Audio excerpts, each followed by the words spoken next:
You didn't get a home inspector, did you? No, I didn't. You know, it looks like it has good bones and it looks, you know, in good shape. No matter how you look at it, as long as you have water running towards your house, it's going to come inside the house. There was no major problems that we noticed. That means a total gut of your basement, all new electrical, major plumbing that we have to fix on both the bathrooms you've done. The shingles are good, and that seems to be the only thing that is actually in good shape with my house. A little house with big trouble.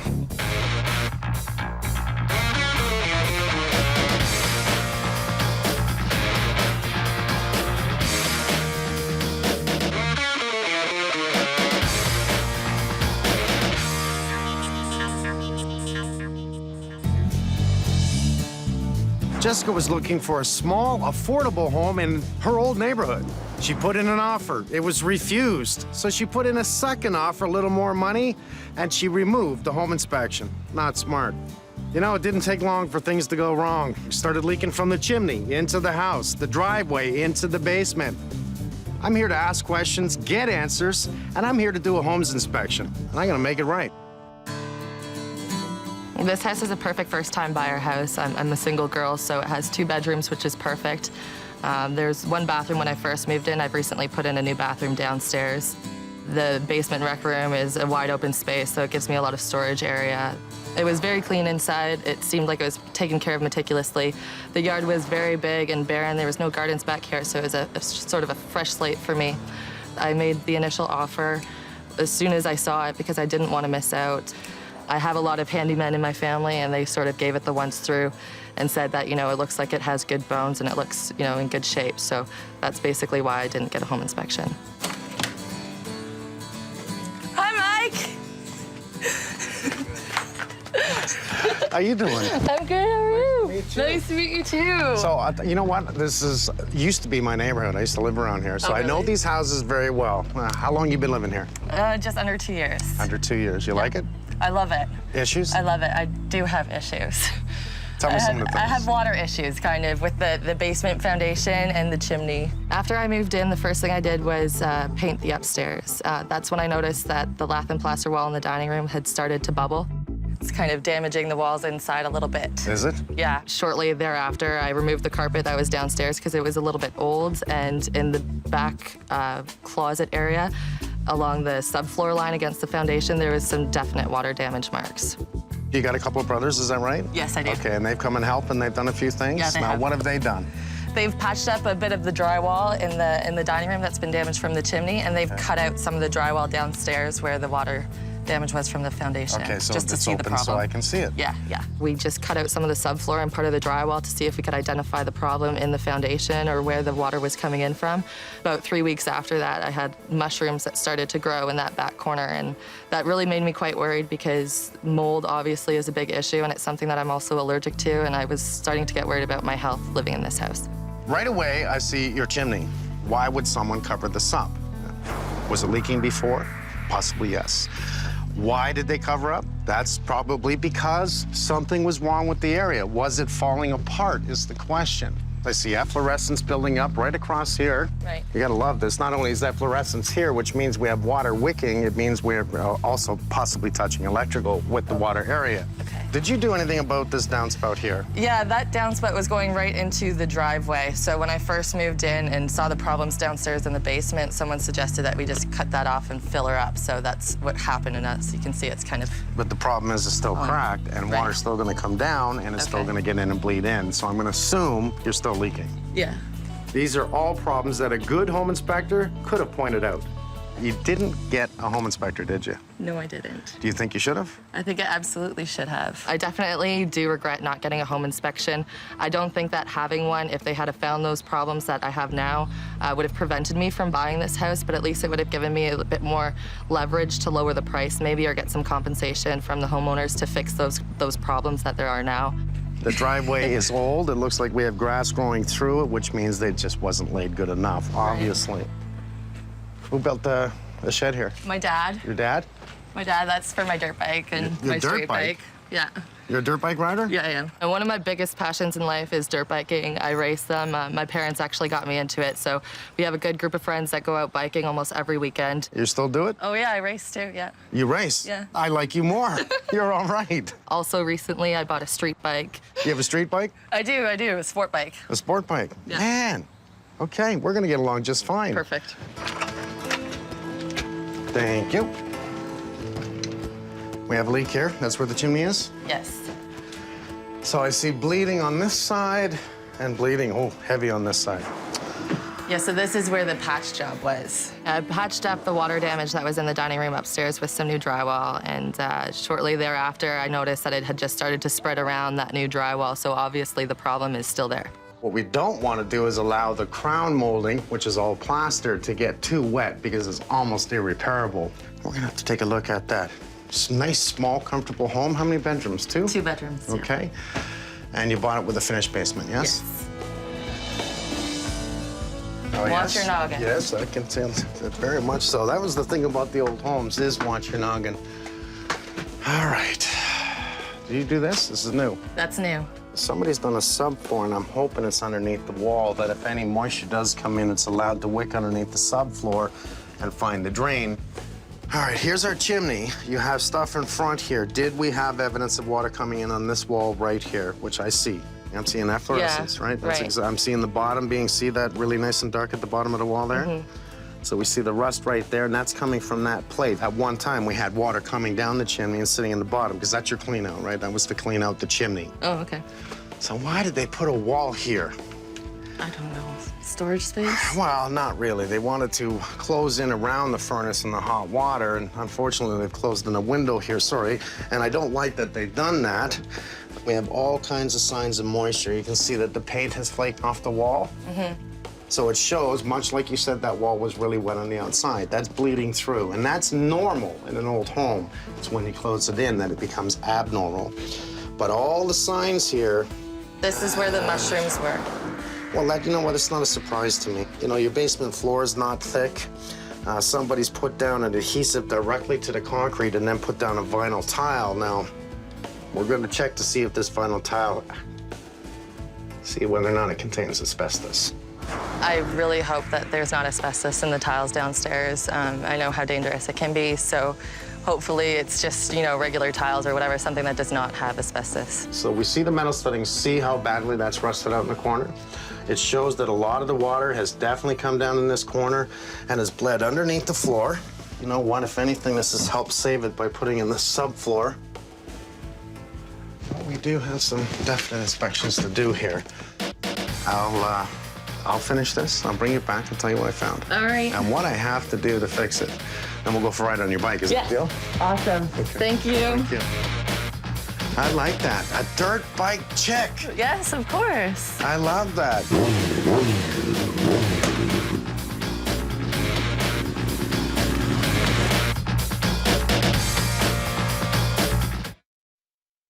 I'm excited for Mike to come into the house. I think he's definitely going to see the problems right away with the walls upstairs and the leaky foundation, possibly. I'm just hoping that the problems aren't larger than that. They cut the eavesdrop right around the chimney. Tried to fix it with caulking.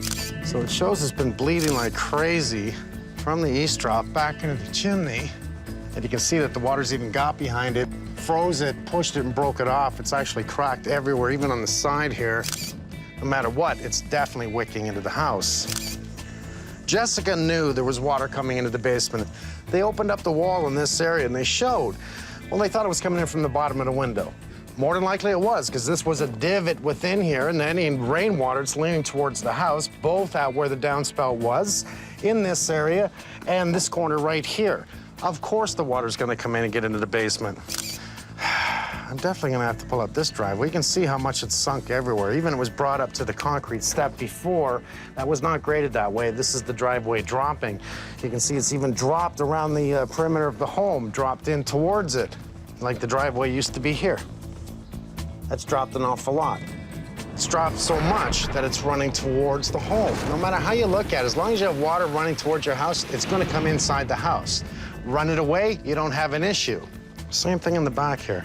With this dropping in here, it's creating that cavity again for the water to come in. So she's gonna have a problem really from that gas line all the way around this side, down the driveway to the front of the house.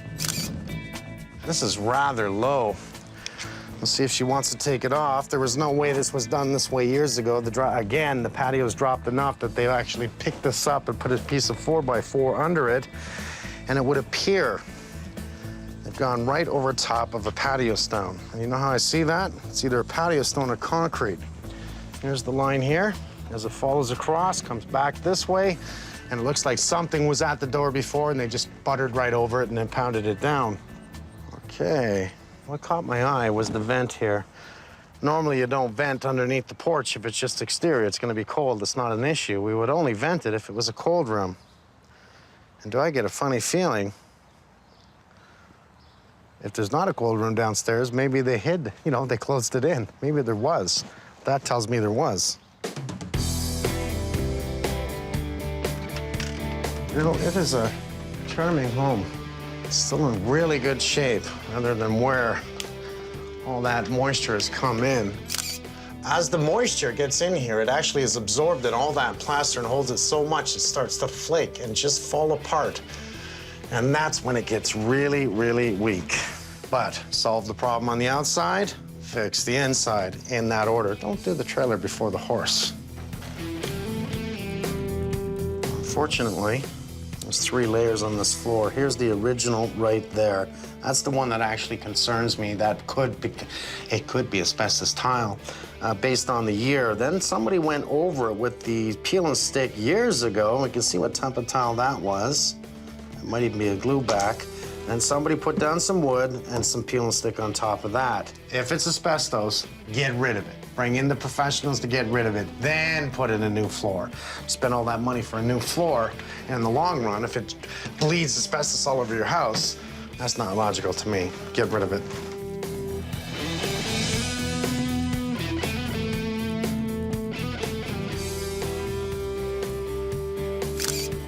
Look at this. This is a great example.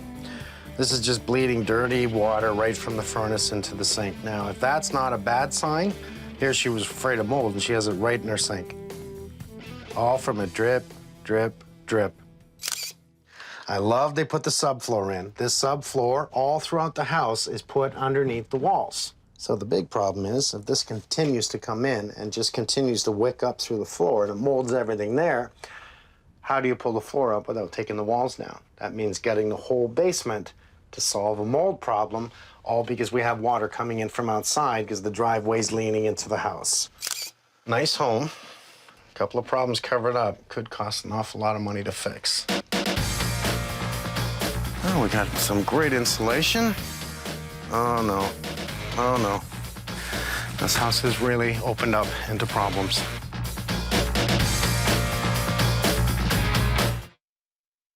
We're going to check to see if this final tile, see whether or not it contains asbestos.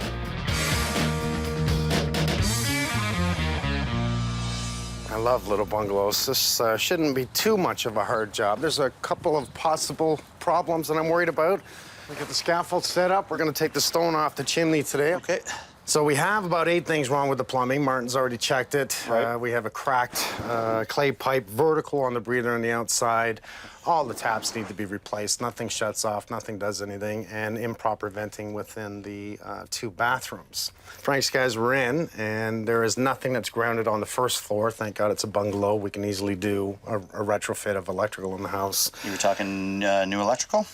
Looks like all new electrical. Rewire. So when it comes down to it, I don't know if he's going to do new panel, but I know he's going to mess with the electrical. Now, I want to do foam and stucco on the outside of the house for a couple of reasons. Because water's getting in behind the stone and entering the house, we want to do a 2-phase system. 1, insulate from the outside using a rigid foam. It has a puck system on the back.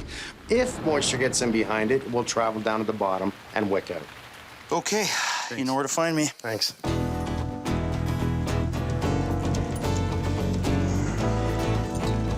What's happening, guys?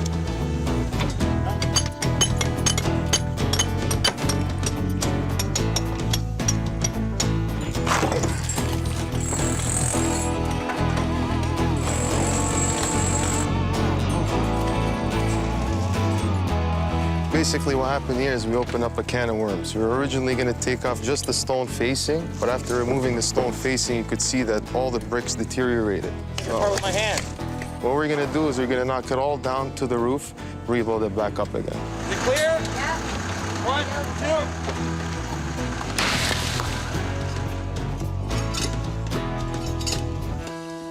1, 2. Look at that. You know, I would have put my money on it. They just went over earth, but they did lay down some stone.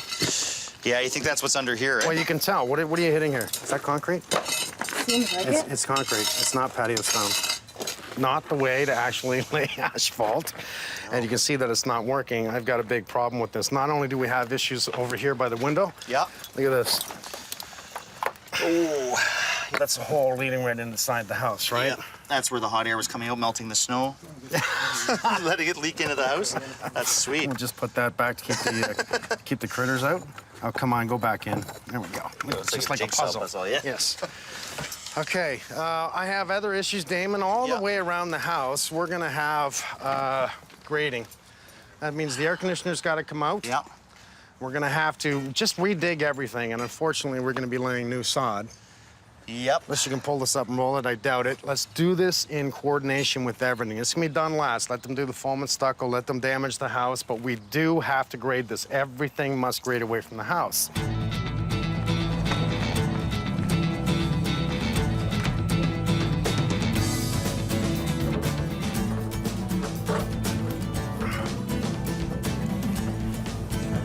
Why don't they make these thicker so you can get through?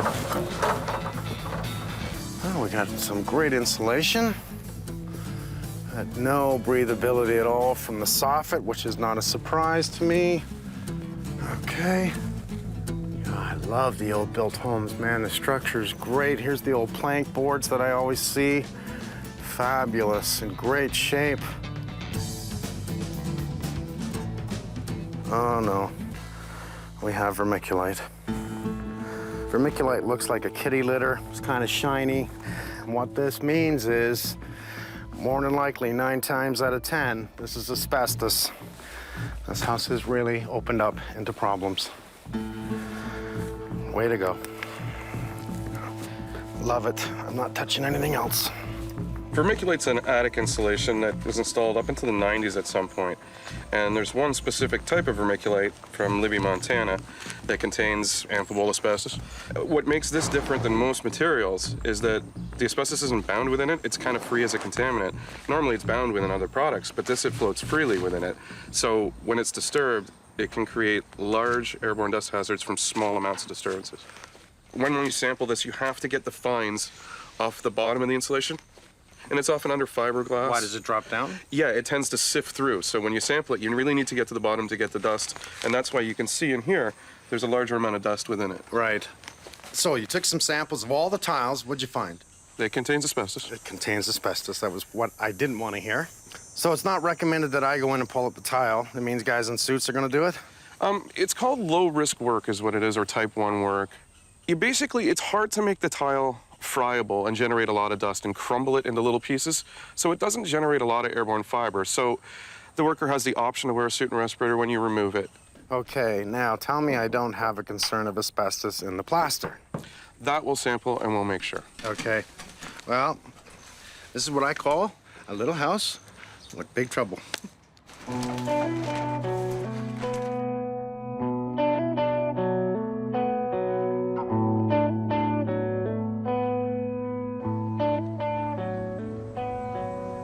I have some bad news and some really bad news.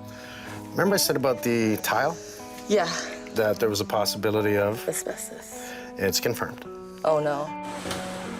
So we're gonna gut your basement. The asbestos is under the tile in the bathroom upstairs. We're going to be removing your bathroom upstairs. Oh. It gets worse. As I go through the house, I find vermiculite in your attic. That is a type 3. So that means shower station set up, that means pulling it all out, that means it's really bad. Okay, so that's about some of the worst asbestos you can have, and that's in your attic. The fact that I didn't get a home inspection, and now looking back at it, I think was probably one of the biggest mistakes I've ever made so far in my young life. All your inside of your home has to be completely removed. We're gonna bring in pods and absolutely move you out. I'm completely shocked and scared. I'm kind of scared because if I didn't do this, I don't know, how long it would have taken to find it out.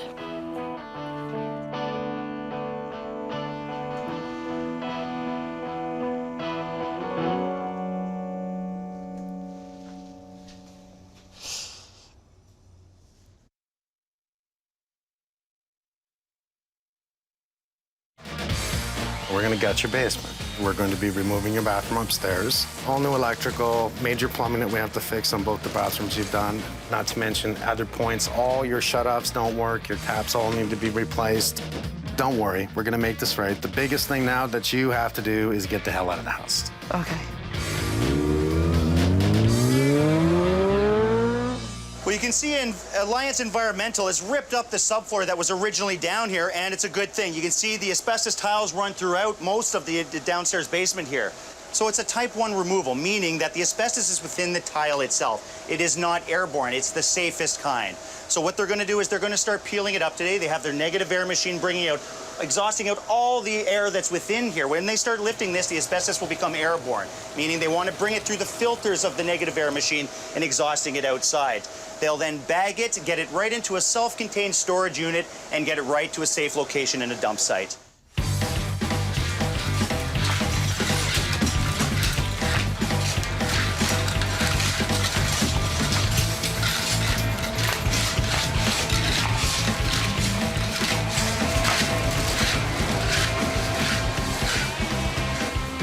Once they're done removing the tiles, they can actually start up in the attic and start getting rid of the vermiculite. Now, this process should take a couple of days.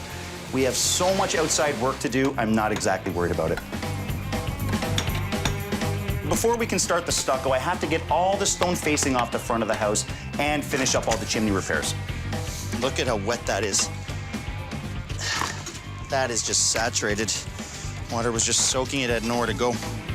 Well, you can see this stone here is getting a lot of moisture. You can see the difference between the lighter stone, the drier stone, and the wet stone, mainly because we have a roof right over this corner. We had a lot of rain in the last couple of days. It was just pouring down and right over this whole corner, just saturating this. And what is that going to lead to? A deterioration in your block, and in the winter, it'll freeze, it'll start spalling, and you'll have a lot of damage.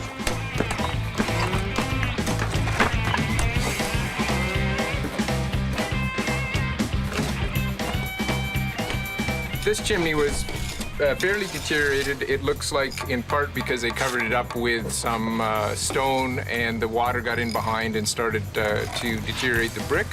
Chimney repairs is a pretty common thing, anywhere from 12 to 20 years because they're exposed to the weather. The freeze-thaw cycle starts to take its toll and they need to be replaced.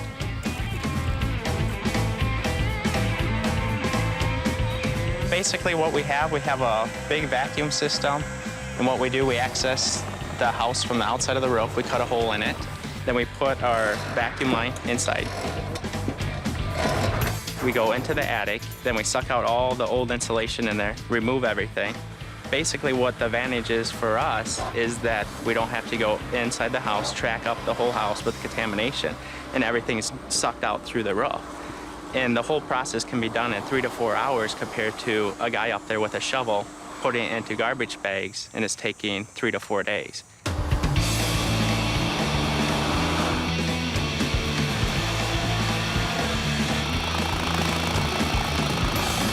Let it fall. Okay, here it comes, guys. We hate throwing stuff into landfills, and that's what it's all about. This shed is brand new. Her family helped her build it. We wanted to keep it. We're gonna put it back. There was nothing at all wrong with it other than it was right in the way. So take it out in sections, rebuild it. You're not wasting anything, reuse. 1, 2, 3. Yes, sir! Oh no, by all means, here. Blocks, guys. There you go. Good job, guys. With the shed out of the way, our landscapers can actually start ripping out all the old asphalt and start on the patio at the back of the house. Then we can get back to finishing the basement. Okay, so we got the clean air test on the abatement, guys. The asbestos is now done. There's nothing left in the air. We're safe to be down here. So what I want to do, because they took out the subfloor was built and they built the walls over top of it. So we have things like this, right? we are gonna have to take it down. So be careful of the electrical. I want these walls actually right off, and I want it around the furnace room off as well. So let's get down actually the studs, the drywall, everything. Then, it still smells a little bit musty, right? It smells like there's maybe some water down here. I wanna make sure before we finish this basement that there's no water coming up through the floor or in through the walls. So what I'm saying is let's lose this wall right here. Let's take the drywall off, leave the studs up, and then stop.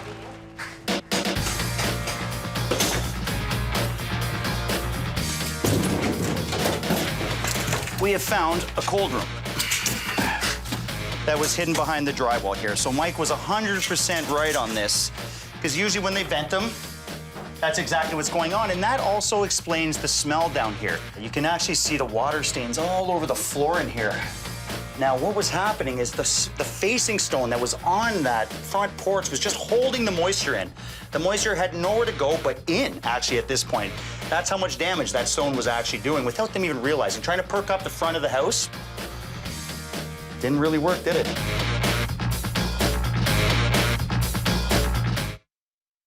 The bottom has just been still wet. It's actually, I don't want to touch it.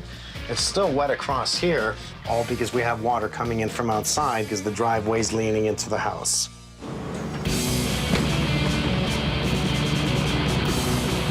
Well, I'd like to say it was a bright, beautiful day, but there's a little storm cloud over my head. We got a lot going on today. We are actually going to start digging out the foundation. BFR is here today, and we're going to waterproof this house. There's so much moisture in that basement. As soon as we peeled up that subfloor, there was moisture over every wall seeping right in. So BFR is here to do a waterproofing starting today. Not only are they here to do that, but we're going to jack out the basement floor today because we see wet spots seeping in through the middle of the floor. There's no way an external waterproofing will actually take care of that, so we're going to take out the floor and do it properly. Which leads me to Gary from Northwood today. He can actually start dismantling the furnace and getting it out of our way because we cannot jack out the floor until that furnace is done.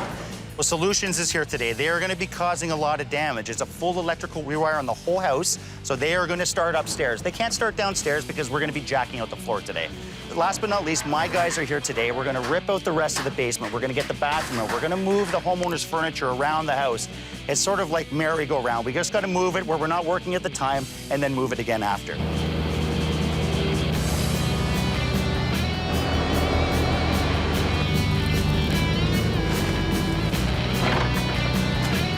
It's better if I start right at the back corner of the house. Okay. And then that way we can dig our way all the way around. Okay. And then by the time we get around here, we'll be at this staircase. My thought is to get rid of the stairs, go right to the cold room with the waterproofing, come right around it, and then put the stairs back into place. That's what I would do. Yeah. So we'll take the quick cuts of that. I'll get my guys to cut the railing off. We'll jackhammer that out the best we can, and we'll actually get that done for you by the time you come around this side, okay? Perfect. So there's only one way to do this, and that is the right way. If I do not remove these stairs and waterproof behind them, this cold cellar will continue to leak.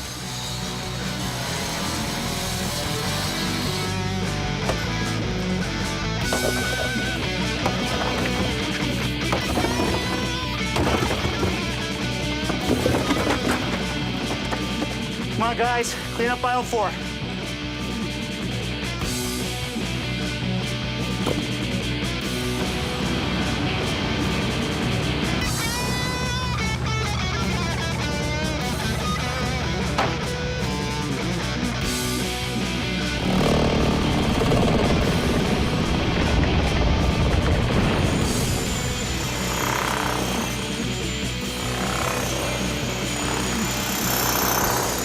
This is one of those houses. It's got a lot of great bones in it, but it's one of the things I call a little shop of horrors. It just, every time we go to do something, a lot more rises up. Now, we waterproof the outside. I know I have to take up the slab on the inside because of the water transfer coming through the concrete.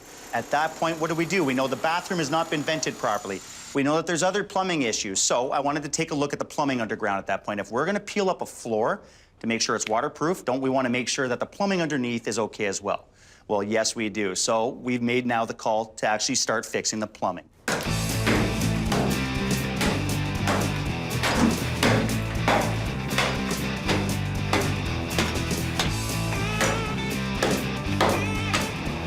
Yeah, I just want to make sure that everything we talked about in terms of layout working, okay? Yep.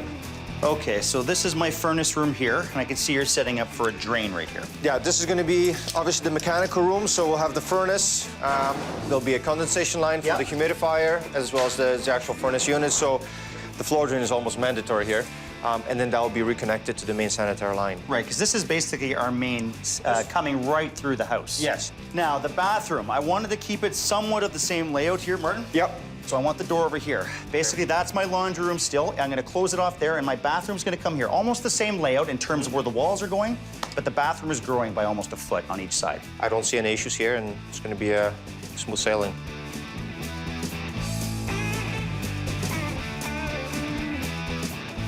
They did have some water penetration in this foundation, and this corner was the worst of it. So what we found after we exposed the foundation was there was a lot of joints between the original block that were worn right away. So there were great big cavities allowing tons of water to go in there.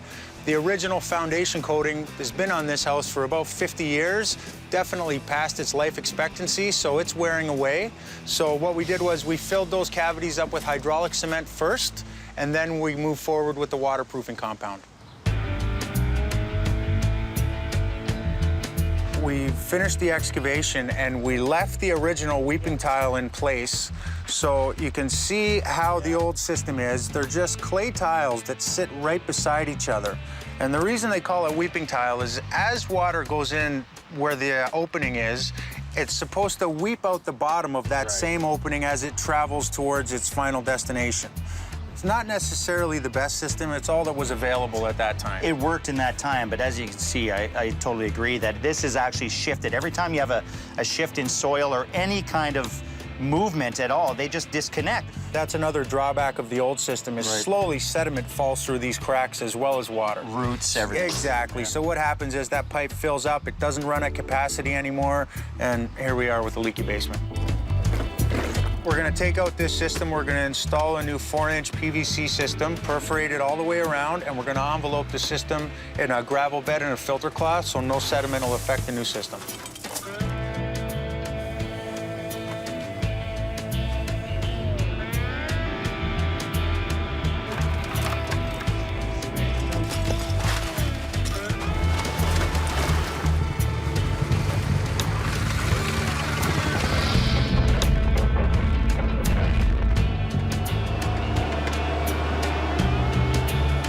The grade of the driveway was level off of the house, which was a problem because as soon as there was some aging and some sinking of the driveway, it went directly into the house, which caused the crumbling of the foundations.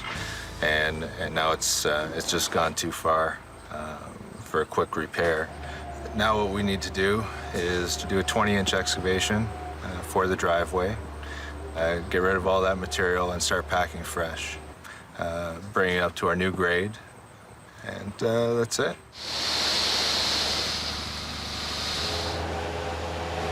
So we really wanted to lower the grade, and it looks like you've already done quite a bit of it. So is this your finished height where the string is right now?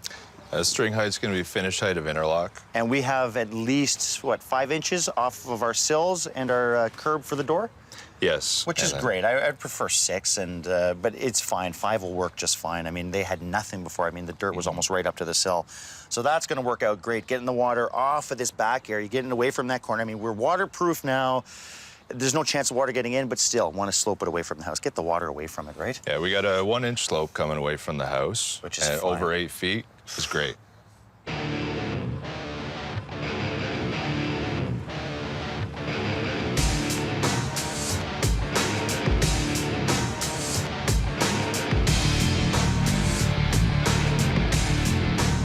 Here she comes, another one.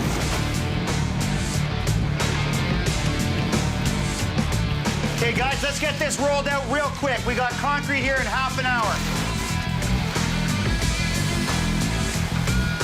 We're gonna go along with the tape measure. We know that we're pouring at least 3 inches over top of our gravel. We're gonna tape this to the wall. It acts as our expansion joint, and it will give us our line for our concrete finish, okay? So we don't have to go around measuring everywhere.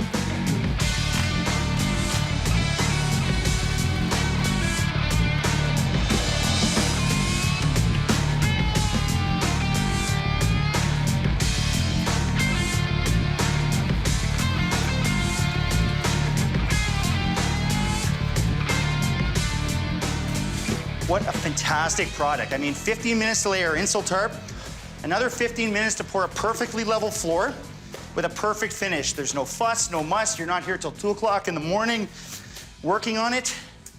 You pour it, you level it, you spray it, and you walk out. And you're framing the next day.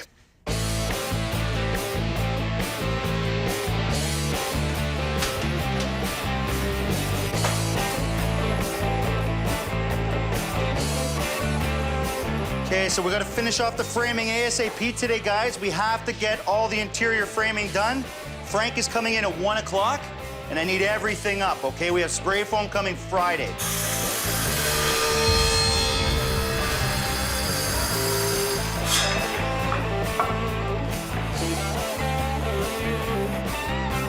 Well, there's very good reasons for doing stucco. First of all, they put a facing stone on this house. We had crumbling bricks because the moisture had nowhere to go in the winter and started spalling the bricks. Second of all, this is a 1950s house. It has little to no insulation in it, so we're gonna get an R value. Third of all, aesthetics. It's a box, it's a square house. We wanna perk it up, make it look damn good for when she comes back, she can go, oh my God, am I on the same block?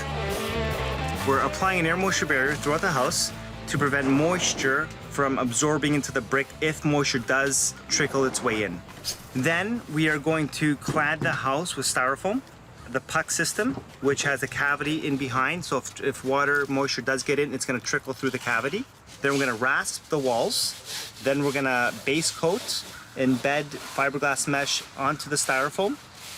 And then after we finish that process, we're gonna be adding the moldings, trim work, around all the openings, window trim, maybe a freeze board underneath the soffit, and then we're gonna apply the finish coat.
No, that's not how you left it. Oh my God.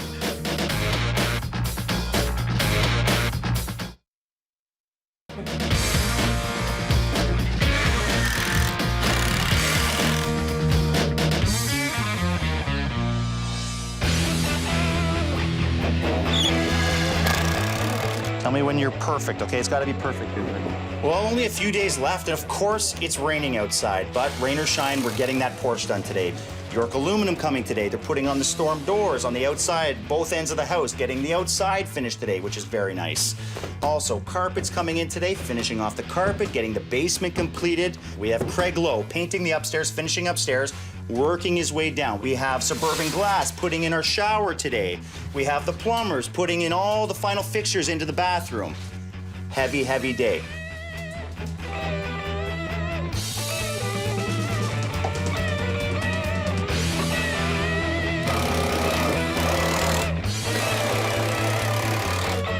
Can I walk on it? I hope so. Yeah, Let me hold it just in case. Nice job, guys. Nice and wide, nice and deep. It's a nice stair.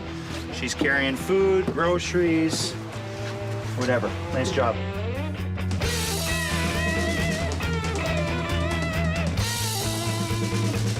That's not how I left it. No, that's not how you left it. Oh my God. Have you cheated? I have not cheated. I haven't been anywhere near here in like, I don't know, 10 weeks? How long has it been? Oh my God. Is this your house? No, it's not my house. No, it's not your house. It's not my house. It is your house, actually. Looks a little I'm different, doesn't shaking it? right now. That's not my house. Looks a little different, doesn't it? It totally looks different. Well, what do you think we it did looks to it? amazing. I don't even put stucco stuff all over it. Well, these guys have been busy. You can see you have no front canopy, no back canopy, because you asked us to take it down. Right? Yeah. New front porch, which I really like. New stone on the front porch. We brought in apprentice program, which I really love, so mason apprentices, and they actually rebuilt the whole chimney. And all of this is covered in foam and stucco. So all your trim around the windows, it's all foam, it's all stucco. Nothing's gonna rot, all new fascia, all new soffit. We had to bring in the Bowens to completely dig around the hole outside. And it's a good thing we did, because what did they find?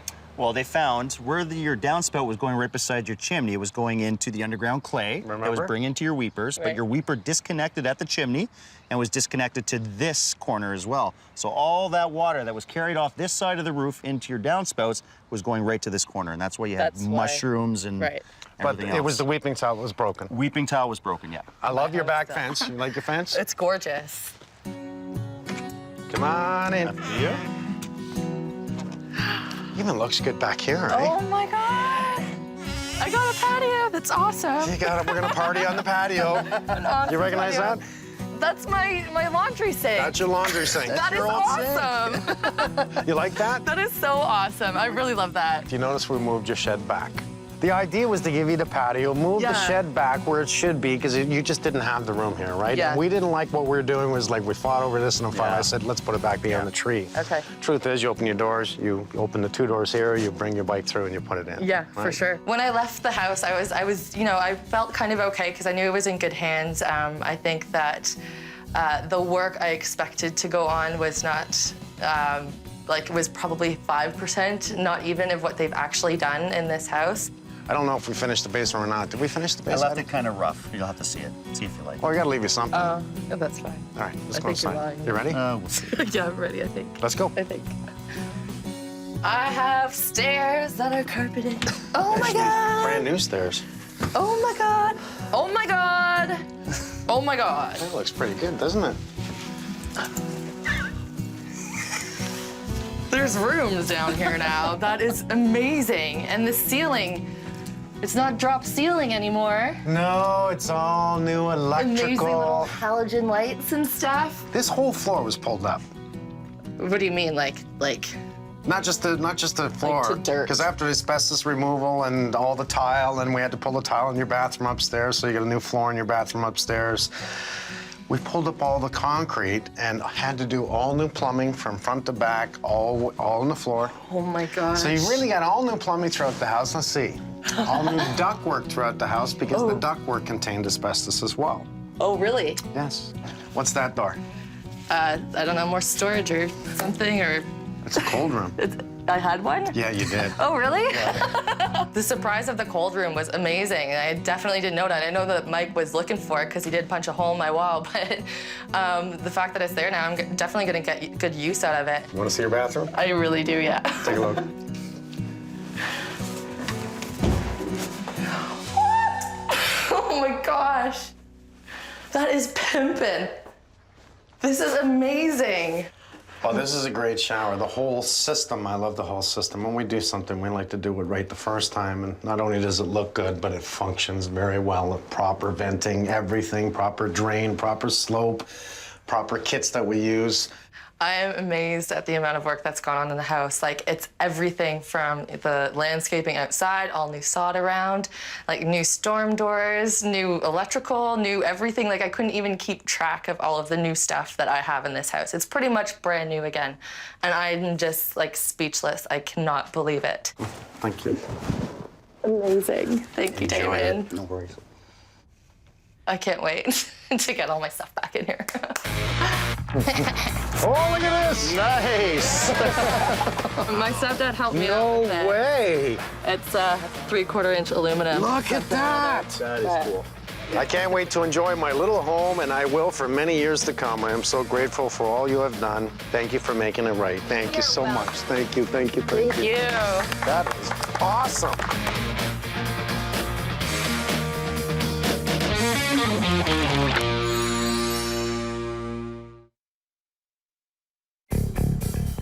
First home, they always tell you, get into home inspection, be sure, be safe. So that's what we did. Don't you think we need someone to say, hey, it's gonna be cold? Holy cow, that freaked me out. This is the stupidest thing I've ever seen. Should never be that easy. As first-time home buyers, we didn't know. You put your trust in these people. Nothing in the report that says you should address this. I could have done a better job myself.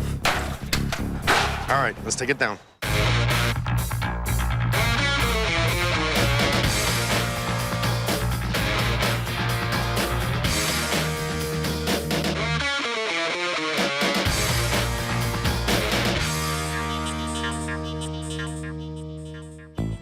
I'm here for Nancy and Simon. They're newlyweds. This is their very first home. The inspection wasn't terrible. He did find some things, and the homeowners did the right thing. They started to work on and fix the things that were in the report. 2 thumbs up.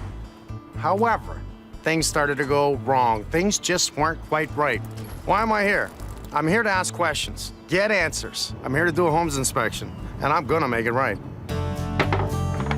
We looked at a lot of houses, and we basically spent Saturday and Sunday for 3 or 4 months looking at houses, viewing homes. And this one here came up, and we did the open house. As soon as I walked in the front door, I thought the layout was just perfect.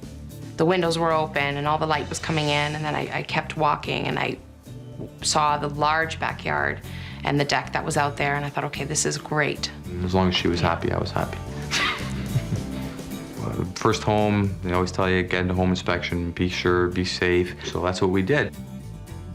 When the inspector came, we were both present. He did his thing, he walked around, and when the report was all wrapped up, he kind of walked me through the points that he had made in the inspection. So I thought everything was good to go. Oh, a nice little dog. Hi, Killer. How you doing?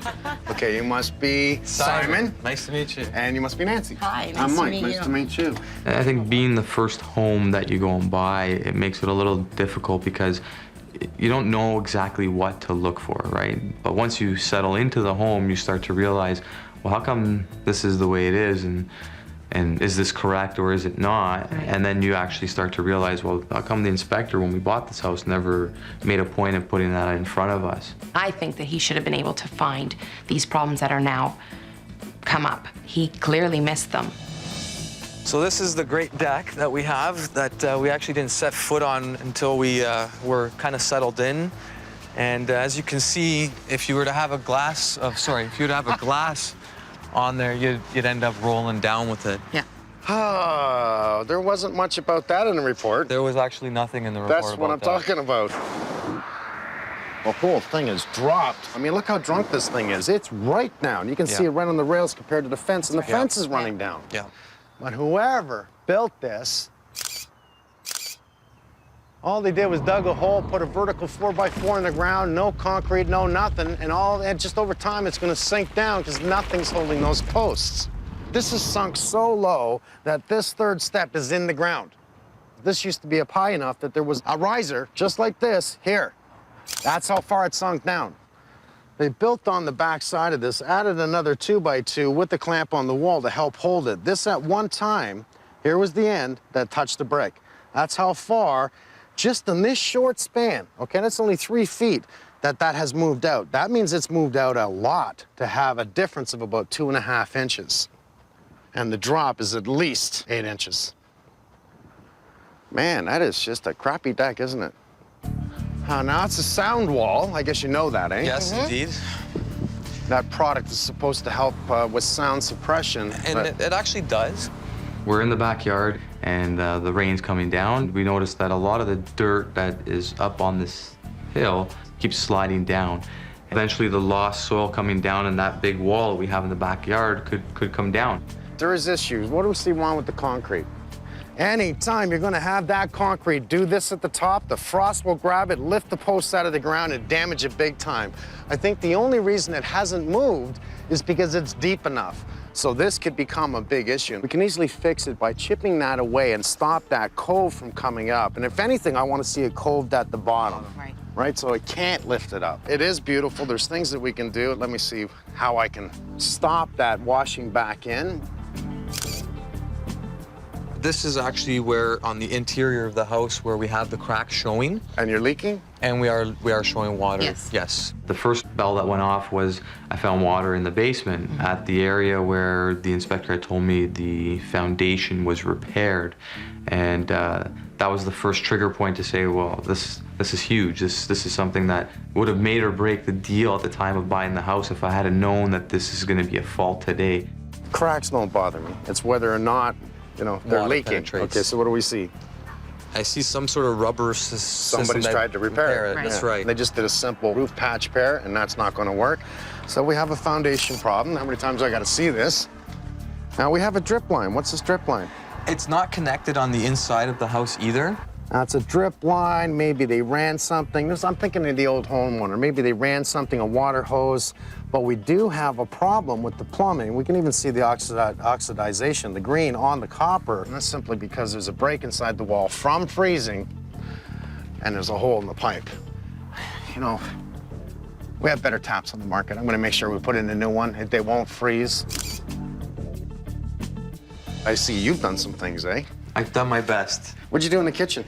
So we started off, we basically thought we were going to live with the kitchen, but we didn't. And we gutted it. We took out all the cabinets, put new floors in, new appliances. So I don't have to look in this thing for plumbing? I'm confident this sink is good. Okay, I'll check it later. Okay. I'll check it later. The basement's a great room, and we set it up initially for entertaining and having friends down there. And then winter came, and I wasn't going down there. It was freezing, so it doesn't get used. We're cold. Why are we cold? You got a new furnace. Yes. We did. So that's not the reason why this room was cold. We put a new furnace in because the one that was here was original, and we wanted the high efficiency to capture the benefits of it. Don't you think we need someone to say, hey, there's no heat registers in here. It's going to be cold in the winter because you got no heat running in here. It's going to be cold. So should not have missed that. I thought it was just a matter of opening the vents up. So I went down trying to find vents, and there's nothing down there. You're walking around, you say, well, what the heck? How come we don't have vents down here to heat the basement? This can't be right. We didn't know what to expect with a home inspector. We don't know what he's supposed to look for. You put your trust in these people to get the job done. If anything, it hindered us because we spent money in a different area of the home, which was not a necessity, whereas today, this is a necessary fix that has to happen. We're going to go through it. I'm going to find out what needs to be done. We're probably going to make a bit of a mess, so I'm going to say sorry now. Okay. Okay? Okay. I don't like that it's not in the report. It's wrong. We need to make it right.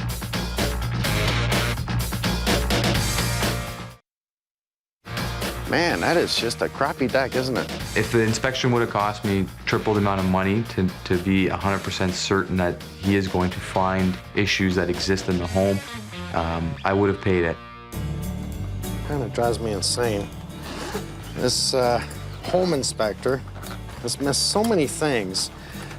It doesn't take me long to walk around and see a few things like, look, these straps are terrible. They need to be replaced. There's damages, holes, it's everywhere. It's all the way around the house. I can see it everywhere. Mine are here. Truth is, it's outdated. It's got to be all replaced, and that's not in the report. That figures. I mean, how many times do I got to see this? There's a minor crack here. You know, it's not major. Remember, this is a cladding. It's not a structure. It's just a siding. It's a finish on your home. As simple as getting a caulking mortar. Then just caulk it in there. It looks really good. It looks like a mortar, and it solves the problem. Is it really an issue? The answer is no. But I'm going to document it. The brick is great. This is what we call a drip brick, so we have a bit of a drip off the brick. But look at the raking. I really like this. This is the raking, the mortar that's in between the brick. Now, if you notice, it's almost like a trowel had gone up on this angle and come across, creating a perfect rake. As rain or snow comes onto this brick, it'll hit this and run off the brick. So it's not going to sit and be absorbed right into the brick as fast as it can absorb. Whoever did the brickwork did it very well. This is where we have a join in the sill, and I wish it was one full piece, but the mortar has already cracked and fallen out of here. And you think of the rain, man, that rain is going to get right in there. Now, where does it go? It's going to, yes, get in behind the brick. Does it get inside the house? The truth is, yes. #1 entrance points for water in your home is your windows, your doors, the chimney to your roof. Simple. Pay attention to these areas. A little bit of caulking here is going to save a fortune of money in the future of possible mold growth. These rails gotta come off. This is the stupidest thing I've ever seen. You call that safe? Can you imagine? Your friend's family get hurt because the railing's no good. You know how easy I can break this? I'm not gonna do it right now. Let's keep it there just in case until I fix it. God, my booty's on. You know what? They're so clean, man. I'm gonna make sure I keep this place clean. I don't want to leave a dirt trail because I've been here. Now, he's not here, so I thought I'd check his plumbing. Just to see whether or not he's done a good job. Well, he wants to glue everything, doesn't he? He's actually glued his compression fitting, so that means you can't take it off again. He can glue it. Clean out. Well, it's not gonna leak, I can tell you that much, but you never get your diamond earring out of there in case it falls in the sink. Oh, you know what? I'm just gonna help him out here. I'm just gonna pull this up just a bit, give him a downhill run, tighten this up for him, you know. All right.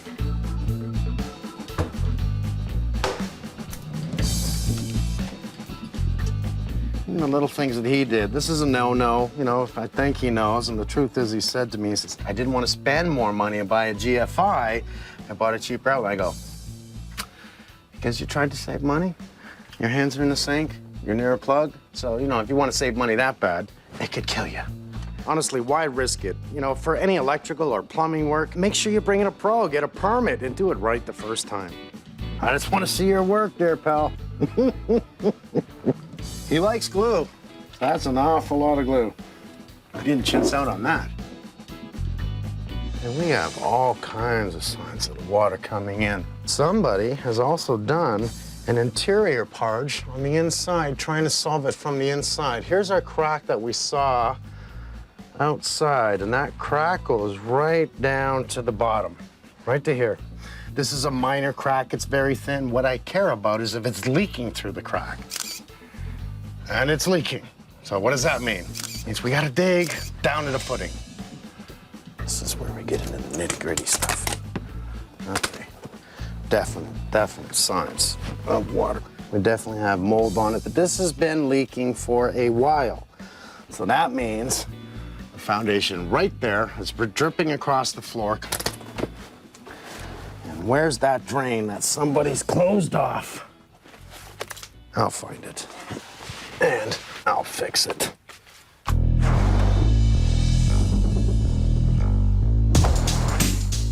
Let's start out on the deck. We'll sit down and chat about what we're gonna do. Nice. That's a good start.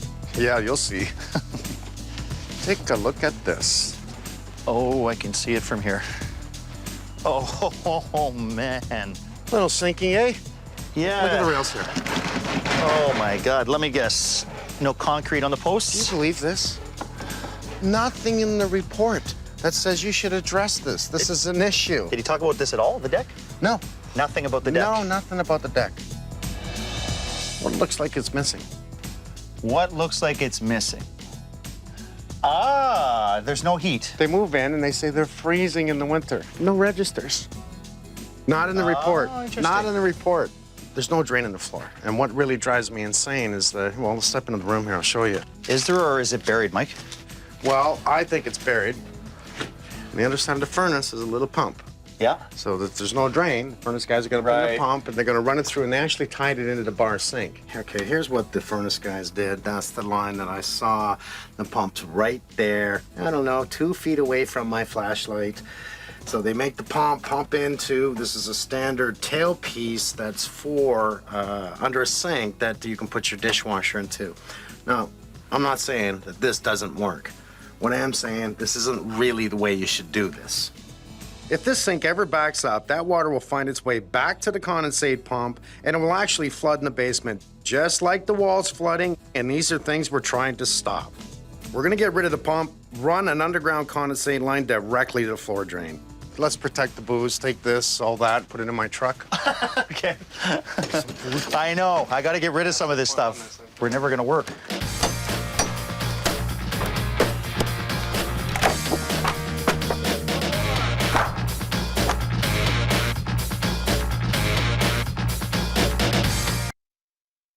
Oh, there wasn't much about that in the report. There was actually nothing in the report That's what I'm talking about. We need to take our time, find the right home inspector. Hey, George, how long you been in the business? What do you specialize in? What did you do before you were a home inspector? Okay, since we have everyone together, why don't we start?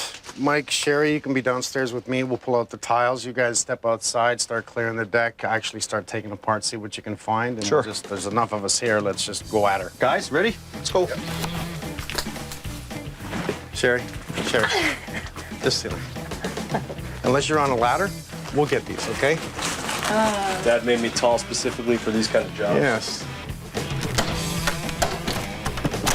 This is why we don't do pickets on the outside of the railing, boys. No, it should never be that easy. What we have is our 4x4 post sitting in a fence saddle. It is a saddle that sits onto a spike, so you can actually plant that into the ground and sit your 4x4 post on it. It's meant for small areas. It's not meant to hold up a deck. I see the problem with the deck is all right here. Too many of these on building day. Dad, I found a hidden air return here. Well, that's what I was looking for, right? They closed off the register. We can see it clearly. Don't you think that should be blowing air down here? I would think so, yeah. They were talking about how cold it was in the basement. That's probably why. That means we're gonna have another one. So we follow the ductwork, we see the other one that's here. So whoever put the ceiling in, and how foolish are you, right? So it keeps the floor nice and warm for upstairs, but no heat in the basement. Kind of foolish, isn't it? Mr. Holmes? I'm gone for 20 minutes. Why didn't they just put it on blocks, you know? Just put it on a pad, put it on a block. Well, that's the whole point about those spikes that they use. I mean, that's gonna just drive it in. No hangers on the back, it's all rotting out, the wrong nails, plus we've ripped half of this apart. So, new deck? Absolutely, we could do something nice here. All right, let's take it down.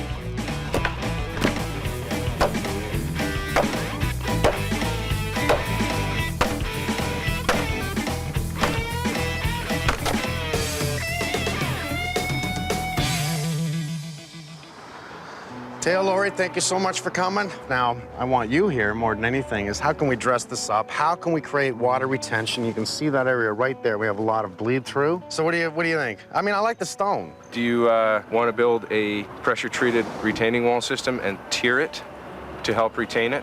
I love the rock. The rock is beautiful, but instead of using it as a wall, use it as an accent piece in the garden. If you're going to try and retain the soil, you want a plant that will spread its roots through the soil to help hold it in. I recommend sumac across the whole back of the hill. They have sumac back there. Mind you, there's not enough sumac. It should be planted all the way across the back of the wall. Do they have any allergies, though? Because it is one of the highest on the allergy table for people who do have allergies. Sumac is the worst for that. Good point. Why don't we talk to the homeowners about that? And I know you guys are the best at this. I'll leave it up to you? Yeah, we'll sketch up a design and have it to you shortly. Thank you.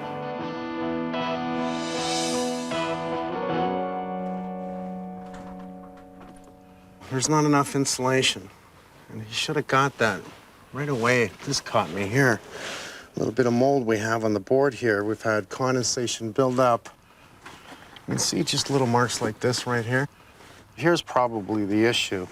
We have so much heat loss coming up through because we have insufficient insulation. The heat's coming up, mixing with the cool air, creating that condensation. Like, look at this corner here. Minor mold. Some more insulation here should help fix it, and I'll have Alex ensure we have enough venting. Good stuff.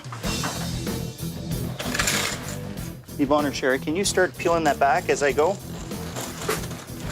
What I'm looking for is the old drain. I just want to see where they would have had it before. Just peel it back, guys. I don't want you to move it too much. It is a little moldy. We found a drain. You found a drain and it's there. Okay, I thought it was further down this way, but it's actually right here. So Martin has a place he can start scoping, and I want to know if that drain is functioning, if it's collapsed.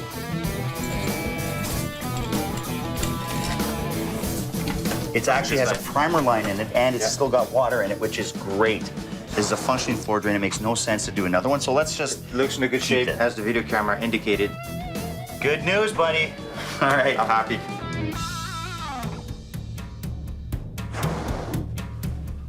Gare, what did you find, bud? Minor things, buddy. Right off the bat, this return air. Yeah? It's in the furnace room. Oh, yeah. Good point. Does that return there? Yep. We're gonna relocate this return air that's in the furnace room and we're going to pipe it out to the main room. Drawing more air from that main room is going to allow more air to be distributed throughout the rest of the house.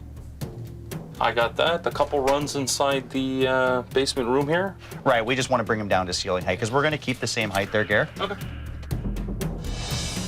Well, they have a condensate pump on this job. The problem is with the condensate pump is they've ran the line over to the bar sink. If this bar sink ever backs up, that water's going to feed back into the condensate pump and you're going to have a flood in the basement.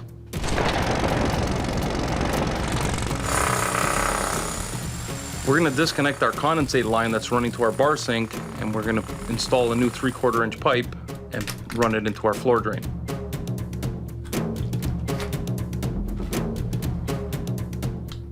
Hey, Gare, can I help, buddy? That's it, buddy. I know, that's why I came. It looks really good, man. That's what we want, right? And so we got the condensate pump line out of the bar sink, out of the trap there, and brought it into the ground, which is exactly what we wanted to do here.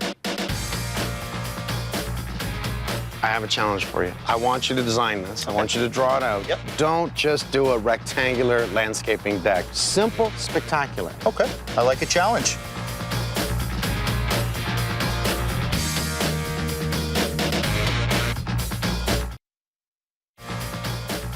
Well, what do you think? What do you think? That's not bad. I think the homeowners are gonna love us.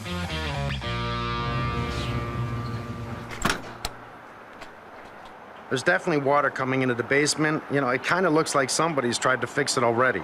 Something tells me that whoever tried to fix this dug down a little bit, put a little bit of black stuff on the wall and thinks that's going to fix it. Yeah, it's not going to fix it. A little bit of foundation coating, and what they actually did was to protect their work was they put a board up against it, and you can see where that board is now separated from the house, so there's just a huge cavity there to let the water flow right in.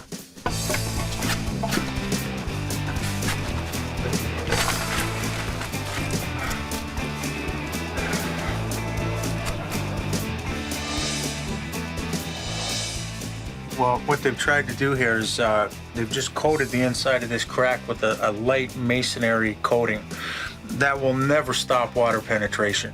As we go through the freeze and thaw cycle, if you try to seal this from the inside, water's still going to get through this crack from the exterior. When the water freezes, it's going to expand and it's going to pop that crack open a very little bit every season. So what they've tried here is definitely not going to work. Typically, when we come across a single crack in a poured concrete foundation, what we do is we go 3 feet either side of the crack, right down to the footing, and we seal the whole area.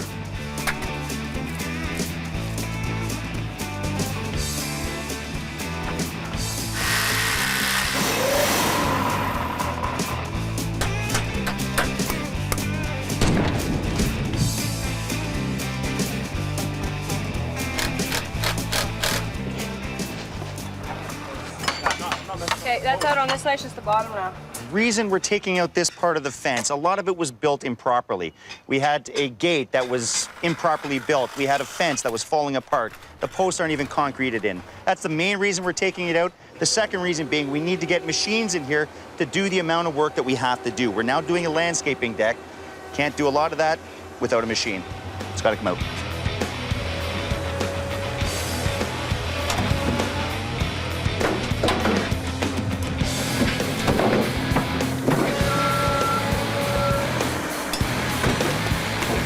Come here, guys. I want to show you what we're doing. I want to map this out so it's perfectly square. So let's start by getting a tape measure. I want someone at the wall. We're going to hold out the tape measure, and we're going to level down. That's going to be our first marker. Okay, guys? Right there. Okay? Put that right there, MJ.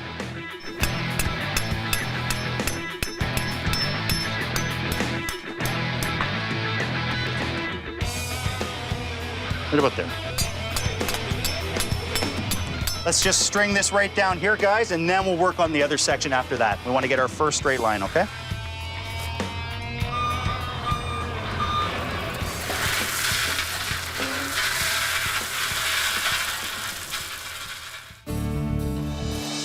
So, Joe, I'm having a square patio here with a half round out the front. Now, I have 2 pillars with lights on top, illuminating this whole patio, so I need some conduit run out. I just need to know if we actually have room in the panel. We do have room in the panel. You do? Okay. We're gonna need a trench from there to the first light. Yep. And then another trench over to And you're gonna branch off of that one, right? Yeah, from there, and I need a minimum of 18 inches. Right, okay. Below grade. If you want to spray paint that, I'll get the guys with shovels digging down.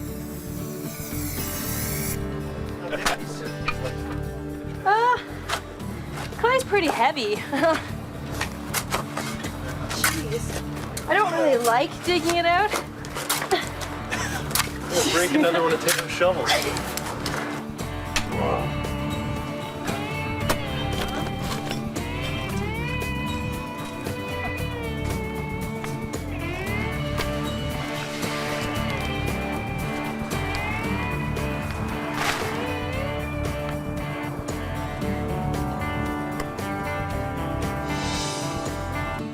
This is called an expansion joint. In the winter, you get the frost up and down movement. And what this does is, with that frost, it gives you that play up and down. As the frost lifts, it's not gonna rip the pipe and it's not gonna put pressure on the wire. This here will take that up and down movement and it'll just save everything in the long run.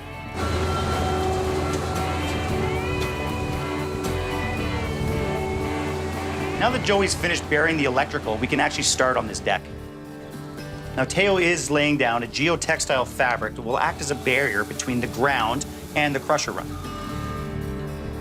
The geotextile will allow the water to drain, but prevent the migration of the crusher into the ground, which is providing the base to this patio. It'll also keep weeds from going through the cracks.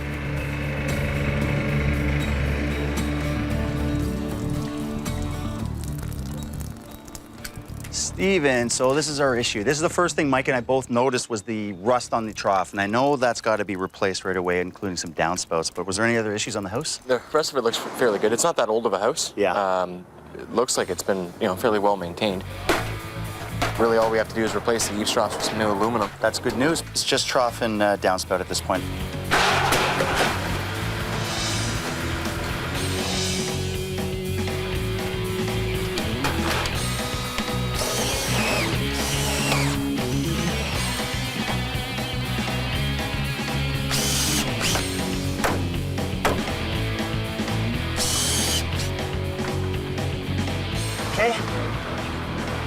Okay, put it down. You're good, right about there. Okay, so what I want right now is I want to pin this. I want to draw 1/2-inch holes, and we're going to pound rebar straight through both of these.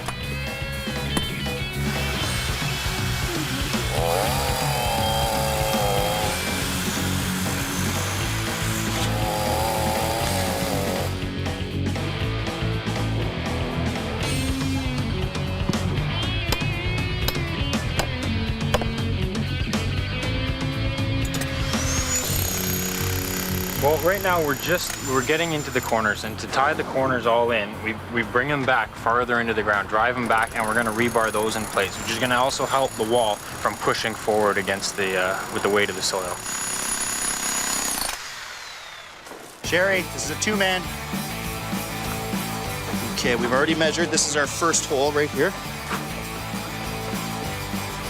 So Sherry, you got to hold on tight. Okay? If that catches, you got to be strong. Yep.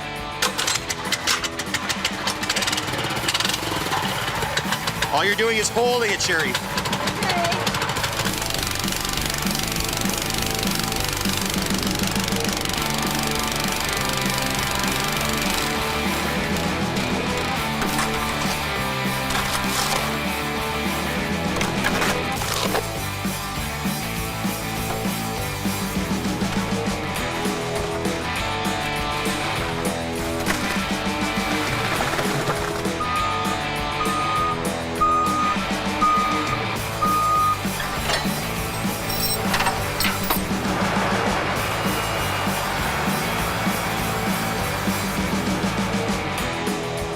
There you go.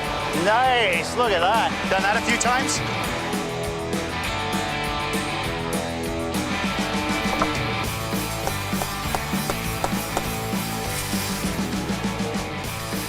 We're using one person laying stone. The reason for that is it's a random pattern, but each person has their own random pattern. So if 2 people start on this, the patterns are gonna look off. You have one person laying the pattern, it stays consistent throughout the whole field. It looks much, much better.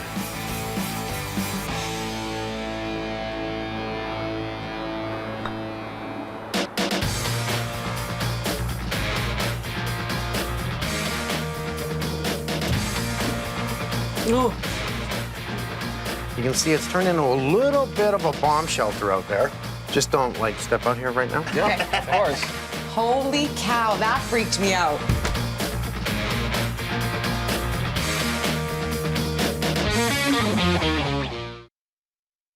You really like ABS glue, don't you? You had to see Martin when he opened up the cover. He goes, oh my, he was actually red, and he's laughing. I said, I know he likes ABS glue. This is overwhelming. Well, actually, I like that you try yourself, Simon, but next time, get a pro, do it right. Alex? Hey, Mike. What do you see? Well, I see a bunch of insulation up there. Not enough. Not enough, and probably not enough ventilation. A little bit of mold. You're always going to have a little bit of heat escaping through the insulation. With that heat goes the moisture, right? A little bit of moisture in the attic. Ventilation should pick that up and get rid of it. It's not happening, so, you know, we're going to fix it. So what we're going to have doing is we're going to rake the insulation back, get the vents in, stuff it, and then blow the cellulose over top of the fiberglass. Although I'm not a big fiberglass fan, it's still a good product. You don't want to put it to the landfill. Well, that It's a makes waste. sense to me. All right, I'm fine with that. Thanks, man.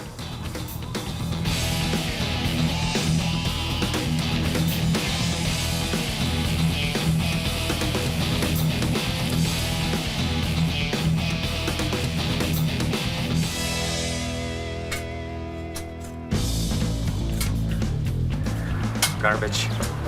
You see the actual break on it? You know, this thing's been abused in so many places. Oh, there's the hole. So depending on when that leak happened, this could have been leaking like for 10 years against that foundation. Yeah. But you can see that the material's been abused almost. Like it's been pushed really hard through the wall, and you know all those bends and deformations in copper obviously didn't help. Yeah. Right? So they hammered it in. This is not how you actually install a hose bit.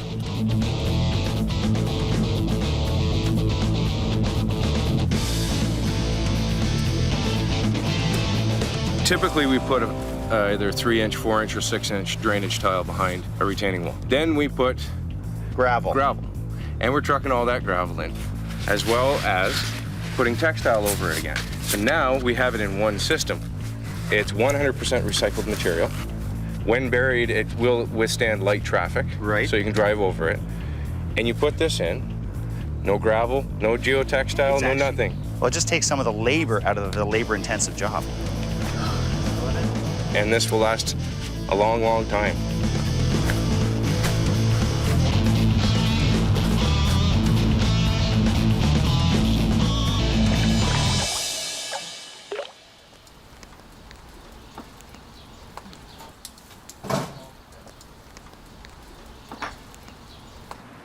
So roughly done about 4 skids. So I'm looking at close to 1,000 plus stones I've moved. Probably about 10,000 pounds plus stones I've moved. Back's a little sore, legs are a little sore. Nothing like a good workout.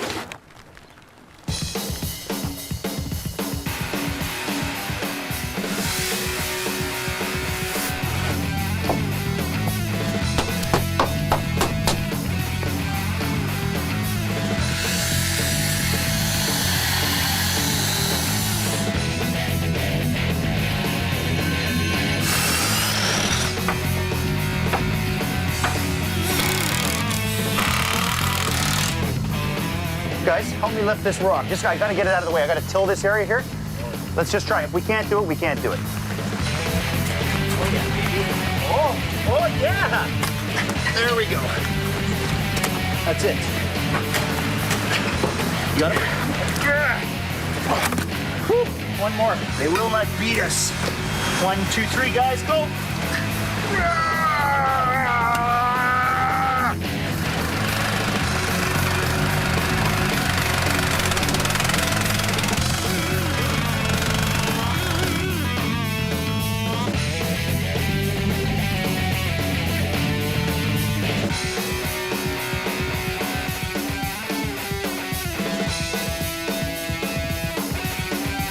I gotta get 2 big, strong lads, and they just have to toss them in, and how they land is how they stay. They're called one-man stones for a reason. Tip for the one-man stones. Better not drop this. There we go. Almost lost it.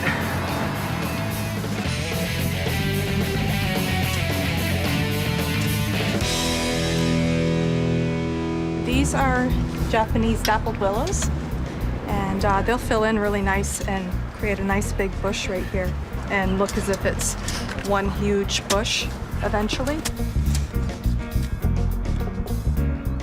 Well, what we're using here are, these are weatherproof moret. It's filled with a silicone. You can see here that it has come out. It'll prevent moisture from getting in contact with the wires in here and stopping it from corroding. Joey, what do you think of the lights, man? They're awesome. They're They're great. not bad, eh? Yeah, lights here, the light that you picked on the wall, everything matches. I just got the bulb, the cap on, and we're done.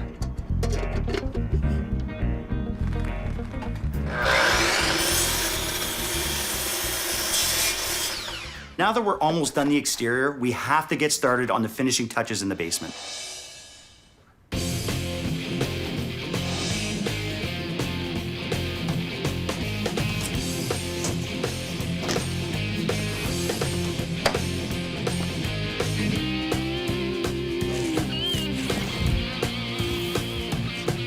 So today, we're painting the walls above some wood wainscoting, and there's trim pieces all around. So what we did is taped it off, and I'm using a quick cut roller, which is actually making my job a lot easier. It's going right against the wood trim. I probably didn't even need to tape it, but as you can see, that leaves me a nice even amount of paint, so I can just take my big roller now and fill in the areas. So it's going really quickly. Damon picked the color. I heard what you said, buddy. What's wrong with the color? Oh my God. Looks a little different, eh? It's beautiful. It's huge. You've got great taste. Yeah. This is insane.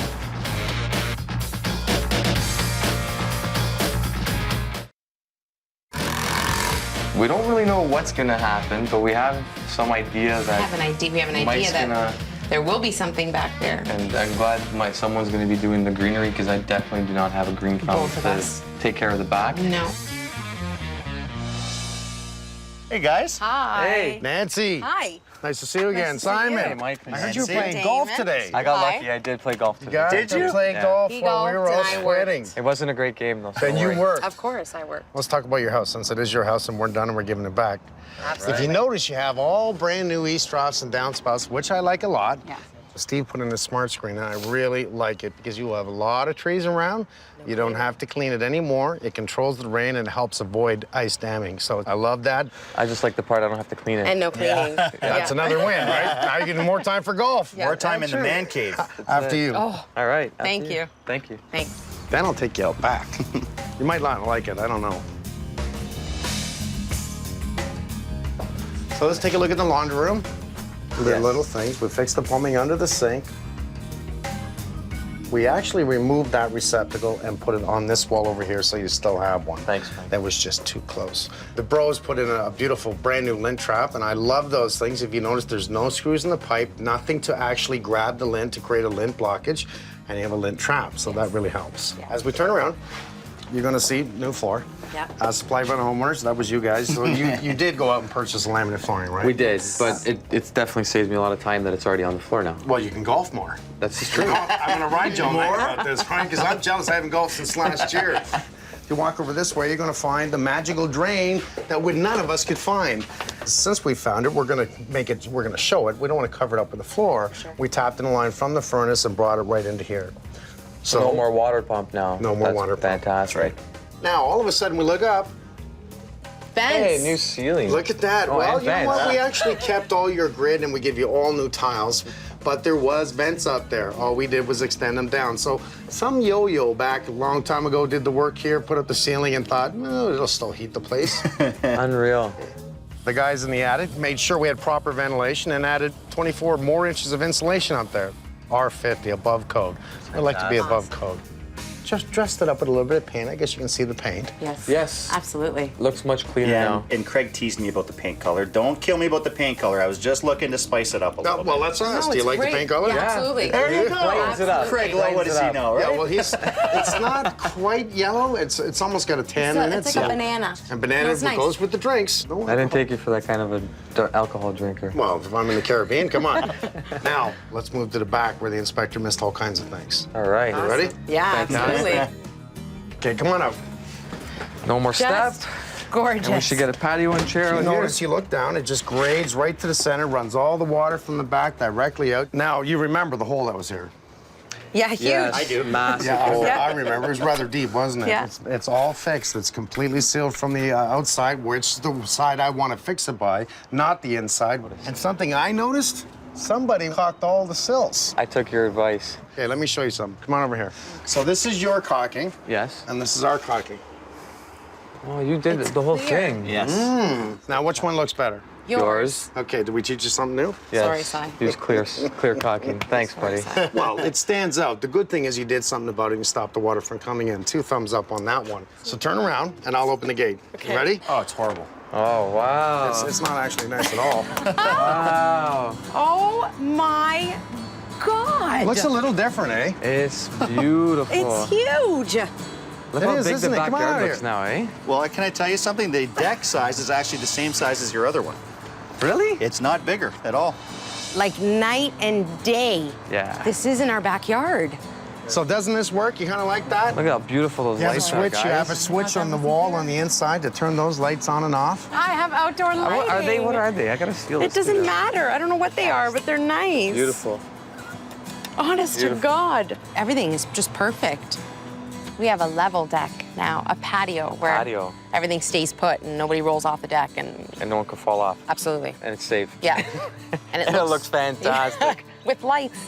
They broke their backs. Mike Jr. doing this patio, Sherry, Adam, everyone else doing the back there. I mean, they worked really hard. Teo and Lori. So you got Lori. Look at this. Look at the tiers. Isn't that great? That's fantastic. Just a little bit of lumber. No more soil erosion. No. That's the key. That fence is gonna stay up now. Just gorgeous. What kind of maintenance am I looking at here for the planting? Like Water's a good one. I'll tell you that much. One I figured. That one I We're figured. going to start with water.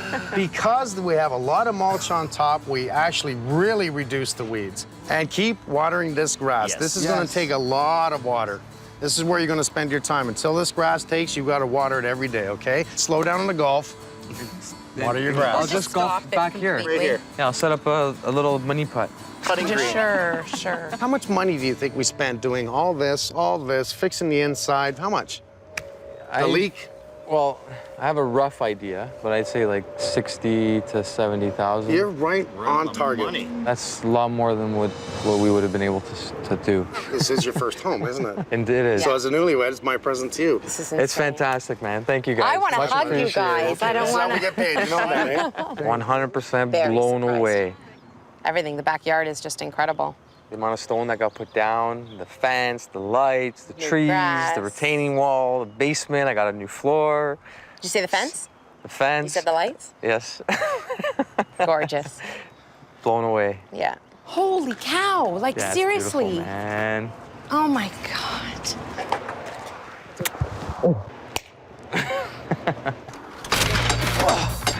We need a medic! Quick, get him over here! I have a feeling that will end up on the bloopers. They also Wild green eyes, are they yours? Yes, thank you. Damn. No wonder you like the guy. Cheers. Cheers, man. Cheers. To the guys.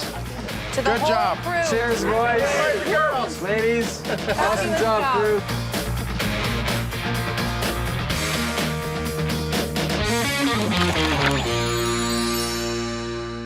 How is it possible that a home inspector could walk into a home and miss things right from the front door? Losing heat and we're gaining cold. So where's it coming from and where's it going? We did not expect, the seriousness of these issues to come up. Absolute no-no. This is the stuff that you don't wake up from.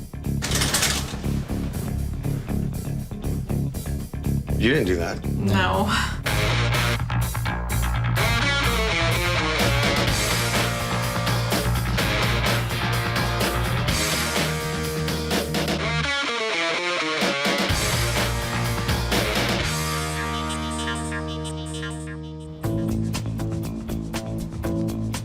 Dan and Anita were looking for very specific things when buying a new home. They were looking for a mature neighborhood as well as a home that was close to their parents. They brought in a home inspector. Good things in the report that I want to see, including pictures. 2 thumbs up. The home inspector said only minor repairs. There's no problems. Now, Anita and Dan are just a little worried they may have some big problems. I'm here to ask questions, get answers, and I'm here to do a homes inspection. I'll make it right. We already had a sense of what street we liked and what neighborhood. And this particular street, we really liked that there was a park at the end of the road. So that was a big selling feature for us. And we came into the home and the family actually was at home during the viewing.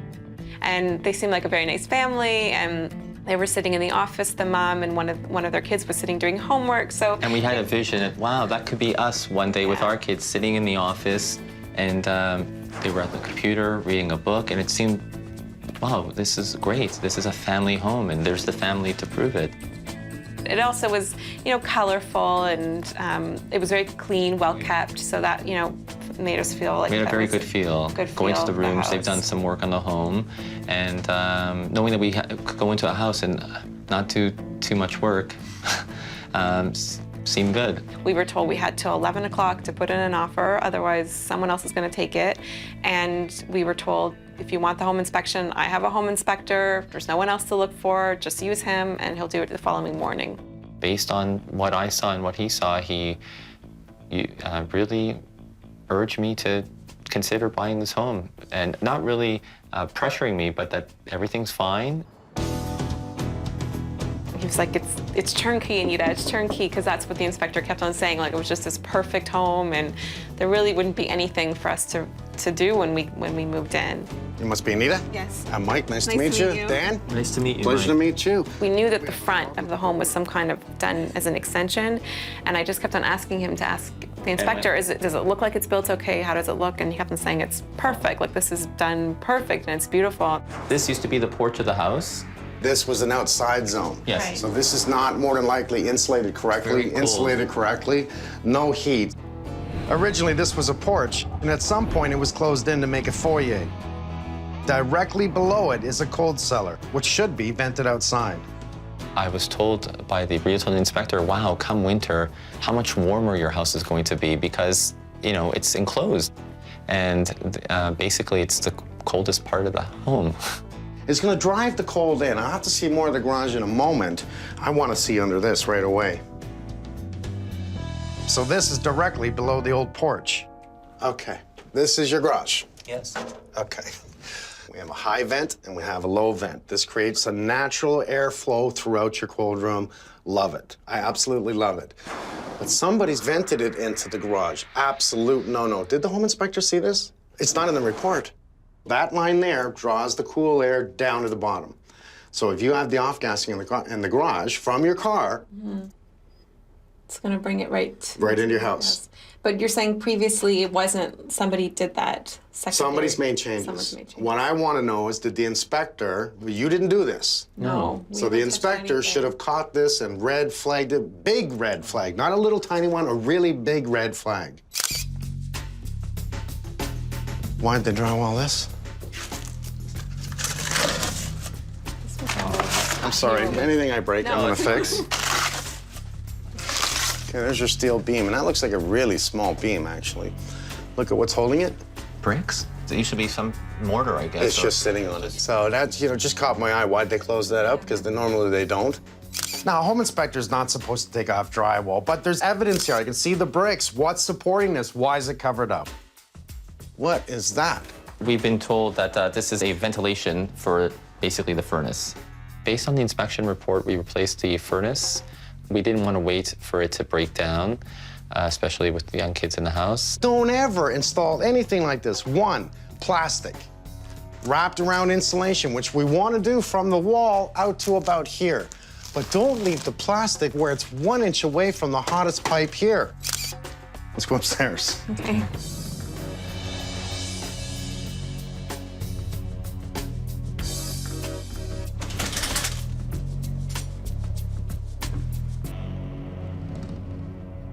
You didn't do that. No.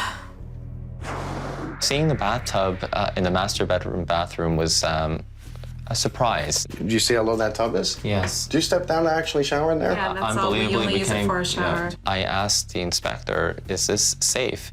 And it never really became a safety issue, more of an aesthetic issue in his mind. When have you ever seen a tub in a floor? Not up on the floor, in the floor. Get some glass doors attached to the walls, and it's just gonna be like a perfect shower. Who said that? The home inspector. I really thought, okay, if that's all I gotta do is put glass doors, that seems easy enough. If somebody did this after the fact, and that means they've cut out structure to put in a tub, did they re-beef it to hold the tub? I don't know. It's kind of interesting when the shower curtains close, you don't even see the tub. It's just a hole. It's like this bottomless pit. So. I've already seen enough for your house, and I can already tell there's a lot of problems. I want to see your garage. Okay, follow me.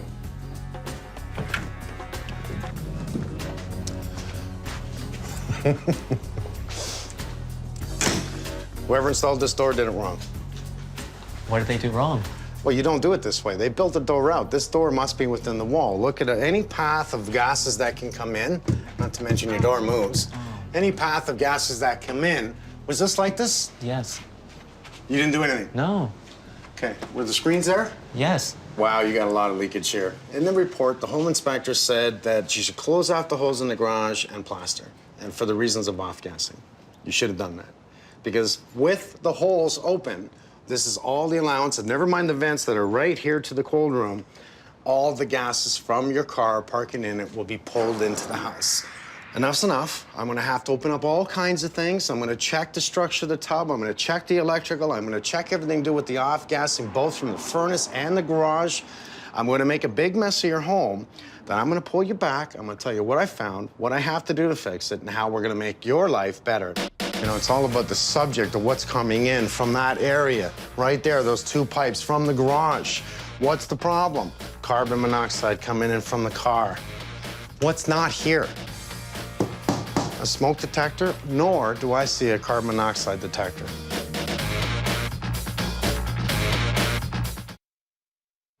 Our bedroom is freezing in the winter months. But the inspector said, don't worry, not the majority of your room is on the garage, so you're not gonna have a problem at all.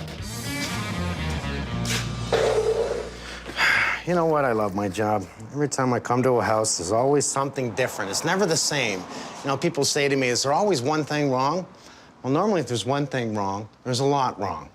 What's bad about this is that reading the report from the home inspector, it was pretty good explanation. I love that he took the pictures and everything and talked to the homeowners. Obviously, they found the holes in the ceiling and let them know you should address this, which was great information.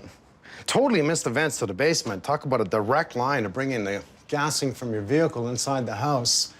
It is very direct.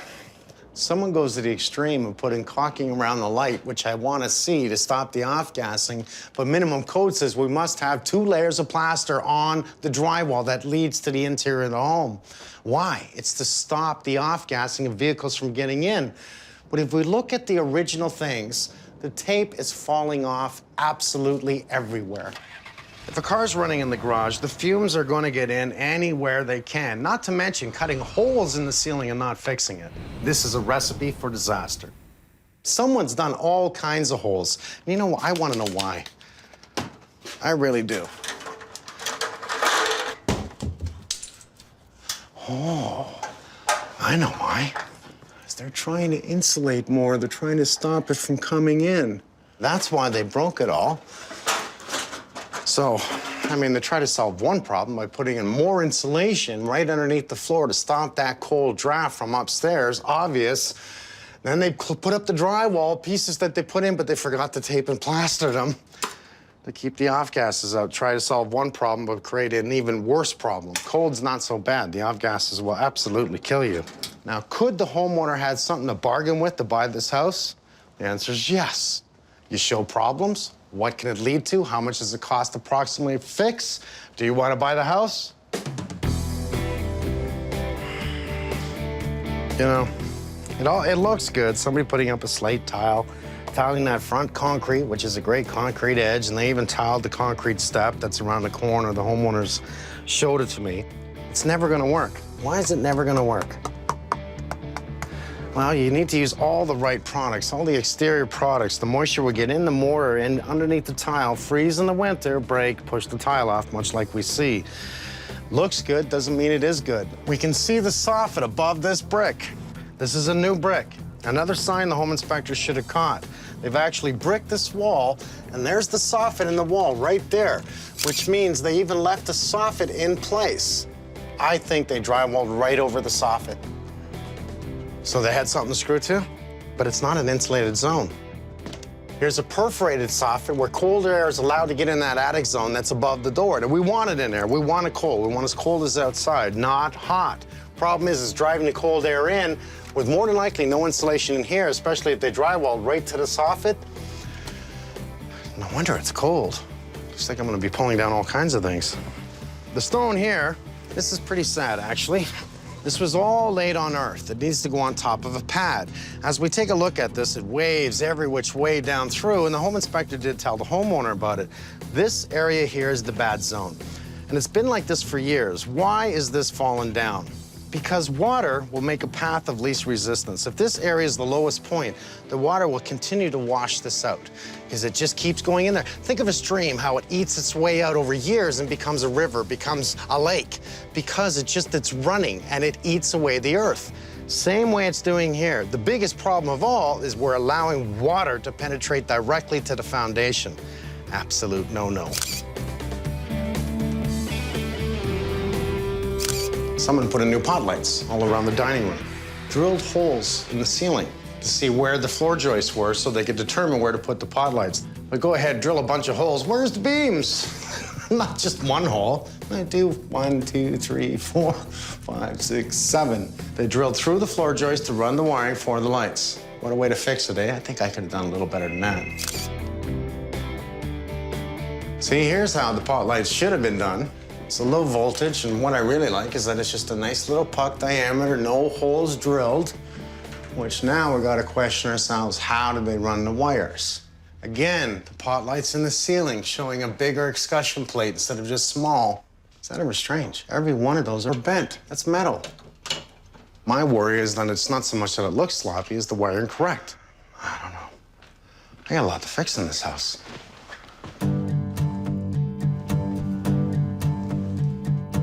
So this is the cold bedroom. This area right here, boom, is over top of the garage. Is that an issue? Well, is it insulated right?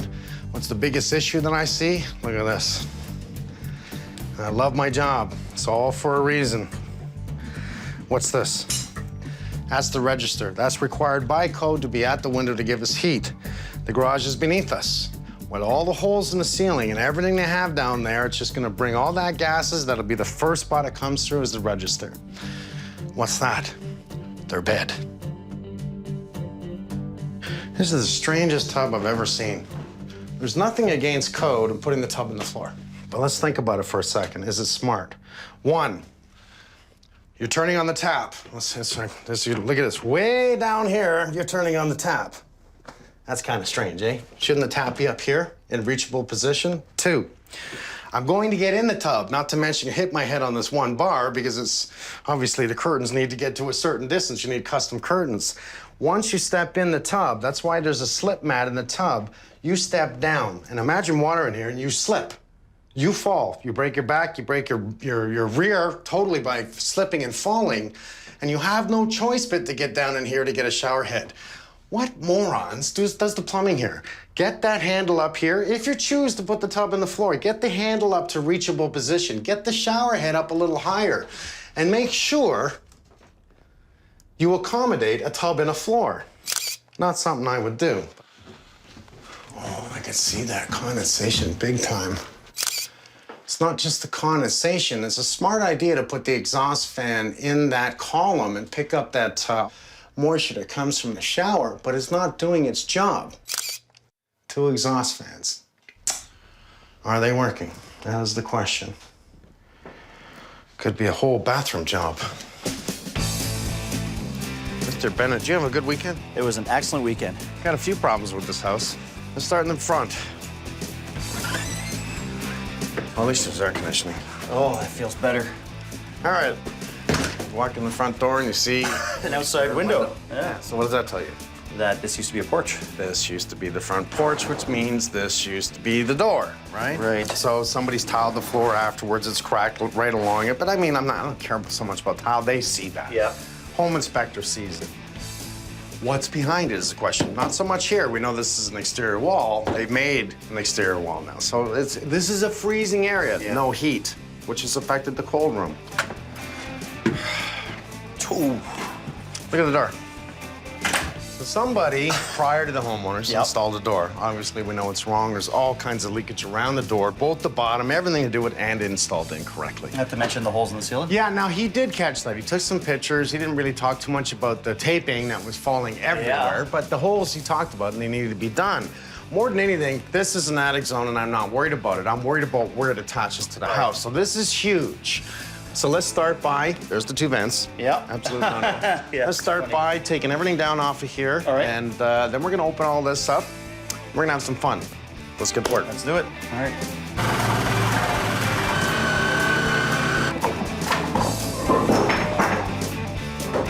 There you go. Now take it out, dismantle it. Okay, I want to keep the plywood, guys, please. And keep the scrap wood just in case we need to do any tarping or anything like that, okay?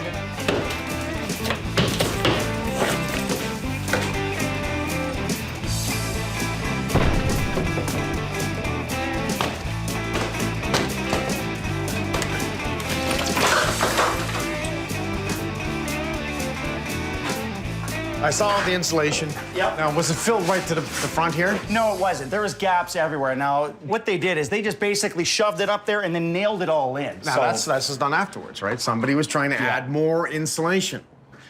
Any insulation here? No. Okay, but we Nothing. can see the block wall up there, right? I know. Okay, so we probably have a ton of leakage in that wall there, and obviously a lot of leakage here. When I came back last time, I saw you had the piece of rigid foam off. That's right.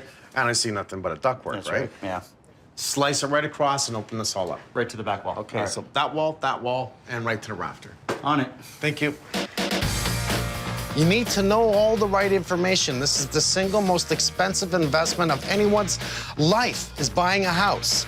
They're relying on you, the home inspector.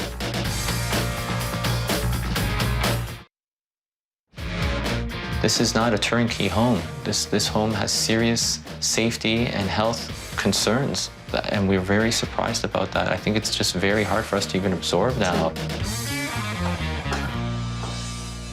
This wall allows a lot of cold air in the winter. Remember, this area is the cold zone, right? The attic. Looks pretty good up there. This here is the front porch, and this is the culprit of why they're freezing. Yeah? Oh, look at this. Not only did they drywall over the soffit, there's just insulation lying up here, totally just lying there. So now, because this attic is a cold zone, it will bleed all the cold air into here, which transfers it in the inside of the house. So this is totally why it's so cold. Imagine all that cold draft coming from the attic space right in the house. Yeah? All right, what we're gonna do is let's go inside for a sec. All right. You got the trim off and everything, yes? Yep, everything's ready to go. Okay, you can start by taking down the whole ceiling. Okay. I don't think you have to take down the whole wall because the wall in that room stops about here. Right. So pick your point, maybe by the baseboard here, cut it right up. Remove everything here. Yeah. And the ceiling and that side. Don't touch this yet. All right.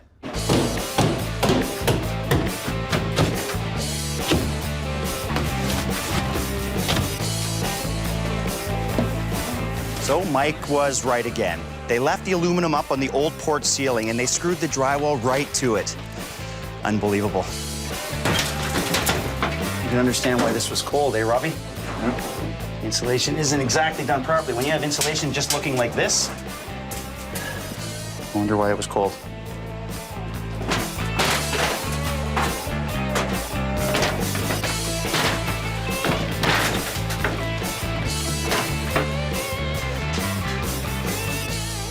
Just gonna take the ceiling out to see what I see.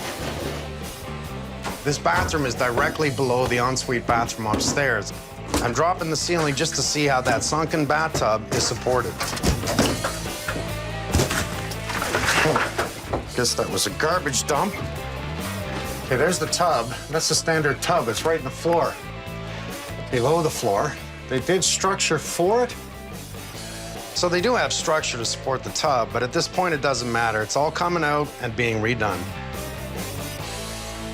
Well, unfortunately, this tub does meet code. It is the silliest thing I've seen. It's one of the most dangerous things I've seen. Now, nothing states that this is illegal because we're less than 2 feet off the main floor.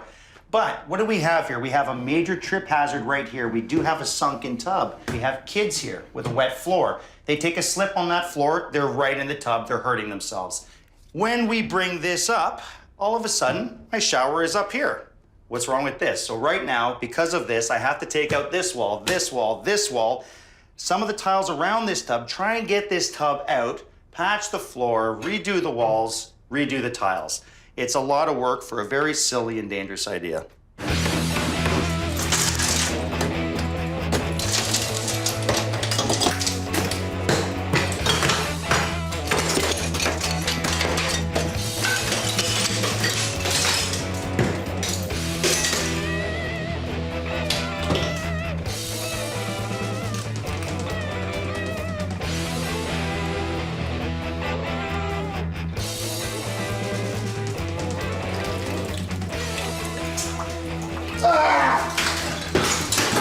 I got a little bit of a wet bum.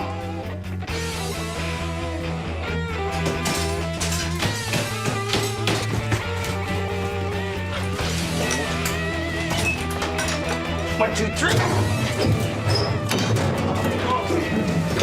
All right.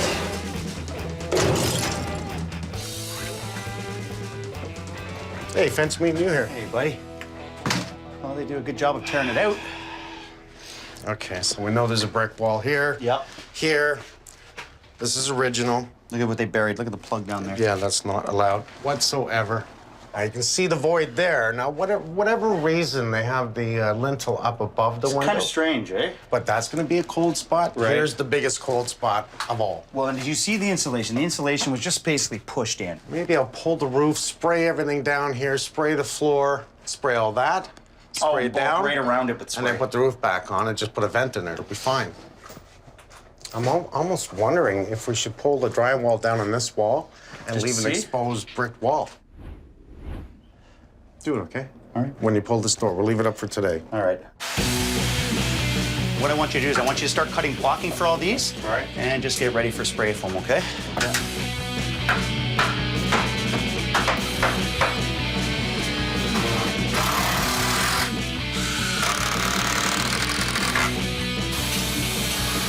Now, we left the foyer ceiling open so that insulation guys have easy access to spray the walls in the attic above. Next, they'll move into the garage to do the same thing. And while they're in there, we will prep for them to spray the foyer ceiling. What we're gonna do is install a temporary plastic vapor barrier, then over that, we use plywood. The spray foam will actually act as a vapor barrier. So once it's cured, we'll remove the plywood and plastic and install our mold-resistant drywall. You know what? It's 40 degrees Celsius outside. Yes. Probably around 50 up there. So, rock, scissors, papers. 1, 2, 3. Oh, look at Oh, you're gonna wrap, are you? Yeah, sorry. So Mike's still in it. You're This out, is buddy. not no. Paper wraps rock, but that's not a rock. That's my fist. That means I win. Okay. Whoever loses All right. goes.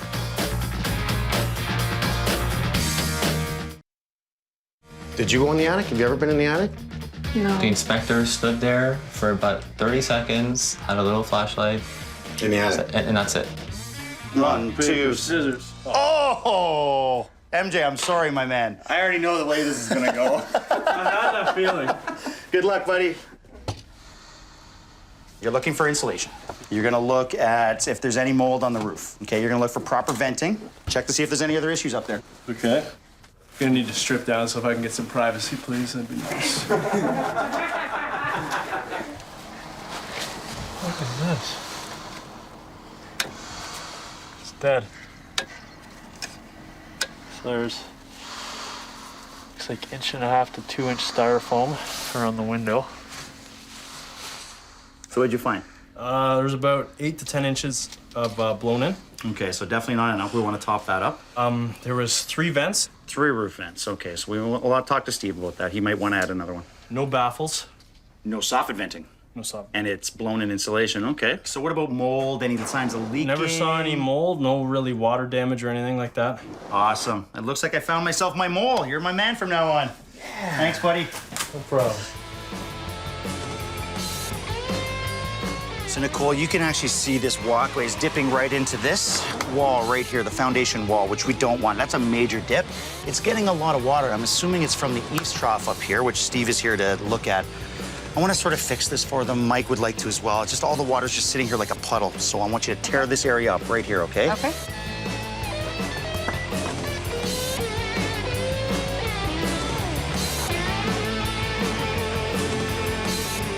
When I sent MJ up into the attic, he noticed that the power vent was not working. Steve Graves is here to sort out all the ventilation issues in this house. Power vents are fine.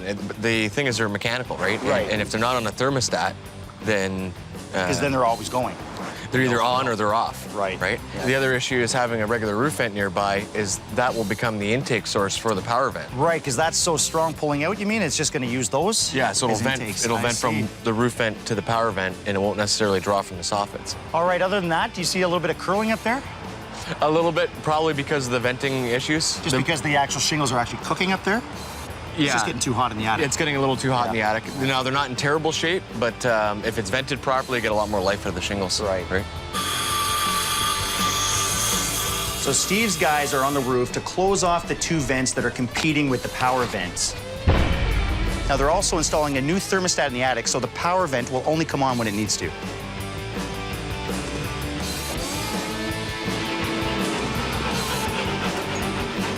My crew's here today to do drywall. We have the front foyer to do and the garage. Also, Solutions is here today to look at all the electrical issues in the house. So, Joe, please, let's investigate these holes now. I know Mike really wants to take a look at them. We're hoping that these wires that they ran from pot light to pot light are actually through the middle of our joist. Is that correct? Well, that's what we're hoping, but what you see here, it's gonna either be right at the bottom of the joist or underneath the joist. Which means you want me to drop this ceiling. Worst case, the ceiling's coming down. And there we go, Damon. Oh, you gotta be kidding me. It's coming down.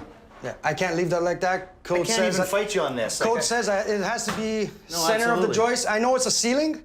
What are the odds of somebody putting something through it? But there is a possibility, right? So by code, any wiring that runs through the ceiling has to be at least 2 inches up from the edge of the joist. Any less, and someone could put a nail or a screw through the wire, and that is a shock hazard. Gary, this is the little issue I was talking about. Not so much an issue, I just wanted you to tell me what you thought of it. I mean, we have a lower fan on this part, and they went and installed another fan up there, and now you can see why. Look at the staining of the water just in this area. I think we should eliminate the two. We'll put one high up in the high spot here. So you're okay with eliminating the lower Yeah, one? why? Well, this one's pulling. What about the other one? I don't think the other one's pulling. It's got cobwebs all over it. So. That's a good point, man. Oh, look at that. That's a good eye. Yeah, cobwebs indicate that there's no pull. Yeah. Otherwise, there'd be no spiders. All right, buddy.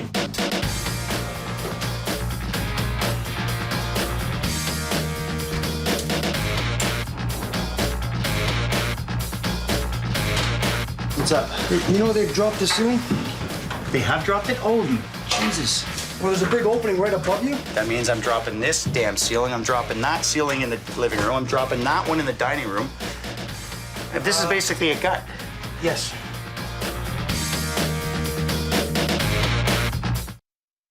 We do not require a cold room, so that we could utilize that space, maybe storage, would be fantastic. Really busy day today. We've dropped the ceilings. Now, Joey's already started the pot lights. Last thing he's got to do today is put in the new panel. We've got the bros here today. They have to remove the exhaust lines from the hot water tank and the furnace. We also have Trimble windows here today. They've brought us a new window for the foyer. Dom, they had these nice crank windows here because, of course, at one point this was an outside wall. So they had the crank windows. They get some fresh air, some light in here. But since we closed it off, I wanted to change it. So you brought me a window. Well, I brought you one full window. Before with the crank window, there was a mullion down the middle, so blocking off a lot of light and just right in people's faces. You don't want that. Right. We bought one full window, all glass, fixed window with blue chip glass to match the front door in the flow to the room and the Very entrance to the room. And we also have double-sided tempered glass here because below 12 inches, you need safety glass, interior or exterior. So this way, especially when we heard there's kids in the home, we want them to be safe and sound, no one getting hurt. Makes absolute sense. Growing up, they're going to be tripping all over the place, and you definitely don't want them going through the glass. Yep.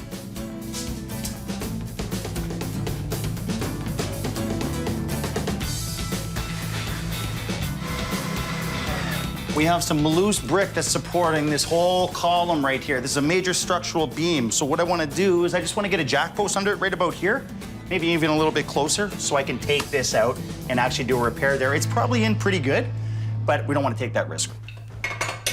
This, to me, is a pretty scary thing. It's the major structure for part of the house, and it's sitting on 2 loose bricks with a chipped out corner. I'm going to build up the corner here with non-shrink grout, and then actually lay my bricks back in properly with a mortar joint so that it's strong. I'll let the floor up slightly before I do that.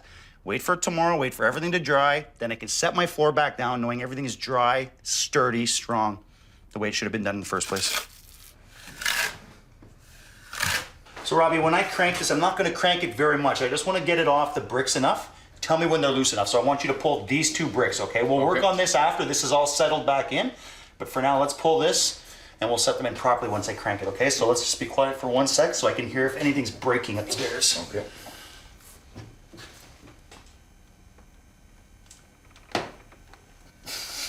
Hear that? Yeah. Okay, just check that for me. See how loose those are for me. They're getting there, eh? Getting there. Okay, try that again. Atta boy. Very nice. Okay, so we'll clean up this ledge right here, square it off, lay the bricks back in, okay? Okay.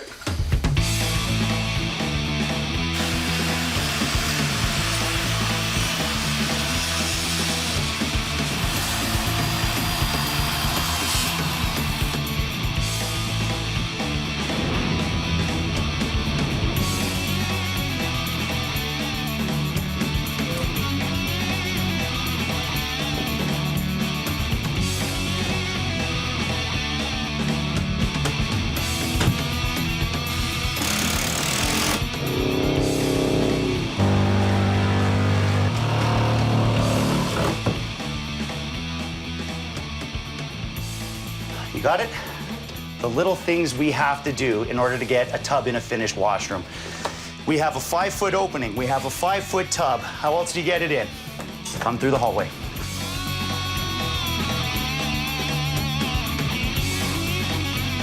Okay, so I'm gonna give this end to you.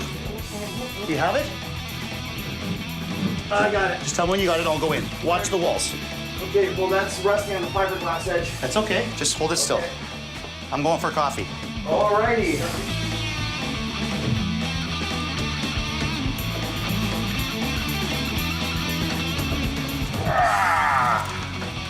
Hey, it fits. It fits now.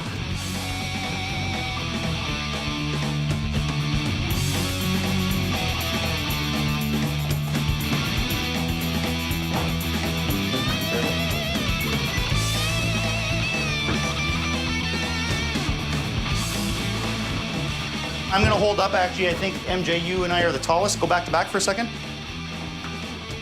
Oh, you wanna hold up drywall? Back to back. Okay, so MJ, you're holding up drywall? Yes. It's all right. How's it on your line back there? Good. You're good? Okay, go.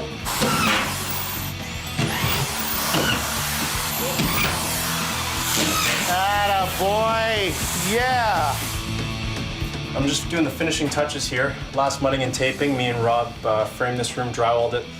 Now I'm just finishing it off. It's no longer a cold room. It's now part of the basement. It's insulated, vapor barred. There's not gonna be any more cold issues, so just finishing it up now and we'll paint it and it's done.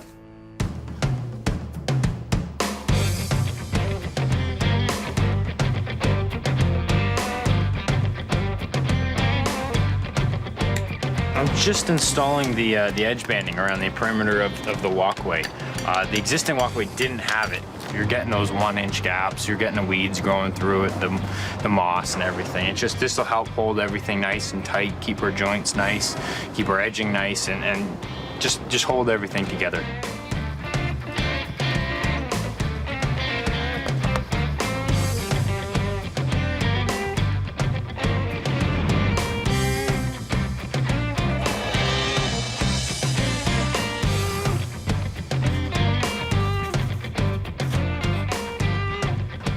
What I believe is that you need to have a little bit of courage. A lot of people are afraid to do ceilings with tiles. Really, the most important part is always the back butter.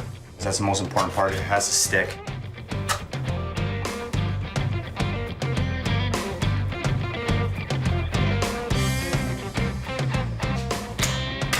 Now, this is just someone who was missing some common sense. I mean, you do want to vent a cold room. We did have a cold room under here. We did have an open porch. It was accessible as a cold room, but the main problem was they were venting into the garage. The problem with venting into the garage is that the carbon monoxide was going to go straight into the house.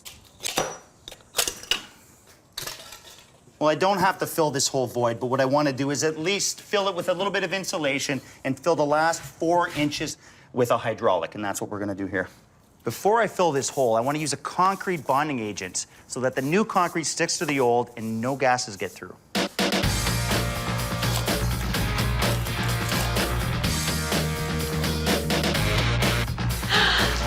Oh my gosh. Well, it's a bathroom. So pretty.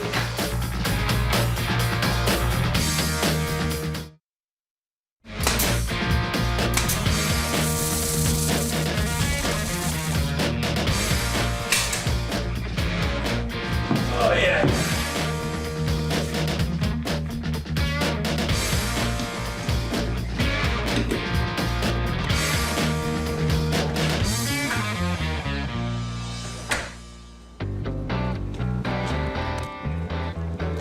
Long time no see. Hey, folks.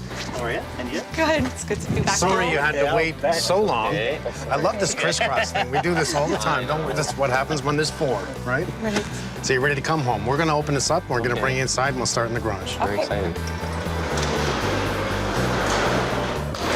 Come on in, we got a new garage. There is no new cars in here. I'm really sorry about that. You're gonna have to go to the store for that. Let's look this way. Frank is an awesome guy. I really, really love him. He put in a brand new panel. If you take a good look at this, you're even gonna see that we have a surge protector for your cable, telephone, and your electricity.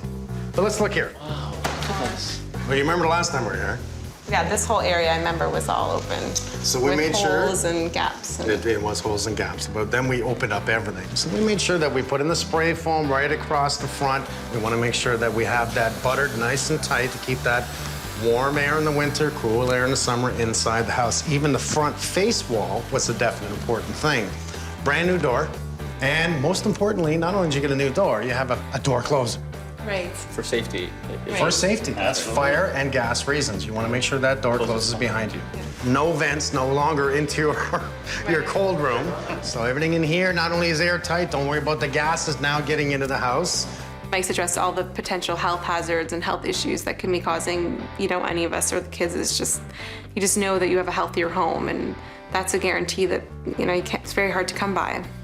Now the guys, this is Damon's fault. He actually had the guys pull it up and relay it. It is not new. It is your stone. But it looks brand new. Yep, they leveled everything. You got that. No longer have that hole against the house, which I don't like. We even brought in Steve Graves. He is from Better Contracting. Love this guy. He went up there. He had some new downspouts. He's checked everything within the roof, and he actually removed 2 vents that were high up on the peak, correct? That's right. He eliminated 2 because your power vent up there was sufficient enough.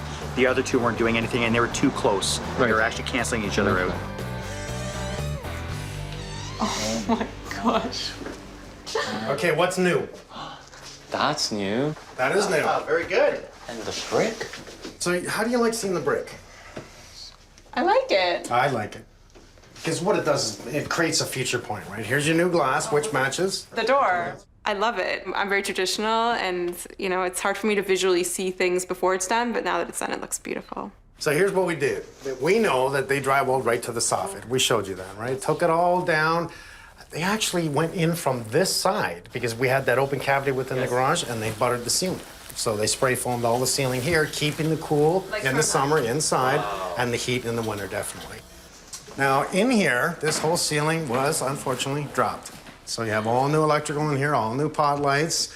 Every ceiling on this floor was actually taken down and the wiring redone because of your electrical, the way it was done. You can't just fish electrical through the way this person did. So was it like it could cause a fire or it could? Wasn't safe.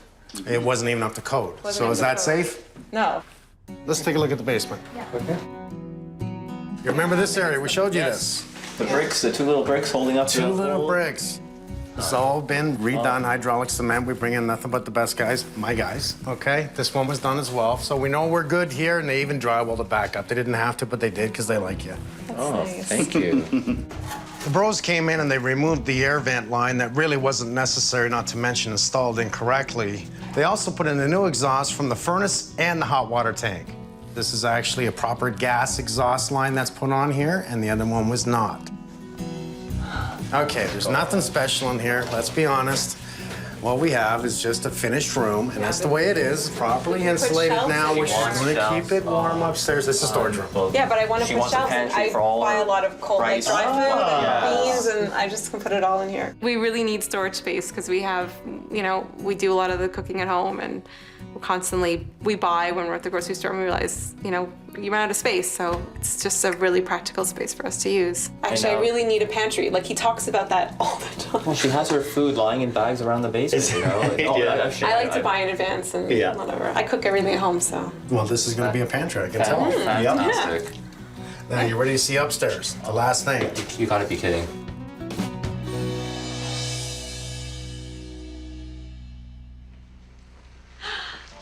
Oh my gosh. Well, it's a bathroom.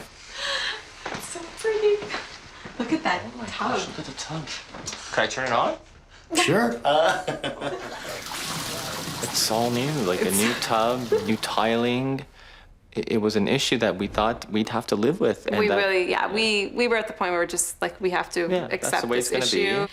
You know, it's not just that it was an eyesore, but it was also just really difficult to use and lousy, and it's like a dream come true that somebody actually came and fixed it for us. I'm happy to see that even though you had to remove the old tub, the floor was salvageable. Like, you didn't have to ruin it. Do you know how that tub was run in here? We cut a huge hole in your hallway there, and that was in the staircase, and pulled the tub in through there, and then repaired it. You also have a new toilet. I'm seeing this brand new toilet. You know, it's all gifts and gift after gift after gift. It's hard to, it's overwhelming. It's hard to process so much things that were given to us from total strangers. You happy? Yeah. That means I'm happy. Oh, no, we're happy. Thank you so much. You're Thank you welcome so so much. You're welcome. Waiting for it. Well, I'll get in the bathroom. I know, it's so thank you. Dave. Thank you. Mike and the crew don't know us, and they've offered so many things to us to make us feel good about our home. It's just great. Thanks for the new toilet. It was such a dirty Oh, we had to. We broke the other one. Here's the game plan, boys. We got a beam coming in here, we got a beam coming in here. We got a jack post here, here, here, and here. Now what I want you to do, Carl, you start from here, you come around this side, you start jacking up on this side. Rob, guys? Oh, okay, here's the game plan here, guys. Okay, we got the beam coming across here, right?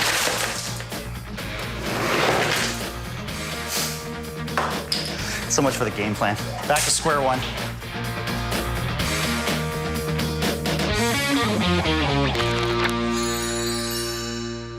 Water's going to run down to here. It's really going to sit here. It's going to trickle, find its way in. I don't know how the inspector didn't spot these grading issues. We have electrical problems, plumbing problems, fireplace, water. The inspector clearly did not do his job. It doesn't look like it takes much to become an inspector these days. So I have this roof and this roof all coming to this eavesdrop, and it just flows right over. I'll bet. Had I known that these problems were there, it would have made a big difference on the value of the home.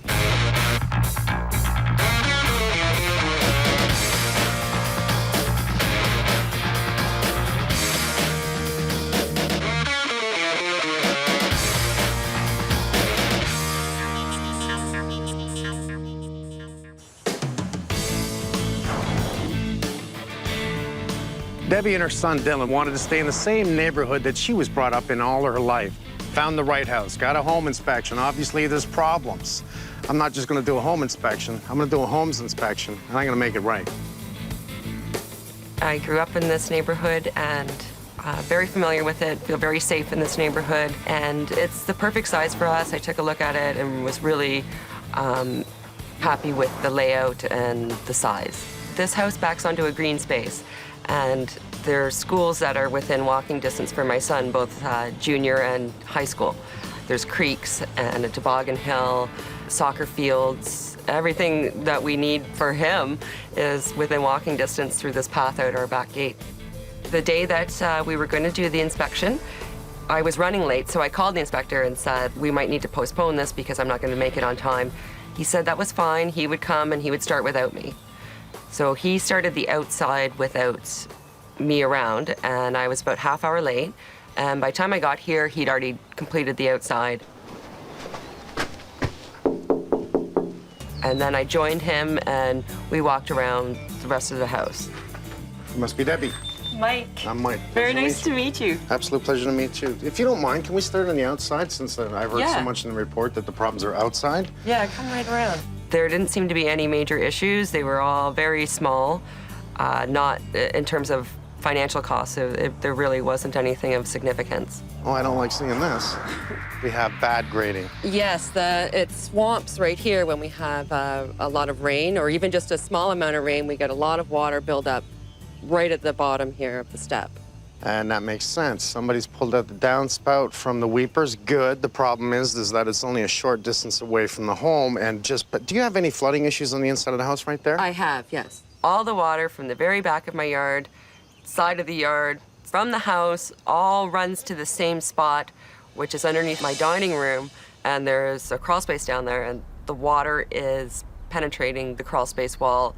The water damage has been there for a long time. This isn't something new. Not only do I see a low point right here, this is about the lowest point, it even gets lower when it comes to the house. And what we don't want, the water's gonna run down to here, it's really gonna sit here, it's gonna trickle, find its way in, and obviously get to right here where it's gonna get into the house. Yes. And it wouldn't surprise me, you definitely have water issues in the inside of your basement right here. Yes, that's exactly where they are. I don't know how the inspector didn't spot these grading issues. I can stand and see them, and I'm not trained to see these things.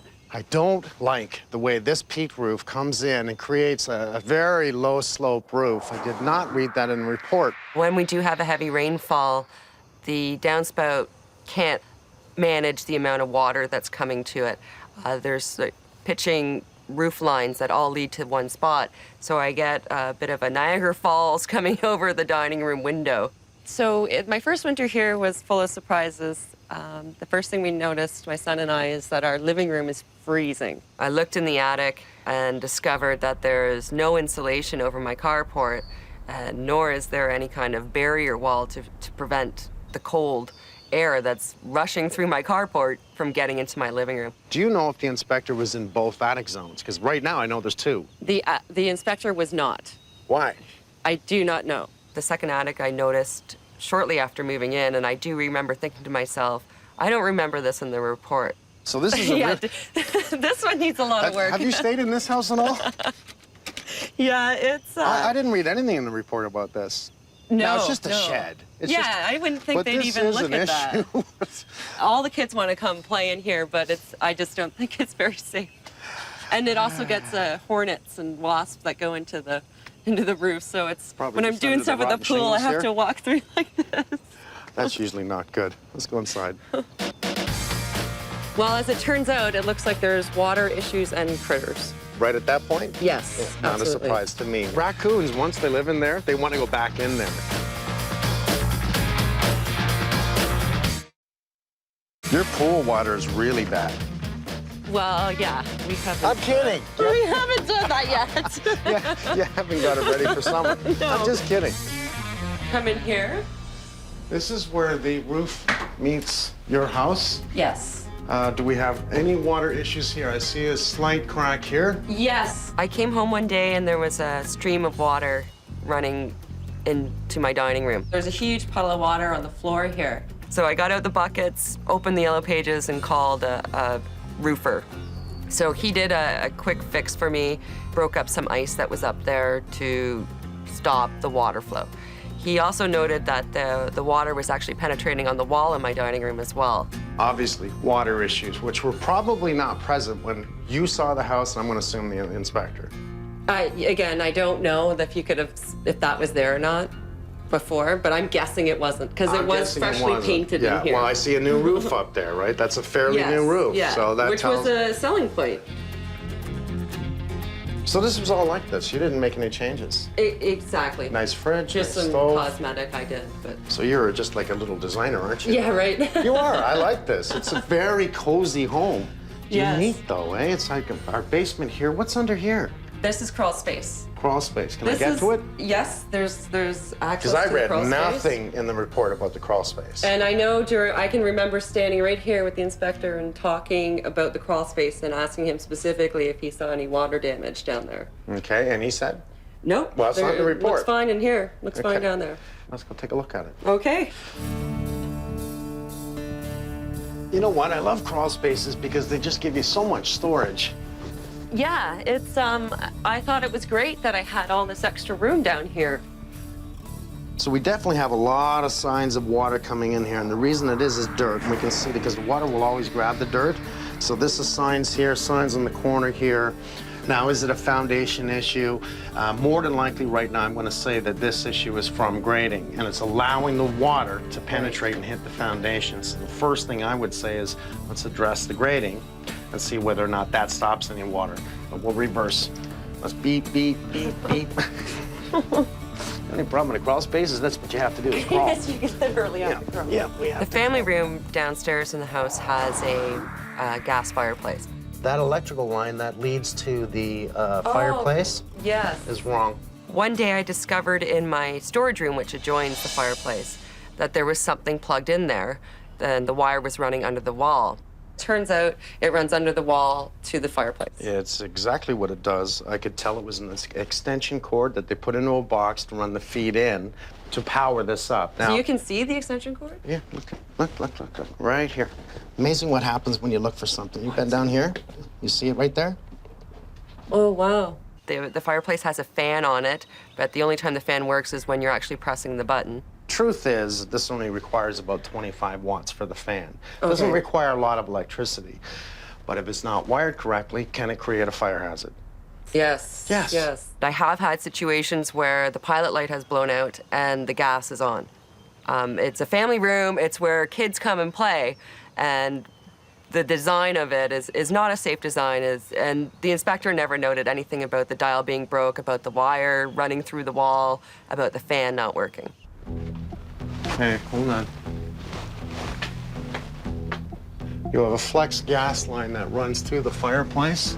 This tells me whoever installed that fireplace is not a proper installation fireplace guy, okay? Why? Okay. This is your feed line, says natural gas right on that wonderful sticker, which is great. See how that copper line comes up and touches the ductwork?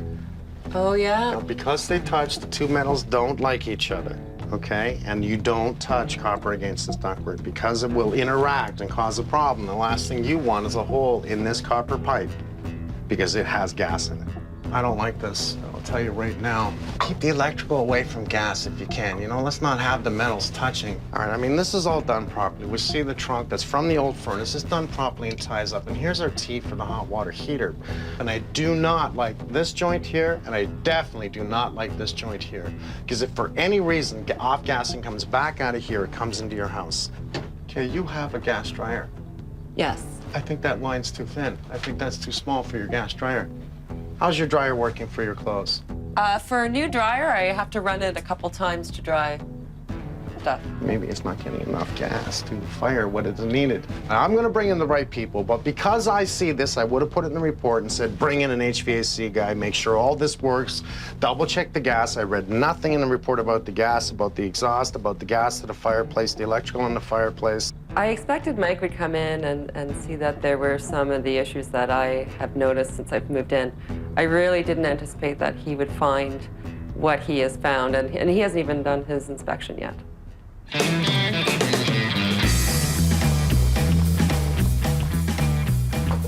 Might as well start on the roof to take a look at the roof. I mean, such a small area. Just look at the eaves trough here. I love spring. Listen to those birds. This size of eavesdrop right here, because you can see the peak that comes right to approximately here. Now imagine all the water on that roof up there just coming down in a pouring rain, coming right down to this point here, and it overflows like a waterfall coming down here.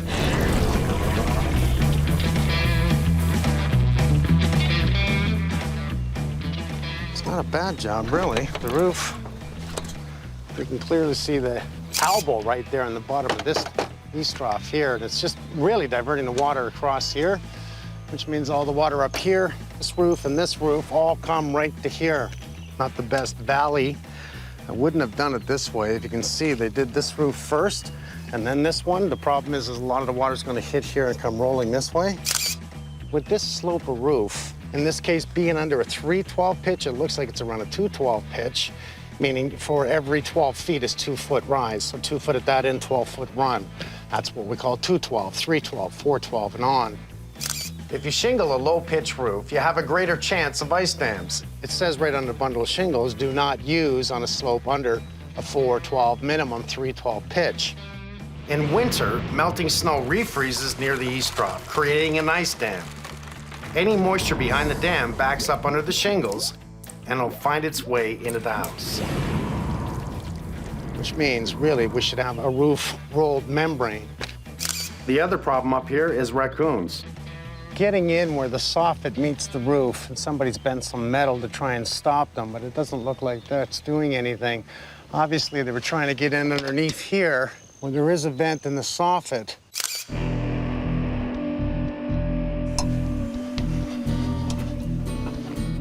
So I looked at the front of the house, I looked at the back of the house, plus I was in the roof area in the center here, and what I did not see was anything to do with the roof vent. I saw nothing on the end of the front of the house or on the back of the house for vertical that showed me no signs of a vent. And I'm looking at, that's a vent upwards. So that vent is upwards to here, but yet in this that I can see is just electrical, so there's no vertical, which tells me is it going into the wall? Or at this point right now, I'm gonna say that it's actually going nowhere. And this hood is simply just picking up nothing and it's going nowhere. Nice sink so far. The exhaust appears to be fake. And it looks good, but it's not doing anything. Now, when I was in the crawl space downstairs, I noticed directly under the kitchen here was the trap. And it did have an access to the trap, so it had a clean out, which I liked. Here we have our double sink coming down. You never see this triple T like this, where the dishwasher comes in the top, the water comes in this way. I'm not opposed to this. What I'm opposed to is that the trap is downstairs. When the trap is downstairs, immediately I go, where's the vent? Where's the air behind water? So they renovated the kitchen. There's an air vent in the wall somewhere, but it's not here.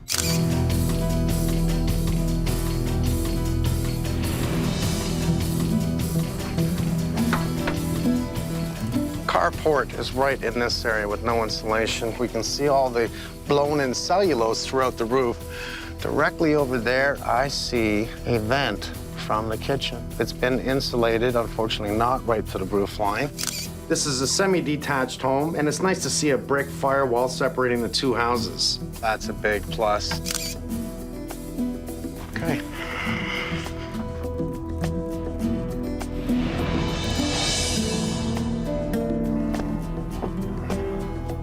Well, that's odd. I have another exhaust. That would be for the bathroom upstairs. So far, it would appear that the exhausts from the bathroom and the kitchen, even though it doesn't look like the kitchen is tied in, go directly to the roof vents and not to a proper roof vent for the exhaust. In the corner, we see the baffle that looks like about 2 inches of airspace directly down to the vent. So what we're doing is this whole attic space is relying on venting really from that spot right there. Not enough air intake to get up to the roof vents. That's why it's so hot up here right now. Not enough insulation as far as I'm concerned. Then they changed the insulation and put down another 13 bad insulation on this side. So it's gonna make the bedrooms very, very cold. We have some work to do, that's for sure. I'm gonna work with you today. Excellent. So it's just gonna, today. The boss is back in town? Yeah, just today. I'm gonna wreck a few things, take apart a few things, and find out more what's wrong. We're gonna have Frank come in, Martin come in, the fireplace guys today, and we'll just come up with an overview of what the issues are and what we're gonna do about it. Okay. And it's very frustrating when you move in and you start discovering all of these problems, and you know, where's the extra money going to come from? It's a little cooler today. It's freezing today. I have my overalls on. I'm ready to help you. I know. You're gonna help? You got new boots. I don't have new boots. I can get you some. Okay. It's a charming house, actually. Yeah, cute little house. I like it. It's a nice neighborhood. Nice lady. Debbie and her son, Dylan, bought the house just about a year and a half ago. They did a new deck on the back, brought in a contractor, did some work on the inside. So here's what we have. We have electrical problems, plumbing problems, fireplace, water. You can see the grade here runs right to here, obviously then runs right underneath the deck. Today I'd like to pull up some of these boards here. What I want to take a look at is how the water is penetrating this. So here's the odd thing about this is the foundation was poured and they built it up with cinder block. Now it's only one layer block, but the problem being, this being the low area and the water coming in, I believe it could be coming underneath the one block. So let's start by getting the guys to lay our traffic path right through from the front door. Let's protect all the floors. Let's get it downstairs, protect the carpet, because we are going to be looking at the fireplace. We'll get some ladders, but more than anything, let's start by pulling these boards up and taking a look at the foundation as to how this water's getting in from this run and what we can do about it. All right.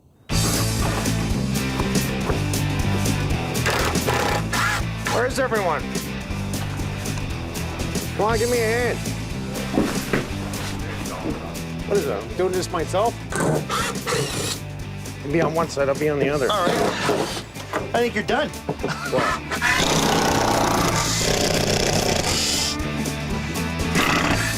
Yes, sir. Okay. The poured foundation's too low. Okay, see the poured foundation? Yep. There's the cinder block, there's the poured foundation.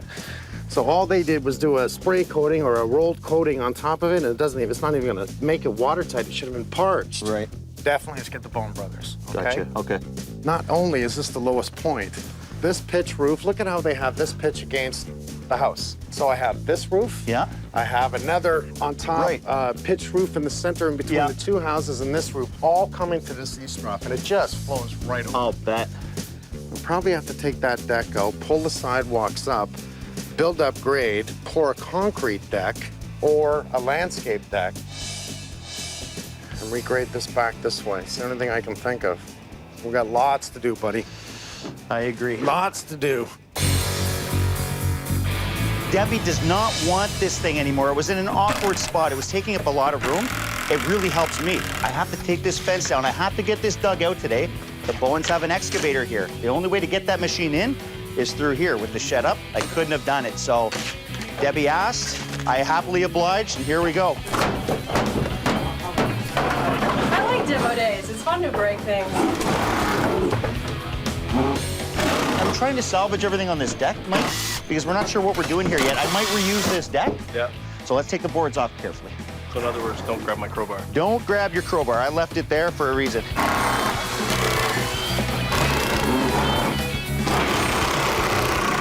Vince, how you doing, buddy? Hi, Mike. Thanks for stopping by. Oh, you're welcome. I love this fireplace. I really do. The home inspector talked to Debbie, wonderful lady, okay? And he easily said that we can convert this back so simple into a wood burning. Truth is, I think this is done wrong. When I took off some of the facade here, I found the gas line here is kinked, as well as where it goes into the unit. It's not siliconed properly. You see the insulation there? Yes. Now, why did they stop that? They actually stopped that to stop the cold draft from coming down. Correct. I guess the easiest thing to do is to see what we can do as an insert and change that, make it safe, make it right. Yes. Thanks, buddy. You're welcome. I'm happy.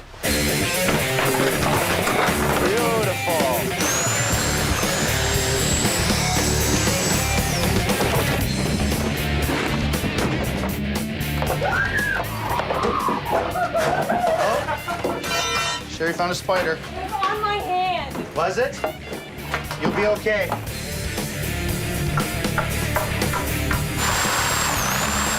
So today it seems like we're always racing against time. Today we have rain coming and I have to dig a giant hole right here so that Colin can actually get his waterproofing done. Today is all about waterproofing the outside, getting that done as much as possible so that we can start working on the inside. We want to waterproof the house before we even want to attempt the inside. Get this done out of the way and actually just start our landscaping here.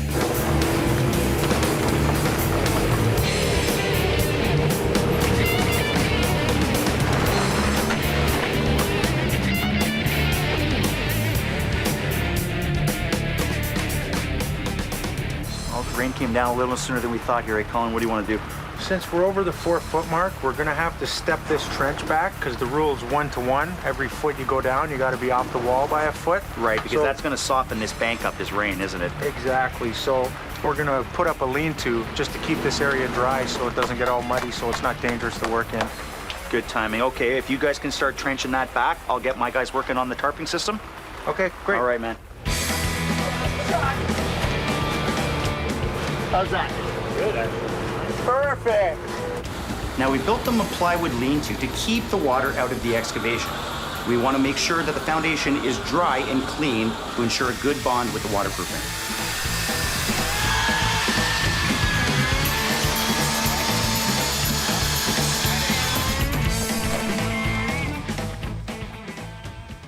I want the bros in. I want them to take a look at the furnace, the gas lines, to the fireplace, to the dryer. Alex, we're gonna need more insulation in the attic. Top this up. Let's get an R50 up there. I think what we can do is if we raise up this side, and I'm talking the earth, and now make a walking path instead of here, make the walking path to that back gate. I'll tell you what, call in Teo, and let's hear what he says. Morning, sir. How are Hey, you? it looks like you're ready to roll here, my friend. Got a new toy to play with. Hey, it looks brand new. You ready to work it in? Yep. This is what I got planned. Oh, okay, great. I started sketching some things up last night. Okay, so there's the house here. Yep. This goes towards the deck. Oh, that's really nice, bud. There's 3 different types of stone. There's 2 soldier courses. There's 2 soldier courses in here. Yeah. And a little bit of a planting bed. Very nice job, bud. Okay, so you have my crew today. Cool. Get them to work. You're going to be on the machines, obviously. We have material coming at what time? 11. 11 o'clock, okay.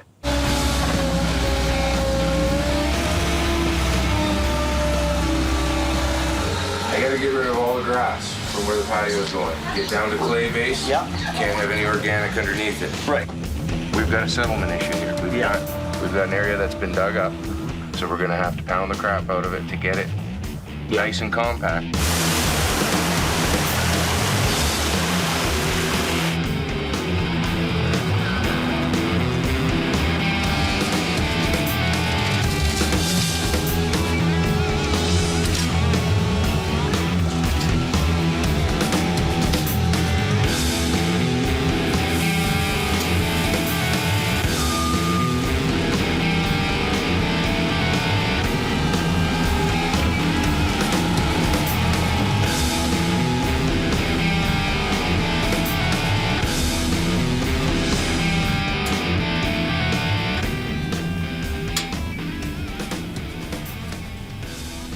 Plumbing is needs minor modifications. What's happening is the drain is actually sloped too much before it's connected to the vent system. So I'm gonna have to actually just modify that slightly.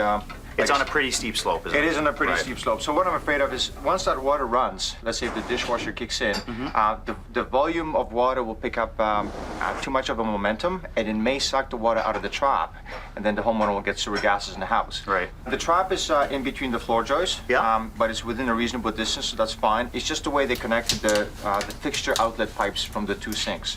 That needs to be redone. Once that's taken care of, I'm going to re-slope that drain in the crawl space automatically.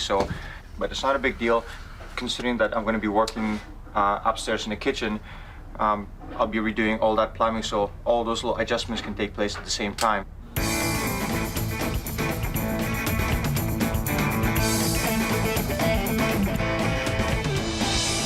The old panel was a fuse box, and you're limited on space, meaning circuits that are there, you can't expand that panel. So what we've done now is eliminated that panel. We've added a new panel in now. We used to have doubled up lines in the fuse panel. Those lines now are gonna have their own breakers. And in the future, if the homeowner wants to add anything, they have the availability of adding an extra breaker in and that circuit being on its own.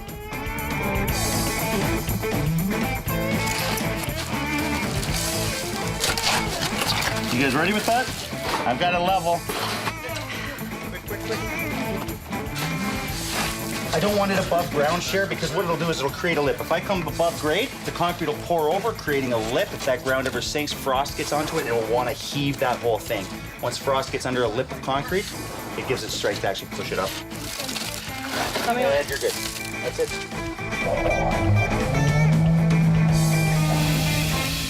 We got rock wool, a lot of rock wool, and then we have the fiberglass underneath that.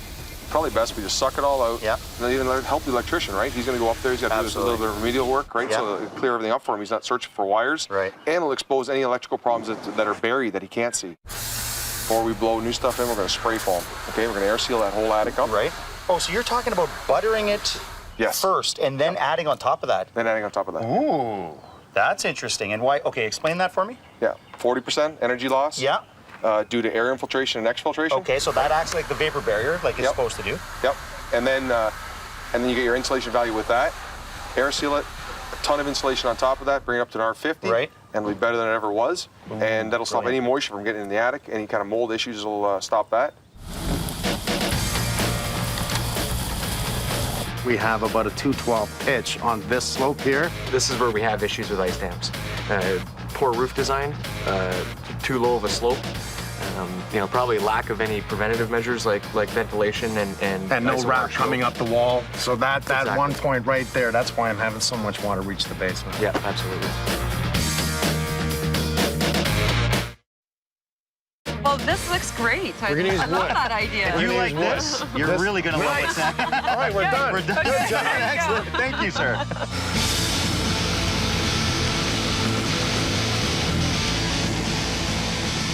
We have a huge day today. Our interlocking stone has just arrived, which means we can actually start getting it down, getting that part finished. Better Contracting is actually starting the repair on the roof today. Big job ahead of them. We also have Gary in the basement. He's attaching the gas lines to the fireplace and the dryer. A lot going on. Well, this is a new fabric. What is this? Geotextile, it's a woven geotextile. It stops any migration of silt, but it lets the water flow through it. Oh, I If see. you- Because if we you- have clay underneath here. Yeah, what we have is clay, so you get wet and it'll start moving in. If you ever Right. dig up an old patio, you know you end up with mud. So you're saying because the clay has so much moisture in it, eventually that gravel will want to sink, creating dips in your walkways. We'll put a layer of geotextile right on the clay, then crusher, then another layer of geotextile, and then sand on top of that to make a really stable base for the interlocking. It still lets the water through, but prevents the interlocking from settling. That makes sense to me. We've got a lot of wet soil here, so we want to actually protect this patio from sinking. Exactly. Makes sense. Let's roll it open. Cool.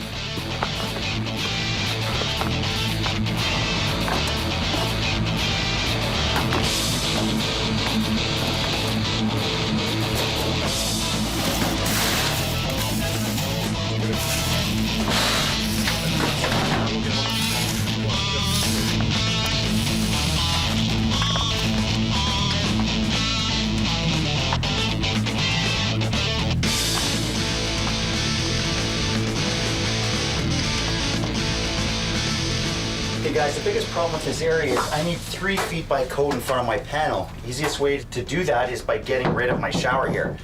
Debbie doesn't want it anyway, and it will also help us. So Rob and Sherry, I just want you in the bathroom, taking down the mirrors, the glass shelf, everything that's gonna be knocked down if we do this, okay? And Carl, just help me out here. I love that, that is sick. All right. That is sick. Can I just go play outside? No, you need to help me.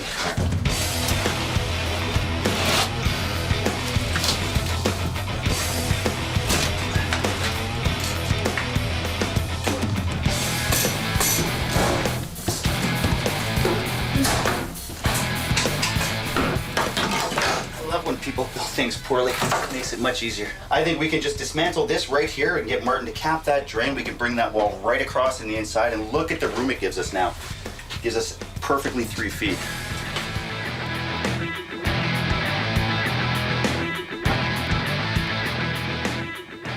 Couple of shots for Mike, a before and after.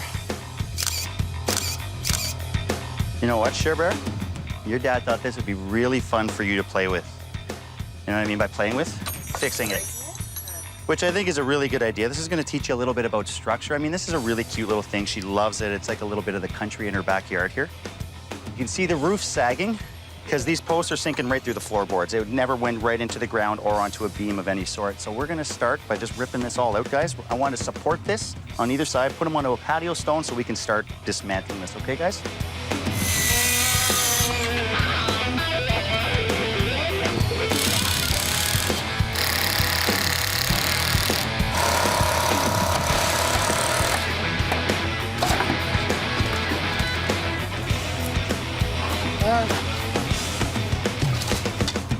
Is this where the wasp's nest is? Yeah. Oh yeah, there's a few in there. Oh yeah. Oh my God, look at that one. This place is infested with wasps.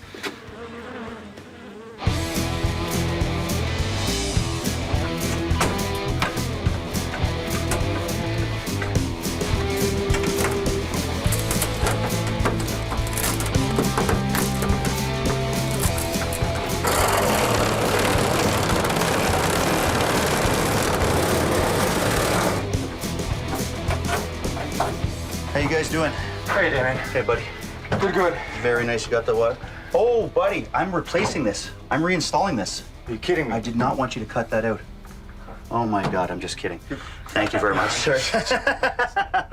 No, it's the only way to get this out. I can't get it out. This thing was so old. I was trying to take this apart from the inside, Yeah. and it was just did not want to come out. So No worries. I got to cut this in half to get it out anyway. Don't worry. You can have your heart back. Thank you. More? What's up? I love being the boss. It's kind of fun to tell people what to do, and even better when it's Kyle. Yeah, except she's bossy, that's the problem. I don't know where she gets that from. And you're disobedient.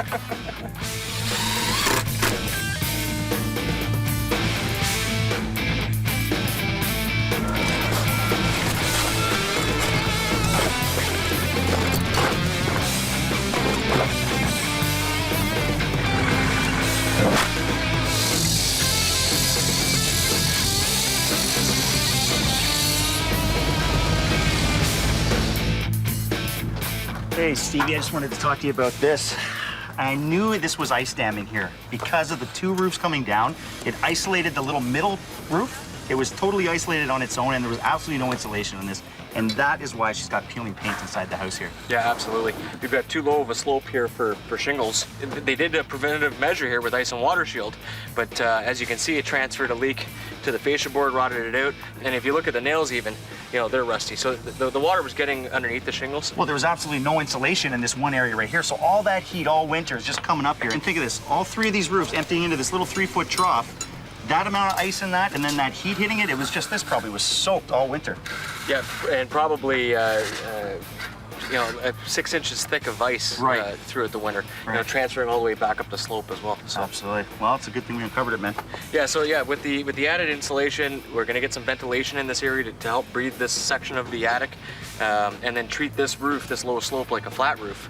That should solve any future issues. And not meaning that you want to turn this pitch into a flat, you just want to treat it as a flat. Yeah, keep the same slope, obviously, keep the same structure, just use flat roofing material versus shingles. Right. And the purpose of that is that ice can't dam underneath it.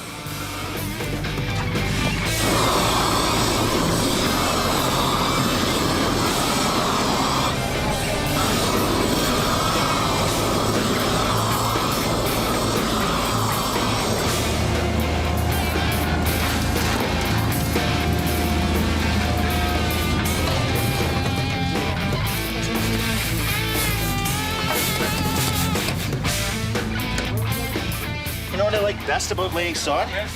Is that it's final. It's like paint, you know? Craig gets all the glory at the end of a job. He comes in and puts a coat of paint on it, and everyone goes, oh my God, Craig, it looks beautiful in here. And we've done all the work behind that. Well, that's what I find here. We've done all the work underneath it, and this is like a coat of paint. It just finishes up the job.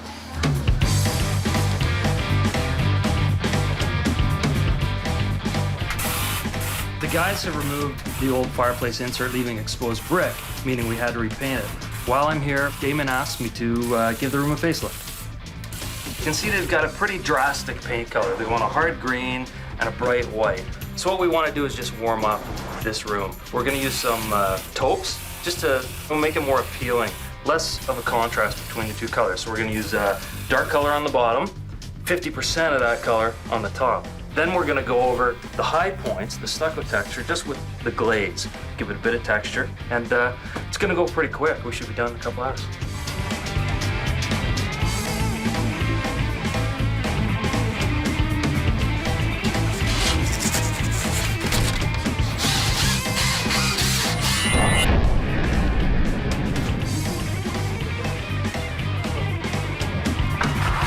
So I know this was a bit of a tough one, eh, bud? But you got it knocked off. We got it vented in the front. We're actually bringing air in finally and exhausting it out the top.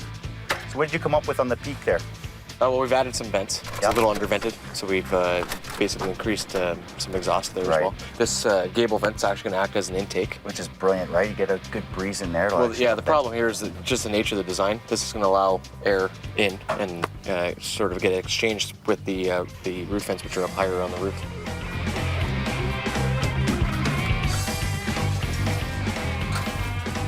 I'm just doing some of the railings now for this little shed. Still a lot of work. It's a little time consuming, but it'll look great in the end. A couple of rocking chairs and some beers would be perfect.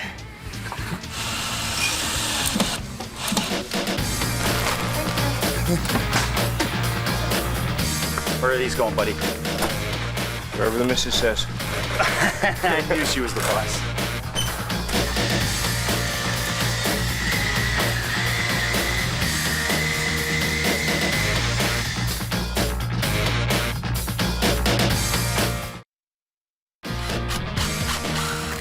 It's our last day. We're giving the house back today. Very exciting. It's about to rain. Actually, I'm pretty sure a storm's coming, so going as fast as we can so we can finish this up.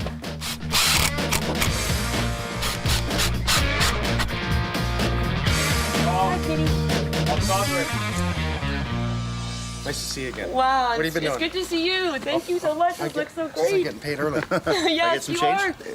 Oh, thank you so much. Wow. Change, I like that. It's so clean At looking. the front, it is clean looking. We didn't even paint, eh? At the No, front. no. Okay, you notice you have a new gable vent. I do notice that. Yes. What I like what Steve did is he dressed up the front, did new fascia soffit on the front, new fascia soffit, eavesdrop, downspout actually throughout the whole house, and Wow. perforated soffit underneath. We want air coming in. You need air up in the attic. Yes.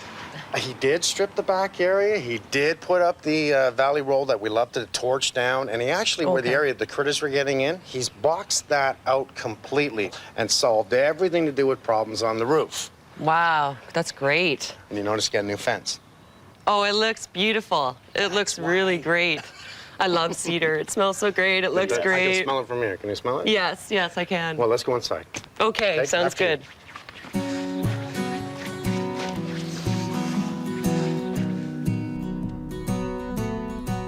So you got a new kitchen? Just kidding. Just kidding. A working kitchen now. Well, you have a working fan. Yeah. That ductwork was in the attic. And it drives me insane that they didn't hook it up. It just really does, because one, it's against code, you gotta have it, or you're gonna turn it into a charcoal filter, because such a beautiful fan, hook it up. Yeah, if it's there, you can access. Insulated line, brought in Alex. Yep, we buttered the your whole attic space first of all to give it a vapor barrier. You're basically just putting a layer of spray foam Okay. Directly onto your ceiling. So it gives you an air vapor barrier and it gives you a minor thermal break. And we really like that. Stop the hot from meeting cold. Then he came back in and put in a whole bunch of blown in cellulose. I'm really looking forward to the winter months so that I can feel the warmth in my living room for the first time since moving in here. What they've done, apparently it's an 85% recycled paper that they use too in the insulation. So it feels great to know that there's a green product up there and that the spray foam that they put in will probably prevent spiders from getting into my house as well. Wow. Is this your shower curtain? Okay, it's nothing Wow. grand, okay? But it kind of looks good, doesn't it? It looks really good down here. Really good. I didn't anticipate this at all. I didn't like the color, but we can look at the Yeah. fireplace. Let's go over the I fireplace. know, it looks real. What I liked is an open fire, it's safe, everything about it, and that's including bringing in Gary and running all new gas lines in here, making it right, no electrical, the way they did it. Okay, so Yeah. it's still gas. It's still gas. Wow. And why not? It's efficient. Okay, nothing really big here. Nothing really big here, but you know, making things right is what we do. So we have a new, I love this lint trap, new gas line to your dryer, which was wrong in the first place. You Yeah. should have caught that, by the way. You should have caught that. Should have caught the gas line in the fireplace. Should have caught a few things. If you notice, we have room here now. Yes, a lot more room. Took out your shower, right? Because you didn't Yeah. need it anyways. Didn't Toilet, use make it a it. powder room. You almost lost your whole bathroom. Now at least you have a powder room. You do have a new panel. I used to be very cautious about what I plugged in at the same time, so I wouldn't use my hairdryer if I knew the microwave was going. I wouldn't use the kettle if I knew, another appliance in the house was running. The new breaker, I feel great about the fact that if something goes wrong, it will automatically turn off and I can't get harmed. I think Debbie's distracted because we have a window in front of her. She can see into the backyard. No, I can't. I'm not as tall as you, so I can't actually Don't see even look. above that. Don't even look. That's good. Don't even look. Actually, you want to go up there? Yes, I do. Yes, I do. Come on. Because I'm hot anyways. Oh, yeah, it's pretty hot in here. Pull it, open the gate, and up to you. Wow. Wow. Look at this. Sit down. Wow, this looks awesome.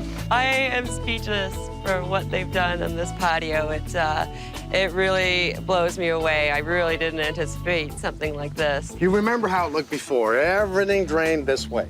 Yes, yes. This came up, what, 9 inches? It came up at least 9 inches. I mean, the dip from that corner to this corner was that severe. But before this was all done, that was all dug up right down the whole side of the house, doing all the waterproofing right down to the weepers. So as we walk, let's take a walk. Okay, down my new path? Sure. Yeah. That works, Meandering path. Kind of nice the way they did the stone, the way they did the garden bed, and the way we control that water that's coming. Keep it away from the house, control it this way, control it that way, and if necessary, control it that way. Really smart, but everything had to come up. And then layering all this to make sure we had that run. I had Sherry, I called this Sherry's house. How do you like that? She did a good job, didn't you? I was ready to tear that thing down, but it looks really good. I can't believe what the crew here has done. I was in shock when I saw that my whole foundation had to be dug up, that we had to put the membrane across it. I'm shocked to see the final product here. It was a lot of work, and I can't imagine having to come up with that price tag without the help of the team and without the help of Mike. Pleasure to Wow. meet you. Oh, are you? Oh, thank you so much, Mike. I heard something you were going to cook on the barbecue. I actually got somebody else to do the cooking. Oh, did you? Even better. That's okay. Definitely, thank you, David. No worries. I know you worked really hard here in the really, really hot weather, which It did get hot. must have been really hard for you guys. Oh, come on. Look at the color. I know. I think that means you're not working hard enough. Oh, I don't know. Hey, I don't know what hey, hey. I got you a little present that I hope you can use over and over again. A branding A iron. branding iron. You get to brand my fence for me. Yeehaw! I think she's smoking. Nice. Nice. Hey, get away from me, man. Michael. Cheers. Good job, guys. Good job.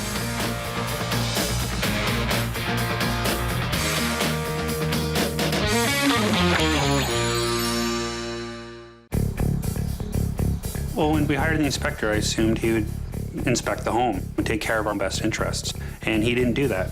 Against code, against code, against code. Very flammable. And this would have went up in no time. I'm feeling infuriated, and it's just not suitable, and it's not okay. Nice house. A few problems.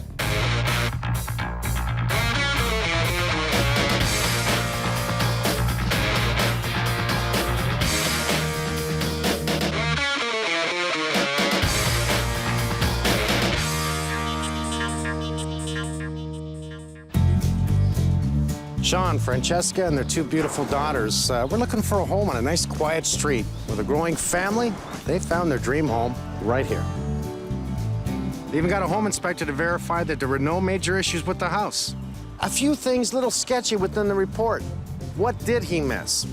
I'm here to ask questions and get some answers for Sean and Francesca. I'm here to do a homes inspection. We have been in the area for about 6 years. I'm gonna have some tea. And probably 3 of those years, we were looking for a house. We had a young daughter, and we were expecting our second child, so we really needed the space, and that was what really sped up the process. We wanted the balcony, the porch. We liked the look of the house and the size of it as well. We liked the fact that this house had an upstairs laundry room, so with a young family, we didn't have to carry the laundry from upstairs to down and over again. And it was just the open concept of the house.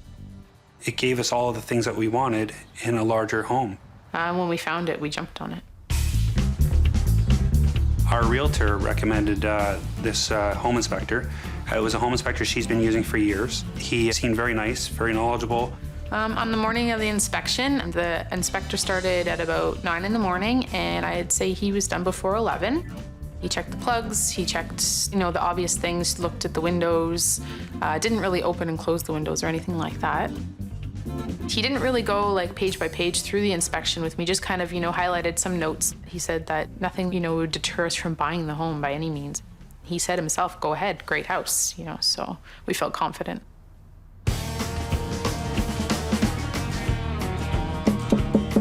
The house itself is only about 7 years old, so that kind of put us at ease when we bought the house. Francesca? Hi. Pleasure to meet you. Nice to meet you. Sean. Pleasure to meet you. I'm Mike. How much could really be wrong with a 7-year-old house? How long you been living here? 8 months. 8 months. I'm gonna have to inspect that hammock on the second floor, there's no doubt, just to make sure it's working properly. I read the report, and I read it thoroughly simply because there was the word serviceable used so many times. The electrical panel is serviceable. HVAC, furnace, serviceable. AC unit is serviceable. 218 times he used the word serviceable. Like, it doesn't really specify on any kind of detail of what you actually want to have done to the home, or what might possibly be wrong, or what might need to be fixed. Once I moved into the home, there were things that jumped out at me, like live wires hanging in the basement. So I tacked it up myself so that my daughter couldn't get a hold of it when she was down there playing. And I was kind of dumbfounded that a professional wanted to notice these things. You have a fake dormer on the roof. Not only is it leaking, so obviously there's condensation buildup on the inside, yes? So more than likely it's not breathing properly. The truth is, it serves no purpose. I'll have to look further into the condensation up there. So there's so many little things that just started popping up. The faucet was leaking. There was no shutoffs underneath the sink, so I put shutoffs in there. We replaced the faucet in the kitchen. The stove didn't work, the microwave didn't work. I had to completely rebuild a shower from scratch when all he said was, there's a little bit of grout missing. Just replace the grout.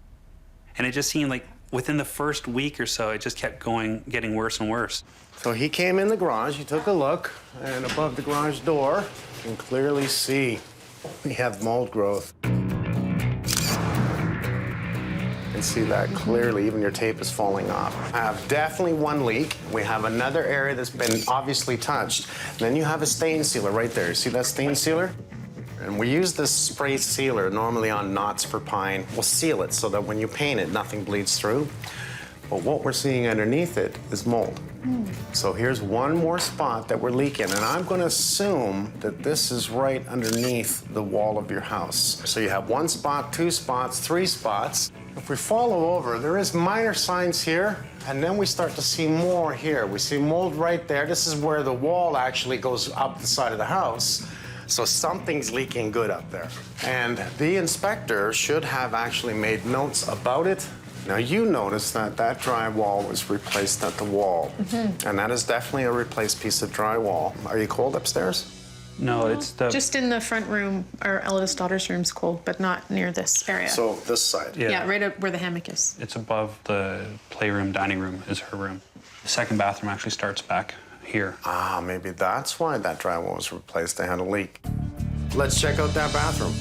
Okay, since I'm here, I just want to see this front bathroom because we're over top of the garage, and you told me that it's not cold in here. No. Okay, did your home inspector do this? No. No. Yeah, that was easy to do, wasn't it? Yeah. And what that does for me is shows me what I can see through the floor. You don't have spray foam. I can't believe you're not freezing up here. I don't see any insulation.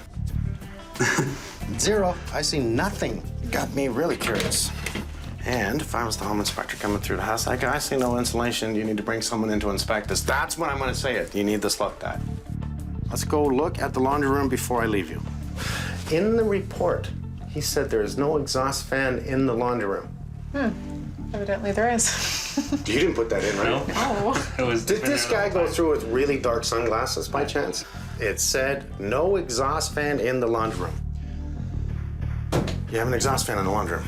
If you're going to have it on the second floor, I checked the codes in this area. You don't need to put a floor drain in the laundry room. But it's the #1 spot that's going to leak is your laundry room. #1. A heat register in the floor. That's the first spot this water's going to run, and it's going to pour downstairs like Niagara Falls. Think of how much it's going to cost you when that floods. Right. That's the only reason I wanted the basement. There's a drain in the floor. Right. So you want to hear, I'm going to work with you. Okay? Appreciate that. Thank you. All right, and I'll make it right, but I'll bring it back through and show you what I did find and what the hell I have to do to fix it. All right. Thank you. I'm quite quite worried, actually, what Mike's gonna find, because I mean, if we're finding the quite obvious things. That's not a good sign. Once he starts opening up walls, it could be, you know, far worse than we could ever imagine. Holy cow.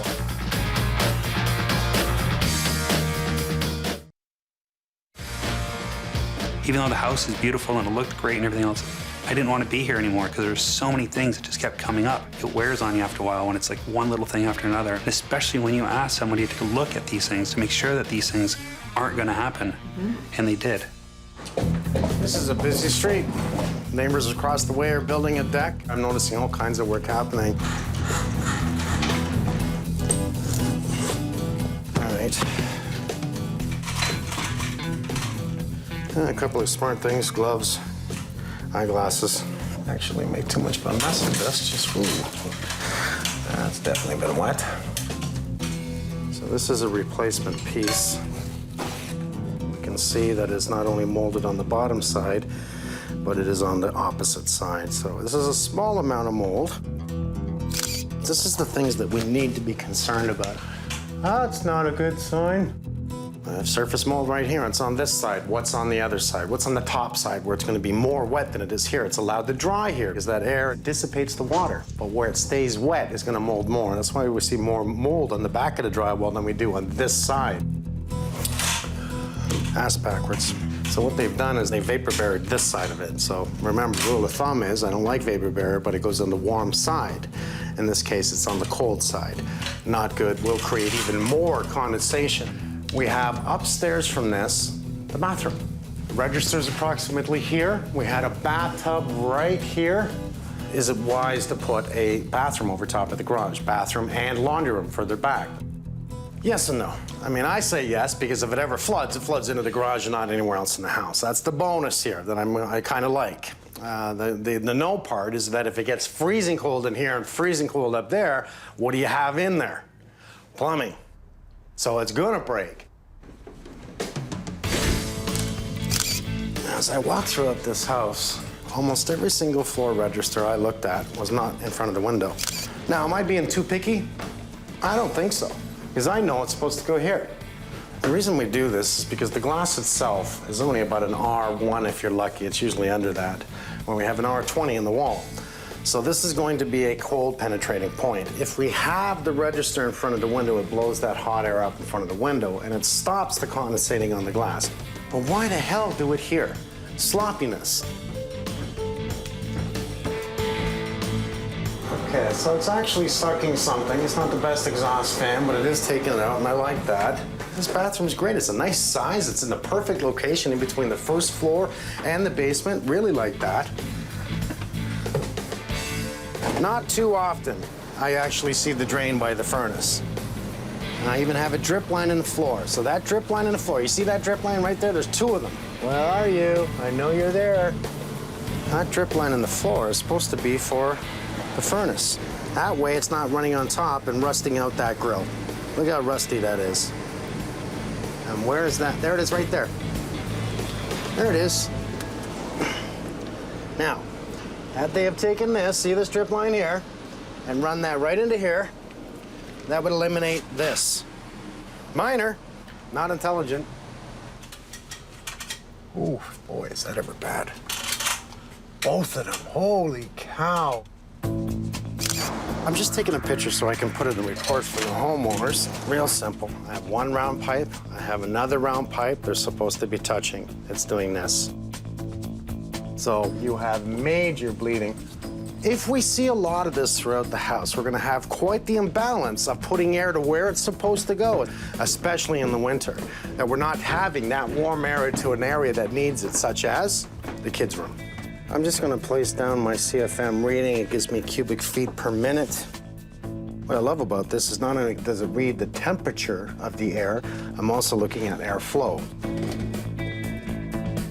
So unfortunately, throughout the house, I've noticed that in the dining room downstairs, the kids' toy are covering a register. Both of them in the master bedroom, the curtains were covering the register. If you cover the registers, you're not gonna allow the airflow. It just blows into the curtain. It doesn't heat or cool the air than when you want it. Don't block off your registers in summer and winter, and don't block off your air return ever, because we need to pull that air to create a cycle of airflow. We have not bad insulation here. Roof vents look good. Everything else looks good. Looks like I have very sufficient airflow. I cannot see the exhaust from the dryer. I can see this exhaust that comes up and comes across the top of the insulation and goes out to the north wall, and it's been insulated, so all that's done properly. What I cannot see is where that dryer's run. So the homeowner told me that he could feel that dryer line goes in the wall behind here. Now, I thought it went up, but I'm seeing nothing in the attic. So that tells me it goes down, because he said he could feel hot air blowing through the wall where the plumbing goes into the wall. He could also feel the floor.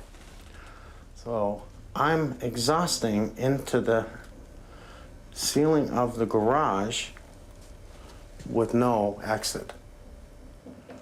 Another reason I'm gonna pull the ceiling. Nice house, few problems. So I'm having a lot of leakage. I also cannot find yet the exhaust line from the dryer out. We will be damn near gutting the garage. So let's, gloves, suits, ladders, you name it, we're gonna need it. All right.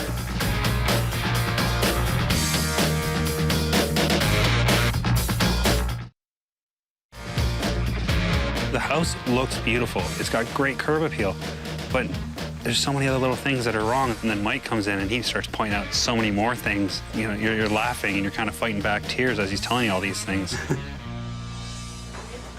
So we're gonna move everything downstairs into the basement. Yep. And today, we're only gonna take down the walls that are tied into the house. We're gonna take down the ceiling. Okay. I'm looking for the mysterious exhaust line from the dryer upstairs that seems to go nowhere. Yep. I think we're gonna surprise the homeowners by taking apart and moving a bunch of things they own. Yeah, they were a little nervous this morning, by the way. They should be. We're just beginning. We're about to operate.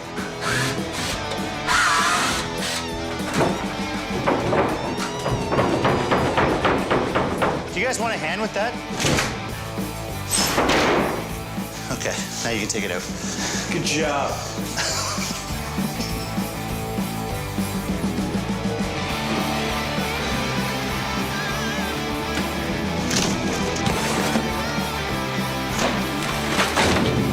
Look at that, days to put up, seconds to take down, eh, guys?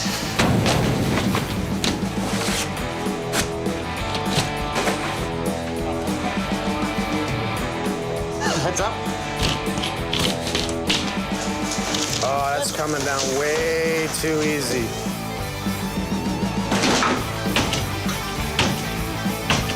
Atta boys.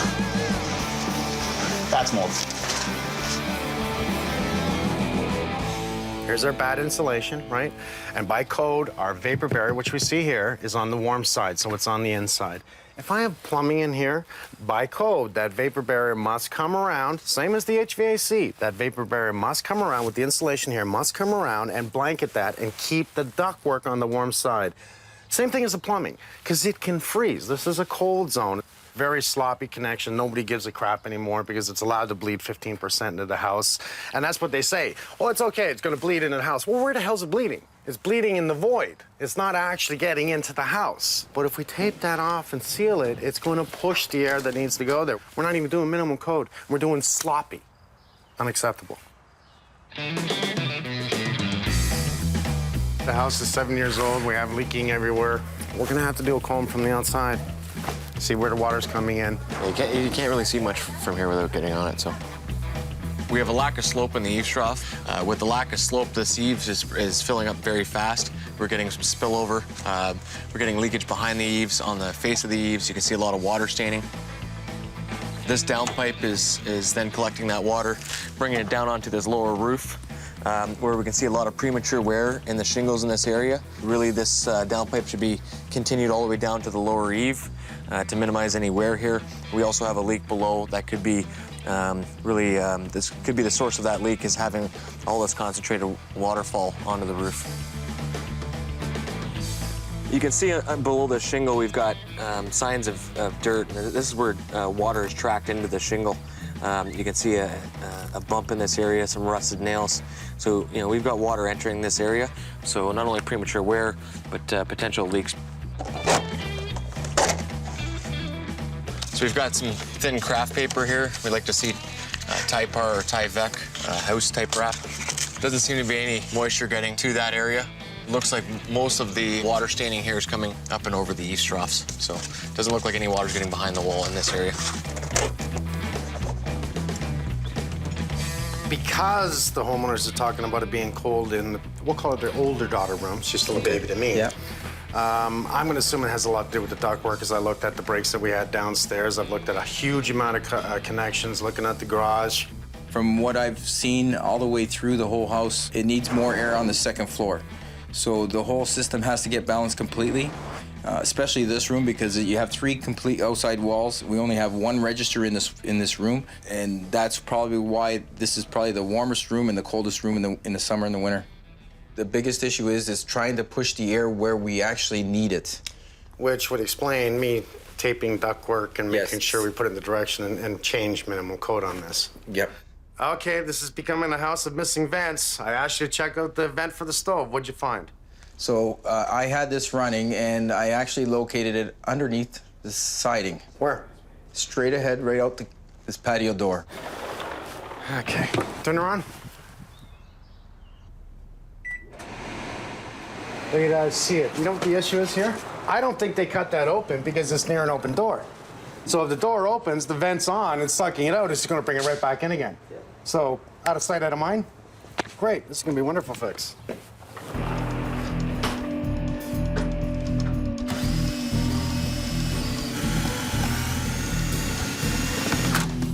In a kitchen, I'd prefer not to do bulkheads, but since we have to do the exhaust fan run outside, we got a bulkhead. You ready? I'm ready. Here it comes.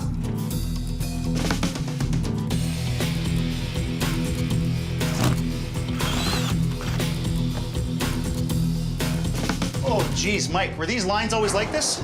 Yes, what we have. You're gonna love this. How many times have we seen this where they lower the ceiling, trying to make that a warm zone? Air return, hot. You gotta be joking. They're trying to circulate it within the void. Absolutely, yes. Because if you're gonna blow hot air in, you know, how many times have I talked about it all the time? Blowing a bottle, you can't. They want to recycle it back. What's the problem with recycling it back? There's a bunch of cracks, there's a bunch of holes, and we have the air return up above the ceiling.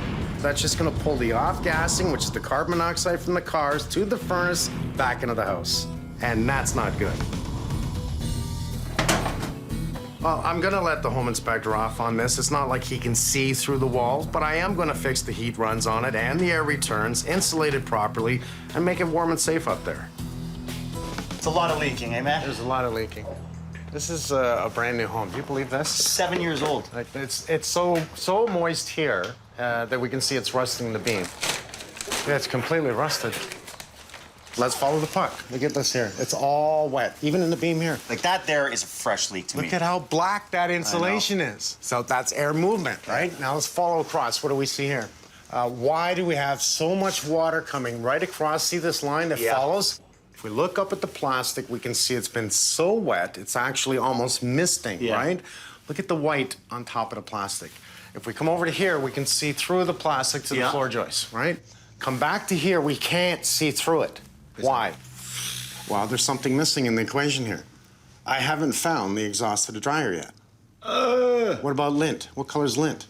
Oh my God, you think that's where it's coming in? I think the dryer vent is right in this floor here. I think it has been exhausting so much moisture. Imagine 7 years of moisture in this area. I can't even see through it because lint's on the plastic. And I'm actually just gonna wear my mask. It's not dangerous, just a crap load of lint. Now look at the blanket of lint.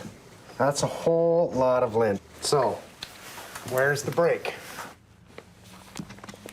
And there it is right there. So what we have is a disconnect. It's actually a break in the elbow. And what it means is every time that dryer is being used, it's just blowing everything down here and filling the whole area with moisture. So all the floor joists are getting wet. So this is not a real hazard for me to breathe in, but what the hazard is a fire hazard. Here's my big worry on the top side where all this lint is blowing in. We had a hot pot light. Look at the lint around the pot light. There's our igniter right there. Is that little tiny pot light right where all the lint is. Get it. So, do you think that's flammable? It sure is. Add that with the plastic and we got just a total ignition of this thing would light up like that. That's pretty sucky.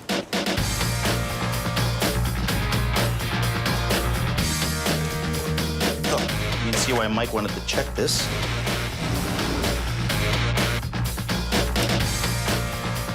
Oh my God. I'd say there's a bit of a leak in the pipe.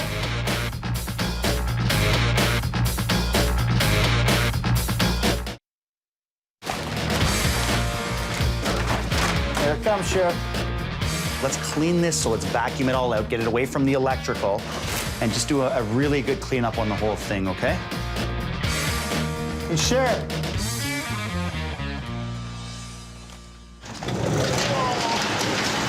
Voila. It's gutted.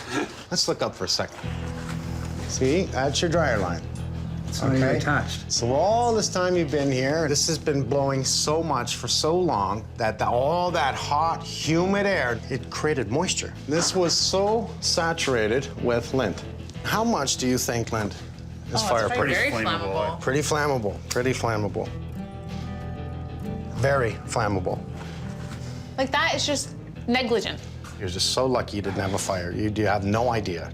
To think that there was that kind of a fire hazard in the house, I'm completely furious. I'm at a loss. Something else that drives me insane and the builders are getting away with. They were tired of homeowners like you calling up and going, dude, it's freezing in the room above my garage. This is a cold zone. This is not a heated area. So that area they're trying to keep warm. They lower the ceiling, and then they blow in a heat line, and they put in an air return. So that would explain why your floor was warm, not to mention you had a dryer that was overheating the area. However, what's the problem about putting in a line exhausted from the furnace as well as sucking it back in again? What do you park in here? Vehicles. Cars. And what will an air return do? Oh my God. It'll pull it back into the house. Any questions? No. No, just a little bit shocked. A lot shocked. We're both paramedics. We know how dangerous CO is. Babies breathe a lot faster than adults. So if there's that CO in our house, I mean, they're breathing in twice as much as we are. It's probably worse than the fire because it's silent. You can't see it. You don't know what's going to happen. So quick update, we are broken here from the exhaust, from the laundry room that's right here. Its actual run came through the wall, down through the floor, elbowed, brought over, continued out here, and then travels another 16 feet to the outside wall. Does anybody think there's an issue with that long of a run from the dryer? Absolutely. Absolutely, yes. Why didn't they go right up through the roof? No right? kidding. Right up through the roof. Solves all problems. Right now, let's quickly set up. What I want to do is, because now I want to find out where this water's coming from. So go up on the roof, get your safety lines, everything you need. Yeah. I want to get the water hose. Just put it in the downspout, let it go. You got to think of a driving rain. It rains, it rains, it rains. Finally, it's going to soak through. It's going to penetrate and drip, just like a leaky tub. You got to wait. Has it been 5 minutes yet, Holmes? Keep going. Take your time, have patience. I have a funny feeling we're going to be doing a lot of water tests on this house.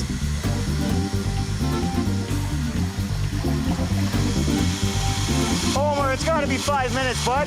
Why, are you getting tired? I'm getting old up here. Weather. What weather? I am the weather.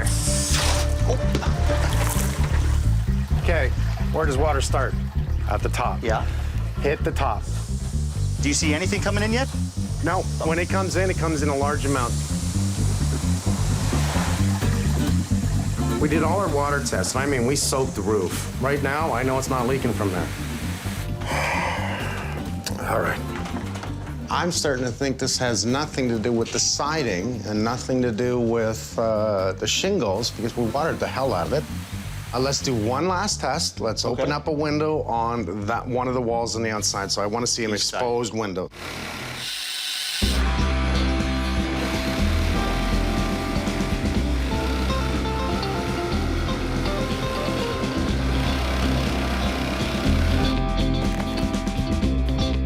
All right, just make sure we keep it clean. Absolutely, man. What I want to see is underneath the window more than anything.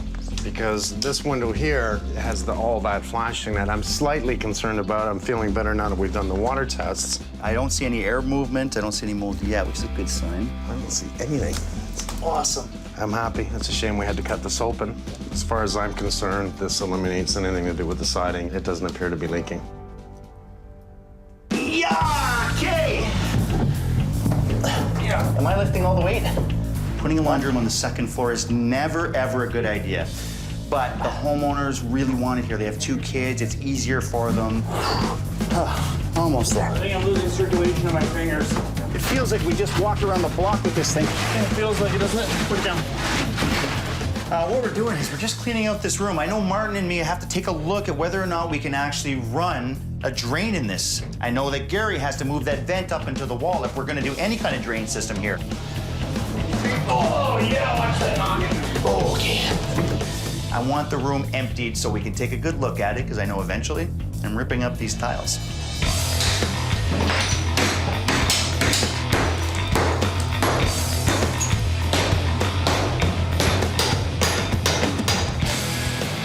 This right here is where the laundry room is, okay? The door is there. Now we have the washer right there and the dryer right there. The floor drain is going to be a 2-inch diameter. The vent's going to be 1.5 inches. Right. So it's just a matter of literally figuring out, trying to determine what would be the best, most convenient access to connect to the rest of the system.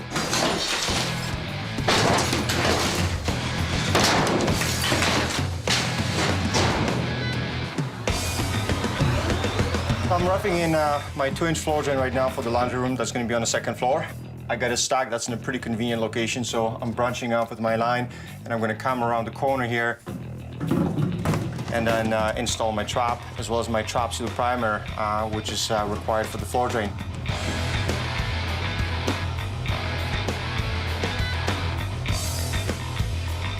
My last pieces for craftsmanship.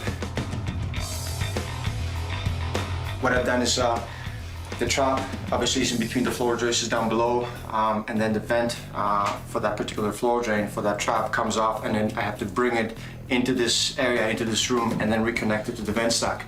So everything is to code, everything will be working perfectly fine. It's good to go. It was funny, when we took down this plastic, what I wanted to do was actually have the HVAC and the plumbers be able to get a better look in here and actually see what was going on. But lo and behold, it was actually for me too, because I was able to see that the toilet flange on the second floor washroom is actually leaking. So what I'm gonna have to do is actually block it so that Mark can screw that toilet back in, get it back down onto solid, so the gasket, that waterproof seal around the inside of the toilet so that no more water leaks out and causes any more rot and not hitting the drywall, causing that to mold. Just so many issues in this one little area. Created the mold, created all kinds of issues that we are actually gonna fix. Perfect.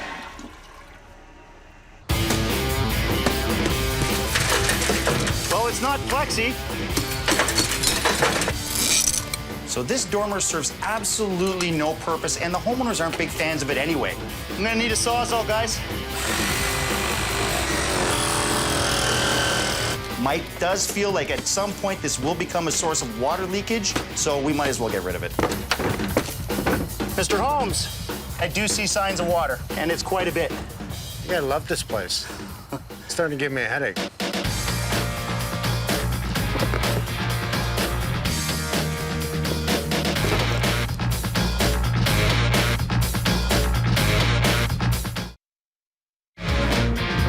Oh, yeah! Ah, you bully! Look what he just did!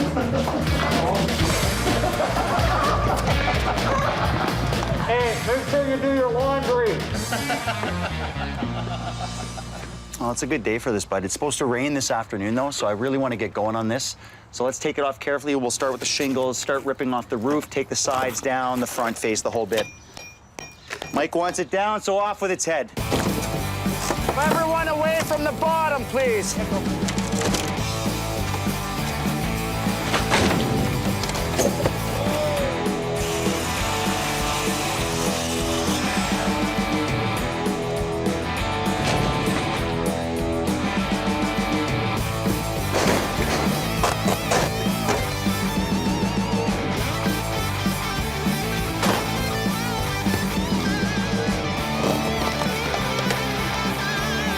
me it's heavy, buddy. You got it, muscles? It's all that testosterone at your age.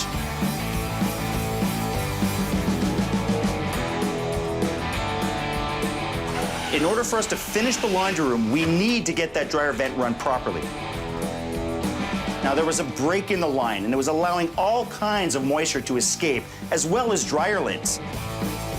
Not only that, the run was way too long. We're gonna run it in through the attic, out through the side of the house, closest to the dryer. We're gonna make it right.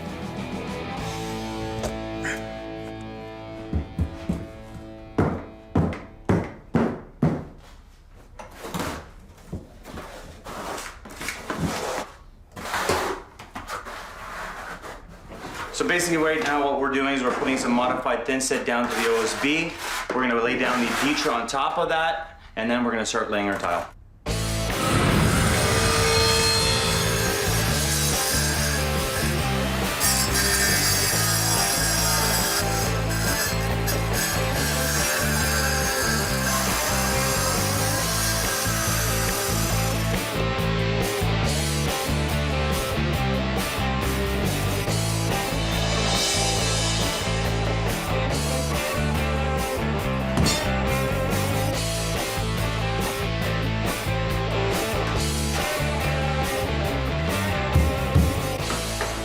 We're pretending that this is a shower pan. So what we've done is we put a knee wall up, not allowing the water to penetrate outside of the room to ruin the hardwood, the drywall underneath. So it's completely 100% waterproof. And for the water to escape, we have a drain here, so it'll never actually overflow. So the water's gonna contain itself inside this area and not leak out.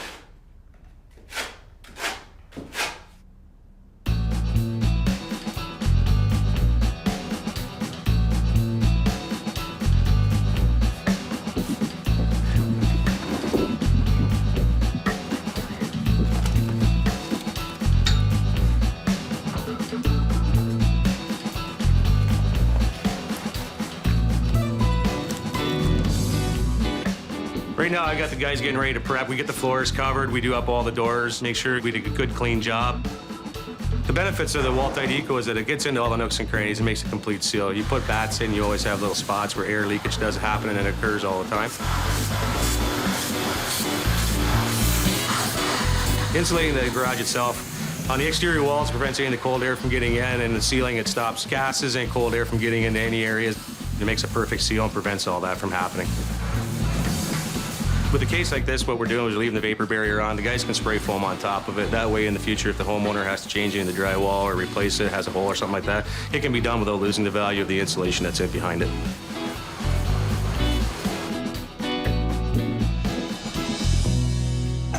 Funny enough, the builder did run a vent for the range. He ran it out to the wall, created a hole for it. Then someone came along, tie part over it, and then they ran siding over it.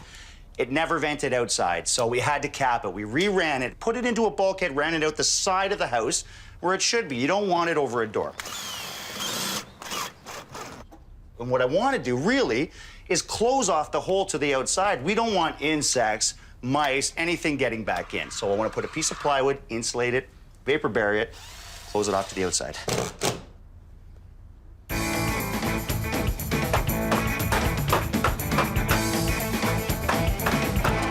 Well, we just removed the spike and ferrules because they often come loose with the expansion of the wood in the winter. We're replacing them with brackets and screws. We're also resloping the trough, so we'll have better slope to the downpipe here.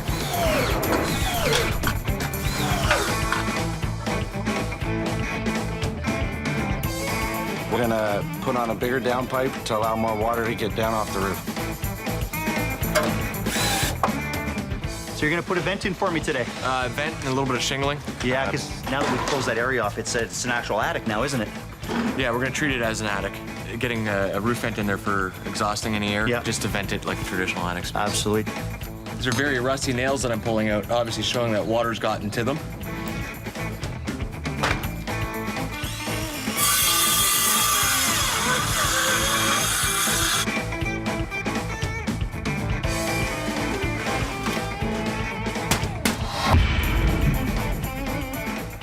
We're gonna extend this downpipe so the water actually flows down to the lower trop to get the all that extra concentrated water off this area. You ready, boys? Let's knock the rest of this off.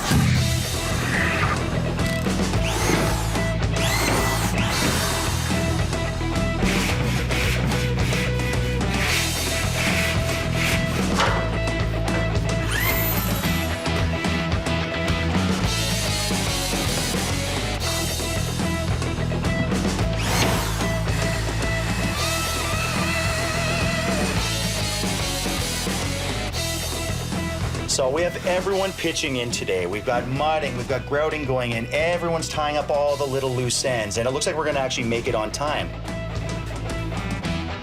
It's really nice to be able to get the homeowners back to a nice, safe environment. It means we've done our job.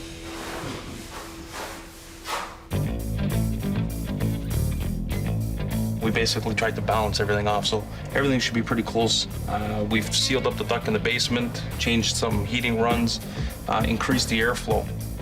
We've tried to equal out the rest of the house. This one originally was too high, and throughout the rest of the house there was some low spots. So we've balanced the system out, bringing this one down to compensate for some of the rest of the rooms in the house that were low.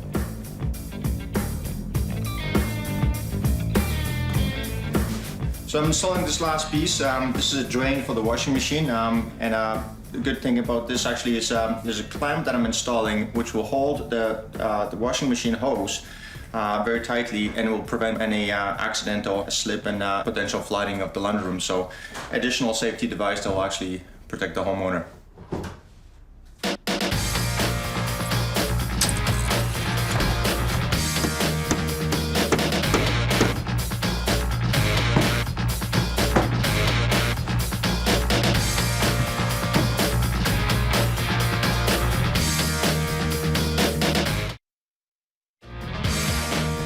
Well, when we hired the inspector, I assumed he would inspect the home and take care of our own best interests. And he didn't do that. I'm really bent on the serviceable thing. 218 times he used the word serviceable. It's relieving knowing that it's going to be done right. And you know Mike and his team are going to make it right, and they're going to fix things the way they're supposed to be fixed. Hi.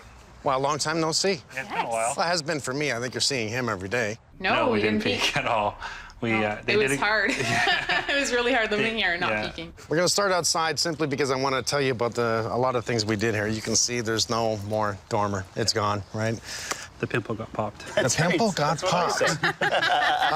Well, the problem with it is that they didn't have it vented, right? So when you put that dormer on top, and it's just going to take the heat from the attic and bring it into there. That's why you had so much condensation in the window. Everything's now done, insulated properly, closed off. I don't miss the dormer. I actually like the house without it. Yeah. It didn't really do much for it now that I think back. No. I like it without the dormer.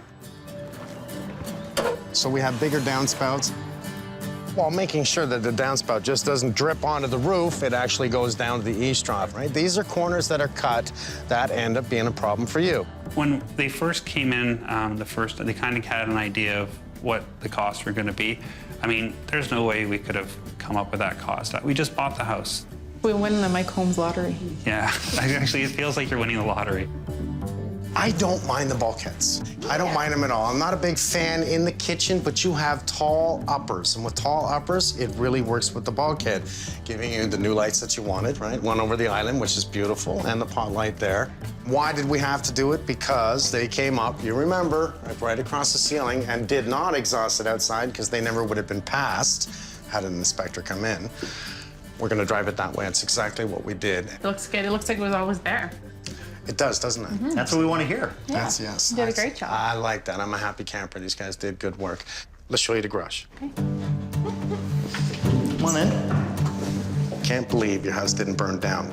I'm glad it didn't. I really am. Me too. I'm glad it didn't. But these are the things, how does a fire start? Making sure that the two lights that we had, the pot lights in the wall here that are in your hanging area in the hallway, making sure that that cannot spark, making sure now that it's ducted out this way for your dryer and not going through the long path with a broken line.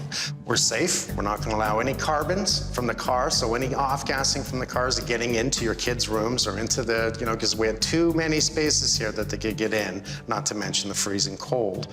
So I'm really happy with what we've done right now, making everything nice and warm, making sure that the gases don't get in your house, and it's fairly clean. Well, the other problem was there was a leak here. It was the toilet. And actually the flange was loose, so it was continuously leaking for a long, long time. So Martin had to fix that as well. The toilet leaking was kind of another surprise today. Yeah. It's kind of a gross surprise, but it was a surprise nonetheless. Surprise, I'm glad I didn't find. Yeah. Now we're seeing from underneath. Let's go show you the laundry room. Oh. The tile in the laundry room is beautiful. I mean, it almost shows up the rest of the house. I'm going to start pulling out tile in some of the spare bathrooms and maybe some of the rest of the house to try to match that tile with the rest of it. All right, I'm gonna explain this. One is to open up the wall to make sure we get all our ductwork run, our plumbing. If you notice now, we have a clamp from your discharge hose to the drainage, because that's a #1 spot besides your pipes breaking of it ejecting water back out. So you have a lint trap now, which now that's the area to clean. That's where we're gonna collect all our lint. That's what you clean, plus your dryer, right? So you're not gonna see it in an attic, you're not gonna see it on the floor, you're not gonna see it where it's not supposed to be. If you notice also, we have the register up into the wall. Where was it before? Right over on the floor. That's correct. And if it's in the floor, it's the first spot the water's gonna go to, right? Nice and tight to this edge. We make sure we do a watertight floor, so you have new tiles. Awesome. Nice tiles. Now, this watertight floor isn't just the floor, it actually curbs up into the wall. You want to make sure you have a washer and dryer up here. Damon wants to make sure that water, if it ever gets out, we do have a drain, but a flood is a flood. Doesn't get to the wood here, doesn't get to the walls downstairs. This is the room we want to make watertight for you. It should be downstairs in the basement. But I get the convenience of kids and having it here, and let me guess, you're probably doing washing almost every day? Every single night. I'm gonna say the house has been serviced. It's no longer serviceable. It's no longer serviceable. The house isn't serviceable. Yeah. Well, hello, what do we got, a party? Hi, sweetie, hi. Is that your cake? That's a cake? Yeah. It's a cake. Everything's edible except for the lid. Wow. I think I made a hole in your room under the window. We made a mess here. We built a new bulkhead right up here. See? Give me 5. Give me 5.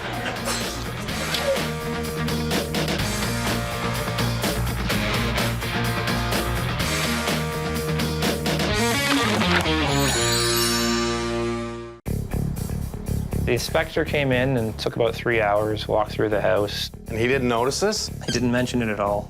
Really? That is an absolute no-no. You're talking 6-8 inches of water. Yeah. Until it went out the back door. Ooh, jeez, what a mess. I was expecting the inspector to pretty much pull all the major issues out for me. I wasn't expecting all that to be missed. But when they miss the obvious problems, I have a little worry already.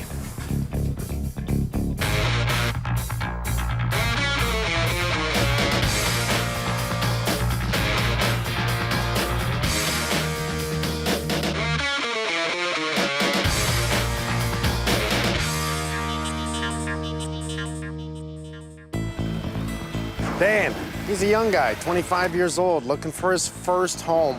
Looks for an area that's affordable, small townhouse. Truth is, he liked the place. He loves the basement. It's open concept. It totally works for him.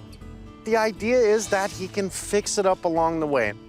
He brings in a home inspector. A few things little sketchy within the report. What did he miss? I'm here to ask questions and get some answers for Dan. I'm here to do a Holmes inspection, and I'm gonna make it right. I came here looking for the house with my fiance, and we walked through this house, and honestly, out of the 20 houses we've seen already, this one was just like an instant connect for both of us. We love the layout. I mean, it's a small house, but it doesn't feel like a small house. I wanted something that had a garage, at least 2-car driveway, and a backyard. We got past the ugly paint that was on the walls, and we decided, hey, this is the place for us. The inspector came in and took about 3 hours, walked through the house, and showed me a few things. He made it clear this is what he does for a living, and exclusively what he does for a living is home inspections, so I didn't really question his qualifications. That, and it came right from my realtor, who I trusted quite a bit. He noted that the bathroom could last a year. Funny thing is, 2 days after we moved in, and I went to change a shower head, the wall fell down. And being my first major renovation, it's still not quite done, about 7 months later. It took only about 2 weeks for things to start going downhill in the house. And it was just one thing right after the other. It's the time more than anything that's really killing me, because I miss having a social life. You must be Dan. That's me. How are you?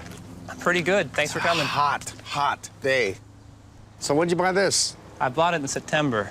Built in 1979, correct? You got it. Okay, and it sounds like you're having all kinds of problems. Yeah, everything from temperature issues to sewage backups. Well, that stinks. Let's take a look. I was expecting the inspector to pretty much pull all the major issues out for me. Bottom line, if he did his job right, I probably wouldn't have bought the house. Nothing about this was in the report. So our corner bead has really deteriorated because we see all the signs of the rust right across the bottom. So that means we've had a lot of leakage and we have a lot of mold. If you see mold build up on this side, imagine what it looks like on the other side. Yeah, I'm worried about opening that up. Yeah, I'm glad you didn't touch it. You have to be careful with mold. If you touch it, you can actually put the spores in the air and then you're going to be breathing them in. Was that accessible? There was just a motorcycle across the bottom here, and you could clearly see that this was on the wall here. You're not allowed to put a vent in the garage. A car can come in, and what happens when you have off-gassing from the vehicle? Goes right into the house. Exactly. That is an absolute no-no. I didn't know it was a problem. That's why you hired a home inspector. That's right. You're not supposed to know everything. So let me guess, you looked at the listing, you wanted the area, you said, okay, I want the house, so you put the offer in based on an inspection, then you got a home inspector, right? So I always say get the home inspector before you look for a house so you find the right person. You know, I don't want to say he's the wrong person, but I am here, aren't I? Let's go inside and take a look if you don't mind. It looks pretty good from here. Bathroom? It is. Noisy fan? Absolutely. It's pretty dark. You had a lot of smokers in the house. Did you know that? They did smoke, yes. That's definite nicotine. Absolute major signs of nicotine. Closet, what's this? Oh, This is the garage. Oh, nice rail. This wasn't like this, was it? Not like that severe, but it was certainly loose and there was some broken pieces. That is in really rough shape. And he didn't notice this? He didn't mention it at all. Really? That sucks. Now, I definitely feel a heat change. This is hot. This is your freezing cold closet? Well, right now it's going to be a sauna, as it is the middle of summer. I don't like closets on an outside wall for many reasons. One, it's going to be hot in the summer. Two, it's going to be freezing in the winter, and I'm sure you have experienced that. You just told me the sauna. The inspector missed quite a bit. Upstairs, the air conditioning was on that day, but we walked upstairs into the bedroom, and the closet was significantly warmer. I mean, we're talking 15 degrees difference, and he didn't note that at all. And it turns out in the wintertime, it's much worse. I'd actually have frozen pairs of jeans. It's just bad design. Keep the closet on an interior wall. Why? Because there's no heat in here, and the reason there's no heat in here, it's based on square footage when it comes to heat runs, heat calculations. If it's under a certain square footage, it doesn't need a heat register. Okay, but it's on the outside wall. You got a solid core door. It does no venting, no louver doors, so we have air in there. No air movement into the closet. It's going to be very cold. Okay, there's your access to the attic right there. Now, I saw in the report he did take a picture inside the attic. It looks like he did not go in. It looks like the picture was taken from the ladder. Yeah, he literally just went up on the ladder, stuck his hands up there, and took a few pictures. Stuck his hands up there? Yeah. That's what is supposed to be in a report. What's the insulation in the attic? What's the condition of the roof? Are there any signs of moisture? Is there possibly any mold in the house? Well, I saw mold in your garage. Now I'm worried about your attic. Now I'm worried about your closet. And these are things I know. I can walk in and say, look, man, you're gonna have problems here. You're gonna have problems up there. This is why, if you bring in the wrong home inspector that cannot explain that, you're in trouble. I like your bathroom sign. Everyone loves that thing. Yeah, his and hers. I like that. Very nice. Let's go upstairs now. How many square feet is this? Roughly 1,300. So 2 bedrooms upstairs, 1 bed, so 3 bedroom total. They are old windows. So the wood hasn't even been addressed in years. This was actually one I fell through because when I was up on the roof trying to figure out why water was going through some of the soffit in the backyard, I actually put my arm against the window and I went right through the window into the office, landed on my back, just like. Oh, no way. So you were outside and leaned against the window. I just literally had Did it break just the like glass? this. No, the glass was fine and everything. It just fell out. You can see like the plastic trim is holding it in place is actually broken. This window has absolute 0 R value. These are old windows. These are over 30 years old, original windows. We can see it's falling apart. We can tell by looking at it. Now, in his report, he said a little bit of paint and caulking, and you're gonna save some money. I would have said you need a new window.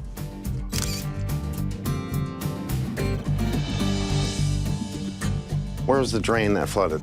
The drain's over here. 2 weeks after we moved in, while I was at work, my girlfriend called me and said, hey, basement's full of water. I came home and it turns out you could literally see sewage coming out of it and seeping into the basement. We toweled off the best we could, but it got the carpet, damaged some of the walls. It's kind of a nightmare. It filled up the basement and the crawl space up to almost the stairs. And I cut out here. You're talking 6-8 inches of water. Yeah. Until it went out the back door. Almost. Well, the inspector's off the hook on this one. It's not like he's got a snake camera. He's gonna go through the drains. I've seen enough. I'm gonna go get my tools. I'm gonna go through this whole place. I'm gonna put together a report about all the things that you probably don't know about and some of the things you do, and definitely a lot of things the home inspector did not show. This house has been creating this big gap between my girlfriend at the time and I. I was hoping that if I applied for this show, it'd give us an opportunity to live in a house we actually are happy with. Instead, it didn't happen quick enough.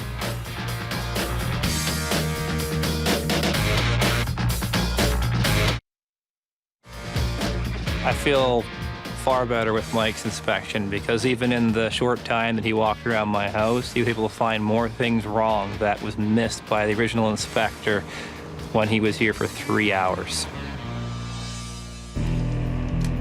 Imagine a home inspector coming in with a camera and totally missing the black on the wall. That's mold. Now, I don't know if that's just the surface mold. Paper is actually, I'm gonna disrupt it too much. Now, I don't see really too much evidence that it's coming from up above, and let's remember something. The bathroom's on the other side of this. Is there a possibility it's coming from the toilet? That's a good question. Now, all the signs are here that it was really cold upstairs because the builder would not drywall the front, nor would they insulate the front. That is an outside of the home and nothing to do with the inside. And because it's closed off now and there's no vents on the roof, if you think it's hot in here right now, you can imagine that attic space that has no breathability. Not a good sign. Should have been in the report. No garage door closer. Go figure. That's right in front of my eyes. All garages need a door closer on the door. Think about it. Your car's running, you're gonna off gas inside the house. These are things that are standard that most home inspectors are gonna find. And when they miss the obvious problems, I have a little worry already. Now, in the report I read, windows are pretty old, need to be painted, caulked, and it would probably be wiser to do that than replace them. That was really bad advice for the home inspector to tell a potential home buyer. You know, just paint your windows, do some caulking. It's cheaper than replacing them. You'll save money in the long run by putting in efficient windows. Well, now that the air conditioning is back on, we can even see just the cool air coming out. It even tells me the temperature if I look down at the floor. Look at how blue that is. Nice and blue, eh? The temperature coming out of there is 19 degrees Celsius. Shows it's doing its job, doesn't it? Every home inspector should have one. 31.5 degrees. I go into the closet. Bam. Ooh, huge difference. Superheat. Okay, that's at the door, which kind of tells me, and you can even see that, how hot that is. See the yellow? At this point, I will be going into that attic, that's for sure. Now, I understand why a lot of home inspectors don't move furniture, they don't touch tiles because they don't want to do damage. And you break something, you got to pay for it. The truth is, we need to see, because we can see what could be up there. Let's just take a look. You know, look at the floor joist. I can put that one back. Whoever was in here before smoked a lot. Look at this. You can see the white clearly on the edge. This is not paint. This is a little bit of tobacco. Now, not the smartest door. What is in behind that door? What does the furnace need? Air, hot water tank, gas. So we have a flame here, we have a flame here. If we have two doors that seal off and it doesn't have enough air, it's gonna shut the flame out. No good. This room needs to breathe. Very important. Whether it's a hole in the bottom of the door or the door is kept open, it needs to breathe. There's that dryer exhaust vent that Dan himself has capped off. It should be completely removed. If there's any way of letting those gases come in, they're gonna come in. It's the only house on the street that did not put up soffit, metal soffit over top of the wood. And probably the smartest, because I can tell by looking at that, they just went over it, and I'll bet you anything they didn't drill any holes. Things I'm used to seeing. I have one vent up in the upper bedroom and one vent here in the front above the door. So no venting, one vent here, and total signs of that soffit being so wet. More than likely it's ice dam issues. And I'm positive the same problem exists out here in the back. And when we have ice dams, that means a few things. That means we have improper or insufficient insulation in the attic. The hot air is escaping into the attic. It's melting the snow at the roof. Water comes down to the eaves, and that section is a cold zone. It will freeze quickly, work its way back up underneath the shingles, and get into the soffit and/or house. That's what we call an ice dam. So something tells me if I ask them the question, does all your neighbors have icicles hanging down? The answer is probably yes. See, not only did they do brick sills the wrong way, they've laid them flat and not on their ends. If you're gonna do bricks, they must be on this angle, not this way. If we look up, we can see the holes of the bricks. They're supposed to use solid bricks if they do this. And if there's a crack in the mortar, guess where the water goes? Inside your home. Dan ran this exhaust dryer run. We already have lint buildup. We need to pay attention to that. We block that, we've caused fires. This is one of those houses that remind me of a can of worms. And I'm in the garden. Oh, does that ever stink? Wow.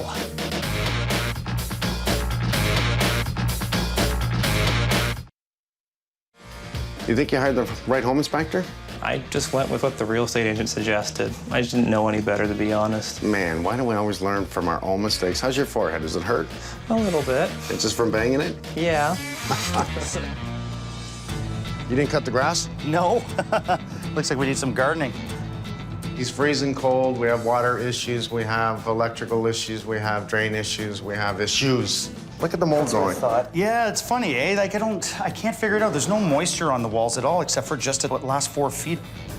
We have no problems here. We're getting softer as we go down, and then really soft. Let's take a look at this. Just want to see. That is really wet, isn't it? Oh, look at that. It's really black on the other side. See it? Okay. And that is just falling apart. There's a lot of moisture here, bud. At this point here, I know the toilet's on the other side, and it was either somebody washing the walls, spraying it, or there was a leak in the bathroom and it just wicked its way back up, because it's always going to travel from wet to dry, right? And if it's dry up, it'll travel up. Is it coming from the roof line? And I really don't see any indication of that, but if it's a clear run downhill where the water's just coming down, because on this side I have an awful lot as well. We'll know more as we take it down. Look at that. Oh, geez. It's just the bottom. And look at that. Nails rusting. There's definitely wet zones in here. Yeah. On the wood. I see nothing underneath, though, eh? No staining on the floorboards underneath here. Strange way of doing it. Yeah. So rather than taking the foundation, they built a jet out into the garage for the bathroom. I'm in a closet. Not wet there. It's definitely feeling stronger down this way. Okay, everybody's clear to go ahead and open it up. So let's get them to come in and drop all this. I want this, we'll close the door, and I want this all down.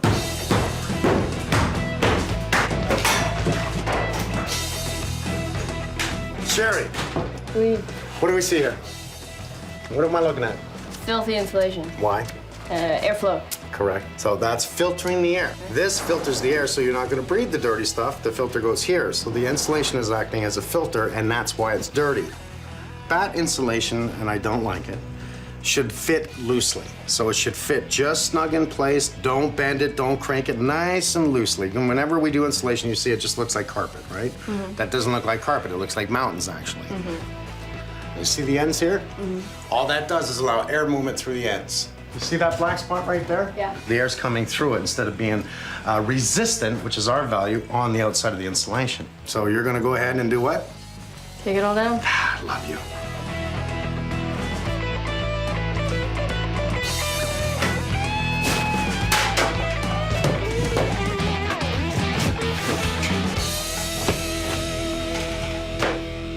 Danny leaned against the window and he fell right inside. I mean, they're a piece of crap, right? We know that. It's as old as the house. And he's talking about how cold it is in the bedroom, for one, how cold it is in the house, how hot it is in the summer. So there's no performance on those windows. None at all. There's no weather stripping whatsoever. That's just glass in a track. Here's the advice he gets from the home inspector. It's cheaper and smarter to just to put up new caulking and paint the windows. I say change the windows. Okay, here we have a builder grade wood frame window, very builder attitude, plug up the hole and that's it. Air leakage enormous. They have punched it at the bottom, if you see a lot of holes there, just to let the water out. That's how bad it is. Just put a lot of holes in, so if it rains, water gets out.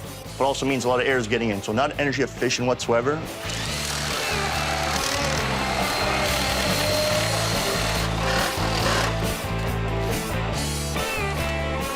We're going to replace this with what we call brick-to-brick full replacement window system. Oh, right there. Vinyl, maintenance-free, very energy efficient, Energy Star certified, and the homeowner will be very happy with it. And performance is 10 times better? I'd say more than 10 times. That's good math. I like that. Thank you. No problem, Mike.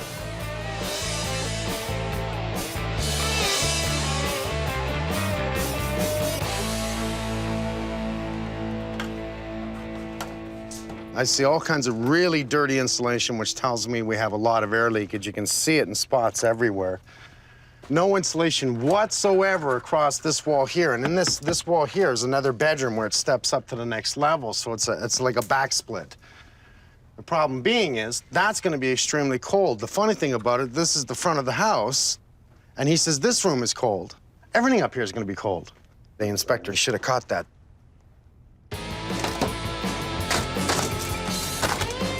Okay. Holy cow, you okay? Yes. Be careful with that. Oh, man, watch it. Your back might break. You better get some backup.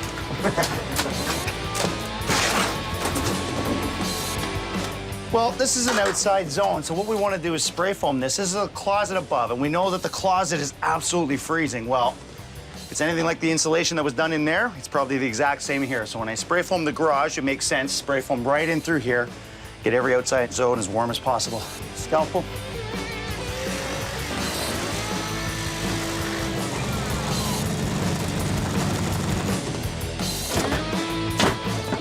Oh, does that ever stink? Wow. Either that's a lot of animals or it's a lot of moisture rotting something in there. Ooh. Oh, geez, what a mess. I'm just trying not to let anything touch me. Well, you can see here that the mice have gotten in here and just created complete havoc.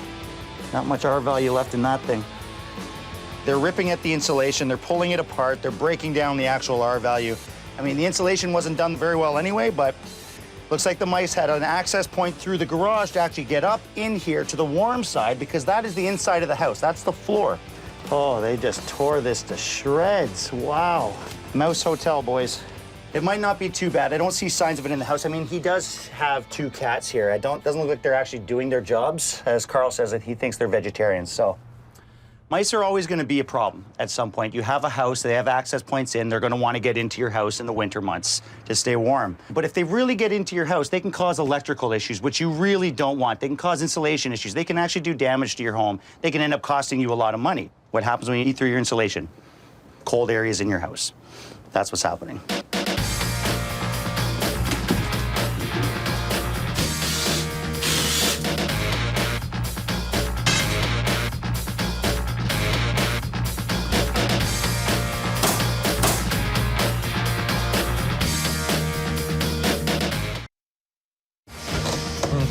That's a really terrible smell, isn't it? Unfortunately, to do with a sewage backup, you're going to have the urine, you're going to have the feces. It's really not going to mix well with the fibers in the carpet, and I'm really smelling it. So we're going to lose this carpet, and we're going to give you new carpet, and it's going to smell nice when we're done. Sounds like a plan to me.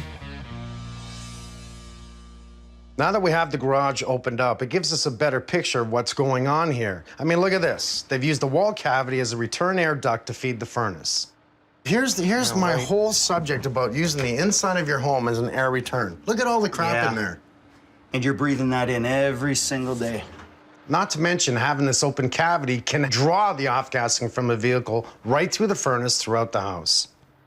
We do see that we had ice dams issue, right? That's for sure. That's why we have the moisture in there. What I don't like is they didn't close off from this house to her house and a fire stop. So remember the insulation that had the biggest amount of black was right in the center here, right? Right. What's there right now? The vent. Yeah. So it was pulling the air through the floor register around the pipe. That's why it was so dark there. And I don't really see too many signs of moisture coming in here. So I don't think it has anything to do with the water here. I think the toilet was leaking. The other thing is somebody's used the hose. The previous homeowner probably put some plants here. And I think she wanted them here, and I think she soaked the walls. So it's one of the two and or both.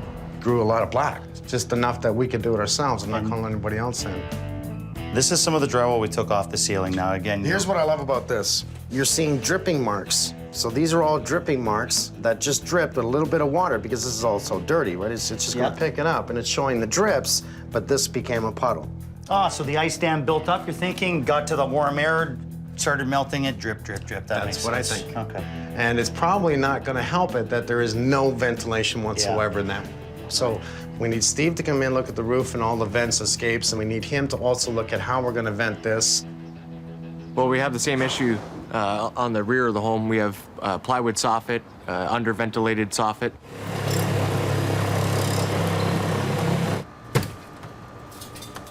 We're gonna create larger openings and cover the plywood with some new aluminum vented panels. Well, it looks like they put in a new panel, eh? Yeah, they did. Yeah, Frank, that one's dead. And this one's dead too, Frank. What have you found so far? Well, next to this little bit of sloppy workmanship, I haven't checked the pot lights yet. I haven't found any overloaded circuits. So I do want, because of the sloppiness that I found, I'm gonna open up all the receptacles. I'm gonna make sure that everything's nice and tight. We are allowed to have junction boxes underneath here, as long as they're covered. So the only problem with this is that it's not stapled.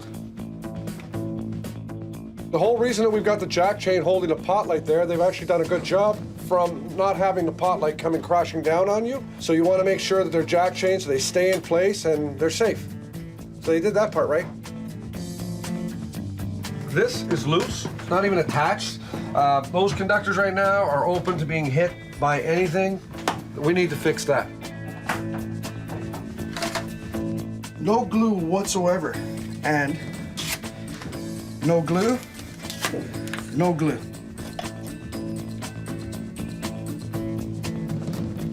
Well, what we had to do here was we had to get Hydro to come in and disconnect the power. This LB was loose, so I had to basically take it all apart, glue it all up, install it again. And I'm actually installing my last piece of wire here. And as soon as I get this hooked up, I'm calling Hydro so they can come turn the power back on.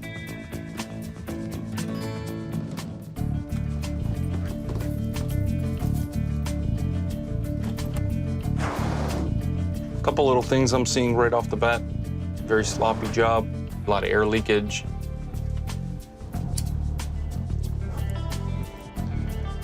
See, what this does is it blows smoke. You can see all the air leakage you got here, all the smoke blowing out. And this is just in the furnace area. See, like the return air itself, you'll see it draw it in. So a lot of air leakage in around this furnace. Okay, we found a return air on the second floor that was having an issue with not drawing enough air.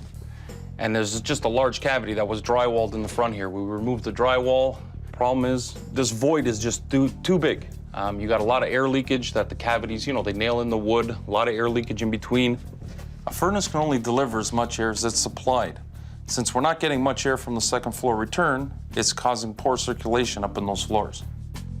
This being a cold garage, no insulation on this wall. One, it's taking the cold right through into that return. I've noticed right here through the brickwork, this is open from the garage into this return. If they park this car in the garage and they have it started wintertime, it's gonna suck the fumes from the car into this opening and draw it back throughout the whole house. So this is an issue, we have to address it. At this point, it's just running a ductwork from here all the way up to the joist cavities above and running it all up to tie in our return. once they spray foam around this, it'll be insulated, and we'll be drawing actually just from the cavity up on the second floor. So you scope the drain. Yeah, obviously clear signs of a sewer backup. This thing's been going on for obviously a number of years. Blockage was created, and then the homeowner discovered a backup. So why did this back up? It was blocked. The line outside on the city side has been upgraded. Some work has been done to it. What we see in the basement is the original clay pipe. What I see is approximately 25 feet from here, I'm getting into a dip. So I don't have any sort of physical obstructions. What I'm getting is just a sludge buildup. And if there's any leak coming from the clay pipe or the joints, the soil gets saturated, and then it just becomes unstable, so the pipe may lose that right slope. Well, I'm going to recommend a backflow preventer, and I'm also going to recommend we kick out the downspout.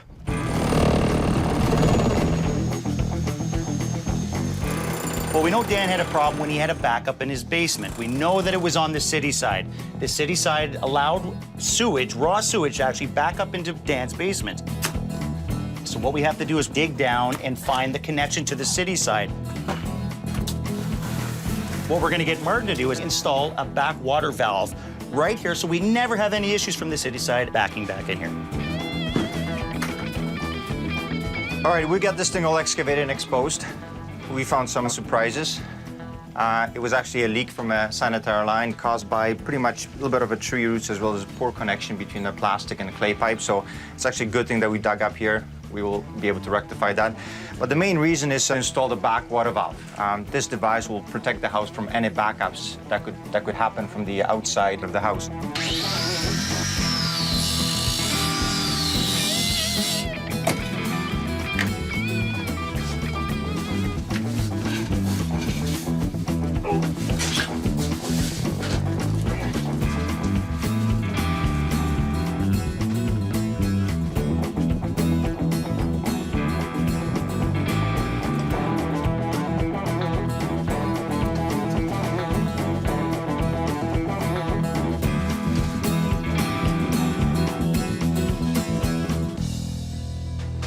During Mike's inspection, he found some problems with the gas line feeding the fireplace in the basement. They actually did a couple bad things here. They went from one size pipe to another, from bigger to smaller. A lot of the line was touched up against the duct, copper touching metal, not a good thing. So we're just gonna replace this gas line. We're gonna run a solid line through, make sure it's coated. So we're just gonna replace this whole copper line.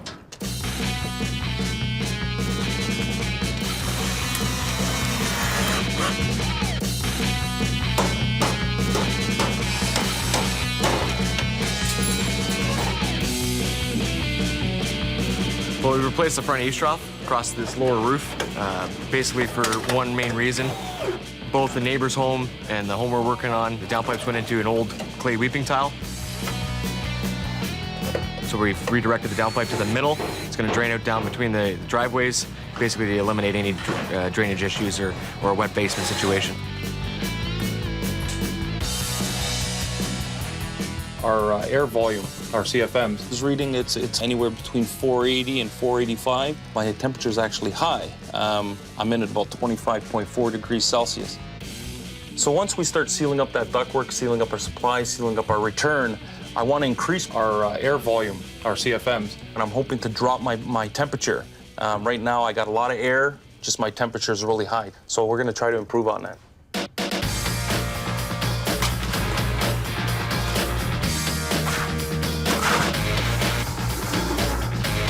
Nope, that's not the light stuff.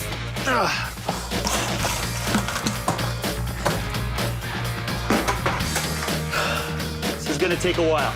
Come back tomorrow.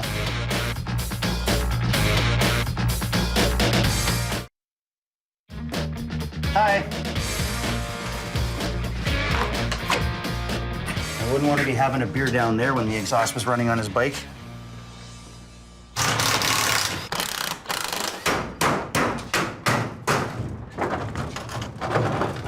We're getting a new garage door today. The door was falling apart. If we're going to this length of actually warming up this area, spray foaming it, prepping it, I want to give them a new door.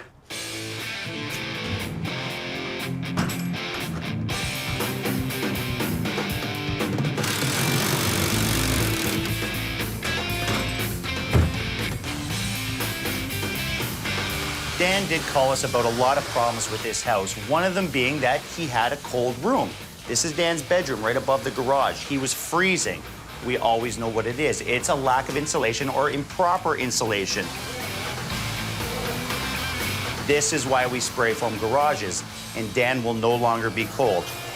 It also gives us a barrier between the carbon monoxide and the house. It's a closed cell foam.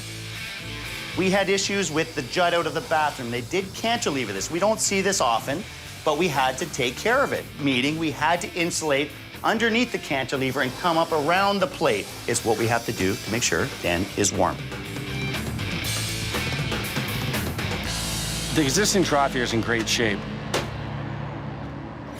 With the large mature trees around, we got to install the smart screen. It's going to give it some extra added strength. It's going to keep all the debris, all the leaves out of it, and they're not going to have any more problems.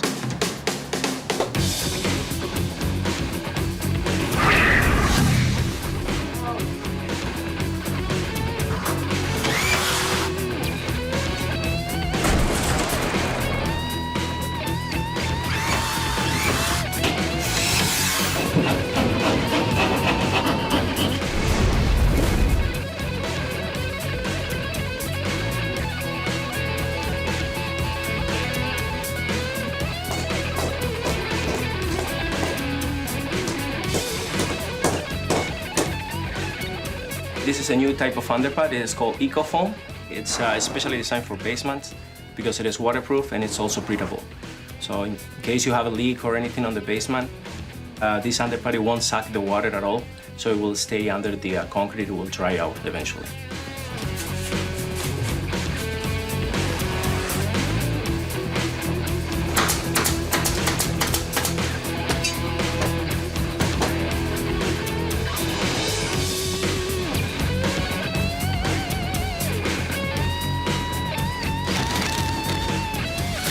Whenever you have a continuous attic leading from one neighbor's side to the next, you want to put up what's called a firewall. That's what we have here. It stops the fire from leaping from one garage to the next until help arrives. And we're good.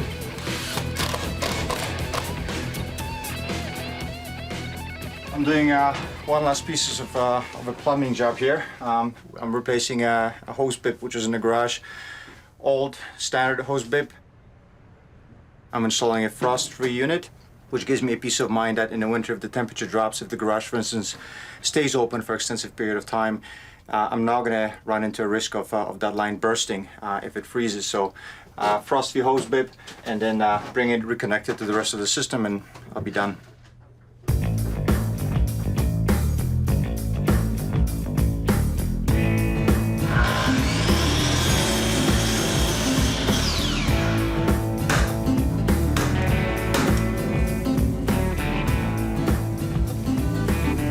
At the beginning, we had Gary come in, do a CFM test, cubic feet per minute, so we're looking for velocity and airflow. He tested this specific register.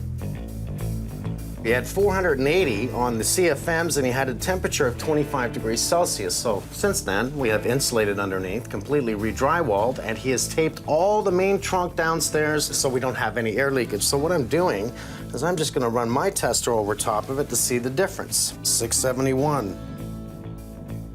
Look at the temperature, 17.8.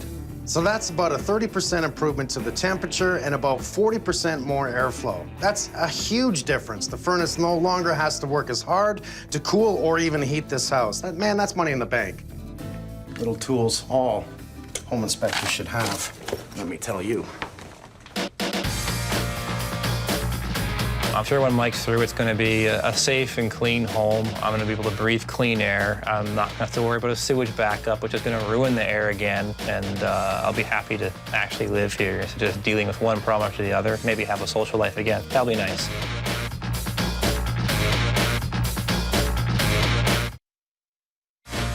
So it is our last day, and the guys did a fantastic job of prepping this for me. So it's there. We have Frank coming in to hang some lights, do some switch plates, but it's the kiss of death, but I'm gonna say it, maybe an early day.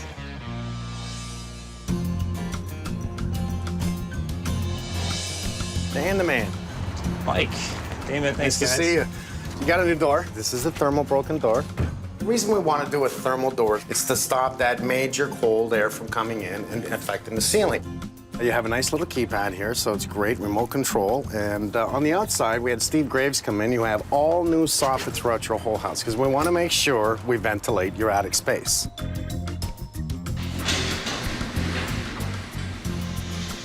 Holy cow. Looks amazing. Well, this was completely gutted. You remember what it looked like before, right?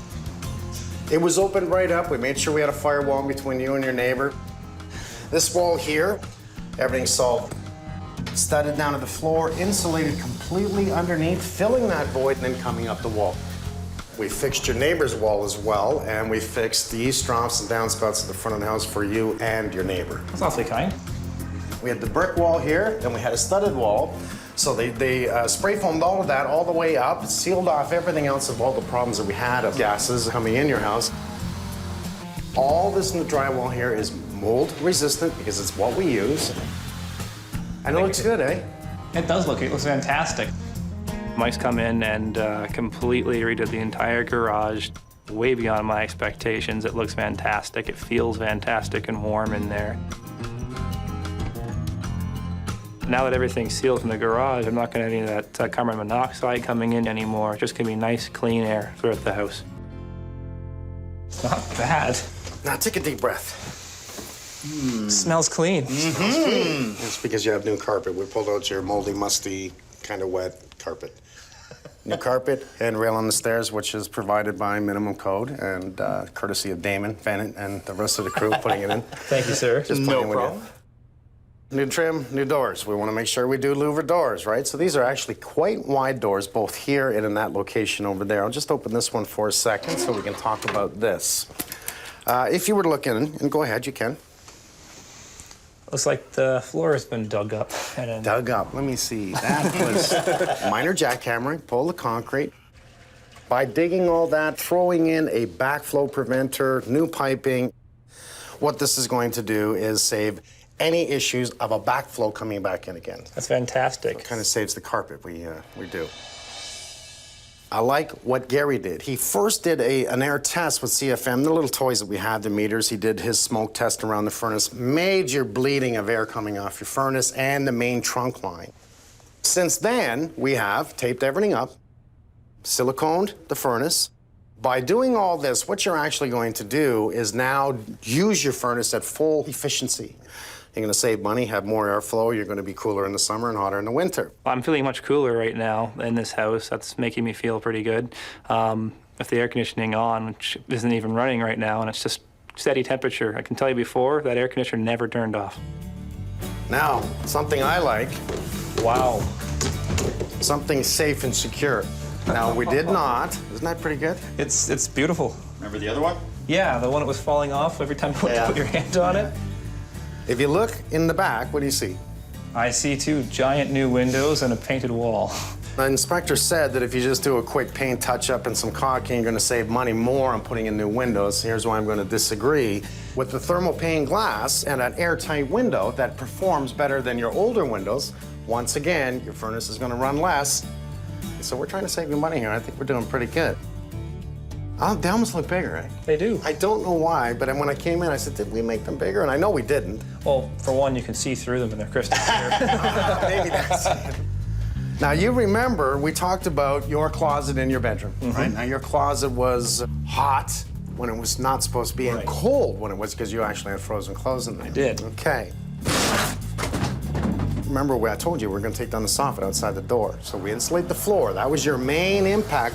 Plus, we had a direct line from the peak over top of the garage. That peak, that attic space over top of the garage was bleeding cold air right into that cavity. So by buttering that and actually stopping that cold air from coming underneath, you're not going to freeze in that closet anymore. Now, it wasn't just the problem of that floor underneath the closet, but it was in your room is where we have the back split. So we have a wall that meets really the third floor, but it's the second floor of the back split. Here's your bedroom. This wall had no insulation. And had the inspector gone up and actually not just stuck his camera up and taken a picture and took a look, he would have realized all insulation that was there had fallen out. And And there was even areas there wasn't insulation. So not only did you not have enough insulation, you had problems with the insulation and you had problems with the venting. So we made sure that Alex and his boys came in. All those walls are spray foamed. We've added more cellulose blown in insulation. So once again, putting that big thick blanket on the bed, which is in your attic, is now gonna hold the cool and hold the heat. Can't wait to try it out. You know, put on the air conditioning a bit higher and see if I can freeze. Amazing the difference upstairs now compared to what it was after Mike has properly insulated the walls and fixed the ventilation. It's much nicer in those rooms. Definitely something I can live in now instead of, well, boil in the summer and freeze in the winter. Now, how much do you think this all cost, what we did? Easily above $50,000. Wow, you're right on the money. 50 grand. So that's my present to you. It was your birthday, wasn't it? It was the beginning of the year. Well, it's your birthday anyways. Dan, Thank you. It's an absolute pleasure meeting you. Do you have any questions before we go? Thank you. No, I honestly don't. I'm just thrilled to come home and, you know, see everything is just fantastic. I can't wait to just live in my house again. Oh, yeah. Happy days. Well, thank you guys for an amazing job, and cheers. Cheers. Cheers. Good job, guys. Good job. Thank you. Oh my God, it's a spider! Hey, little guy. I really can't hear you well with that one. What? I'm sorry? What?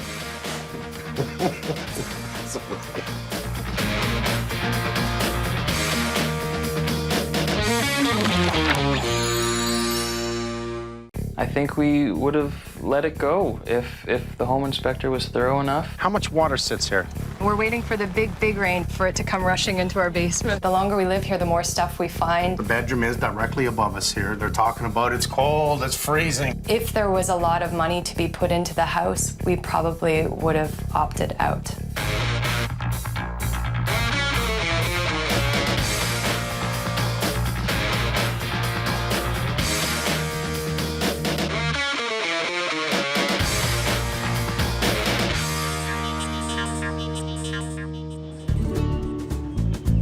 Brian and Kelly, looking for their very first starter home. Kind of makes sense to live in the area of where they work.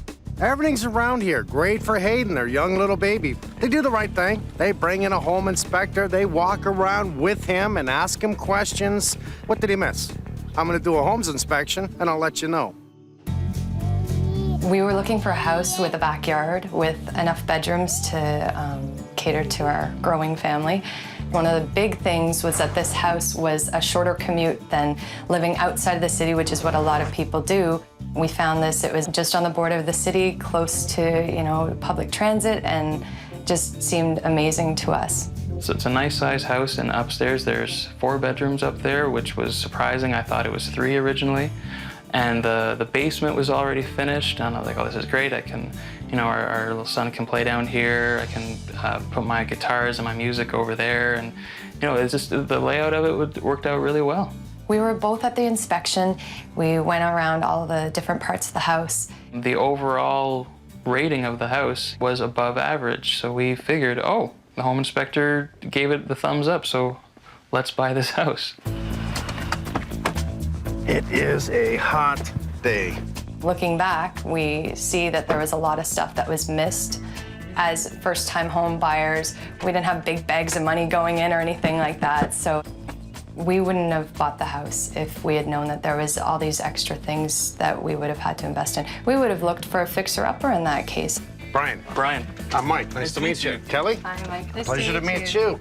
Is it hot out? It is boiling. This is what we call muggy. It's only spring, and I don't mind this. Look at that. I see a leak right away. Yeah. Somebody's caulked underneath. You see you have a J-mold trim there, and then hold your siding coming vertical. That's why you're leaking right here. The water hits that vertical. It comes right down to the J-mold. There's nowhere for it to escape. It's actually bleeding back in. Has it created any damage? It is wood. Is it moldable on top? The answer is yes. Has it molded? So should it be looked at? Well, it should be fixed, right? I'm looking forward to Mike coming, of course, but I'm afraid of what he's gonna find. I don't want to know. I noticed you have bedrooms over the garage. Let me guess, freezing cold in the winter. Yes. After living a winter in this house, we noticed that the rooms above the garage were freezing. We call one of them the meat locker. It is just... I put plastic on the windows. We went out and we got a booster fan for our son's room. We closed the 2 doors in the front, put towels underneath, just trying to contain the cold into that front part of the house. How many times do I got to take this down and insulate it properly because it's never been good enough? But not too often do I walk into a garage and there's panel on the wall that's not fire rated. If a fire happens in here, it spreads throughout the house, not to mention that it's not even sealed properly. It's one thing I love about taking it down and spray foaming it is that we stop that cold from getting into the house as well as we stop the gases from coming in it. Then we'll put up drywall and make it fire rated. Let's look at your grading. One of the things that we noticed that the home inspector didn't write anything about was our backyard, the leveling of our backyard. That sucks. Yeah. Is that where your pond is? Yeah, well, in and around there. Yeah. Underway. Yeah, I almost tripped on that. Look at that. Okay. So this is obviously the lowest area right here. Yes. The first major rainstorm that we got, we had an outdoor pool, basically. We look outside and we're like, oh my goodness, we've got a pool out here. What is this? And I went outside and I checked it out and I ended up shoveling it into the grass because I didn't know what to do with it. I was afraid that our house was gonna flood. So a flat topography? No. It's not. No, we have bad grading is what we have. The inspector never touched on the fact that our ground was unlevel in the backyard. I don't see a lot of ventilation. Now I'm looking at your soffit. I see one perforated soffit here, 2 soffits for your neighbors. And so this means we possibly have a lot of bad airflow in your attic. So did we see any mold or anything in your attic? No, he didn't mention mold. Did you look in it? No. He did go up in the attic. He took his stepladder, went up there, and took his flashlight and looked around. He just poked his head in, though, didn't he? Yeah, and said that the insulation was adequate for the age of the home and the size of the home. Let's go inside.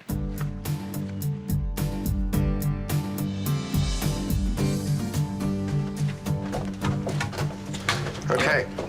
Your home inspector didn't talk about this, did he? No. Okay. If we have a handrail on the wall, it's totally acceptable.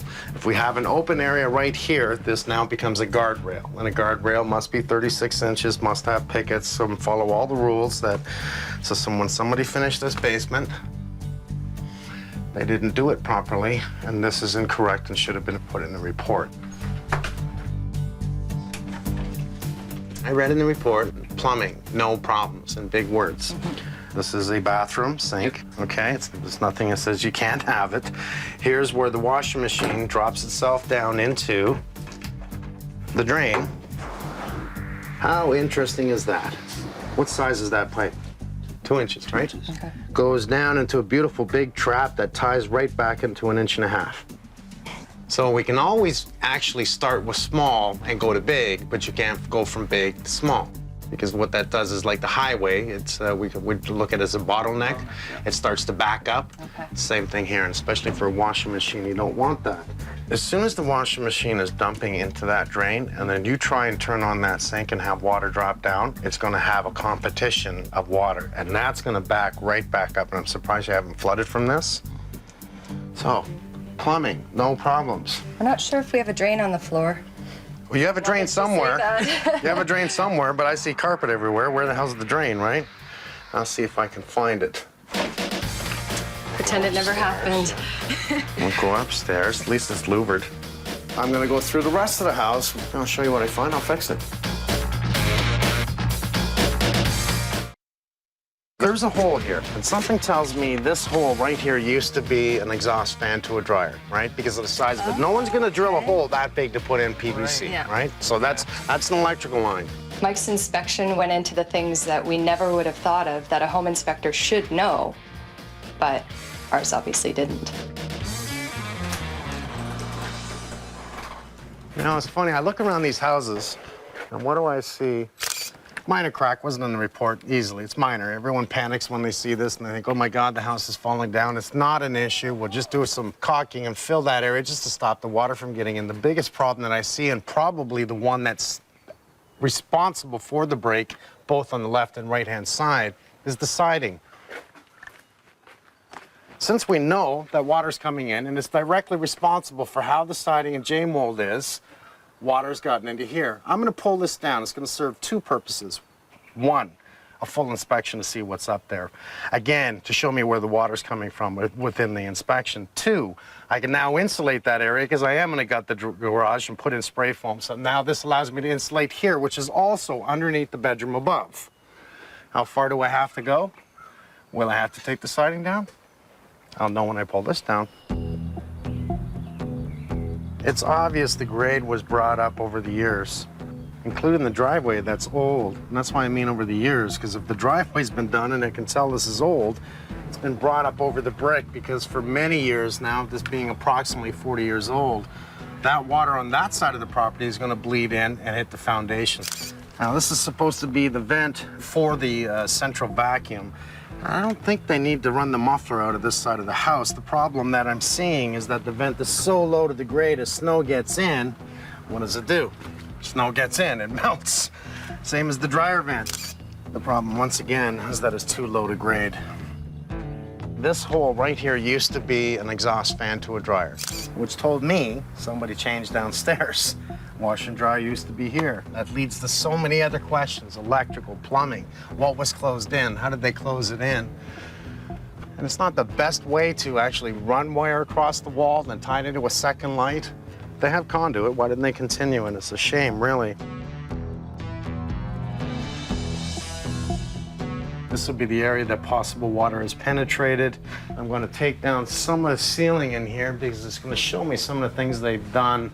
More than likely, I'm going to concentrate on that corner. I used to have a laundry room at that area, sink, electrical. I want to know what they've done.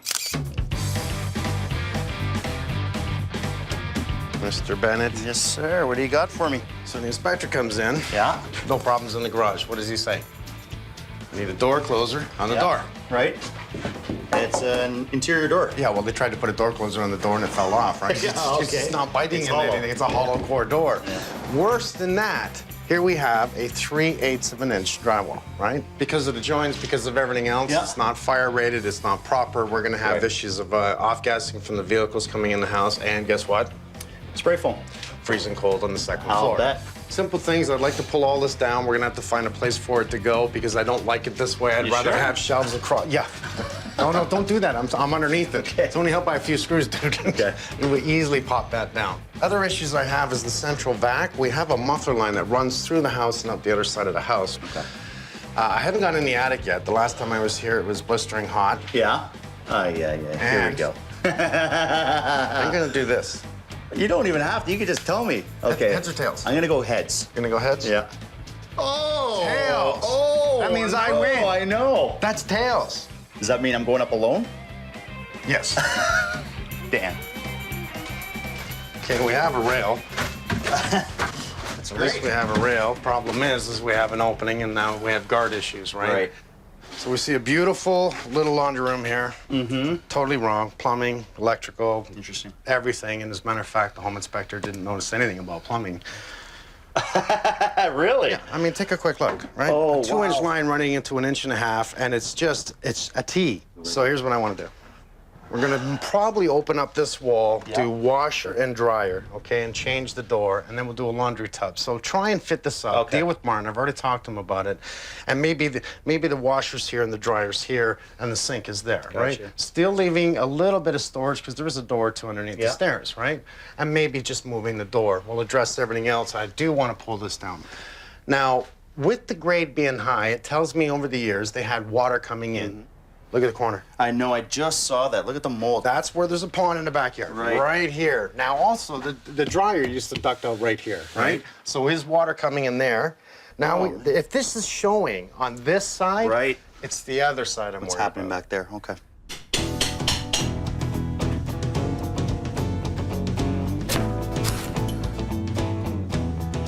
Okay, mine are on the back side. Yeah. If the water gets in, it's definitely going somewhere, which means it's going underneath the carpet, which is really a good thought to check that next. So now you know what? So far, this looks pretty good. I'm feeling good about that. Me too. They've drywalled over drywall, haven't they? Oh, there's foam on the wall. Now, it's styrofoam. It's not a rigid foam, but it's pretty damn good if you want to look at it as a point of insulation. It's better than batten insulation. Right. The reason that's hard to break is because of the foam behind it, the styrofoam.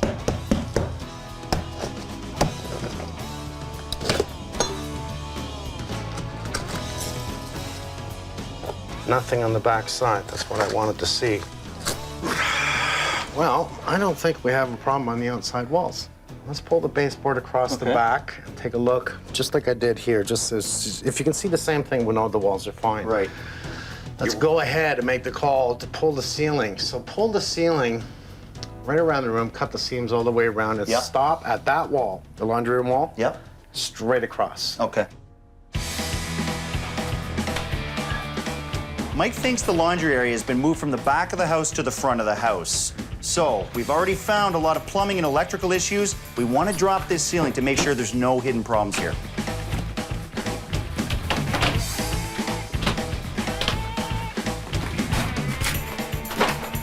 You know, it's funny, the home inspector didn't say anything about grade.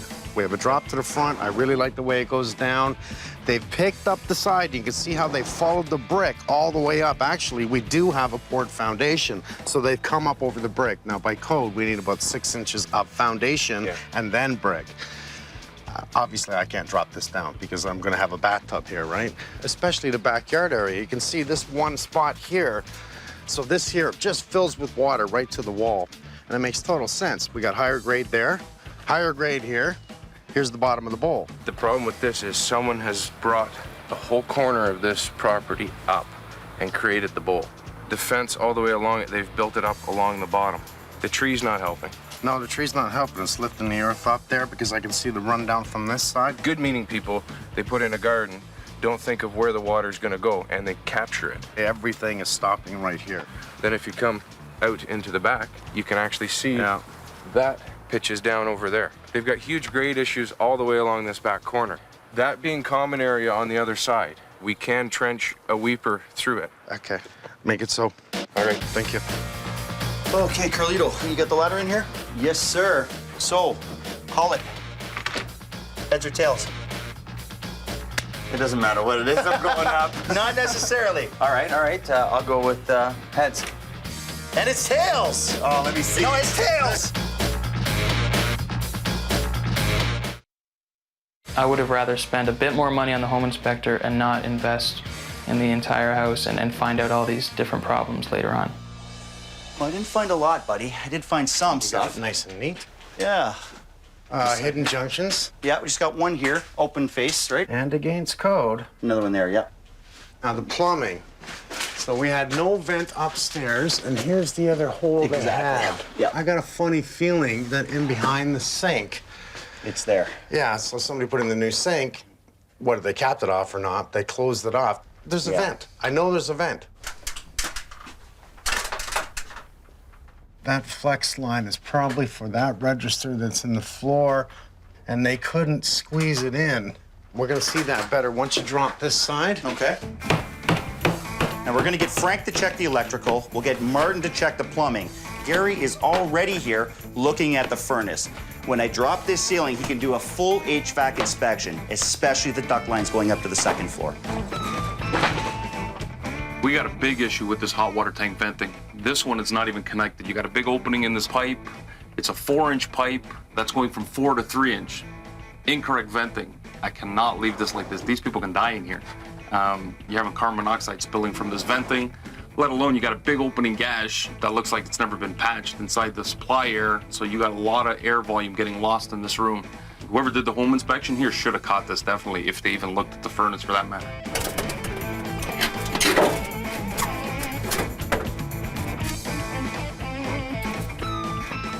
It's not a way to connect vent pipe. That's leaking right there. We're gonna take this down. This is really unsafe, okay? They packed stuff on it. We're gonna give them proper shelves all the way around. We wanna get proper insulation here. We're gonna drop the ceiling in here as well, guys. We got a lot of stuff to move around in here. It just looks like you're behind the jail bars. Let me out of here! I want out of here!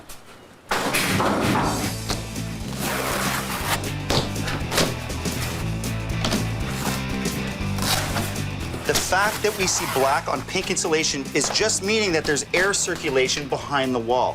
We're in a garage. There is not supposed to be any air penetration because what is this supposed to be doing? We're supposed to be stopping carbon monoxide and smoke from entering the house. This is why we tape our seams. This is actually indicating that there's a lot of air movement behind this wall.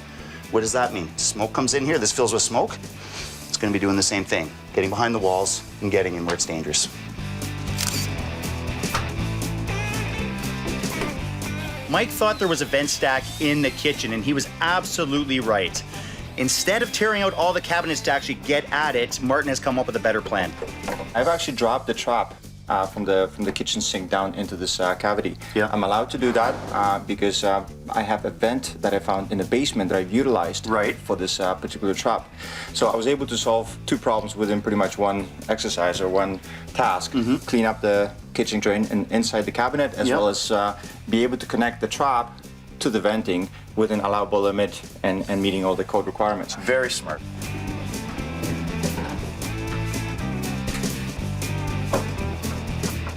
I got three things when I first walked up here into that attic access. A small vent. Yeah. Only a single vent. That's right. Not enough insulation, definitely. Number two. It's not fluffy enough. Yeah. And it looks like there possibly might have been mold or still is mold. And because of the insufficient venting up here, I mean, the moisture is just sitting up there, and we have some surface molding. Nothing's too bad.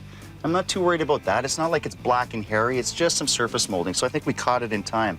Not worried about the mold. We'll just top up the insulation and get some venting in here, buddy.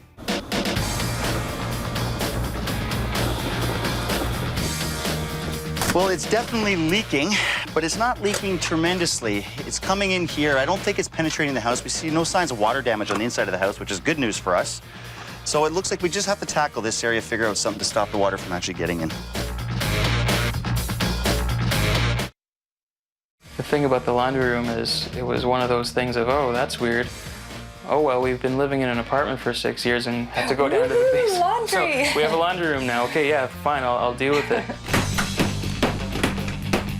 I just want you guys to lose the drywall. We're gonna start playing with some ideas on how to make this functional for her and make it proper. And it'll actually give Martin access to this sink today too, because he is gonna rip that out and start fixing it.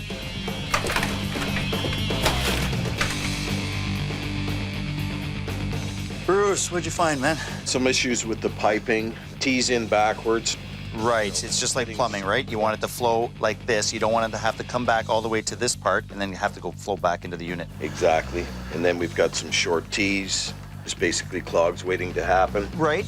This unit is vented to the outside, so they've brought it from the garage through the basement and through the outside wall. Do we have to vent this thing? No. Great. It's so close to the ground that actually moisture and insects can get into it. Plus, there's nowhere to move it to. If we can eliminate it, that's even better. I can eliminate that vent off the side altogether. No, we can do that. It's not a problem.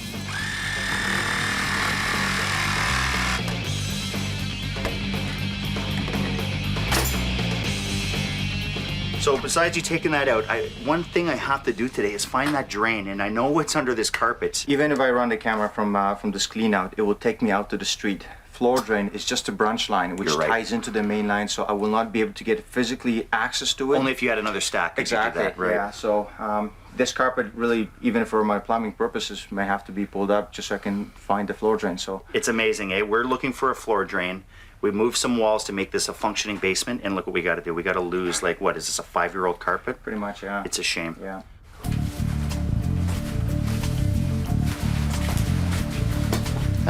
Oh, what do we got there? Is that it?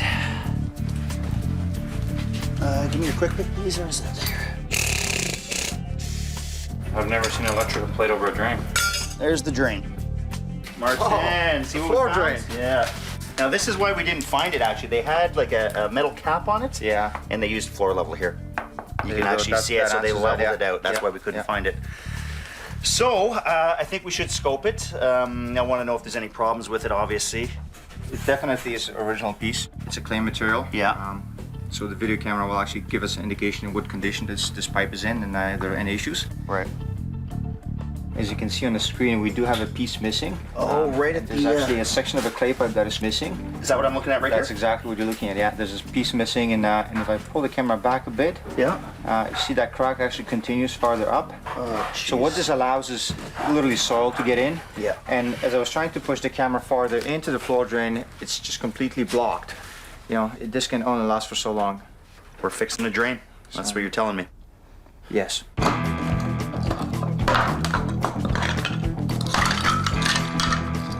So the self-leveling cement was barely bonding to the floor, and I could pull it up with my fingers.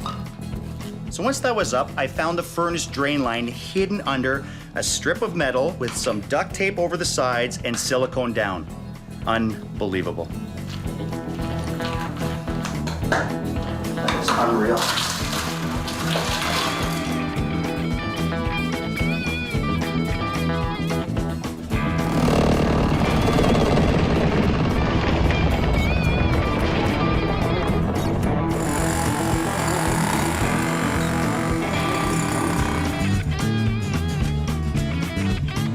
The return air going to the second floor through the garage.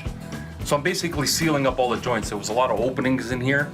What happens is if you have any off-gassing from the car or anything that's in the garage, that'll get sucked up in through your return, which eventually is going to go out through the house. So I started by putting the silver tape on. You know, the silver tape is good, but it gets cold in the garage, so eventually it'll dry out and peel. So I'm kind of going to the extreme here. Again, you know, you go to the extreme. I'm putting a sealer on top of the tape, which is very flexible to hot weather, cold weather. So it'll flex in and out. It won't peel off, it won't dry out. So I think, you know, that's the best way to seal this up. Get the tape on, get the sealer on. That way you get nothing leaking into the house. So we've already started taking a look at this. What's happening is obviously the J channel's filling from the siding, right? Well, yeah, when the siding was done, you know, they've installed basically a flashing. Yeah. But typically what you want to do is actually make this a drip edge. So what's happening here is it's running down the face, running into the soffit overhang. So what we can do is we can slip a drip edge in underneath this existing flashing. Yeah. And then kick it out this way. That'd So it be great. And drips- could we do that drips along away. the whole edge here? Yeah, front and back. The back of the home is the same situation. Right, because So- they didn't bring it low enough. You can see, actually, they didn't quite bring it low enough on the front edge as well. Yeah, even if they had they dropped it below the elevation of the soffit, that would have worked as a drip. Right. But the problem here is because it's you know basically flush. Yeah. It's just transferring the water back in. So we have some trough here that's been leaking a little bit. What do you think of it? Well, it's in good shape. Are you okay with the size of it? Yeah, it's 5-inch trough. It's aluminum, so it's in good shape. Right. Now, downspouts, other issue. Well, really the only problem with the downpipe, again, it's aluminum. Someone's gone along and stapled maybe Christmas lighting into it. We're thinking Christmas lights because they did it right across the front of the house too. They came all the way down here. I mean, I thought venting. I don't know. Air behind water, right? Help it flow? Well, no, I think that's all it was that. Yeah. You notice the corrugations in a downpipe. That's actually to prevent freezing. Right. Because it's not a flat surface and that sort of thing. It's harder for the ice to cling to it. So we're going to replace that. So we'll just replace it with a new downpipe. As soon as Steve's guys got on the roof to actually start doing the work, they realized that all the trough had the same staple holes as the downspout did. That's why we're going all new.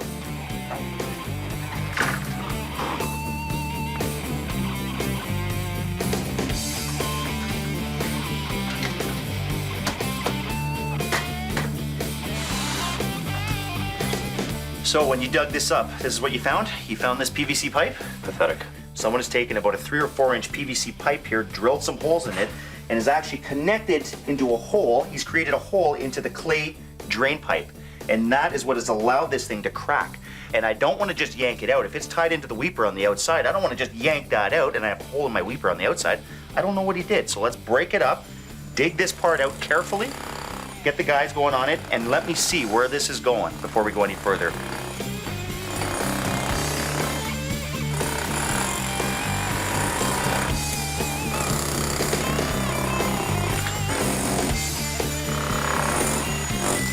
Get another shovel, let's just dig this out carefully, please. I want to see where this is going.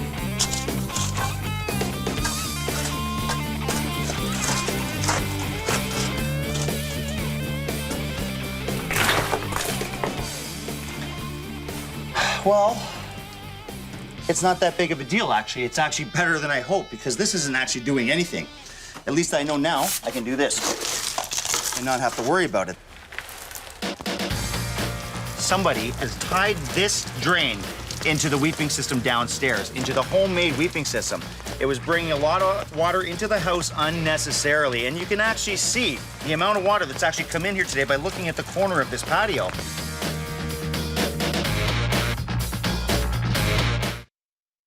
The panel that's there isn't a bad one. The issue more is that I've got knockouts on one side, wires are going through it, it's crammed, It is.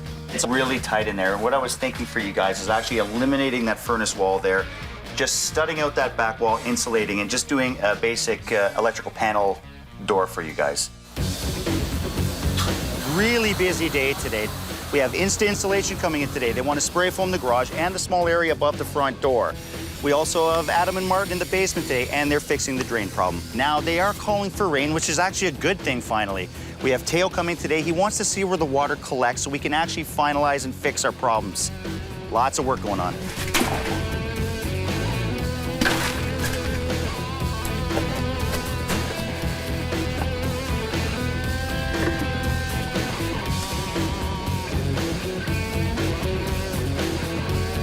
We've got the floor drain set up. This will be trimmed when the final level is set. Absolutely. I'll get my floor in, and then we'll cut it flush afterwards, and I'll just stick the drain cap in. So that's actually perfect. We have the drain within the laundry room now.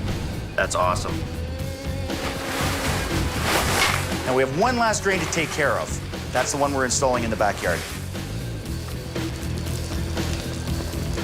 Teo, it's a perfect day to see why we're actually doing this drain. We got about 3 inches of water already. It's been raining only a little bit this morning, right? So one problem, we've got a gas line right where we want to put the drain. I have 2 hydro lines back there that come off the transformer at the end, 2 major electrical lines. We also have cable back there, plus who knows what else. So we really don't want to start digging back there. Let's swing it that way. You want to swing it out this way? Swing right under the fence. This way we can go a little bit steeper, get the water out of here right away, so we don't have freezing issues and everything else. I like that idea. Let's do that, okay? So let's start mapping this out. Let's get the guys digging. This isn't going to let up, and it's not going to be fun.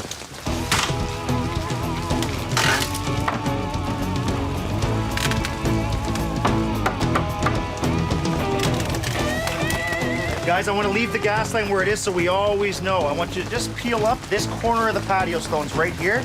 You might as well start trenching it.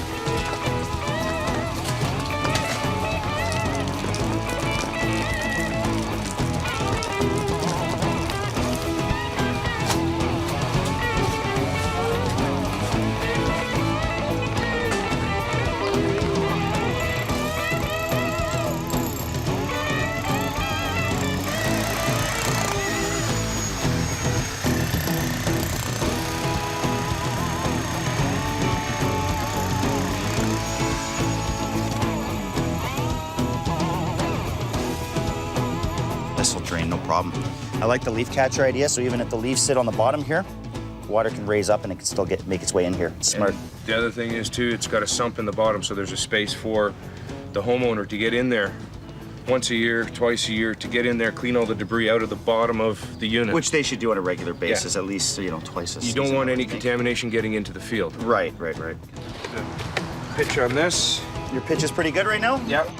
We're installing a new type of weeping system that's essentially a weeping tile surrounded by pieces of polystyrene and encased in a geotextile. It cuts down on gravel and construction costs in the end, and it's completely made of recycled materials, which is always a good thing. Now all the water that you used to collect on the patio can actually flow into the drain, out through the weeping system, and leach into the surrounding area.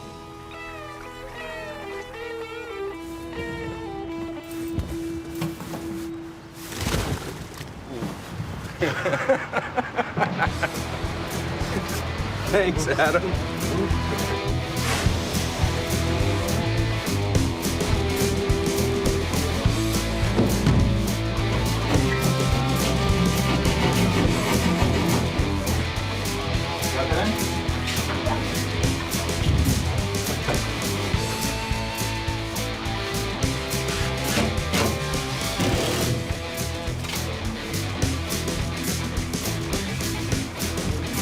Well, we got to make sure that all the gaps are 100% sealed. If they park their car in here, we don't want carbon monoxide going into the house. So we got it insulated and everything, drywalled, mud it, call it a day.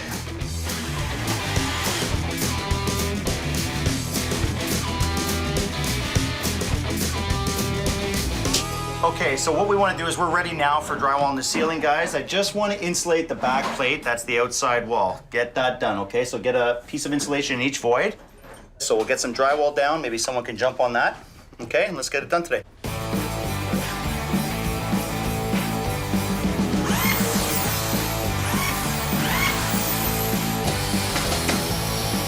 Well, it looks like a mess to everybody else. Everybody asks me, well, how do you know what is what? I'm used to it. I know what is what. I got to replace my lines that are coming from the meter base outside in. About half an hour and about another hour to cut this in, so give me about 2 hours. And we'll have this powered up.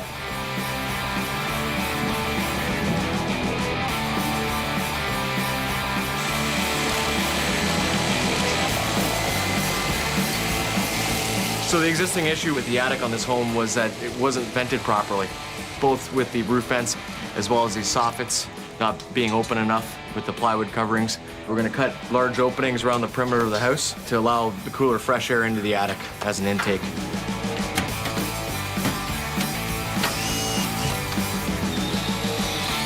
Cutting out our opening at the ridge for the ridge vent that's being installed. That's the most ideal spot to vent the roof, is right at that top peak where all that warm air is traveling to, correcting the soffits, the roof vents, and the attic insulation with proper baffles. It's gonna really get the airflow going in this attic.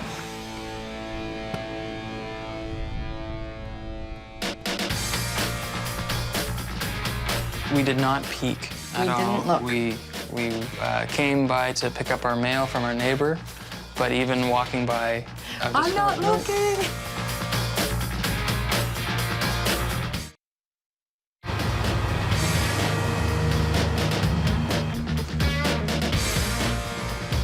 That's good enough, guys. We'll wait till the sod gets here, and then we'll border this whole thing, okay?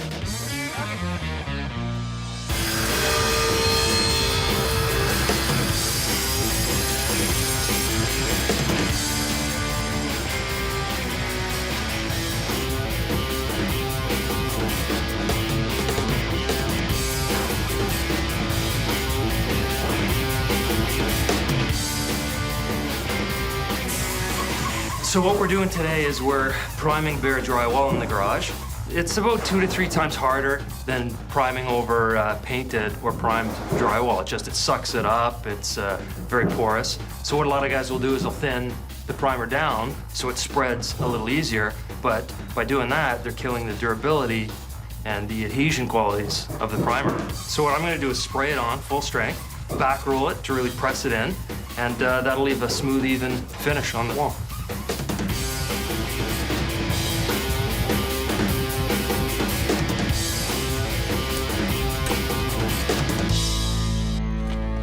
This box on the outside is a weatherproof box. It's a metal enclosure. They're rated to be installed outdoors because they're sealed. Plus, with the cover that I have on here, there's a rubber gasket that stops moisture and water from coming in. If you remember before, it was all pipe work. It was just a big mess. I was able to run all the wires on the inside. We ran a new circuit for the outside plug because it was tied in with stuff inside, plus with the lights. Done all wrong. Now it's a dedicated line. And also now when they go to turn the lights on and off, it is the proper way.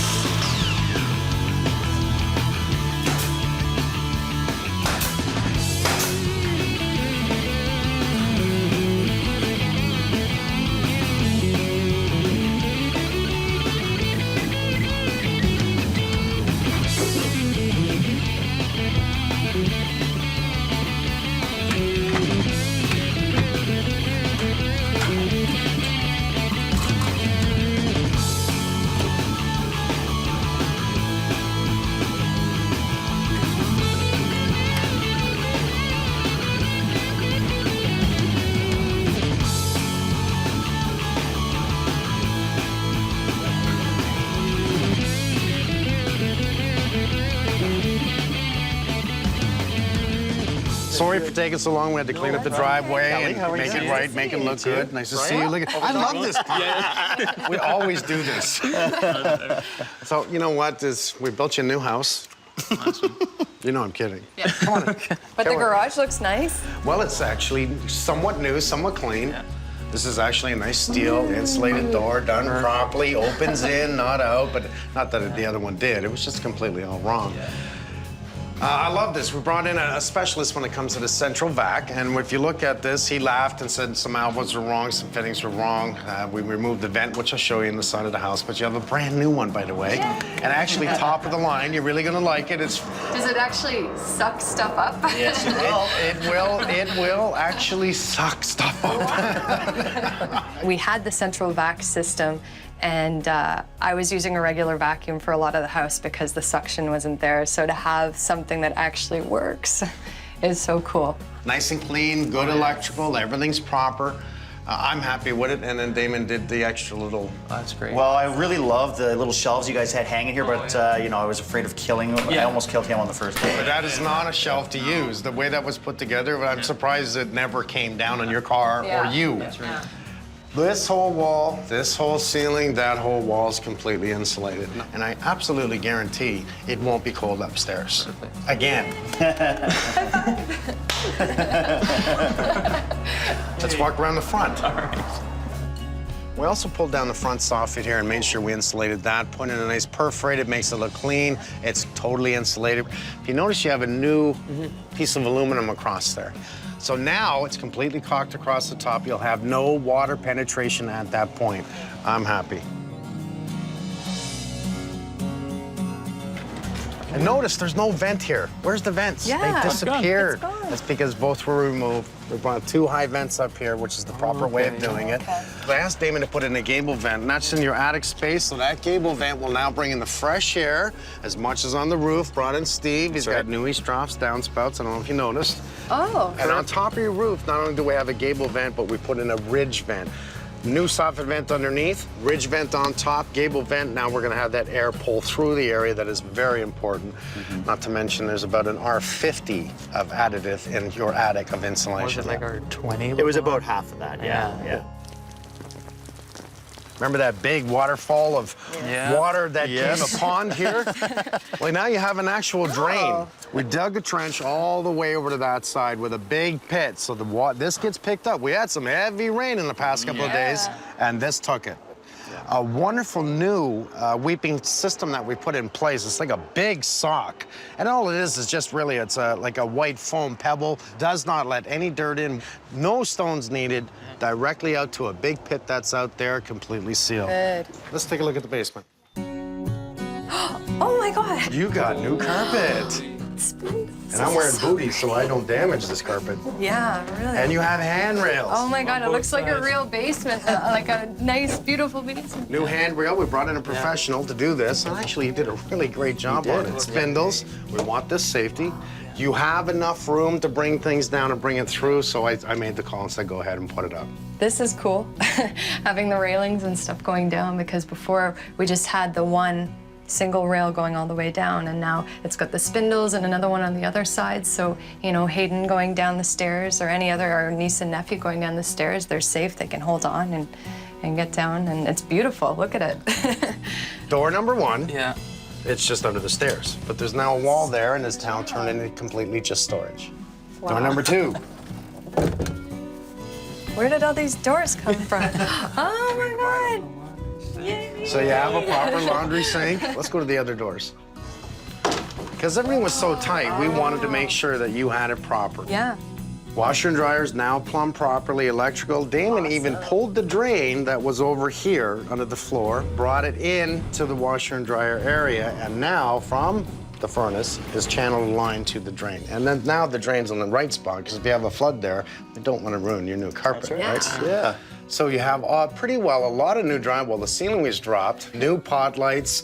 As we walk through, it looks a little different. You like the color down here at least? I mean, this is a little Yeah, it's better. beautiful. Why does it look different? What'd we do? Oh, you took out the wall. We took out the wall. The wall is gone. And this is, That's the is this door number That's the door 8? to the, that's the door to the new gazebo. Oh my God. it's brand new. Oh. So you have a new panel. Surge protection doesn't mean don't get a surge power bar for your TV, but it will back up the whole house. Always put in something extra. Just, you know, I lost everything in my house from lightning. I don't want anybody else to get it. We also took down the entire ceiling to check on the wiring and plumbing, and the bros made sure all of the ductwork was working properly. And they also installed a new gas line, fixed the venting to the hot water tank and the furnace. They had to make sure there was absolutely no more off-gassing. Just looking around, I just lose my vocabulary. I can't. It's just, I can only say amazing. It's just, it's great. Pleasure to meet you. Thank you so much. Absolute pleasure. He's getting a tip. I usually get the change. I know. I thought I'd be Thank you so much. Hey, my pleasure. My pleasure. I hope you enjoyed. Everything's functional now. Everything's safe. That's what I care about. You know, safe. Yes. And then functional. But I'm a happy man. You did a good job. Thanks, buddy. Everything. It was just, you know, you kind of put these things through your head, like, what could they do? And it was just beyond our expectations. Just, you know, incredible. High five. Oh, please don't end it with that. Okay. We figured as some Did sort you of do a fake- painting? Maybe. Oh, no way. Did you do that? Do I look like that? You gave me more hair, too. That is really good. Two little things, no earrings. I'm going to cherish this. Thank you. Can I give you a hug? Of course. I won't get my sandwich on you. Thank you. That's awesome. I really appreciate that.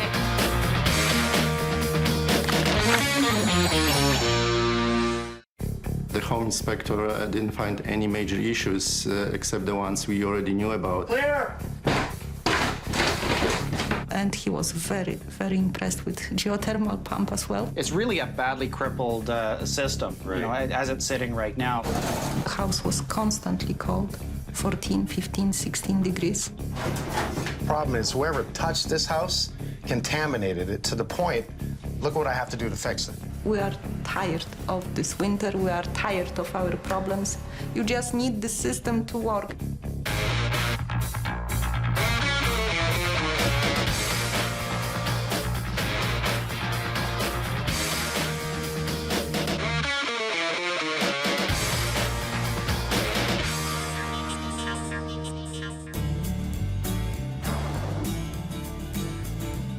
Isabella and Valdemar wanted to downsize from a townhouse, move into a nice mature neighborhood, and they fell in love with this house. Well-maintained, manicured property, great backyard, and as an added bonus, geothermal cooling and heating technology. Now here's the unfortunate part. There was a bidding war, and in that bidding war, they dropped the inspection. They did bring in a home inspector on their own after they bought the house. Did he miss all kinds of things? I'm gonna do a Holmes inspection. I'm gonna make it right. We were looking for the house in the mature neighborhood with the beautiful trees, big backyard, so we can enjoy ourselves after work and feel like we are living in the park. I have two passions in my life, dogs and bonsais. And this house was perfect. You can play with the dog, and the backyard is big enough to have all my bonsais. We like what we saw, especially after seeing other houses in this neighborhood. This house looked very beautiful. We were very happy because it also offered already installed working green energy system. We didn't have the home inspection before we bought the house, but we decided to have one after we moved in. We were counting on this inspection very much. We were the owner. So he could touch anything, he could move anything. He had all permissions. The home inspector didn't find any major issues except the ones we already knew about. Well, hello. Hi. Okay, let's get this right. Isabella? Nice to meet you. I'm Mike, nice to meet you, and Valdemar. Nice to meet you. Pleasure to meet you. Come on outside. Let's start on the outside. We were very happy. We were happy that not only we saw the house is sound and nice looking, he confirmed our impression. He said perfect, and he was very, very impressed with geothermal pump as well.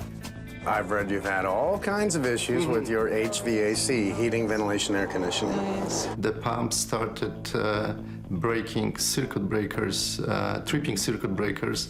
So we ran downstairs and switched it back on. Sometimes by the time you get back down upstairs, you can hear the click. Oh, it stopped again.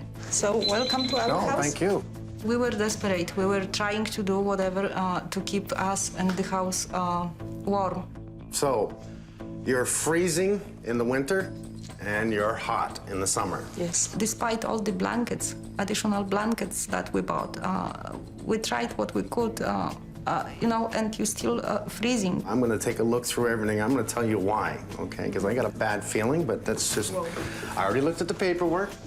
We'll take it as it comes. The pump was working less and less. The house was constantly cold, 14, 15, 16 degrees. And you get the bill. And the first bill, instead of promised by the previous owner $200, you get $850. We have no heat here? No. There's one over there. It's behind the cabinet? Okay, so we have a baseboard. We have a baseboard. Home inspector afterwards said baseboard heaters are considered supplemental. I don't like this. You have one of the best heating sources in the world using geothermal technology. Do you understand geothermal technology? Yes, we do. Using ground temperature, right? The average temperature of the Earth is around 14 degrees Celsius. We have vertical loops that go into the ground. We're running liquids through those pipes that become that temperature. We bring them into the house, into that geothermal unit. We can now heat and cool the home efficiently. Still a nice home, but nice homes can have problems. I'm going to grab my tools. I'm going to closely look through your home. I'm going to see what we need to do. I have a bad feeling we need to replace everything to do with your heating, because that's just the way that it was run. It's not the way to run this.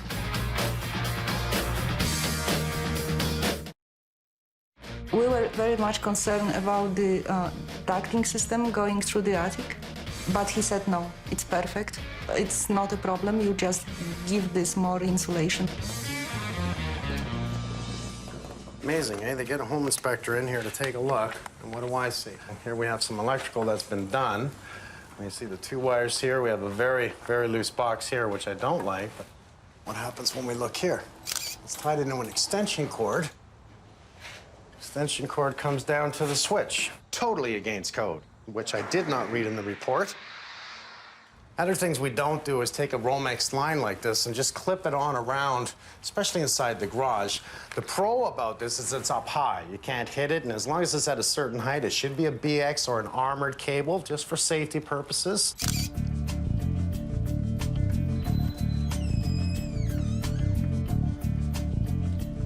I said a lot of the ductwork was run through closets, and you can see clearly. It just boxed this in. Kind of stupid. The floor's open for me. This is an air return in the closet. Look at the dust buildup on the wall here. They've got an air return in the closet. That's moronic. I am getting nice cool air out of here, so this is good. The problem is I don't have enough throughout the house, and as long as I have an air return in the closet, no other air return here, we have improper airflow. See all the black? That means at one time, somebody's used these baseboard heaters quite a bit, and what doesn't mix is a very hot source of flammable wood. Whenever you install one of these heat registers, it says right on it that nothing can be above it. It must be installed on the outside of the wall and not a wall built out over top of it. Fire hazard, that's most definitely. I can't believe it hasn't burned the house down. From a nice built house to someone who's come in and done some work. Look at this. This is the drip line from the furnace. They've trapped a drain in the vent line, which means you can actually do it. But this is methane gas coming out of here. There's no trapping that air from coming back right on the main sewage line. So just allow all this to bleed back in. Look at this. This really is starting to upset me. That's not right. I had a home inspector go through the house. Did he point this out? No. Let's see what else I find. I don't see a vent. I see mold. So no air vent. There's nothing in the wall. I don't know if it's vented through the floor, that it's vented behind the trap and not in front of the trap. The home inspector did say something about the mold, but nothing about the venting issues. This is a new system. I want to know if permits were pulled. Very sloppy installation on the ductwork. They've opened up this return and they got a sharp piece of metal on this pipe. We have copper touching ductwork. Yes, we want to return down here, but we don't want to return like this with all the pipes running through it. Look at this. That is an extension cord that runs over to a switch with no grommet on the box. You're not supposed to use an extension cord, by the way. And where does that run to? Oh, look. Look at how they spliced in. See that splice right there? You have got to be kidding me. Now I'm not a happy guy at all. And I'm mad at everyone. The inspector might not have known anything about geothermal, but he should have seen these problems.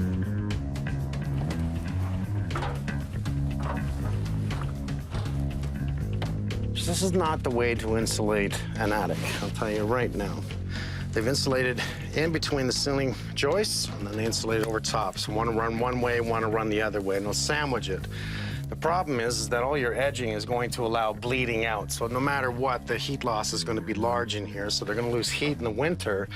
The biggest problem I see is they've taken the center of the house, they ran the channel up, or the main trunk line that comes off the HVAC, the geothermal unit.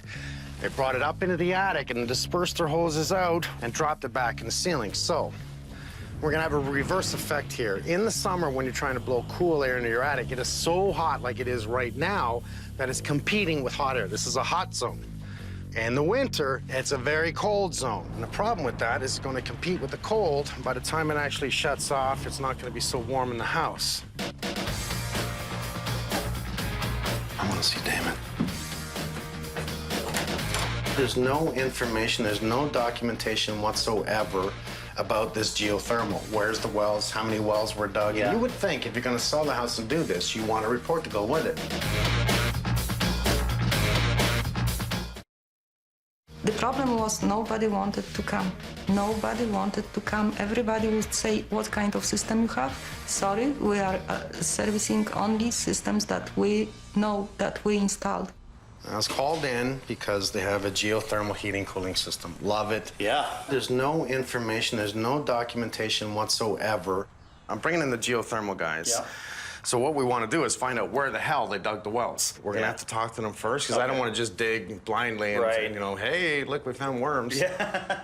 The problems that I have here is that I don't want to take this down. I love this. The old lath and plaster, it just works really Yeah, well. because this is a cement finish. This is a real drag to come down. But Gary is going to want to get in here. He talked to me about it a little bit, and he does want to do some runs in here. He wants to eliminate bulkheads on the inside. Well, we're not going to do what they did and run all the flex lines through the center of the house, up to the attic, Like back down to the house. We're going to have to do it like a standard home, which means I'm going to take down the ceiling. So there are bedrooms, a bathroom, and an office right above us. So the best way to get heat lines into those areas is through the garage ceiling.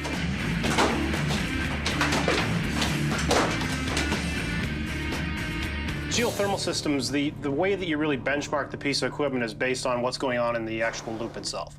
So what we need to be able to do is actually take a pressure temperature reading right here on the equipment. Yeah. And what you would typically find is a Pete Sport. And that's a pressure temperature gauge that actually sits on this connection. So it tells us the temperature. Right, so what we can do is we can take a pressure reading on the supply in, and we can take a pressure reading and temperature reading on the return out, and that will tell us whether this piece of equipment is operating correctly. Now, there's two temperature gauges. I'm gonna assume that's what you're talking about, Pete's Port, that are just on the other side of that doorway there. What would they be for? Right, so you have a pressure temperature gauge that's mounted. The problem with the mounted gauge is like anything, it'll actually lose calibration over time. Okay. You want to go in and do testing with equipment that you're familiar with, whether it's digital or not digital, so you can take readings directly at the unit. We don't care what's happening out in the loop field, we care what's happening right here on the piece of equipment. And internally, there's just issues everywhere. Simple little things like, when you look at where the flow center's connected here, you can see we've got solid connections. But yet when we look at the return one, we've got silliness like we've got this red tubing, right? This should be a straight connection going out all the way through. And for some reason, they've decided they wanted to put in some red garden hose. So what we want to really verify with the equipment is it's actually got a domestic hot water option. And what that means, it actually does preheat on the water in the home. We want to actually verify, A, is that hooked up? And the other thing is actually just verify the operation of the equipment. We have no idea if this, I mean, the equipment may run, but that doesn't mean anything. It's like an air conditioner. You can have an air conditioner that runs. If it doesn't cool the air, who cares? Right. You know, we really need to get to the bottom of Well, it. it sounds like it's working, right? Yeah, well, you can hear it running. Yeah, if the fan's turning, that doesn't mean it's working. Okay, so you're going to go through this, and then you're going to tell me what you find. And I already know we're taking it out, but I'm really curious to see what they've done wrong. Right. The geothermal guys want some of this ceiling open. We can see that there's an actual vent right here, and there's a vent right behind you. So right where my arm span is, okay, guys? Right from there to there.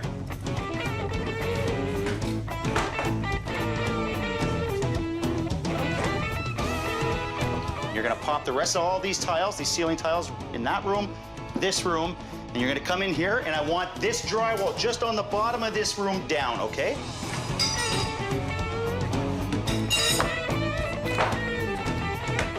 Basically, we're just trying to trace the geothermal lines, see exactly where they go to outside, and then I believe we're going to be doing some digging. Okay, we have MJ, Carl, and Rob in the basement exposing some of the ductwork for the geothermal guys. We need to do the same up here in all the closets. So this one in the closet directly above us, all this drywall needs to come down to see what they used here, okay?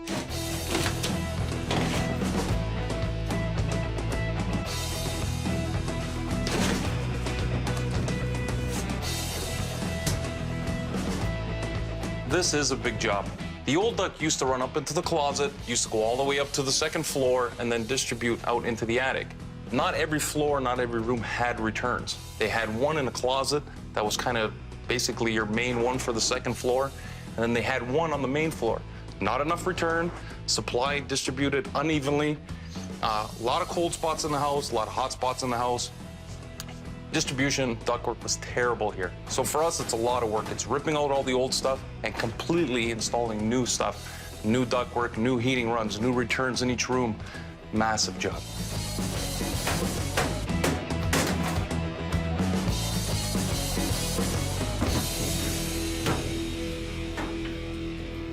Rob, I had the guys open up the ceiling because obviously we want to find where they went outside. Now, it's funny that we see this. I thought right away that we had two lines going out, but I think one of them is an underground sprinkler. This would be the geothermal out to the vertical wells, right? Right. Grade is right here. They're right underneath the ground. Right. So that's just going to freeze. You should definitely be below the frost line, yes, which typically that would be minimum that we would like to see is 3 feet. All right. Let's dig a hole. Joel, I can't tell you that we're bored, but we're definitely going to help you, okay? All right. Yeah, you got a tarp there. You want us to set up another tarp? What are we trying to do here? We're just trying to follow the line?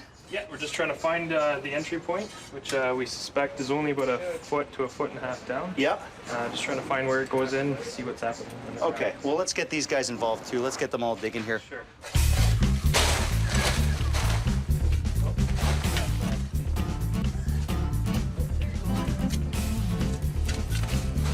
That's it right there, isn't it? Yeah, that's it. And it's insulated? It's insulated at least, which is a positive, but we just got to see where it goes now. We have to keep digging in order to find that loop field, because if it's in good shape, we might be able to reuse it.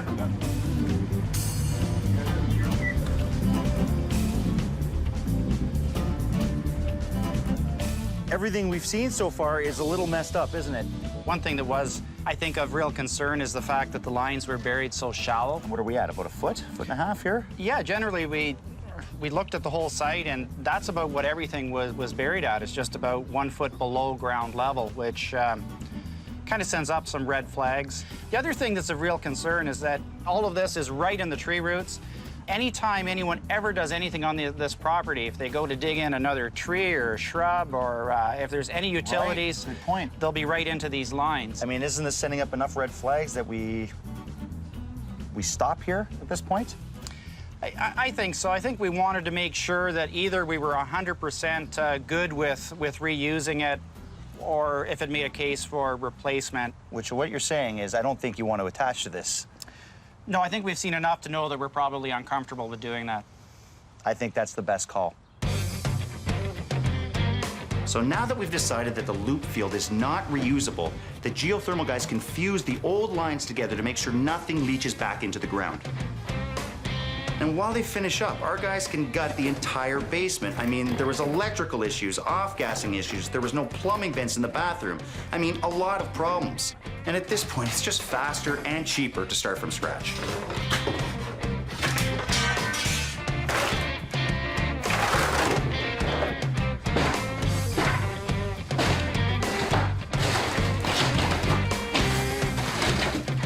How's that framing for you guys? Not as strong as it should be, eh?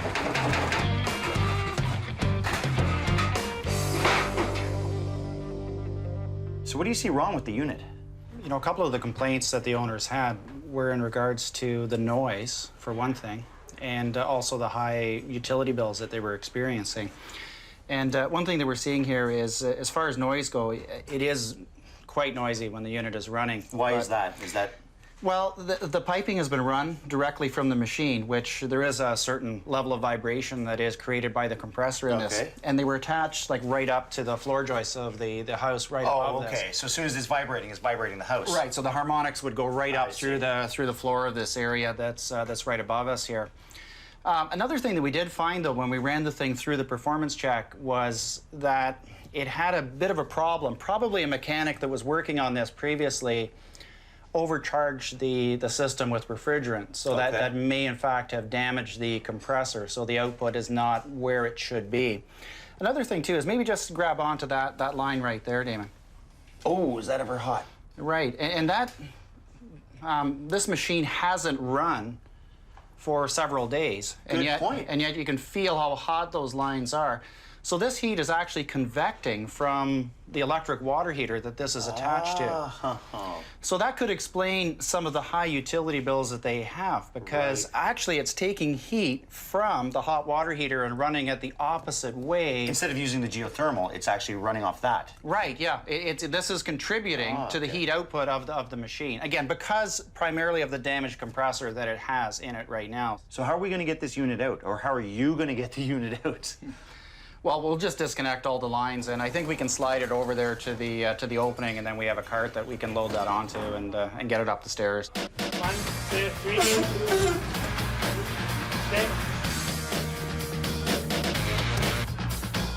Unfortunately, we're having some drilling done today for the geothermal lines, and they're going to do smack dab in the middle of this driveway. Do I want to take this up? Not at all, but we have to. They're going to have to dig here today, so I'm going to just cut a 10-foot swath right through here. Give them a nice digging area.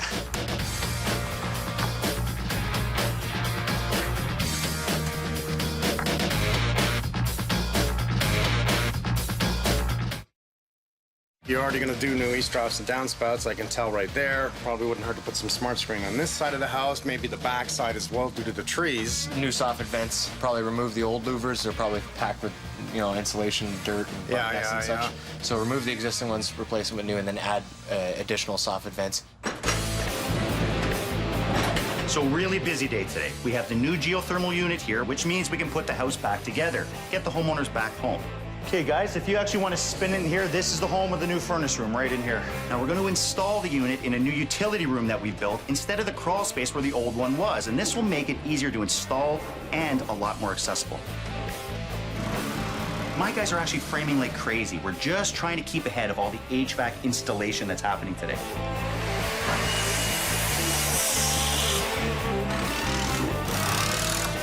Now, Gary's pre-made most of the ductwork, so he and Rob have to position the unit perfectly. Slide that over. That's perfect. Sure. Martin is here to reroute existing plumbing and run any new lines that are needed for the geothermal unit.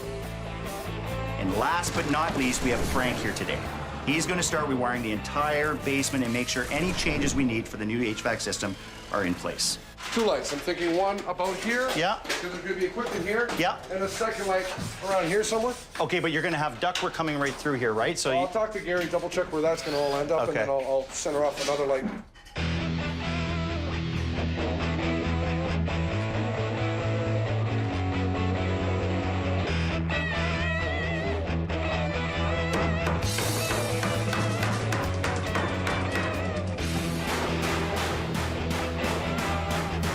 Big day today. We got to finish off getting the rest of the supply in, get the return in. We got the electrician here, plumber here.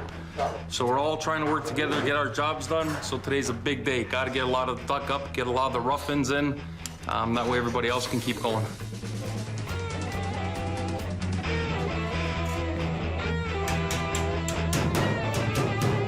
actually, you're almost 2.5 there. That's what I'm saying. You want to lift it up for him? Yes.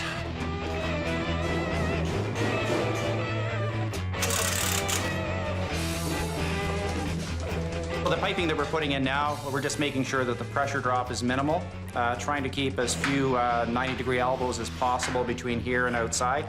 And yeah, making sure too that it's properly insulated and that all the tail ends of the insulation are properly sealed, so there's no chance of any condensation happening and coming down through the finished ceiling when that's all said and done.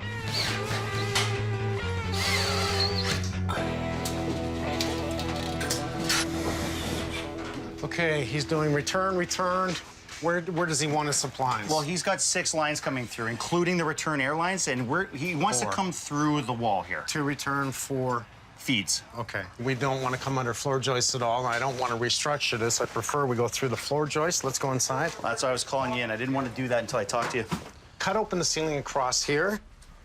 And don't be afraid to take the floor. So come in, we'll build the wall out. Come up through the floor, have them use the void in between. So we don't have to go through the break. As much as you can go through the floor joist, I prefer. And you know there's going to be 2x6 wall here. I'm fine with that. Because they're going to lose a bit of space. I'm fine with that. The living room's big enough. It's huge, yeah. You're going to have bulkheads one way or the other, so it's better just to put up a new wall and then spray this wall. Yep. Right? Spray it right to the outside. Gotcha. Good? Absolutely. Love it.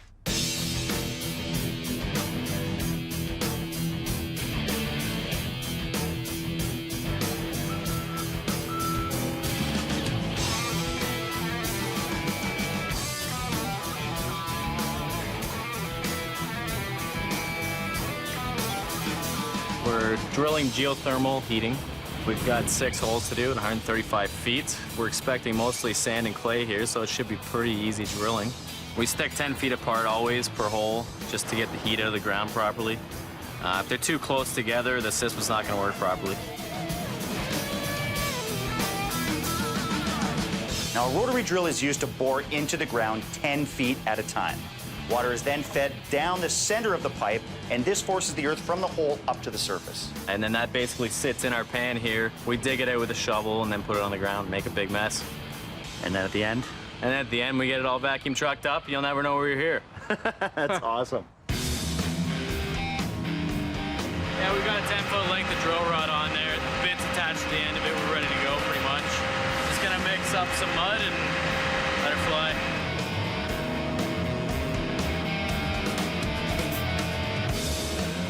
That's the quick jaw. Basically, with the right amount of quick jaw, you can build the walls of your hole with it. We gotta keep our hole open, put the pipe down, so that's our objective there.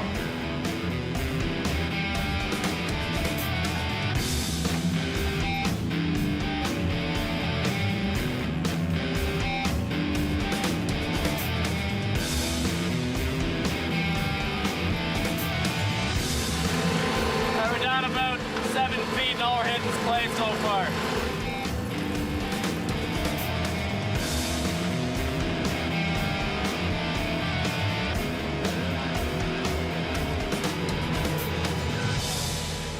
Okay, so you're gonna pull a brand new feed into this box here, directly from the panel. So the original feed was this wire here, then they ended up using this wire, which is called a 14-3, which brings a current and a switch line over into this beautiful contraption. So we're gonna lose all this and just bring in a brand new line right from the panel.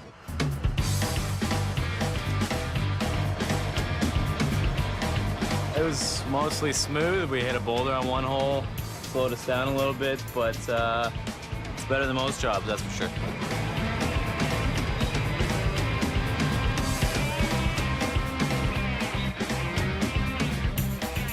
Just rolled out 135 feet. So we're just gonna get it ready and tape it to our stinger rod and get it ready to sink in the ground.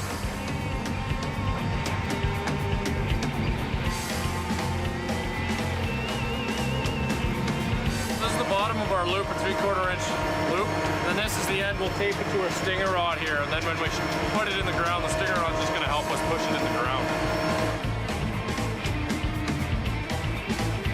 Yeah, electrical tape will hold it together. That's the trick for us. So as soon as we complete drilling each hole, we have to pull all our rods out one at a time, and then we go ahead and we put our loop down the hole. It's lowered down with a winch cable, drops the loop to the bottom of the hole, and then we basically just pull that back out with the winch, leave the loop in the ground, and then onto the grouting.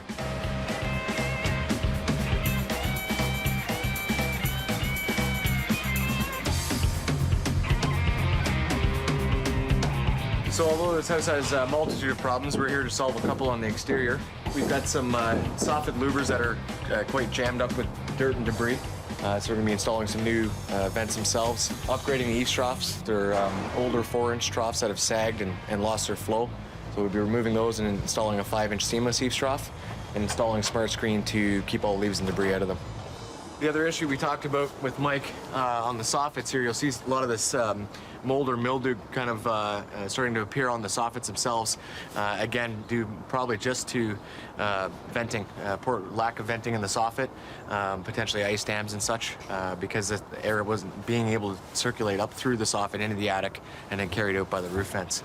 Well, we're going to vent the soffit properly so that it actually gets some airflow in there so that it doesn't reoccur.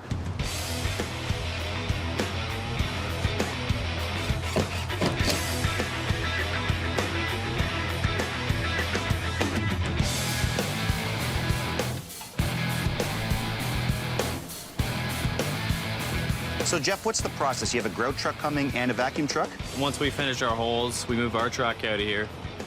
He'll start pumping grout down the hole, and at the same time, the vacuum will sit over top of the hole, and it'll basically just suck away any slop that comes out. And what's the grout doing? The grout has a number of purposes, actually.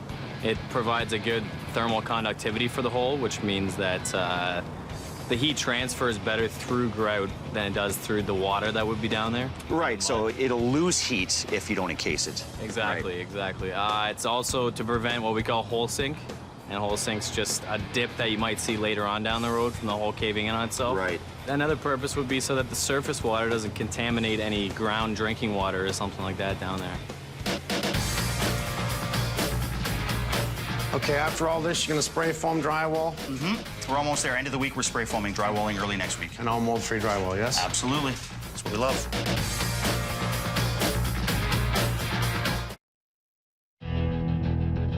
It's very shocking. I never expected so much work has to be done here. We knew about the heating system. We knew we had problems, but we never expected that there is so many other things.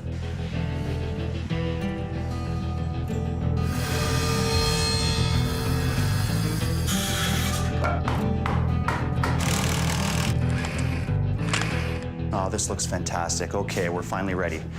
My geothermal, my electrical and plumbing is all done. Within my walls now, I'm ready for spray foam. Now we have 3 locations to spray foam. We're gonna hit the garage ceiling and we're gonna hit the living room back wall. Instead of spraying in the garage, we're gonna spray on the interior instead. And of course, the basement, we're gonna hit all perimeter walls. Get ready for drywall.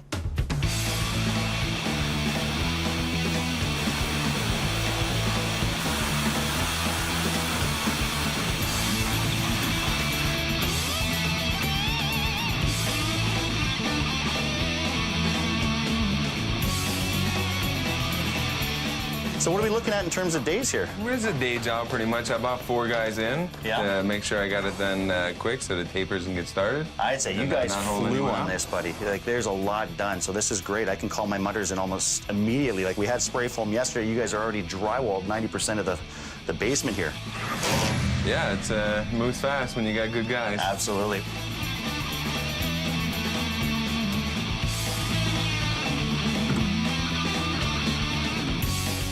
Come on up, start cutting everything. That way, I'll start cutting everything this way. Bring it towards here, and we'll shove it down, okay? Okay.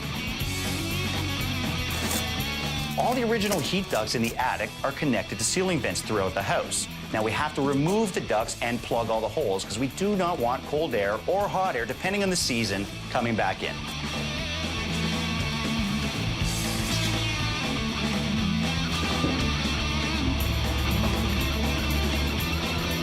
Today we're going to dig up all of the vertical bores, and then we're going to bring them back and manifold them all together, which will distribute the water solution throughout all of the pipes equally. So I saw you making, I'll call it the flute. Just tell me what you're making here. It looks like a manifold to me, but... Yeah. Basically, our 1.25-inch header lines that we brought to here will connect into the end of this manifold here. The loop solution will go in, it's 1.25 inches, and then it manifolds off into 3/4 lines. There's 1, 2, 3, 4, 5, and 6, which represents the different supplies to each bore. We will need to fuse all of these into this manifold here. And then from there, we'll put some pressure on it, make sure it's good. We'll hook a compressor up at the machine and pressure it all up, and then we'll backfill once we've tested it.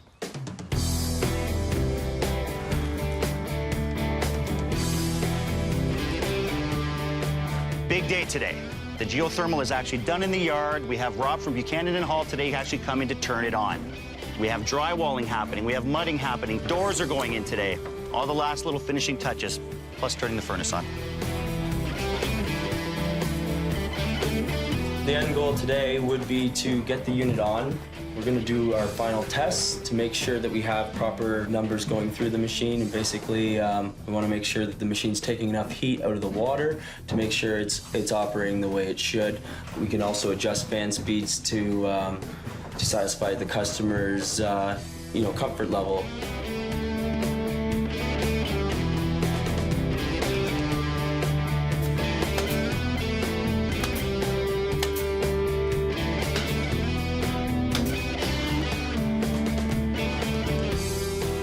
I'm just caulking around all our baseboard and trim so we can finish up so the painters can do everything and we'll have a nice finish.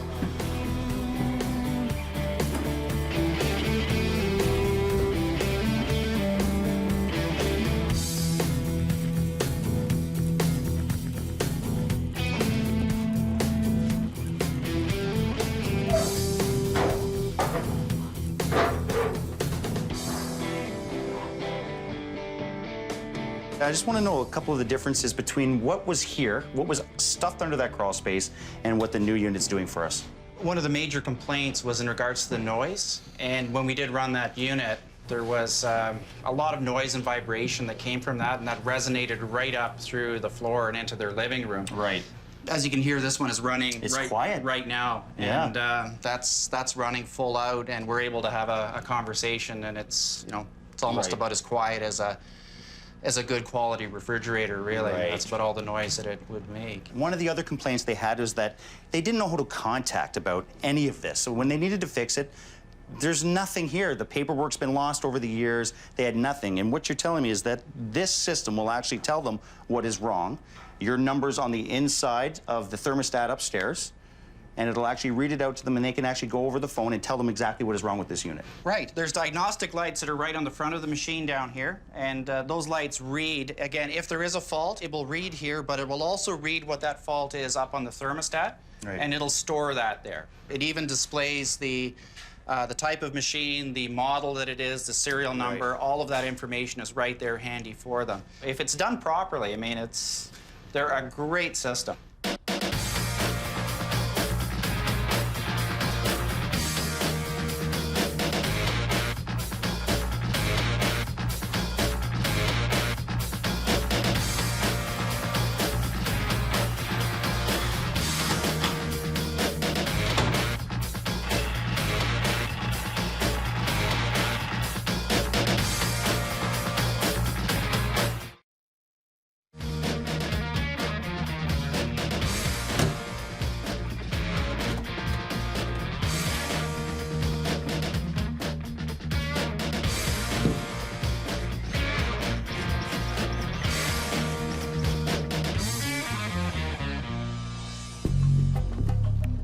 I don't know where you've been staying, but I hope you've been comfortable. Where did you stay? With my daughter. With your daughter? Yes. Okay, yes. so that's not so bad. No. This whole driveway pretty well was all pulled up. Relayed everything here, cleaned up the bush line. Even I thought it was impressive. You know, as we walk over and take a look, new eavesdrops, new downspouts, which really has cleaned up the whole front. Yeah. Wow. That's that way all the way around the house, including on the back of the house. Put in some smart screen to stop the leaves from getting in your eavesdrop and blocking the system. We got to talk a little bit about what we found. You already knew the last time I brought you here that the geothermal was just below grade. So we went 6 holes, 135 feet deep. We did a whole new vertical loop system in your front yard, fixed it all up, and you can't even tell we were here. So a lot of work was done inside your garage. We had to pull down the whole ceiling, right? Because what we had to do was refeed your whole house with new heating. So all new duct lines, everything had to be redone. With the insulation, we make sure we spray foam on this, right? So we get all our duct work in. We want to keep it on the warm side. So you brought the ceiling down, is that right? Absolutely. We dropped the ceiling by, I'd say, maybe 1.5 feet. So you're going to see a lower ceiling here, but there is a hell of a lot of spray foam up above it. And it's clean. Like we had to come through the wall with how many runs? 6 runs. 6 runs altogether came through that wall. Whoa. So just above this is where we had to feed. There's a room above, so we have to get your basic heat runs to the front of the windows. It took a lot of work. It's beautiful. It's just Already? unbelievable. Yes, yes. I'm so happy already. And you now have a door closer, so you got to make sure that door doesn't close on you. So now we got to hold it. Awesome. Okay. Let's start in the hallway here. You remember when the first time I opened this closet, it wasn't a closet, right? No. Because they damaged the floor, we fixed the floor and put in a tile floor. So it's now a closet. Very needed closet. Very needed. Yeah, well, you yes. didn't have any, right? You didn't have one I upstairs didn't or have downstairs. any, so yeah, thank you so much. It's just a basement. Go ahead. It's a big deal. Go ahead. It's just a carpet on the stairs. Oh my God. Now, this is honestly Damon's fault. Wow. Because I said to Damon, don't finish the basement, don't finish the basement. We got a lot of work to do. And we did all the work, and he finished the basement. No worries. I'm gonna have to actually give all the credit to my guys. I mean, I did cheat a little bit and pushed him a little too far, and he said, do what you want. So this was completely gutted, completely. There was nothing left in here. We took everything out and redid it all. We studded the walls, ran the electrical, spray foam on all your walls. You're not going to believe how warm this room is going to be in the winter. You will not believe it. You remember when I first brought you in, the geothermal went out the wall right here. It was 6 inches beneath the earth, right? Yeah. It now goes out the wall down here. So it's the way it's supposed to be because we brought in all the right people.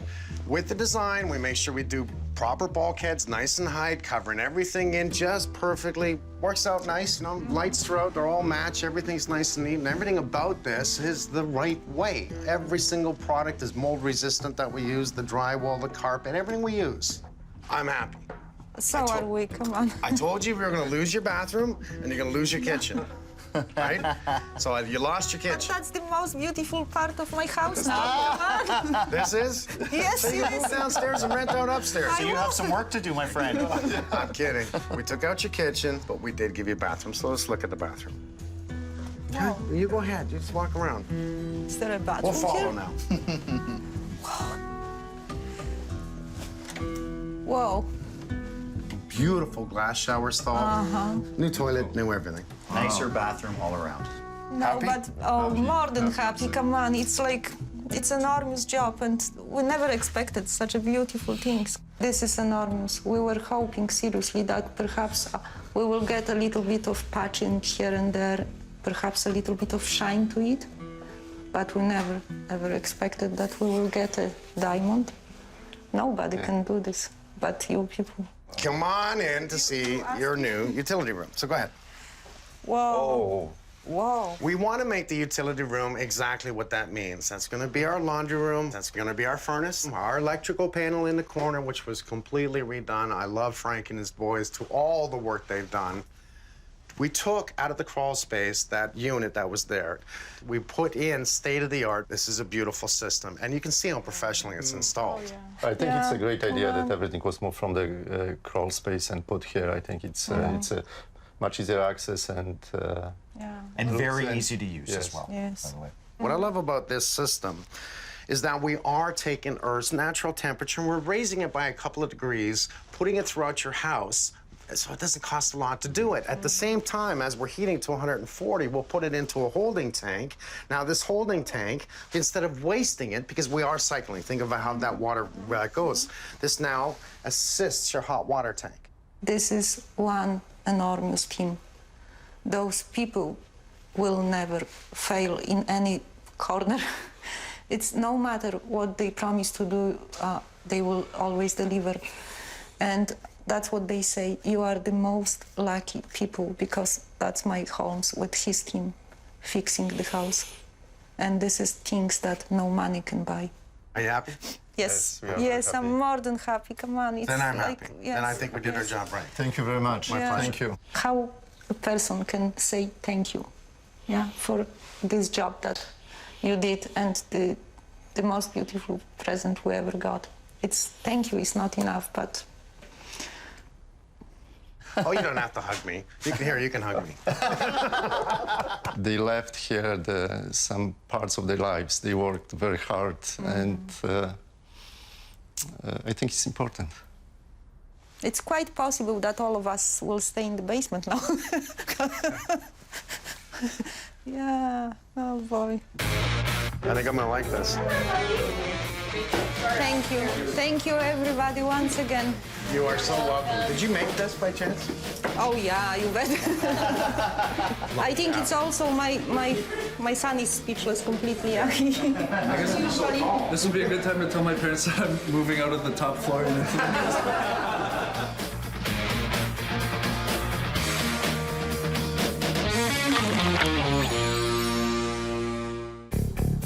We called in a home inspector, and he gave us basically a clean bill of health. He put nothing in the report about the garage? Nothing. That's a no-no. And he should have put that in the report. The whole room. The whole room is freezing. Oh, my goodness. Wait till I open that up. It's just been too many things, and the surprise was really how unthorough the inspection was.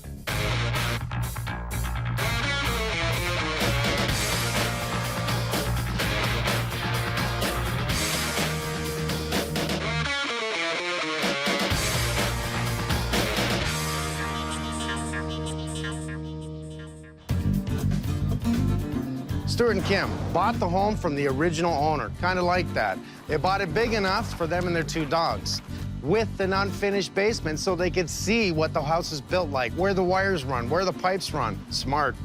Home inspector found a couple of little things. The homeowners did the right things. They actually started to fix the things that he put in paper. However, things started to go wrong. Things just weren't quite right. What did Stuart and Kim really learn from the home inspector? Well, I'm here to do a Holmes inspection. I'm going to ask questions, get answers, so I can find solutions to help Stuart and Kim make it right. When we first decided where we wanted to live, we spent about 18 months scouring the area because our criterion was fairly specific. A lot of homes, a lot of open houses, a lot of showings, and a lot of the new houses they build now don't give you much of a yard. We wanted something that's a little bit more open.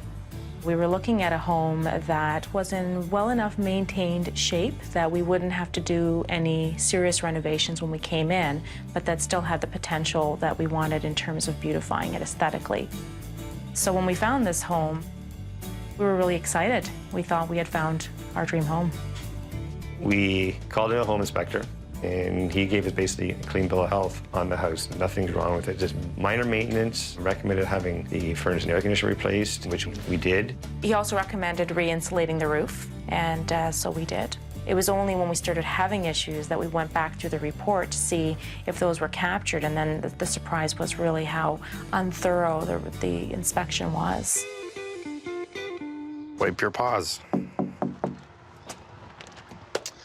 Kim. Hi. I'm Mike. Nice Hi, to Mike. meet Nice you. You to must meet be you. Stu. Come on out. How you doing, Mike? We have a beautiful day in the neighborhood. With a home inspector, you're sort of counting on him or her to give you the highlights of his or her findings up front, as opposed to having to scan the document. So the really big things that we were looking for, that we were upfront about, we expected him to mention, and we were assured that everything was fine.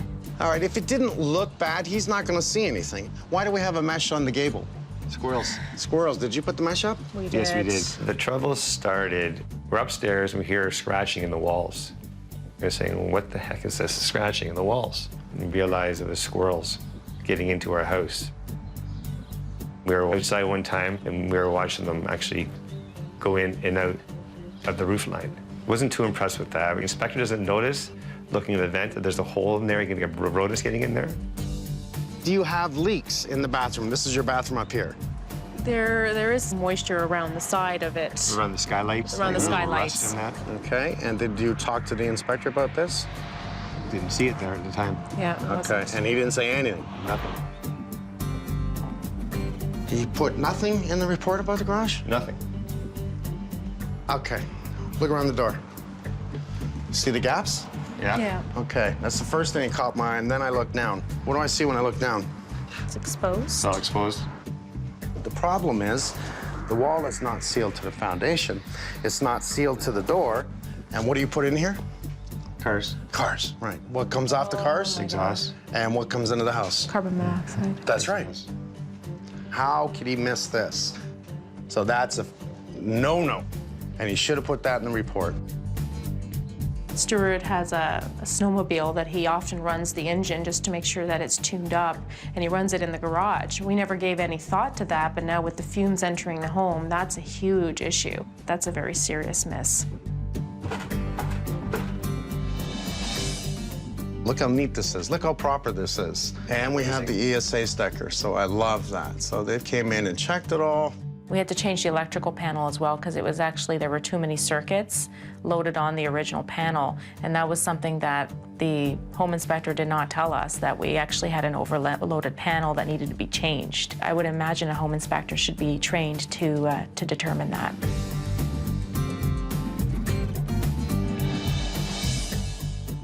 This one here is the shower with the water hammer. Here's why pipes bang. Not enough clamps on the pipe holding it, right? Because if you can shake the pipe and it goes, yeah. Imagine when you have pressure on the pipe, turning it on and off, pressure, boom, it bangs. You really need to anchor all your pipes nicely secured so they don't bang. So this is pretty well original. Not too often I see carpet in the bathroom. So something tells me you saw potential in the house. Exactly. Yes. And you're gonna upgrade it in time to come. That was exactly the plan. We do have the electrical rad, and so someone was cold at one point. You did not do it. No. No. One of their biggest issues is in the wintertime, it gets really cold around the suite bathroom. Really, really cold. Even though there's a heat register up there and an electric baseboard heater up there. So we're freezing cold. Did you feel the walls? Did you check things out? Is the floor cold? The whole room. The whole room is freezing. Like, put it this way, in the wintertime, just for us to stay warm in our bedroom, we gotta keep this door closed. Such a deep window well. Why is that so deep? Ooh, I'm gonna be looking into that. That wall's right at the window on the outside. You see how deep this is? Yeah. What's in this wall? Nothing, but it's cold. No idea. It's really cold. So I can tell you that. I'm gonna go through the whole house. I'm gonna find what I can find. I'm gonna start obviously opening things up. Funny feeling about your bathroom here. It just may be opened up a lot. But don't worry, I'm gonna make it right. That's what I do. Thank you very much, Mike. Okay. It's just scary. You know, what did this other guy miss?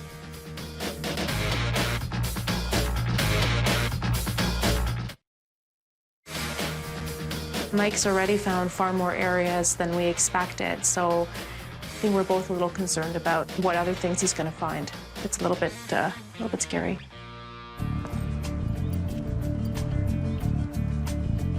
This is what we call raking. Because this is a straight rake right through the brick, all it does is creates a reveal against the two pieces of brick. It looks attractive. It's actually quite nice. If the whole house is like this and we have snow and rain, it allows to penetrate on the top of that brick. So this is where we break the brick because water gets in, freezes, and pushes the face of the brick. So if it's raked back, it's a problem. Minor, but it's a problem. Pay now or pay later. Anytime I see a front fascia like this, just the wood and the stucco, I know there's gonna be a few problems. What are the problems? Well, not so much the stucco, because it's painted, it's gonna resist water or moisture. The problem that I see is the wood itself. We are here in a snow belt. It's beautiful in the summer, but in the winter we have a lot of snow. So picture it sitting on the roof line and up against that wood. It's just a sponge absorbing moisture. That's why that one's the worst piece.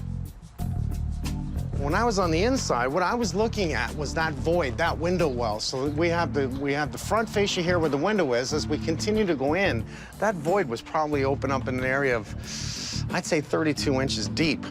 So that whole void means it's an open area, much like an attic space, okay? But it's on its own.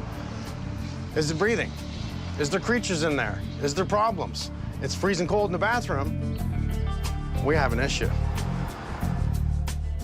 I see the homeowner put the mesh up on the end gable for the venting, which is great, but, you know, is it the entrance where all the creatures are getting in is the question. If I stand back and take a look at it, I don't think it is. I don't think it's big enough. I think they're coming from somewhere else, but I'll find out. You gotta love this. I don't know who built the fence. Pets escape, please close gate, right? I don't know who built it. It wasn't me. Little things like this that drive me insane. This window should have been further out. We want to make this corner exceed to this point because this flashing now is the top of the foundation wall. Think of snow, think of driving rain once again. As long as it's cocked, it's fine. It's when it's not cocked, like this side. That caulking is cracked. Oh, that is sloppy. Once again, we need to think it's a cold zone in the winter with snow. How low is this to the snow? That is wood. That is plywood. Ants, critters, bugs, mice, water, moisture, snow, etc. Is it good? No. I saw nothing in the report about the eaves troughs or downspouts. What I did see was kick them out away from the foundation. The homeowners did do that, good. Obviously, these troughs are old, they have an improper slope. The water's never gonna make it to the downspouts. Really, it's just gonna spill over the edge of the eaves trough. So seeing right here, we've had moisture issues. Not to mention, there was a switch here and the homeowners didn't know what it turned on. When the builder built the house, there was a light right here. Hard to see, but it's there. That's an octagon box that is right there. There was obviously another chandelier option in this area. So the homeowner, the original homeowner, said to the builder, we don't want that there, can you take it out? So all they did was plaster right over the box, and they left the wires inside. I'm gonna have to find out if they're lying. This is definitely signs of moisture. When I was walking through with them, I started to notice the mold. And if we follow it, this is minor surface mold that we see across there, across the next one in the same area. Nothing on the bottom, but we can continue. Minor surface mold again. I think that they've had some floods here. I think that they've tried everything they could, the previous owners, to solve the problem of water coming in. I mean, you have that much moisture, it's gonna create surface mold. I love it that the homeowners thought ahead. We want a house that is unfinished basement. I mean, that's great thinking, because when it's not finished in the basement, you get to see everything. They paid attention. When we put up studded walls and drywall, we call that enclosure, right? So now all we see is paint. We don't know if there's cracks in the foundation, leaks, until we start smelling something or the carpet's wet. So from the homeowner, I'm just gonna take some shots and create a documented package based on what I see, and then an information package will be on what they have to do to fix it, as well as what I have to fix. It's great to see that the homeowners went on their own. They bought the right tape and taped the joints. The furnace guys didn't do that, because you know why they didn't do that?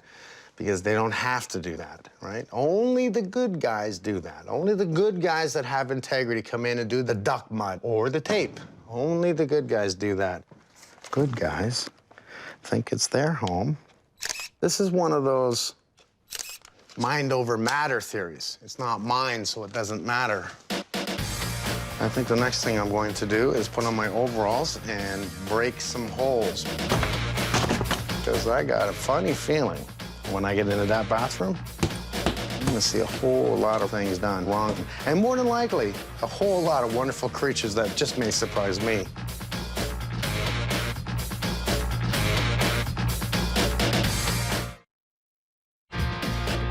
When we started experiencing the electrical problems, cold drafts in the bedrooms, and rodents in the roof, in hindsight, would we have bought this house? No. Probably not. Not. Nice hot day. Beautiful day. Good morning. Morning. We're gonna be pulling down drywall in the garage, the upper area, because I need to see how the critters are getting in and see if we can find anything else up there. So let's get our tools, get going. So we'll just start by opening this up.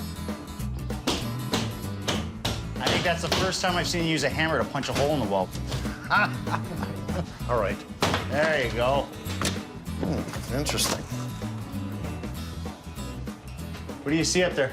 Well, I see a bunch of raccoon poop. Oh, do you? Yeah, they've made a bathroom here. Before I go further, I just want to confirm there's nothing going to jump out at me and scare the hell out of me, knock me off the ladder. Ooh, we definitely have animals living in here. Right now, there's nothing in here, so I'm kind of happy about that. They've taken the paper down in the back of the insulation here, and they've actually used it as a bathroom. Wow. I tell you, the off-gassing from the vehicles, no problem getting in the house. Well, all they've done was drywalled, like the truss. They've just drywalled the back of this truss.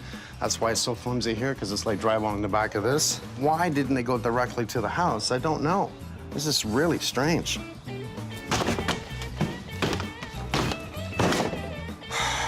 Well, this is gonna be easy. We'll pull this all down and then we'll move ourselves in the house. This is like a raccoon highway in here. Not for long, boys. We're coming for you.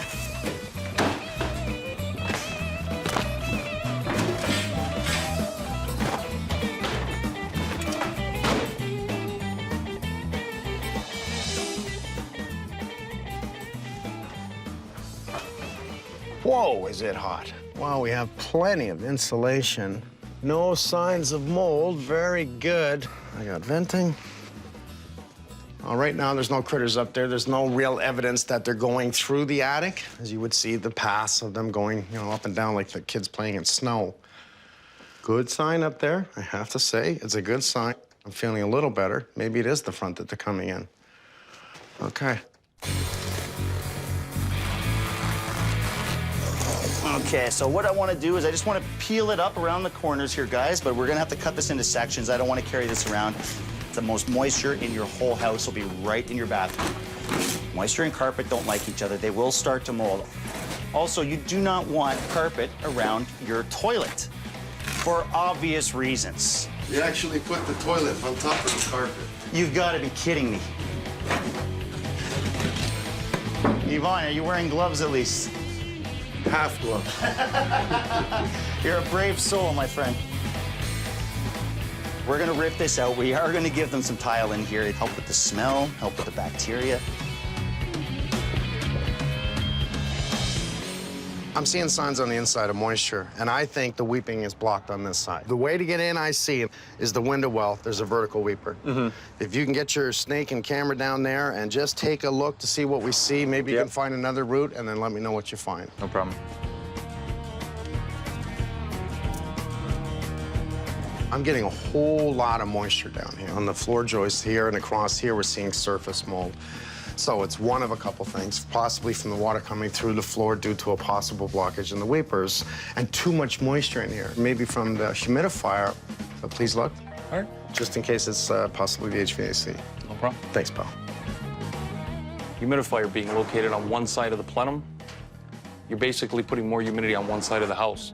This should be central, bringing it around and tying it in. So that way you're putting the humidity into the plenum and separating it evenly. We got some wiring that's coming in through the return joist lining. There's a lot of play in this floor. You can have it chafing the wires, cutting it open. You're gonna liven up the whole ductwork. So I'll change that out, change those pans out. We'll put some thermal pan in. It's basically a product that's made out of cardboard with an aluminum sheathing on top. We can go right over the electrical wiring. It'll never liven it up. Being a cold area, a lot of heat leaking into this basement could be, again, a moisture problem or what could be creating one of the problems in here. So we'll seal all the ductwork up, make sure there's nothing leaking down here. Oh, you're just right in there, aren't you? Well, it's full of stone, isn't it? It's full of stone, and it's this wet. is what I'm getting. It's wet, and it should be a 3/4 inch clear stone. So this won't allow me to put my camera in and actually investigate what the condition of this weeping tile is. Problem being is now I can't get to the weepers. Do I gotta dig a hole?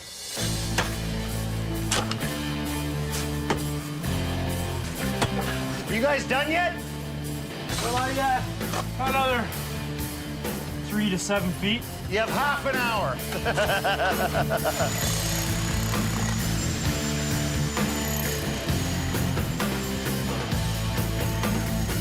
I'm using the jackhammer on the, we'll call it dirt, but it's actually clay, because clay is extremely hard. It's very dense, and let's just say, if I was using this with a pick, I'd have one sore back.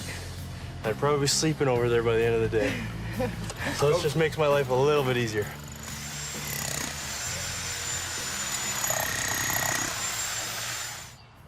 Well, now that all this drywall is down, by looking at this, I'm starting to think that the homeowner called the builder after they moved in and said, our bathroom is freezing cold. And I think the builder put in the heater. I think the builder actually added a secondary row of drywall over top of this, so more insulation, another piece of drywall, vapor barrier on the wrong side. Now I'm upstairs, because I just looked in the attic, which looks fine, by the way. And I come down, I look back in the bathroom, and I see the exhaust fan. And I realize the exhaust fan is on the corner of the bathroom, which means my bathroom's more over here, which leads me to here. Yeah. So check this out. Hold this ladder for me. Yeah. And I'm right. What do you got? I have a massive void here. An absolute massive void. And here's what we're gonna do next. Yep. Because I'm going in there. Pull down all this drywall, pull out all the insulation of this whole section, And just do me a favor, after that, cut that access open because I'm going in. I'm going to tell you why that room is freezing. This area needs to be vented from the roof. Yep. That side needs to be vented from the roof because there's no air escape. Oh, Mike, you're gonna love this, buddy. I can see into the bathroom around this fan.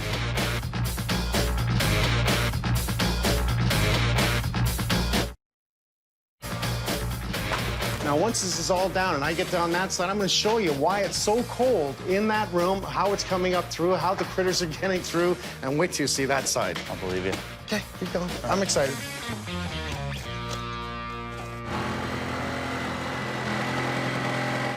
Just in case she falls, I'll catch her.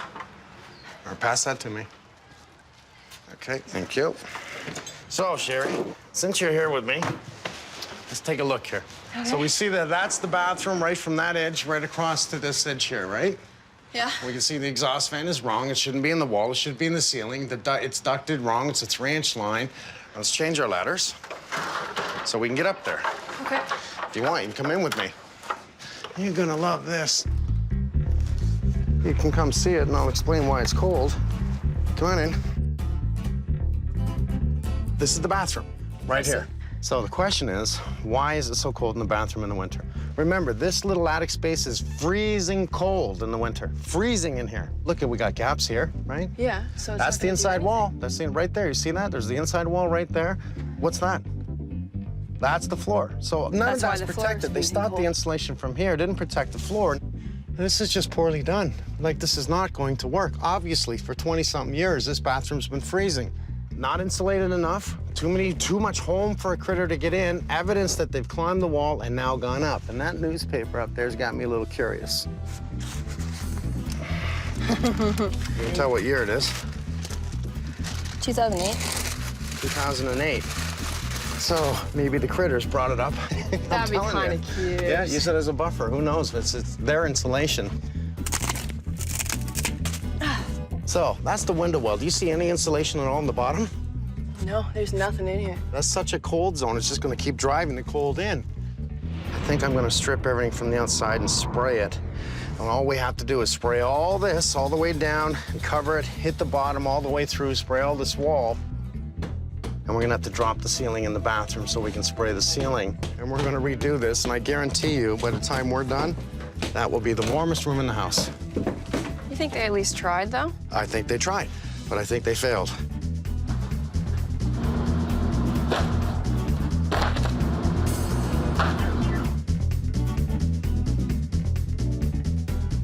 Yvonne, start taking off the wood down that side. I'm gonna start on this side, and then we'll just go right into the plaster, okay, buddy? Heads up down there. And don't be gentle. It's a beautiful day to rip off the front face of a house. We have a lot of rot going on here. That's number one reason why we're losing this today. Number two reason is we have almost a 3-foot void wrapping around that bathroom that we have to get to with spray foam. Best way to do that is get rid of this. Hiya! Huzzah! Oh, yeah. And we have wasps to contend with.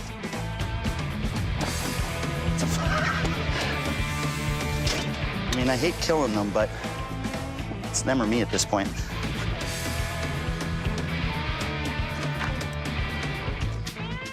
Oh, there's the nest. Wow. Well, they were right about the little pitter-patter of little feet. There's a good nest. Oh, and we have a dead bird, so we know they're definitely up there. And that shows you how good this screening actually is. I mean, they ate right through that. That's how they got in the house, is right through that hole.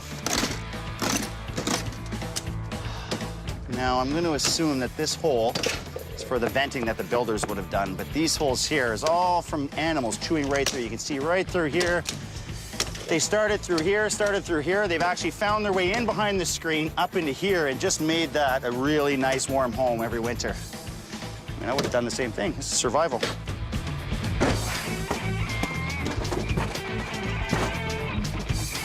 Well, here's one thing I would have tried to do. If you're going to build out the window 3 feet, you at least want to make sure that this thing is insulated. And as you can see, that is not proper insulation here. No wonder they were cold.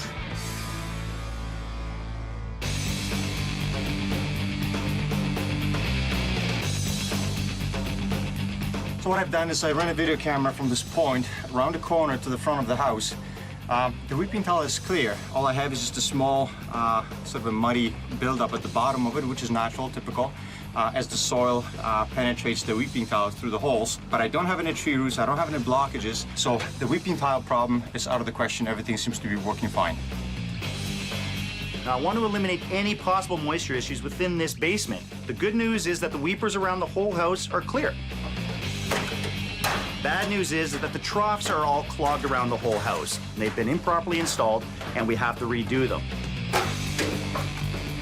Whoever installed it didn't slope it right, fills up with water, gunk. If you look across there, you can see the drip line. How it was just perfectly level all the way across. So what we're gonna have Steve do is kick out the downspouts 2 feet off of the foundation, solving any more moisture issues against that foundation wall.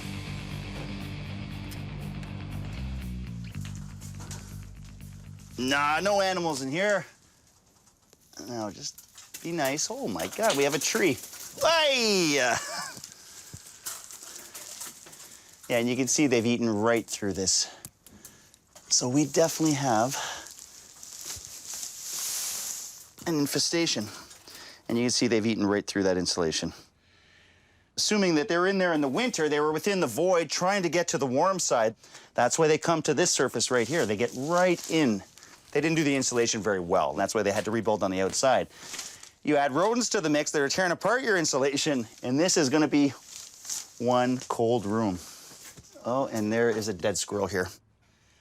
We're gonna make sure they don't come back. Seeing this, I'm gonna take down a little bit more insulation and might as well get Joey to start looking at the electrical because we might have an issue. Forensic evidence. This is sample A. Thanks. Okay.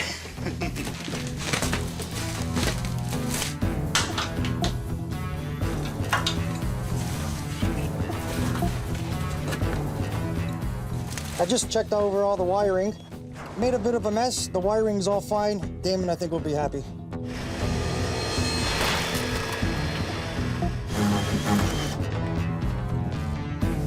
Damon's gonna take down the shower, and it's kind of dark in the shower, so he asked if we can put a shower pod in.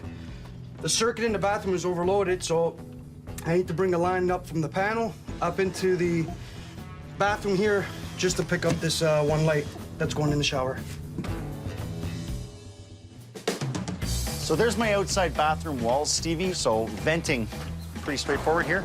Well, yeah, very straightforward. We've got solid aluminum panels here. We've changed these out to vented panels to get that air from the outside area here into that cavity, which is going to allow it to breathe up over the bathroom wall. Right, because we are going to put a ridge vent up right over the bathroom only, right? Yeah, just over the to top help of the this bathroom. breathe, this whole thing.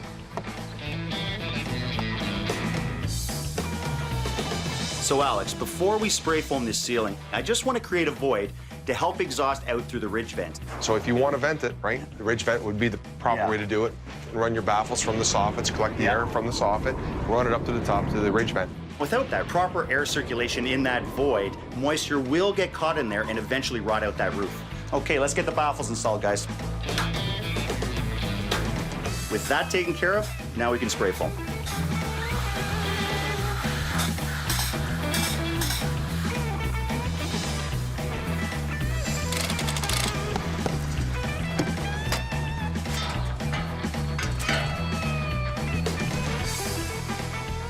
Getting rid of the old skylights.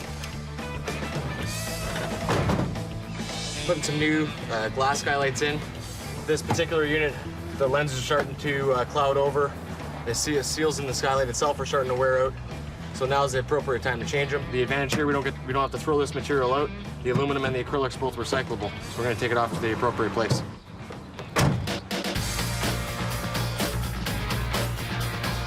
That's raccoon poop right there. No way. And then we have all kinds of mice, eh? Look at the nest there. Yeah, there's just something gross about mice. All of them. Go away. Get in behind there and take a look, and just do it gently in case some critter's in there. I love you guys.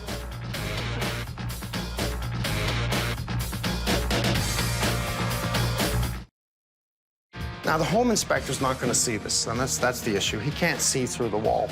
Well, when I came in, I went, that's really strange. We have a void there. Right. So I start adding 1 + 1 = 2, 2 + 2 = crap in my world. There's problems. By the time I'm done, your bathroom will be the warmest room in the house in the winter. I absolutely guarantee it. We're going right across from that side of the wall to this side of the wall. We are building a wall in front of this wall for only one reason. I have to spray foam my outside plate here. This is enough of a void for spray foam, but it's all about the bottom plate here, because if I don't properly insulate that, this is useless.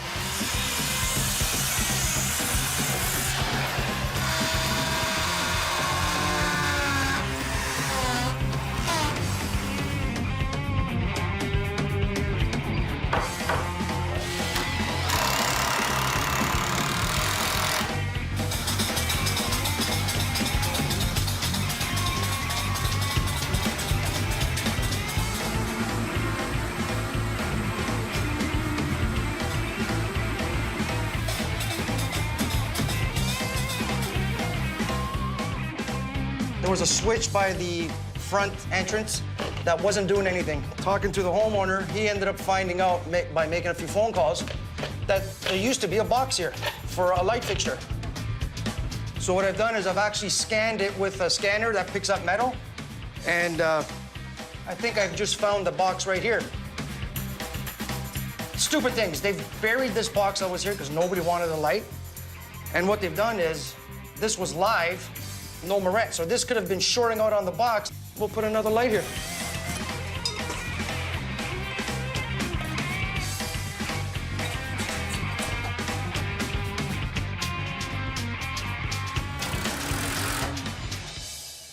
During my inspection, what I discovered is that the faucet was completely loose. This is what it sounded like before. The only way to actually fix that is to physically get access to it. I had two choices: either get to it from the front, where I had the wall all tiled up, or actually get it from the back. It obviously requires opening up the wall, getting physical access to it, and getting all the plumbing exposed. The actual physical fix is not difficult. All it takes is a few straps, a few copper straps, and just to hold the plumbing in place. But all that headache of getting into it, and something that's so simple that should have been done in the first place, was omitted, and obviously it costs us so much now to get it accomplished.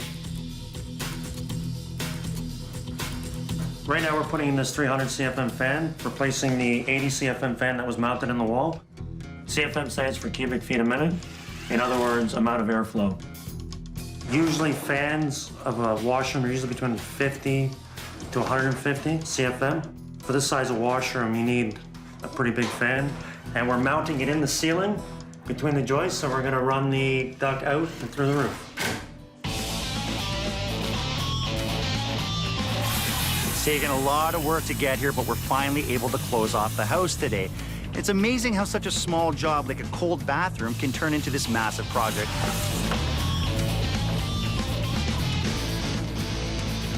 So the void between the exterior wall and the bathroom wall was initially designed by the original builder. This would not have been an issue if it was properly insulated and vented. And now there is no sense at all extending the bathroom to the exterior wall when all we have to do is insulate with spray foam. Now we're going to be using blue wood on the front face of this house. Now that's mold resistant, water resistant, and insect resistant.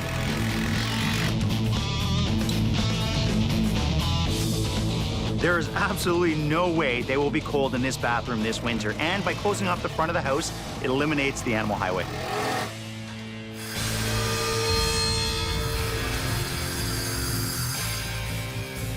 Now this is the point where we step up the pace. We don't have a lot of time left on this job, but we have a mountain of work left to do. It's always the fine line, being able to work really fast and making sure it's done right. And that's where I'm really happy with the crew I have, because they can do all of those things. They can work under pressure and get the job done.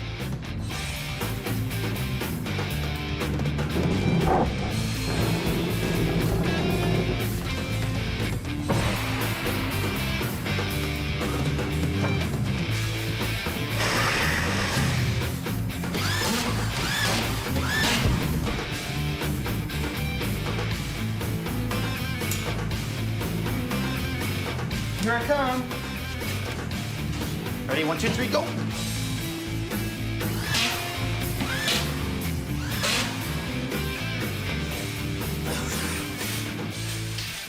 Grout envy. Look at that. That's why I'm covering more square footage. Okay, guys, let's prep the cabinets for install, please. Make sure the screws are out.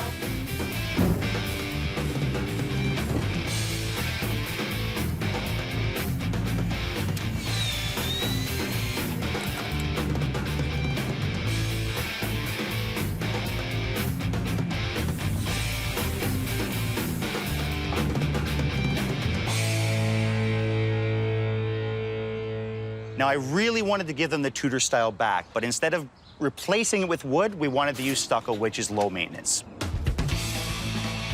We started off with the air moisture barrier. We traveled it onto the plywood throughout. Then we applied the styrofoam. We fastened the styrofoam, which is the puck styrofoam that we fastened it with washers. Then we applied the moldings, which you see the brown perimeter is all molding, Tudor style. Then we applied the base coat throughout. And then we're applying the finish coat today. As a contractor, I have to be able to give up some of the glory. The glory a lot of the time goes to the finishers, like the painters of the world, the visual stuff that the homeowners can actually see when they walk in the house. We take care of the safety issues, the insulation issues, making them safe and warm, and I am more than happy with that. Bottom line, just want a safe, warm, rodent, critter-free house.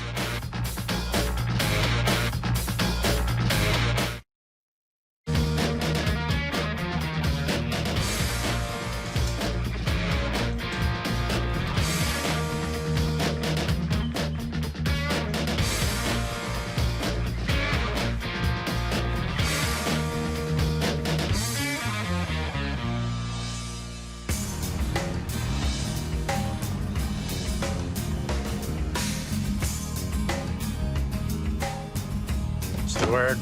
Mike. Cam, how are you? Nice to see you again. Welcome home. Are you happy to be home? No?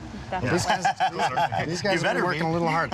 Cooler, yes it is. It's hot outside, cool inside. And we have the air conditioning going, which has made me really happy. Oh, for sure. We can just look at the outside here. You see this? Doesn't that look like wood? It looks amazing. It's not wood. It's not. That's all foam and stucco. So each piece of brown is actually foam. And I love this stuff because it is, what is it? No maintenance. Yeah. Right? You may paint it in 10 years from now. That's about it. And that really just solves all the problems in the front. Looks really good. Really good. Well, you're not going to have worries of critters anymore. Notice we took out the vent, which we want vents, but we have it somewhere else. And I'll tell you what happened with that. We did do new east troughs and downspouts throughout your whole house, as well as smart screen. The smart screen's going to help you on many things. You don't have to clean the east troughs and downspouts, and it helps reduce any ice damming. I'll show you the garage, and I'll go into more detail. So Damon, you took apart your bench, and it was really not so good. It's not that you built it bad. Did you build it? Yes. Yeah, I had help. Okay, you built it great. I'm playing with Nice cover. He thought he'd give you a couple of cabinets, some storage stuff for the shelves, and it cleans it up a little bit more. Wow. But as we look up to the trouble zone, we had everyone crawling in there. We've actually turned that back into an attic space, but you can't see it. Behind that is all the spray foam where we wrapped your bathroom completely and made sure that we stop any gases coming in from the cars, as well as keeping that wonderful cool air in the summer in your bathroom and vice versa in the winter. Did you find out where the animals were coming in? We searched everywhere, every possible route. We found not only the feces of, obviously, raccoons and chipmunks or squirrels, but we found a dead one. We found it right in the cathedral ceiling of your bathroom. And he had gotten in there, ripped apart your insulation, couldn't get out. No damage on the electrical, which I'm happy with. Yeah. I'm very happy with that. So to answer your question, no more critters. I'm happy. Well, what surprised us the most was just the amount of work that needed to be done behind the scenes, the amount of damage that the animals had caused, the amount of insulation that needed to be replaced. It's just such a relief to know that it's been done right. Gary came in, and we wanted to make sure, you see where your line comes off your humidifier, it actually tied back into the trunk and not the plenum. We want to make sure, so they actually disconnected it off the trunk, covered that hole, and brought it into the plenum on the other side. That was a wrong thing the guys did. We corrected that. We also went through and taped up everything, removed that metal panel that was here because of the electrical issue, put in a safer panel. What we don't want is the metal touching the wires. So that's replaced by taping all these joints. If you look around everywhere, what that's going to do is increase airflow to where it's supposed to go throughout the house. You had a little bit of, remember the mold we saw on the floor, Joyce? Yeah. Had the guys get some scrub brush, a little bit of soap and water, not Javax, not any type of bleach, a little bit of elbow grease, clean it all up. You're still gonna see a little bit of dirt there, but the mold's been removed. So what would cause that? Too much moisture downstairs. You need to control that and control that humidistat that's on your humidifier. You need to control it. You don't want too much moisture down here. All right, let's work our way upstairs. Now, you got a new light. Sherry picked this light, I was told. Well, actually, I can see that there was some thought put into it because the alabasters are similar color, and she chose a brown. It has a woman's touch. Minor electrical things, couple things in the kitchen.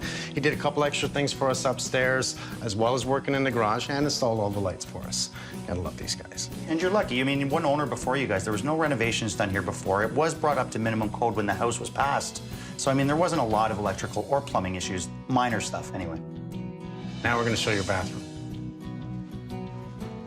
Wow. Okay, it looks a little different, eh? I don't know. You know, you had carpet, which really doesn't work in a bathroom for me. I kind of don't like it. This is a high-end tile. It's polished and finished on the top side. So instead of just doing the floor, which we did a lot of prep work to do the floor to lay this tile, we never want to see it crack. We want to see it last forever. We actually brought it up the wall to make sure that it just mimics the floor and looks good on the wall. They cut these down to size, didn't they? Yeah, we took these tiles and we cut them in quarters and put them up there. I didn't want to put baseboard under the shower or anything. It should be tiled. And what you didn't see was that everything in the ceiling was completely ripped open. Once this is completely opened up, we created a baffle system. So what we want is air to get up in between each and every rafter, spray in front of that. What did we use? Multi-Eco. Ah, we love that. We use a friendly product. Spray foamed everything. We thermal break this side. That is the biggest exhaust fan that we could find to put in here. Let's test it. Turn it on. We want it to run during and after, okay? Always at least 30 minutes after a shower. So we're just gonna put it up on high for a sec. Isn't that quiet? Nice and quiet. Let me tell you something, you put your hair up against that, it's gonna give you a nice little feeling. Martin also did some things. We talked about hammering pipes. Yes. Okay, so we cut in some holes, and we found some very loose pipes at your showers, both here and the other washroom. The other washroom. Here. Your shower actually has a good shelf life left on it. So we didn't have to take it out. That's what I was afraid of. We opened it up, everything was fine. All you had to do was really strap it. Caulking the whole shower as well, taking out the old caulking, bring it back to life. And the funny thing is, you look at all this and you go, well, geez, they didn't do too much. Just to look, you did some new tiles, you did like green paint. Some of the things you don't see is everything that's underneath it. We've controlled all air movement around your attic, yet thermal broke everything. It's the way I would do my own home. It's the way I'm gonna do yours. So you're not gonna be cold, I absolutely guarantee it. I'm happy. You happy? Thank you. Yes, thank you very much. My absolute pleasure. It's a pleasure to meet you both. You're nice people. Stuart, Mike. I like meeting good people. I like helping good people. Mike, it was a pleasure. Oh, sorry. Hey, you guys. I'll see you downstairs. I think before there was a lot of questions in our minds, just seeing the things that the home inspector missed, finding the mistakes and realizing there were these gaps, having Mike and the crew go through the home, find the mistakes that were the most safety-related issues, and repair them is definitely a load off of our minds, and we can definitely sleep easy knowing that there's no harmful gases, no rodents. Our bathroom is going to be dry and warm. Having Mike and the guys here, it's been a blessing. Cheers. Cheers. We're making it right. Just pick that up for me. Yeah. What is that? What is what? Don't touch that. Don't touch me with that. Are you kidding me? Okay, the joke's gone bad. Get away from me. Oh, really? Okay, here we go. There we go, man. Okay, you ready? Look in the camera.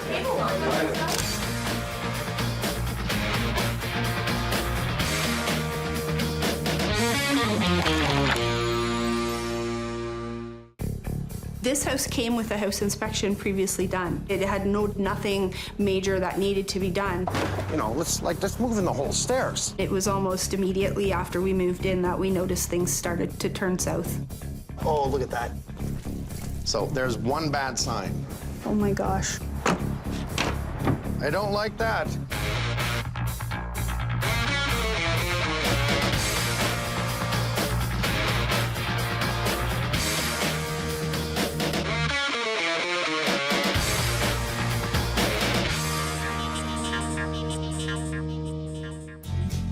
Laura and Robert wanted to move to a nice, quiet street with their daughter and have a house with a big backyard. They found that house quickly and at a price they could afford. The inspection was free, it was already done, and it looked okay. You know, I kind of like that. I encourage the homeowners to get an inspection before they sell. However, a few things a little sketchy within the report. What did he miss? I'm here to ask questions, get answers for Laura, Robert, and Madeline, and I'm gonna make it right. We were looking for a house that was in the neighborhood we currently lived in and was on a quieter street. We thought it would be perfect for Madeline as she loves to play and ride her bikes out front of the house. And we'd feel a lot safer with her in this kind of an environment in a street that had a lot more cars and trucks going by. This house had a lot of the things we were looking for. A little bit more space. Large backyard with lots of room to play. We had originally bought a different house, and that sale we pulled out of because of the house inspection. This house came with a house inspection previously done. So based on that house inspection, which was fairly recent, we had looked at it, it had nothing major that needed to be done. Reading that report and just being the house not being that old, we didn't really think there would have been any major concerns, so we kind of didn't question the home inspection. Well, we've only been living in the house now for 3 months, and it was almost immediately after we moved in that we noticed things started to turn south. Okay, Hi. you must be Laura. I'm Mike. I'm Mike. Robert, Nice to meet you're you. a big dude. How you doing, man? Pretty good, thanks. Since I have my sweater on and everything, why don't we sit Okay. on the outside, walk around the house, Sounds good. and we'll talk about all the problems you have. Let's do and the it. problems I'm about to have. Come on out. Well, one of the first things we noticed was moving some things downstairs. I'd grab the handrail and it immediately had just kind of come off in my hand. You know, it wasn't a huge fix, but at the same time, too, we thought, well, you know, there was some safety issues that were on that home inspection, so we went back to it to check, and we looked at that and it wasn't noted. So it was kind of at that point we thought we better start taking a closer look at what's actually on this report and what might have gotten missed.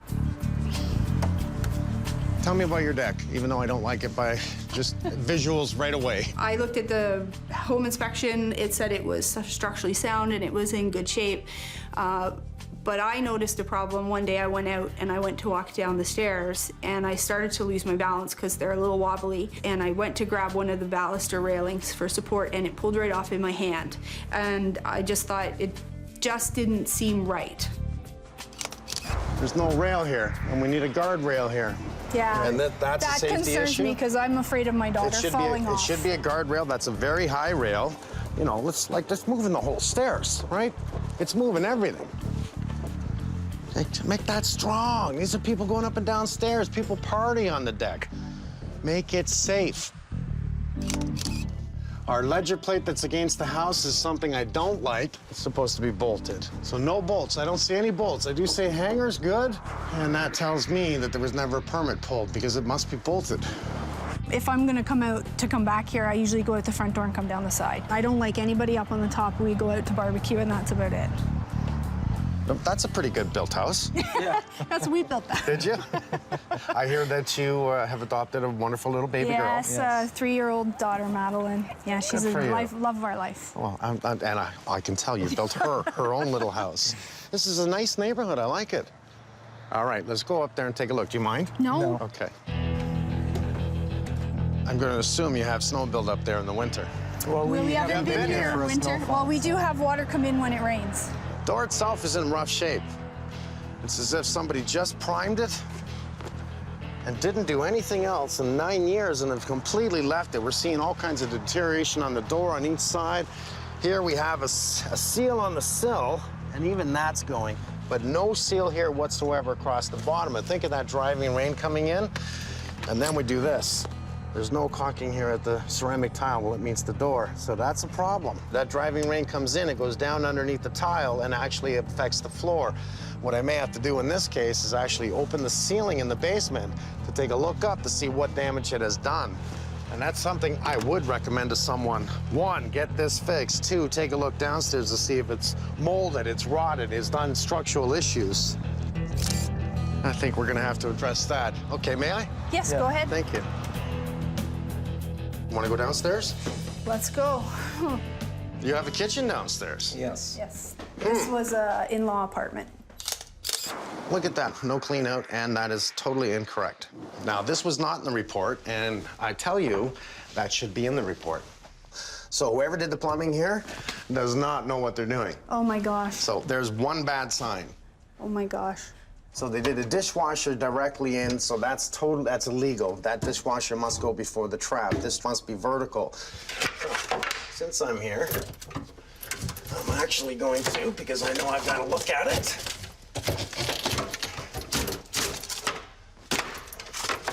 Make a bit of a mess. Remember, this is not a home inspection, this is a Holmes inspection. I'm here to make it right. Oh, okay. Look, come on. There's our discharge, which goes directly across the line. This is starting to tell me there's no vent, no air behind water, plus the trap runs into another T, which is supposed to be vertical. So everything to do with this area is 100% wrong. Rules, is there clean out in the trap? Was the plumbing done properly? Is it leaking? 3 things, right? Well, I was thinking that when you hire a home inspector, that they would be a little bit more thorough. I would think that they would check things like turning on a tap. But I guess that they just visually look at stuff and look for anything that you can see with your eye. And that's unfortunate because I guess a lot of things get missed that way. Let's go upstairs. Mike, this is the ensuite. We're over the living room. Yeah, we're above the fireplace. You don't have a toilet seat. Well, that's because I didn't want anybody to use it. That's not in the report. One of the very first things we noticed was that none of the toilets in the house worked. None of them would flush. They were all they were all at the point where they were almost overflowing every time we would try to flush them. It's not very efficient water flow, is it, when you got to flush the toilet 450 times to put down your waste? We didn't pay for the home inspection as it was included in the price of the house, but I guess at the end of the day, we got what we paid for. Which was not a lot. Oops. Once again, not in the report. Come on, smarten up.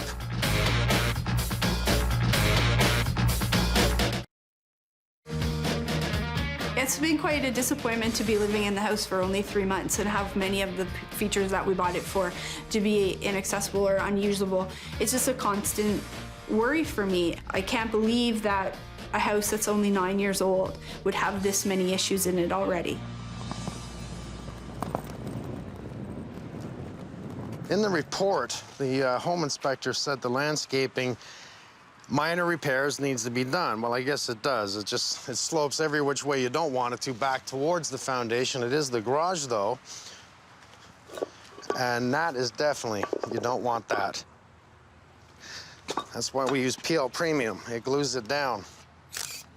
It's actually dangerous. Imagine just walking up there, tripping, falling, someone smashes their head on the concrete. More than anything, on the other side of this, it's even more of a tripping hazard. Someone walking out can easily trip and fall. Just avoid them. You know, nice and simple, pull this up. Not to mention that it runs down towards the foundation. It cups just a little bit here. We want it running away. This does look like this downspout's been here a long time, and it probably does go into the weeping system. If all the houses dumped water into the sewer, and the street dumps water into the sewer, it backs it up. That's why we see floods in a low spot on a street, because the sewers just back up, boom, and they flood the roads. Nice to take that out. Oddly enough, somebody builds a nice set of stairs and rails here, nice and strong compared to the deck. This is the area that Laura was coming down, and because there's no rail, there is on this side, and it's okay if you hold this side, but if you're coming down, you want to do something, you just grab and you pull these out. That is not good. It's something I recommend when you have a deck this tall off the ground. It's got to be 9, 10 feet off the ground. You make this strong that if anyone falls against it, you cannot fall off. I'm not really pushing on it, you know, that's just not strong enough. Look at this. You know, I don't like 2x2s as a rail, to be honest with you. Oops. Okay, I didn't kick that hard. I kicked that really light, and it hit Madeline's house, so listen, I'm just gonna kick it slightly again. Oh, so some of them are in good, and obviously, some of them are not. That's not good. may have an issue here. The fireplace exhaust is right here. Now, when this is going, it's really hot. I can feel how warm that is, and that's only the pilot light. And we are going against structure. It is metal, but vinyl here. These are not fireproof. These will light up. It's an oil-based product. And look at the heat going against the shingles. As far as I'm concerned, that's an issue. Big issue. Fireplace is switched fireplace, so it's not on the thermostat, meaning you flick the switch, on goes the fireplace. And you know what? I'm gonna run that for a couple of minutes. And I'd love to turn that on to high, because I want to see exactly what that's gonna do outside, being so close to the shingles. I got a big concern, let me tell you, big concern. All in all, this is a nice home. It's structurally good. They've had a lot of problems with their toilets. Okay, that's not a great flush. Now, what really people don't know is there's a lot of choices of toilets out there. A lot of them are good. Remember, they're cheap. A builder's gonna buy the cheapest toilets they can to put in the house, and because it's not, they're gonna say, oh, low flush should not use a lot of water. It doesn't mean the toilet's really good. And in this case, they're having toilet problems throughout the house. More than likely, they just need a better toilet. Once again, no clean out. Not in the report. Come on, smarten up. I didn't walk into the laundry room with the homeowner. You've heard the story. Your ring falls off, it goes down the drain. The trap is the area that if you're gonna have a clog, that's where it's going to be. Without a clean out, the plumbers are gonna have to take apart the entire assembly just to get at the clog. It's designed this way to hold the small amount of water which blocks the sewer gases from penetrating back into the house. Every drain should have a trap, and every trap should have a clean out, especially if the trap is exposed. That's 3 sinks out of 3 sinks that have no clean out. 3 in 3. Okay, let's look at the gas lines for a minute. I have no shut off here for this gas. I need a shut off right here. We'll have to fix that. Okay, now I have that on. Ooh, that's really, really hot. You think about that. They have Madeline. This is a deck, and you don't want to be touching this. Then I've got a flammable product here that's really hot, by the way. Really hot. And I'm not touching it. That's only been on an hour. Can you imagine the wintertime when they have it on all day? But look at this little house. I love it. I like this little house. Are you home? That's awesome. They're in the basement doing laundry. That is too cool. Let's get our tools.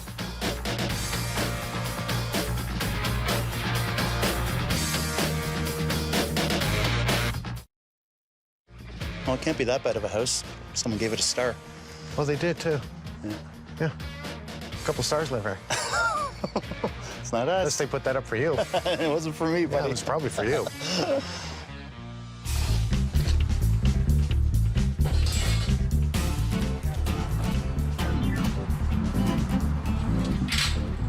Well, the main reason we are here is the deck. I got a couple of problems here. You can see it's just nailed right into the house, and the actual home inspector completely missed that. No real spacing at the bottom here. They went really tight, eh? There's no room for expansion and contraction. Also, because the upper deck is actually shading this deck, it's not drying it out. You can see the fungi that's starting to grow on the deck. We should have a small upper deck and do a land deck downstairs. So an interlocking stone, something like that at the bottom. Why make it so big when the kids can hit that? Right. And I'm talking about the fireplace. I see. So if by we making just the do, deck smaller. yeah, just imagine we do a small deck like this, right? Yeah. Opens up down to downstairs to bring the sun in and not create that cavity. Look at the door. There's no weather stripping at the bottom. Right. And again, there's nothing in code that says let's protect the door, that we should put up storm doors or do an overhang over the door. Even if we put up an overhang, we still have that driving rain. I mean, this door eventually is going to just start rotting out. So I got a question for you. What's a better door for here? I'd go vinyl. I'd go a slider. A slider? Yeah. That's the best performance door for here. We should do a slider here. Get Dominic here. Okay. I really like that idea. And at least that's going to save that. Absolutely. Maybe the home inspector was a little short, eh? Because this is an issue. I'm 6 feet. Yeah. Yeah, so I just watched you go down doing the limbo. That, yeah. So this is not the code. It's a shame. How do you miss these little things, right? Anything to do with stairs and rails, we must make it strong. Because when it's not built right, It's pretty easy? It actually comes apart easy. Yes, it does, actually. So we're out here, buddy. And that came off too easy. Ready? Go.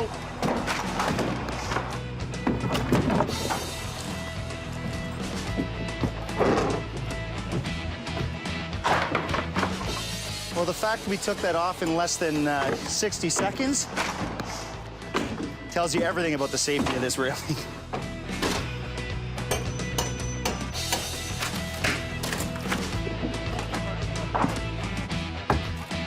Love that tool.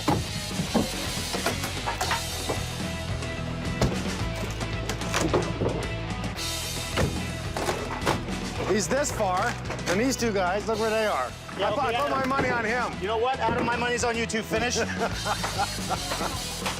Damon, come here. I want to show you what we're going to do downstairs. Sure, bud. You can see clearly that we cannot lower the deck because there's literally, that's the floor joist. Door's right there. There's no way to lower it, so we're going to have to work with this. Once we pull this all up, pull off all the nails, I'll be a happy guy. And if you do it in an hour, you're going home early. Guys, let's go! Got it? Got it.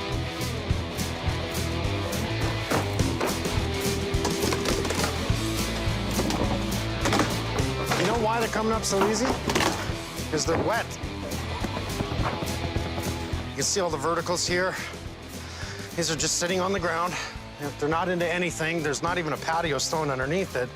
So it just doesn't make it strong. It's nice that they used joist hangers, but I mean, you just can't do that. Even the 6x6 here, look, it's not even in the ground. You should use concrete blocks or something, because that's not gonna work. You know, the wood's not terrible, but now it's so saturated on the bottom, it's never gonna last. And there's problems, so I gotta fix it. Well, my dad would have freaked on this one. He's, Mike, do it right the first time. I can hear him still saying it. He's like, always saying it to me.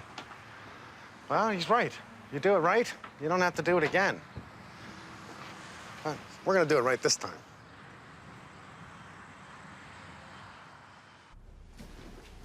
Martin! All right, Mike. Okay, well, we can see clearly, this is wrong. I got several problems here. Trap number one, no clean out.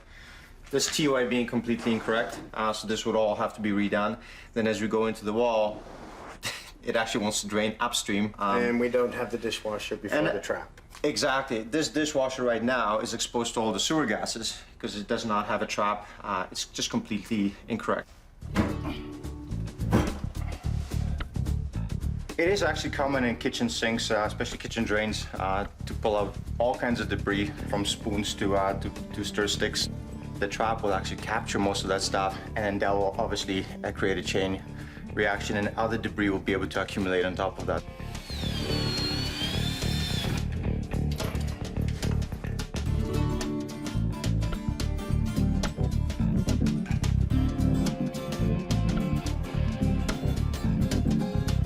Okay, so I'm done with my kitchen drain. I've got my left-hand side and the right-hand side compartment connected together before the trap. I also have my dishwasher connection here before the trap, so everything is being protected from sewer gases coming out and getting inside the house. I do have a clean out at the bottom, which will be used for any maintenance or cleaning purposes if some items are dropped accidentally.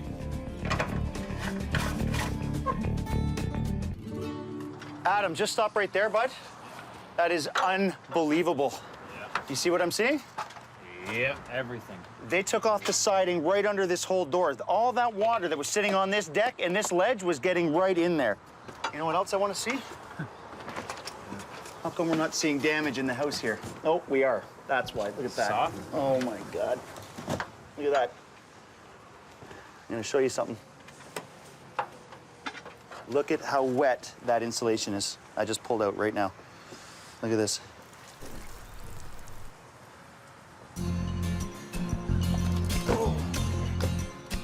What they've done here is taken off the siding. I know what they were trying to achieve. They're trying to get it right to structure. They've actually taken the waterproofing off of the house and allowed all the water that leaks from the deck into the back of the house, and everything from this sill was going right inside the house. Okay, just watch the siding. Please don't pull it. Like, who does that?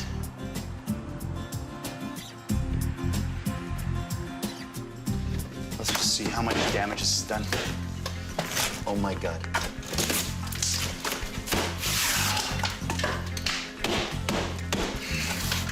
Look at this, how soft that drywall is. I just pushed that in with my hand. And that's what I was afraid of. We have mold, and look at the water on that. I really have seen enough to make me sick. What I want, oh, look at that. Yeah, look at this. The door. Oh, yeah, you stupid, stupid, stupid. Look, how far does this go? Oh, that far. I'm not so much worried about the structure. I'm not worried about the wood. This deck is at the most 5 years old. I think we caught it just in time. Worst case scenario, if this deck lasted another 10 years, 10 years of water coming in here, what we have electrical here, we have mold growing. Mold will actually make you sick. My issue is how stupid something like this is. You do something on the exterior of your house, you got to think of what you're affecting on the interior. By ripping off siding, that's an outside finish, keeping water out. You and I are wrestling up here. We had a couple of wobblies, you know, beers. And we're wrestling, and you break, and you go down, you break your neck. It's like, you're my buddy. I don't want you to die. I don't want to die myself. You just want to wrestle me over a few beers. That's it. You know, have a burger and a beer. And... I'm not drinking with you anymore, man.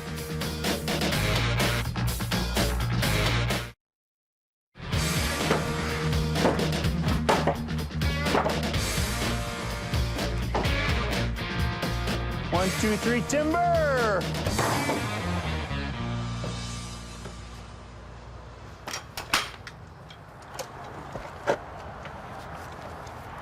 Just digging a hole here for the deck. It wasn't deep enough from the previous contractor, so we got to go down another 2 feet to make it 4 feet. You have to put the hole 4 feet below grade, which is 1 foot below frost, because if you don't, it won't be stable.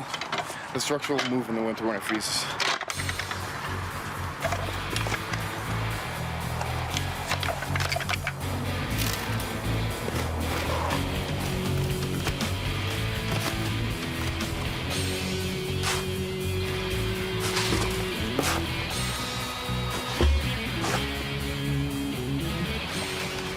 We filled our hole. We've beveled it a bit on the top just to help any water that does hit it shed right off.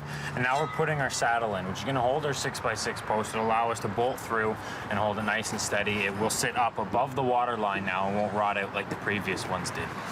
When you're doing post holes, if you're doing a fence, you sink it in the ground in order to get that lateral support.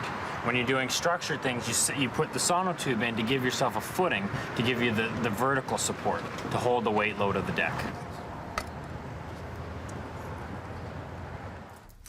So I'm going to assume you checked the furnace in both fireplaces, yes? Yeah, the one downstairs is fine. Minor issue with this one. These burn, you got exhaust fresh air. The fresh air comes into the cavity where the gas valve is. I'm guessing the homeowner probably plugged it up with some rags. They've jammed this in all the holes to try to seal that up. To stop the cool breeze from coming in. Inside the house. And that's not smart. You ever get any type of flashback or any type of leak in there from a pilot tube, you'll have a little bit of a flame. If anything, in the winter, we need to encourage people, turn on your pilot light. Yeah. Because that way you stop that cool draft from coming in. It creates that cycle, right? Furnace. Furnace looks fine, other than some gas issues. You have a lot of gas appliances here. You got 2 fireplaces, gas stove, dryer, hot water tank, barbecue line. Appliances were added, but the line coming in from the gas meter was never changed. It's a 3/4 line. It's too small. So the point is we don't have enough gas to supply if they've turned everything on at once. That's right. Clear. There's a couple other things that are code issues here. They have lines running off the gas that doesn't have shutoffs on it. So you don't have a shutoff on this line here. Every appliance should have a shutoff. These lines don't. So we're gonna basically take out this 3/4 inch pipe, run a 1 inch line in, and that way supply enough gas for all the appliances.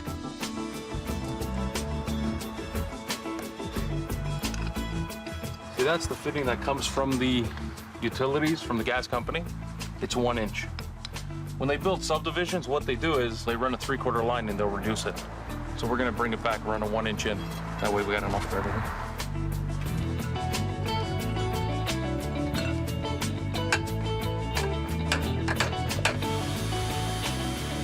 Well, we've just threaded up our 1-inch pipe. This is our 1-inch pipe that's going to be going through the wall. So once we get this in, they can run all the appliances at once. Nothing's going to be starving for gas once we're done.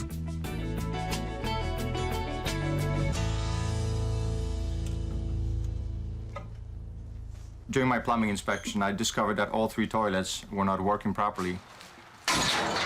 Everything was perfectly fine with the drain. It was just the toilets that were faulty. My recommendation is to replace them all and upgrade them to something of a better quality. The toilet is composed of 2 items that sort of work together. The toilet tank is responsible for water conservation because the amount of water that is accumulated and the amount of water that is being discharged is driven by the mechanism that's inside. The other component, which is very important, is the toilet bowl. If the toilet bowl has the right design, the water will be able to pick up momentum very quickly and will be able to remove the water and the waste efficiently without causing any blockages. And the better it is, the less water we need to actually flush everything down.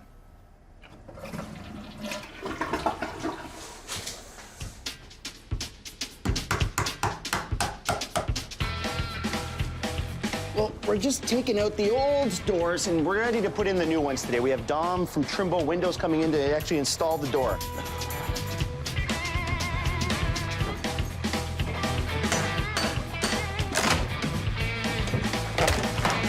Look at you can actually see the staining where the water was actually coming in here and going right downstairs. Yeah. You know what I see?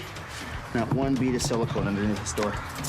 And you're talking about probably 10 seconds of caulking the bottom of a door before you lay it into place. You want to caulk everywhere around your door on the outside, but as well, you want to get an actual layer underneath your door in case there's any water penetration at all. It's a backup.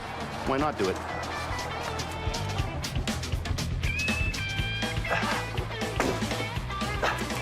Oh, look at that, buddy. Now that says you got a penetration on the outside. Bugs can get in, water can get in.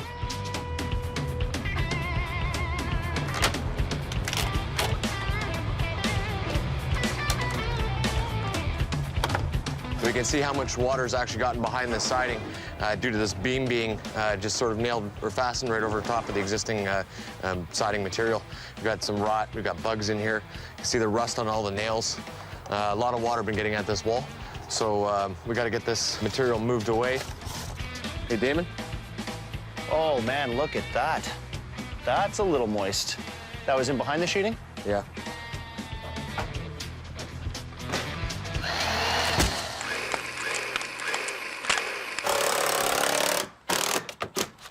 Now, we had a little bit of water in behind the old flashing, and we're just replacing the worst of the sheeting. Along the sides, it's a little damp, but we've let the air at it for a little while. It's drying out fine. This is the worst piece. I wanted to replace it.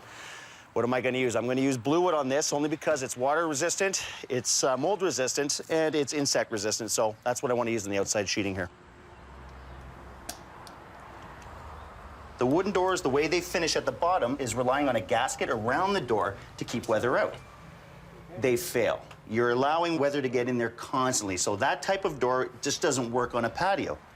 The reason we went with this door is because there is a better seal around this whole door. It's not going to allow that weather in. They don't have to do any maintenance to it. This is a vinyl door. It will last them the rest of their lifetime in this house.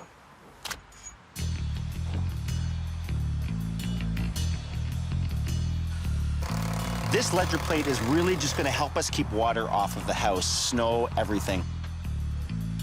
I'm going to take this board and I'm going to lag it into the house. Lagging, I'm going to take a 1/2-inch bolt, 5 inches long, and lag it right into structure on the inside of this house so that this isn't going anywhere. This is going to become part of the house, which is part of my structure, which is going to hold up the deck. What we're going to do here is we're going to actually blue skin this. It's a waterproof material that we're going to actually adhere right to this, and then it's going to get flashed.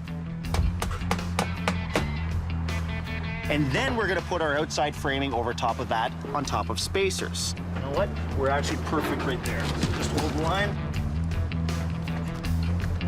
So this just means to me somebody's finally thinking. We want water not sitting against the back ledger of our plate and against the house. It'll find its way in if there's any crevices. What we want to do is block it off the house so that we have water drainage off our deck to be able to come down. Now, we used to do that with blocks of wood, but somebody has made an actual product that's a puck-style system that you can still bolt through, but what it does is it holds it off of your house, allowing all the water to just drain right off. Let's get this up, guys.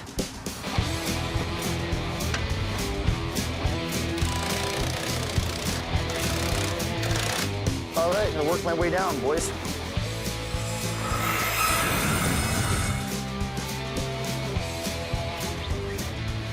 Slide it right up there, bud. Wood is a natural product. It will always twist and turn. And what you get in a piece of wood when they cut it is a crown, which is a slight bow in the wood. You want to make sure that slight bow is always facing the same way so you're not struggling with the wood. So one of the problems with the old deck is there was no spacing in between the boards. They went tight. The wood doesn't have any room to expand and contract. So what's going to happen is the boards are going to cup, and they're going to split, and they're going to wear prematurely. We want to make sure we have a gap here for water runoff and for the expansion and contraction of wood.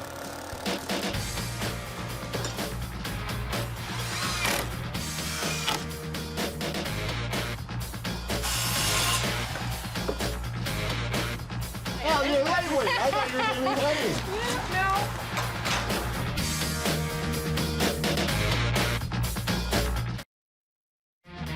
We should have a small upper deck and do a land deck downstairs. Give me about a 4-foot opening, a column post with a light, and then bring that wall across here. Yeah. And here's where I want you to cut it round. Post here and light and open from here to the house. Get our permits? Will do. And let's make it right.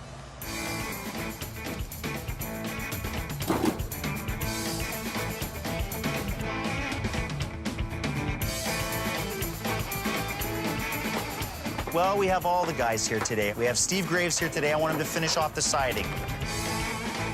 We have Teo. Teo is going to actually start getting some more stone down today. The faster Teo gets done means I can finish off the deck, meaning the stairs can actually land on his patio. We'll probably be helping out some of the trades today to get this finished. You wouldn't put a house on an imperfect foundation, so it's the same principle. If you don't have a solid base, you don't have a solid patio.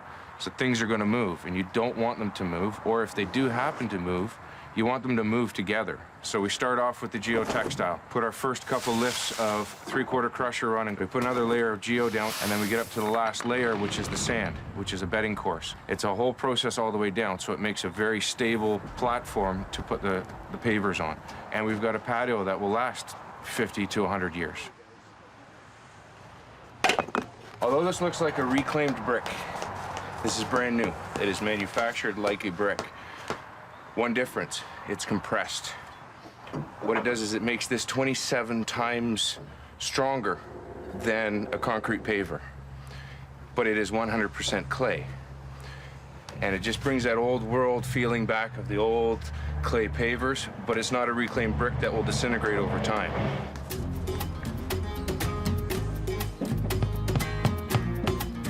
Vinyl siding's installed typically from the bottom up. So when we have to patch in an area, it's often difficult to work with. Now, fortunately, it's not too cold out yet, and the material's quite flexible, so we'll be able to tie into the existing. Vinyl and aluminum sidings will fade over time, so we've got a relatively close color match, but with a bit of time, it'll fade in together quite evenly.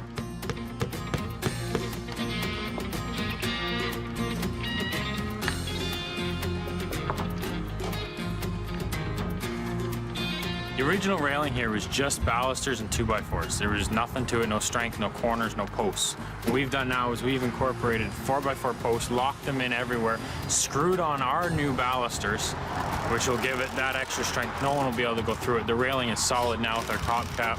We're good.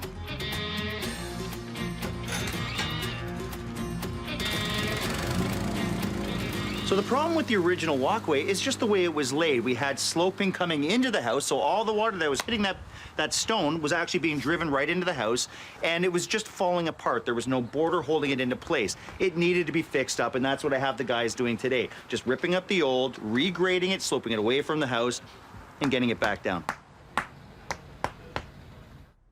Okay, we're ready to start patching this up. I'm quite satisfied at this point that there's nothing else coming in. Steve did a great job on flashing. We've already got the deck up. And the best thing about it was the mold has not come further than, what, the 3 inches that I saw. And it was only a surface mold. We got rid of it. There's nothing anywhere else, so we're safe to put this back together, okay?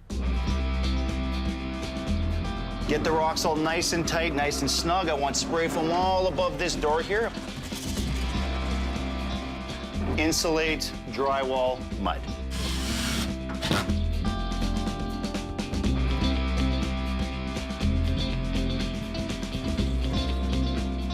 I chose these lights. One, they're absolutely gorgeous. They're solid bronze.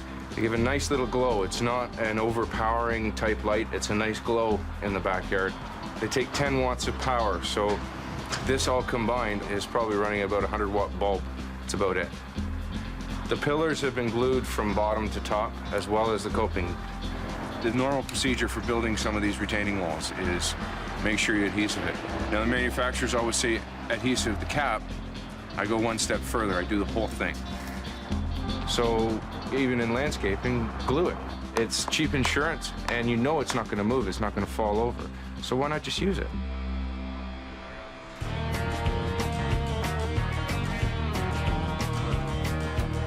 There's a lot of heat that comes from this fireplace. It was just too close to a lot of the building materials that were here and potential to cause a fire.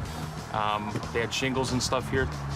So they've put some siding on, put some aluminum flashing in, and then we added a diverter, and that diverts the heat away from any of that building material.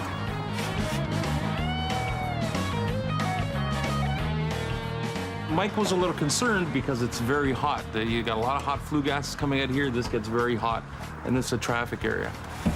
So he was concerned with the small kids touching that. So this is what we came up with.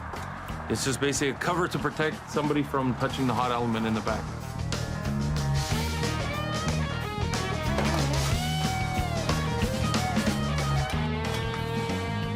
A nice new trough, eh, bud? Where are you bringing it, Steve? Right onto the back of that post there? Well, exactly. The existing downpipe was coming down the wall and tying into that reaper. Yeah.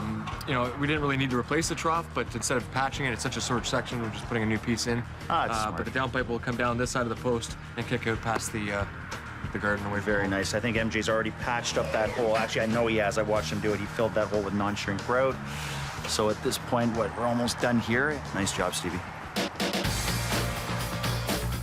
I love the back deck. I love the patio look. I think they're gonna fall over. I think so too. Wow. Wow. Wow. Wow. Oh my gosh.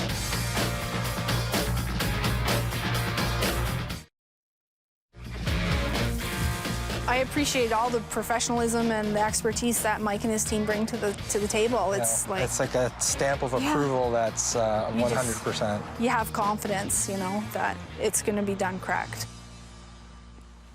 It's not summer anymore. No, it definitely isn't. How you doing? Not Good. Bad. How about yourself? You? I'm doing good. Nice to see you. Hey, nice to see you. How are you? Nice to see you. Good to see you. Oh, I'm gonna wait. Nice to see you too. You too. Well, we're done. I think these guys did a great job. You can see that we've fixed your sidewalk from the front to the back. It's wonderful. It's level. Well, it runs in all the right directions, and more than anything, walking through here, this is what I want to see. Yes. No downspout here. Bring it across, bring it on this side here. You water the grass, not the side of the house. No, this is great. I love it. Well, let's go inside. Come on. I'll take you downstairs first. We'll talk about everything we've done. Gary, I love Gary. He is so good. He knew right away you were undersized on your gas pipe from the meter into the house. So not only did he redo all that, he redone it to your hot water heater. He's neatened everything up. He's actually very good at what he does. I love those guys. Well, we fixed the plumbing. You had a lot of plumbing problems within the house. It doesn't even look like we were here. I love it when we do things right. Martin, he's awesome. You have 3 new toilets throughout the house. I suppose you flushed them? Yes. Do you like them? Wonderful. I love them. They're good toilets, and it goes down the drain the way it's supposed to. And they work. And they work. They work. That's right. That's good. That's the most We've done important something part. right. We want to tell you a little bit about what happened here. I want to show you what we had to do at the back door. What they did is they stripped the siding. They knew they had to attach their back ledger plate to the house. What they did is they thought, hey, let's strip the siding off and attach it right to the house. That way we can tell where our nailing edges are and everything. Well, they didn't waterproof behind it. They didn't waterproof over top of it. They left it the way it was. So every water droplet, every piece of snow that melted on that deck came right into your house. Damon actually came in, and he had a funny feeling. And what'd you do? Pushed my finger through your drywall. It was about as soft as paper, wet paper. What, down here? Yeah. Down here. So all this has been replaced. That's right. We had to fix. Right above the door here. Oh yeah, Right it was above the door. saturated. He Yeah. actually took out the insulation and wrung it like a wet cloth. Yeah. So little things you don't know, Yeah, and we could have come in and done what maybe a lot of guys would have done is, oh, your structure's fine, we'll just go off it. The truth is, you start looking and you start paying attention to it. Damon made the right call, he pulled it off, and we've replaced everything. Wow. we had no idea that that issue was even present. And, you know, had we not known, you know, how much the extent of the damage what it could have caused going down the road. You know, you didn't realize that the deck that they had built had done so much other damage as well. So that was quite a big shock. We're just glad that it's fixed and it's done right. Wow. Holy. What I don't even recognize this. Wow, this is awesome. This is a little different look, eh? This is... Yes, this doesn't look like our backyard. No, not at all. Oh my God. Oh my gosh, with lights Wow. and Oh, there's lights and everything. Oh my gosh. Wow. Wow. Not bad, eh? This is great. I love it. The sexy lighting. The mood lighting, yeah, no, it's great. I love it. It's fantastic. It's so much extra. I thought that they were just going to put a patio, a stone patio, and to see the detail that they went to, it's fantastic. You remember your deck was out to here? Yes. Okay, and like Damon said, they cut through everything and went right to wood. So all your verticals were replaced, the siding was fixed. We have a nice deflection with a metal roof on top, so there's nothing that's going to catch a fire. That's good. Gary is awesome. He Oh even my made up. gosh. He had to make it up because there's nothing on the market. So he made up a minor protection for your daughter, for Madeline. Oh my gosh, that's fantastic. And it actually looks good too. Oh my gosh. The extra work that they did on the back to make sure Madeline didn't get burnt or didn't get hurt by the vents for the fireplaces, like that's such care. To go beyond to custom make something to make sure she doesn't get hurt, that means so much to us. You know, she's the most important thing in our lives. We even fixed this deck. We moved it, we leveled it, and now it's totally fine. So let's stand back for a second and look up. Looks pretty good. Wow, it's beautiful. We like to structure it. It's braced every 4 feet. It's so strong. Look, let's see how strong it is. Come on. Oh, it doesn't wobble. To see just how strong this rail is. It's not moving. You're not gonna, you can football tackle this. It's not going to. We PL premium. Everything is so bonded together. We believe in doing things better. This is fantastic. This is perfect. I love the black I love rails, too. Yeah. I like the look. I think these guys did a great job. I think so, too. Can't believe It's amazing. And the sun drops right over there, eh? Yeah. So you got a great view at nighttime here. I feel amazing that the work Mike's done has been done so well, and it's more than we ever expected, and it's just fantastic. I think if we were going to buy another house down the road, we definitely would do our homework as far as hiring a home inspector and getting reference checks or call Mike. Yeah. We'd use Mike Holmes, Holmes Inspection. This is for you. Oh, look at this. This is me. Madeline, did you make this? This is beautiful. Thank you so much. To the team, good job, guys. Well, the fact we took that off in less than 60 seconds tells you everything about the safety of this rail. Who are you talking to? Some guy in the backyard. The neighbor keeps talking to him.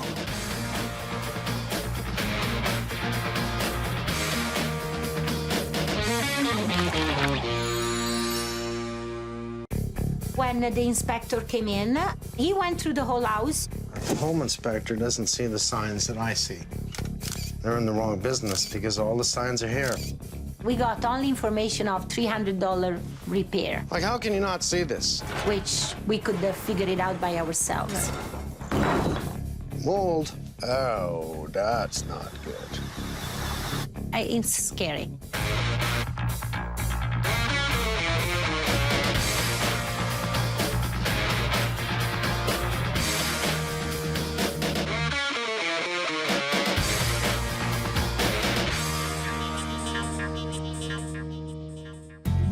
Mother and daughter, Elena and Julia, moved from Italy about 9 years ago to find that perfect oasis.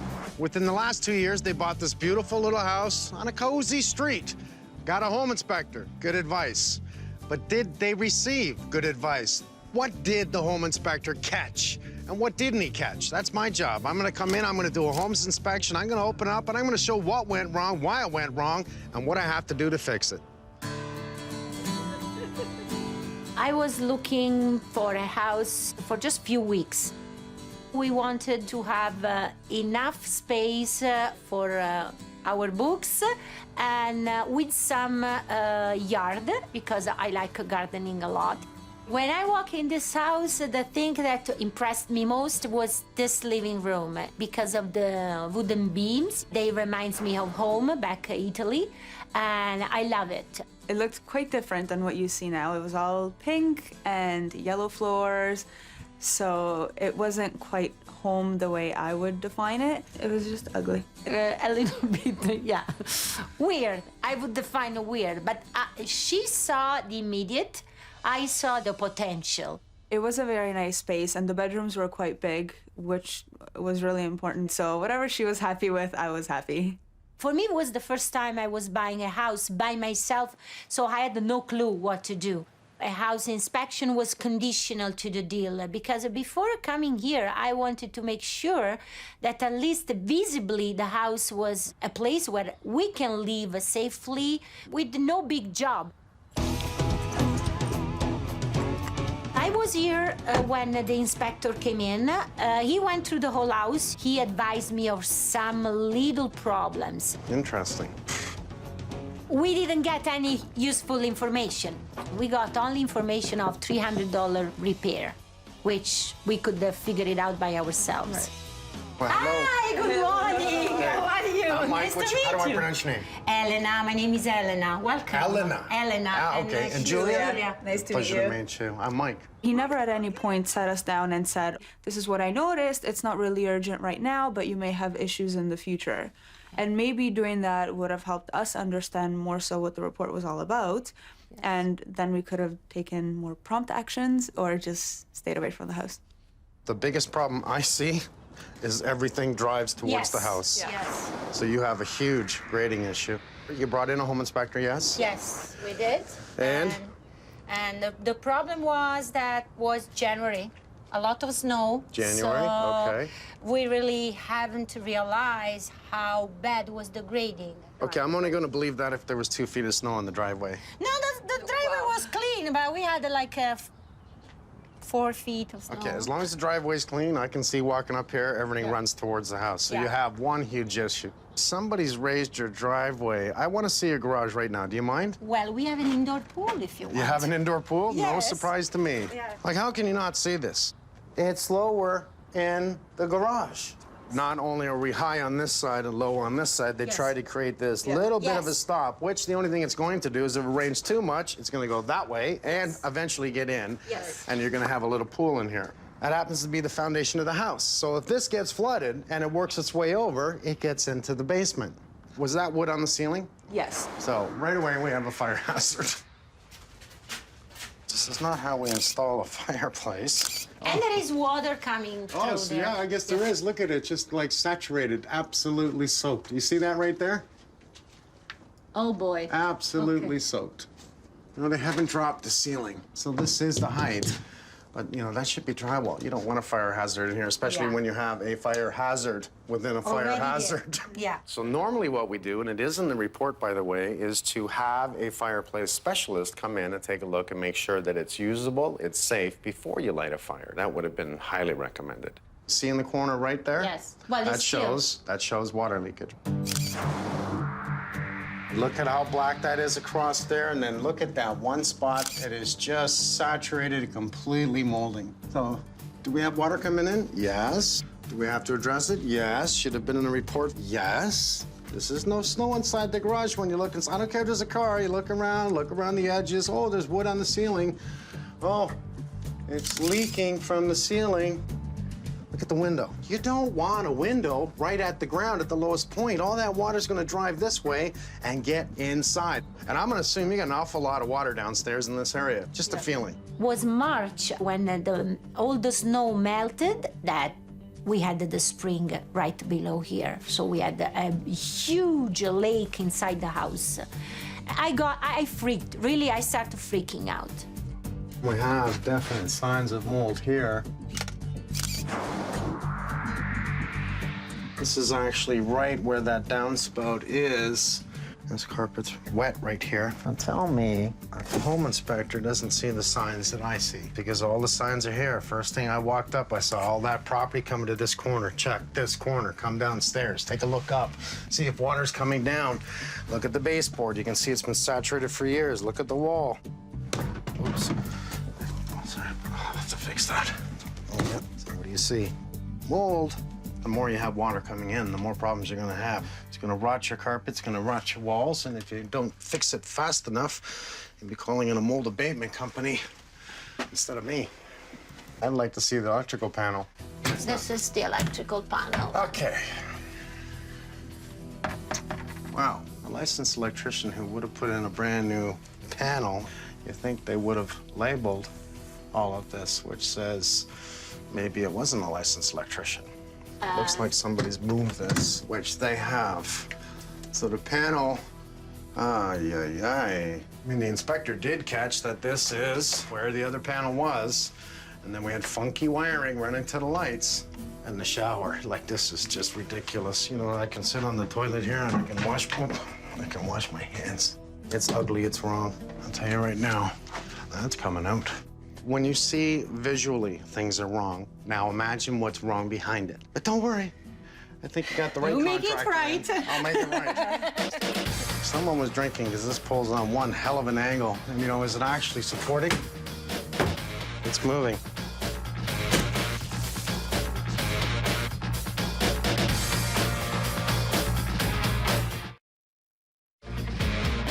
The previous home inspector sort of coded things over, nothing really major, acceptable. Use these strong words. For instance, this house has grading issue. The garage is a fire hazard because at this point, with these strong words, I say, you know what? This is too much money.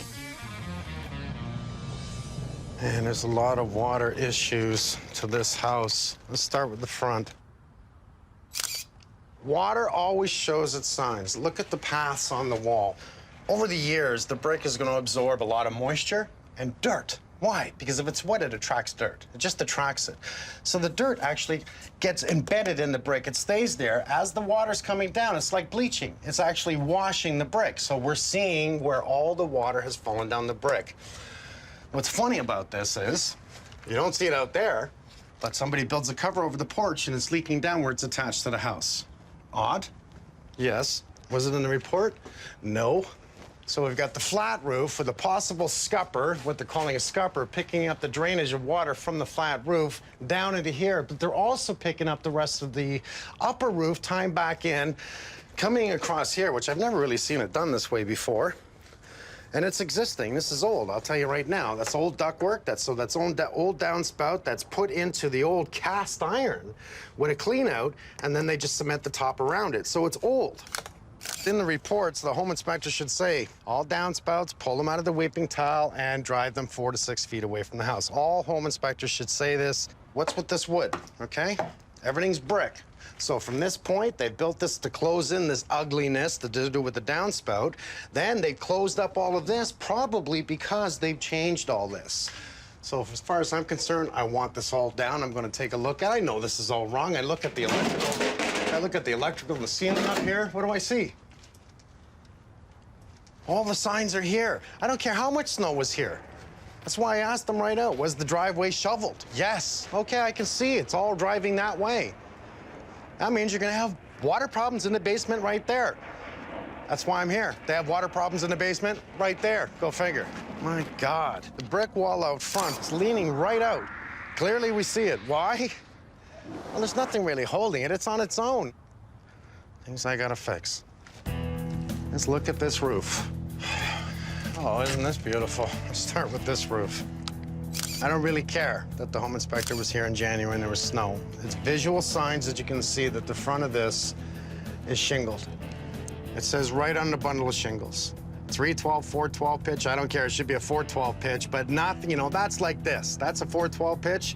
This pitch is like this. You don't shingle a roof like that. It's not gonna work. It's gonna freeze, it's gonna rot just like it is right now. You should use a flat roof procedure. All I do know is this is coming down. That I can tell you. Next, this is the flat roof. And this flat roof is not supposed to be a bathtub. I don't know why they say for a flat roof that it's okay to actually hold water. This is where all that wet spot is downstairs in the garage in the corner. This is where the mushrooms are growing. It's actually very furry, very moldy. This is a big issue. Mr. Holmes? Mr. Bennett. Two nice ladies from Italy. They wanted this little oasis, and what do you see when you walk in? Everything right here in this one little area? Let's see, we have a pool of water on the flat roof. We have evidence of water coming in inside. We have a bathtub in the garage because the garage floor is lower than the driveway, and the whole driveway runs towards this point. There's water being funneled into the basement from all over this house. It's coming down from both roofs, right down the downspout, onto the garage roof, down through the pipe, and directly into the basement foundation wall. Not to mention the driveway and everything running towards the window. No wonder the basement's drenched. So we're gonna have to pull the driveway in and come in and contour everything so it goes down in between the houses and not. I mean, look how low that window is. No kidding. Like, that's insane. So we're gonna pull this down. We're gonna pull all that wood down because I want to see everything to do with this corner. I got a bad feeling we're gonna be gutting the basement. The bathroom's definitely going, but I'm pretty damn sure we're gonna be opening it right up. It's home time, and that plane that's about to come by every 2 minutes is ready to pick me up and take me away. Want to help me with my tools? Absolutely, buddy. Thanks. Oh, that's not good. We're gonna have a problem here. That really looks like vermiculite.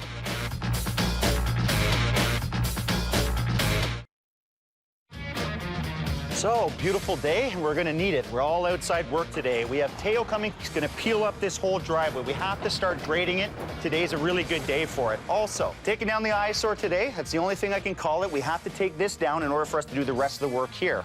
Oh yeah, we're taking down the wall.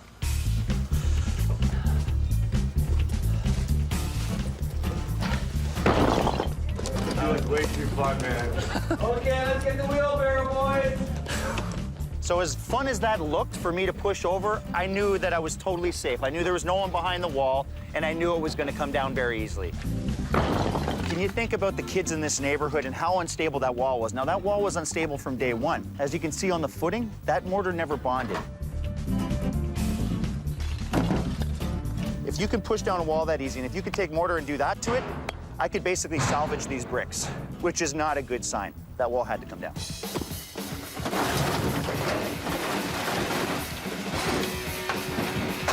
Okay, so Carlito, I just told MJ, but let's get some people in there and start taking down that ceiling, okay?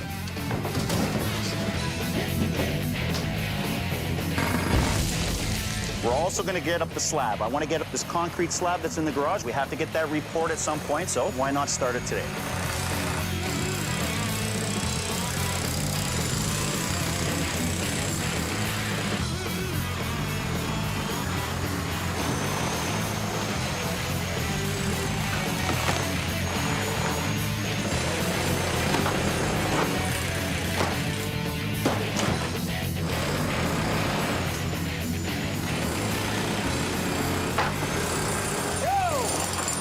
Cut it up, okay? I want you guys to put this stuff away. AIM Chimney's here. I want them to take out that chimney before you go any further, okay?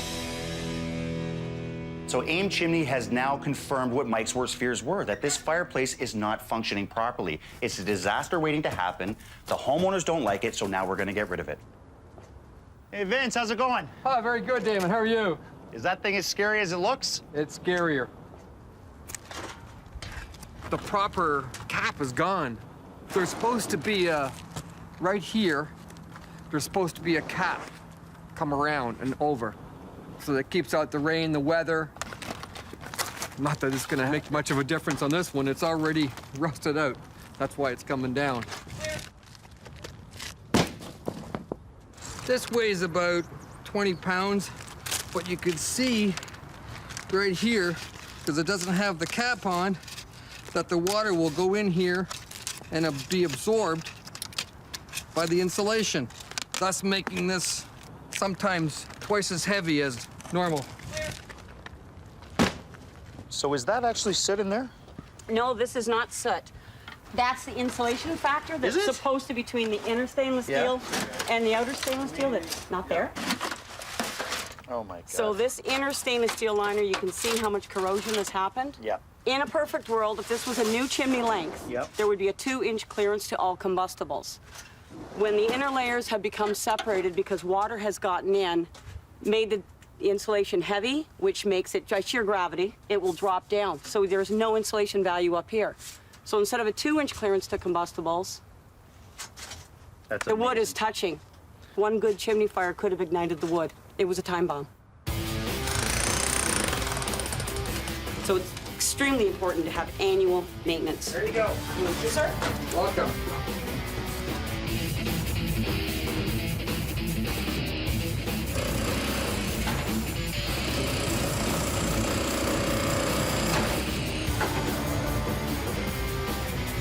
So there's no way around it. The asphalt has got to go. Now we need to get rid of it in order to properly grade the whole area away from the house.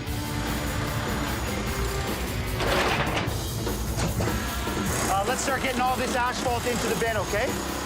Dale. Yes, sir. Well, you made short work of that, my friend.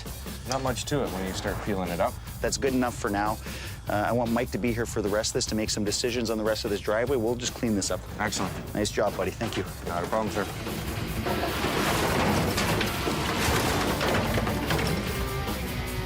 Stevie, what'd you find, man? You can see a lot of the staining where the existing leaks were. Yeah. So it's been leaking there for quite some time. Flat roofs, provided that they're sloped somewhat, can last a very, very long time. The main problem here is it doesn't look like there is very sufficient slope. There's still a lot of moisture on this roof. We've got a scupper drain at both ends, but it looks like the low point is probably over here where I'm standing. So the roof would literally have to fill up with water before it would even start to drain.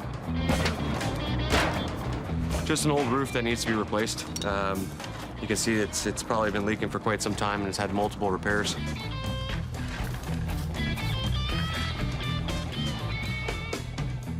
Frankie, what'd you find?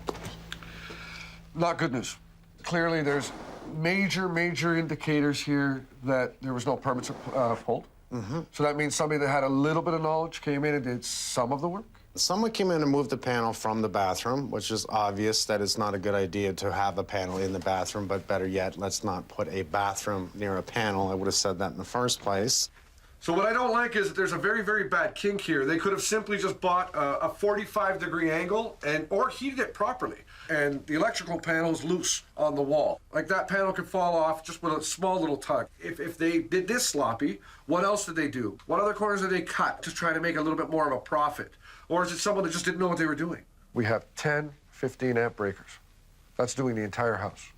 So it means we do not have enough circuits. Here's what I know I'm going to be doing. I'm starting in that corner over there, and I'm going to be taking it down. The fireplace is wrong. I got a feeling I'm going to be opening up all this. So if I open this room, does it make it easier to do what you need to do? 110%. Okay, here we go again.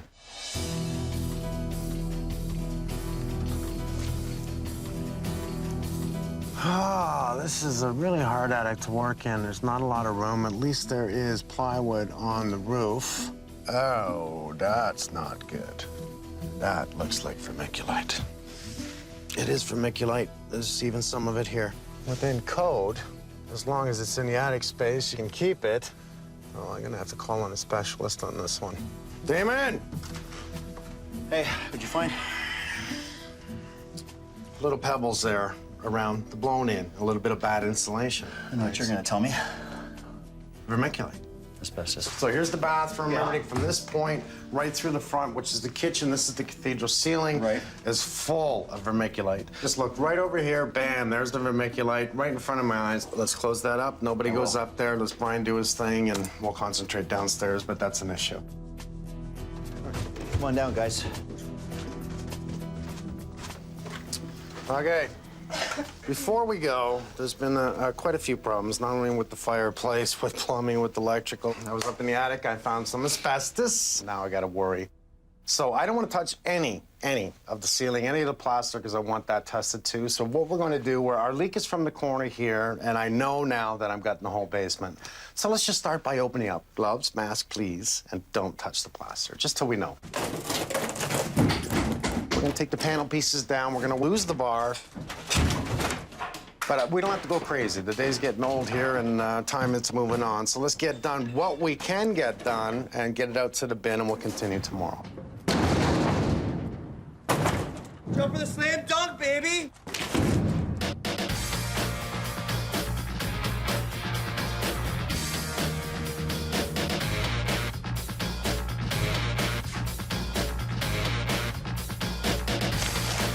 Oh, boy.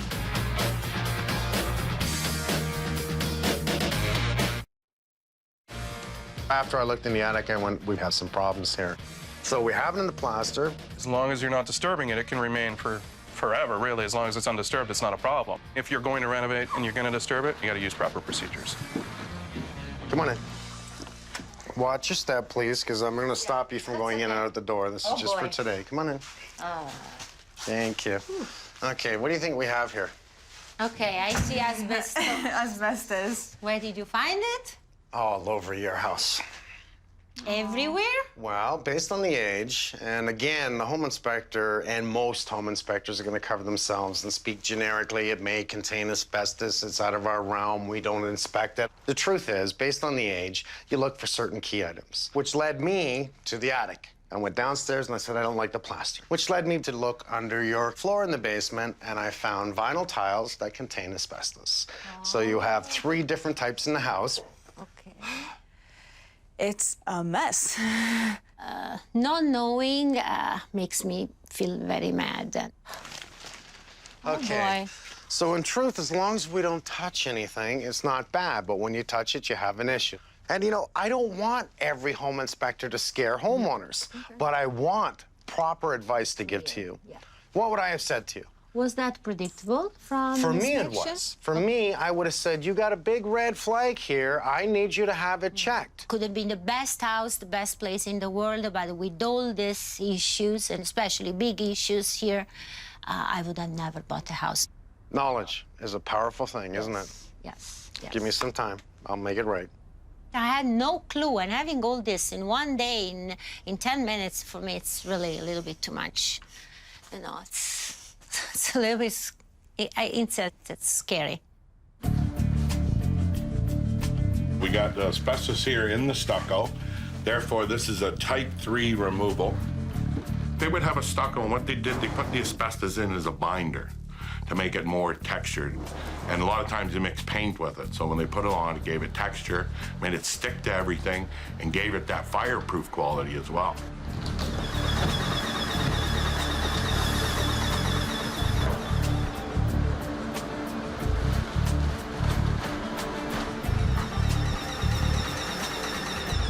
Wanting it down is to keep the dust down, keep all the asbestos dust down to a minimum. The negative air pressure is there in place for when we do take the ceiling down, in case there's any holes going through electricity, plumbing, and whatnot, it'll suck all the air through there and then puts it through a big HEPA filter, then discharges it outside as clean air again.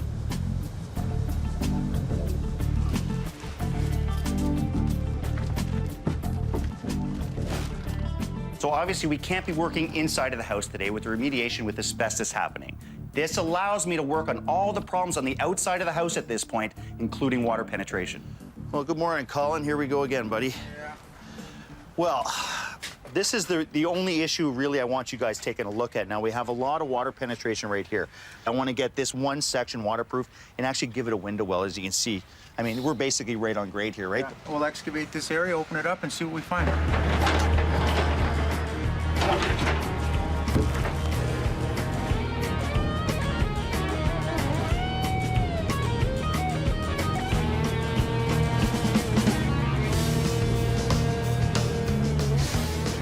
So, I heard you found some issues here. First of all, this isn't attached. Oh, look at that. Is that a clog in there? Is that what I'm looking at? Absolutely. There's nothing but dirt in there. So no wonder there was that much water penetration coming there. All the water from that roof up there was draining directly down through that pipe, and it basically wasn't draining at all. It was going right against that foundation with no waterproofing on it. I need Martin in here to scope this out to make sure that everything's okay before we close this back in, and this all has to happen before you waterproof. I'm running a video camera inspection right now. I do see actually a tree root buildup. What happens is when the tree roots penetrate the drain, they'll grow inside the pipe and they'll create a blockage to the point where the water can no longer drain. The end result is a blockage and a flooding in the basement. Considering that the roots have penetrated already, they will penetrate again. So what I'm able to do is only provide a maintenance and trim those roots. This is a part of my maintenance equipment. It's an electric snake with a root cutter, actually. If they sort of are past the point of no return, then there's no way of being even able to provide electric snake, and you do have to actually excavate and replace the section of the drain. So, but this is the first approach. That should be always recommended, and hopefully I'll be able to get this thing rectified. The drain has been scoped and it's clear. And today's building code is only foundation coating. Nothing is required to actually be waterproof. We coated the wall with a rubberized membrane. Then we embedded a fiberglass mesh. And now we're coating it for the second time with the rubber membrane. The purpose of the fiberglass mesh is it bonds the two coatings of mastic together and creates a membrane that never fully cures. And so what that means to us here in this cold weather is that once the frost sets in, there's always going to be a little bit of flexibility. So when the ground freezes and pushes on the house, there's going to be a little bit of flexibility. Nothing gets brittle, nothing cracks. The next step is going to be a 3mm plastic up against that membrane, which allows us to hang the drainage board on the outside nice and clean. We're going to install a clean out here where this drain is located. The drain has already been scoped and it's clear.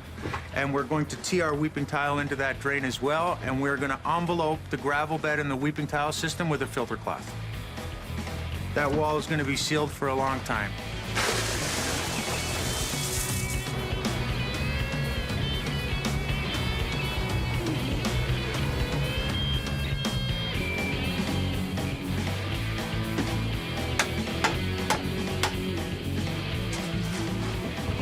Okay, come on down, guys. So I'd say remediation is complete. We've got a clean bill of health. We can actually start in here now, guys. 1, 2, 3.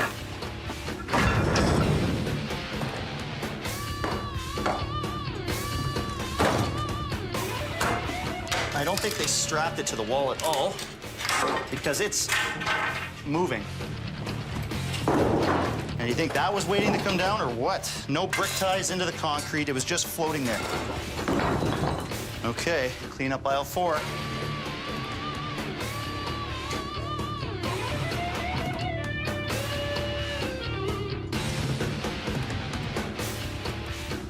So all we're trying to do with this roof is control the water. Steve came up with actually a great idea. He said, just run it off the one side and he can trough that. And I love that idea. We'll get it with a 2x8 right off the front face of this wall. And then we'll rip our 2x8 to nothing. We'll go from a 2x8 full to nothing at that end. And that gives us a really good slope, shedding any water that's gonna sit on us. It's all about controlling water, and that's it.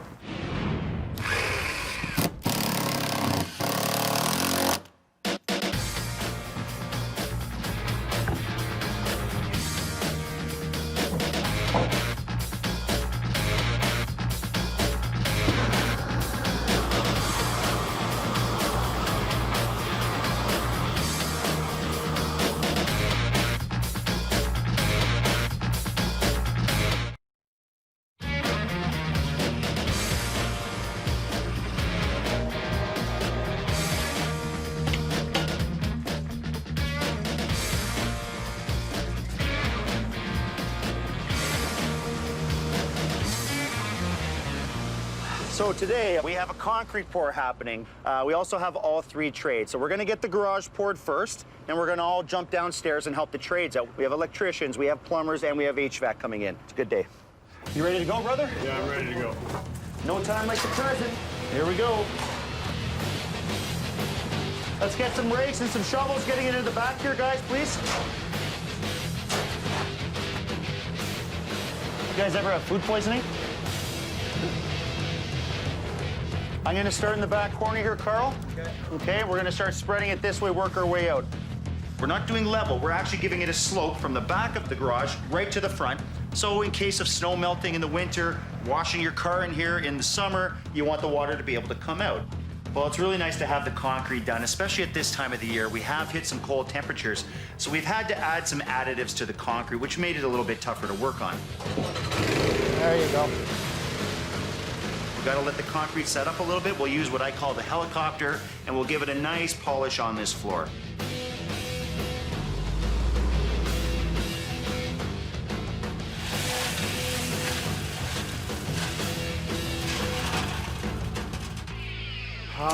Okay. Pretend this driveway's not here. Pretend the asphalt is not there. Here's the problem. This driveway runs down this way, and if you try and tie back into it, you're gonna run that way. So you have to ignore that pavement, and you're gonna run it this way, following it down the side of the garage. And next year, when it's nice and hot in the summer, they can pull up this driveway and redo it and tie into our driveway. That makes sense. So make sure it runs down this way and out to the back of the house, and make sure a little bit goes into the garage drain. No worries. We got it. Thank you. All right. Thanks, Okay. bud.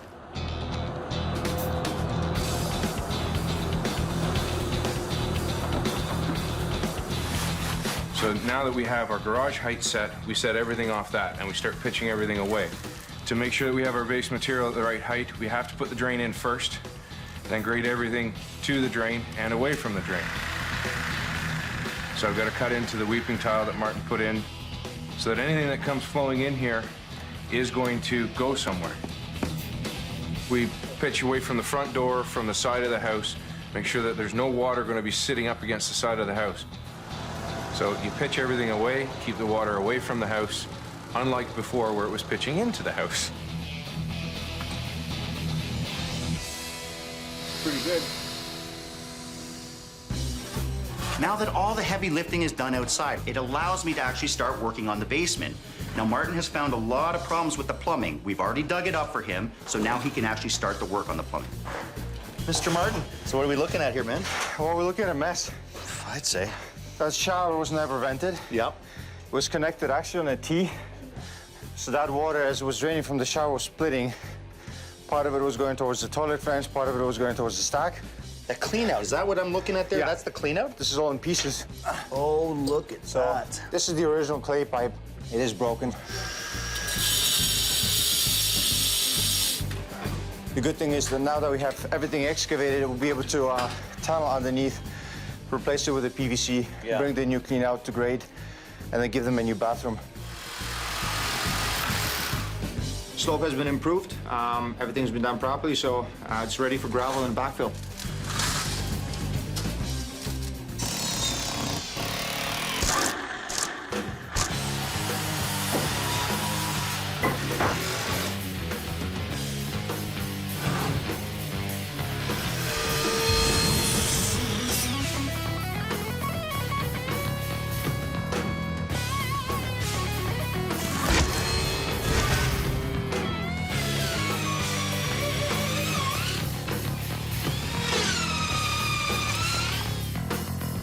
The wiring was overloaded. They got to the basement, so Robin and I are in the process of just rewiring it. We're going to put all the plugs in one circuit, no more than 12 on a circuit, so that's what we're doing. We'll put lights separately. We're going to be swapping the panel out. Well, we will bring it up to code for him.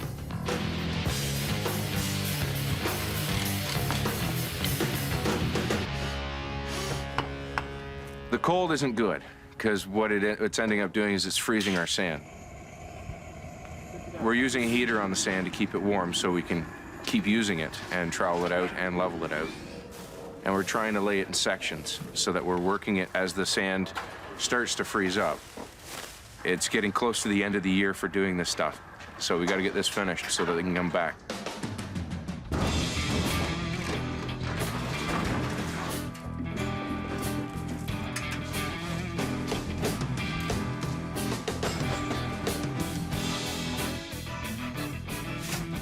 That's a good sign.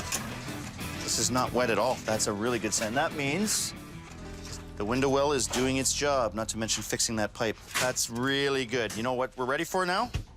Spray foam. Attaboy. So the spray foam, when it's ejected, it comes out hot. It comes out in liquid form. As it cools, it expands and gets into all the little nooks and crannies that you wouldn't be able to properly do with, say, a bad insulation. It also gives you about 5.7 R value per inch. We go 3.5 inches on our walls. Now, on a basement foundation wall, you only need an R12. We do as much as an R18 to an R20. There's two types of spray foam. There's open cell and closed cell. We only used a closed cell. Now, a closed cell simply means it has less air bubbles in it. As you can see, this is a denser product. So the open cell spray foam, because it has all the air bubbles within it, will give you less of an R value than a closed cell. The denser, the better.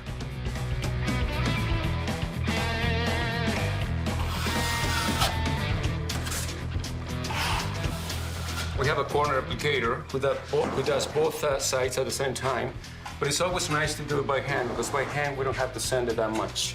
So this is what I'm doing right here. I do both corners at the same time. So like that, that's just about 98% sure that I'm not gonna be sanding like crazy and the painter is gonna be happy.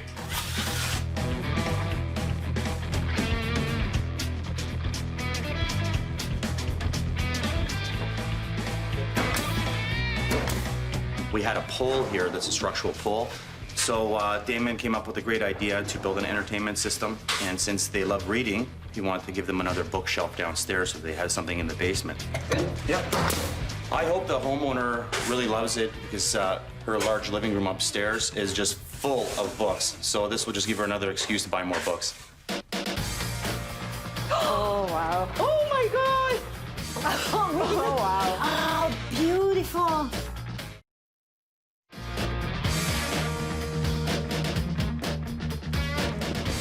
Carl, it's cold out here. Let me in. Oh, it's a little nicer in here, eh, bud? It's freezing out there. Oh, man. Look at that, buddy. That looks fantastic.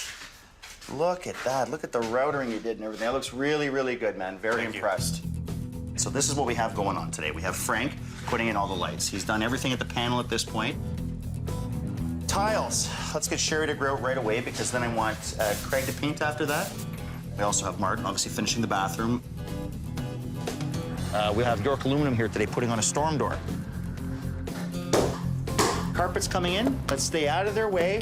Let's keep cleaning. Final touches. We're almost there. It's not easy putting this stone down in freezing cold weather, is it? No, Teo really struggled with this because, you know, the weather hit us really hard, really fast, and we had to get this down. So he struggled with this a bit. I think they're really going to like the solar lights. Yeah. What that's going to do is when they come in and there's no outside lights, it's just going to light up the path. As long as the planes don't confuse this with the airport runway, we'll be safe, right? Actually, that's funny. You would have had to put out, like, quite a few of them. Well, we're done. Good job. Good Thanks, job. buddy. Let's get them. Oh, bye. How you doing? Oh, the day has come, finally. It has, and I swear, when we started this job, it was hot out. It's summer. Are you ready? Yes. Go take a look. Absolutely. Come on. You know, this has been not an easy one because winter came in, bam, and Yes. it came in cold. And that wall was not a very safe wall. Damon went over, and I think he just pushed it over and continued walking through. You know what? That was the thing that we really never cry about that. It's great. It's great. How do you like your lights? Are those lights? They're you know, awesome. They're solar lights, so there's no power. I told you It's that right they from were the sun. You're solar. gonna love this, especially at nighttime, the way they light up. You will really like this. Outside is it's like really somebody read my mind. So it's weird that all these things combined together actually match exactly what we either dreaming or thinking or planning. So this is the best surprise ever. Here's what we done. Obviously, we pulled up the concrete. Yeah. We had to do bring in the Bone Brothers, and we had to fix the foundation, solve the problem from the water coming in. Removing even your downspout here, Yeah. getting on the roof and peeking that out this way, controlling water away from the house. You got a new garage door. that's great. And everything looks nice and clean and clean, new, yes. right? No mold, no leaks, no nothing. No mushroom. Where are my mushrooms? No mushrooms. Where are my mushrooms? Do you want to see the basement? Yes. Really, yes. Because all these guys were a little bit mysterious. It's and, just all- you know, protecting. It's just cinder block walls. No, There's nothing there. I wouldn't That's worry about okay. it. You're not going to see anything. Oh, wow. Oh, my God. Oh, wow. Oh, Wow, you're just like getting excited right away? Wow. Oh, beautiful. See what he did. Oh, my God. Oh, you like the cabinet, do you? Oh, boy. What I like best in this room the bookcase. It's the yes, it's the shelving in the back. So I didn't expect this surprise, and because I love books, it's something personal. It's not a piece that you just nail there. It's something custom made for that space and for that exactly for that. So it's something personal. Then it's great. It's really, really great. Let's talk about your fireplace first. What I like about it is it gives off that little bit of nice warmth that you need, because you can feel the heat from here. Yes. You can move it anywhere you want, so based on bringing in people or how you set up your furniture in here, it doesn't need to be exhausted outside. It burns what they call alcohol, so it's very friendly. Oh, it's a great idea. Since you lost one, we gave you something else. Let me talk about the bones of the place, because this is important to me. We knew we had the asbestos, and we brought in the pros to take care of that, and I'm glad that I'm even affiliated with these guys. When we go to put everything back together again, we want to make sure that we use a type of wood called blue wood. Doesn't mold, bugs don't like it, so you never have to worry about things like that. We have the spray foam, love the spray foam, guys. So now this is really thermal broken. Well, you can tell now it's very, it's a dramatic change. It's instant. Dramatic that we had to way. reduce 2 degrees in the house, which is, I think, huge. Go take a look at the bathroom. So go on, take a look. Oh, boy, it's perfect. It's nice and clean and no wire around. Beautiful. You know, simple bathroom, nice toilet. We use a very eco-friendly toilet. Nice and simple. I think the biggest improvement in the one room that we probably got back is the bathroom, because the toilet is not in the shower and we have a proper sink. It's exactly what we needed. So come on over here. We'll talk about the electrical panel. Now, we made sure we put in a new panel. Okay. We made sure that we got all your permits that were necessary. Frank fixed anything else that he found as normal. Yeah. A whole house surge protector, which is really important. We want to have great. these. That's great. And out of the washroom. And out of the washroom, because water and electricity. We also have a seal on the panel, and I'm really big on this now. I love this. And this seal here says, who's closed this up? Frank's company, Solutions Electrical. Okay. If anyone else comes in, that seal's broke. So now with Frank on this, you ever need anything done, Frank will come in, do what he needs to do, reseal the panel, and it tells the whole world this is done to code and the permits were pulled. Yes. So bottom line, are you happy? Beyond what I could imagine. Well, then I'm happy. It's warm, it's clean, it's dry, it looks amazing, and it's far beyond what we could have even imagined. It's fantastic.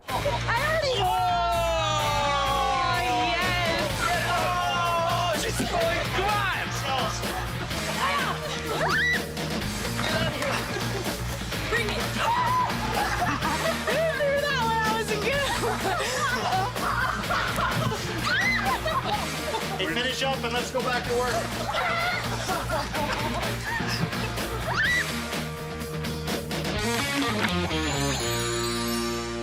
I'm concerned about if we decided to sell this house and an inspector actually did their job. Missed the cut floor joist, missed the stair load, missed the air return, and this is all in 10 feet. If he missed these obvious things, what else did he miss? That stinks really bad. Yeah. Oh, I should not be able to do that to a tile wall. Feels like we've inherited somebody else's problems. That is a nice washing machine and dryer, and that stinks to high heaven.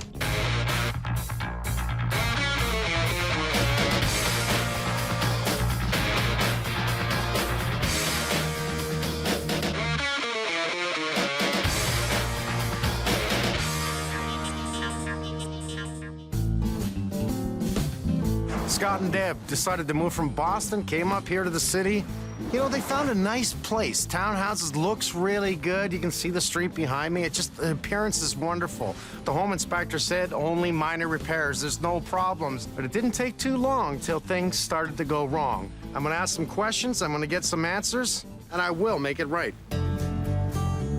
We were living in Boston and actually loving it. And then when we decided to move here to be closer to family, I actually stayed back to sell the condo while Scott was looking for a home here.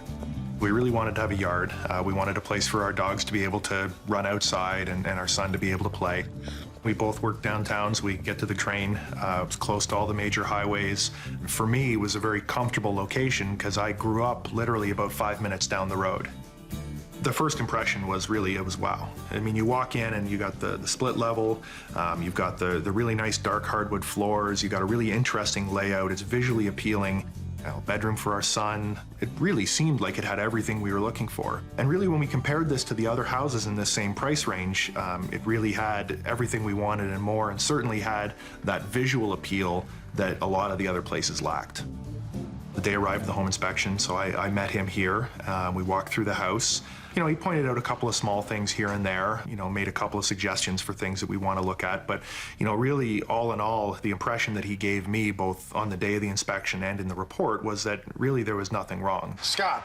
Yes. I'm Mike. Hi, Mike. And you are Deb. Yes, We nice to gotta meet try you. remember your names. Quite all right. Nice to meet you. Nice to meet you as well. This looks really good from the outside. Well, looks can be deceiving. You know what? Welcome to my world. Yes. You know, looking around, I didn't see anything obvious, but again, I'm not a contractor, I'm not an electrician, I'm not, you know, in any kind of trade. So for me, you know, I can look at the wall and say it's nice and flat, but that doesn't really necessarily do much. So I relied upon the inspector to make sure that we had all the information we needed. I love the height of these ceilings, I really do. Yeah, that's one of the things that drew us to this house when we saw it. Thank you. All right. This is, well, you know what? Looks can be deceiving. Yes, they Yes, can. they can. You'll probably notice something right away. Well, yes, there's a spot on the ceiling. Yeah. Well, it's not terrible. It shows that we have you have a bathroom up there, don't you? Yes. Yes. And that means we have a leak. When I first saw the house, I don't want to say that my spirits were crushed, but it was a shock. I walked in the door, I noticed a wet spot in the dining room ceiling, and the smell hit me. So this was the second area when I moved in, and I thought, oh dear God, what did we get ourselves into? After having professional cleaners come in, scrubbing like Cinderella, doing everything I could, the smell still stayed, and it was focused in two main areas. Okay, that stinks. Yeah. And it Now, doesn't come out. And you did washing this morning? Yep. And that smells like that? Yes. Smells like that all the time. Okay, that is a weird thing. You have an Yes. exhaust fan. Do you use it? Not all the time, I will admit. I don't remember That to do it stinks. every time. I know. I'll shut it. The thing about the smell in the laundry room that's quite disgusting is it often would make its way into our clothes. So we would take our clothes out of the dryer and it would still smell musty and moldy and unpleasant. What's up with the deck? You built a deck? Yes. We tore out everything except the support structure under that and then built the entire bottom deck by ourselves. I am looking forward to Mike inspecting my deck. The reason why is because he's going to find nothing wrong with it. You don't mind if I inspect what you did? Absolutely not. It looks good from I'm confident that you'll find no issues with it. Oh, I like that. Confidence. He's petrified. I'm scared to death of Mike looking at my deck. One thing we noticed right away, the first night when we went to take a shower, was the mold around the bottom of our master shower stall. Yeah.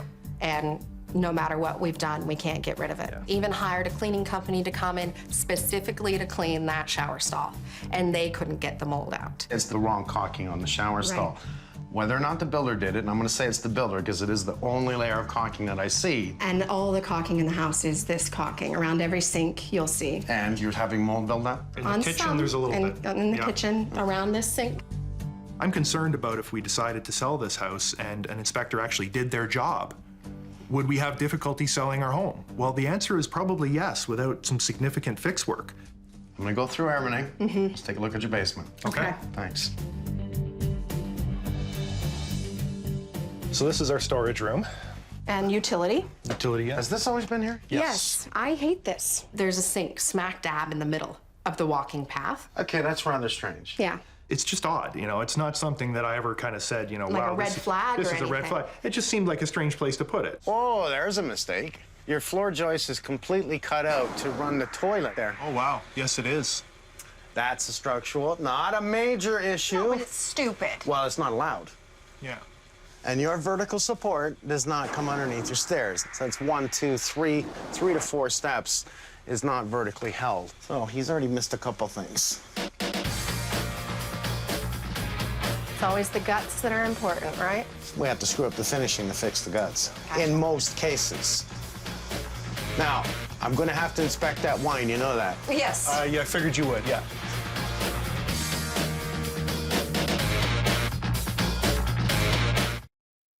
Our inspector missed these obvious things, missed these things that are right out in the open that you can see and that you can smell and that you can touch.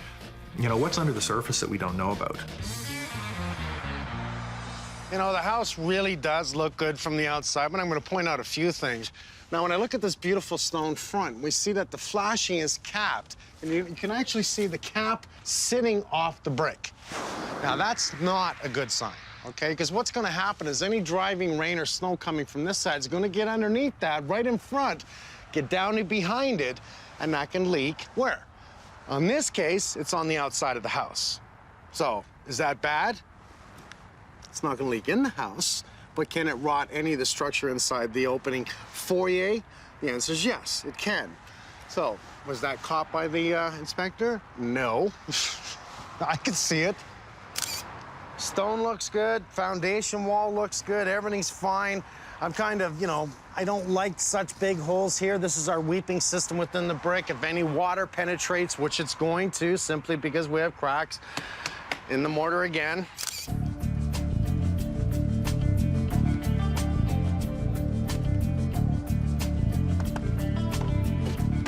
Now, one of the things that I dislike about a linked foundation basement is that the only way to the backyard is through the house or from the back laneway through the garage to get in the backyard.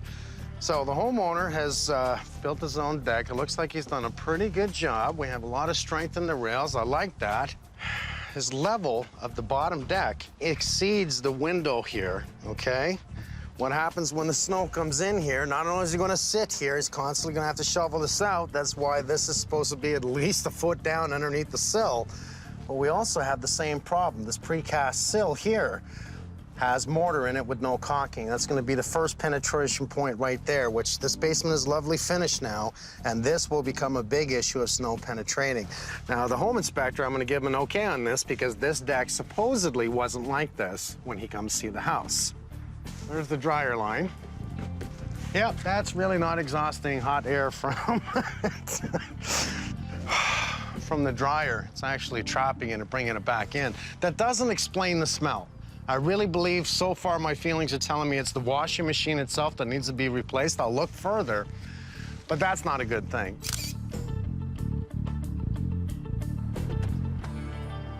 This is a laundry closet because it's not big enough to be a room where you can get in.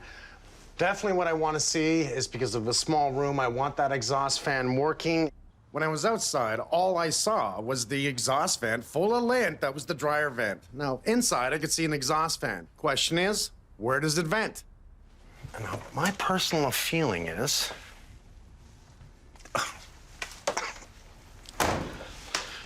that is a nice washing machine and dryer, and that stinks to high heaven.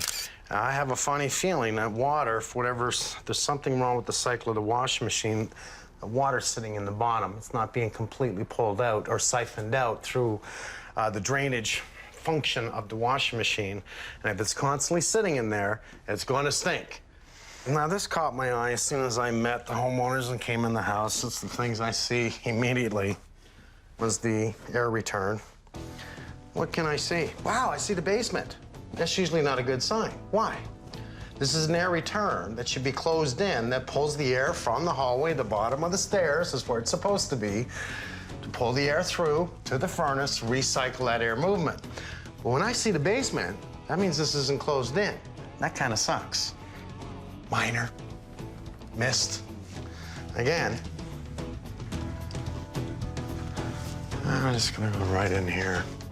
There it is right there. There's our air return. So what they're supposed to do is take the two floor joists, pan the bottom, and use it as an air return. There's no pan anywhere. The return's over there. So where the hell is it coming down here?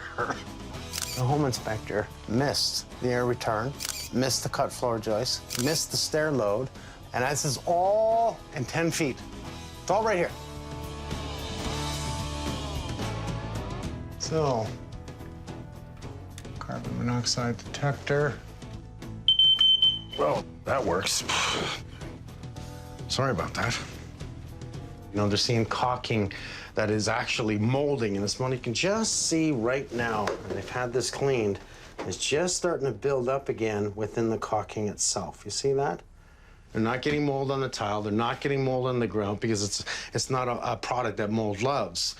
But in caulking, mold loves caulking, especially a silicone. Read the tube, mold-resistant caulking.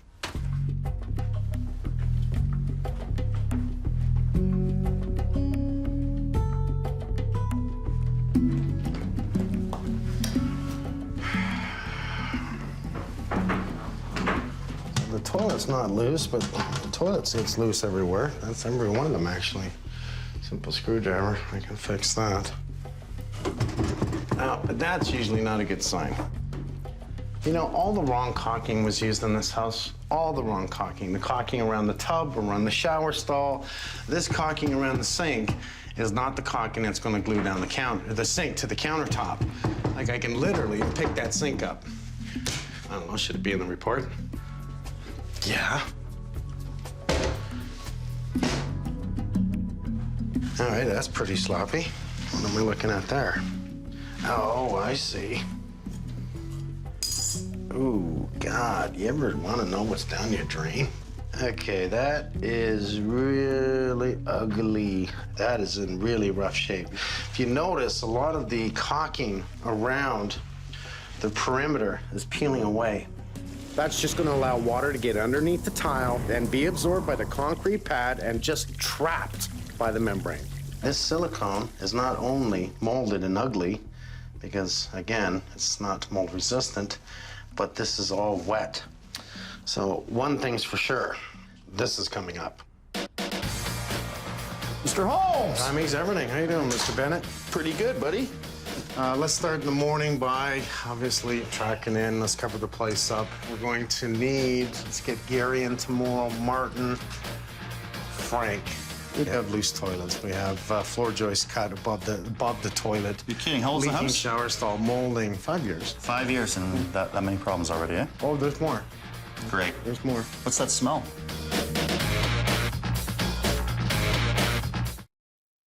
When you buy a new home, you don't expect to have a shower that's completely, rotted and mildewy and disgusting in a 5-year-old home. That's shocking to me.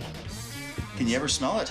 Just Yeah, from mate. coming inside, I smelled it right away. Grab a couple of guys outside and go upstairs, smash out the floor, nice and gentle, cover everything up, and let's open up, take a look at maybe the bottom 12 inches of tile. All right. I bet you it's wet. Yeah, it's wet. That means it's leaking. This whole thing is leaking. It's probably leaking from the sides and the drain. Look at that, Carlito. Look at that. That's where that smell is coming from. Oh, that's nasty. Look at that water. She had a shower this morning like Mike asked her, because we wanted to know if there was going to be water sitting in there, and sure enough, eh? Everyone's down here. Davey? Okay, I didn't see a ton wrong with the electrical. What'd you find? We didn't find a whole lot, but we did find a few issues that need to be addressed. More safety issues than anything else other than overloaded lines.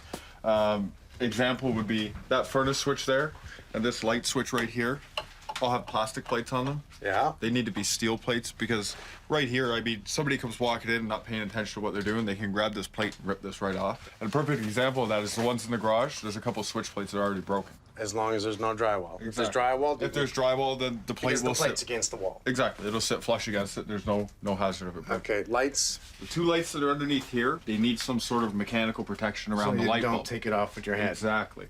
The problem that we found with the lights in the bathroom is this house probably originally came with a strip light. Somewhere along the line, someone's changed that out and put a light fixture in there.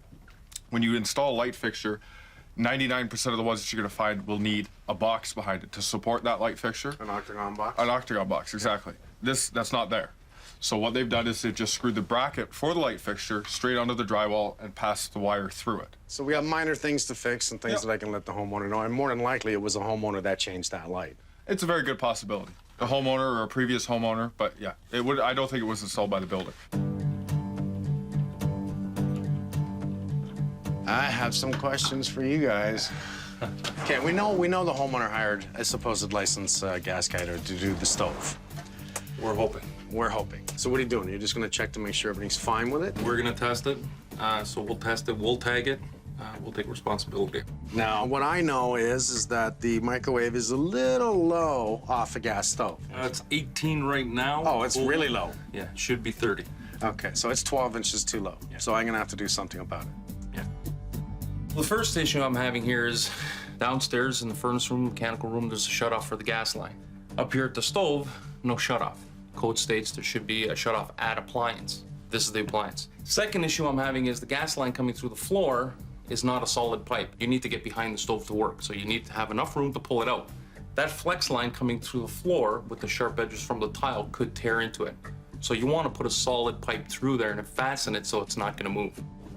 We'll replace what we need to replace, and we'll bring it up to code and we'll test it. Just here, take my glove and just lift that up for a second. Now, it makes you wonder what that smell was that the homeowners were talking about. Not anymore. The water's supposed to go down the drain and not underneath the tray. Right. That's supposed to be a protection layer so it doesn't go downstairs. What I want to see is what's the seal like where the membrane reaches the drain. That's what I really want to see. Right. Look at that. Oh, wow.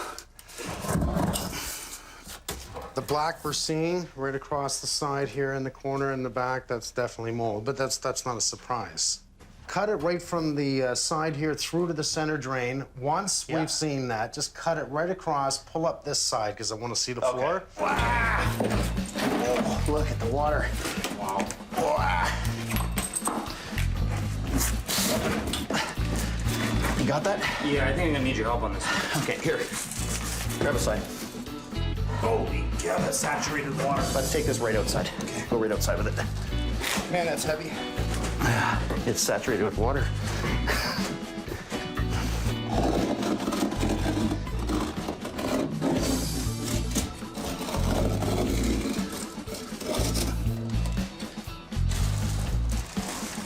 Well, we got a dry subfloor, which is good. All right. Oh, no, we don't. There's some staining there. It did make it through.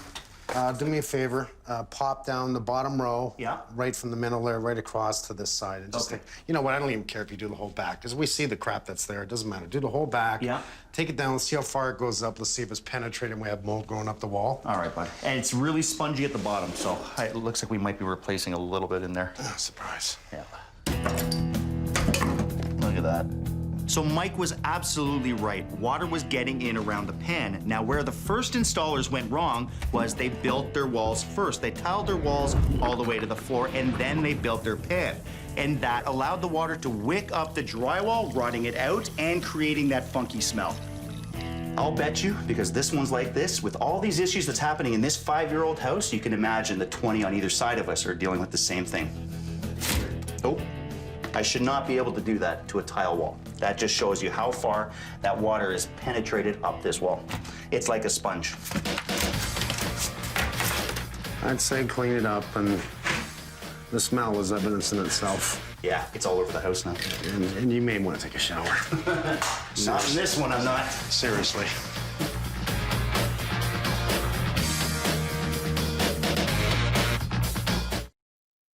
Directly beneath us is the laundry room. Yeah. And I looked up in the ceiling, and they've got a drop ceiling, so something tells me if I punched a hole, we have evidence of leakage. Wow, it really stinks in here. You know what? But if this is right above the laundry room, that's where this part of the smell is coming from in that laundry room area. Why is this stink in the washing machine? Okay, guys, come on up. Nicole and Rob, you're here too. So let's split you guys up into teams, okay? Right now, what I want to do is set up scaffold in that dining room, okay? So whoever's going to jump on that, do that. Start with the scaffold right there. Let's get 2 sections up so we can reach the ceiling. Second of all, another team, let's take this door off. Let's start removing the washer and dryer so that we can actually start getting at that ceiling, okay?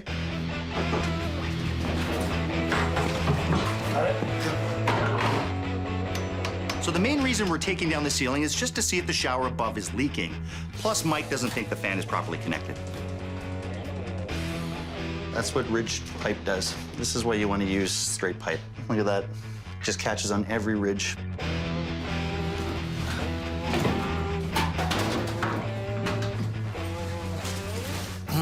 Well, I don't think that the dryer was doing much. If your dryer is leaking like this, that means there's a bit of a clog in it or something. And if you look outside, Cher, if you look at the vent, it's completely clogged. There is nothing moving through it, and that's why you're getting back up here. Oh, there's your smell. I'm wondering if there's a trap in this thing.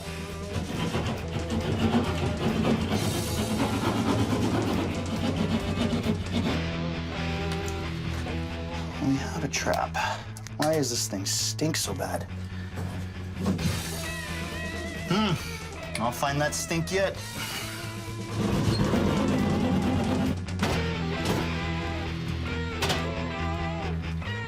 Look at that. Holy crap. You think we got a disconnect somewhere? I don't think that's all just rolling back in.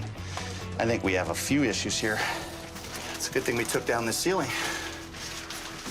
Look at this. It wasn't attached. Well, when I opened up the ceiling, we found exactly what we thought we were gonna find. There's an actual disconnect. You could tell there was more debris behind the walls than we expected, which is a huge fire hazard. It's a good thing Mike told me to open up this ceiling. Now, the second thing I wanna do here is find out where this fan line is going, because right now it comes out of the room this way, and then it looks like it chases that way. Now, if it does do that, it is dead at the wall. It is not coming through that wall. Come and call me when you find it, Adam. I'm gonna go help Carlito out.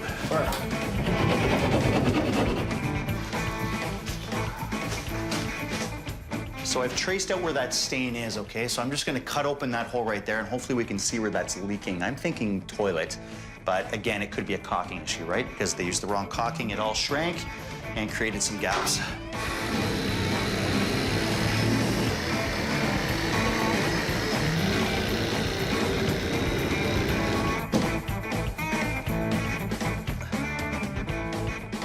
You know what? It's our same old problem. This is the vent in that washroom. Water gets on the floor after you take a shower, you're drying yourself off, water hits the floor, and where's it gonna run to? The only hole in the floor is your vent. All the evidence is right in front of us. It's like water footprints. You can see it, how it's traced down the metal here. It's actually hit the wood. You can see the staining on the wood, come down, and that's where it hit the drywall. And you can actually see that the drywall screw has rusted out, and it's only in this one spot. At least we found it. So now comes the fun part. There's no proper way to fix a stipple ceiling. A patch looks like a patch. So what we're gonna have to do is scrape it down, do a first coat of Durabond, and then smooth it out with a lighter compound.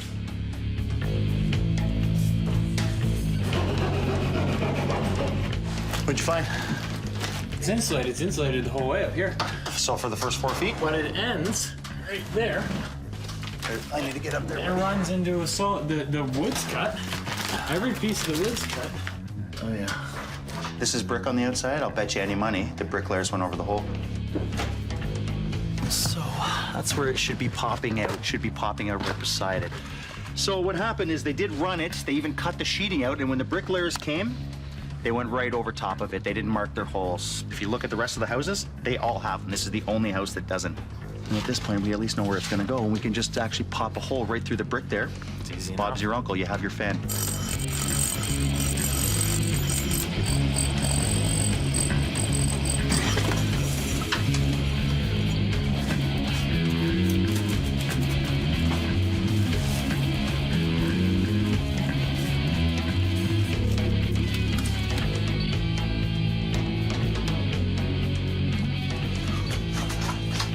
So we might as well talk about a sink location here. Now, I was talking to Mike about where to put this thing. The only place I see it, Martin, is on this wall right here. And I think if we get rid of that piece of... That's not a problem. That's a vent vertical system, pipe, yeah. right? We move it back against the wall as tight as we can. Put the sink in there. It'll be tight to the duct, but it'll still work. It will work perfectly fine, yeah. And even though this is to code, not only that it's loose, it can break at any moment, right? And you know the legs are falling apart. Oh yeah, and good point. Actually, it's to me, it's not. It's just a safety aspect. That's a very good point. I mean, we have finished basement, we have carpet there. That is really loose, and if like that I mean, filled- it's look, that's all it takes, right? Yeah, just pull it. So and this thing is ready to collapse. So and think of that. That falls with a sink full of water. Yeah. These break. Yeah. Water gushes out. there's no shut-off valves, so you cannot even isolate it, right? So you, Right. it's just a disaster waiting to happen.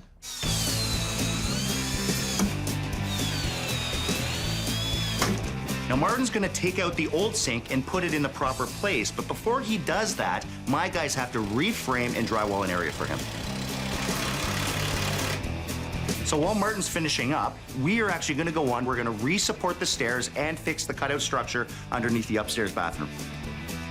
So what we're gonna do is just frame in a little wall on this side. We've already got our first plate down, so we're just gonna pick up that stringer on the one side, and then we're gonna pick it up on this side too.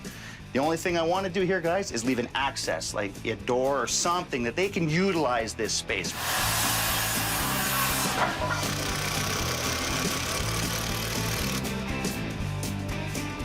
So we have a big no-no here. What's happened is the plumbers have actually come in and cut out the floor joists. That means that all the weight that was sitting on this beam is no longer sitting on this beam, and now this is just hanging. So what we have to do is we have to laminate another 2x8 onto this beam, glue and screw it.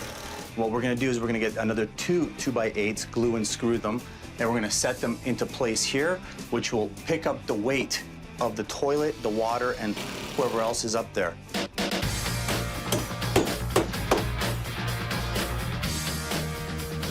What we've done is we put in our styrofoam pan, which actually eliminates the need for a sand bed. It's a pan that goes in and actually slopes for you. It incorporates the drain and a waterproof membrane that goes over everything, meaning this is 100% waterproof when I'm done, which puts my mind at ease, and I'm sure the homeowner as well. It's always about doing the little things properly, and they're big things for us.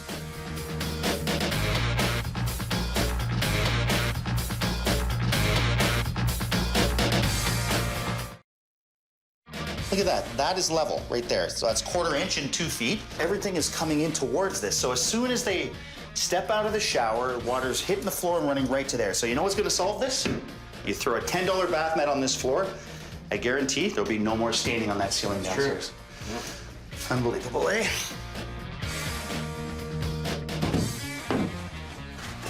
Carlito? Yes, sir. Oh, please tell me you found the drain for the shower. No. There's a main structural beam there. Oh, you gotta be joking. Main support, huh? Yeah, we got the beam there, which means, you know what that means, eh? That means, my friend, I want you to open up this ceiling. What a shame.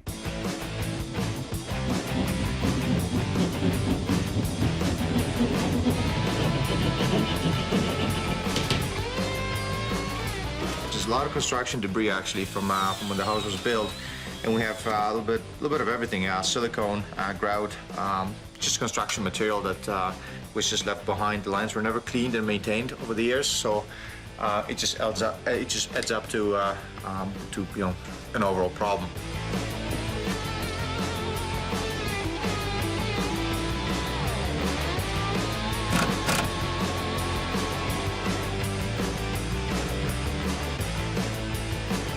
What was here before was what you call a keyless, and basically it's just a real cheap fixture with an exposed light bulb. By code, can't have an exposed light bulb, it has to be covered. So basically we just replace them with what we call a CFL. It's a compact fluorescent, gives off good light, and if you whack it with anything, because it's such a small crawl space in here, so they're gonna store skis and all that, you're not gonna worry about glass shattering and someone getting hurt.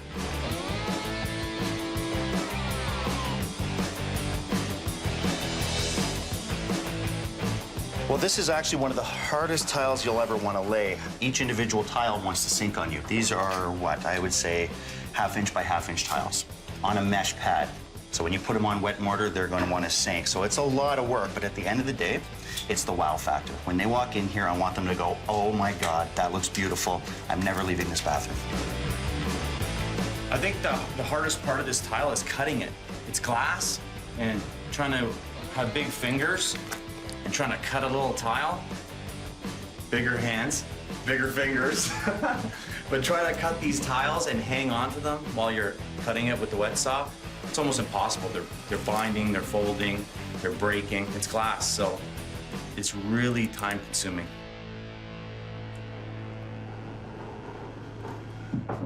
I don't know if it's that slow or another one. Hands it to me the right way. It's been a crazy day. All the plumbing and venting issues have been tackled, and that means we can now put this house back together. Okay, boys, lighting a fire under your butts. How you guys doing? Good, good. Okay, we gotta get this done ASAP. This is one of our last days, okay, guys? So let's get a coat on all this stuff ASAP. Whatever you patch today, let's get a coat on, okay? All right. Rob and Yvonne have to keep up with all the patches that need to be done in the house in order for Craig to come behind them and paint. So we're doing an accent wall today. Damon wanted to kind of spark it up with some red. So we're doing this wall. What we face today is we have an accent wall with a lot of reflective lights. We have a deep base color. Now with the deep base color, if you roll downwards with a roller and you roll up, there's 2 different textures left. So after we finish rolling it, we want to go over it upwards to leave the same uniform finish.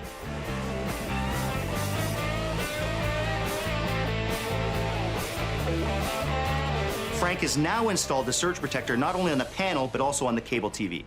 So in this home here, we've got satellite TV coming in. So they're gonna have 4 receivers throughout the home. Now, coming in from the satellite, I wanna make sure that they're surge protected, so we're gonna bring them into 2 surge protectors, and then the out will go right back into the proper splitter that is needed in order to get their TVs back up and running. Last order of today, Steve Graves is here to fix the flashing on the front of the house. There's 2 issues with the existing flashing over this front doorway. One of them being the metal actually didn't quite cover the wood itself. So with our new material, we're gonna make sure that it actually gets down over the stone. The second thing, the wood really should have been wrapped with a membrane. Here we're using an ice and water membrane that's self-adhesive. We're just gonna wrap that exposed wood first and then cover it with the new metal.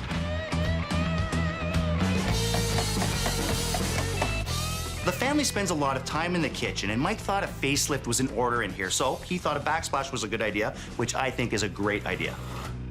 When we first picked the tile, I wasn't too fond of it, only because it's hard to see anything before it gets done, and once you put things together, it looks so much better. So I'm really happy with it.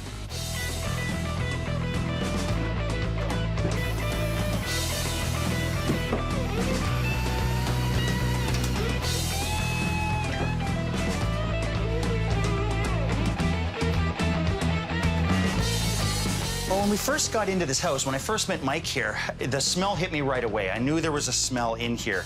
Didn't know what. It smelled like mold, it smelled like must, and that's exactly what we found. We knew the washer and dryer was actually holding water within the tray. We've replaced the washer and dryer because cleaning it at that point would have been very hard to do. So replacing it was probably one of their only options at this point. I don't smell it. There's no smell down here anymore. I can actually smell the paint. I can actually smell some food that's been cooking, so it's good. So this room here didn't have a light fixture, and I think that the homeowner really wanted a light fixture in here since they're going to be using the space as a dining room. So we had to make a little bit of damage in order to bring a line from the ceiling down to the switch, and then also ensure that we weren't going to overload the circuit. So my team was in here earlier, they ran the line. I don't know how much damage they made, but I can picture that there must have been a few holes in order to get from point A to point B. So now we're going to hang up the chandelier that Damon here has chosen and put the furniture back in. It's going to look really sweet.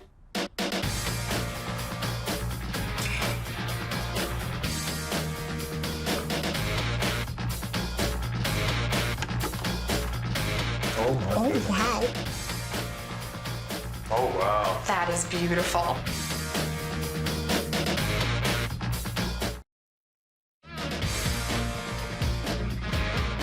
We're winding back the clock to the point where this is day one. This is our house, and it may be like the first time we're seeing it. You know, everything's gonna be the same, the layout's gonna be the same, but we're gonna know that it's gonna be our house without problems.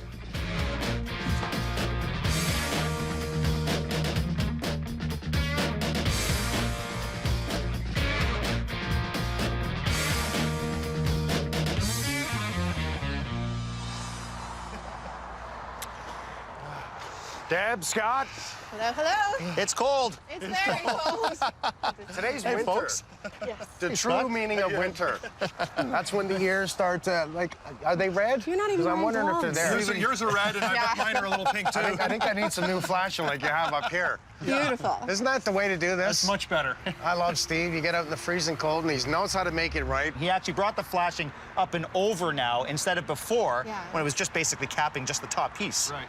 It looks good, Yeah. and it is good. Excellent. I like to hear Good that. combination. That's not bad. You want to go inside and see if we Of smell course. anything? Yes. Love it. Okay, come on. Yes. All right. I've been in here for so long, I hope you don't. Damon made some changes in here. Yes, you did. I love it. Wow. You do? I do. It's a very I broad do. statement. It's We like bold. Well, that's what I heard. I remember Yes, hearing I that. actually love it. I love this. They took down all the crap on your ceiling, fixed all the hole. And I love have a light fixture. You do. Glorious. And I like it too. When we walked in, saw that red wall, we were in good hands, and right away knew whatever was yet to come was going to be excellent. That is beautiful. Okay, so you got a whole new exhaust fan, properly hooked up, that goes up through, so insulated line and everything. Carlito made the upper cabinet. Wow. Great. So we lift it up to create that Matched nice it, effect, the pillar effect on the top, which looks good when it comes to anything to do with an exhaust fan. I like that, rather than just keeping it level. The tile, I said, makes something really nice. It's all glass. With new gas line in the back, proper shut off, if I remember. Absolutely. Yep. That's the things I remember as I go. You smell anything? Not really. No. Jeez, it's kind of strange. I didn't Yeah. smell anything. It smells like you're You home. should open up that door, see if you smell anything. Oh, I see something. What did you say? Oh, wow. That is a thing of beauty. We had a wonderful company help us out with a new washer and dryer. That's great. Excellent, thank you. We took the ceiling down to really confirm everything because bathroom's up above. Did we have a leak? I said, pull it down. I want to know. I want to know where the exhaust goes. I want to know everything. So when it comes to the exhaust that was in this closet, we call it a laundry closet, where'd the exhaust go? The exhaust ended at your wall. What happened is the first layer of plywood was cut, then they put a building wrap over top of it, and then they bricked over it. So they just forgot a step. They forgot to cut out the bricks, so it exhausted right through your house. So it's a good thing we opened up that ceiling because that was exhausting right into your joists, your floor joists up above. Wow. So it didn't exhaust out, so we made sure it exhausted out. Now, if you noticed, something else Gary has done here, and I love what Gary does, is you have a lint trap in the wall. Oh, excellent. So we purposely rerun your exhaust, did it properly with all tape, no screws to pick up lint. The screws will always grab the lint and create a lint trap, right? But putting a lint trap in the wall now protects everything beyond that lint trap, so it won't block on the outside like I found when I inspected your house. There was a disconnect at the elbow. When it came through the wall, it went up and shot out that way. There was a disconnect right at that elbow. It was just blowing lint right So into we that had floor lint joist. into the Absolutely. floor joist. You had Yeah. to clean it all out. Absolutely. It's unbelievable to me that those kinds of things, you know, when they're deciding, okay, it's time to put drywall up, that they don't really think about the fact that maybe they should do a little bit more and get it right before they do that. You know, it's one of those things that kind of separates the people that really care about what they do from the people that don't. There's nothing spectacular, but it's a little neater and a little better. All right. You didn't drink any of our wine. Yeah. Actually, we were waiting for replace today. We were waiting for today. So, okay, this is new. Okay, there's not too many places we had a choice in, right? This was the obvious choice. It's not against the ductwork, running all new pipelines, fixing your drain, fixing the air behind water, putting up a wall, making sure your plates that are properly up, which is the metal plates if there's no drywall, right? That's the rule of thumb. Again, tying in all the PEX line, cleaning up, there's your air return, so all that's done properly. And if we look underneath, so we've picked up your load on the stairs as well as double floor joists over with proper hangers to pick up the mistake from the plumbers who cut the structure. The thing that scared me the most was when we were first here with Mike and the cutout floor joist. I mean, that just appalled me, quite frankly, that anybody would do that, especially when it didn't seem to be necessary. So the thought that our home was improperly structured frightened me. We talked about the light hanging down and you taking it out. This is for a crawl space, so it's called low clearance lighting. That way, if you hit your head on it, you're not going to take it or end up with glass all over it, right? It's a safety light. And it's the way to do it. At the panel, surge protectors. 4 of them. Oh. They put in enough to actually make sure that everything is protected. Your computer, your television, all your electrical in the house. So everything is surge protected. We also put a seal on the panel, which I'm big on now, and that seal shows that Frank has been here. If anybody tampers, they break the seal, which means somebody's played with it. It's that level of detail. It's that going the extra step. All those surge protectors we have now, which is wonderful, protecting the investment of a lot of our electronics. I mean, again, above and beyond. Let's go upstairs. Sounds good. Well, we should bring up a bottle of wine, maybe, and maybe 2. What do you think? I think we have some. We got you covered. We did all kinds of tests, made sure your toilet's fine, your seal's fine. And here's what we've determined. Somebody was getting water all over the floor. And it was running down your register, stained your ductwork, and come down to the ceiling. That mark on the ceiling is directly under this ductwork. Well, that makes me happy that it wasn't something worse. In the guest bathroom, our son's bathroom, it was interesting for me to learn that the spot in our dining room actually came from the water dripping down into something as simple as the vent. And that's something important to learn as homeowners, especially new homeowners. These little things that if you just take the extra step of ensuring it doesn't happen, it will protect this investment that you've made. Oh, wow. Oh, wow. That is beautiful. I think it's beautiful. It is. Wow. It's all glass tile. It's all new glass on the outside. Everything's been redone. Proper lights, test your exhaust fans, new drain, new everything. That shower is beautiful. I love the complete glass enclosure. I love the tile. It changes the look of the bathroom. Yeah, I wasn't expecting that, but it's beautiful. It's beautiful. It's beautiful. It's absolutely fantastic. Smell? Yep, no smell. No smell. There's no smell. I'm very pleased about the lack of smell. And, you know, one of my biggest concerns as we started to learn more about the problem was really just the quality of the air in the house. Yes. And, you know, the fact that, you know, I feel as though I don't have to worry about that. The smell was actually the same throughout the whole house. And so every single trap in the floor, every trap that was underneath a vanity sink was clogged. So it's not just the trap in this case, because it got actually underneath the pan itself. Much like the washing machine, if it can hold water and it won't dissipate, it's gonna stink. So now we solved all your stink, brand new washer, everything else, and new mats that you can jump out if you want to be wet. Great. Now we know that it's a safe house. Now we know that there's, you know, some of those finishing touches that, you know, really do jump out and turn it into a different place. You know, and hopefully we can carry that forward and really make some of the changes that we want to make and, you know, do some of the things to really turn this into a house that's ours, knowing that all of the stuff underneath we no longer have to really worry about. Now, I said if you liked it, we're gonna have some wine. Yes, let's go have some wine. We have wine. Copious amounts of it. All right. Be All wonderful. right. Thank you. Thank you. I thought initially I would be most looking forward to sleeping in my own bed and, you know, the bathroom, which is fantastic, but I'm most looking forward to spending time right here in our main living area, where our kitchen is, where our beautiful dining room is now, as a family, and making it our own. It actually feels like this is moving day, and I like that. Bye, boss. Yeah, you shake your head, but I gotta work with them. Every day. Baby. The shower ready yet? Bill, this is a lot of work, buddy. Holy cow! Oh my God! Oh my God! Silverback!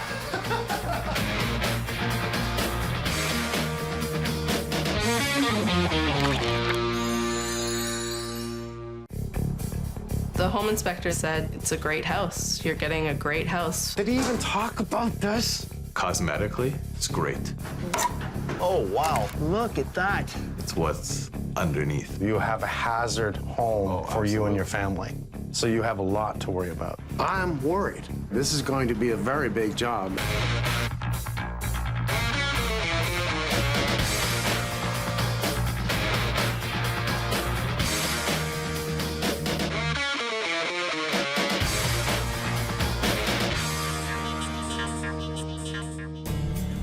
Chantal and Dominic, they were looking for a house that was a healthy environment for both them and their 4 kids. They didn't have a big budget. They were looking for a house that was a turnkey operation. They did the right thing. They brought in a home inspector to take a good look. He said everything was great. Well, obviously not, because I'm here. I'm gonna ask some questions. I'm gonna get some answers. I'm gonna do a thorough inspection, and I'm gonna make it right.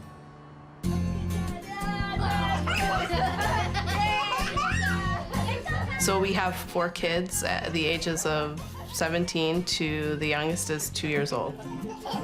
So we're the 6 of us living in a 3-bedroom apartment, 1 full bathroom. So we were all sharing a shower. Yeah, so that was definitely interesting. And then just problems really just started happening. Mold was growing. There was the balcony started leaking into the living room as well. So it was disaster. We needed to move. You know, we saw maybe 1,000,001 houses. The day we saw this house, we probably saw 15, 20 houses. We were looking for 4 bedrooms, at least 2 bathrooms, 2 full bathrooms, so that we'd have 2 showers. A nice backyard for the kids to run around in. A dishwasher. My son requested a dishwasher because he was the dishwasher in the apartment. As soon as we walked in, we were sold. Just the feeling you got when you walked in. We loved it. We said, this is it, this is home.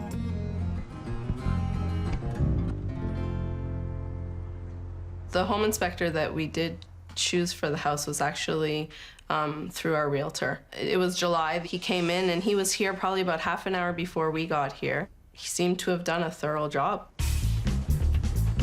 After going through the house, he said that it's a great house. You're getting a great house. Nothing at all that we would have to do big renovations.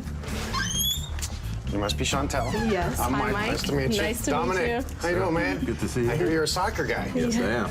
Okay, I'm outside. Right away, I see things. So why don't we start on the outside and just take a walk around? Okay. Okay. What we're beginning to see with this house is cosmetically, it's great.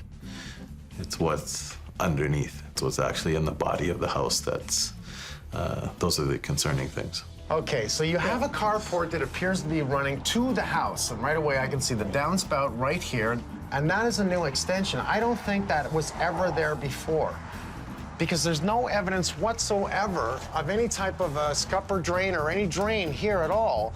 And I think that the water kept running and hitting the wall so much and staining all this wall that someone said, oh, you should put in like a downspout connection and put it into the weeper to help pick it up, because I really think it was driving against the house. And this may have been something really simple that whoever built this didn't have a level or any common sense, that's for sure, because you don't want it running towards the house. Right. Your roof is in really bad shape. He said in the report, 3 to 5 years lifespan left on the shingles. At least, yeah. Absolutely not. Yeah, we got 5 months maybe. Dominic and I were downstairs in the basement, and it was a really bad thunderstorm. And Chantel just heard something. Like somebody had running water on, and I ran upstairs, and in my son's bedroom there was like a bubble. The drywall totally bubbled out, and it was like shooting out like a fountain. Had to grab towels and buckets and just to catch the water. You had an awful lot of water. You can actually push on this drywall and move it. Well, we can see that it's come right down. It's actually staying the wood, right? My worry is how long has it been wet up there? Has it been continuously? Was the insulation holding so much water that it's just mold galore growing on top of this? Has it now also put mold up along the sheathing? So on the underside of the roof line, I have a lot of concerns about mold in your home at this point. Let's go downstairs. Okay, so there's no handrails going down. Did you notice that? Yeah, we didn't notice that until we had our first visitor that was an older gentleman and almost fell down the stairs. You gotta have handrails. Yeah. Because if he had fallen down the stairs, he has the legal right to sue you, and you know your insurance is gonna have to pay out, then your insurance goes up, and we can go on and on. I'd like to see the electrical panel. Yes. Oh boy. Okay, living room, kitchen on one fuse. Did he even talk about this? In terms of the electrical issues in the house, I mean, dishwasher's going, we're trying to heat up, you know, food for the babies or what have you, and all of a sudden, half the kitchen is done. We have issues right here. One, your house is overloaded the panel. We have an air conditioner, okay? We have a stove upstairs. We have all kinds of new pot lights and everything else. And how many do I see on this? Empty, empty. I love this. Yeah. Empty, empty, and we shouldn't even have that. They should have dummies in there, because you just stick your finger in there and it just doesn't feel good. See, this is a bad sign. Not only do we have all this, we have an addition. Yeah. I didn't think it was this bad. These are glaring things that, at least to Mike, that the inspector should have said something, and ended up saying nothing and told us we were getting this great house. Well, obviously it isn't that great. Wow, look how hot it is in behind there. I'm showing all kinds of hot air coming in the wall here, and I'm seeing bleeding of air. So now it tells me I have to open up this area to take a look. What's going on? So there's leakage. When the weather changed, when it did start to get colder, we felt drafts all over the place. In the kitchen, downstairs in the basement, in the addition. You told me it's freezing cold. When you walk from here to here, that's not a good sign. That's really not a good sign. Then we look at the registers, because that's what I want every inspector to do this. And I'm talking home inspectors. Why do you have tape here? That's where we found the asbestos. We wanted a light in the dining room, so the electrician came in and put in the light in the dining room, and we explained to him about the heat source, or the lack thereof, in the addition, which is in the living room. He lifted up our vent covers, and he found the asbestos between the ductwork and the floorboards. At that point, I went a little haywire, and I checked every single vent in the whole house, and I'm really nervous now. And it's lining every single vent in the whole house. So the home inspector said that, in his report, he said, in terms of asbestos, it's beyond the scope of this inspection. They won't even pull up these things, and it drives me nuts. And they'll pull it up, take a look, but they don't have to. He's not qualified to look for asbestos, but some of them have knowledge about it. But he does have in the report that they don't look for asbestos and that you should bring in a professional to take a look, because they really don't know. And I'll tell you right now, this house being in the 1960s has the possibility of asbestos in the plaster. That means before I touch it, I'll have it checked. Right. Having young kids, moving from mold to now asbestos, and how much more damage is this doing to the health of our children? I'm not gonna break any of the walls open till I know that there's no presence of asbestos within the plaster, but it's in the ductwork, right? Now, it was a wrap around the ductwork to help keep your heat in the house, which you don't have, which means I gotta check all kinds of things. So, right now, I'm gonna go through the house. I'm gonna document it, take pictures, and look at everything else, and hope to hell I don't find anything else. But I need you, while I'm doing this, to find a place to live so I can fix your home. Whatever you need. Okay? I feel like a failure as a parent to, you know, bringing them in here into an unsafe environment for them.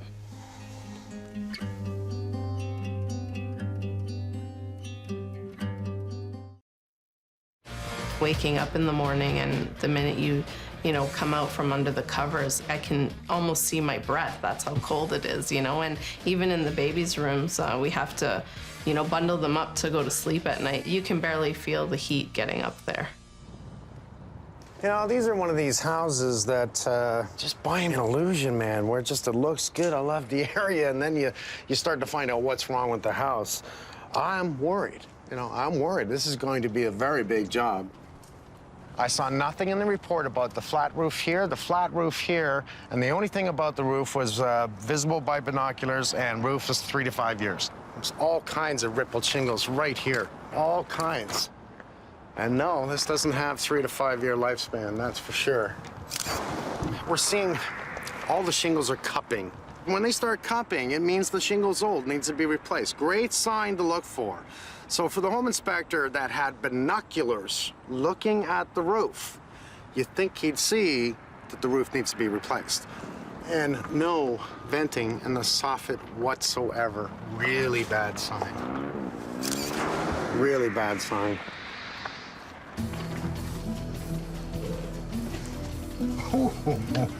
Okay, that's not good. That's really bad. This beam should be resting on brick. It's not resting on the brick. So, what is holding it up? I have a structural issue. I did not read about this in the report. So we're not having a structure pickup from the house. We're relying on the post now. We noticed that the flashing that was put up around the posts, odds are it was simply because some of them were rotten out and they want to cover it up.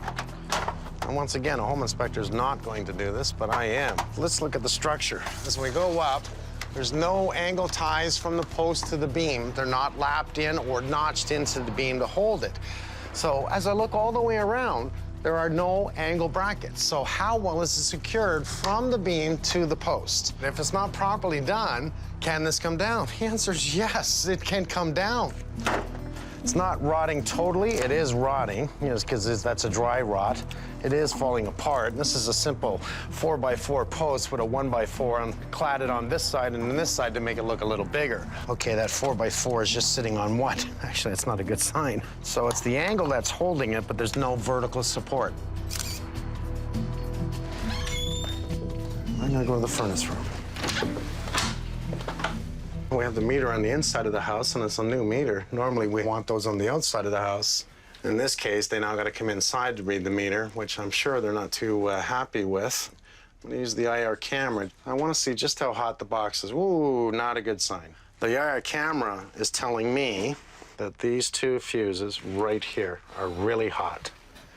And the other fuse is right here. So this fuse and these two fuses. Why are these fuses so hot? Just how hot are they? They are super, super hot. So it's as simple as this. I know it's hot, I know it's wrong. I'm gonna bring Frank in. Well, right now, if I scan across the wall, I'm looking for changes in temperature, right? So as I come down, I'm seeing a big yellow spot right here. I'm having escape air in the floor joists. Because I don't see the lines coming up this wall and through the floor. They're probably coming up off the trunk that's in the basement, all that bulkhead across. But it's telling me there's heat escaping. And you know, it totally makes sense to me, because if they're freezing cold upstairs, I have a breakage somewhere. But it's not blowing where it's supposed to. What does that mean? More damage. More damage. I like back splits because they give the crawl space storage, and I really like that. Oh, isn't that stupid? Look at how they did this. So there's the discharge from the dishwasher as it goes across, ties into another hose, and then goes right into the Y. By code, this must be before the trap. The problem is that methane gas can actually escape from any small hole or anything to do with this drain line. I'm not lying down on the job. This is just the way it is. You can see asbestos right at the top where the boot goes through the floor. It's clear. I can see it here clearly. So all I really have to see now is the attic above the room that was leaking like crazy, and this will help me figure out what I need to do next. There's not a lot of room. I do see a lot of moisture on the bottom that has traveled down, and that's probably because of not enough airflow. Ooh, all kinds of leakage. If the home inspector knew what he was looking for, he'd clearly see that. Oh, I've seen enough. The next day, I'm gonna wreck the place.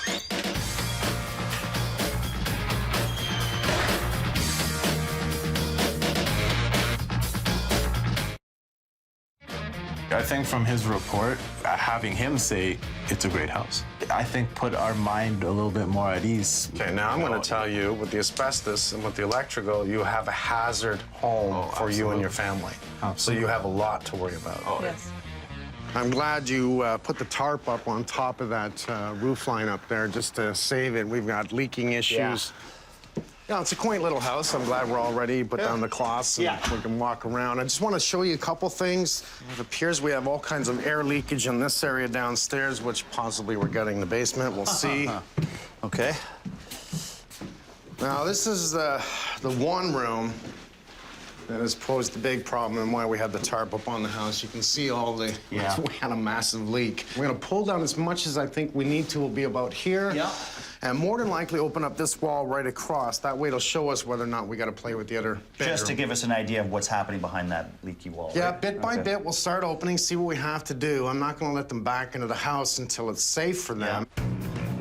Before we can do any of this, we've gotta get rid of the asbestos.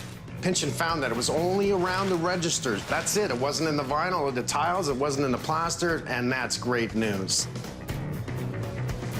I want the asbestos cleaned up before I bring my guys in to gut this place. In the registers, found was like a 1/4-inch paper board that contains asbestos. See this right here? 2 inches wide, and that contains asbestos. This guy's gonna suit up with the respirators and suits on. Come in, they're gonna spray this down, wet it as much as we can. Then we're just gonna remove it.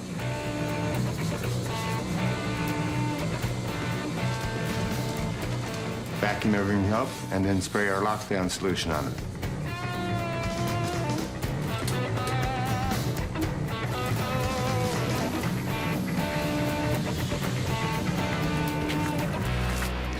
Well, guys, I just want to tackle the carport today. I want to tackle the beam at the back that's rotted out. We're going to start replacing the material there.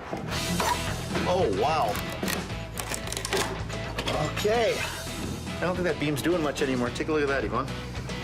That sucker's hollow. Wow. We're replacing this or what? So what I want to do, I don't just put a beam along the back end here and support that with a jack post, okay?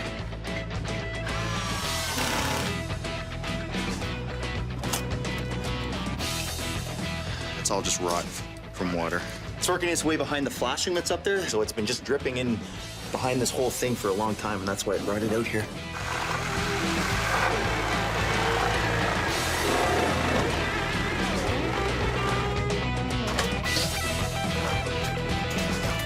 Okay, this is the new addition. I guess you know that because we have the electrical rad that's here. But I showed all kinds of bleeding on that wall right there, bleeding down the stairs with my IR camera. What did you find? I checked the airflow. When I first came in, most of the returns had nothing going through them, which concerned me right away. I went downstairs, put the furnace filter out. I got some air movement. So filter was clogged solid. Return on the 3rd floor, nothing. There's a cavity there. It looks to be blocked somehow. So you're thinking it feeds from this wall? It feeds from this wall from the crawl space and then uses the floor joists to come across into the wall. It's got to be blocked or disconnected. With the return being blocked, it's choking off air through the furnace. If the furnace can't draw enough air through the return, it can't supply enough air to the rest of the house. And that's causing poor airflow and a lack of heat throughout the whole house. There should be at least 1 return air per floor. Here we only have 1 feeding the entire house. No wonder this family's cold. So I have to find the source of the blockage, open it up, and get air back to the furnace.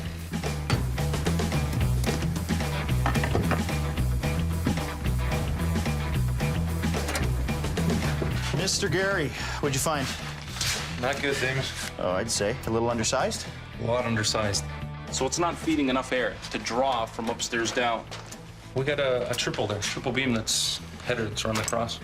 Okay, so you can't cut structure out in order to make that a proper size. What can we do here? Can we move over?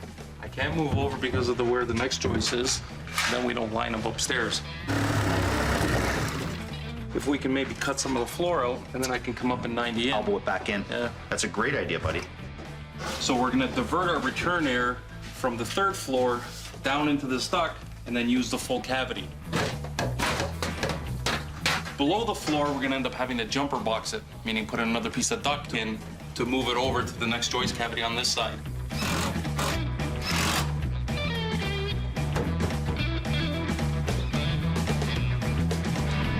They had a problem with air circulation here. This is one of the main reasons why. We're gonna solve all this.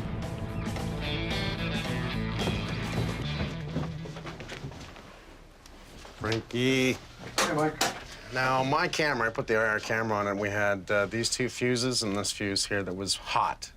Overloaded, I'm pretty sure you would be. Wouldn't have been code for the kitchen counter plugs. They're on regular circuits. That's so grandfathered. you don't have your splits. It's grandfathered. Recommendation at this point would be to rewire the kitchen circuits for sure, because those 3 that are getting hot, it's fridge, dishwasher, and then your counter plug. But I don't like fuses. Very, very old. We'll get rid of this AC disconnect that's here. We'll incorporate it all into 1 load center. It's gonna look beautiful when I'm done. The tricky thing is I've got to get that meter that's loose. So we're gonna relocate that. We're gonna place that outside, and we're gonna straighten this up for them. Okay, thank you. Okay. Let's cut those nails out, guys. Let's get our measurements, and let's cut our first piece, okay?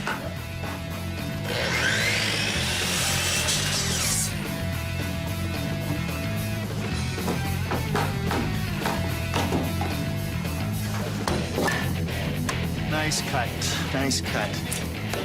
Okay, guys, screw it in. And then we're gonna start on the posts. Oh, yeah! What we've done here is taken out the original post, drilled a new 1-inch hole to accept our saddle for our 6x6s, which is the proper way to secure this to the footing. We've epoxied in with 2-part epoxy, which is going to harden up over the next 15, 20 minutes, and we'll be able to put our post in.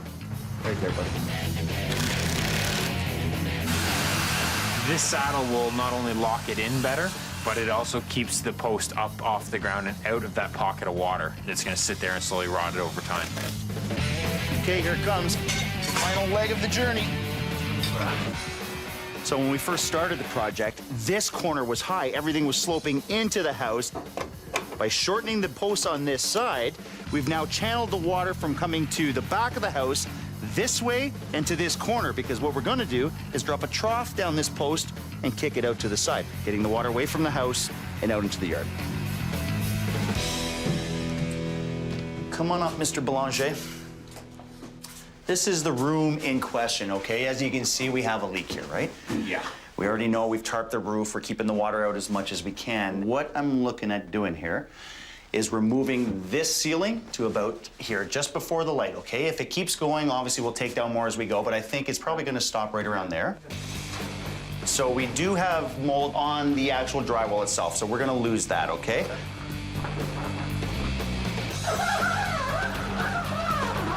It's a level of mold that we can actually work in as long as you have the proper face mask, safety glasses, everything, okay? So it's safe.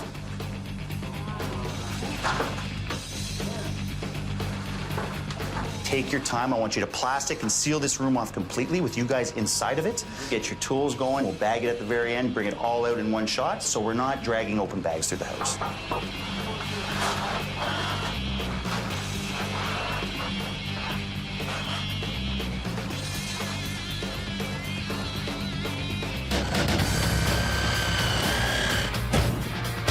Wow, look at this. That is not a good sign.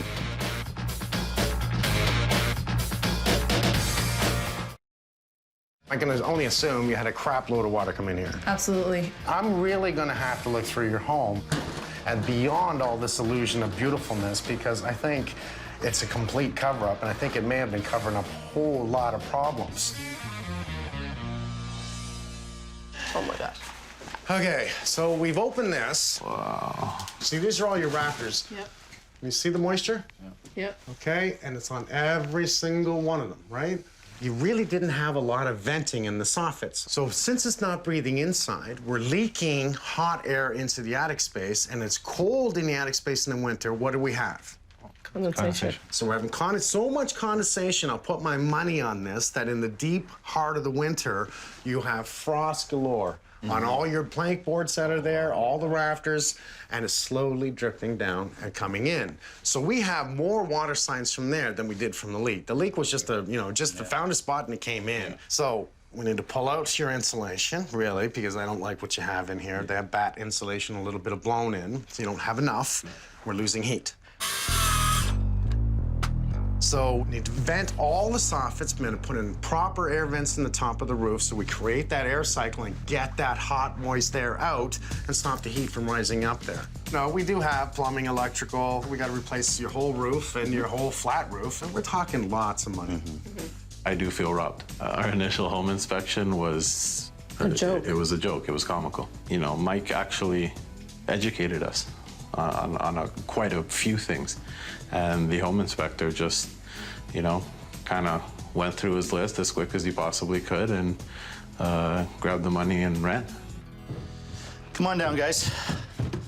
So I really want to start dropping this ceiling. I want to see what the ductwork is like in this ceiling. Now, Mike, he saw a lot of heat radiating right here, so that means probably a disconnect in the ductwork.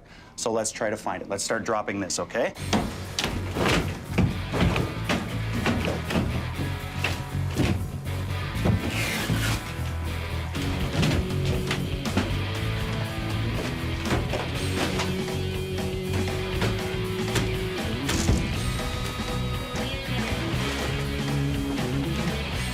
So what did I find wrong here? Almost everything. I can tell you right now, this was not done by someone in HVAC. And you look at things like this. So this is why Mike was seeing the big heat source right here, because this was just flopping open. Not the proper gauge metal and not the proper way to do it. They're getting major heat loss in this house. They slapped together a made ductwork right here. Like, this isn't even real ductwork. They basically cut a piece of duct and taped it up together. I still want to take down this blackboard right here, because we can see that this all chases in behind it, and then it looks like it comes down. Okay, we have gas lines, we have ductwork. Wow, look at this. Where do you think my hand is right now? So with the amount of holes we found in this ductwork, plus the blockage that we found upstairs, no wonder this house was that cold. Any air moving through that furnace just would have been lost in all these bulkheads. Totally unacceptable.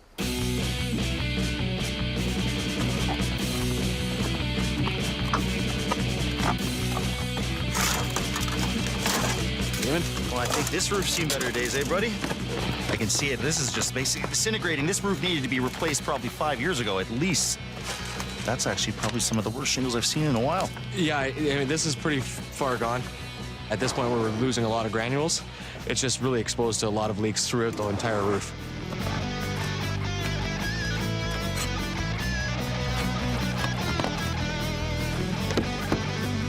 So basically, this is our preparation, our underlayment materials that we install before we put shingles on.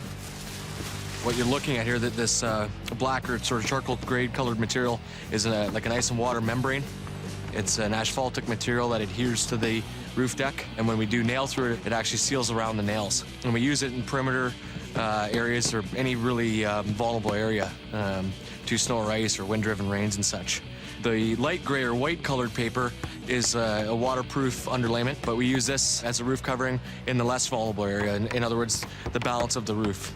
This roof, for instance, as the shingles were faulting, had it had some underlayment on the entire roof, would have bought some time. So really just cheap insurance, low-cost underlayment systems that really extend the life of the roof and the performance of the roof.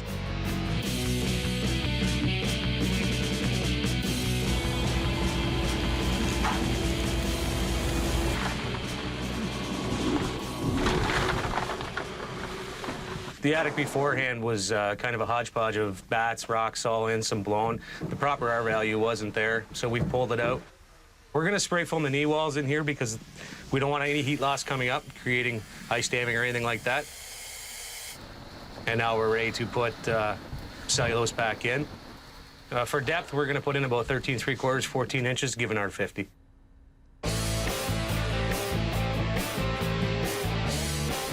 Before we started doing the panel change and service, Hydra's already disconnected the power, so we're good to go.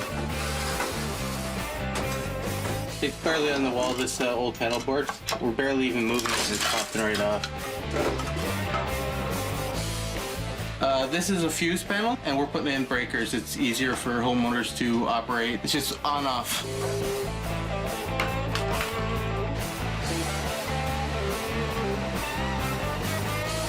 The meter was on the inside. We're redoing the whole service. We're putting the meter on the outside. That's the way Hydro wants it.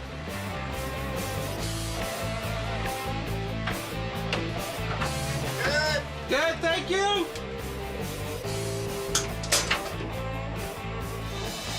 Okay, so this is my a dishwasher drain from the kitchen that's above us.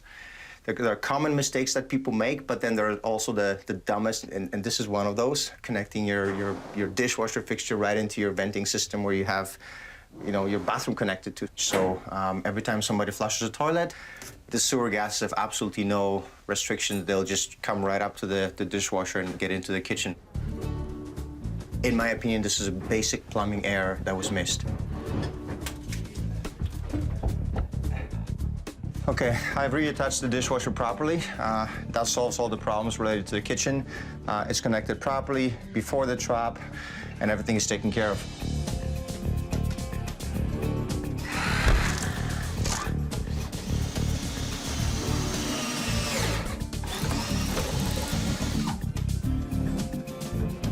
The fridge, by code, needs to be dedicated, which it isn't, so one of the wires is going to be for the fridge, the other one's going to be for the dishwasher. The counter plugs were overloaded, so we're going to rerun new wires for that as well, and that'll take care of all the issues in the kitchen.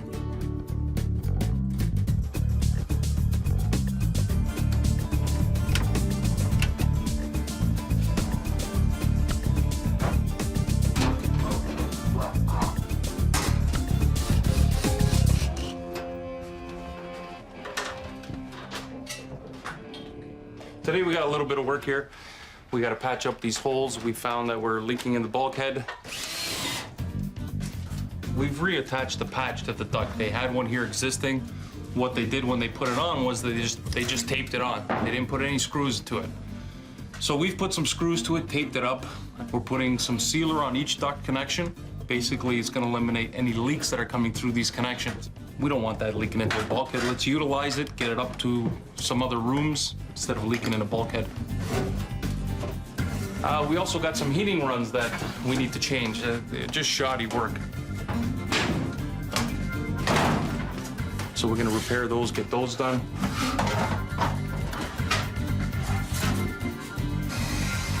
Also, when we were taking this off, we found that the return is open up in this joist cavity. They also have another one here that was open in a cavity with gas pipe. It's not a good mix. Right now we've tested, it's not leaking. But if it does leak, it's a possibility of gas getting drawn back into the return and getting drawn back to the furnace. And that's potential for an explosion. So we'll get these all closed off, sealed up so nothing's leaking.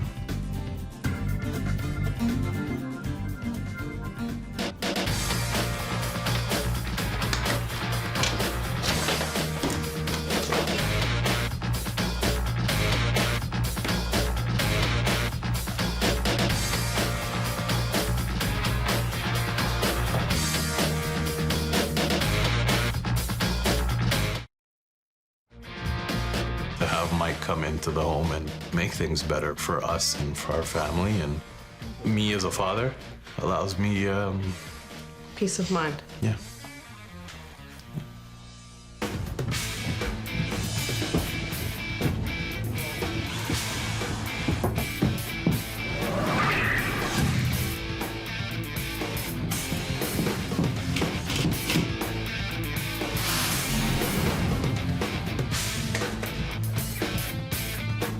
Normally we tape the seams first with the mesh tape. The reason why Robbie and I are filling this first is because there's a lot of differences in the two drywall. There's a lot of plaster and concrete on this one. And we want to fill it first and then tape it. That way we get a nice even surface. There's not going to be any bubbling. Once we tape it, there's not going to be any cracking. That way we get a nice even surface in the end.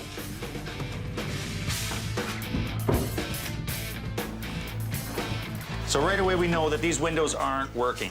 You can see them fogging up here. They're wood. They're starting to rot on the outside. They have no insulation around them. Like, just feel them. Yeah. I can feel the cold air, and I'm, what, 6 inches off this window. So we're going to replace the windows. Oh, there's no nails holding this thing in. It's just falling right in. What they've done is put it in with the brick mold, but they've never properly fastened the window on the inside. The brick mold was the only thing holding it in place. Yeah, Like, you take out the brick mold and the whole frame just wobbled. Well, you would want to fasten your jamb, which is this piece right here, into your 2x6 framing or 2x4 framing. That way it won't move as much, and then when you foam it, it's not going anywhere.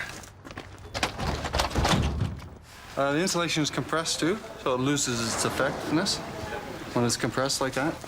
So yeah, there were a lot of gaps on the insulation, so it wasn't done very well.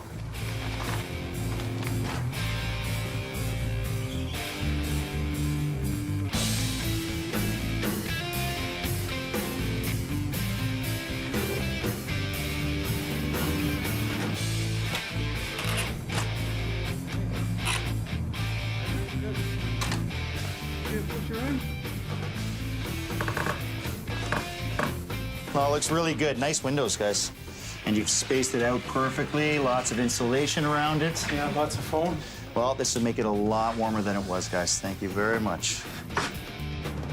Yeah, it looks good.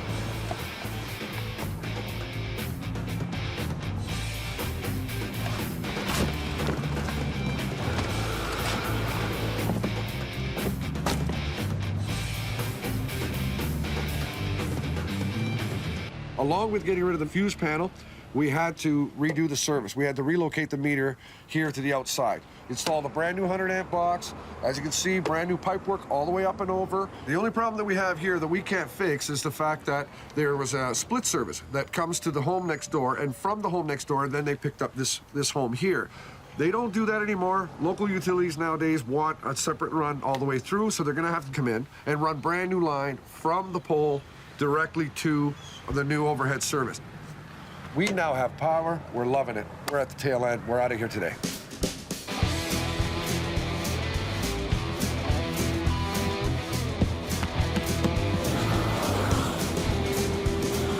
With flat roofing, although it's referred to as flat roofing, and actually a lot of manufacturers refer to it as low slope roofing these days, we want to ensure that there is some slope, that the water doesn't sit on the roof for long periods of time. Even with the better materials these days, we don't ever want to promote standing water. So whenever we can, we try to make sure that there's sufficient drainage to get that water away from the vulnerable areas of the home.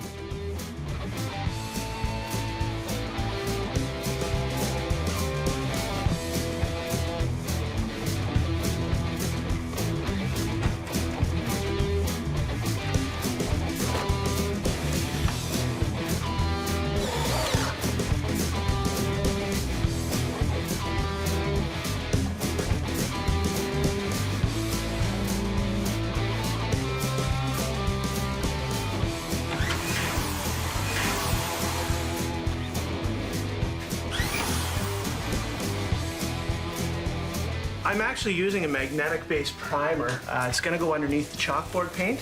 The more coats I do, the more magnetic you get. It's going to allow the kids to put on any magnets, alphabet magnets if they want, if they have any special sentimental magnets they want to put on. Just makes it a little bit more fun for them. How's it coming, guys? You guys have been living in this room for like 3 days. I'd say at least 3 days. You know what? Boys, I gotta say, both of you did a fantastic job because you had quite a significant, it wasn't a drop, but that ceiling came down, and because it's a plasterwork, it was all over the place. I have to say, very good job, boys. Nice job, guys. Thank you. The thing I'm looking forward to definitely is the most is a safe home. That's the reason we bought this house. There's enough things in life we have to worry about. And you think that your house is supposed to be your safe haven from all of that, and that's what we're looking forward to.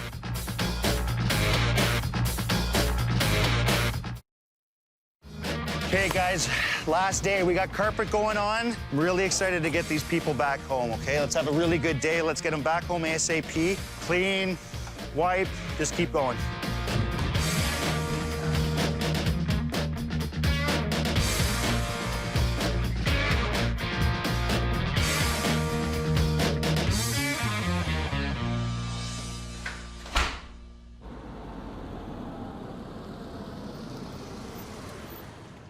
Welcome home. Hello. Dominic, Chantel. How are you? Hello, sir. Thank you. Thank you very much. How are you? No crisscross this time. I know you. We're doing right. That's why I waited, actually. Nice to see you again. Nice Good to see you. Take a look. Okay. Come on, look. Looks Oh, great. See new my poles? goodness, Yeah. yes. It's 6x6s. You fixed up all the footings, so hydraulics, cement, they just nice and leveled it out, and then epoxied in the saddles that are going to hold the 6x6s bolted. Now, I love Steve Graves. Love Steve Graves. What did he do to your house? 3 roofs. All brand new again. That was a lot of work in this snowy time, Yeah. freezing cold. Freezing These guys cold, were yeah. up there. Amazing. You see anything else here? I Windows. see new windows. Oh. Yeah, I see those. Yeah. Nice. Thank you. Thank you so Thank much. you. When they went to pull out the other window, do you know it wasn't attached? Oh, It seriously? was literally held by the trim. So once they pulled the trim, the window almost fell out. Wow. So packed with a little bit of insulation, which is a problem around windows. Glass is not a great art value. Right. But insulation around the glass is. You ready to go inside? Yes, sir. It's kind of warm in there. You want to go into the warmth? Yes, absolutely. Absolutely. Let's go home. Okay. The fact that everybody pitched in and did their part for us and for our family, it's definitely a blessing. We couldn't have asked for anything more. Oh, look at. Oh, wow. Oh, you got a new door. Oh, nice. Oh. Not only did you get a new door, it's a new storm door on the outside. We pulled out your chalkboard. This was the area that my camera showed had all kinds of bleeding. So when we took it down, not only did you have a big hole in the main trunk here. Absolutely. Every piece of ductwork in this ceiling right here had been compromised at some point. Whoever renovated this basement had made his own ductwork, basically, put it that way. So Gary had to replace all of the runs going through this area right here. Wow. Literally feels amazing in here in regards to the heat. Before, there was no difference from outside to inside. There's no There's no draft. My feet are freezing here. It's amazing. Might be walking around in my underwear. Like That's another show. Maybe we did you a favor. Oh, it's that warm. It's very warm. Let me show you the laundry room. What do you see on the wall there? New panel. Look New at panel? that. Nice. Oh, that's great. Look at that. Frank not only fixed electrical throughout the house, you have a surge protector on the house. We're big on this. This is really important because the surge protector, what's it going to do? It's going to protect everything. Yeah, it's not gonna Lightning blow. hits the house, it protects everything. It blows that out and saves everything. And it can be a lot of money, 15, 20 grand if lightning hits the house. Just in electrical, motherboard and the furnace, right through the house. It's all the little things that make such a huge difference. And look how neat that panel is. I know, it looks amazing. So much better. You got a new handrail, eh? Yeah, no, There wasn't a handrail this before. is great. No more you falling said we down the needed it. stairs. Let's go take a look at Malcolm's room. Oh, wow. Oh, look at this. Okay, the wildest thing about redoing something is that it really doesn't look different, right? And so we're all about what's behind all this. We took down the ceiling, all new insulation in the attic, making sure proper ventilation from the soffit, important. So we have a simple test. Now that we have all kinds of new insulation in the attic, the next time it snows like crazy, you're gonna stand in the street, you're gonna look around at all the other houses that the snow is melting off the roofs, and you can look at your roof and see the snow still on it. That means we've done our job properly in your home. Let's go to the living room. All right. Okay. Okay, it's not a fabulous new living room. Yes, it is. Wow. It looks amazing in here. You have a brand new baseboard heater, painted, new windows, which was probably also the culprit of heat loss and cool air coming in, is why this room is so cold. So that's a whole lot of people that came into your house, spent a little bit of time when you weren't here in your home, and now you're back home. Thank you for getting us back in our home. Well, you're gonna be warm, I can tell you that. Oh, yeah. Definitely, definitely. The bottom line, it's warm. You know, you definitely felt a difference before walking from the dining room to the living room, and now there's no difference. It's actually warmer in there. You know, it's really warm. You happy? Yes. Oh, More than you have happy. no idea. Thank you so much. Thanks for It's that. wonderful. You're welcome. Thank you. You're welcome. Enjoy it. From the bottom of my heart. It's a new beginning for that room. It's a new beginning for this house. It's a new beginning for this family. You know, now it truly is a better environment for our kids to grow up in. Mike Holmes is our angel. We're home. We're home, baby. Ooh, it looks so good. So good. When you move out, I'm getting this room. I'm stealing it from you. I'd just like to propose a toast to the man, the myth, the legend, and his amazing crew. You guys changed our lives.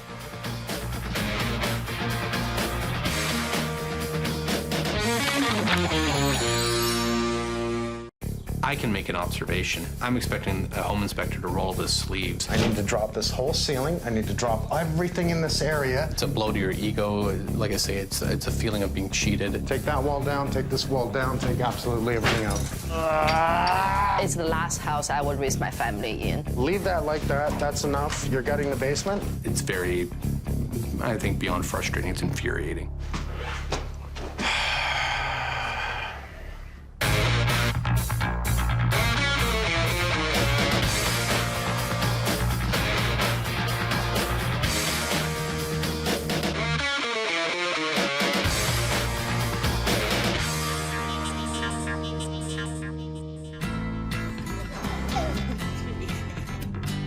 Sean and Carol, expecting a baby, want to buy their first home, just happily married, and he wants to move back home close to his family. They find a perfect area. Birds are in the air, it's a great day. They did the right thing. They got a home inspector, comes up with a half-decent report. They move in, they're happy, everything's wonderful. House looks good. Looks are deceiving. We're looking for a house with enough space for us to grow into, a nice piece of property, close to school, and nice green space around. It fit our criteria in terms of bedrooms, open concept. It had a pool in the backyard. Great. You know, you can see splashing around with Liam in the pool. The front room was a good size where it had a jutted out sort of a window piece where we could kind of see a bench seat being, and you start to kind of, you know, envision things in your mind about growing up and growing a family together in this home. The house has been totally redone and renovated, so for us, the appeal or the aesthetics of the house were phenomenal. So we just wanted to know if the bones of the house were good, the foundation and so forth were good. The home inspector had, I think, 2.5 hours in the home. The first thing he pointed out to us upon his completion was the basement. And when he walked in there, the carpet was soaking wet. He then went on about the grading at the side of the house where the leaking had occurred and that we needed to address that. He also addressed the fact that we had some mature trees on this property, that branches needed to be cleaned away from the top of the house for shingles, and that there were some spots of insulation in the attic that could use topping up. And those were sort of the three things that he called out to us. That other than that, he quote said, you know, you have a solid house here, take care of these few minor things and you're good to go.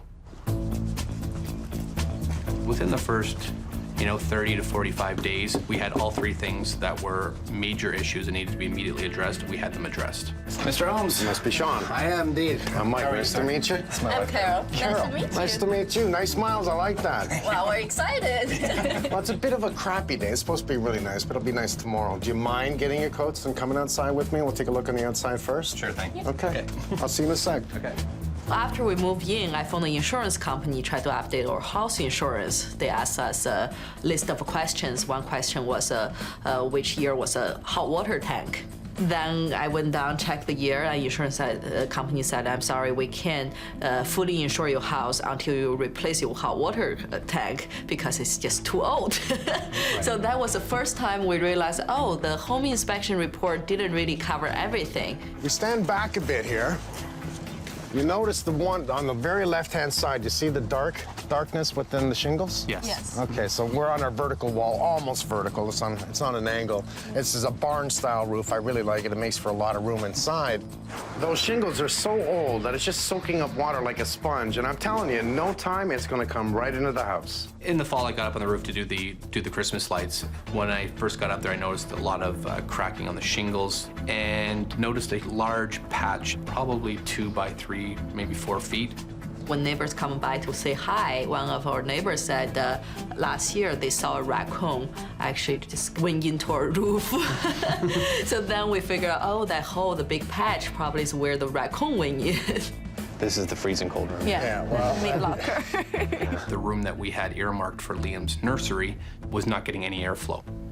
This room, I would guess this past winter, probably got into the 5 to 6 degree range. It really, what we affectionately call the meat locker. When they do the jut out here, it's usually poorly insulated. Usually cold air drives in from the bottom all the time. It is very and you cold. lose heat up in the attic space because it's never insulated properly. Right. When the furnace was on, water started leaking out the bottom of it, and it started filling up that room down there. And that became a concern. So we had called a local company to come in, have a look at this, and when he removed the plate, he had noticed that the whole pan was rusted out. He said this has been an issue for years. Not to mention that this is an old furnace. It's about 13, 14 years old. So he goes, you're kind of at the tail end life of this furnace. So you went through the winter first, right? After the new furnace, you went through the first winter? Yes. Yes. It was freezing cold? Yes. Went back to the home inspection report and, comments about the furnace where, noticed some rust. I heard something about a squirrel. Yeah, I'll let Carol take that one. It's her friend. When she was away on mat leave, she developed a relationship with Charlie the squirrel. Liam was about 4 months old, so that was early summertime. And once again, we were just sitting in the family room, just having a mommy-baby time. Then I heard something in the chimney, and first I thought it was a bird trapped there. Then it was just getting louder and louder. I was very scared. I phoned Oh, you came in to say hi. Yes. Grab a baby, run upstairs, hide in the bedroom. We had the French door in the master bedroom, can look down in the family room. So we just stood there and watched, and sure enough, something came down. It was black squirrel. I guess a squirrel may feel cornered inside of a home, so he immediately tries to get out. And so going up against the windows, he had tore up a lot of our screens in our windows, just ran amok generally in the house, ate food up the counters, knocked things over, broke a pot, like a plant pot and so forth. And that's a big tree. There's the squirrel, goes all the way up, boom, jumps in the chimney, hey, goes down the chimney, comes in and says, hi, guys. I really don't know what we would do if Mike is not here. And this is just way beyond our means to handle. We can't do this by ourselves.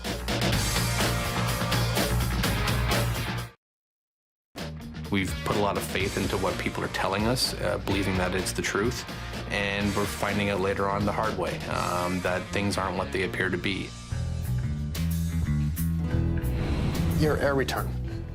Do you have another one down here? No, there's one upstairs. Because that's in the wrong spot.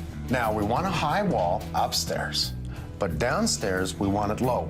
And why, I'm going to tell you why, because we want to pull the cool air off the floor, because we're recycling that air through the furnace, right? Just pull the cool air off the floor, drive the heat back in.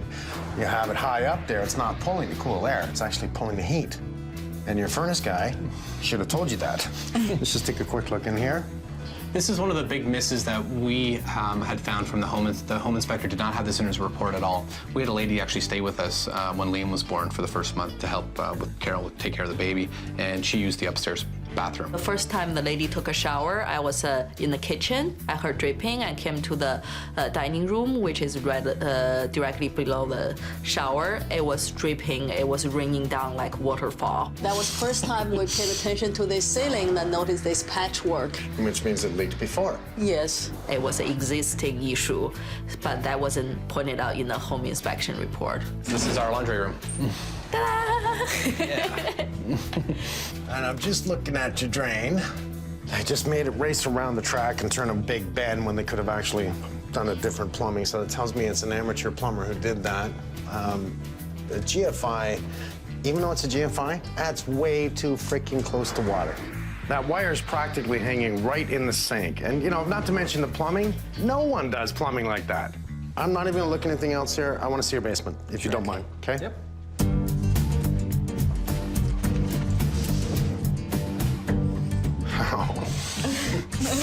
Frank's gonna have a field day here.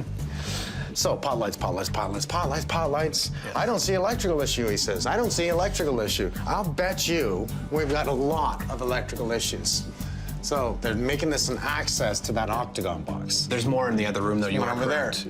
You were trying to No, find that's out a vent. That's actually heat? That's heat. Yeah, because I'm starting, I want to know where heat is now. You only have one heat source? That's over there? Only one heat source. Does that tell you anything? That's why explains why it's so cold down here all the That's time. wrong. What the hell is that? That is feeding the front of the house. Now, I'm gonna pay attention to this big time because they've insulated all this, right? Yeah. But you got a ductwork running in a cold zone, what appears to be a cold zone. Yeah. Yes. You got a lot of HVAC issues here. I think I'm gonna explain everything as to why that room is so freaking cold. Okay. Improper air movement, lines tapped into, probably broken everywhere. So just how far do I gotta go? Will I drop your basement? Never mind, you know, the ceiling, whole basement. Will I?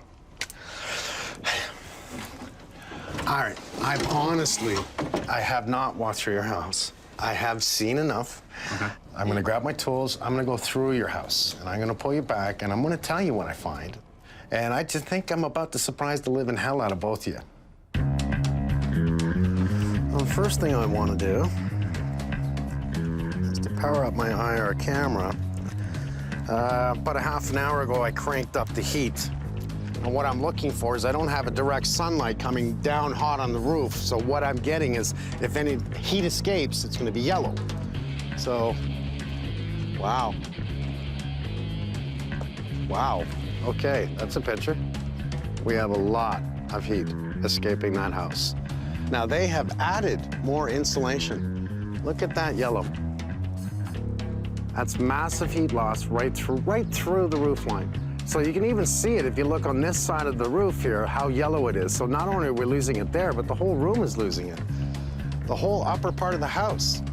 If you can't hold the heat in, you're gonna be cold. I mean, it looks really good. They put up their siding, they put up the metal here. It's only a wood door. It's a hollow core door.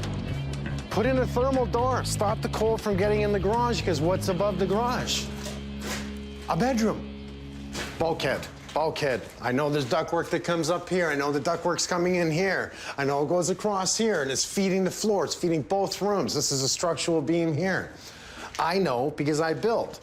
Here's something I see, though. Why do they have aspenite nailed to the wall across the bottom? Why? There's nothing in the report. It's minor, easy fix. You got to plaster up these holes. You got to pull off this wood. One, it's a fire hazard. Two, can we allow gases to come in? Yes. This is an outside wall. I'm not worried about the outside wall. I care a lot more about the ductwork, and I'll explain why again.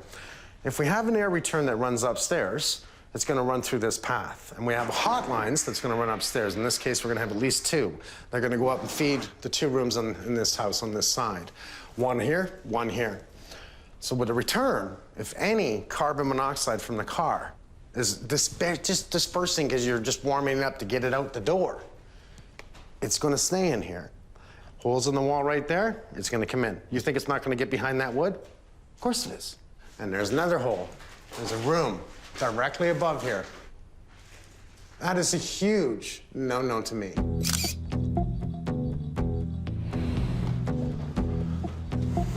I like this.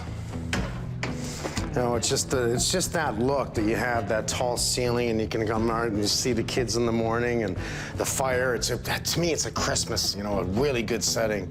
Great design. It's too bad they screwed it up. See? Little things I see, right? Nice cabinet, right?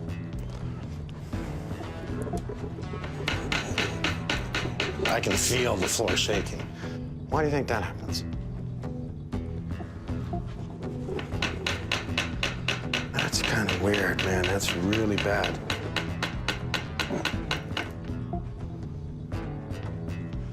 Look at all the cold spots on the ceiling. Isn't that unbelievable? Look at this. I had the heat up to 80-something degrees Fahrenheit.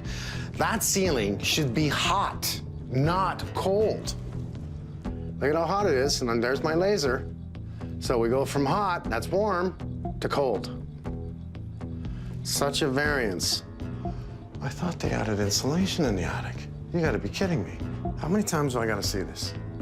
I take a picture from outside, right? I come inside, look at this ceiling. Look at this ceiling. This is the freezing room. The blue is cold. Look at it. I've never seen anything like it. There probably isn't any insulation up there at all. Look at the cold spots. And by the way, it's warm out. Imagine if it's freezing. Mr. Holmes. I'm upstairs, Damon. All right, I'm coming. You want to see something? Sure, if I can find you. There you are. This is what they call the meat locker. Oh, my. Oh, that's nothing. That's nothing. Look at this. You can basically X-ray that whole thing. That's how cold that is. Okay, well, here's what we gotta do. Let's bring Gary in tomorrow. I know we have issues, not with the furnace, but with all the ductwork. I don't have enough cycling of air in the house, and I have massive heat loss. I got a bad feeling we're gonna gut the garage. So, make sure we have a ton of guys. Let's have Frank in here, let's have Martin in here. What I want you to do is I want you to start by dropping the ceiling in the basement. Oh, my God. Well, you see the stunned look on my face? I wasn't expecting it. I walked up to the house, I said, okay, I have hope for this one. It looks good. I walked in, it looks good, and we're doing that much already. Looks are deceiving. I see.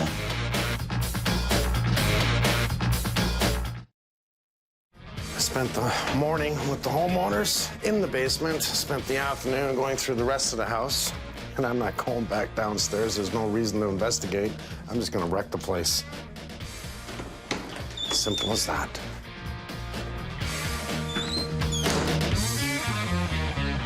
Electrical, plumbing, HVAC issues in this whole basement, okay? So what it's looking like is we're gutting this freaking basement at some point, okay? But right now, we just want to take a look at what's in the ceiling. We got to justify taking down the rest of it. We have a lot of demo to do in this house. We had the house tested for asbestos, and luckily, there is none in the whole thing. That means we can get to work. Martin, how you doing? How are you? This stack, I just saw the water dripping down here. I thought it was actually coming from the clean out, but I'm feeling around this thing. This whole thing is leaking right around it. I was expecting it. I ran a shower up on the second floor. Yeah. And I heard the water on the main floor behind the wall in the dining room. I need to open up the wall on the second floor behind that shower. It could be either or. This stack is so close to the bathtub. I ran it for an extensive period of time. Yeah. Like I've been here for well over half hour, Yeah. and that shower's been running for a good 25 minutes. Yeah, but think of that. It's 2 floors up. It's working its way all over the drywall, hitting a stud, coming down, hitting the ABS, running down. That's going to take a while. That's a significant leak, brother. Yeah. So do you think it's at the connection to the stack, or you still think it's the copper? Honestly, I need to open up. I will most likely have to open up the drywall up on the second floor. Why bother guessing? Let's go open it up.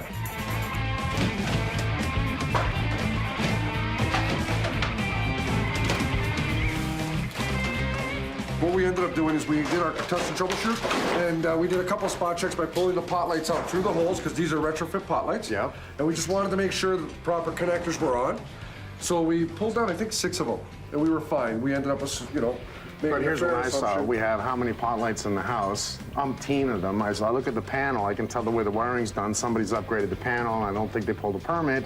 And I'm going to assume that we have a whole lot of overload.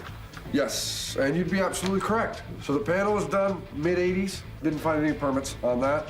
We also found circuit number 7 that had 17 items on it. We can probably get to everything if I take down the ceiling. Oh, if you take down this ceiling, oh yeah, I'm done. Okay, good.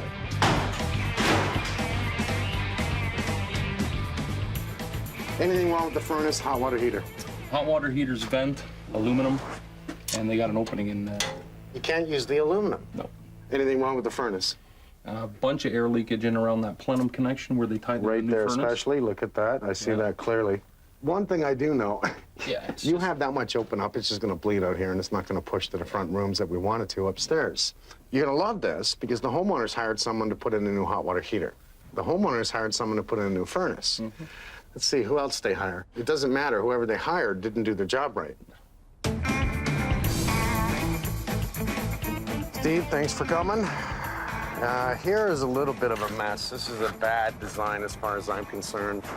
It sure looks good. You look around the street, and they're really all the same. And the truth is, it looks really good from the inside. But we have problems. We can visually see that the shingles on the upper roof are worn quite excessively. I can't even match these shingles. They don't make them anymore. So that's problem number one. You can see that there's no way to get any intake air at the front of this house other than the small bit of soffit. Yeah, because we're going to have that one roof line meet that angled wall here, and because there's no soffit, we can't get that air in there to get in the attic space. The good news is there's a huge attic space up there. So I'm hoping maybe we can just get away with shingling the top, but I need you to take a really close look at it. Yeah, not a problem. Obvious signs of a patch. Probably animals trying to get into the attic. Got another example of it on these roof vents. Obviously, an animal's been chewing at the plastic vent there, trying to get an alternate source into the attic. We know from the homeowners that they actually have a pet squirrel named Charlie that likes to come down the chimney. On the back side here, we can see the mesh has been pulled up by Charlie, and he's got a nice little spot to climb in and out of this chimney. Really just needs some thicker mesh installed on here, and probably down lower wrapping the actual flue. Preventing Charlie from gaining access again. So we can really see premature signs of wear. The shingles are cracking, they're losing their granules due to the expansion contraction. Definitely signs of under-ventilating of the roof deck. It's really lost its seal. We've got exposed fasteners that are rusting through now, but there's definitely a problem in large areas, and it's fairly consistent over the whole roof, which really tells us that it's time for a full roof replacement. We've barely even touched this house. I've got plumbing problems, electrical problems, HVAC problems, roof problems, and I haven't even looked in the garage yet or the attic.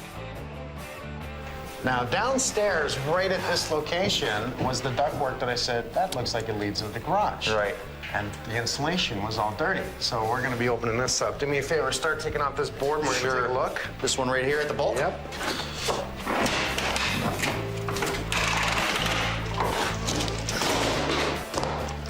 Man, isn't that a really bad sign? See how dirty that is? Lots of air back there? Drywall right to the floor. Oh my God. Never put drywall to the floor. Oh, wow. But what's happening here is with all this insulation, which is, by the way, what R value is that, Damon? Oh my God, 0 to 1? Let's see if it even says it, R7. Well, at one time, look at how thin that is. Okay, so this is showing how much airflow we have coming in this area due to a hole in the floor here and due to the drywall touching the floor. I mean, look how dirty that is. That's a lot. And if anything, that bulkhead was just channeling the carbon monoxide right into the house. Yep. I want to take a look at this since this is really in rough shape.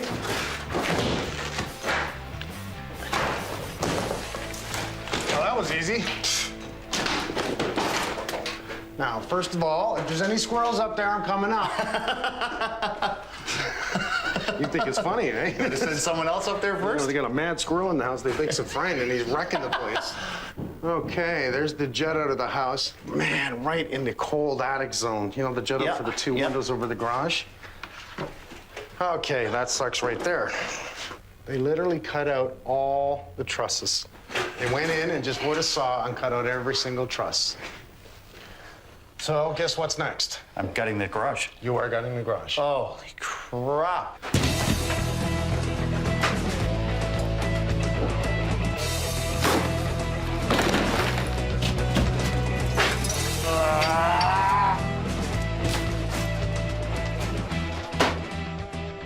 So we have the cinder block wall and then brick, which is fine, but this wraps around to the front. I'm seeing all kinds of moisture. No daylight. I don't see daylight, so we don't have air coming in here. And we've had a critter in here. Oh, yeah. That's a nest. So no air intake. Yep. Which is the only thing that's going to help them keep that warm up there. Right. If that had been opened up and allowing all that cool air in, this would have been the meat locker. Right. Well, look at the mice in there. Wow. Yeah, talk about animals living in the house. They need a few cats, I'd say. A few cats? Just call it a zoo. Seriously. May have to look into the structure into the bedroom upstairs. I saw the floor up there. You mean when you walk down there, they knocked over the lamp? And the whole shelf unit is actually moving like All this. you gotta do is walk in, everybody goes, Yeah, I know. It's like jingle bells. Not good. Yeah. It's not squirrels. I know that much. I need you to go into the attic. I knew it! I need you to crawl around. There's two things I want you to look for. Actually, Charlie is one of them. Charlie's one of them. Yeah. I want you to look at all the rafters. It's really big. I want you to go everywhere. I want you to go where no man's gone before. I want to know if there's moisture on top of the plastic. You're gonna have to reach down under the insulation, tell me if it's wet. It's at the front of the house. Okay, get your latex clothes on and everything. Latex suit. This is awesome.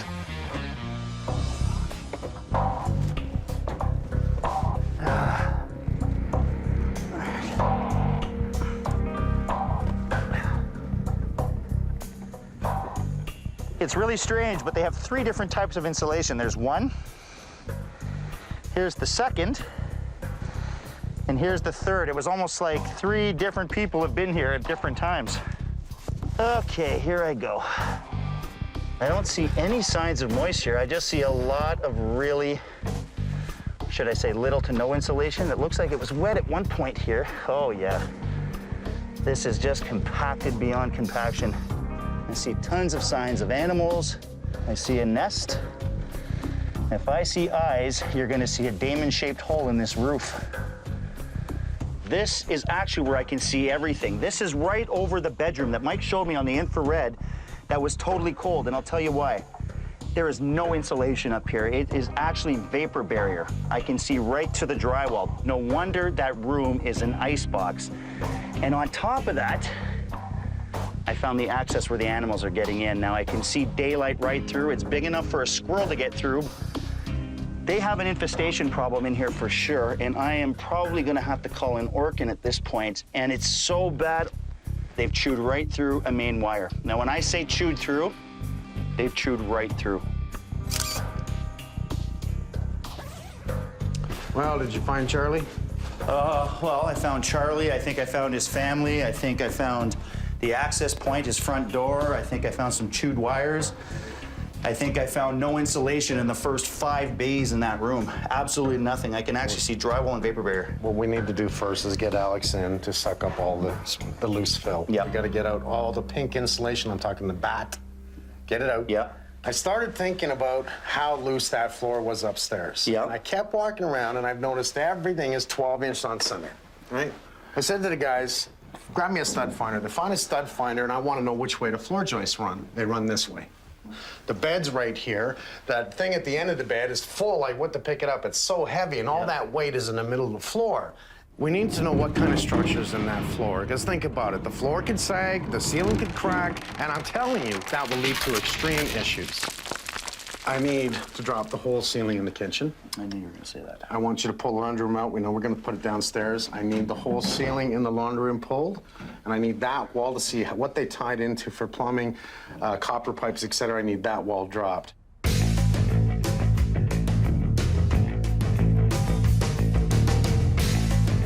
Hello. Hi. So where you been all day? Work. At work? Yeah. Yeah, Good to we've see been you. working too. Nice to see you. Nice to see you guys smiling. You did bring in someone that put in more insulation. Yes. They didn't blow in any insulation in the front, pretty well 6 to 8 feet of this bedroom in the ceiling. None, zero. Okay. I'm not happy at all because my IR camera, I stood out on the street, took a shot of the house, and it was just a yellow roof. And yellow means hot. Right. So I cranked your heat up for an hour, and it's bleeding heat all off your whole roof. So I'm heating the whole neighborhood. Well, you're heating Charlie in the attic, that's for sure. And he's not only coming in your chimney and down your fireplace and in your house, he's having a ball up in the attic. Oh, no. Chewing electrical wires. We got all kinds of chewed wires up there. Now we got to go further because you are in desperate need. You're in desperate need of a new roof. Desperate need. Oh. Right. We cannot match these shingles. They don't exist anymore. We brought Steve in. Okay. Come on in. Okay. Little things that start me along the way is why did we have aspenite board up across the bottom? These are things that I look at in the detail. So I pop down a couple of pieces, right? I see the holes in the wall, which leads me to pull this out. And what do I see? Not only do I have a void, that's inside your basement right there. All the insulation here was black. All black is dirt. And what it's showing is air getting into the house is transferring dirt through the insulation. But more than anything, because of that little hole, the holes over here that I see behind the wood, are pulling in carbon monoxide into your house. Oh. It was only a small R7 insulation that wrapped right around here. That's all it was. So all your ductwork is freezing cold. As we look, and we see this, and we see this, and we see this, and more houses. Oh. You have an epidemic of mice in your house, especially in your attic, up in your attic. We found nothing but mice poop everywhere. The damage that they do to the insulation, the damage that they do to wiring, and a lot of other things are, you know, it's just jaw-dropping. We're gonna drop all of this right out. Everything's coming out. We're going to need to carry it down, pull out all the insulation, insulate that wall, that's all coming down. Insulate all of this and put it all back together again. Okay. Okay.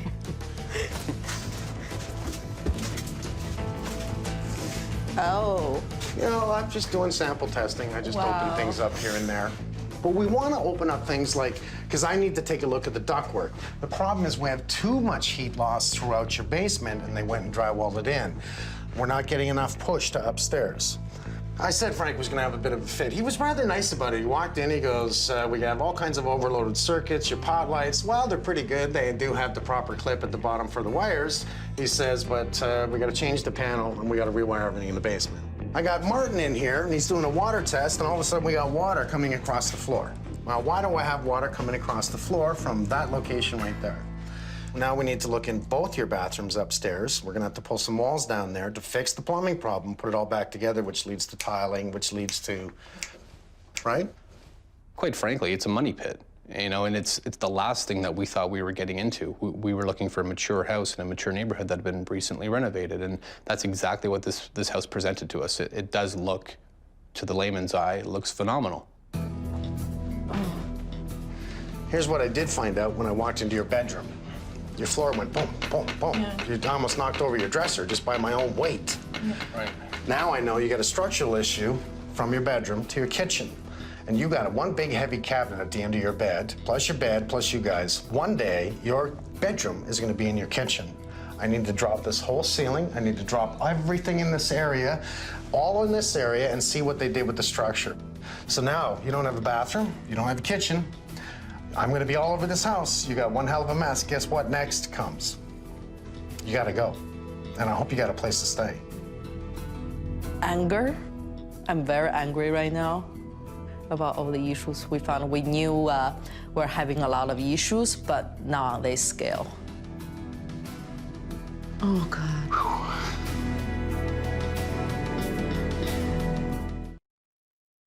We're gonna be leaning on Damon an awful lot on this one here. He's gonna be doing quite a bit. Big shoulders.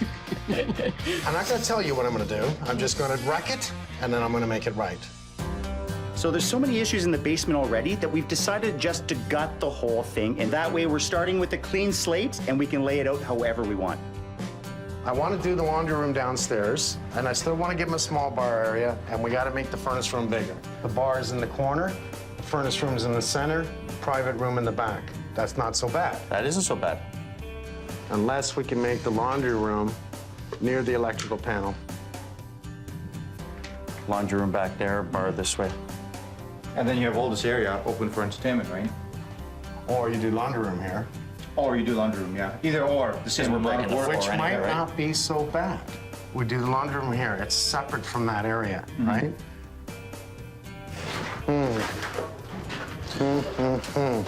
And this is kind of a hard layout. It is, because the furnace is in the center of the room. It's almost like the bar should be over there, too, right? Because we're pulling this It would be off. nice, The actually, bar yeah. would be really nice. You incorporate the plumbing taps in there. The door opens here. There's an open window. There's the bar. You come up and you sit at your bar and you say, all right, I'll have a crown of ginger ale.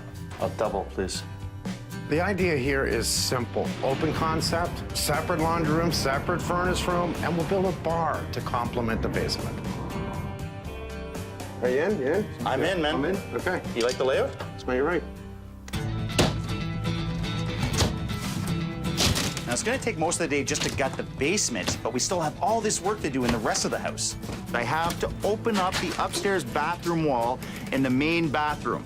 We're really trying to find out where that leak is coming from, coming down the stack and ending up in the basement. I really have to figure that out. We're also gonna open up that freezing cold second floor bedroom.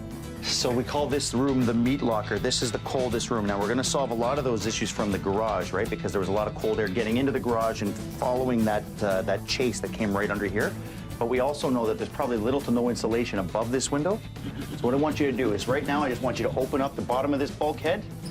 What we're looking to do is probably spray foam this. Okay, so they have full access here. That's good, because I want to spray. There we go. That's what I'm looking for, the lintel up there. Yeah. That would transfer a lot of cold air, buddy. Okay, so we can spray foam everything from under here. I'm going to pull Alex in just to see how he wants to treat this zone, but there's a good indication why this room was cold. Davey, I hear my name all over this house today. What's going on? This wire here goes out to the light that's just on the other side of this wall. What is that? Extension cord, maybe? You've got to be joking. Hopefully they didn't do any more work here. You know what? I can see fish eyes here. This has been a repair at some point. You're absolutely right, buddy.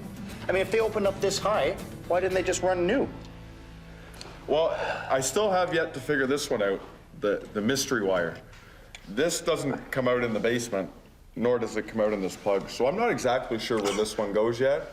So like I said, my suggestion to you is open this whole wall up, and I suspect we're gonna find quite the nest inside here. Everything has changed since we got here this morning. You think you have a pretty good sense of what we're getting into, but this does happen to us a lot. I mean, you go in to fix a problem, and the more you open up, the more you find. It's already half gutted at this point. I got to open up walls here. I have to open up walls over there. We have to find an air return in this house. We have to do the whole basement. We have to do the garage. I have to do the attic. I have to do the roof. What's left? Jeez. It gets frustrating. The amount of problems in this house alone is disturbing. Davey, there's your wire. Well, there it is. That junction in the wall as well. This looks like the original switch wire that would have went outside that they decided to rerun at lamp cord. Tucked up there. Look at that. Oh my God. It's all got to be redone. There's nothing I can save here. All right. Is there anything else you want me to open? Not right now. Thank God. As if those electrical problems aren't serious enough, I still have to open up this kitchen ceiling, and I'm really hoping it doesn't get bigger from there. This is original drywall.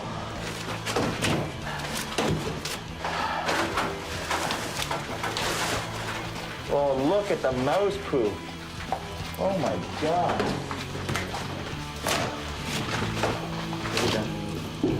Wow.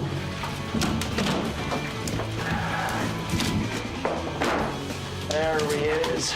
We knew there was a pocket beam here. We didn't know where exactly it was. We found it on the other side of this countertop. I'm glad it's there. Once we took the drywall down, I had Adam go up top and start bouncing on this. It was scary. Whoa, whoa, whoa, whoa, stop bouncing. I just realized what it is. What's the problem here? Oh, 2x8. 2x8s, that's the problem. This span is too long. What's the span here? Show me this span, please, with 2x8s. The problem is we have 2x8 joists, which are 2x7 1/4.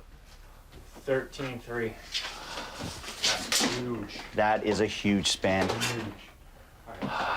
Not to mention the span. We have a span that is way too long to carry that much load. Oh, wow. I was really, really surprised to see the flex in that floor and how much this is moving, and it's actually freaking me out so much, I'm calling in an engineer to just go over this with me, because I want to make sure that I'm going to structure this properly. Look at that. Wow. Look at under me. Look at under me. Oh, my God.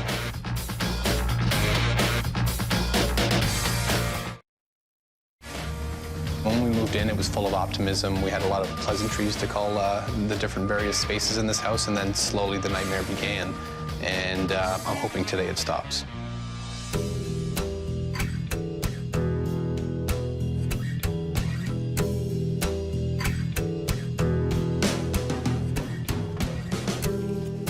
They got a lot of duct that's leaking, a lot of openings in the duct, heating runs going to the upstairs. A lot of them were just disconnected. It's just a lot of sloppy, poor workmanship here. If you can see right in this opening here, this is the way they installed this back in the day. They don't take their time, they don't seal this up. Tons and tons of air leakage here. In the garage, the boys were out this morning. It wasn't insulated properly. They're losing a lot of heat, a lot of cooling.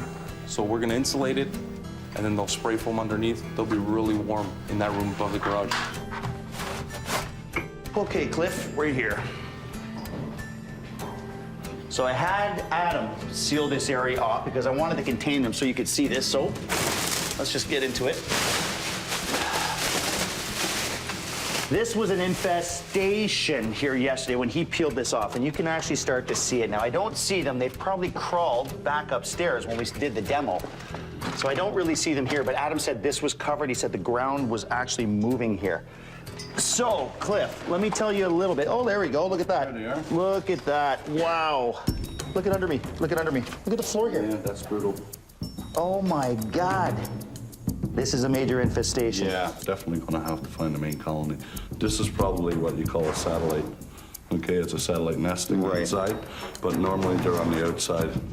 There is a lot of moisture underneath that back step. Yeah. Basically, there's, you know, decaying wood under there. Yeah. They love decaying wood. Can we treat under the deck? Is that an option? You can do a spray treatment underneath that deck. I think I'd rather do that. The deck I don't sure. really want to move. No, it's a chemical treatment as a spray. So basically it will hit here to the walls. Yeah. Here to the soil underneath the deck as well. And I'll also spray underneath the deck. So Cliff's plan is to spray all the outside first, stopping any ants from re-entering the house. And once we're done the demo downstairs, Cliff can then work his way into the basement and spray that as well.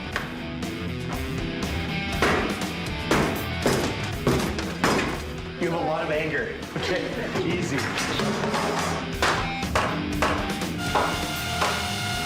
Now we're definitely going to be using blue wood here. It's water resistant, it's mold resistant, and most importantly, in this scenario, it's ant and termite resistant as well.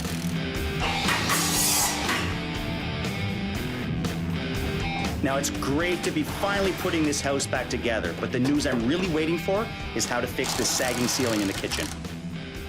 It's unfortunately not too surprising. Many of these houses, they're built quick, and many of the elements may satisfy building code, but when you actually start living in them, they perform pretty poorly. So that's what we're essentially seeing here. We're seeing floor joists that seem excessively bouncy, a beam that seems like it's moving a lot. So we don't know if one of them does satisfy code, but we could find that they're really kind of magnifying each other's effect. In the basement, there's actually doesn't appear to be any support, so we need support. We just gotta take our measurements and then try to understand how these will behave together so that we can get a product that essentially performs well enough for the client that doesn't break the bank trying to fix it as well.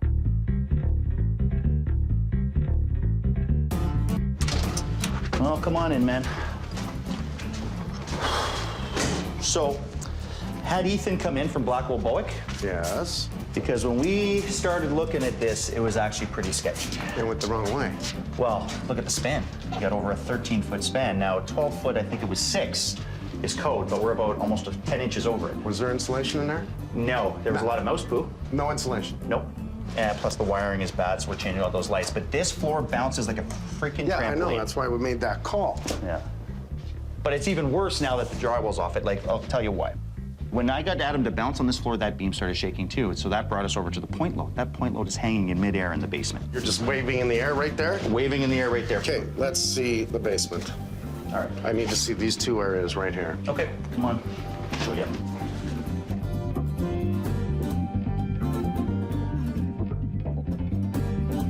All right, I'm going to assume that the point load on this side that holds the beam that crosses the floor joist and the opening in the kitchen is over this steel beam. Absolutely. I don't see any squash blocks. Second, where the hell's this side? Okay, right here. This is where our point load is. Where's my X here? This? Right here. So my point load is right here. That's not good. No. But here's what Ethan has come up with. He wants to put a metal I-beam right through here to pick that up. Yeah, it gets better.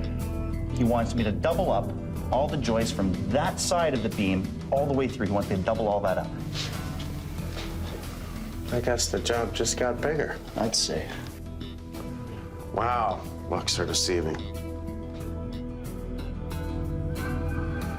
Okay, ready? 1, 2, 3. We weren't buying a fixer-upper. We bought something that we thought was already done, and we paid top dollar for that. Awesome. Almost everything we can imagine is wrong with this house. I didn't say build a bar. I said this will be the bar area. It's beautiful. We're really looking forward to what's going to be new and going forward, that we can enjoy going forward, and just the knowing that that's been done right. Wow! Ooh! Sherry, like, we didn't get down all the insulation. I'd like you peeling out that insulation first of all. This isn't funny, you guys. Sorry. You're an idiot. I'm sorry. Oh, I am so dead. It was worth it. It was so worth it.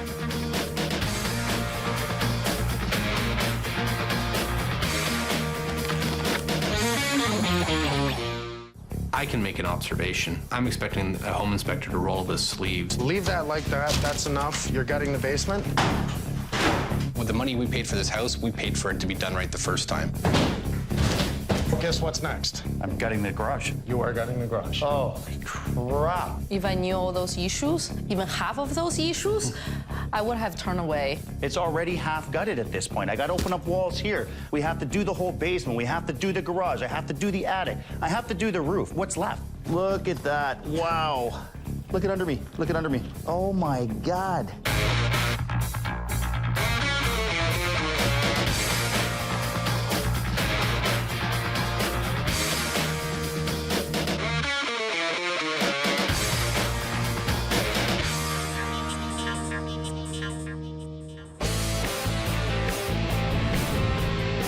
Sean and Carol expecting a baby, trying to buy their first home.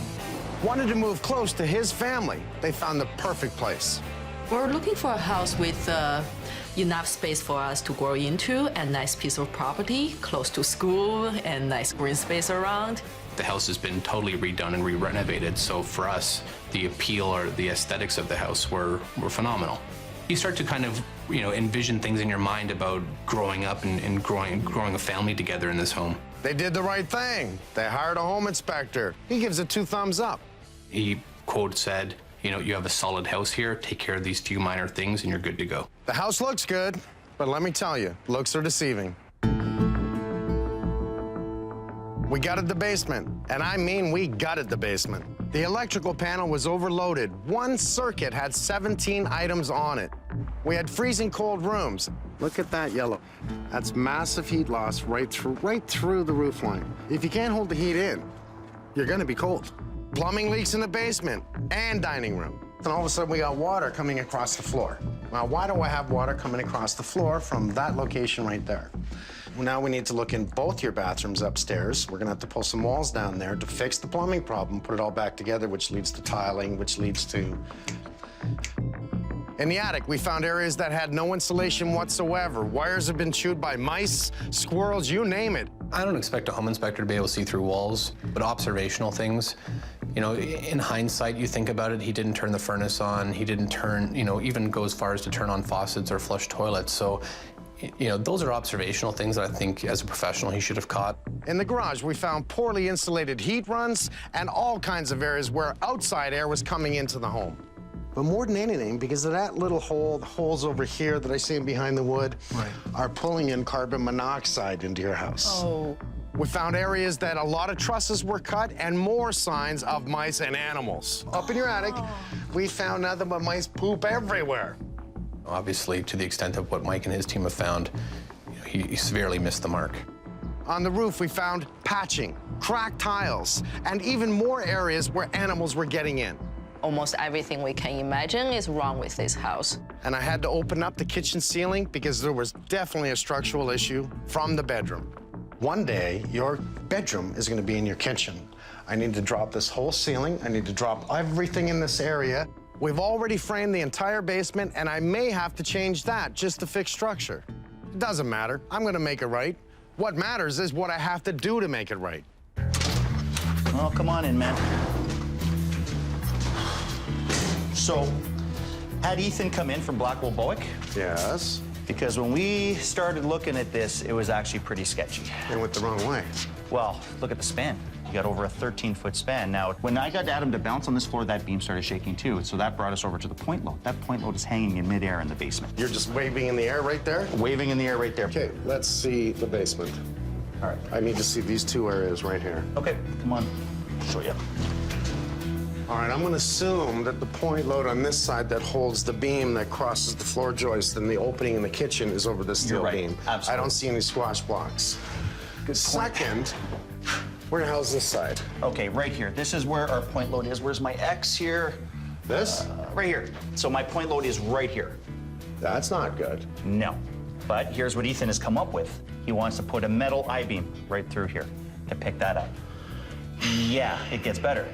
He wants us to double up all the ceiling joists in that kitchen and install 2 C-channels on either side of that beam. You know, so that way we can transfer all the weight load in the bedroom down through the floor and onto that new I-beam in the basement. Because they ran the floor joist across this way. Yeah. Wow, you silly buggers. Isn't it? This is a big issue. I guess the job just got bigger. I'd say. Wow, looks are deceiving. I heard something about a squirrel. We were just sitting in the family room, then I heard something in the chimney. So we just stood there and watched, and sure enough, something came down. It was black squirrel. That's some damage from our friend Charlie. Charlie Is that Charlie? did this. Well, he was inside trying to get out. You probably Yes. scared the hell out of him, man. That's correct, yeah. Well, actually, in the summertime, he actually chewed a hole through that screen. Yeah, It was on the when outside. the window was open. When the window was open, just crawled and just helped himself to a snack on the counter.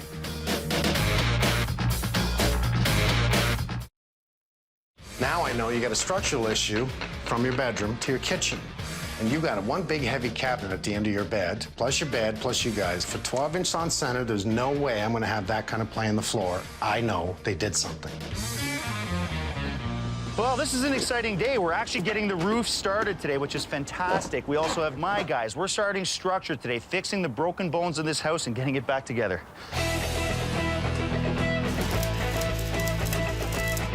Our structural engineer has asked us to put an I-beam in the basement that's right under the point load that's in the kitchen.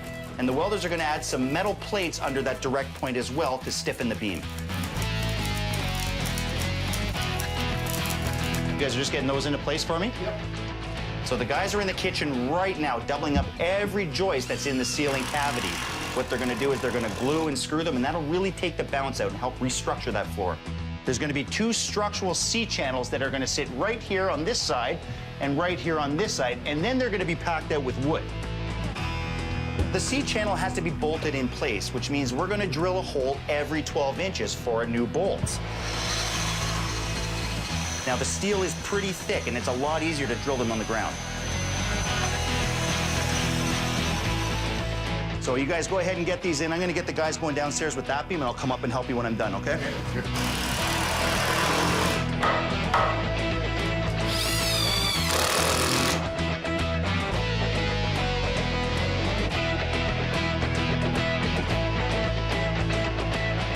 Let's get this joist out. We're supported upstairs, so we're fine at this point.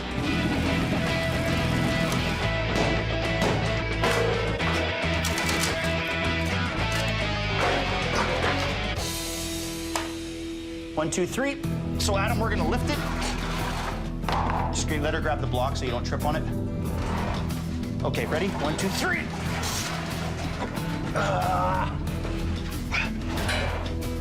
Can you go more, buddy? Okay, I'm on the beam. You can come in a bit. There you go. Okay, it's okay, it's okay, it's okay, it's okay. Okay, you got it for a sec, Adam? Okay, you got it, Carl? Stuck on a wire. It's okay. Sherry, move the wires for him, please. Move the wires. I can't. I don't have enough room. Okay, we're coming down. No, I don't have enough room to push it back. Okay, girl, we're going up. Can you get it up at all, girl? It's gotta go to the left. Okay, we're in. You want to slide it back? Try it. Hold on. Okay, I got it. Fighting the flex. Okay. Let's get a jack post under this right now, please. Come right between me and Adam. Carl, can you wedge it this way? 1, 2, 3. No, he's got to hit it from the other end, okay? You're going. Keep going. Very. There you go. In? Yeah, you're touching. Okay. So I want people on each jack post. I want to crank this thing level. Okay, crank it, boys. A little bit more. Bit more.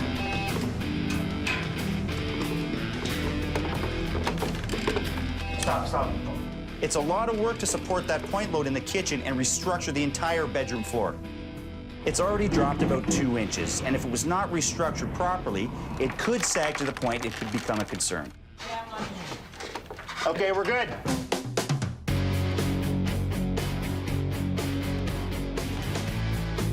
We're here starting the roof today. Basically, we came to the conclusion that, the roof is in sort of desperate need of full replacement. Obvious signs of wear, premature granule loss, cracking of the shingles. We know that based on the bad ventilation of the attic space, really prematurely wearing out the life of the shingle. We know we've had animal damage to the roof, as well as animals migrating actually into the home.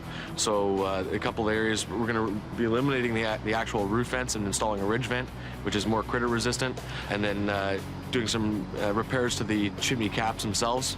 Squirrels like to climb down these chimneys as well, so we want to make sure that those areas are covered properly and critter resistant as much as possible. It's a complex roof shape.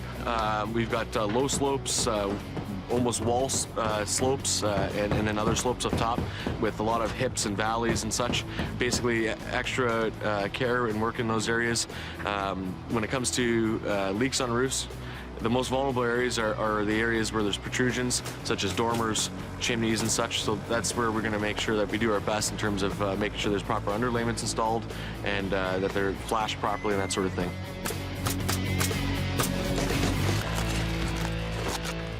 We're at the point where we could see that last time they did the roof, they did use roofing felt, which is a positive sign. Although, if you look at a lot of the nails in the felts, these shingles are allowing water past them. A lot of the nails are rusty, which definitely, it's basically time to do this roof. Again, the animals have been in this place, probably running rampant through the attic. We noticed a couple of areas lower in the roof where these animals were getting in, these critters. And so we'll make sure when we're installing the new products that all those areas are sealed off.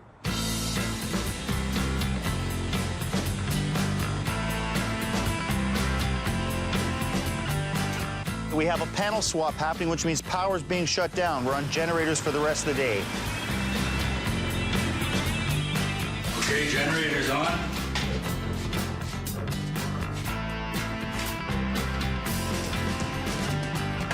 The reason we're changing this panel out is because of the expandability reasons.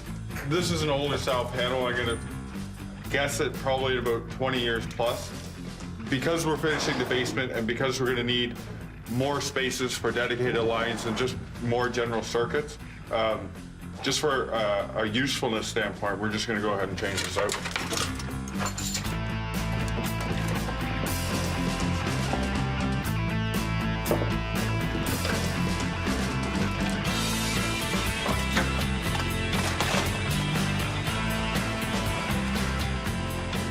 I can almost see my truck from here. Yeah, that's not a fun hole. I'm not so worried about animals getting in here as I am the water, the cold, everything else. I don't want to finish up this basement and have a cold zone behind my panel, so do everything we can to stop that. After the new panel's installed, we'll use hydraulic cement on the outside to close up this gap.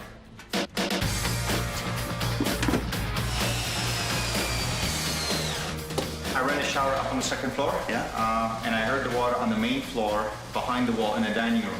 I need to open up the wall on the second floor behind that shower.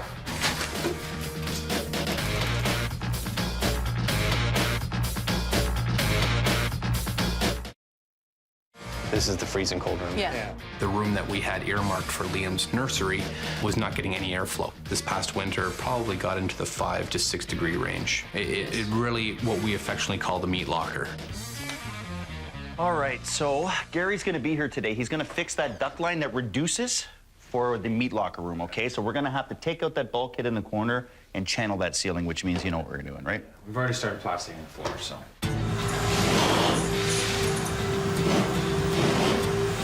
There's no proper way to fix a stipple ceiling. A patch looks like a patch. So what we're gonna have to do is scrape it down, do a first coat of Durabond, and then smooth it out with a lighter compound.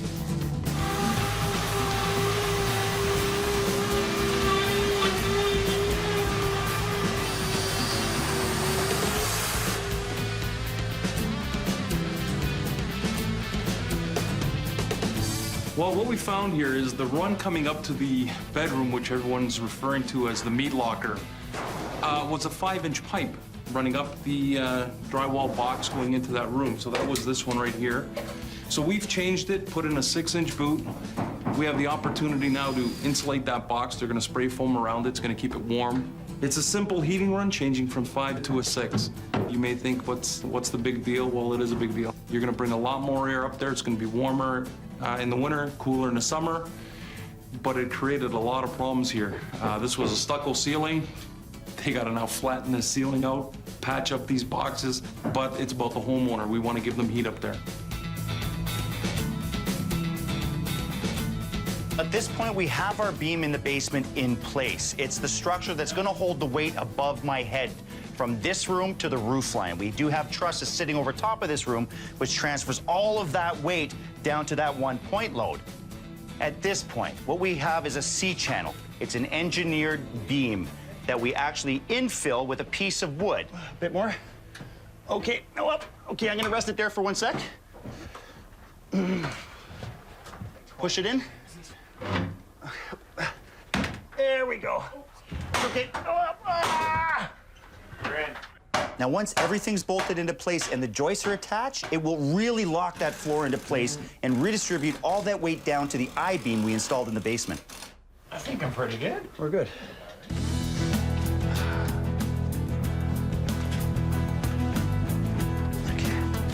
Okay, go. You're on. Okay. You got all.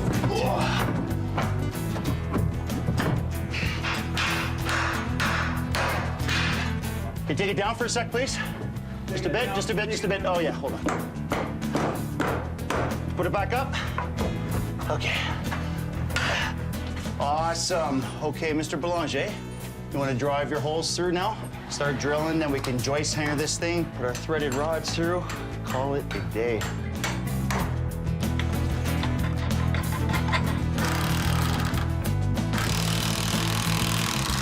And we're good.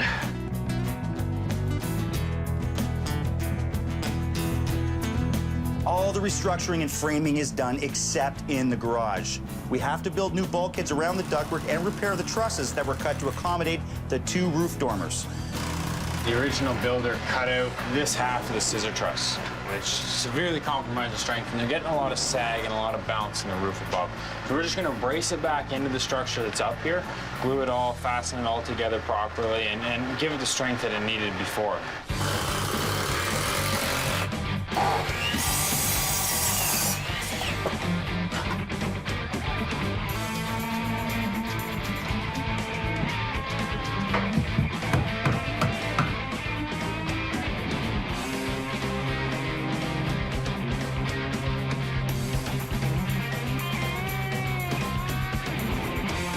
Explain to me where this leak was. How was it traveling down this stack? What was happening is the leak was actually coming at the bottom 90 here on the spout. When you opened the top first, the water was obviously flowing through the spout initially.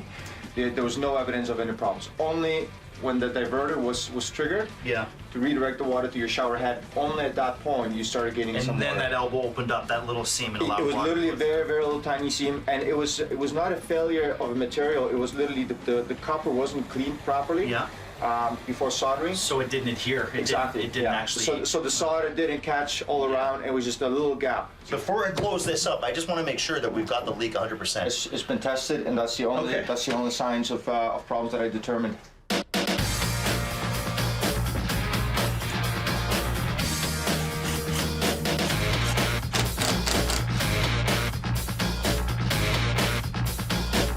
I really don't know what we would do if Mike is not here. It's too overwhelming. It's way beyond just a roof and a leaking shower now.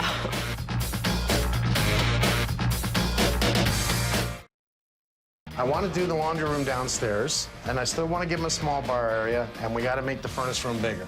The door opens here, there's an open window, there's the bar. You come up and you sit at your bar and you say, all right, I'll have a crown of ginger ale. I'll double, please. Today, we have spray foam coming in. It's a huge day. We got to get my guys prepped, doing nailing edges, getting ready for spray foam. Also, Carl and I laying tiles in the bar area because I have to start getting that bar in place. Rob laying the tiles for the laundry room because we have to start that process as well. We have blown in happening today up in the attic. Steve on the roof today. It's one of those big days. Well, basically what we got here is just another entry of where the squirrels are getting in. It looks like the squirrels were nesting in this area here. A lot of trees that's here that's leading towards the roof line. So what happens is just prone for squirrels to come up here and play around here. So the best thing to do here would be to resheet this section here from rafter to rafter. With the underlayment on there, with the proper overhang, there's no way that these guys are gonna be trying to get back in here.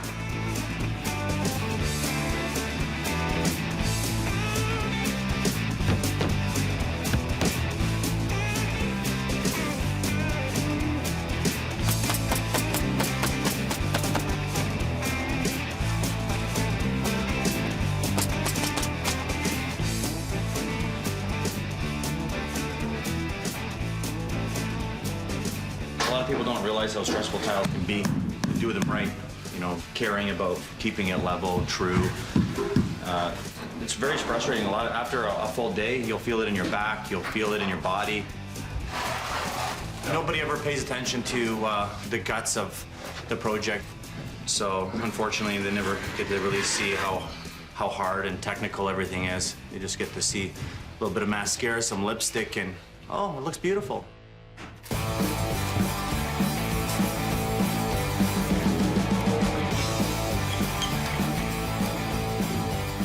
I was going to relocate the thermostat wire for the air conditioning. When I started to pull it out, I started to notice throughout the wire, it looks like it's some burnt areas. So two possibilities. Either the thermostat wire was overheating and it melted the plastic, or because they ran it with the electrical wires running through, might have overheated. They had too many wires maybe going through a hole. Yeah, they had quite a few going through each hole. They could possibly heat up and cause this to melt maybe? Sure, absolutely. Yeah, there were a couple overloaded circuits in here. One of the byproducts is overheated conductors, which would definitely cause this, especially if they're squished together real tight in a confined space. That would definitely cause it. This is a fire hazard, not so much for the low voltage wire because it's only a 24-volt circuit, but I mean, the 120-volt line, you can imagine how hot they must have gotten to melt this.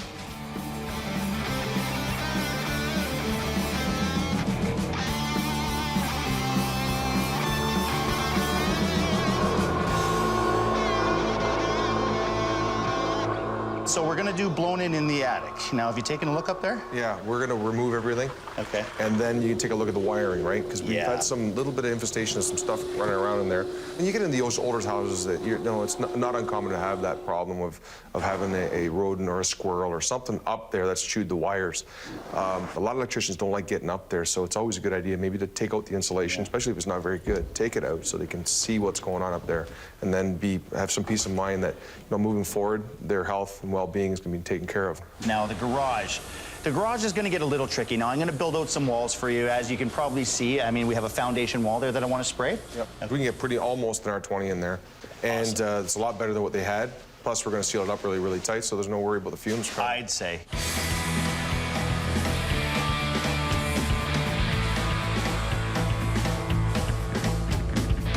Now, Alex is also going to spray the cold zone above the window in the upstairs bedroom, so the homeowners will never call it the meat locker again. He'll also spray the two bulkheads in the living room where we've upgraded the heating ducts.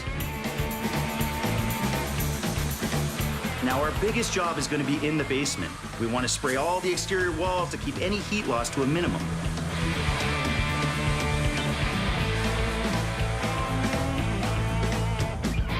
Most heat loss in houses happens in the attic. We're going to blow in 12 to 15 inches of insulation to help prevent that. And once the insulating is done, we can finish putting this house back together. Now that includes finishing all the areas that were opened up and repainting so that it looks like we were never here.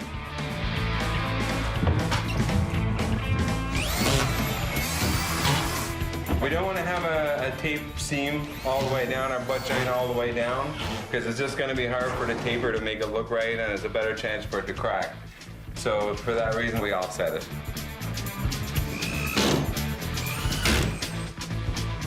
This is the bar area. Now, it's hard not to go above and beyond when it's coming to a bunch of guys and a couple of girls down here, like having carte blanche with a bar. The homeowners had a small bar area, but we decided to give them something special. A custom-made bar that will be the highlight of the basement and be something the crew can be really proud of. It's interesting to us to be able to come up with something, an idea, a design, and actually implement it. And at the end of the day, have the people come down, look at it, and go, oh my God, I love it. This is something we can put our passion and our pride into, and you know, some, like Damon said, we've got great ideas for bars. Everyone likes to drink.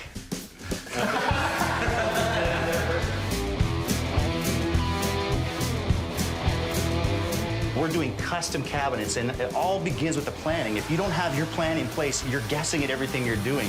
You need to draw everything out, get all your measurements perfect, start putting it together, placing it, each piece as it goes, and getting a perfect layout. Ready, buddy? 1, 2, 3. Watch the bulkhead a bit. Our cabinets have to be perfectly level, and that's why we start off with bases, getting everything off the ground, because we can shim and level the bases to the cabinet as we go, getting it nice and true. Right there, buddy, that's perfect.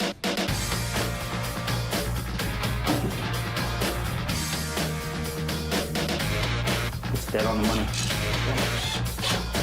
I didn't say build a bar. I said this will be the bar area.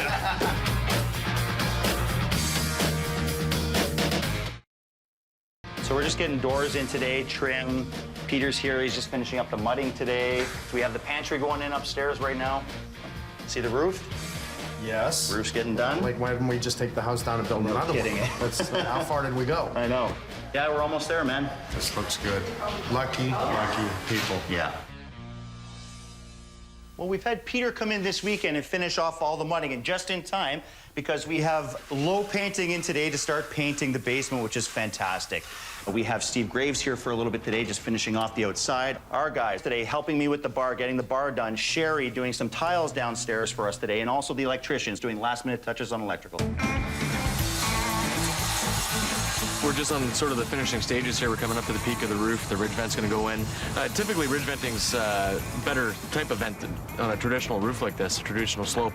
The reason for that, it's right at the high point. That's where the heat is rising to.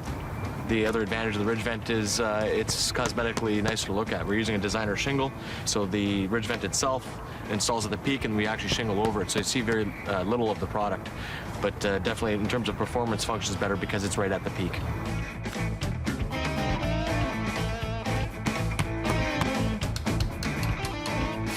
So basically, same scenario in the back area here as other parts of the home. So in this area, not only do we have to install a vented panel, or a few vented panels, there was actually a solid plywood soffit beforehand, which we actually had to cut out and open up.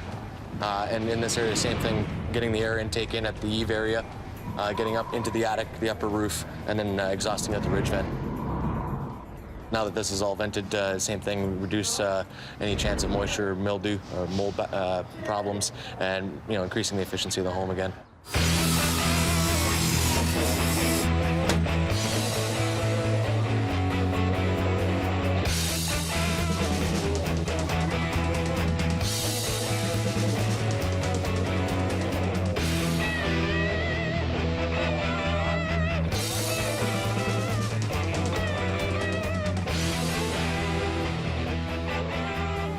Are we going to be able to stand this up in here? We have 4 inches from the bottom. A little bit more, please. Perfect. Okay. Oh, yeah. Very nice, guys, very nice. Damon's got me using speed set over a regular thin set, which would dry much slower. Speed set can set up pretty quickly on you, depending on your mix. It's much harder to use because you have to make smaller batches because they do dry up really fast. You gotta get your work done so that people can walk on it.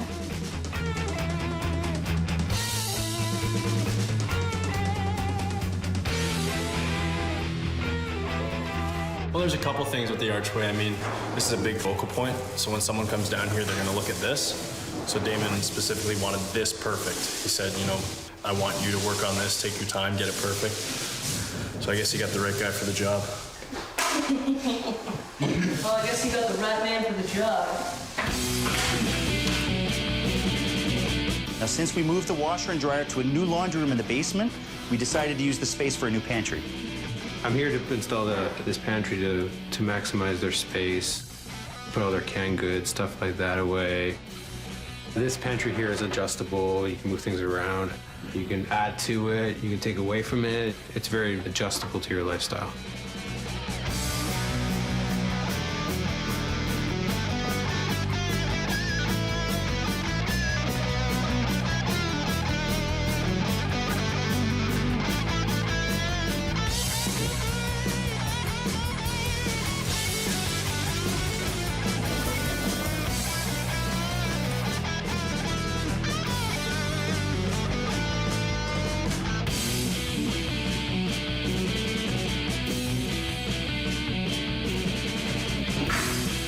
Okay, just watch the wall, please, guys. Okay.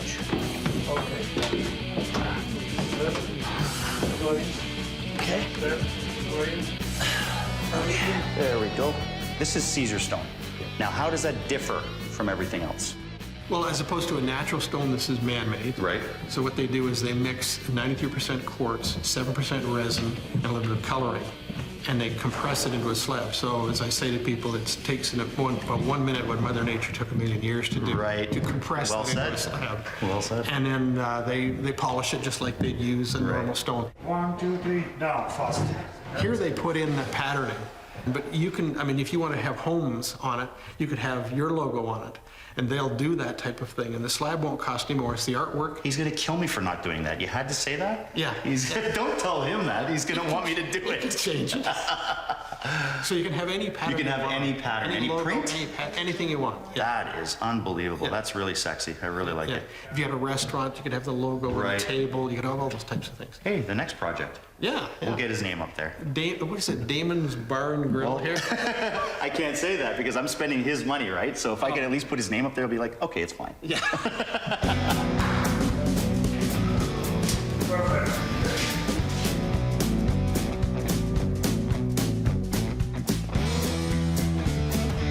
Some of the problems we were having here was return air in the house.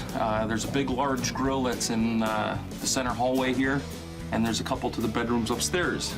When we started to follow all the chases in the basement, there was a couple extra returns that we didn't know where they were going. So the mystery for this one was when they did the drywall, somebody actually didn't cut this out. It's gonna cause a problem. Whatever the return air is bringing back is actually what you're gonna be putting out through your supplies. So blocking them off, covering them with drywall furniture, whatever the case may be, is gonna be a problem. We've located it down. I put a block end in, blocked it off. Now we're gonna have return in this room. So we got a lot of return in this house, a lot of good airflow. All the ducts are sealed up. They should be really, really happy here.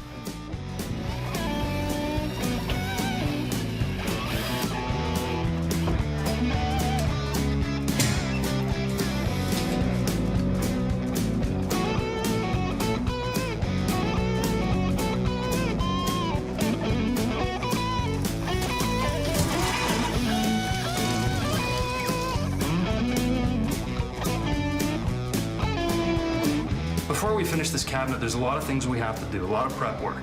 So you can see here, compound was used to fill the gap. But what we're gonna have to do is sand that completely off, make sure it's flush, and then we'll stain it. So the attention to detail in the early stages, the prep work, is so important because it not only brings out the grain, it'll bring out the flaws if you're not careful. The nice thing about stain is it really enhances the natural dynamics of the wood. Oak is very nice because the stain really takes well. It's very porous and it allows the stain to penetrate really evenly. In this case, we're using a black stain almost. So you really got to work it in, get it all in the grain, and then wipe it smooth afterwards. Well, we're just cleaning out the debris that's in the eaves trough because we're covering the eaves with smart screen, which is going to keep the debris as well as snow and ice from collecting in the gutters. But with these brand new shingles, we've got a lot of granules as well. When they manufacture the shingles, we get they overpress them to make sure there's even coverage of granule on the asphalt. So we're just getting all the debris out first, and then we're able to install the product.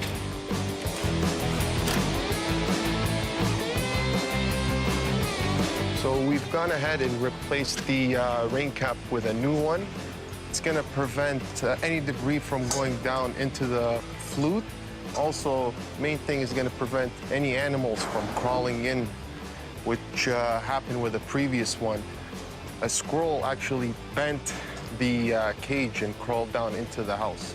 So we've replaced this with, it's a little bit stronger steel. It's galvanized. These are designed and work really well, but because in this case there are mature trees close to the house, it's up to the homeowner to do regular maintenance. Basically keep an eye on them to see if there are any animals trying to get in or if there's any damage done to it.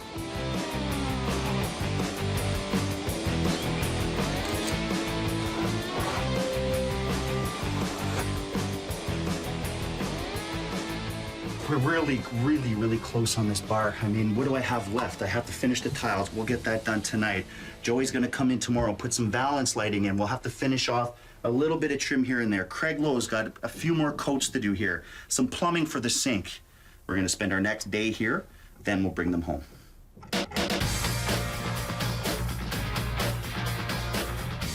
Mr. Bennett, I gotta say, that's probably the best work you've done to date. Oh, thank you very much. I owe it all to the crew, buddy. They worked hard. You know that bar is probably 25 grand, eh? Yeah, it felt like it was about 25 grand. So you enjoyed it? Did you have a drink or two? Well, listen, okay, you gave a bunch of guys a bar to do. We just went crazy. So, you know, we're all sitting there, you know, Carl's talking, Adam's talking, we're like, why don't we do this? Why don't we do that? And I'm like, yeah, let's do it, man. And I'm like, okay. So I'm starting to count it up. I'm like, okay, we're still okay. We're not spending too much money yet. And then at the end, it was just like, let's get it done. Let's do this really well. So we spent a little bit of your money, buddy. Yeah, I know. But it's fun spending someone else's money. When you have something that nice to do. It's easy to spend someone else's money, right? It absolutely is. Had I have given you some money, say, this is your money. I wouldn't have spent it. No, you wouldn't have.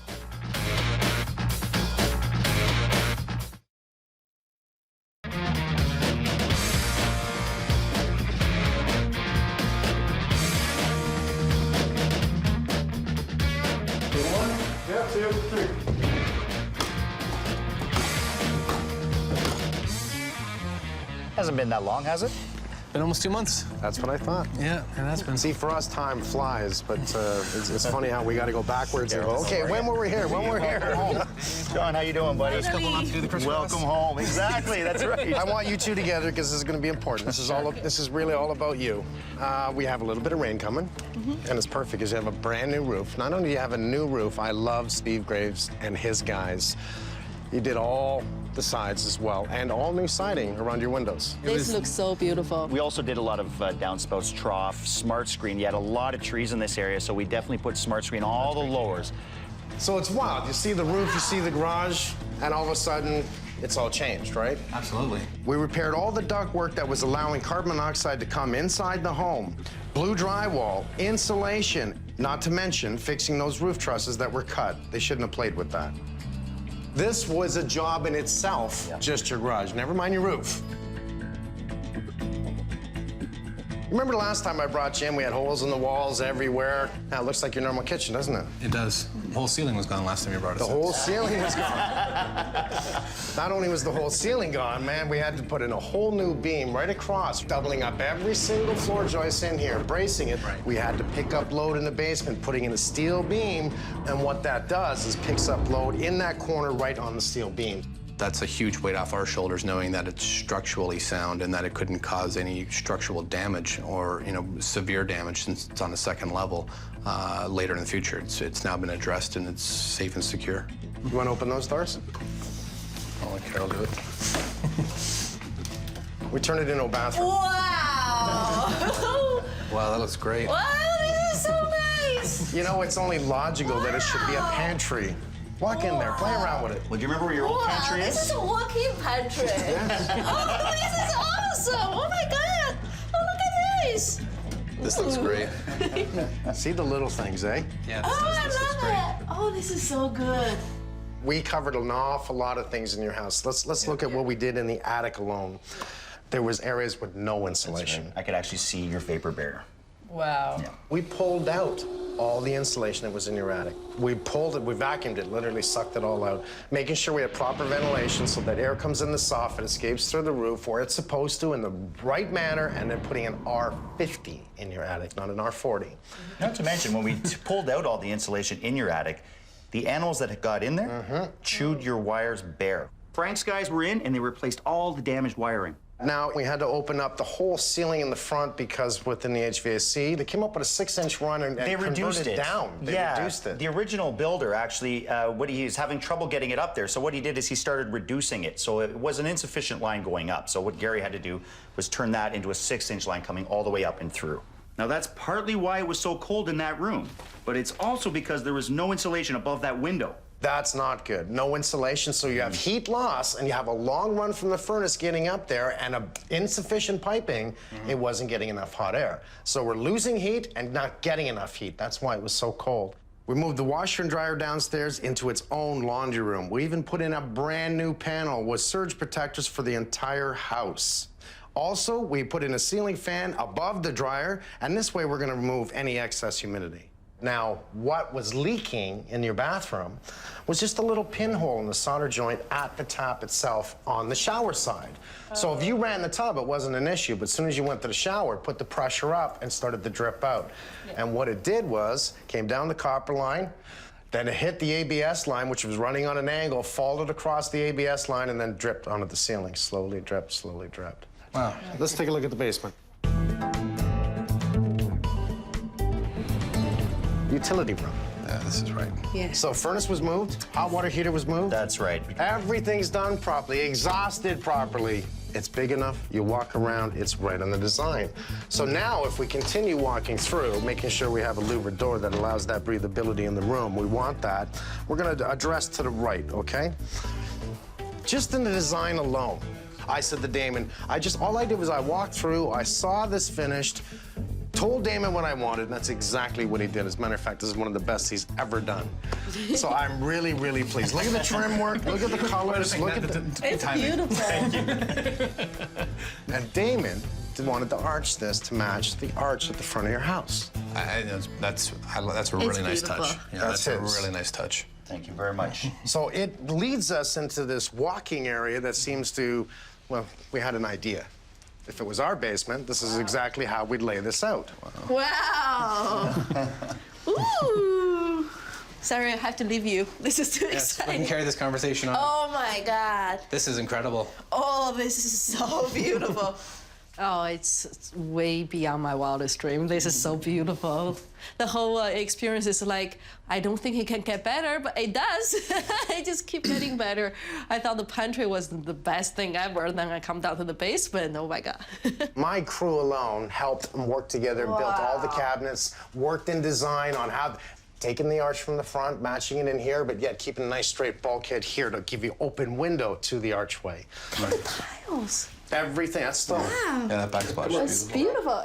I love this counter. Now, this countertop, this is actually quartz, isn't it? This is quartz, that's right. But they did a wonderful finish on this. It's almost so like beautiful. it's almost like a leopard or alligator. Alligator. Yes, alligator. I was gonna say too.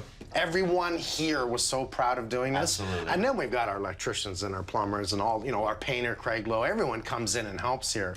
But my crew was really happy on this one. They were excited to do this. They all, they walked out. I think they can't wait to see what you say. The wow factor, if you will, is definitely the bar in the basement. It's just, an entertainment center that, it's just incredible. It's beyond words. So I think that has the biggest pop. But, with Mike and his team, it's all about what's behind the walls, and it's the assurance knowing that it was done right and that, the spray foam, the electricity, the plumbing, those issues at the base level thing, that's what I'm most excited about, to tell you the truth. All I can say is now it's right. We made it right. We made it beautiful. I'm happy, proud of him, and it's a pleasure meeting you both.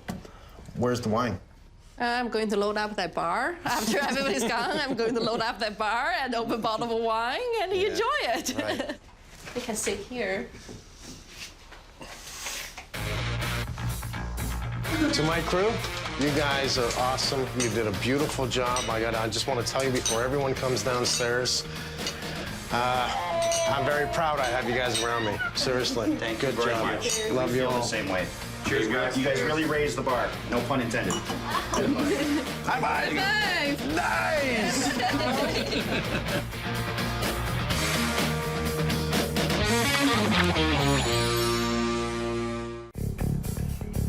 The home inspector said that the house was in good shape. I have never seen it that bad. At our wits' end. I am. This is some of the sloppiest home building I've ever seen. You think their house is built like this? Not a chance in hell. It's a money pit. Run.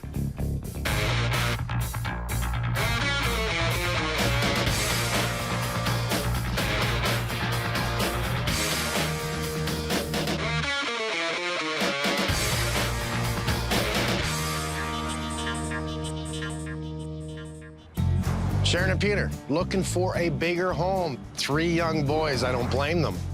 Try to pick the house in a very nice neighborhood for the kids, as well as a home that is, well, smart. An unfinished basement, something they can finish in the future, a turnkey operation. On a condition of a home inspection. That's smart also, making sure you bring in the right home inspector, but not expecting that for the next year, he would be watering his bricks and not the grass. Trying to find out where water's coming in his house. Well, this is really simple. I'm gonna do a thorough inspection. I'm gonna find out what's wrong, what I need to tell them, and what I have to do to make it right. After our third son was born, we really needed more space. We had looked at a lot of homes. We walked in here and it was a sense of aura about it, the open concept, the flow through the house, the fact that I can pretty well see the kids from any room that I'm in down here. The overall feel when we walked in was great for us. We've been in many houses where we look at each other, it's like, no, and we look at another house, it's one likes it, one doesn't, but this was a house when we both walked in and we're just like, yeah, this is the one. I'm currently a stay-at-home mom to 3 crazy boys.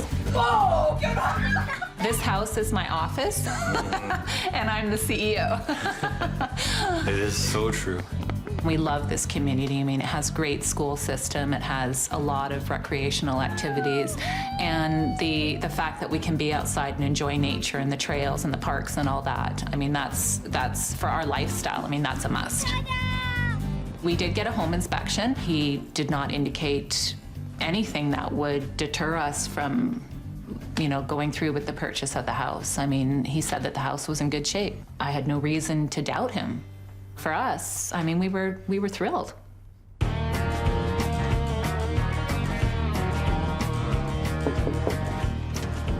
Hi. Hi. You must be Sharon. Hey, nice to meet Nice you. to meet Thank you for coming. I'm Peter. Peter. That's right. How you doing, Peter? I'm Mike. you?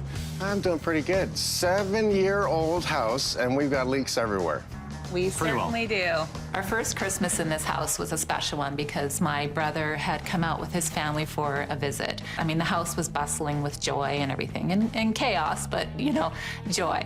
And then we hear plopping, plopping, plopping, and it was raining outside. I mean, there was a big storm outside. And we went to the front foyer, and, I mean, there was huge puddles. That's where the water's coming in? That's where... Just there? Anything in the front?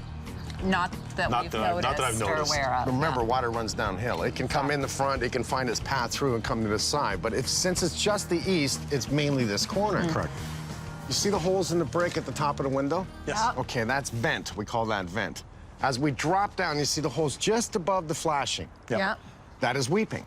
So we have vent holes, weeping holes within the brick, and that's to create that convectional airflow to dry out the water that gets in behind the brick.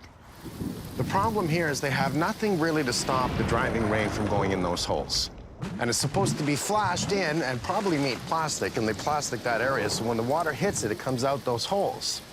Your problem here, and more than likely everyone else on this street, it's getting in. You haven't found it yet. So call our insurance company. They came down and everything. Said, no problem, we'll fix your problem, but we won't fix the root cause. As they explained to me, if your kitchen burned down because of a pot, they would replace the entire kitchen except that pot. So the $20 pot compared to the damage that this has caused are 2 different things. But at that point, they said that we had to fix the root cause before they could repair the damage. So that's where the investigation took off in terms of what's the cause. Cheap windows. If you notice, they're gonna caulk all the way around the windows. Poorly done. It's not a high-grade caulking. Look at this caulking. This is bad caulking right against the mortar, not against the brick. It doesn't bond to it. So here's what you're gonna see. Look at this area right here. Water is gonna get in there. Why? This precast stone needs to be on a degree out. It's totally level, meaning water, snow is gonna get to that corner and drive in the window. I noticed this in the front of the house as well. This is obviously a major source of water penetration. So for them to put it in level, inexcusable. I guess they think it's watertight system they've made beyond it, so water can't get in. Well, why is water coming in the house? Can't be watertight, can it? Worst case scenario will be mold. Anything that's going to affect my family's health, yeah, that's my worst case. We've been here for a year and a half, so we've been breathing this in. If that's the case, that's my biggest concern. He was obsessed with it, and rightfully so. I mean, he was standing up in the winter with the hose on the roof, freezing, and, you know, and then right through the summer and everything. I mean, my whole summer last year was pretty well trying to figure out what this problem was. So, you know, it takes time away from our kids. We were looking for a ready move-in house. It's pretty bad when you're outside and you're driving someplace and then the rain hits and your first thought is, I need to get home and get the buckets out. I need to get home and get the towels out. I wonder if there's going to be water. Isn't there going to be water? And then coming home and checking. I take it this is where you're leaking. Yes. You can see where the water's coming in. Look at your third beam here. It's all black. Yeah. It has slowly picked up water, and wood is just porous like concrete, like drywall, like everything else. We see the third beam is saturated and turning black. What is the black? It's a fungi, and fungi is a mold. But it's just the surface mold on the wood that continues to go from the outside inwards. Because the wood's getting old, it's not resisting water anymore, and it's absorbing it. So what it's actually doing is molding. Now, we can only see this spot. And it's funny because the insurance company only opened up this spot. And if I see that wood black there, don't you think they should open it right across? Don't you think you need to open it and investigate? Like literally, if we don't put anything, this would be, the kids call it their bath area. They'll come and have a little wade pool here. You have two holes, why? That is from the bathtub, the main bathtub upstairs. We've never used it. And last Christmas, my brother was here and he bathed his 3 children in it on one particular day, Christmas Day, as it was. And we sat down for Christmas dinner and water starts splashing in the face. Now, plumbers learn. You can't go too tight, you can't go too loose. You go too loose, it leaks. You go too tight, and it leaks. It's just right. Problem is, he's too tight. And because he's so tight, it pushes out the gasket. And it leaked like crazy from there. Let's just go right to your basement. So we have one structural issue that I'm seeing here. Oh. The wall is built up to the floor. Yeah. The wall is built up to the floor, but nothing's holding the landing on this side. The weight load of the stairs and a human body, maybe a ton of kids, and are coming down, us three, coming down the stairs, is only being held horizontally and not vertical. Oh my. So your inspector should have caught it. For sure. It doesn't meet minimum code. I've seen enough. I'm gonna grab my tools, I'm gonna grab my cameras. I have all kinds of special tools that I think home inspectors should have. I'll show you, I'll fix it, and hopefully this never happens again in this house. It's not our home yet. Once the problems are fixed, then we can say it's our home. Right now, it still feels kind of like a lemon. How'd you like to buy this house? How'd you like to repair what I gotta repair? How'd you like to pay the cost?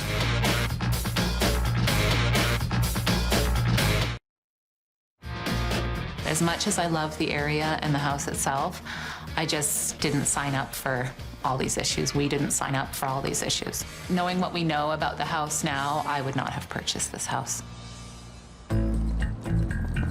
That's funny, the wind's picked up a bit, so it's getting a little cooler out, like it might rain. I might get lucky. If it just pours out, I'll see the water. Now, for safety reasons, I'm not gonna get up on the roof. I don't have to, it's right in front of me, I can see the flashing. On my right-hand side, I can clearly see that where the precast sill meets the brick, water has penetrated, frozen, broke the brick because it has cracked the brick, the mortar joint, and shifted the middle precast and the brick. Water penetration point for sure. Look at the cracks underneath that sill in the mortar. Again, it has gotten in at the joint of the precast. You can see how that sill goes up and down like this, wavy. It's gotten in, frozen, broke the brick. I'm telling you right now, I've got to pull the flashing, pull all the brick out to do an inspection, as well as repair it, because I know just by looking at it, I'm gonna have to pull it, and probably the sills of the window as well. Now, this front step, it has dropped down at least 1.5 inches. And what that does do This probably makes some uneven stairs. There we have 7 inches. There we have 7 inches. And this one here is 10 inches. So what the inspector did not note in his report is no step can exceed 7 7/8, 8 inches. Your body's used to lifting your feet 8 inches. Well, when you gotta go 10 inches, you trip. And if you fall forward, you smash your head. This step is too high. That should have been in the report. At 10 inches, that's a bad thing. If you're happy and you know it, clap your hands. I'm not clapping. Sure looks good. Love this camera. Love it. Oh, look at how cold that corner is. I've never seen it like this. Never. Not on a new home. I have never seen it that bad. Interesting. So that would be the attic area, that there's no insulation at the end. I'm definitely going in the attic. I love that we have this space. This is really good. It's gonna allow that air movement. It's gonna make it really easy to put in blown-in cellulose that is nowhere near enough. Well, this might explain why my camera showed so much across that area. Look, we have almost no insulation over there, almost 0 here. So the inspector comes up here, and what does he say? Insulation, no comment. In other words, he says it's fine. It's not enough. Not enough. That's terrible. I really want to see under the windows. So the water is pouring into downstairs. I'm not seeing moisture build up underneath the window. Good sign, because it is the kids' room. Look at that joint right there. This is from outside. I saw that the sill had raised up here, broke all the brick down. And why? Because water got in there. It affects everything. Everything. Because if water gets in, it's going to freeze and break the brick, cause water infiltration into the garage, which I got to look at, cause water infiltration in the front, which I've got to look at, possible mold, which I've got to look at, and then repairs. How do I fix it all? 7 years old. 7. 7. I can't get over that number. 7. That's really, really sloppy. Look at the cinder block. Look at all the holes in the cinder block. It's as if it's not even, it's just quickly put into place. This is lazy trades. They want to lay that brick really fast, right? So think about it. There's a steel lintel right across here that holds all that vertical brick in the front of this house. Now, quickly throw those blocks in. Boom, boom, boom, boom, boom. Why? Because you're not going to see it. Then, where you can see it, they try to make the brick look better. But they still failed it because it's cracking and breaking everywhere. Now, what's the use of having that insulation, a vapor barrier, upstairs in the wall when you have holes galore in the cinder block that's allowing cold air to come in? You got rigid foam here, put it there. Stop that cold air from coming in. I bet you I can fix this easy. I gotta drop that whole ceiling on this side. The insurance company has opened up all this. They even pulled out a piece of the rigid foam to see if, I guess if there was mold. We're satisfied they don't see mold. So it appears they have rigid foam all the way up, and it's very sloppily done. We're building from the inside out, not the outside in. This is a prime example. Looks beautiful on the inside. Open concept, rails, floors, awesome, right? How'd you like to buy this house? How'd you like to repair what I gotta repair? And how'd you like to pay the cost? And it's not a couple dollars. We got an outside door, we got an inside door, and we got a door to the basement. All right, here's minimum code for you. Drywall. Want to make that transition point into the house and stop the gases from coming in from your car. Nothing like choking yourself and your kids. And then they tape to the wall. They don't use caulking, so they tape. Look at how the tape is not joined here. Now, look at this. Love my job, man.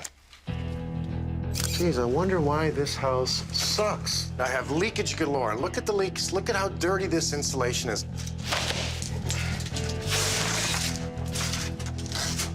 I wonder, eh? Oh, what do I see? What do I see? I see the basement light. So I see right into the basement. All this cracked stuff here that's just gonna allow those gases to come in because that air will drive into the house. That's why the insulation is black. I have air moving inwards. If I have it and I see it in the insulation, and I can clearly see right inside the house here, and I don't see a vapor barrier, air gets in. And when air gets in the garage, and your car's running out in the garage, guess what comes in? You think that insulation right here is blocking anything? Great built home. Started not to like this builder at all.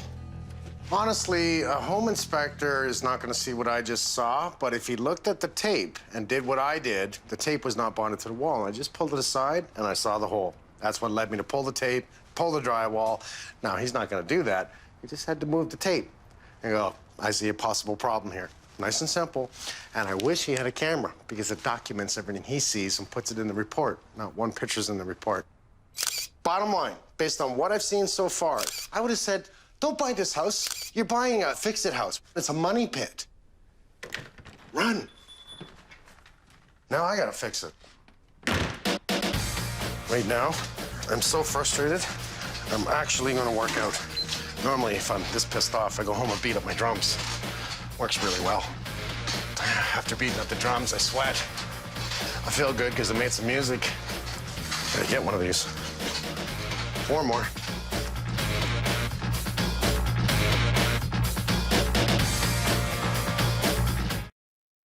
So bring me enough bodies to gut, pull brick, clean up, and bring some blue skin, bring some temporary seal, because we need to make sure that once we open up the brick, we can actually safely keep it from getting wet inside.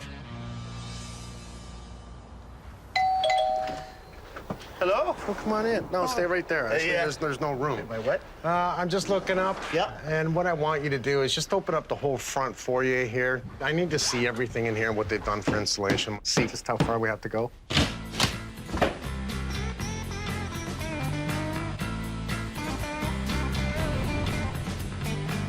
Another hot water heater on an angle? Seen that right away. We do have to do something about this, eh? Is it as simple as maybe just shimming it up? Yeah. Gas stove is added afterwards. Are they allowed to go through the floor? I thought it had to be rigid. It should be rigid through the floor. On these flex lines you can go through, you need enough room. They've drilled a 1/2-inch hole. It's too small. You want enough play around it, you have to support the pipe properly. It's within code you can do that. So let me just guess. You're gonna pull this out, cut a line, put in rigid, shut off, everything. We're gonna have one of two choices: put it to an electric stove, or take out the hood. Change the hood. Okay, You're so 17 inches from the top of the stove to the bottom of the. that's what it is now. That's what I it need is now. 30 inches. You need 30. The other issue the homeowners have is that it is so cold upstairs. Now, my IR camera has picked up huge heat loss. Huge. So blue, I can see the rafters right through the ceiling. So that means no insulation in many spots. I want to know whether or not we're having proper airflow upstairs. Sorry, man. No problem. I'm doing this to everyone. You guys are like full-time with me. I might as well hire you. This is a golden opportunity to open up this whole ceiling right here. See where the block is actually meeting? This is the inside of the house right there. We have a leak here somewhere. So this is a golden opportunity with the weather we have outside to maybe see where that's all penetrating, okay?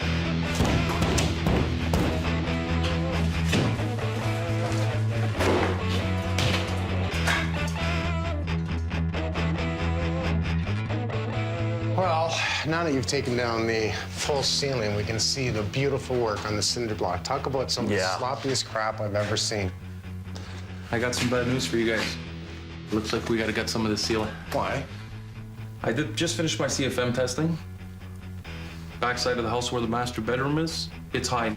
When I get into these bedrooms here above the garage, I'm low. And my temperature has dropped 10 degrees. 10 degrees? Yeah. So. Okay, let me just do a quick look. Okay. Let's just do this. You know, I see little things like this. It doesn't look like they cut this piece up. It looks like it's been missing. So I'm gonna pull down some drywall here. This is really bad. So what is the use of actually using rigid foam if you have gaps? Right. So here we're trying to achieve, really simple, trying to achieve an R20. This is superior.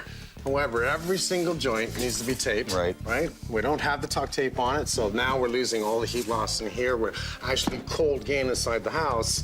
Let's see this. This is open to the basement, isn't it? Oh, yeah. There's the basement. That's the basement right there. Wow. Okay, dirty insulation. There's the basement. Wow. Do they park in here? Yeah. Now, if this is the feed for up in one of the bedrooms, that would explain a lot why it's a big temperature change there, right? There's no insulation on that at all. And look, so both sides exposing that pipe and your air return for cold air. All you're doing, if you think this little bit of insulation is going to keep this duct warm, and it's freezing cold, they're going to have so much less heat upstairs just because the pipes are cold. This is some of the sloppiest home building, I'm telling you, I've ever seen, Damon.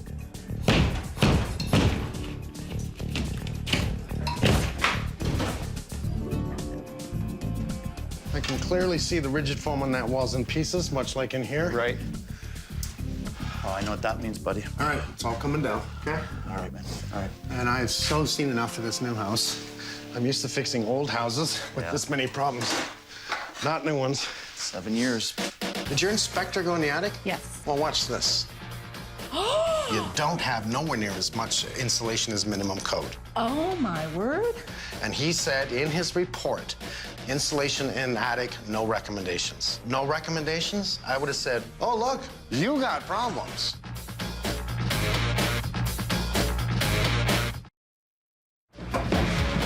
MJ, can you come here for a sec, bud? Yeah.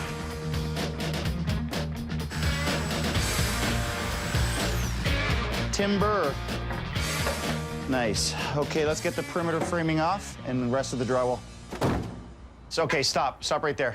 Look at the framing. Look at what we're attached to here. Look, there's no back plate. What do you think? There's one nail in this? One nail in that. So you got, what is it, a 2x2 attached to 2x4. Look at the span. Now, I want to show you guys something. Think about how heavy this garage door is. This garage door is hanging off the top of this freaking ceiling that's just hanging there. It was just a matter of time before this came crashing down. That is scary. I want the framing down. I want this thing supported right away, guys.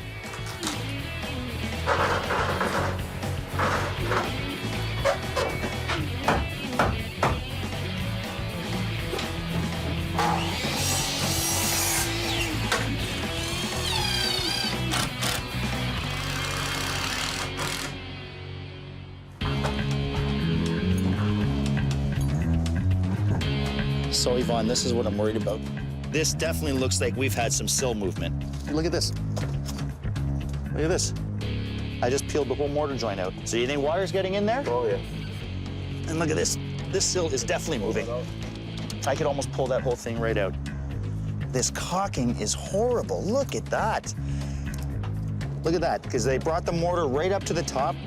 This had nowhere to grab, and I'm peeling that off. Look at how thin that is, buddy. Any deficiencies in the caulking, and that water is going to penetrate that mortar joint because it's porous and it's going to absorb water. And where's it going to go again? It's going to bring it back into the house. They did a surface caulk. Look at this. Look at how thin that is, and look at how deep that hole is. So it looks like they were done, but they didn't actually fill it properly. Either something was not clean, or it was too cold, it was too wet, but the caulking is actually not adhered to the window on any of these windows in the front face of this house. Look at this. Okay, I have never seen that before. Water's gonna run down here. It's gonna wanna go right in that crack, right along that whole seam. I can see a gap all the way along. That's a lot of water getting in there, possibly, right? That's a big gap. I gotta open up the inside.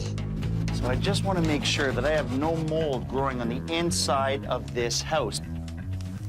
Oh, nice to see. This is bone dry in here. Right below me is the main foyer. When you first walk into the house, you look up into the ceiling. That's where they had water penetration. What they've actually done is used a rigid foam board to sheet the outside of their house. So when that water penetrated, it hit the other side of this insulation, ran right down the wall and into the foyer. Right now we're in Aiden's room, and it actually protected Aiden from any mold growing on the inside. I'm just going a little bit beyond here, making sure that we're safe on the inside of the house because we do have a child in this room.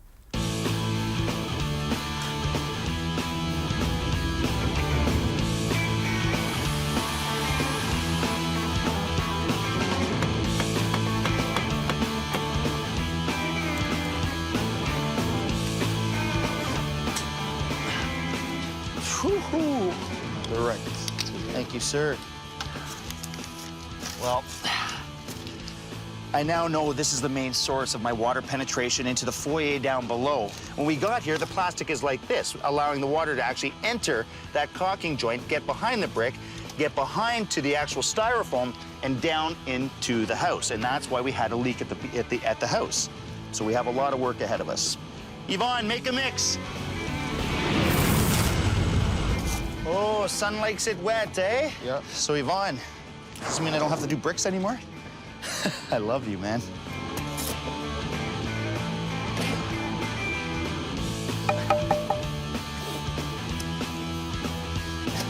My uncle, he's the one that taught me. He's more of a stonemason. Actually, when I was a kid, we used to, after work, because at 12 years old, I'd work with him in the summers. We'd drive home, and he used to make me look in the ditches for stone. and then I'd have to go Natural into stone. I'd have to go into the ditch, grab the stone, put it in the back of his truck, and then we'd go home that night and we keep laying stone. Nice. Now that's what I call a sill. Yep. What kind of stone is this again, Yvonne? Indiana limestone. Indiana limestone. I love it. 1, 2, 3. Wow. So the sill we're going to use is actually a stone sill with a drip edge on the bottom. It'll absorb less water. It will absorb a little bit, but it won't absorb like a concrete sill would. Think of concrete, very porous. It will absorb the moisture, and we're trying to get away from that. Look at that, one sill, no seam. Grab your little level so we can get a little slight cant on this, okay? That's the way we want to do it. This is nice. Nice work makes me happy, buddy. Nice job, man. You too.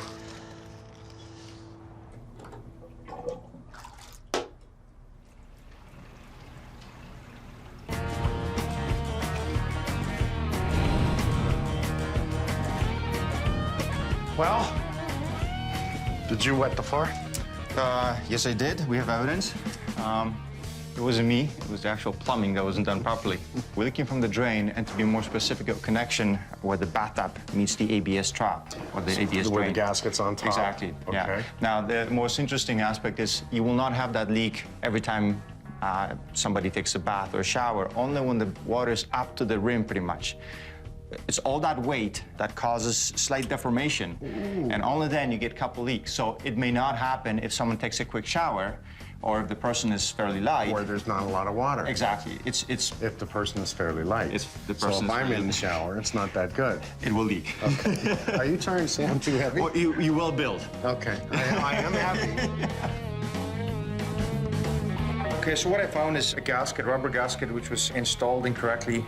It was squeezed too tight on one end, and then over the years, the rubber just got hard, solidified, and it developed leaks. Having access from underneath gave me a chance to actually install a new one.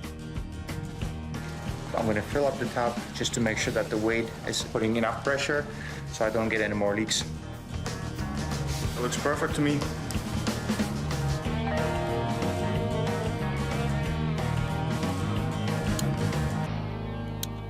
Here we are again. It seems like almost every house we're doing now, we're finding caulking issues. People are using economical caulking instead of a quality caulking. Something that's gonna stay soft, something that's gonna stay really sticky, something that's gonna adhere to the brick, to the plastic. Cleaning your surface is really important. Getting a lot of caulking in there. Really, we're pushing it in there, we're making it adhere. This is really important. It's keeping the water out, it's keeping the moisture out. We've removed all the caulking from around every single window in this house, all the exhausts from the washrooms, from the kitchen. Unfortunately, it's cracked away, it's dried up. It had to be removed and replaced. This is gonna last a long, long time.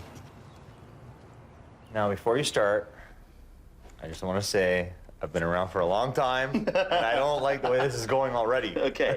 Well, if we've done our job properly, there's no water that's going to come down here. You know what I'm going to do, right? I'm giving you a water test.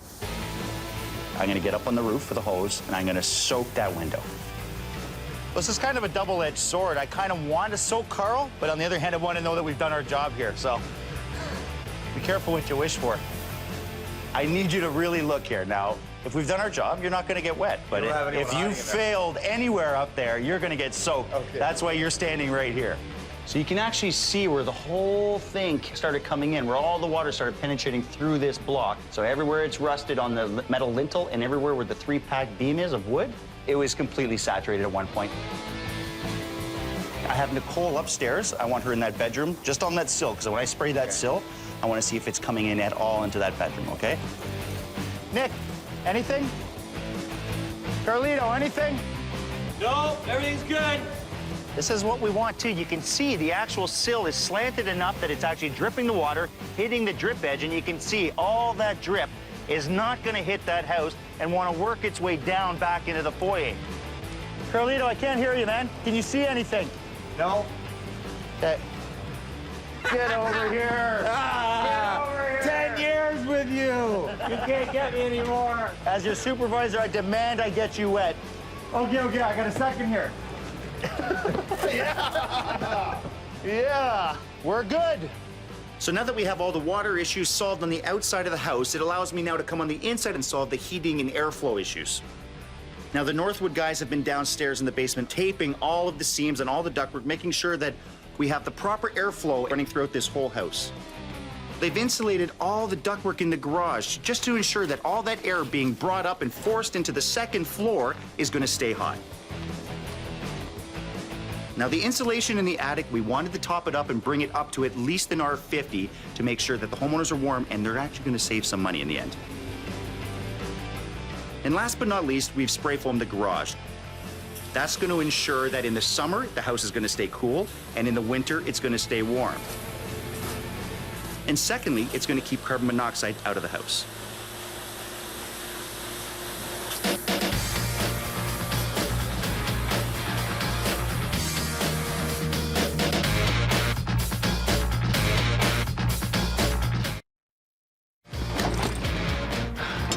Well, we had a bit of rain this weekend, and everything is fine on the front of the house. Now, we seem to be having a small leak on the other side of the house. Now, I am not stopping until we find this. That's not what we do. We don't just walk away. The front face, strictly a caulking issue and a sill issue. We've solved that. The last thing I want is to walk away and have that leaking into the house. So this is just mimicking the worst case scenario with water penetration into your house. And if anything's gonna find it, a hose directly on your wall will. So Carlito, I knew it was either on the inside we were gonna see this or on the outside. Now this is where I started seeing wet spots on the concrete floor. We have a leak on this side of the garage. I think it's either on the hip or the valley. I'm pretty sure it's gonna be the valley. I think water's driving under the shingles at this point. Right now, I've got a steady stream of water. Look at how much water's coming in here. I mean, our foyer is right on the other side of this wall right here. It's hitting the rafter, running along that beam and dripping down there. Wow. So I'm gonna have to look at the valley up there. We're gonna have to look at all the flashing. Let's get Steve's guys here. Let's go on to something else for now. So MJ, you're gonna skim the rest of this ceiling out, right? We're gonna actually block this off into sections. You're gonna skim this part, keeping this the dining room area, living room, and then eventually you'll be keeping that a flat ceiling over there too, right? Okay. Second of all, the range hood needs to be put into place today. We already have it here, so this needs to be removed. Okay. All right. The microwave range that was here was way too close to the stove. You need at least 30-inch clearance off it because of what's gonna happen. It's gonna melt it, it's gonna be hot. When you grab it, you're gonna burn yourself. Most importantly, it does not comply with gas codes, and that's why we're gonna put in a new range hood.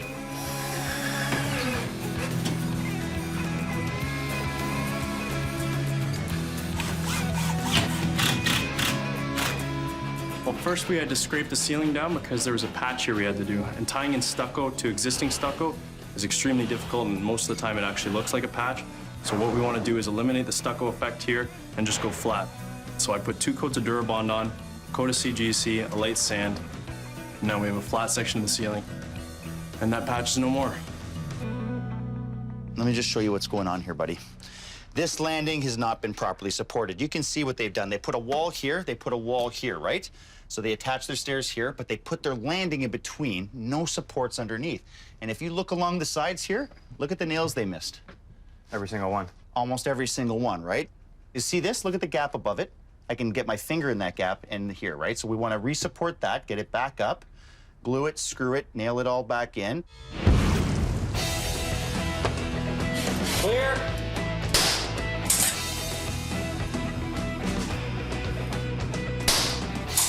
Everything's been sagging, and that's why we have separation between the subfloor and the joist. So basically what we're doing right now is we're putting a track on the bottom and the top, and we're gonna put studs in, and we're gonna basically lift the ones that are loose already, put them into place so that we have a nice structural wall here, and then we're gonna glue and screw everything together, and that should fix the problem. So again, thanks for coming in, man. I know you guys weren't supposed to be here today, but I'm still having a pinhole leak somewhere. What do you think is going on here? Now, I see you've peeled this back because I was curious about the water running down into this section and if it was getting under here somewhere. What do you think? I think it's possible with this metal valley here, water's traveling fast and it could be backtracking. Who knows? We won't know until we really take everything out and see where it's coming from. Can I peel this off? Yeah, go right ahead. Okay, the deck's dry, which is a good sign. Yeah, oh, there it goes. That's it, buddy. Right there, look at your leak, right in the corner. Yeah.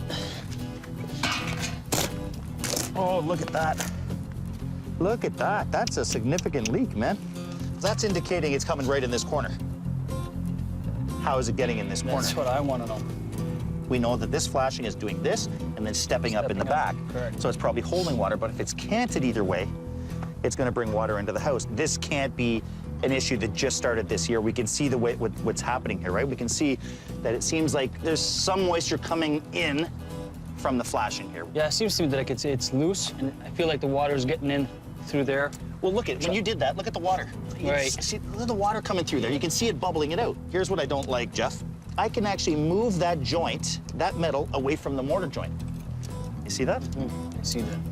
So what happens if water gets in there and travels this way, right? Like, look at how wet that mortar is, bud. Look at that. Like, that is saturated. That is saturated mortar. Okay, what's your plan here? What do you want to do? What I'm going to do is we're going to hug that corner, make sure we're going to go to the extreme and make sure that we solve that problem.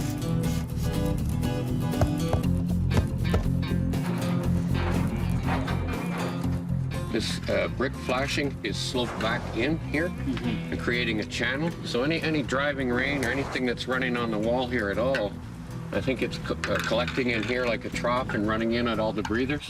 Okay. Bring this down. Bring it down. So that it's running away from. This flashing was not bent at the proper angle. It should always have a little slope away from the house. This is sloped in. We'll take them all down, put some new flashing on, and we should be okay.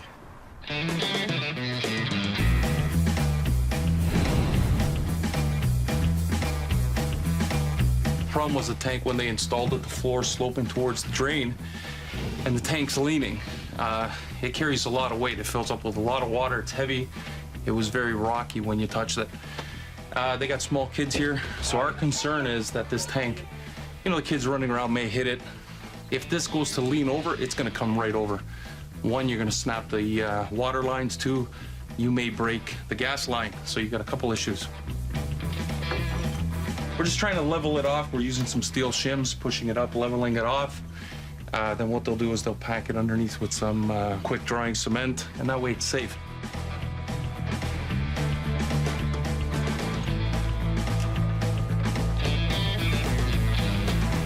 Water leaks are some of the hardest leaks you can ever find. It could be a pinhole, it could be a 1-inch gap. Think of all the work we've done to keep water out of this house. We've replaced all the sills on the front of the house. We've done all the caulking on the entire house. We replaced shingles, we replaced all the flashing.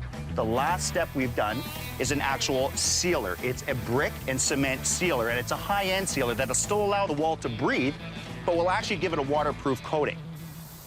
I guarantee this homeowner will have no more water on the inside of his house. You're drying the garage too? It's good, David.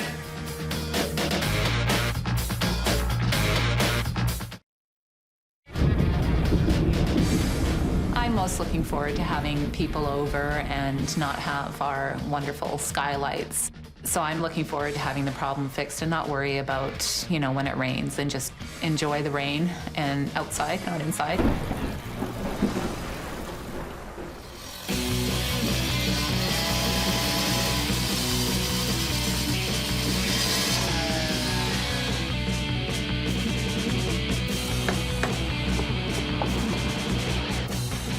I'm excited. Today's the day Peter and Sharon get to come home to a dry house. We have Craig, painter, coming in today to do last-minute stuff, painting the ceiling in there, painting the garage. Frank's guys coming in to put lights, plugs. We have the landscapers putting in the last touches on the steps. We have a big rush today. I want these people home today and dry. So when we got here, the steps were sunken pretty bad. They're down a few inches. And the reason why it had sunk was they didn't pack any of their aggregates that they had underneath. So it just started to fall. Was it take 5 minutes to pack it? $20 in filter cloth? Come on. This thing will never sink again, guaranteed. Hello again. Well, hello, just in time for a little bit of rain. Go figure. Snow last time, rain this time, never to be sun. Nice to see you. I'm getting a hug. Oh, no problem. How are you? Hey, that's why I'm here, right? Peter, how are you doing, buddy? Nice to see you. You too. All right, let's just take a quick look. I guess you know that your house has been a pain in our butt, right? Yeah, and mine. So He was happy that I lost It's been sleep. a family thing, yes? You felt the pain. We've been at many angles trying to fix that one leak to the point, I think it was only a few days ago, Damon called me. That's right. And I said, check this, do this. Right. And he solved it. He solved it. Fantastic. I feel comfortable and confident that Mike and Damon and the crew have fixed everything, and it's great to see that we have our house back and the ceiling is closed, there's no holes. I'm just happy I'm not going to be on that roof watering it anymore. Me too, actually. The lawn needs a little TLC, so Yeah, maybe I'll I help agree. on that one. I agree. You can see all brand new cells that we put in the front. Okay, so I want full cells, not adjoining. You know, I love seeing a new garage. Pretty and white. Open canvas, eh? We have now thermal broken everything from your home to the garage. So we don't have to worry about what? Two things. Fumes? Fumes, carbon monoxide, and cold. And so you're not gonna have a problem with that. It's nice and neat. The fact that it's completely sealed off now and the fumes are not coming through the house to affect the kids, I mean, that's a huge comfort in itself. And the fact that we're going to be saving on energy, I'm so thankful that they've been able to do that for us. I mean, it means, I can't even tell you how much it means. So. Now, if we look at your hot water heater, not only is it level, and everything else is fixed on it. The point is that we're going to put up a non-shrinkable grout underneath it to make sure it doesn't move. So we're not just going to use a couple of shims. Right. We created a nice little pad for it, and now it's perfectly level. Now it's required by code. I love all the ductwork being taped. All this being sealed, you're going to see a huge difference in the monthly bill. Now, you remember when we walked around and I could see things with my IR camera, like that wonderful cold spot in the ceiling above here. Yes, it's all blue. It was all blue, so we did. Blown-in insulation, we topped it up. Remember, it was just sitting to the top of your joist. It wasn't enough. We added, what, 4 to 5 inches. We brought it up to an R50 instead. So the room will be hotter. It should be, I would say. It's pretty hot in here as it is right now. Oh, I didn't get what you guys were saying there. No. Excuse me, I'm getting a little hot now. I think we need wine. By sealing up all the ductwork, by thermal breaking the garage and stopping that cool air from coming in, not to mention the carbon monoxide, by adding more insulation into your attic space, all we're doing there is really being more efficient on your furnace, on your monthly bill, as your gas bill, and we're keeping it warm in here when it's supposed to be warm, and we're keeping it cool when it's supposed to be cool, and that's in the summer. Little things we do can make such a difference. It's Mike, the whole crew, everybody. It's just, you know, we had faith in them, and you know, it's like anything else. They delivered as they always do. I have faith that it's been done right, and we're not going to have any issues. Now, for your wonderful leak, what the guys chose to do was to strip down this area, fix the area after Martin had fixed the plumbing, or guaranteed that it was fixed, and then do a nice flat spot to, it sort of breaks it from dining room to living room, keep the popcorn, we call it popcorn, and then flat in the front. Looks nice, actually. I like it. Well, we wanted to separate the rooms. I thought, you know, why scrape this whole ceiling and give you a whole flat ceiling? We could have done that, but, I mean, you obviously have a dining room here, you have a living room there, and your front porch. I would never have thought of doing that, but I actually like it. Let's just look at that. Look at that. I don't see anything coming in. And it just roared. You have no idea. Yes, you have no idea, honestly. When our relatives all come back again, they're going to be quite happy not to see the holes in the walls. And the only thing dropping in their glasses will be wine. Yes. Thank you so much. I'm going to steal another hug. Thank you so much. Having this problem resolved is a huge sense of relief for sure. I mean, it's that chapter that we can put away and say, okay, it was an experience. We dealt with it. We got the best to come and help us, you know, and put it behind us and move on. I can't see you. Are you there? No. Do you know what this is? Don't tell me. Oh, look at this. You're out of code. Nice. I'm going to stamp your wall.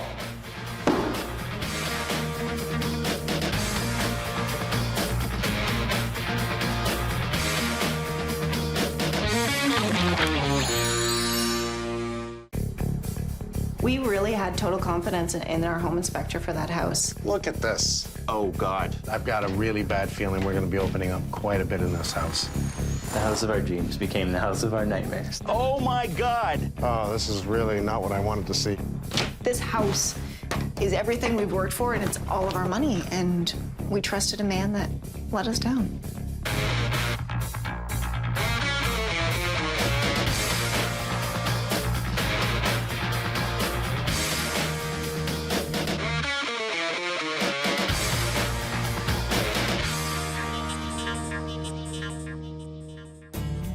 Kristen and Grant looking for that first house before they get married because I guess they wanted that home, then put on the wedding. However, that wedding got just a little stretched out due to problems that started to exist in the home. They chose to live downtown. They want that area. They want to be fast to work. They don't want to spend a lot of money on gas, pollute the environment. They're thinking right. They brought in a home inspector to do a whole home inspection to make sure the house they're buying is good. Things start to fall apart enough to actually send me emails to come in and take a look. All right, what am I gonna do? I'm gonna come in, I'm gonna take a real good look at this. I'm gonna use all the right tools. I'm gonna find out what's right, what's wrong, what I have to do to fix it, and how I'm gonna make it right.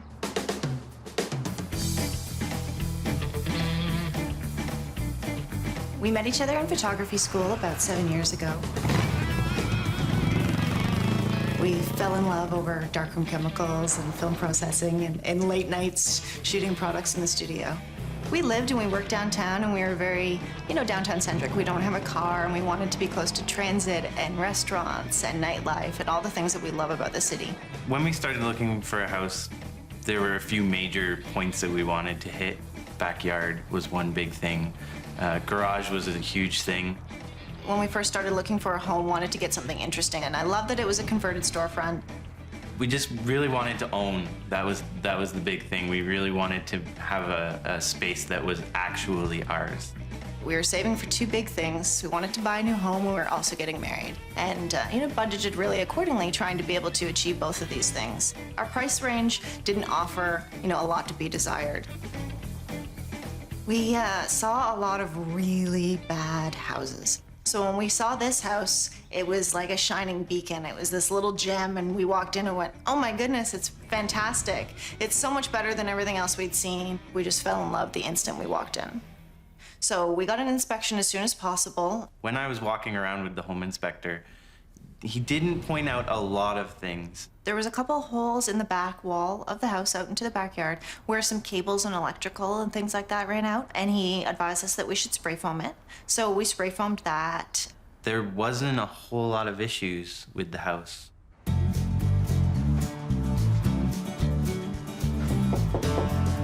We really had total confidence in our home inspector, and he thought the house was as great as we thought it was. You must be Grant. I am. I'm Mike. Mike, nice Kristen. to meet you. Nice to meet you. Nice to meet you. A little bit of a windy day. Can we start off inside? Sure. Thank you. If he told us to do things, we would have done them. He gives us a little list. That's what we pay him for. Ah, I see why you found the place and why you like it. See, looks are deceiving in my world. Can you tell me some of the problems you're having now? Water. Water. It seems like all of our problems are water related. Our first morning in the house, we were super excited. It'd been a very late night moving in, and we were starting to unpack. And that is when we started to notice a few issues. We started to run the dishwasher. It ran for a good solid 10 minutes and then stopped, never to work again. I was starting to put things away underneath the sink in the bathroom, and there was a great big puddle underneath the sink. Being fairly handy people, we go to the hardware store, pick up what we need, and we fix it. None of these issues had been brought up in the report, so we didn't know what other things that we were going to expect. Things that catch my eye. So, there's our skylight. The skylight's leaking right there, and I can see the rippled tape across here, which tells me there's lots of moisture issues here. New tub, new faucets. Can I see in here? Yeah. So laundry, that's a big unit, isn't it? Okay, all your plumbing is tied into this wall here, which means it's tied into here. So here's the big issue I see. I've said this 1,000 times, don't put it on the second floor. If that ever leaks, that's gonna cause huge amounts of damage. And two, let me guess, when it's running, it shakes your house. Yeah. Because it's not on concrete. Where were you leaking? In our bedroom. In our bedroom. We were sitting downstairs watching television, and the dryer had been on forever. So I went into our bedroom to get a laundry basket to remove some of the items from the dryer, and I turned on the light in the bedroom and looked up, and there was a huge bubble in our ceiling. And I freaked out. I heard Kristen scream my name, so I ran upstairs. The bubble just keeps getting bigger and bigger and bigger. When I poked the bubble in the ceiling, and water started running down my arm and gushing. There was water everywhere, and we lost it. Is there a roof leak? You know, is there water coming in? Why is, like, there's no water above our bedroom ceiling. Why would there be water there? So we were super worried. We had no one to call and no idea what the problem was or any idea of how to fix it. Has it leaked since? Every time we do laundry. Every time we do laundry? Okay, that's really weird. Okay, I will look at that. Let's go see the basement. This was insurmountable odds to us. We had no idea what to do. In order to fix our house, we would have to sacrifice parts of our wedding. I just didn't want it to cost Kristen the wedding of her dreams. It was scary. It was a very scary time. Nice old sink, by the way. Yeah, we love the sink. Did you know that's all lead? No. All this drain is lead. What? That's all lead. 100% lead. Don't touch it, please, because it'll absorb in your skin. I don't like that you don't have a proper fire stop from this house to the next door house. Very old wood. This stuff will burn. Talk about kindling. That's what this will burn. Because the floor joists run through, that fire can continue through. When you're looking at a fire stop, just stop it long enough for the fire department to possibly come in and stop it here. But if it can quickly and easily go next door, they're on fire. Just like that. Look at this. Come here. What do you see? The other house completely? Yeah. Our next door neighbor's basement. That's your next door neighbor's basement. I have a flashlight. I can go around. I got a camera. I can take pictures, and I can go, hey, you guys may not want this house. You know, one thing after another, after another, after another, and we didn't know what to do. Everything was crumbling around us. We had a money pit of a house, and everything was just going so horribly wrong. So we have a register, return, and we have another return. There's another one over there. Okay, that's not a good sign. We don't want 2 returns out front here. We only need 1. I always encourage the inspector, because you're not going to do damage, to pull her up. Wow, wow, wow. I want you to take a look at your air return. I want you to see what you're breathing. Oh my God. It's like an inch deep. But inch deep of what? Dust. Dust? Dust. You want to take a look? Oh my God, that's disgusting. Now I'm going to really look into the HVAC. Did the home inspector point that out? No. Took a lot of good pictures, I have to say. I don't want to knock them because it's one of the better reports that I've looked at. However, I don't see enough in writing. As a matter of fact, in writing, it was very shallow on the writing. Giving you a recommendation on the roof that you probably have a good 5 years. When the pictures I see that he took, I can look at the picture and go, that's a problem. I'm going to stop now. I'm going to get my tools. So the next time I bring you in, I'm going to show you everything I did find and just what I have to do to fix it, which makes me a little nervous. I'm feeling overwhelmed that there was a lot more wrong just in Mike's first glance at our house than I ever expected. It's very frightening.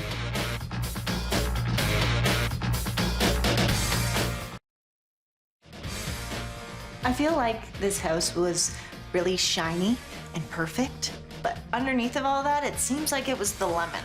You guys may not want this house. Underneath the hood is still a crappy old engine.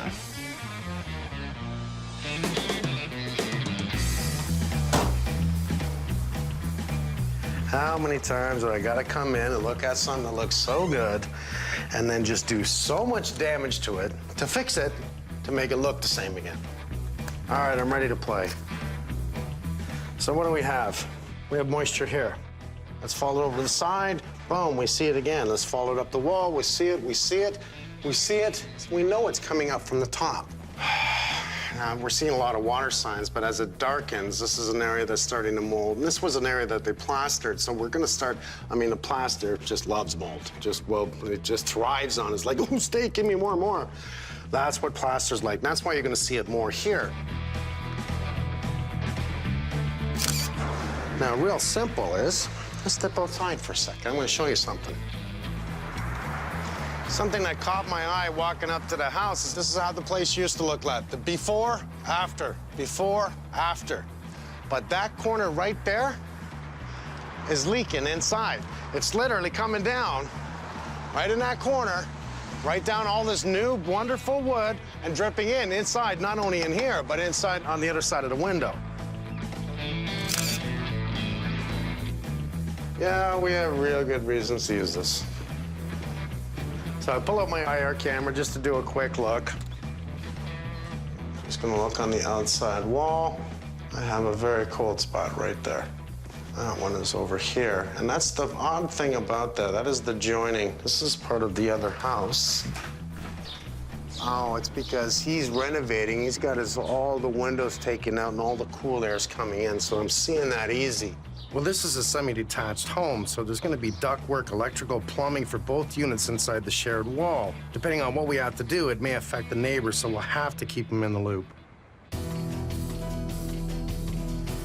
To have the inspector come in and not notice that we don't have a proper fire stop in between the houses, like you just don't want, I can see next door.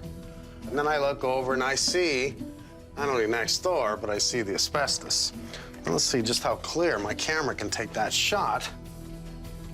Now, if I can clearly see that, how come nobody else did? Being in construction all these years that I've done this, in an older home like this, we're gonna normally see anything that runs in the wall wrapped by asbestos. And that's what they're gonna do, is wrap that ductwork to help hold that heat in, especially in between units. The inspector, he's not qualified to look for asbestos, but some of them have knowledge about it. Come downstairs, take a look up. There you go. Oh, there it is. There's the wrap. Mr. Holmes, you down there? Oh, I got all kinds of problems here, Mr. Bennett. I could actually see as walking in, buddy. Yeah, watch your head on the lights, because this is going to be an issue. So we have a triple brick construction. It's very old. We're around 1915, 1917 build. Yep. Triple brick on the foundation wall, very clear, double brick as it continues up. There's no doubt in my mind I'm going to be opening up pass for plumbing, pass for the HVAC, and just see just how bad that roof is up there. I've got a really bad feeling we're going to be opening up quite a bit in this house. There are a couple really strange things in the house. And it's funny, you know how many times I walked around this toilet? Is that functioning? Yes. Get out of here. But there is a lock on the basement door, so I guess you could consider it a one-piece bathroom. That toilet's working. That is awesome. Yeah. Your own private What a giant selling bathroom. bonus, eh? Buy this house.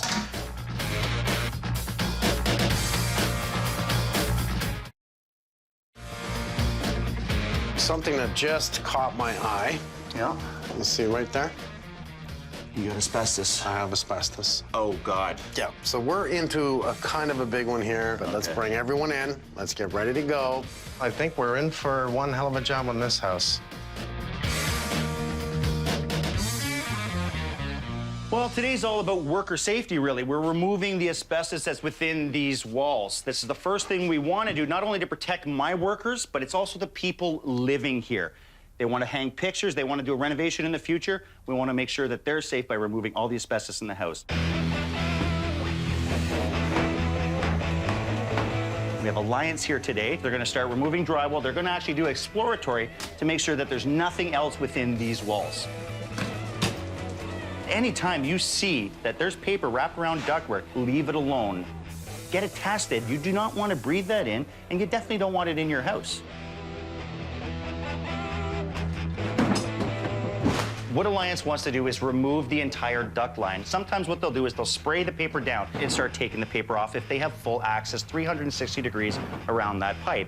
They don't have that access here.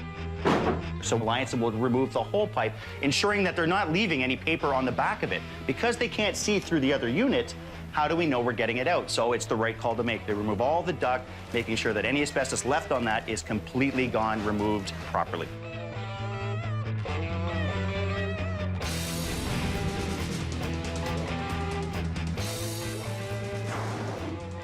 So this is what happens when you hire the wrong people, eh? Really, Mike, there's a lot going on this roof. Well, this is just a patch after patch after patch. Oh, this just sucks. Tell me we're gonna be pulling the whole thing. It looks like it, Mike. Now look at the chimney. Holy cow. Oh, this is really not what I wanted to see. I saw pictures of the inspector being up here. He really didn't say too much about the roof. He said something about the chimney. The skylights are shot, the curbs aren't built properly. I don't really understand all this extension on the curbs. I bet you it was one big skylight at one time. So now we're gonna probably have to change that structure and put in a proper curb mount for a proper skylight like they attempted to do over here. And that's not the way to throw a patch on there. No, Obviously, it this is leaked just there. oxidized asphalt, right? So every one of these cracks, because that asphalt expands and contracts differently than the roofing materials, once it dries out, it splits, it's a leak. We usually refer to these patch-type roofs as leak factories. Like, there's a leak in every corner, every spot of this roof. Nothing like doing a major renovation downstairs and spending a fortune of money to make it look good and not protecting it. It's probably leaked for years. I'm really worried. We pulled this up and I've got rot, I've got mold. The only saving grace here is that the roof does have a good natural slope, which, you know, is usually a good sign. You know, often we've seen projects in the past where the roof has no slope, you're in a major structure. So this is a big job for you. It's a huge job. Well, part of the problem here, too, is accessibility. Like, there's not very good access to these homes. We've got a small alleyway in the back, and we've got a very busy downtown street out front. So we're doing a couple of test cuts. We did one on at the high point of the roof, and we're doing one here at the low point of the roof. With these tight, narrow or bad access areas, it's very common to see multiple layers of roofing on these homes because it's very difficult to get rid of the garbage. Years of roofing, there's probably about 3 or 4 roofs we're looking at, layer upon layer, the old style tar and paper, and then with the more modern stuff up top. Really, it's just really sloppy workmanship. Well, Gary. How are you, Mike? Oh, you know what? I've had better days. I was just on the roof. I don't feel good. When I walked in the house the very first time, watch your head on those lights. I had a return here and a return here. So I know we don't want to return so close to another return. They're not getting enough air throughout the whole house, so they added one. It's not working. Yeah, but did you see the crap in there? That's the return. The supply is the same thing. Okay, there's fur in there. It's just circulating through the whole house. And probably it looks like for years people smoked in here too. You just see the buildup on the backside of the duct, like the yellow. I don't even want to touch it. I don't even want to wipe it. You already know what I see, right? Yeah. All the connections going to the upstairs are all disconnected. They're all got gaps and openings in them. Every one of them. Well, no, that would explain so why they're freezing upstairs. Yeah, they're all bleeding down here. Well, I think we're in for one hell of a job on this house. And it looked beautiful. I'll pull this down right away.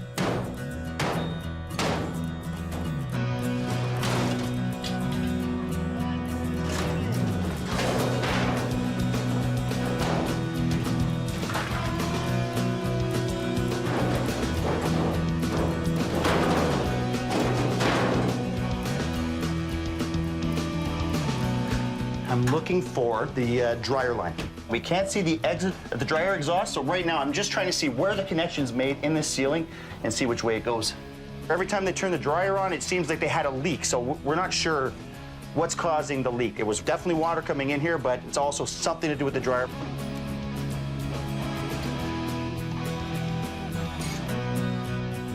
I see a lot of water drips on the deck itself. Now, one good thing is, Steve will be happy about it. It looks like the deck is solid.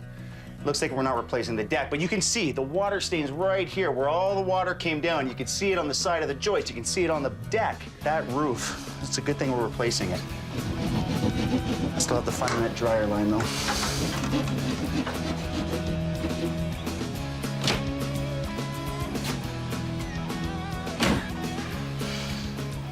Look at the water stains there. Oh.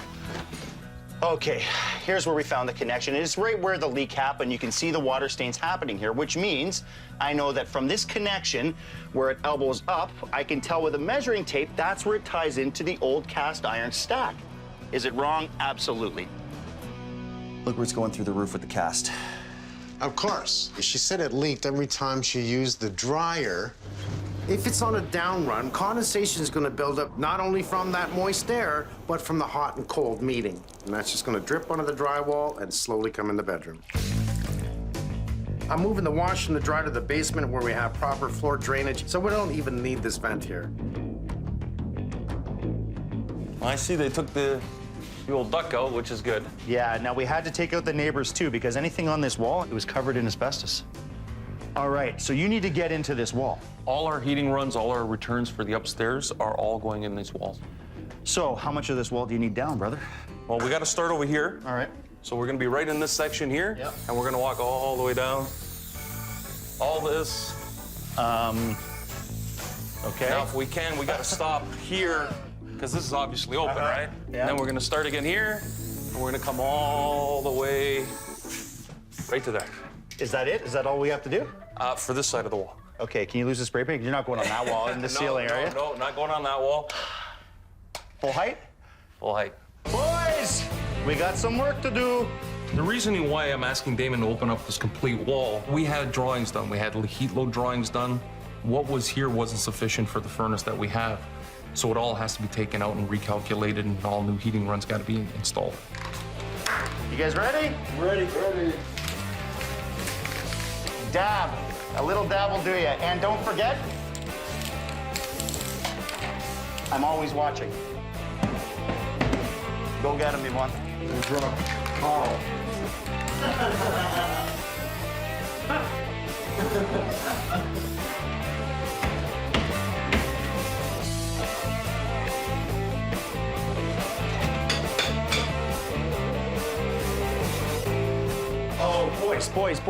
Boys. I said everything above this line. We're actually not demoing the bottom line. Who did this one? Rob. MJ Rob. That's your name, dude. You're lucky we're tearing it all down. Okay. Oh, it's hard enough.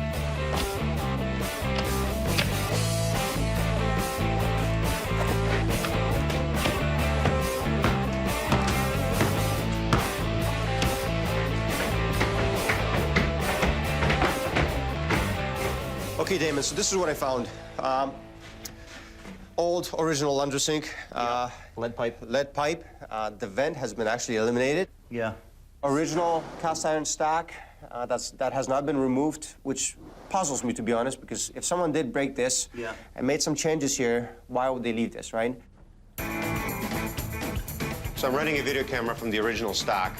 I do see issues underground. The original sections are actually cracked and misaligned, allowing sewage to actually accumulate and potentially form a blockage. I will have those sections excavated and replaced with a new PVC material. I do want to excavate where that one-piece bathroom is set up.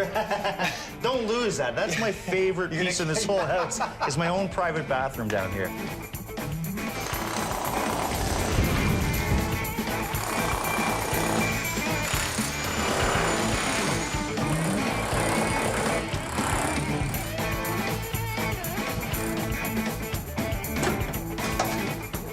Oh my God. Okay. So we are in the neighbor's house. Okay, let me come through here. I am now burglaring his house. Now he understands that I might have to come over here. Wow, full gut on this side. It's actually almost gonna help us, and it's definitely gonna help these guys on their side as well. Well, looks like we're gonna get to know the neighbors pretty well here, guys.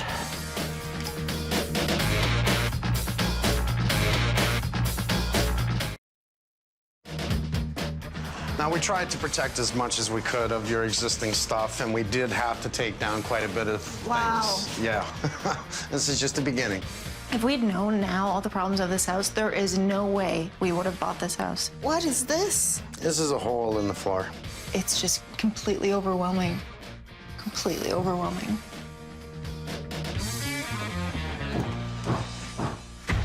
Okay, here's what we need to do.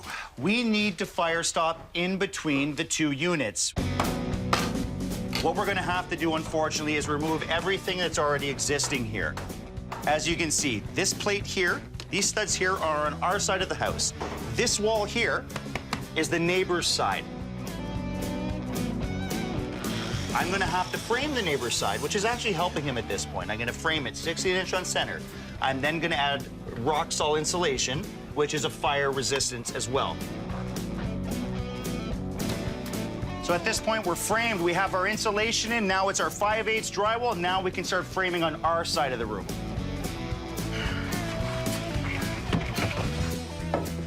When I said snug, you guys made it snug. 5/8 drywall is not going to stop fire from getting through. It's just to give people time enough to get out of the house.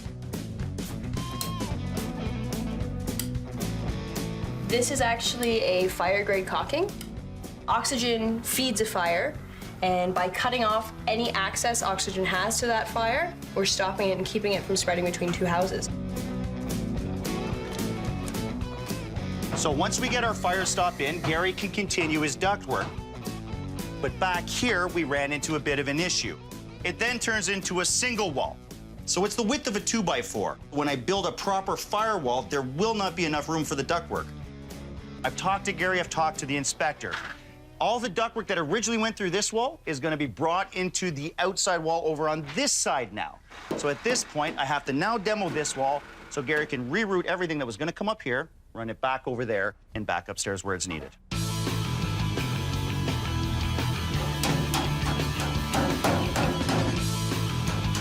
The original design here had no returns upstairs, only supplies. So we're actually adding new returns to the second floor. That's our square ducting, our 4x10s that's running from the basement up to the first floor all the way up to the second, and then we're panning across using the joists. So we're gonna create a lot better airflow on the second floor by putting those returns in each room and one main one in the hallway. So in the end, they're gonna get better heating, better cooling, and it'll be a lot more comfortable.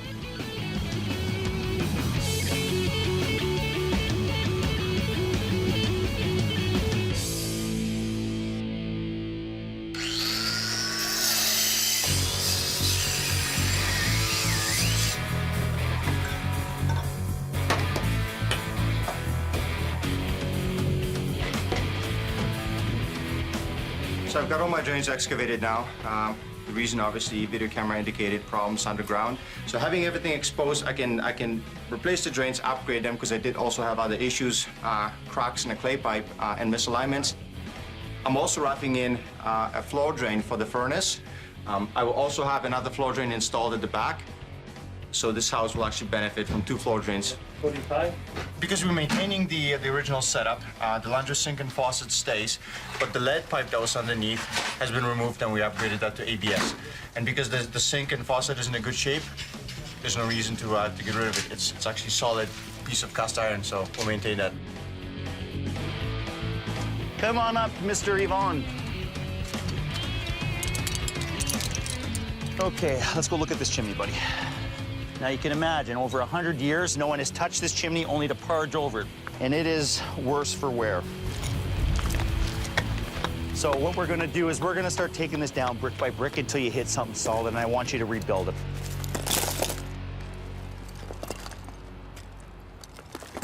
Well, this chimney looks pretty old. It's in really bad condition. You could tell that water has penetrated and totally deteriorated all the brick here. That could happen because of a couple of reasons. Not a proper cap on the top with a drip edge to allow the water to flow away from the brick. Second reason, they parged over the brick instead of replacing it. You should never parge over a deteriorated brick. That's not a way to fix it. We've gone ahead and removed all the old brick. So all we have to do from here is re-brick it, put a cap, and we're done.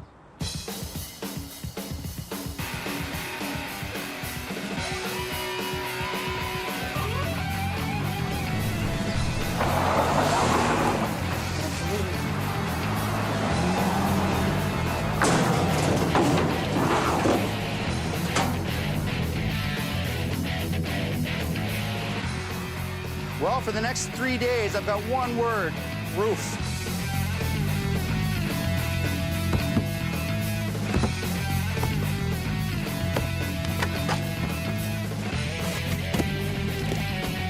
Not really any surprises. We sort of, with our test cuts prior, we sort of knew what we were into. Removal is going fairly well. We've got another extremely warm day. It's supposed to feel like 40 some odd degrees with the humidex, so the process is going to be a little slower.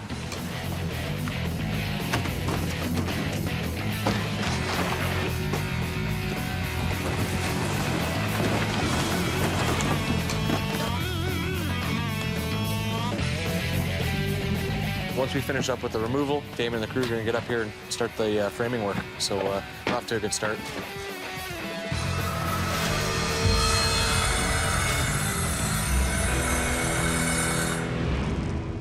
Nicole, you're going to be cutting for us. Okay. And you and me are going to be laying down this wall. We're going to start with this wall, bring it right on down. We're in 40-degree weather. We're dying up here. I'm giving the guys as many breaks as we can, but we're still trying to accomplish getting this covered because we have a good day today. It doesn't mean necessarily we're going to have a good day coming up.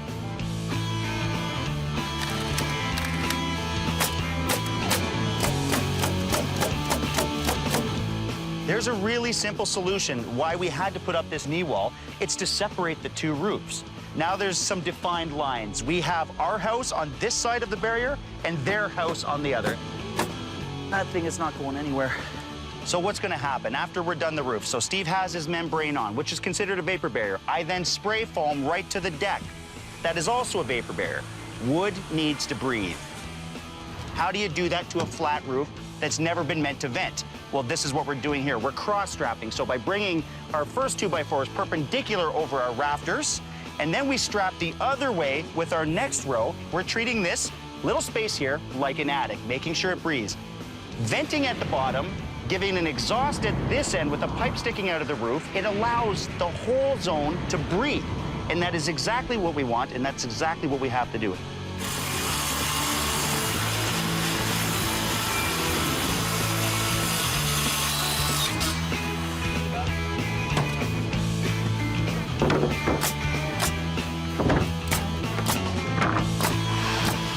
Fill the end there, fill this side. Let's start tarping it, okay?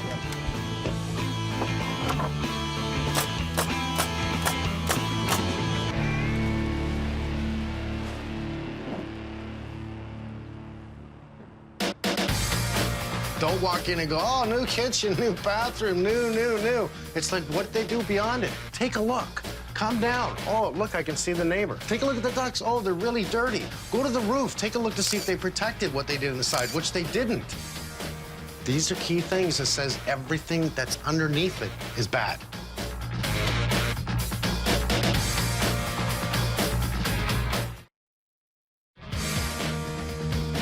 I didn't even know what a home inspection should be like until Mike walked through my house. He looked everywhere, he saw everything. Had you had the right inspector in here, I guarantee you wouldn't have bought this place. But we'll make it right. We're gonna take good care of you guys. Much. I can already feel it almost, the weight lifting. Well, that's not the way to do a fire stop. You might need some mortar on that eventually. So here's my plan for the fire stop. What I want to do is, since we have brick in every void, let's use it. I don't want to take it out, put insulation up there, and then do a fire stop on top of that. What I want to do is go right over top of the brick with cement board.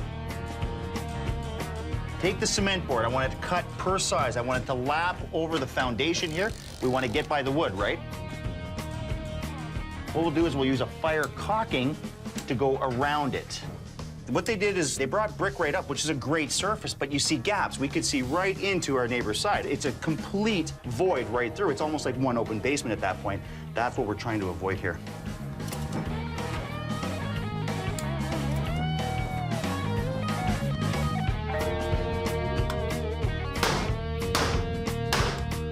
Now what we're doing is we're going to clean it up a little bit. I'm now going to add rock salt. So the only thing to hold rock salt in is your framing. So we built a little frame here. We're going to bring it up into our bays. Use a fireproof rock salt, 5/8 drywall over the top. It gives a protection from fire from one side to the other. Mike mentioned that there's was some water damage on the interior of the home in this corner.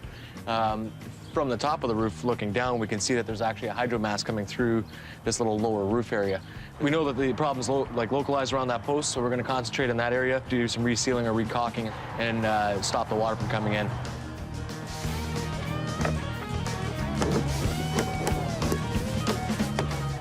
Last piece of plywood has gone in. That means the roof is now sheeted and it's vented. So Steve now comes in, starts his cant, and actually starts waterproofing this roof today, which is fantastic.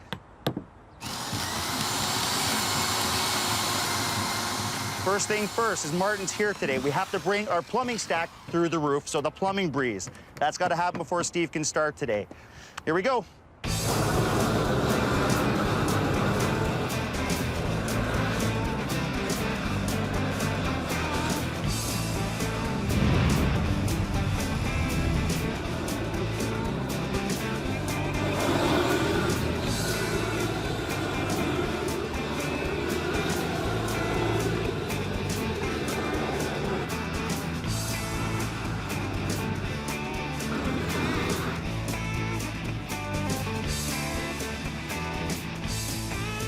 Basically, we have 3 skylights. We've reframed the curbs to get to a standard size. Holy crap! Warm? Oh, it is freaking hot in here all of a sudden. No breeze anymore. This particular skylight is different than the other 2 because this is actually a venting unit, which allows us to manually open and close it due to being over top of a bathroom. Just below me actually is the shower, so having the ability to open it will reduce that condensation. In warmer days, this can open up like a roof vent, and you can exhaust a lot of the warm air out of the house. Oh, feel that breeze.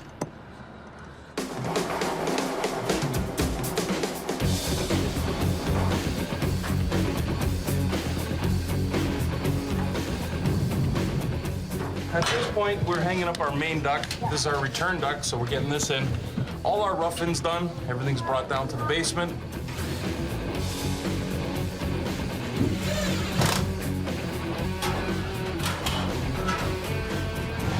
So at this point, we get our supply duct up, and we're done. We're out of here.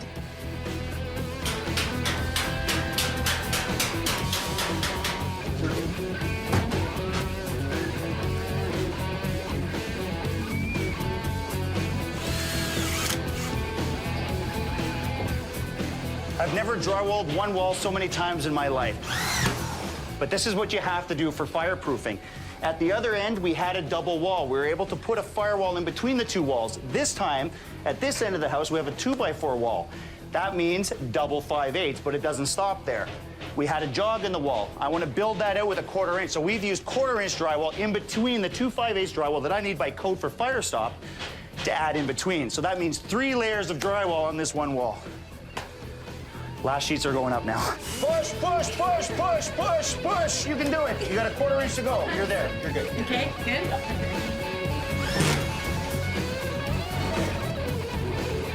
Every roof is one of a kind. There is no standard profile or standard stock flashing that can be purchased for any individual roof. So this has all been measured to suit and then custom fabricated to fit. We are so excited for Mike to come and help us and make sure that it's all going to be right.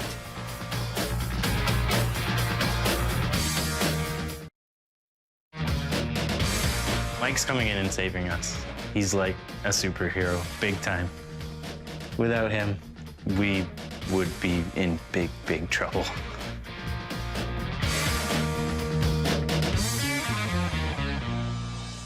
Wow, with a capital W. What a difference, isn't it? Wow. It was a lot of work, but it was a lot of fun. 40-degree weather. The day we were up here framing this, 40 degrees. Did you think you were in New Orleans again or what? Well, Steve comes up to me at one point and he goes, you know, you guys should get inside. You don't have roofer skin, eh? I'm like, you know what? I'm a little red. Maybe you're right.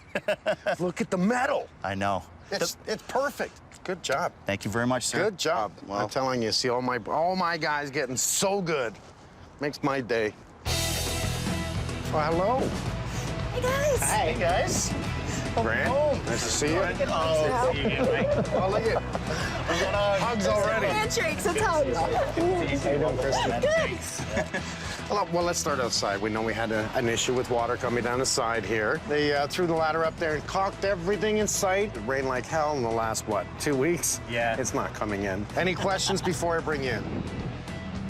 We're just excited to see the house. You ready to come home? Yes, Yeah, we're so ready to come home. We've only owned our home for 6 months, and 1/3 of that time we've been out for construction. So we're really excited to be back in our house. After you. It's neat, it's clean, and it pretty well looks like it when we left it. Looks great. Awesome. It's kind of surreal coming in and knowing that there's been a lot of work done and not seeing a lot of changes. But knowing that everything underneath that was wrong is fixed is just awesome. We're so thankful.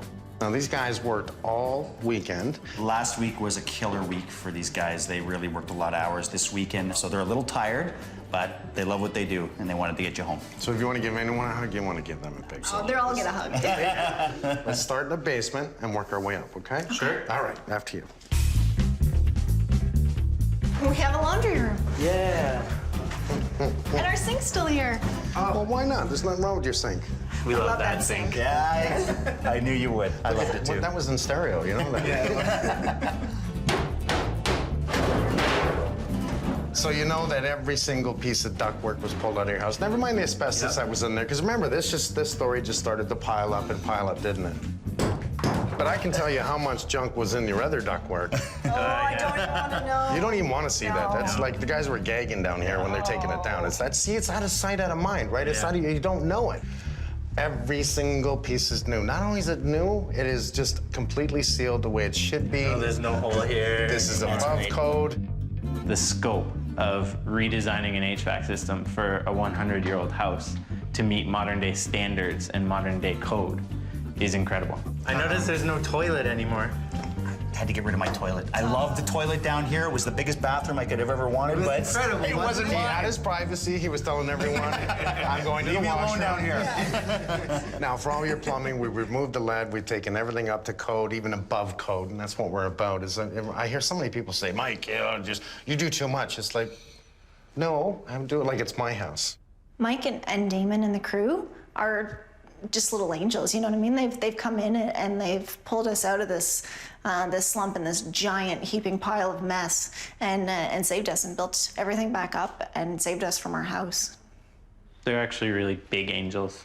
They're not little. New skylight. Oh, yeah. Not bad, eh? Yeah. No hole in the ceiling. Yay! That's good. And I want to show you the skylight in the bathroom. Oh, wow. It opens. Yay! That's awesome. And that skylight, we have a stick to go up and open it up, right? The good thing about that is it'll draw the cool air from down low and push it all up there. So it'll actually cool your home. And it's old technology. We used to do this years and years ago, and it's funny we don't do it anymore. If you have a skylight, you should be able to open it. So you can open it. That's great. That's awesome. The guys worked on the roof when they took it off, and it took them probably, I don't know, 2 solid days to rip it down to get it ready, and it was about the hottest time of the summer. But look at your new roof, just so you can see it. There's your new skylights. Remember how that's looked before? It was messed with the scariest skylight. Once we got down to the original sheathing, which was plank board, we then restructured for all your skylights. Then we're going to strap it this way and then strap it this way. And what that does is allow crosshair from up and over and allows this whole roof to breathe because we sprayed the underside. We want that to breathe. And those 3 vents at the end are your exhaust. Oh, chimney. And this was our guys that did this. That's right. That was Yvonne that did that. Like, he is so good at what he does. Awesome. Beautiful roof. Our house is exactly what we thought we bought, but better now. Having everything fixed is the biggest wedding present. This is more than we could have hoped for. It's, you know, we get our house back, we get our life back, and we get to move forward. You did seem to get us quite a big present, so we thought we might get a little token. Look at that. Oh, you're kidding me. Hey, can I have a hug? Come over here, buddy. Come over here. And to the crew who worked so hard on your job, I love them all. Cheers. Cheers. Here's to making it right.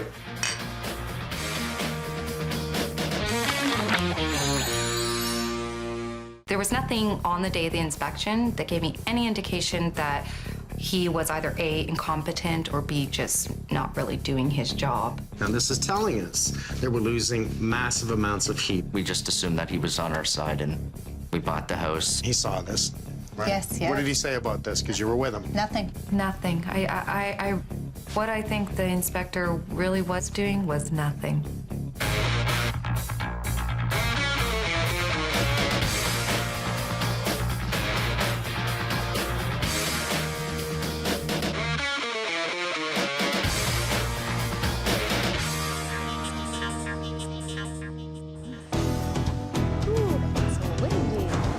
Jeff and Tina, first-time home buyers. I wanted to make sure they had a home inspector, something different that I'm not used to hearing. The real estate agent has their own home inspector all the time. It's part of their service. You don't pay extra. If you deal with this real estate agent, it's a free home inspection. The home inspector didn't say much was wrong with the house, but it didn't take too long till things started to go wrong. I'm here to ask questions, get answers, and I'm here to do a homes inspection. And I'm gonna make it right. We were in an apartment and we were suffocating each other, right? That was the whole reason that kind of set it off, was we needed more space, and it was like, to rent a 3-bedroom was so much money, we might as well just, you know, be buying. You know, our kids are coming to an age where they want their own space. Being a backsplit, the upstairs, they had their own little space with their own bathroom.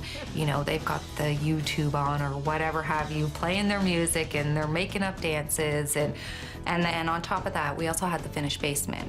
It made us go, okay, this is gonna work for the kids. Our realtor, part of his fee was to include a home inspection. I came and I did it by myself with just me and the inspector, but it seemed to go good. He would see something, he would explain it to me, and I was asking him questions and he was answering them. He did make some recommendations, but it was pretty minor stuff, and you know, the dollar value was minimal. You must be Jeff? That's Yes. me. I'm Mike. Nice to meet you. Tina? Yes, nice to meet you. Nice to meet you. Could I Yeah. ask you to put your coat and Yes. shoes on and come on? I might as well start outside. Yep. The real estate agent that day is like, this is minor stuff, nothing to go back to the homeowner and renegotiate the price. We just signed the papers and we moved in. Let's look around at your neighbors' houses, okay? So we see the house right over there. You see the black roof? Yes. It snowed last night. Right. So I step outside of my house and I got about, this much snow on my whole roof. Okay. They're losing heat. That house isn't bad. They're losing heat. How can I tell? Because the snow's melting. See your roof? Yep. Yeah, right on the top there. You're losing huge amount Yeah, of heat. there's like no snow up there. Almost no snow. That probably means there's not enough insulation in the attic. That's Think of the crazy. blanket on your bed. You have a sheet. We have multiple blankets. My daughter actually slept with 2 blankets last night. But imagine sleeping with a sheet. Yeah. Right. It'd be cold, It would right? be freezing. That's what your house is doing. Let's go inside. All right, yes. And this is our daughter's bedroom, the cold room, we call it. More than likely, because I didn't see the snow on the roof here and over this room, you probably have the same thing, problem in the next room. Right. So what the difference may be is you're having so much heat loss on the whole back of the house is maybe you don't have enough airflow there.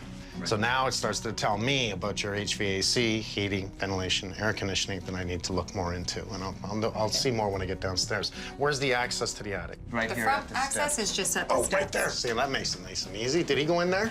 He did. He even said, come on up the ladder, I want to show you. And he said, look at all the insulation. That's really, really good, and it's good insulation. You saw a lot of insulations. That's what he's saying. Yeah. Sufficient insulation, sufficient venting.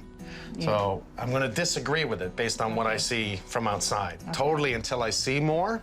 But I want to see what he saw, because in the report it said sufficient. In other words, he's given it 2 thumbs up.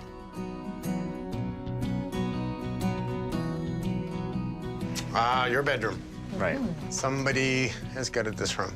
I'm seeing new pot lights. I'm seeing pop screws, which tells me, based on the year of the house, this has been re-drywalled. Why do I see the bulk right there? Now, I can assume ductwork has come up. I know it comes up through that back corner. I know it does. How? Because in the crawl space, all the venting goes into that corner and it goes straight up. So they rerouted it. Right. Okay, so now I'm really going to take a look at this.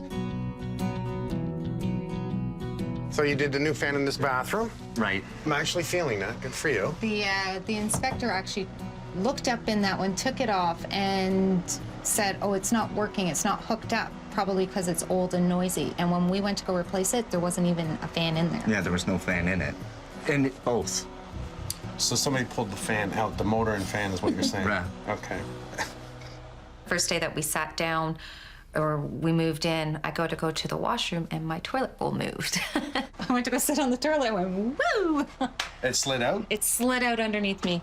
That's usually not good. No. You know, I checked it and the bolts weren't attached. Like they were just dangling in their holes. It wasn't bolted down. And on the inspection, there actually even is a box that says bowl loose. And he never caught it. Why do you have the register closed? We're trying to just push heat other parts of the house, to be honest. Well, you're using your imagination. Yeah. That usually does work, but you want that they should all be open, right? That's the way it goes. But so you have an unbalanced system, that's for sure. It's nice to see that you actually have the French door so you can see people coming up and down. You don't knock them out on the way up and the way down. So somebody put in a suspended ceiling. Did your home inspector even touch the suspended ceiling tiles? No. Well, this is something that I really love doing, okay? Now, they don't want to do it because they don't want to damage anything. These are soft tiles and a flex tile, so more than likely it's not that far from the floor joist itself. It's real easy, with the back of my hands, not to do damage, to lift that tile, take a quick look. Lift that tile, move it out of the way a bit. Little things that I want to look for is what's the electrical look like, what's the flooring look like, and just take a quick look. Doesn't hurt. Every once in a while, move a tile. Is that a heat register or a cold air return? No, that goes into the furnace room. Okay. We moved in here, and the very first thing we noticed was our water tank.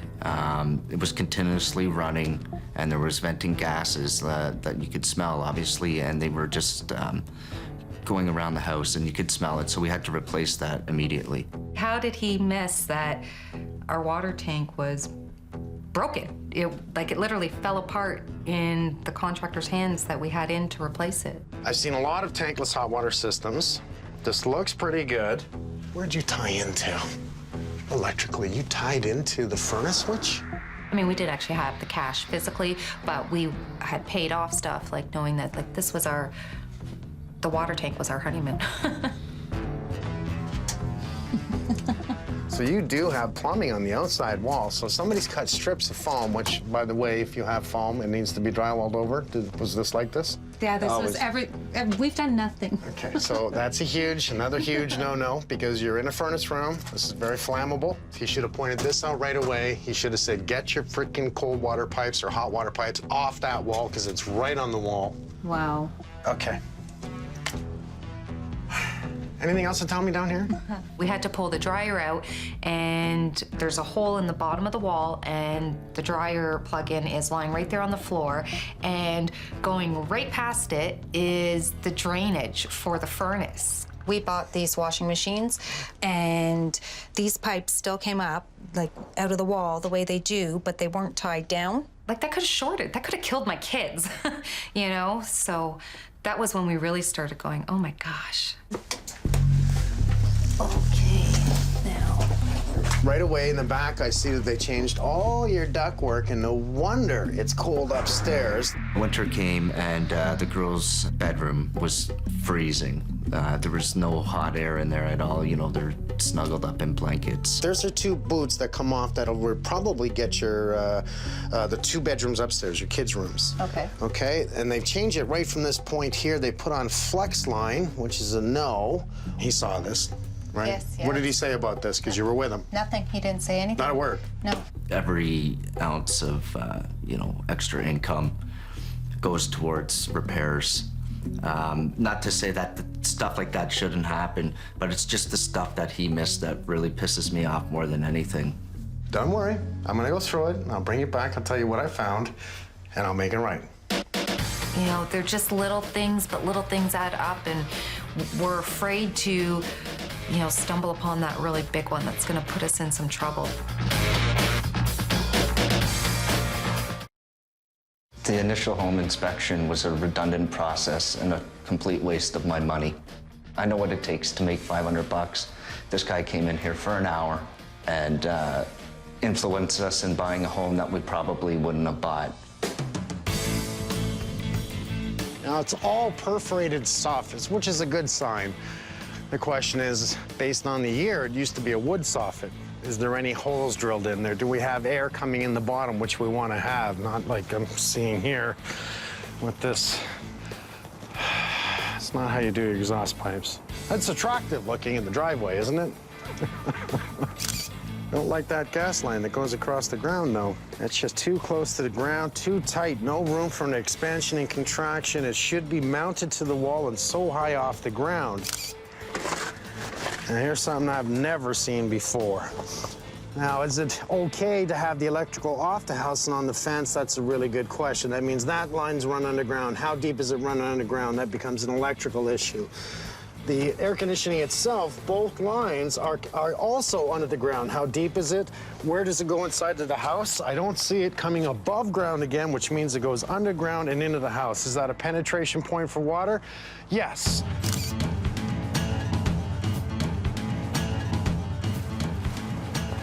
Look at that, eh? I keep talking, what is this, a whirlybird season? Everyone's got whirlybirds.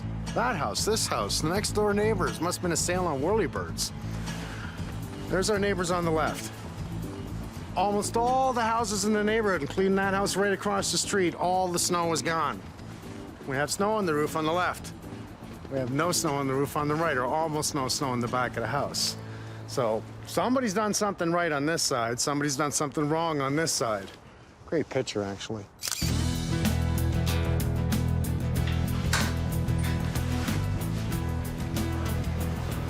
That looks good.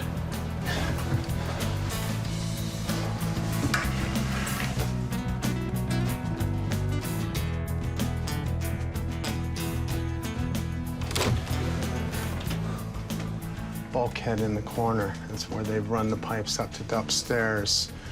That's why one of them will go through the floor, underneath the floor, and in back into the kids' room. But why would they do that? Not logical. Why did they do that? If there was a center wall here, somebody's made some real big changes, and now I have a concern. A wall would have been right in the center. This would have been 2 rooms. They must have put a beam in the ceiling. They came up through the closet with the pipes, and it comes down underneath the beam and back up to get to the register on the other side. That's why they came down around that with the bulkhead.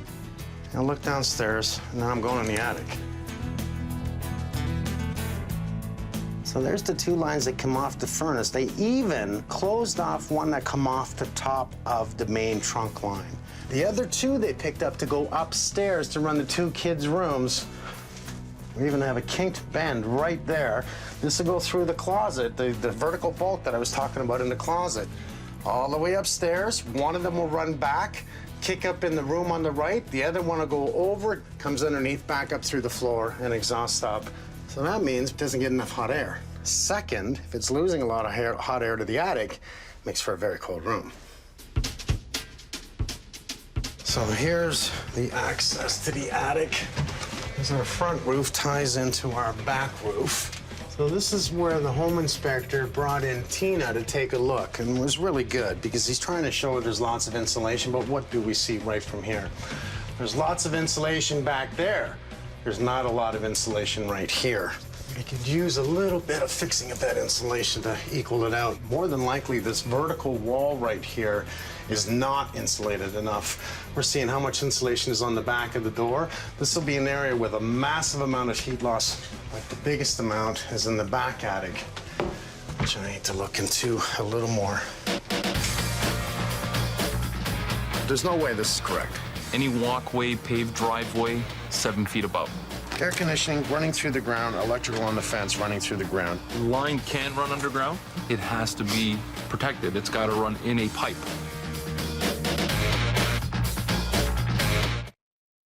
It's just about getting what's wrong fixed, you know, and just knowing that it's safe. I mean, we have kids. Okay, we have a pretty easy day, and I'll explain why in a moment. What I'd like you to do to start off with is no holes in the walls, and, well, I might as well just tell you. We found asbestos in the house, okay? Damon knows. So this is a bit of an issue. It means we can't punch any holes. It was a good call that I made to make sure check for asbestos in the plaster. It's a 1-to-5 ratio. It's a type 2. It does not require an air test after cleaning, but it does require that we call in our environmental company to pull it out.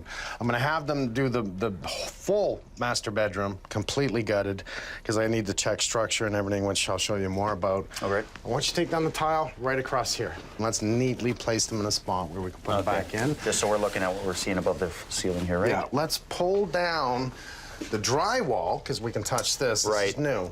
This drywall, this one here, actually pull that down for the hell of it, because that way I can see this side of the furnace. Take it right down at the corner. Okay. Okay, this is the pride and joy of the homeowner. The washer and dryer? She is in love with this, and she keeps the door open. She's very smart with it, so take it out gently, cover it up, okay? And the sink should come out easy. So if you get all this done, I'd be really happy. I'm just gonna go back in the attic, because I think I'm gonna try and crawl to the other side. I may do it myself. If you can't get up there, you want me in there? I'll squeeze in there. Yeah, because you two are gonna fit. You want to do rock, paper, scissors? Not with you, though. You're not even included in this. Always. Come on, rock, paper, scissors, right? Yeah. 1, you 2. No, she wanted to go. Oh, no. Get your hand up. Ready? 1, 2, 3. But what I'm seeing when I get to the point, it looks like it drops. I guess the other roof looks like insulation stuffed into all the joints where maybe baffles should be, all stuffed in, and where I could only see so I couldn't see far down because of the way the roof is. Yeah, getting down to the next room. Yeah, I couldn't. It only looks So like you saw blocks. an open span there? Yeah. But you could see the other. I could see, yeah. I could see. Okay, I'm gonna see that from the other roof then. I gotta find out where this heat loss is coming from. Well, it's definitely in this wall. There's my tie-in. So it's just sitting on top. I'm gonna lose it through the bathroom the way that's done. Okay, now I know where we're losing it. All the blown-in insulation is mounted in the center of the two attics, but very thin around the perimeter. Plus, that knee wall only has about an R12. Nice and simple. Very bad roof design, by the way. Not good for insulation, and it's not going to be good to try and fix this.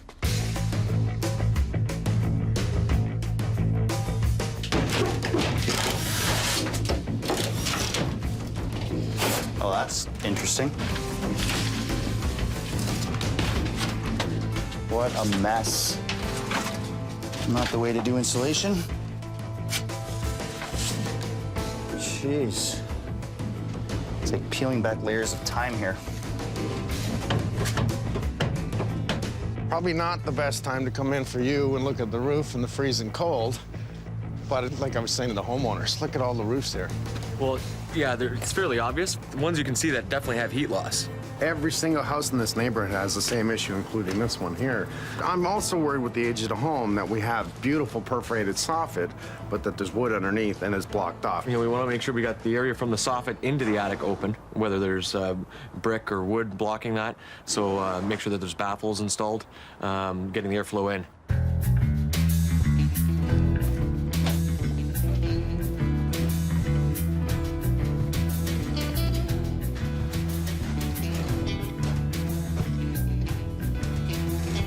No insulation on the end. House is losing heat everywhere. I don't know, it's pretty good. The hole in the floor is probably just the floor joists. Oh, that's brilliant. Hey? Yeah, I know, I saw that. Run all the ductwork on the end and have no insulation? Yeah, well, plus they cut into them. Look at that. All of these cut right through the joist. So you think the home inspector, what did I say? Move a tile, take a look. Just move a tile, take a look. Surprise. So, and this room is just your typical plumbing on outside walls, Holmes. Messy insulation stuffed on the other side of it in the wrong place. We do have a vent stack and we have a drain. So somebody has made a change, because when I looked under the sink, I didn't see vent. It looked like the pipe went right down. So here's the issue. I may have to break in a small area. So let's have Martin look at this and let's make sure that when we have our guys in, the environmental guys, we may have to pull a cabinet and break a hole in the wall. Yep. But what a sloppy way of doing the phone, No kidding. Not pretty, but you're right, not terrible, I'm just looking sloppy. at the plumbing too. The sink is no longer here. Yeah. What we may end up doing is channeling the floor to that drain. So let's talk to Martin. And running it through. Okay, because I don't want that anymore. Yep. Air conditioning. Comes in right here. Back here. Okay. Pull the cabinet, pull the drywall, please. All right.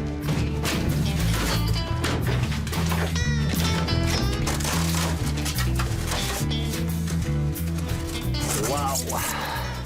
Look at this. Look at the line. They ran right through the concrete.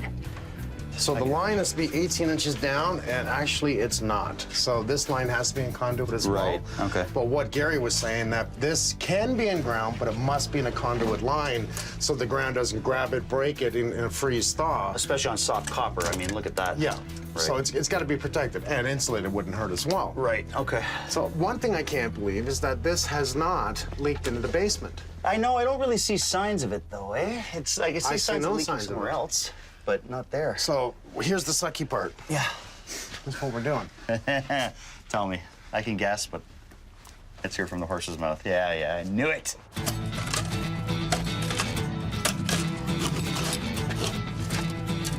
So digging up the old AC line was easy. Now all we have to do is core a hole through the foundation wall, run new conduit, and run new lines right to the AC.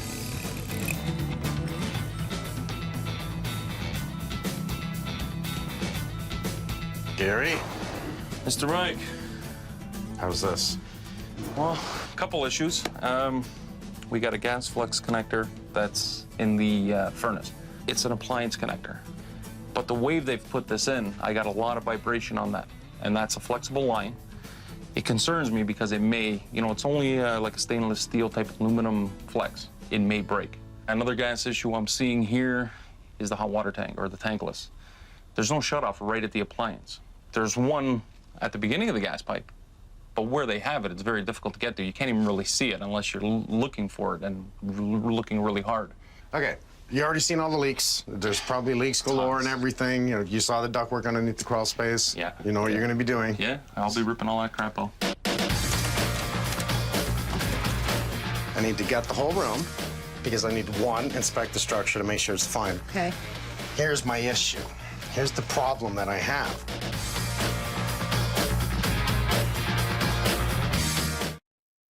We both lie there at night and just kind of go, oh, God, like, please don't let there be anything else. Hello. Tina, Jeff. How are you? Good. How are you guys? Good. Welcome home. Come on in. Thought we'd do something different, sit and relax and yak for a minute. You too. Good to see you. Nice to see you. You too. Sir Jeff, Mike, kind of cool out there, eh? It's freezing. Oh, it's warmer in here. You see a picture of the outside of your house. Yes. Today ended up being a perfect day for me to confirm, and I took these shots earlier, because there's no sun. So there's no hot sun heating up the shingles on the roof, much like the asphalt on the road. And it's what it's doing is, because it's cold, it's going to show me where you have heat escape. So I took a few pictures.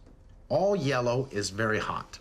All black or blue is very cold. So you see the yellow on the ridge, you see the yellow on the front piece here, and right up across the other side of the ridge. You see the back part of your roof? It's completely yellow.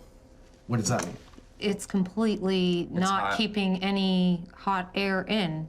The big issue that I see is your heat loss is in the front.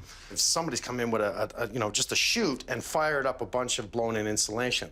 But because they didn't displace it properly, it's in the center. So we're having all kinds of leakage on the outside wall area coming through the ceiling and getting up into the attic. So heat from the house escapes into the lower attic, and then it travels up to the rear attic, which is right above those two bedrooms. That's why the snow melts on the roof. So let's go downstairs, and I'll explain more in there. But wait to see what I got to do to fix this. Oh, boy. So rather than taking all the tiles down, I just wanted to look at the floor, and you can see that to try to put up spacers to help stop the squeaks. Put the spacers, you need to glue it and screw it, not just nail a little piece of wood up. As I follow down to this side here, it was kind of important. Remember I talked about how a home inspector could move a tile? Yep. I want you to look right over here. Look up. Okay. Okay. So we see ductwork? Oh, my God. What did they do? They cut into the joist to They put cut that it. in. Very good. Do you think that's allowed? No. Is that foolish or what? Let's go into the furnace room. After you. We know for sure there's no shut-off on the gas. Code says we have to have a shut-off. We do have a shut-off by the furnace, but it's in such a hard-to-get place, the easiest thing to do is to put a shut-off right here. That's where you want to shut it off if ever there's a problem. The electrical that they tied into is right into your furnace. Not allowed. These are professionals you supposedly hired. They did it all wrong. Not to mention home inspector missed the gas line that runs to the backyard, the air conditioning running underground. I can go on about what he's missed. Wait till I tell you what's next. Let's go upstairs. Okay? Come on. Our inspector should have had enough knowledge to catch enough things to go, you know what, this might be a risk to buy. Like, things have got to change. We know there was a wall in the center. So when someone took the wall down, they did something half decent. They put a pocket beam inside, and they tied the floor joist into the beam. That way there's no bulkhead or anything in the middle of the room, which shows they divided it. So, something I need to do. I need to gut the whole room. Okay. Here's my issue. Here's the problem that I have. It's a good thing that I made the call to say, let's do a check on the asbestos ratio in the plaster, because anything before 1980 has a possible chance in the country here that there's a 1-to-5 ratio in the plaster. You have it. Okay.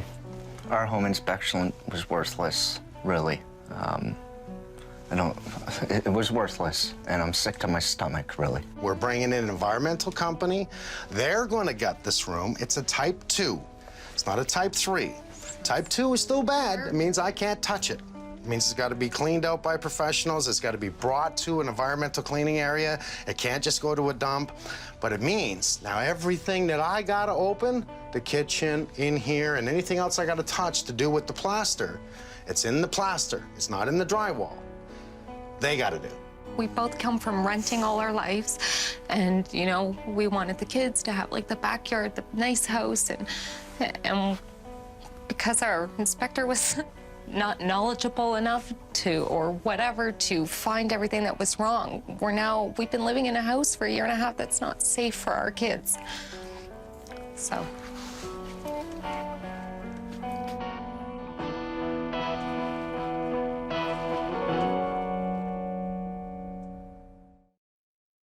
I guess we thought that maybe he'd come in and maybe there'd be a little bit extra, but wow. Everything else doesn't even matter. It's the asbestos.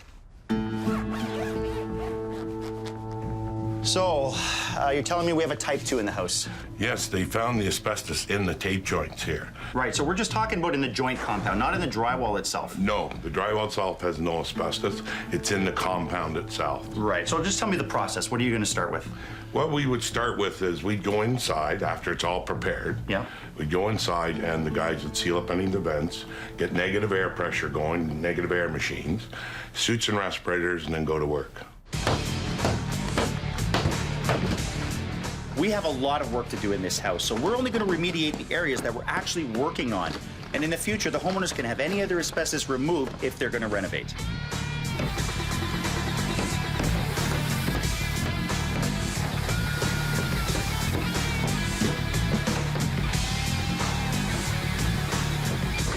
Even though a level 2 abatement does not need an air test, we're going to go ahead and get an air test anyway, just to ease everyone's mind. Then we can continue with all the work. Boys, let me give you a quick update on what's happening today, okay? We have Steve Graves here today outside. He's taking down all the trough, which is filled with ice, so be careful out there. He's also going to start fixing the venting today. He's going to tackle quite a bit. We also have Martin here today. So I have to take down the walls in the laundry room.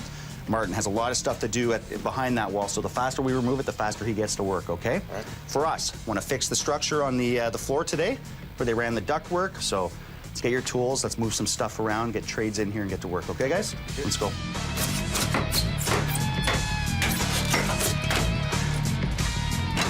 We also have to get all this styrofoam out, okay? Right through to that room there, right through to here.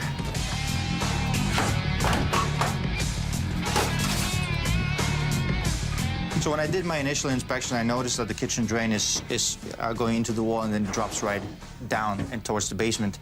Once this wall is actually exposed, what I see is that this drain drops over here, and then it does pick up a vent system, vent line here.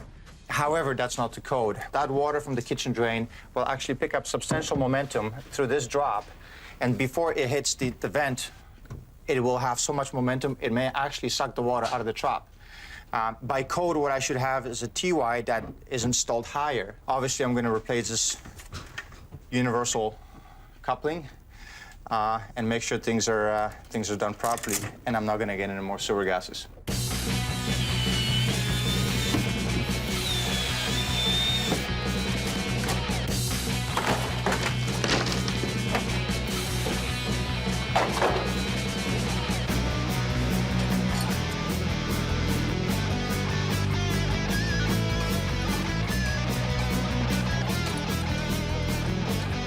We're just finishing up with the eaves trough installation.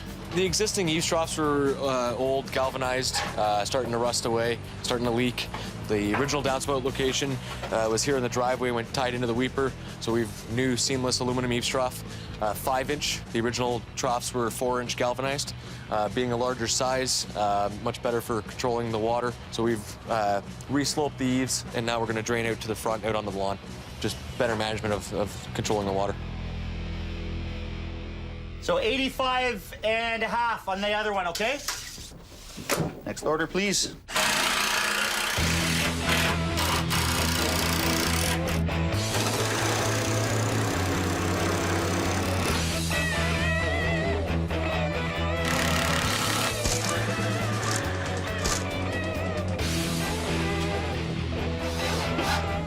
Well, the guys just finished putting in the heating runs. We got the heating run coming up, going to the upstairs bedroom. The old lines used to have 2 lines coming up and then came under the beam. So to fix this issue, what we've done is we've separated them, put 1 on each end of the room. Second issue was those flex lines they ran. Terrible job. They weren't sealed, a lot of leakage, squished up again into this area. So we got some solid pipes all taped up, nice and sealed, no air leakage. We're gonna improve that airflow up to those bedrooms.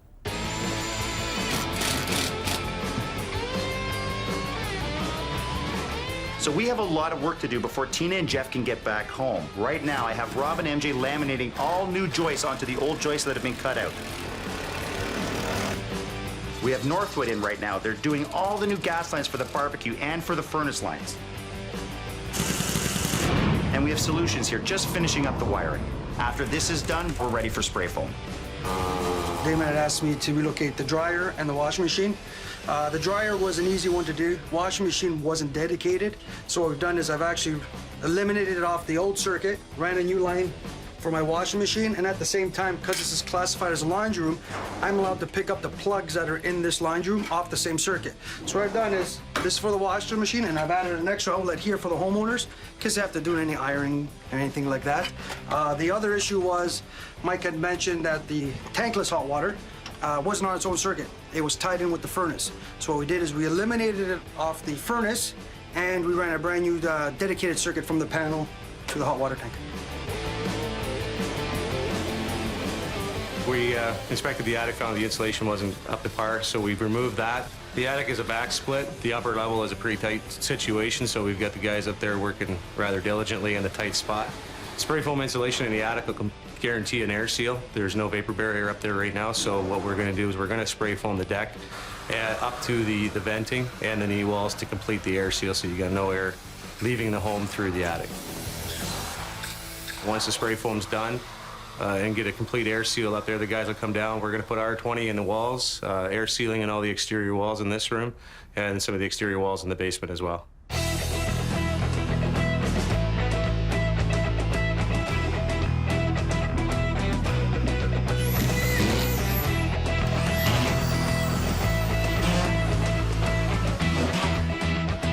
We have to open up the kitchen wall in order to fix the plumbing, and I cannot match this tile again. So what that means is I'm replacing all the backsplash.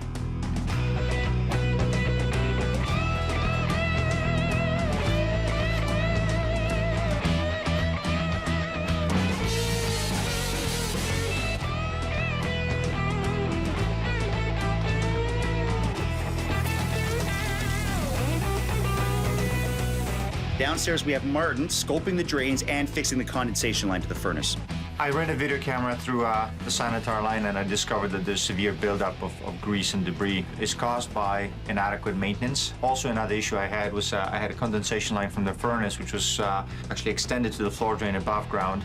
The best solution here was to excavate and upgrade the floor drain to PVC material, and then bring the condensation lines properly below grade to prevent any leakage or spill on the concrete floor.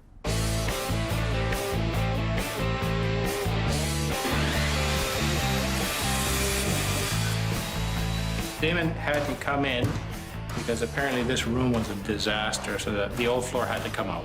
So he's replacing it with this floor, which looks like a traditional floor from the top, but it's actually a solid sawn material, which means it's got different substrates. So you have the top layer goes like this, and then the middle layer you see the slats are running perpendicular. It's also oak.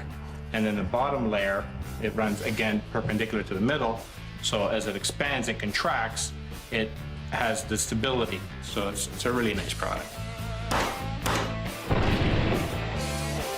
So this is the toilet that's loose, and basically all it is, it's a broken flange. No one's ever bothered to fix it. So what Adam's gonna do, he's gonna get a flange repair kit, which basically just helps re-secure the flange back down to the floor, and he is done.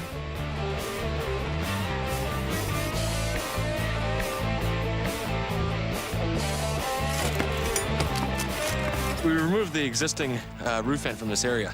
The roof vent itself is just a standard roof vent that's not actually meant or designed for this application. So here we have our 4-inch exhaust coming from the kitchen. This warm, moist air is sort of partially coming through the vent and also partially affecting the attic, getting into the attic space, and we're seeing it stain and mildew.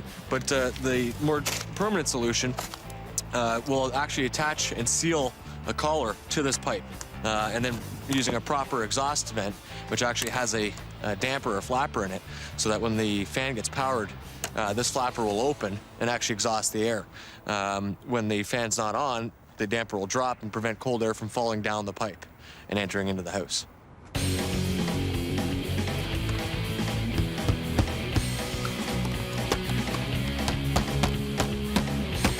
This upper roof is actually a separate attic space than the lower roof behind us.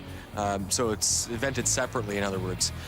So it's all right having vents here and vents there. The only problem with this area is we have 3 different types of vents that are basically working against each other.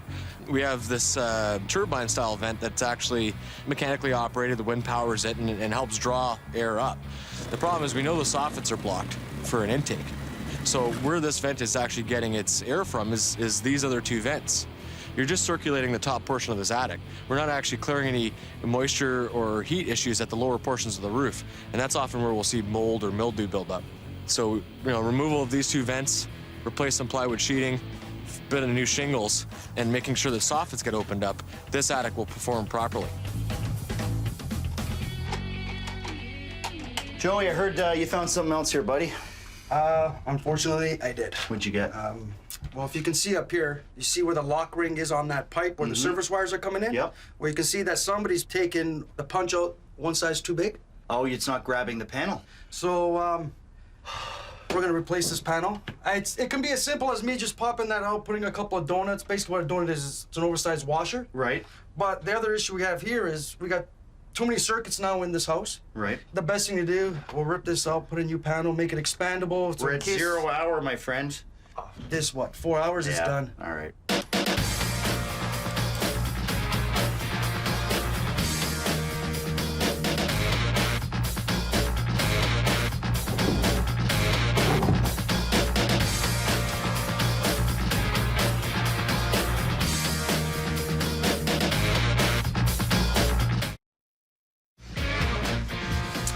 It's reveal day, and I think they're going to be very happy. Tina, nice to see you again. Hey, Jeff. Mike. See ya. How you doing? And Jeff. Well, yeah. People get us confused all the time. Just take a look up, Steve. I love this guy. Not only did he make sure we had proper ventilation come in the attic, which I'll talk about later. New eavesdrops, downspout out to the front. You wanted the hot water heater, the tankless. It is now to code. It's completely insulated. It's not pretty, but it is that. If we could have put it somewhere else, we would have. Right. Looks But it's way the most better. logical spot, and yes, now it's up to code. We've also removed the dangerous gas line and ran it on the inside of the house and then back out beside the barbecue to a quick connect valve. I wanted to check the line for where the air conditioning came in. You remember that it was all run underground? They dug it all up. They put it in a sleeved conduit, making sure it's watertight in the foundation and up to code. We just had the ESA guy, Electrical Safety Authority, come in and pass the panel.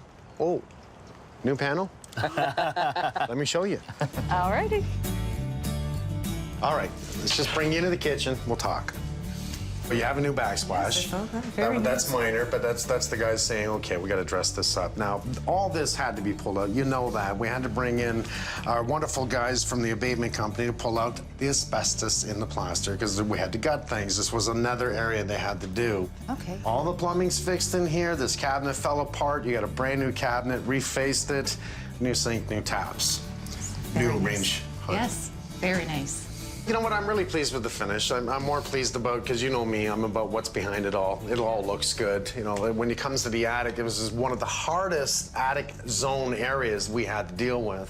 We did a 1-inch butter coat of the wall-tight eco right to the front, to the back. Wow. And getting in those spots was the hardest. Buttering that and then putting in the blown-in on top of that. Now, you heard me talk about the blanket on the bed, and that's exactly what we did. We put a beautiful blanket on your bed, and that's why it's so warm in here. We're not letting the heat out. It's actually holding it. Oh my God. You know, it's the little things. I love the little things. Oh my God. Now, remember, this room was gutted. Okay, this was done by our guys because the asbestos is in the plaster. Your closets were opened up. The ductwork was rerun. The ductwork was rerun in the vertical bulkhead. New floor, new trim, new pod lights, new electrical. This whole area, again, wall-tight eco was sprayed in the wall. I love it. Again, you're gonna find this really nice and warm in here because it should be done this way. All the stuff that he was saying, just in this one room that had to be fixed, it was a little bit, holy jumping.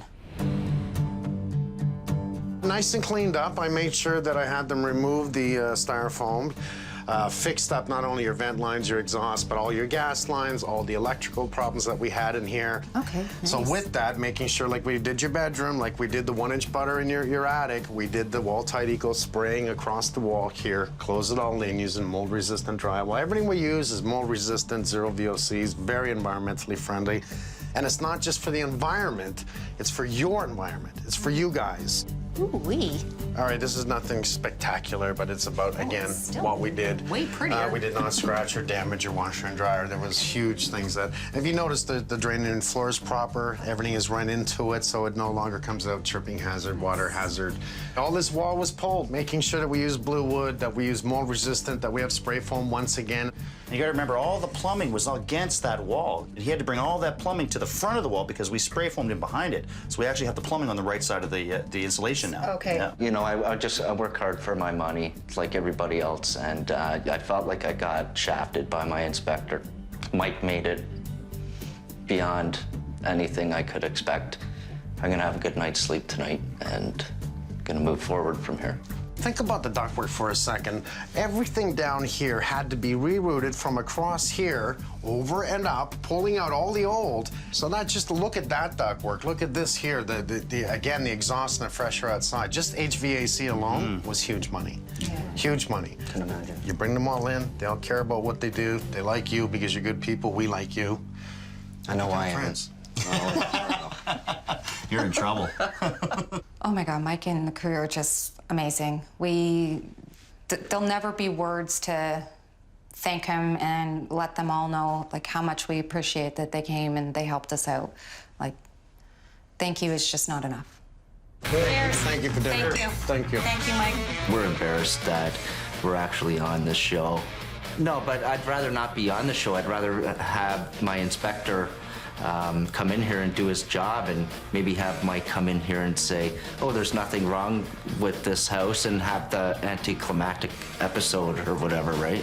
I'd rather not be on the show. How do I top that?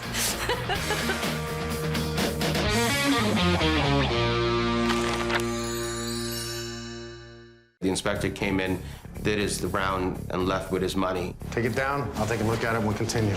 There's absolutely no way we would have bought this house, given, you know, the scope of everything that's wrong. So you've had some sloppy brick guys, you've had some sloppy plumbers, you've had some sloppy electricians in here. I think the feeling now is a huge feeling of defeat. This is like one of the worst new homes I've ever seen.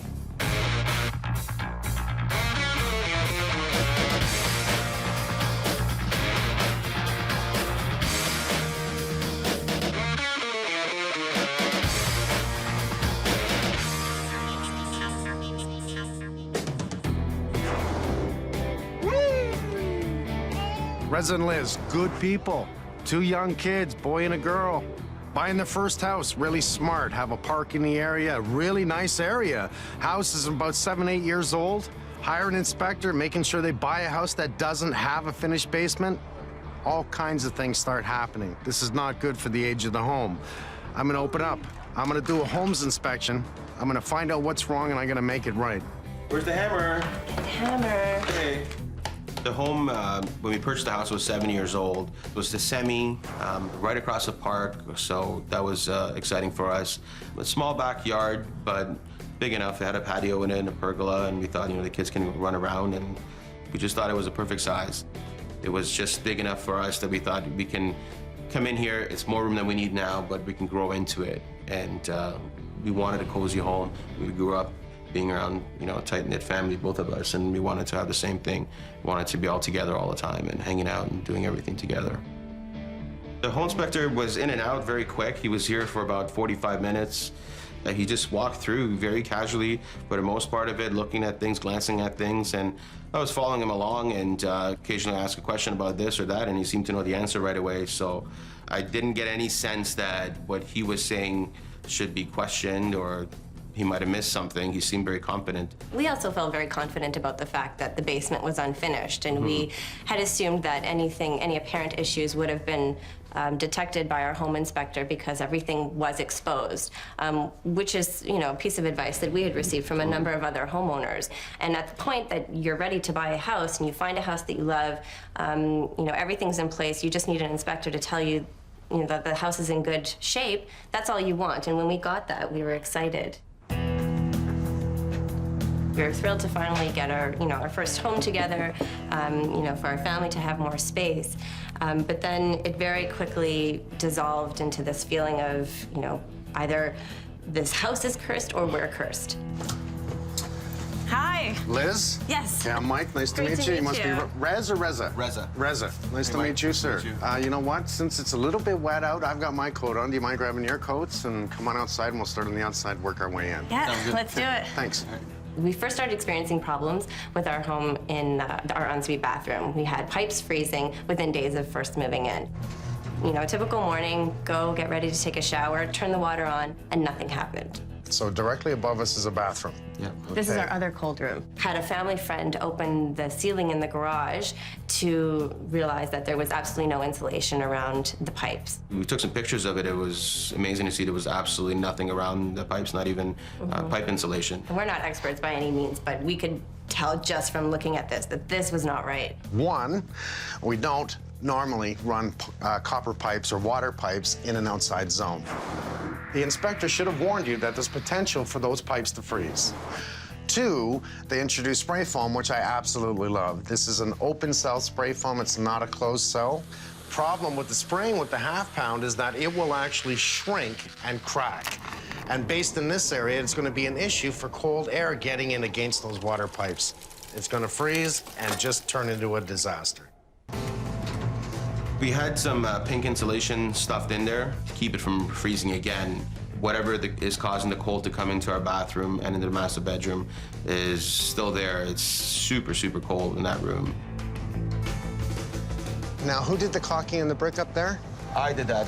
While we were doing an inspection with the home inspector, I recall seeing a few bricks that were cracked, and he just shrugged it off as not a big deal. It wasn't until some time after that I started noticing some stains in the ceiling in our kitchen that looked like water damage, and I made the trek up to the second floor, and I noticed that it's not just like hairline cracks, the bricks have actually separated.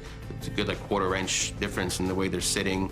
So I just tried to caulk up whatever I could see just to prevent water from coming in. Now, who did the caulking on the sills? Because you're supposed to caulk that. However, I'm going to assume it's not the builder because this is caulked after the mortar. There's no caulking here and there's no caulking here. Here's the mortar, so we're going to have water easily penetrate the mortar, get into this point. If water gets in behind the brick and mortar, it will crack all that area just like it did above us. But they've only caulked here. So somebody caulked afterwards, and what they should have done was rake that mortar back and put that caulking down in between. Let's take a look at the basement.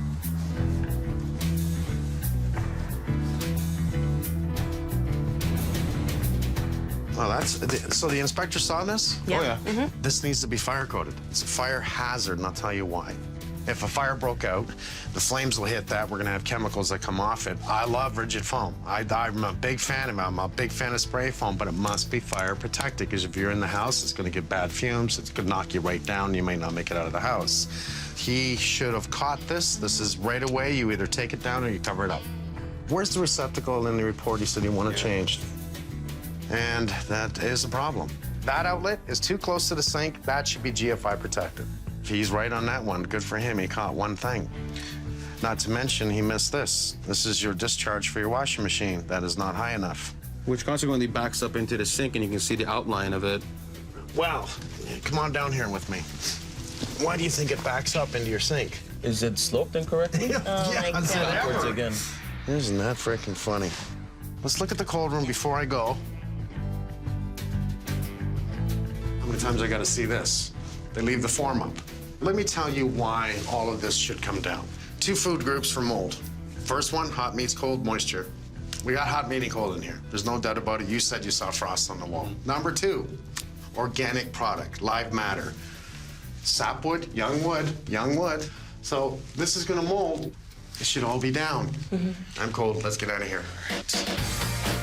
The pipe that gets the water out of the sump pump is underground and it's frozen. I had gone downstairs just to grab something, and I heard loud crashes of water coming from our cold room. So when the sump pump was trying to pump the water out, it ended up just... It blew the joint. Blew it up and it started shooting everywhere. There was water all over the cold room. There was water pouring into the basement, and, you know, had we seen that coming? Absolutely not.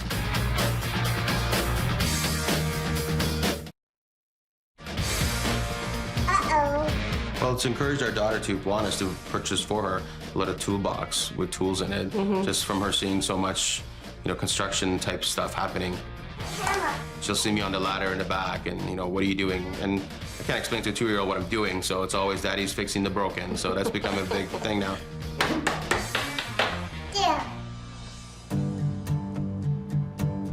You know, you hire a home inspector, and they're supposed to come in and give you the advice you need so you can buy a house that's worth a lot of money and buy it wisely. In this case, he gave it 2 thumbs up, and it's just strictly said, right in the report, above average. The house is really good. Well, it's really clear we have signs of efflorescence in this area. Even the caulking job that goes right over the mortar is not done properly. Water has come in these areas. It's such a shame. 7 years old, you know, they hired a home inspector. He clearly could have seen this. He didn't even talk about it, like it wasn't even an issue. I can tell by looking at the stairs that there is a footing underneath the stairs because there's been no movement whatsoever, and I can see that the ground is eroded away underneath it. That's a good sign. I want to see the footing. But if I look in here, and if you can look closely, you're going to see that there's no mortar in the stone there. There's no mortar there. This is an area, again, driven rain is going to come in here and moisture can hit that area. Little things that can cause big problems down the road, that's one of them. You know, if you can't see it, it's not an issue, right? Not really. And then you got your stupid things. This I don't like. All in one area, eh? 2 downspouts. It's because we got this little system here that picks up the top roof down to this little roof. We have a downspout here, and we have a downspout also here from the front porch area. Now, more than anything, we should have the downspouts come down and then kicked out, not with these green flex lines. Some people like to use these, it's okay, but kick it right out, get it away from the foundation.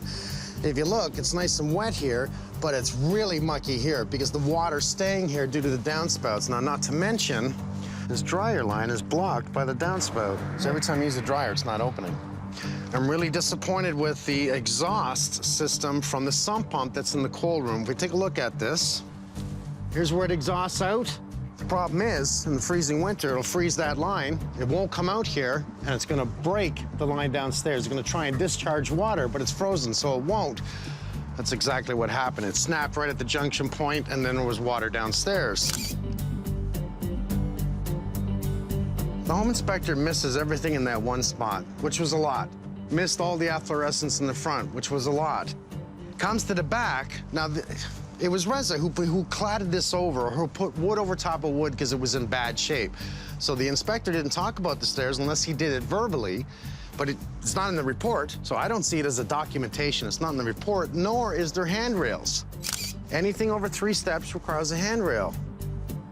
This is all a beautiful look thing. We have this semi-octagon jut out for the back door, which gives it a nice appeal. Problem being is this is a roof line, and this is a roof line over top of this jut out. 1, you can't get to that attic spot. 2, what if water gets in? Water's getting in. We see the moisture sign on the ceiling right about this area and old moisture signs on this side that they've painted and tried to cover over. We see the signs of the brick breaking mean water got in and broke the brick. It froze and broke the brick. Right here alone is issues that tells me water's gonna come on the inside of the house and cause problems up there. So what do I have to do? Not only do I have to open up the ceiling in that area to inspect everything, I gotta fix all that up there so it doesn't happen again.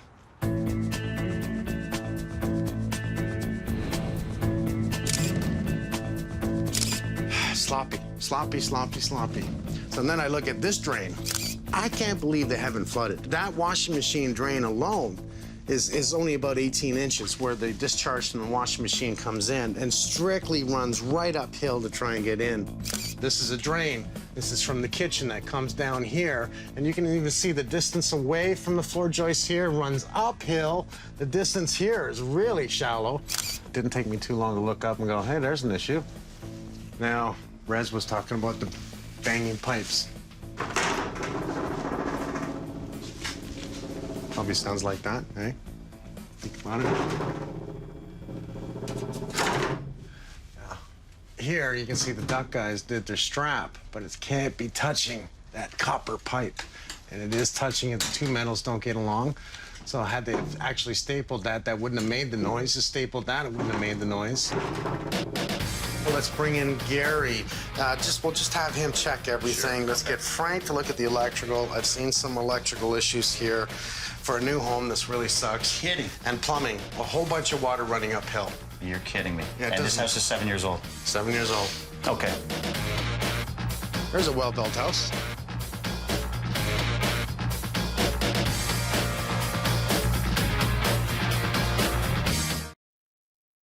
Looks like you've had all the sloppy guys that came into your house to build this house, and that's a shame. The builder has a good name. He doesn't today, does he? No. Not with us. No. Not with me neither. I would like to close the door. Let's start from this end. Let's take our time. Pull down the drywall. Let's not break anything to do with here. I'm more interested in what ductwork's in this bulkhead, what ductwork's in that bulkhead, what is in this bulkhead, this one, and the one up front. Take it down. I'll take a look at it and we'll continue.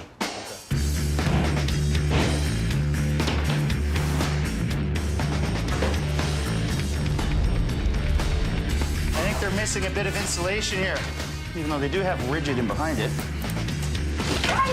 Nice. That's a good one.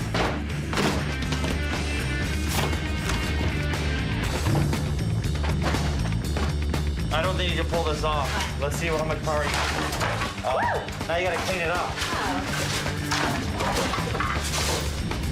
I'm a little worried here with the HVAC. We're having quite an issue of trying to force. You can tell they taped off the registers downstairs to get the heat upstairs. The problem isn't with these heat runs in the basement. The problem is he's losing so much heat in the ductwork, so much air volume out of it, it's just leaking everywhere. So it's leaking in the basement. More than likely, we have leaks galore inside the garage. There's probably heat ducts and return airs in every one of those bulkheads. So I'm going to see if there's any leakage there. What I did notice here is they don't have enough return air here, and I'll tell you why. This is your jumper box, your main return. Yeah. And then they're using the joists as a duct. Now, the problem is they're only using 2. It's not enough, so the furnace is starving for air. Now, what I can see right now, this joist cavity's clear. There's nothing in it. Yes. I'm going to use that cavity as another return, so I'll have 3 returns feeding the main instead of 2. Okay. This is not bad for a new house. It's above average. All right. Any problems, let me know. I got to open up the kitchen.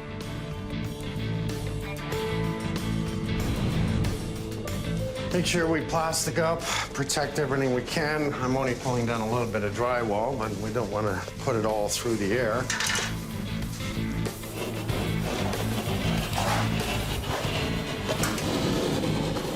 Be a nice transition point to put up the new drywall. Wow, there's wood there. That usually hurts, eh?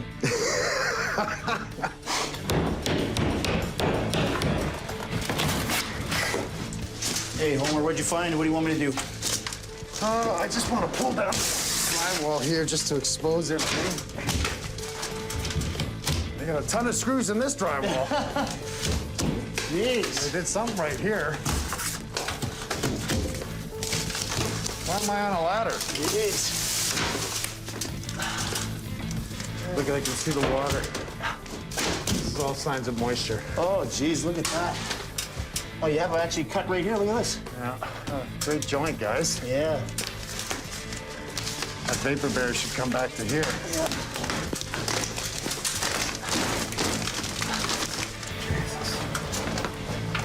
Hey, Holmes, you mind if I go check on the boys? Please. I'm just gonna take my time.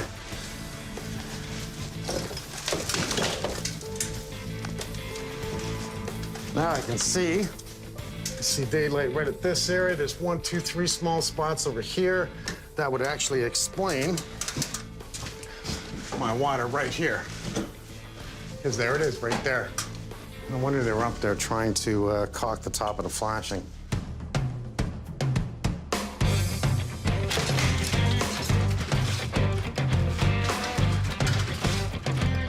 Yeah, 3, snap it. 1, 2. Okay, guys, how's it going? Good. Okay, you guys are almost at the door. Let's close the door and continue, okay?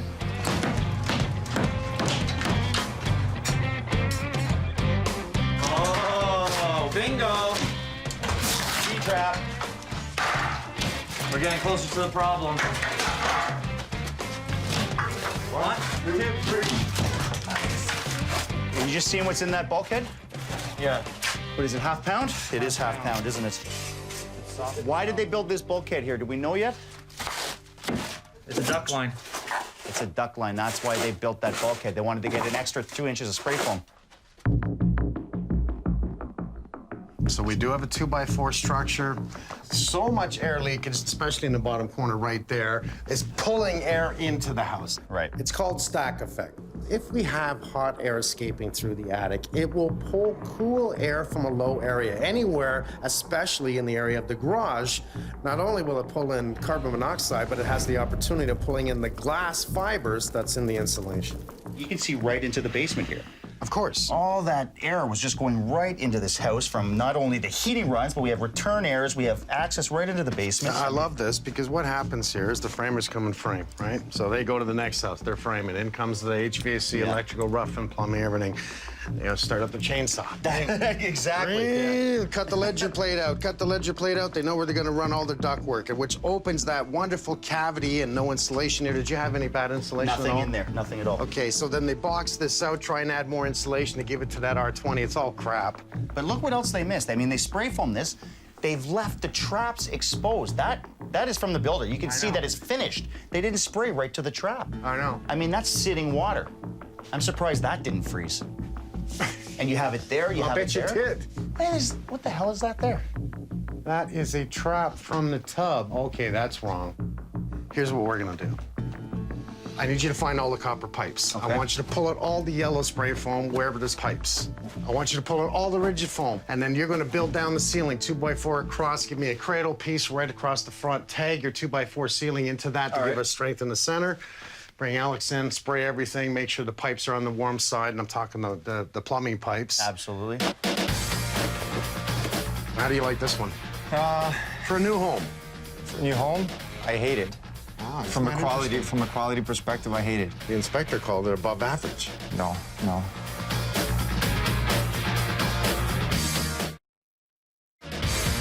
We only have 5 breakers left, and you need to do what? I got 5 remaining spots. All right, I need 1 for the sub pump. I need 2 breakers for the surge protection. I need 1 for the furnace. 1 for the washing machine, 2 spares. That gives me 6. We got to change a panel. Yeah. Okay. This is a brand new house. My electrical's wrong. My HVAC's wrong. My plumbing's wrong. And it's brand new house. I'm speechless. You want to buy a house? No. Need a new panel.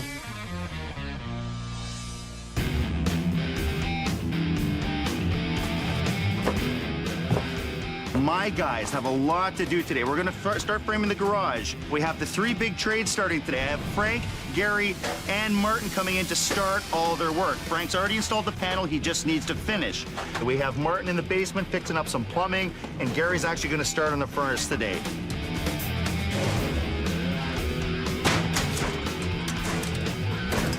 I removed the joist lining because of the cross pieces.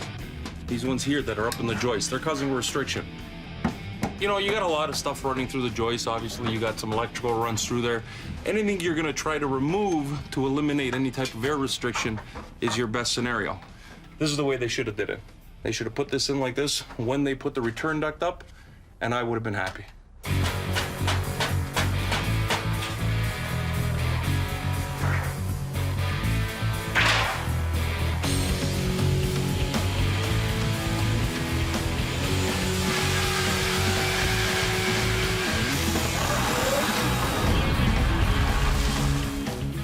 This plug here is actually for the sub pump. This wasn't dedicated. This was tied in with other outlets in the house. People say, well, why does the sub pump have to be dedicated? Well, if you have it tied in with, say, a few other outlets or whatever, lights, breaker trips, you go away on vacation. Well, now your sub pump's not working. Peace of mind, you know that from this point all the way back to the panel, it's one straight piece of wire going right to the breaker. Nothing else is tied into it.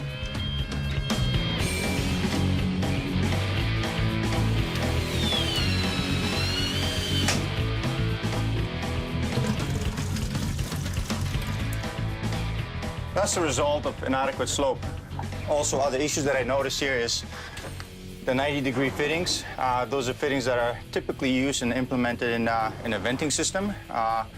In the kitchen lines where I have grease buildup, what I like to do is introduce a 90-degree fitting but longer.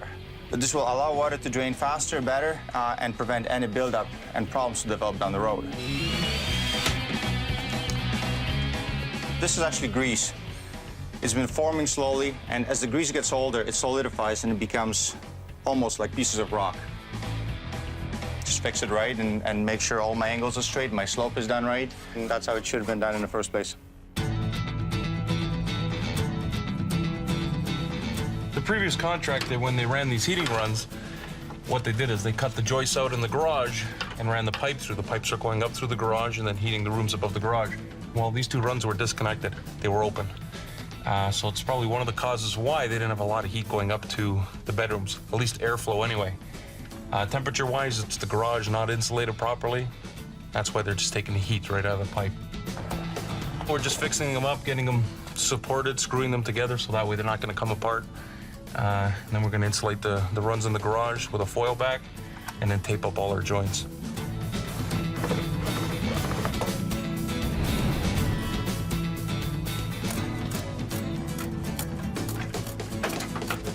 Well, what's happened was when we took the plywood down, we noticed that they doubled up this wall here. And when they doubled up the wall, they left a gap between the two. So the return air is actually not pulling as much as it should through from the upstairs. It's actually pulling it through this gap, through the insulation, and basically using the wall as a return instead of up there where it's supposed to come from. What we're doing is covering the gap up so that the return can pull from upstairs where it's supposed to come from.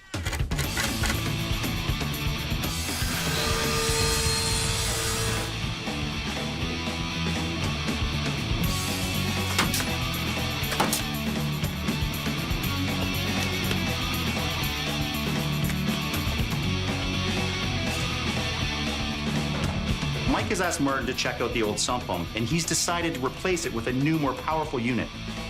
Now, this one also has a battery-operated secondary pump just in case of a power failure.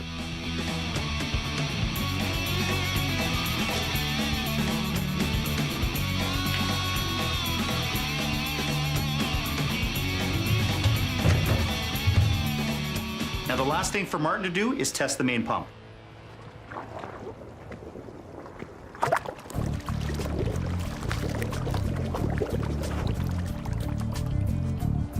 That is freaking upsetting. Can you imagine that? That's what a builder does? Think about the liabilities of that happening on a sidewalk with kids walking down here and tripping. They know it's gonna freeze. They did it anyway. Right next to the public property, which is used by kids. You got a park right down the street. You got a public school right there. I've seen about 50 kids walk by here. That is infuriating. Obviously, I'm going to disconnect it. This is not even, we're not even talking about a code aspect here. This is a safety issue. This thing was not even glued.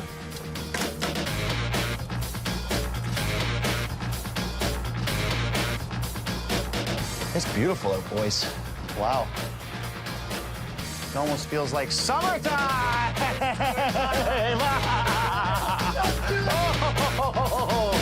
Thanks, MJ.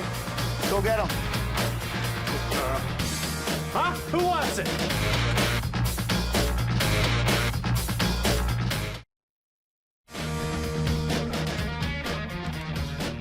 The insulation is just at a minimum code. You want about 12 inches. That's a little low, actually. We can fix that up. Minor compared to the rest. We'll talk about a nice day to actually get some outside work done. I think the weather's cooperating with us here. I'm gonna have Carl caulking sills today. That means grinding out all the mortar, getting some caulking in there. We'll have Yvonne on the roof today fixing those damaged bricks. We have Martin coming today. All the little plumbing issues that are in that garage got to get fixed today because I have spray foam coming Friday. Plus in the basement, I'm gonna have MJ ripping out all the old formwork in the cold room. Plus what we're doing, busy day ahead of us.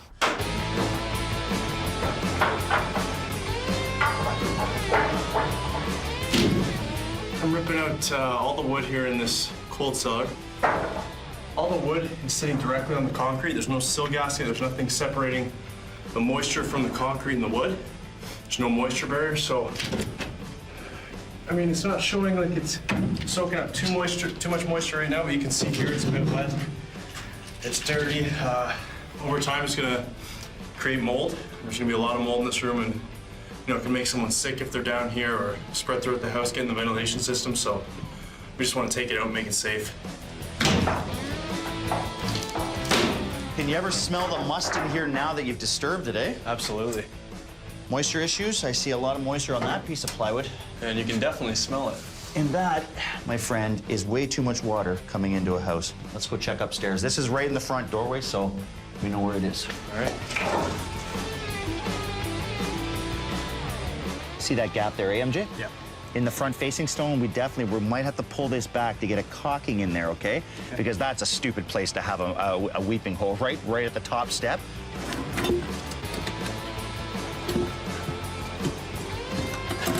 Let's take a look at this. Oh, look at that. Look at that seam right there. Right under the crack? Yep. They have a giant gap right here. Look at this. This is where the moisture is, right here. This whole thing wasn't done properly. Look at this joint right here. So the water was probably just coming right like this. Look at this. There's no drip edge here. The water was running right back into this crack. Like, this is incredible. This is 7 years old. Look at the loose mortar and look at the loose brick on this house. Okay, here's what we're gonna do. Because there's no lip here, what I want you to do is get your grinder. I want to create a drip edge all the way around, okay? Okay. Here's a really good example of what happens when you do not have a drip edge. You can see the ice melting right here. You can see it coming down, and what it's doing is because there's no grooved line here to stop the water and allowing it to drip, it hits the wall and saturates the wall. That's how water was getting into that basement cold room.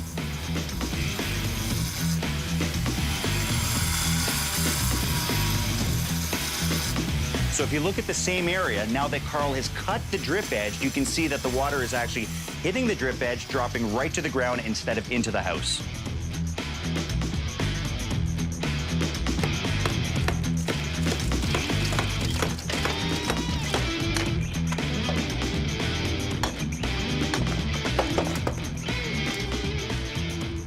So what do you got, buddy?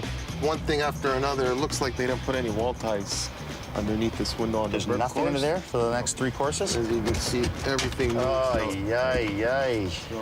Do you have enough bricks now to do this repair? I have enough bricks, plus we can salvage these bricks, clean the mortar off. Can we salvage the sills? Yeah. What a mess.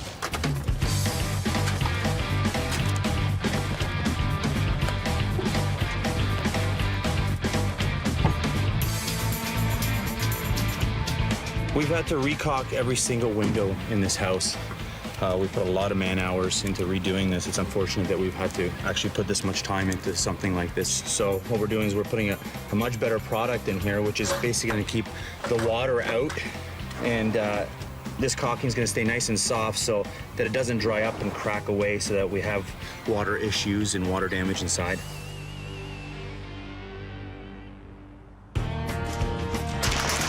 This was Mike's suggestion. He wants to spray foam right directly to the roof line here and spray foam it around the wall. You could spray around that, the buttering effect, right? We could seal that off to stop any air movement from getting in. Right. Spray foam just the deck, underside of the sheathing. We're gonna spray this wall because that's a cold wall as well. The cold's coming down the wall. Gotcha. The backside's cold, so that's got to be sealed. Spray it. It's done. You'll never have a problem with it.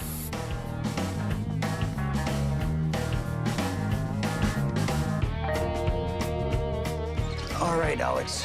So, typical garage, right? Not properly insulated. Now, they did the same thing here. 2x4 outside walls. Look at the gaps in this wood here. We have gaps in here. I mean, carbon monoxide was an issue in this house. And what else happens in areas like this is you have stack effect in the house. In a multi-story house, hot air is rising, okay? And it's going up through the roof, through little openings and so on and so forth. What has to replace that hot air? Cold air, right? So where does the cold air? It comes in through the bottom, usually through the joist ends, through areas like this. Right. What we're gonna do is we're gonna take the spray foam right from the bottom plate. We're gonna spray right directly to the backside of the drywall. Yeah. We're gonna air seal everything, and then we're Because that's the best thing about your product. I mean, especially for a garage, it's gonna seal all these little gaps. It's gonna bond this whole area. There's no way there's gonna be any airflow in this after you're done here. That's correct. Do you have any issues spray foaming right to the half pound? Not at all. Okay, that's why we built down this wall for you. Now, we have some issues, obviously, with some plumbing. We'll keep that to the warm side. We're gonna put cardboard baffles underneath all the plumbing. Yeah. Okay, therefore keeping the plumbing in a warm space. Right. Okay, the heat can get at it, and it'll never freeze again. Now, one thing I just want to talk to you about, it's a minor issue. They didn't blow in enough up in the attic. Okay. So it's just to the top of the joist. I'm thinking, what, 4 or 5 inches up there more? Let's get it to an R50. Bring it up to an R50. Absolutely. Yeah.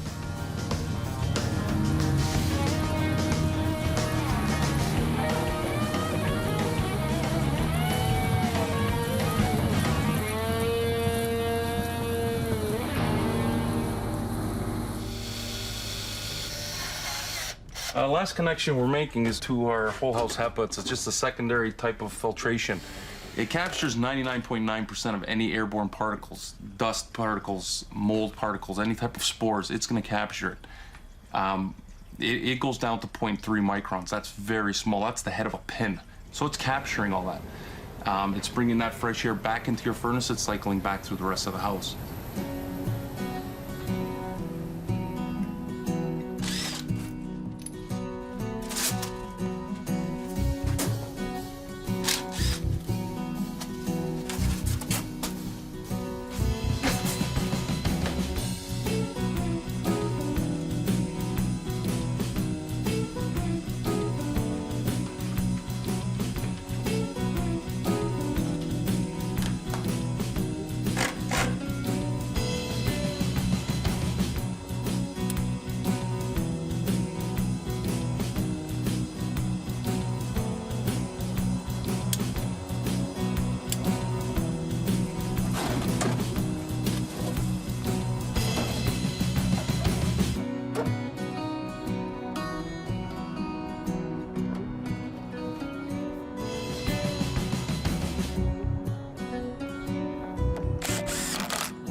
These 3 stairs here were over 24 inches off the ground, which here code requires it to have a railing. But they are built to code, they are built properly, and it just makes it safe. They've got kids. 24 inches doesn't seem much to a 6-foot tall person, but to someone who's 3 feet tall, it's you know, it's a long way.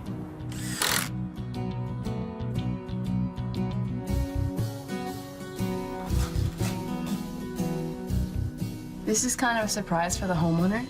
Mike came in and noticed that they just had drywall back here, and it's kind of gross cooking against drywall. It doesn't really clean off as well, and it doesn't look as sharp. Damon went out and picked up these, and we're laying it, and I think they're gonna really like it. Oh! Wow! Goodness. I'm looking forward to walking in the door and feeling like I can just take my coat off, take off my boots, sit on the couch, and enjoy my family.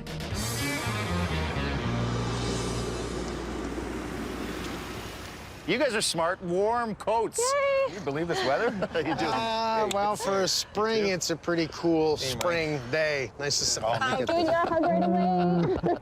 well, you keep me warm. That's good. Thank you. Welcome home. We're so excited. Let's start with your downspouts, okay? Now, I'm not a big fan of how the downspouts look, but they gotta get away from the foundation. So we try and boot this one into your front garden and get the other one out. We also changed that downspout so the dryer vent can open properly. We actually pulled out your rails. You gotta love this. Ooh. The stairs came out because the water leak that was coming in was in behind, and I had pointed that out to you. So that was in the cold room? That was in the cold room. Yeah, so we stopped that moisture from getting in. We even caulked this side that the stone was breaking. If you notice, we pulled out that downspout there that you had from your sump pump, and it was going underground. Yeah. By the way, where did it go, Damon? This was really frustrating. I don't get frustrated too often, but this really frustrated me. As I walked out of the house, Martin hit the switch on the sump pump downstairs. It ejected onto the sidewalk. It actually, so much water came out of there, it was crazy. And talk about lawsuits. Somebody's walking down the street, they slip on that. Okay, it's just a man cave. It's just a man cave. Look at this. This is 100% thermal broken. This is wall-tight eco-sprayed in here, wall-tight eco-sprayed in the top, in your front wall, all new. So the good news about this is we stop all this wonderful cold from getting in your house, as well as when you park your car, the carbon dioxide coming off the muffler. So that was, the issues we had was all behind right here, right? With air getting We had sucked the air in there? return in the wall in 2 locations here, right? Absolutely. There's 2 air returns here that were plywood, if you remember. Yeah. No seals on the side. So anything that got in the walls, which we know a lot got in the walls, was just going right into your air returns. It's about what's behind it is what's important to us. Making sure we seal off the air return, making sure the duct lines, the hot air that we want to go upstairs is hot and not competing with cold out here. Come on. Well, we might as well get comfortable now because we do have heat in the house. And a lot of it, actually. Feel it right away. But if you look around all the ductwork, that's what I love about my guys. They've taken down the old crap that was up in the ceiling and put up a better board for your air return. They've used the goop, we'll call it goop, Okay. all over every single joint. The gray stuff here, right? Because you were losing so much heat in the basement alone through leakage, wasn't getting enough to get upstairs, and then it's competing with the cold that was in the garage to get to the front rooms. You're never gonna be cold in your rooms again. Awesome. Because we've added all kinds of insulation to your attic, fixed the ventilation in the attic in the garage, so we're making sure we have air get into a cold zone that's supposed to and exit when it's supposed to. That's really important. Oh, what's that? You have 2 wonderful children, right? Yeah. Yes. I don't want their lungs cleaning the air in the house. We put in a standalone HEPA air filter system, so now this cleans the air. For me, the biggest thing from in the basement was the HEPA filter, and just the quality of air that we're going to have that's going to be so different for us and for the kids is just, it just blows my mind, just his, just the generosity and just that attention to our health and our safety. You'll notice the difference. There'll be less sneezing, there'll be less all kinds of things. This is your major backup to absolute clean air inside this home. And if everyone did this, we'd have less bronchitis, we'd have less allergies, we'd have less problems internally in our home that we don't know about. So once I tell you, then That's you know. amazing. Thank you so much. You're welcome. Fixing all the plumbing underneath the sink, you remember that? Yeah. Because I remember it was running uphill. It was a big issue. Fixing all our down runs, fixing up air. I mean, it's, again, it's not major things you see, but these are a lot of things that we've done for the bones to your house. Oh, yeah. New panel? Wow, that's much bigger than the old one. We had the issue with once we had actually hooked everything up properly, we didn't give you 2 extra breakers, and that's by code. We have to do this, so they went right to a new panel. Love it. You have the surge protectors on your telephone, your cable, and on the whole house. This is really important. All the blue stuff's gone off the walls, too. Yeah, you noticed the rigid. It was a fire hazard, so we had to take it out. I love this. Here we go. Hello, hello, hello. Pulling off all the form that shouldn't have been there, because we're not supposed to do that, it's just absorbing the moisture, and it's gonna mold. Smells good in here, right? Yeah. Yeah. Doesn't smell bad at all. No, because before when you walked in, you kind of wanted to get out, otherwise your clothes would smell like in your room right away. Yeah. Well, when MJ started pulling all this down, there was actually a big wet spot here, and it was starting to mold. I mean, you had wood right directly on concrete, and you had a leak. You know, it smells like cement, and that's what it should smell like, right? That's what's all. like that smell. When we run new electrical, we caulk the holes. Now, come over here. So what do you see here? The pipe is insulated, And the sump pump. and there's something down there. That's a battery backup. That will Okay. last 2 days. So now, in other words, you lose electricity, and this thing wants to eject water. It will. No flood. No flood. Nice. Awesome. It doesn't happen every day that someone comes to your house and says, okay, you've got all these problems, you know, I hear you, don't worry, we're gonna take care of it. And it kind of floors you to have someone come in and say that. Our heads kind of been spinning this whole time thinking, you know, really, you're gonna take care of all of these issues? And, you know, we don't have Are to... you sure? Really?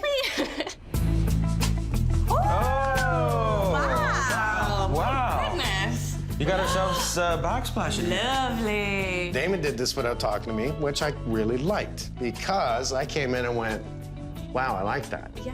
It's darker and it's shiny. It just kind of hits you in the face. I never would have chosen such a dark color for a backsplash, but it looks fantastic. It's glass. Did you know how much money glass tile is? I was hoping you were going to ask me. There's been so many aesthetic things that we haven't been able to do for this house just because everything else has taken precedent, you know, things like safety and you know, things like warmth. So And turns out a bunch of other things. yeah, apparently. So it's nice to actually, you know, get the feeling that we can start decorating and doing the things that we want for this home and make it a home for ourselves now. And we're all patched up here. Well, all this was open. We spray foamed everything, all closed it up again. You can't even tell we did it, eh? No. Wow. Looks great, guys. I love it. Good job, Damon. Glad you like it. I know it. You know what? I'm gonna have to pay for this later, right? Thanks, buddy. Wow. got railings. Nice. Wow. Well, once again, you have two kids, and Damon decided to throw in some extra. I love Damon Rock for solid. this. That is not going anywhere. Now we come back here and we look up, because this is originally why I'm here. Yeah. Because we had brick problems. Yes. So when Yvonne went to pull it out, I remember Damon yelling out. Take one brick out at a time. But as soon as he started pulling the ones just below that window, you had no brick ties in your bricks at all, and they came out in one giant chunk. All those 8 bricks or so that you see up there underneath that window came out in one solid piece. We fixed it all. More importantly, we fixed all your precast that you're never gonna have this problem again. Every window, as Mike said, every sill, every door, everything, your porch. So do it right. You don't have to come back and fix it. I keep saying this, do it right. How old's this house? 8 years. Should I be fixing this? No. No. I think Mike's really given us a second chance at loving this house the way we did when we first saw it, and making it our space that we can call home. That leaves more time for drinking in the summer. I think so. I think so. You're not gonna get out of things so easily, though. There's gonna be more work here, buddy, you know it. I'm happy, you're happy. Oh, we're thrilled. Thank you so much, guys. Yeah. You're welcome. Thank you so much. You're a good guy. We like good people. Thank you. And we care about your kids. Thank you, Thank Damon. you so much. Appreciate it. Oh, thank you. Peace of mind. Thank you. We're ready to make this a home. We can't thank you enough. Well, just invite us for the barbecue. You know, we're beer and steak guys. We're pretty easy. No problem. Done. I think it's going to be nothing but good things from here on in.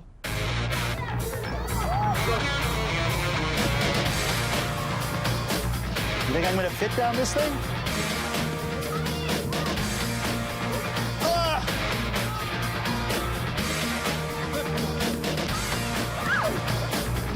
I don't want to go back to work.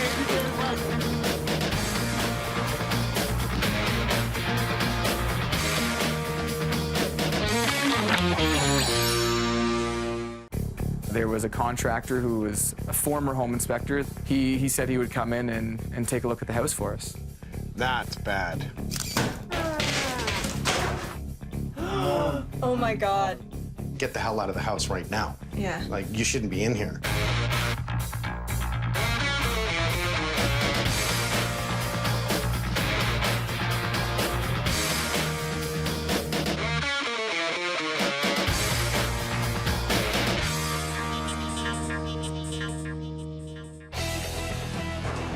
Ross and Lisa, both teachers. Bought a house, looking for the area that's close to work, that makes sense. Nice area, beautiful backyard.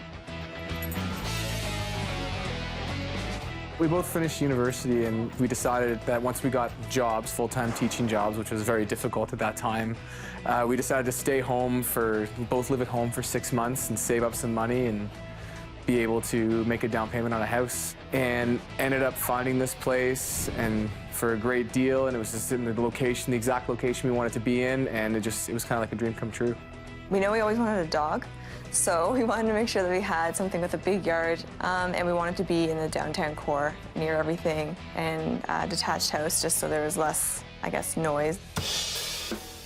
A lot of homes around here are bungalows, and we didn't want a bungalow. Just like the bedrooms upstairs. Gets them further away from my loud drums, too. They did the right thing. They hired a home inspector. Actually, a contractor, which is not terrible because they're supposed to know a lot about construction. He comes in, he sees a few things, appears to miss quite a few things. Because we had kind of reached to the outer limits of our budget, we were trying to save some costs wherever we could, and there was a contractor who was a former home inspector. He said he would come in and take a look at the house for us and do an inspection, I guess. I'm gonna go in, I'm gonna do a whole Holmes inspection. I'm gonna find out what's wrong, what's right, and what I need to do to fix it. He pointed out a few things. I mean, the deck at the time was falling apart pretty much, and he said right away, you're gonna have to replace that, and we did. He pointed out that there was 2 sump pumps in the house. We couldn't really check to see if they were working, but he just pointed out that they were there. The inspector did not give us a written report. He did a walkthrough and pointed out some of the minor problems, and he said there's really nothing to worry about. Well, hello. Hello. Oh, drums. Yeah. What's your name? Ross. Ross, I'm Mike. Nice to meet you. Lisa? Lisa. Nice to meet you. Nice to meet you, too. The only place we didn't look, regretfully at the time, was the attic. He didn't have a ladder, and we didn't live here, so we didn't really have access to a ladder. And he said not to worry about it, that there'd really be no deal breakers up in the attic. Didn't go in the attic? Didn't go in the attic. Right. Didn't even have a ladder. Didn't have a ladder. Did he have anything? Flashlight? Flashlight. Yes. A flashlight works with a ladder. Camera works with a flashlight and a ladder. Things that I keep talking about as doing home inspections. Our order of everything was house, dog, ring. So we started to discover a lot of the problems around the same time we were gonna buy the ring, which has now put that on hold a little bit because of the cost involved in having to repair some of these things.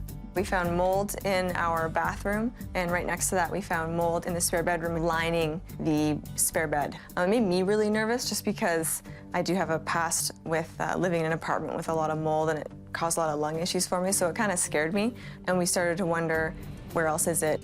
Lisa, you wanna come down here? What's that? Oh my God. Records. Oh my God. I was taking down these pictures just to move them, and we found mold behind all the pictures, including one on that side of the basement as well. Your dance picture. Oh my God.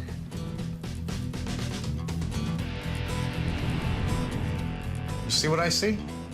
The buckling in the ceiling. Why am I seeing buckling? I'll tell you why. Moisture. Yes.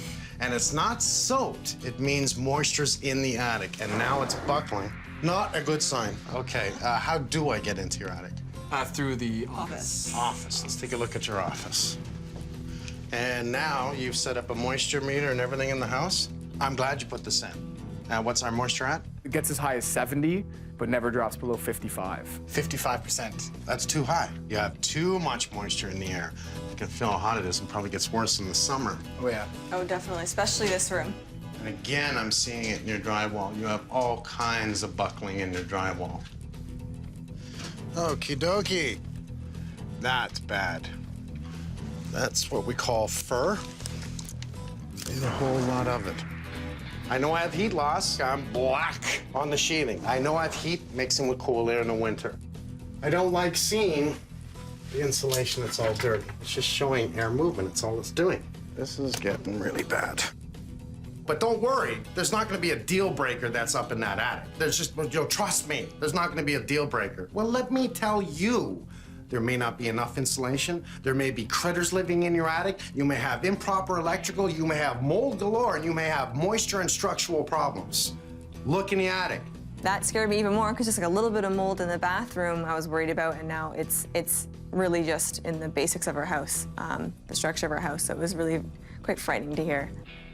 Let's go to the basement, take a good look at your basement. No rails. Did we talk about no rails? Did you take rails down? Nope, there was no rail. No, you need a rail, right? Okay. So we do have insulation on the outside there. I'm sorry, this is what I do. I took a look at everything. And we also have mold buildup on the bottom of the flooring. You see that? To see mold on the inner side of the sheathing and surface mold on the wall is not really a good sign at all. We see it anywhere else, let's just take a look. The first tile I move, what did I see? Mold. I move a second tile, what do I see? Mold. It's everywhere. It's everywhere. That's not a good sign. You know, one little area, okay, no problem. One little surface, no problem. Everywhere, problem. Okay, come on. This is really clear. What do I see? Black. Black. What is that? Mold. Yes, it's mold. So I saw it above the tiles. This is very clear. You have so much trapped moisture in here. Now I'm wondering where this trapped moisture came from, and it's starting to build up. So this is probably more mold than you want to be breathing. I'm not going to really touch too much in your house today. We have a sump pump, yes? Because I noticed that we had a drain that went through the wall, and I can take it, it's in the front, approximately mid. And what does that tell you? We're below sewer grade. That's correct. Sump pumps are often used when a home is below the sewer line, and that's what's happening here. In this case, water drains into the pit from the washing machine, the sink, and the floor drain. And the pump then ejects it back up into the main stack where the drain runs into the sewer system. You have two pumps in your home, one here and the other one's at the front, and that one collects groundwater. This doesn't smell very good, by the way. You know, you're wondering, you walk through the basement and it smells a little bit of musty smell. Well, you got water sitting in the basement. If it's always gonna sit there, it's gonna smell like crap. And it's gonna emit. So, you know, we wanna see this a lot tighter, and it's not. We even see a surface mold buildup. Look at that right there within the well itself, which is not good. There's a lot of mold in this house. A lot of mold in this house. I'm feeling a little bit panicky. Mike found a lot more mold issues than I thought that we had. Now a little bit worried about what else he's gonna find.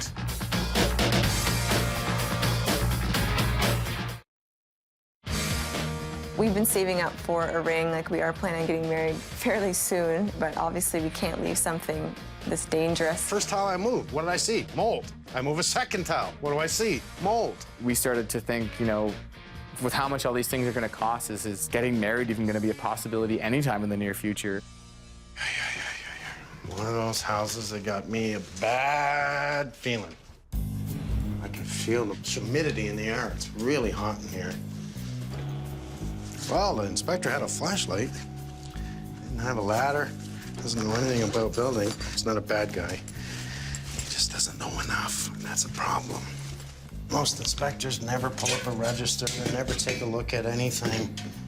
When it comes to moving something, they don't want to move a thing. Ducks are a little dirty, but it's nothing. Surface mold on the wall inside the house is not the greatest thing. Move this cabinet, which has probably got a couple of bodies in it. Holy cow. I shouldn't use my flashlight, but I'm going to. What I want to do is I want to see inside the wall there. I made a hole. I'm going to fix it. Exactly what the home inspector doesn't want to do.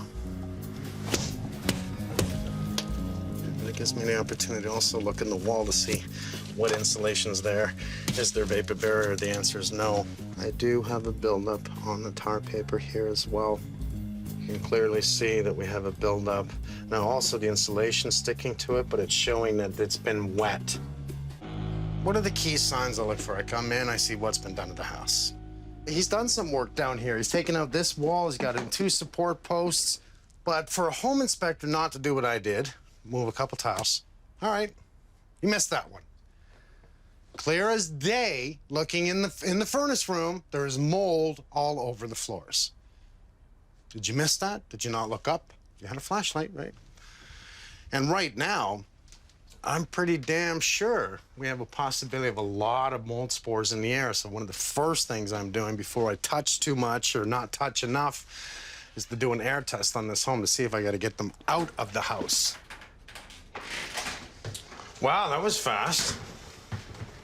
That was really fast. How are you? I'm doing much better. You're here. Oh. Just so you know, Angela, I didn't think I was going to need you here today, but as I was looking downstairs, all the sheathing in the floors, above the floor joist, this floor, is just mold, mold, especially in the back furnace room. If you want to go take a look at it, sure. Right away I said, we got to call an air test just to see whether or not they're safely in here. How fast can I find out? We'll find out likely tomorrow morning. Tomorrow morning? That's perfect. I'm going to be doing an air test to see what the airborne spore levels are like in the house. I'll also do a direct sample of the mold itself just to identify what type of mold it is, if it's heavy growth, moderate growth, that kind of thing. Airborne mold tends to be limited in the summer months because of the humidity, but it's still certainly a possibility. The most common health issues with mold are allergenic in nature. So whether you're allergic to mold or not, it can have an allergenic effect on you. So, you know, runny nose, itchy eyes, sore throat, sometimes breathing problems are usually what we see. The moisture content of wood that starts to support mold growth is 17%, and I've realized that the subfloor here is very, very close to that. So it's no surprise that there is mold growth on the subfloor.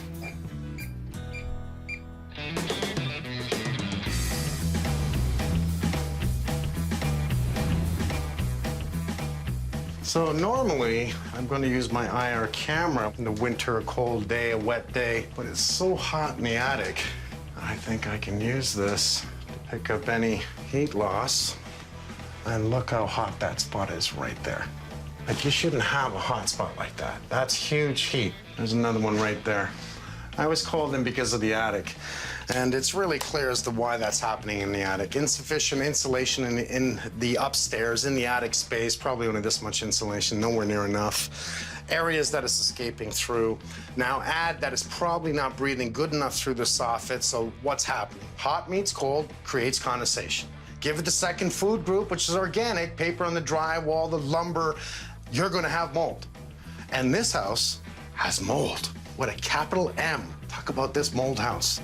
Ooh, that's a little smelly. Hello. Did you notice that was in the air? It wasn't me. Oh my God. Yeah, that's really musty. There's a lot of mold in this house.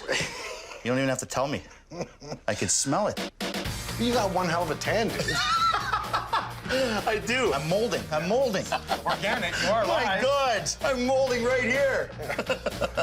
Surface mold throughout the house. My God, you want to give me a hand with my tools? Absolutely, buddy. Fresh air. Yeah, Oh, isn't that is that better? nice? Holy cow. It stinks in there. Yes, it does.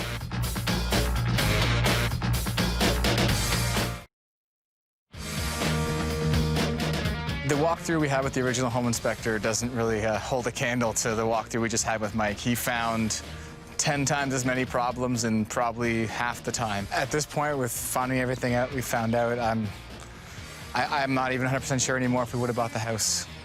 Mr. Bennett. Yes, sir.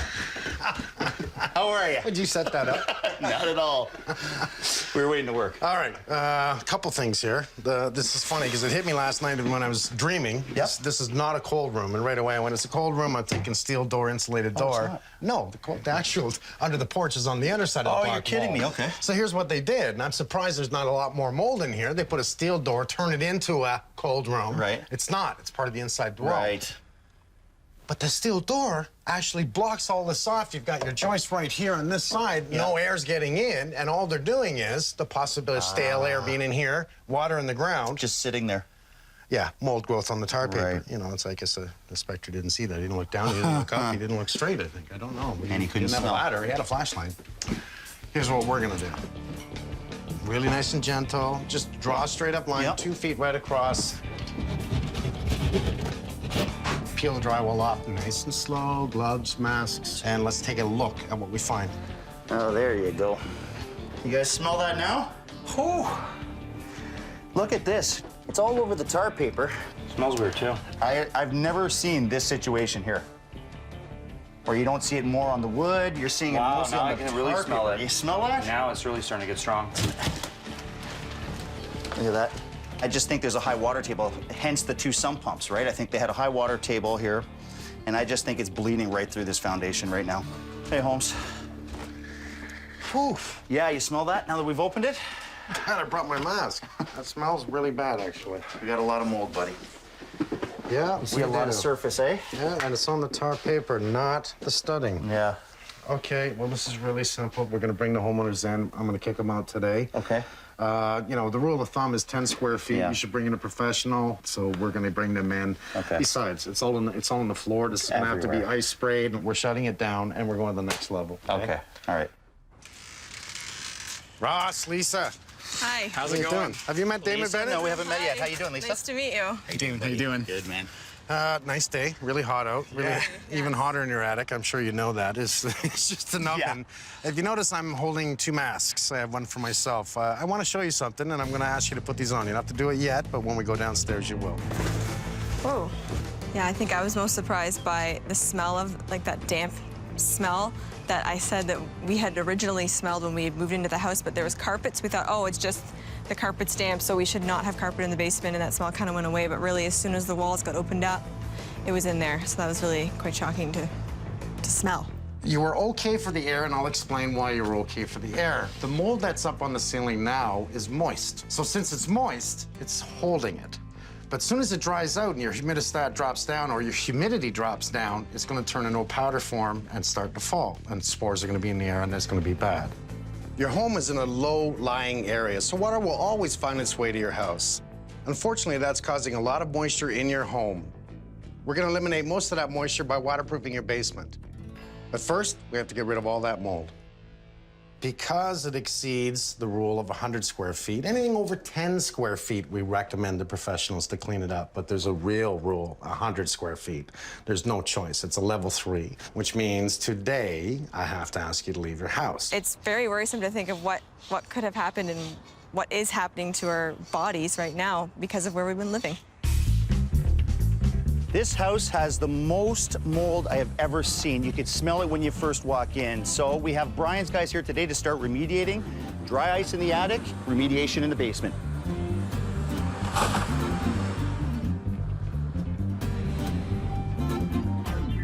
I really love what you've done with the place, man. This is shocking. Like, imagine someone walking into their house and seeing this. It's like a containment unit. Essentially, that's what it is. Yeah. Setting up containment units so you don't spread anything. So how are we able to physically be down here without our masks? Well, the thing with mold is we haven't gone dirty. What it means, when you're going dirty, it means you've actually restarting the removal and everything like that. Right now, most of the mold is contained behind the walls. It's not airborne. And it's not really airborne. It's not affecting us as much. Right. Yeah, you still smell that little musty smell, but that's just general moisture in the air. Right. In the basement, we're in level 3 mold. What happens is we cover up as much as we can, remove all the articles out, and then we take the drywall, the insulation, the vapor barrier, and also the tar paper out. Right. All of it will contain mold in the end. It's best just to get all the substances out. And then from there, we take it out to the bin, and it's disposed of as regular waste. And you have dry ice happening up in the attic if that's really moldy. Yeah, we already moved the insulation up in the attic. We're doing dry ice blasting. What happens with dry ice blasting is they take the chemical compound dry ice, they feed it through a tube, through your generator. It dries up the mold and allows it to come off a lot easier than, say, sending in our guys and telling them scrape for 3 days in a row. If the homeowner comes up into their attic, has a look, and finds a lot of grayish black and other vegetative growth up here, they would want to go back down out of the attic, call an environmental hygienist so that they can come, do an assessment, do all the testing to determine what the growth is, how heavy is it. You don't want to come up with a bucket of water, and please don't come up with any bleach. It's not going to work. So remediation is done, clean bill of health. Okay, there's no mold existing, but that moisture is going to create more mold. Okay, so what do I see? I see old drywall still up. We're going to lose that today. I'm not using anything down here but our blue products, okay, which is going to mean blue framing, and it's going to mean blue drywall. No mold, all water resistant, right? Now we have another issue. What's behind you? We have a huge leather expensive couch. The homeowner built it in down here. So he took out the wall upstairs and got it down here. So what are we doing? Busting the wall. We're gonna bust the wall open upstairs to get this couch back out because we are not gonna frame around this couch. It's way too expensive, way too nice. Okay, here we go, sunshine. 1, 2, 3. So I'm gonna just be careful going up the stairs, right?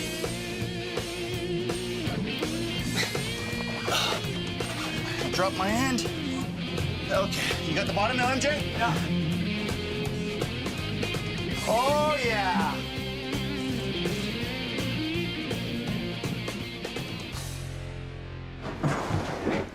Hey, Damon. Hey, bud, how you doing? Good. That is one heavy-duty sewage ejector. That is a bad boy. Okay, where is it going, man? It's going in the corner. Okay. That entire corner needs to be actually excavated. Because what I have is obviously my laundry tub is draining into it, my floor drain is draining into this, and those are plumbing fixtures that need to be discharged through a sanitary line. Right. So sewage ejector will solve that problem. So this is the only exposed part, is the top here? Yep, that's the only thing that we'll see at the end. Everything below is going to be buried in the ground, covered with concrete, and you can see a number of screws and how tight this entire unit is. So obviously a seal on it and everything. Everything, right? So it won't allow any gases to escape, but also moisture, right? That's fantastic. Because we have standing water. Like I have, what, probably 6 to 8 inches of standing water there, the same back there. The amount of humidity in this air right now, it is going to bring it into the air. I got to worry about upstairs. I mean, this will continuously travel, right? So I got to worry about mold in this whole house, not just down here.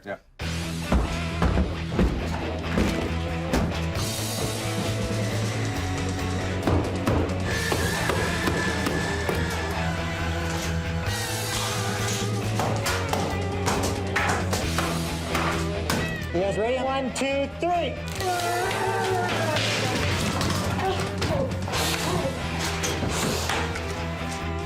I have to say, for a homeowner, taking out a load-bearing wall is pretty ambitious.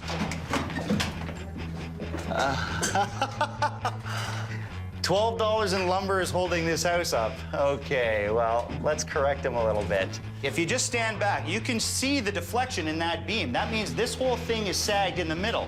He would have noticed over the years that this house would have started sagging. He would have had cracked tiles up there, everything would have started shifting. It's not something he should have started. When you're dealing with structure, it's a safety issue at that point, and this is why really you should be calling in the professionals. We always do as well. We would never do electrical or plumbing ourselves.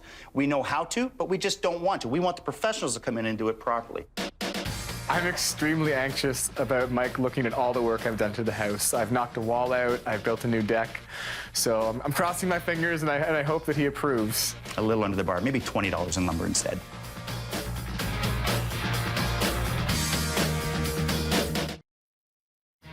Frankie, so what'd you find here? The electrical panel that we do have, I'd like to see a new one. Why? It's old, very flimsy. And we've also got another weird one, which we need to investigate a little more. It says outside receptacles. Check out what you need to check out. Let me know. Okay. I'm glad I brought you. Glad I brought you. Hey, Dave, I got something to show you in the back. Okay. See this extension cord right here? Yeah. Okay, it's actually plugged in right by the sliding door. If you actually follow it, they have their lights onto it. And then it's actually split up right here. Oh my God. For these lights here, and then for a floodlight that's not rated for outdoors. Talk about dangerous, eh? People don't even that's rated realize. For indoors. And again, for temporary use, not permanent use. Well, it's also an open, it's open electrical. Well, it's all open, look at that. It doesn't take much for water to get into that, or for snow to build up here. Ground is earth. Right. What's just under here? Yeah, that's earth. We have the same issue on the other side. Yeah. I can't leave this like this. Okay, I know what that's gonna mean. We're coming out of the house with electrical conduit. That's what I'd like to do. Do you have any issues with that? No, the only thing is we're gonna do with conduit, we have to dig a minimum of 18 inches down. Yep. Yep. So it is gonna be a bit of a big trench.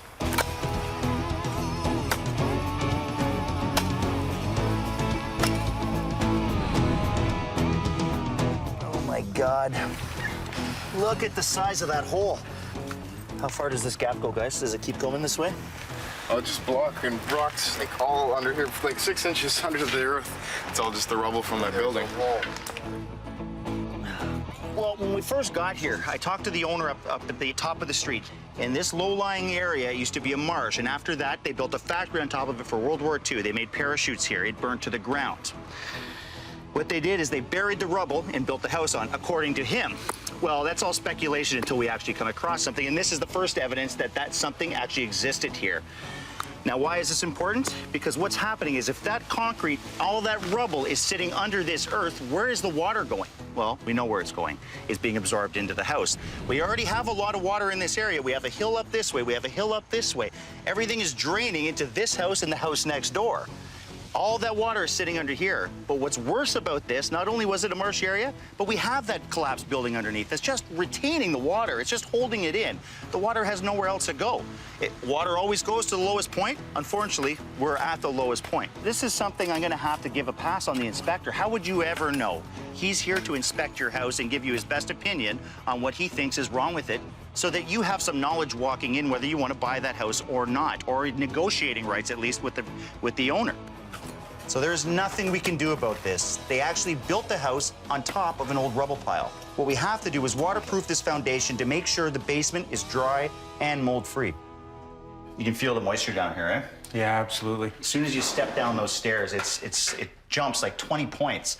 Now this moisture reader, Colin, I brought from upstairs, which read about 55 on the top floor. I brought it down, and in about 20 minutes, it jumped. It's at about 82 right now. Wow. This whole house is sitting in a bowl. Mm-hmm. Underneath this is a collapsed building that they never took out, and it's in an old swamp. Oh. So we know right now we're sitting in a bit of a lake under here. Yeah, it's holding all the water. This basement is far more humid than a normal basement. Like, the levels in here are off the charts. Yeah. So if we were to seal this up on the outside, it wouldn't do anything to manage the water under the floor. The best repair for us here is going to be to chip a trench around the interior perimeter, dig down about a foot. Now, because of the footings for the load-bearing walls on the interior of this house, we've actually had to trench a little bit deeper than we normally do so we can have our weeping tile run underneath those footings because we can't compromise those footings and we're not supposed to chip them. The weeping tile system we're going to install, that's going to pick up the water as it rises up underneath the floor. When we get a torrential downpour, our weeping tile is going to discharge into a sump box. That sump pump is going to discharge that water. We can't stop the water that's underneath this house, but what we can do is manage it by the time it gets to the point of the basement floor, and that's what the interior weeping tile system does. What we've done to make sure that water's contained is we've installed a drainage membrane on the foundation, and what that will do, the water will stay behind that membrane and it'll be directed into our weeping tile. The homeowner, she's going to notice a difference right away. It'll be dry and she'll get a whole different feeling when she breathes the air in the house. So you got them started, eh? So this is what it's going to look like at the end. So this unit here, it's not being picked up by the weeping system. This is strictly being picked up by the drain and the washing machine, correct? That's exactly it. Right. This is part of the sanitary line, so I can only do a floor drain and I can do a laundry. Right. The fixtures that we're going to have in this room. We do have a weeping tile, however, that's going to run to the front of the house where we're going to have exact same system, but it will be responsible for the storm. I ran video camera when I did my inspection of the sanitary line and the storm line. So there is a storm system outside of the house which drains directly to the city. Are we allowed to tie into it? So we are allowed to tie into it. Beautiful. I don't have to bring the line and out through the wall. That's great. The pump itself is a sewage pump, so it's a lot more capable than a typical pump that's utilized for a storm system or just the regular water. The sewage pumps have greater horsepower output. They can actually take debris, break it down into smaller pieces and discharge it. So the new system, the new design that we're implementing, it's an airtight, watertight system that won't allow any moisture to escape. Bulletproof solution in my eyes, considering the circumstances. Steven, you will get back to work. You two, down in the basement. Joey, let's do some electrical. Let's go.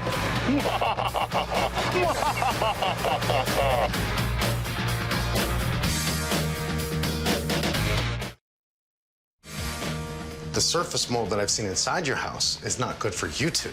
Personally, I'll tell you, get the hell out of the house right now. I mean, the lesson is learned. We'll definitely make sure that we get a top-rate #1 home inspection next time around, because the stress that these problems have caused is something we never want to go through again.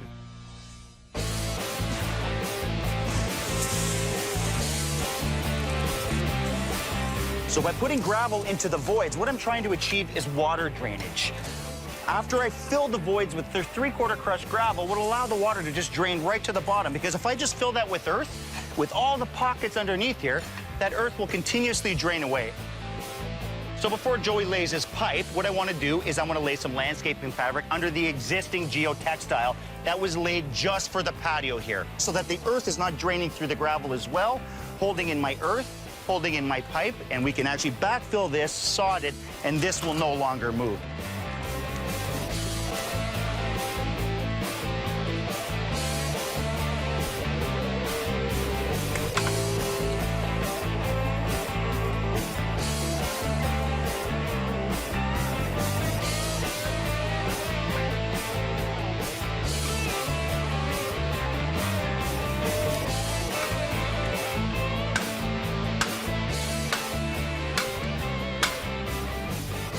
We've run the pipe, so now basically got to fill the trench halfway and install this caution tape. Basically, it says electric line buried below. This way, so if anybody starts digging, they're going to hit this first before they hit the pipe. That's nice and neat, eh, Joe? Basically done. And it's time for me to put my solar caps on. This is your cap, yeah, right? Look at you, eh? Little design flair here and everything. All I wanted was a plug over here in the yard, and you got solar lights on it now. I'm gonna do something, I'm gonna do it right. Attaboy. Joey, thank you very much, buddy. No It looks problem. great, man.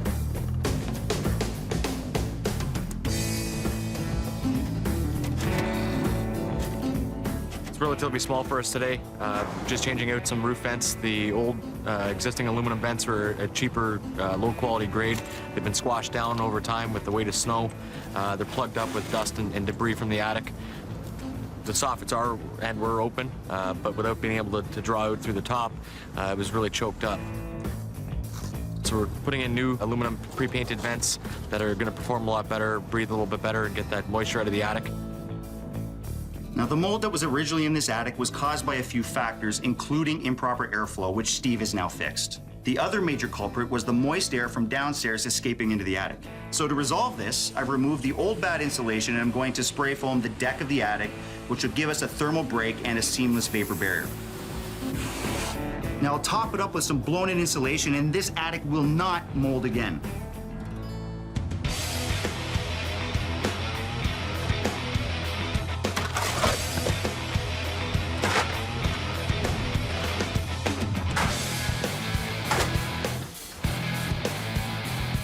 So I'm troweling in concrete, which means my plumbing has been passed. I can close up the ground, get my guys on the framing today. You're having too much fun with that, Holmes. Yeah. We have to get this up so that Joey can start running his electrical.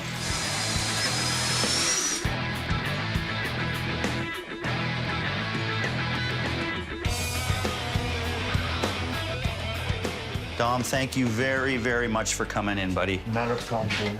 So the biggest thing about this house is the moisture level. So everything we're doing, like we've waterproofed down here, we've ripped out all the molds, everything we're doing is gonna help with this, including the windows, right? So just by changing these windows, they're single pane.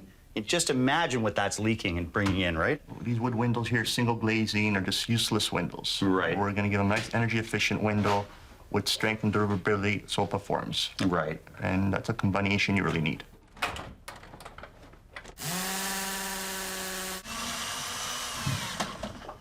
I know what Ross was going for here. He really wanted to open up his basement and give it an open concept. It was cramped. He had a wall going right along here when he first bought the house.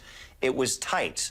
But there was a reason these walls existed. These are load-bearing walls holding up this house. What I've done is I've created 3.5-foot openings, at least on two sides, to allow a bit more of an open concept here, and I'll tell you why we couldn't give him an open concept.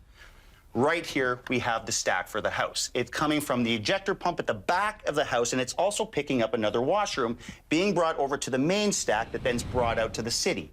It has to stay here, so why can't I move the beam this way? Here's my 2x8 beam right here. If anything, I would have to pack it out with a 4-pack to make a 14-foot opening that Ross originally had here. I would have had to do 2 more here. I cannot because of the HVAC trunks that are feeding the rest of the house with hot and cold, depending on the season. Nothing can come this way, nothing can go that way, so we keep the 2x8 beam, we give him bigger openings. He really was ambitious in the project, but he just didn't know enough to finish it properly.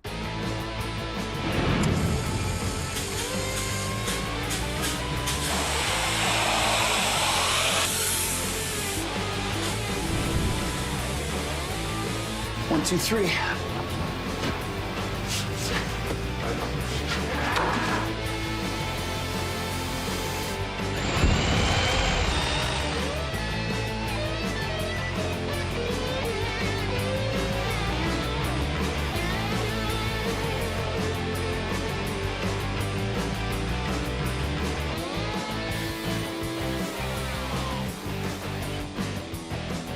I'm going to be priming and painting these spindles, which are paint grade poplar. What I like to do first is sand the corners, just because you get, if there's going to be any splintering or breaking, that's generally where it's going to happen on the corner. Also, if we round the edges just a little bit, the paint will stick better. The primer and paint both stick better. Sand in between every coat, and we're going to have a very smooth finish on these.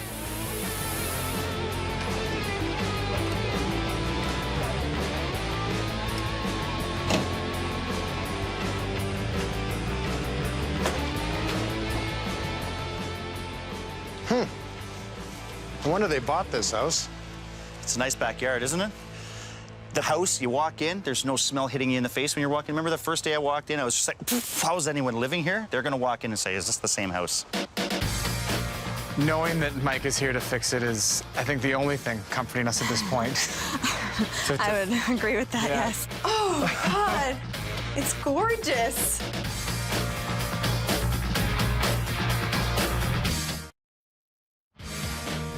We paid our inspector an expensive case of beer. I think we're both a little bit embarrassed that we didn't get a proper home inspection, and we probably could have found a lot of these problems. It's really, really hard for us to be upset at him because we didn't do it properly. We did not do what we should have done. This is so exciting. Oh, boy. We've been out for a while, so we're so excited to come back home and see everything that's happened. Ross and Lisa. Hello. So nice to see you both again. Hey. Lisa. Hi. How are you? Good to see you. Good to see you. Do you notice anything in the backyard right now? Just anything? I don't see any extension cords. I know that. Oh, wow. Oh, wow. So we run an underground conduit, put in a solar light on each post, give you a receptacle, bring it up to code, and make it very safe for you too. And you should see it at nighttime. It's kind of romantic, I must say. We put down a shaded seed, so you're gonna love this, and he's put it everywhere. That way, this shaded seed, it allows the grass to grow in the shade. It grows in the dark. The stuff's incredible. It's amazing. So very soon, much unlike our hair, this is gonna look much better. Yeah, I said our, right? Thank you. Okay, now if you notice, let's look back at the house. There's 3 new roof vents up on top of your house. We wanna make sure we do critter-proof and proper airflow, which you did not have.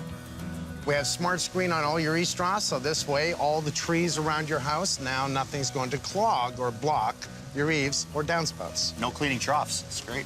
Just the little things. Now, we have actually removed all the mold that was up there. We pulled out the insulation, put in all new insulation, made sure there's baffles in between the rafters, so we allowed that air to get in low, drive to the top, and be pulled out in what we call stack effect. I'm so thankful because of the health problems Lisa's had in the past and how important she is to me. I just couldn't, I almost couldn't breathe knowing that there was that many problems with the mold in the house. I'm so grateful that they fixed it and our health isn't at risk anymore.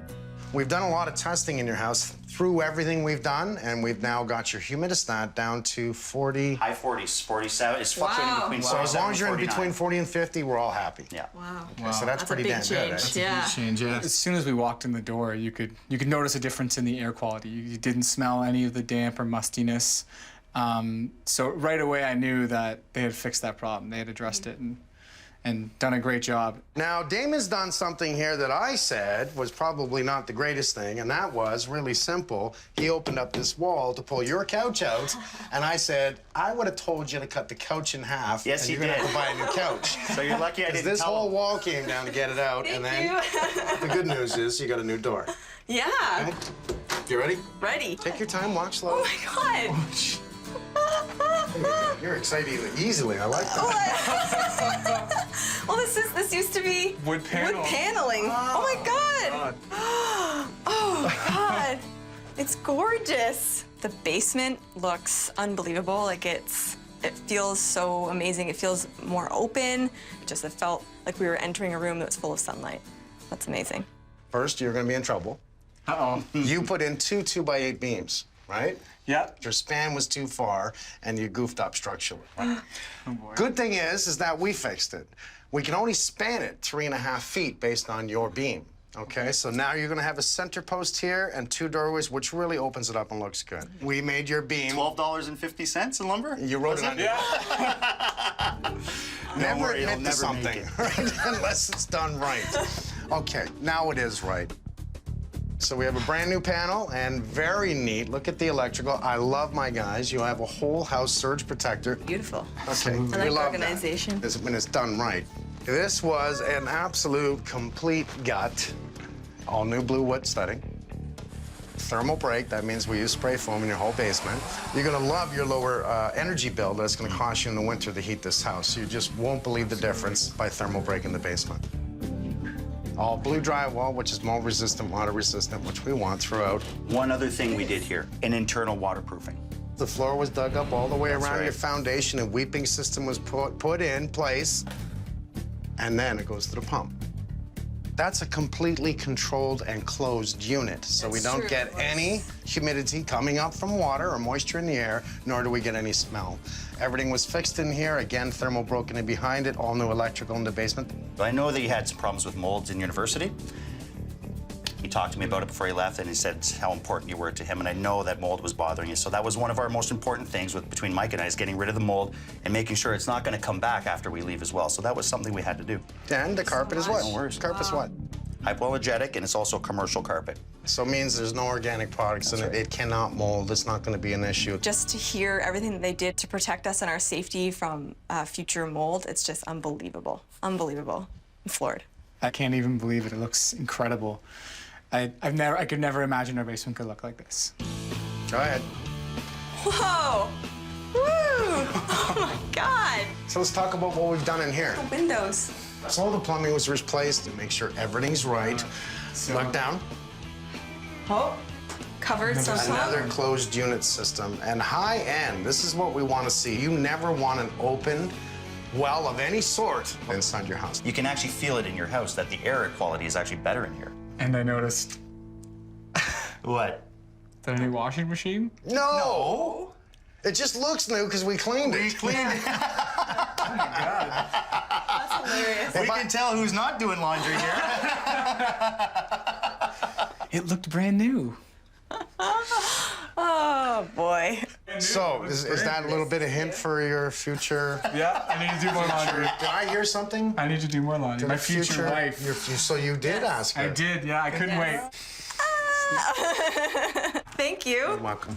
Thank you very much. There was. Thank you so much. Thank you very much. It gives me a big peace of mind, knowing that everything here is safe for us and it's going to last a long time, so we can feel good living in this house. It's absolutely incredible. We're so thankful. No way. You see that? The whole drum was custom made for you. No way. I heard a rumor that Mike plays drums, so I'm interested to find that out if it's true.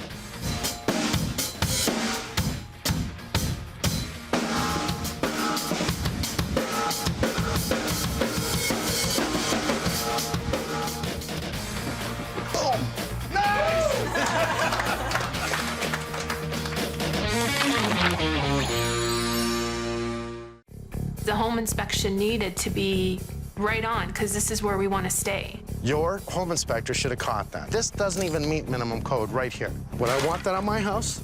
No. I was standing on that. Would I be upset if someone did at my house? Yes. If he missed these things, I am so scared to find out what else could be wrong.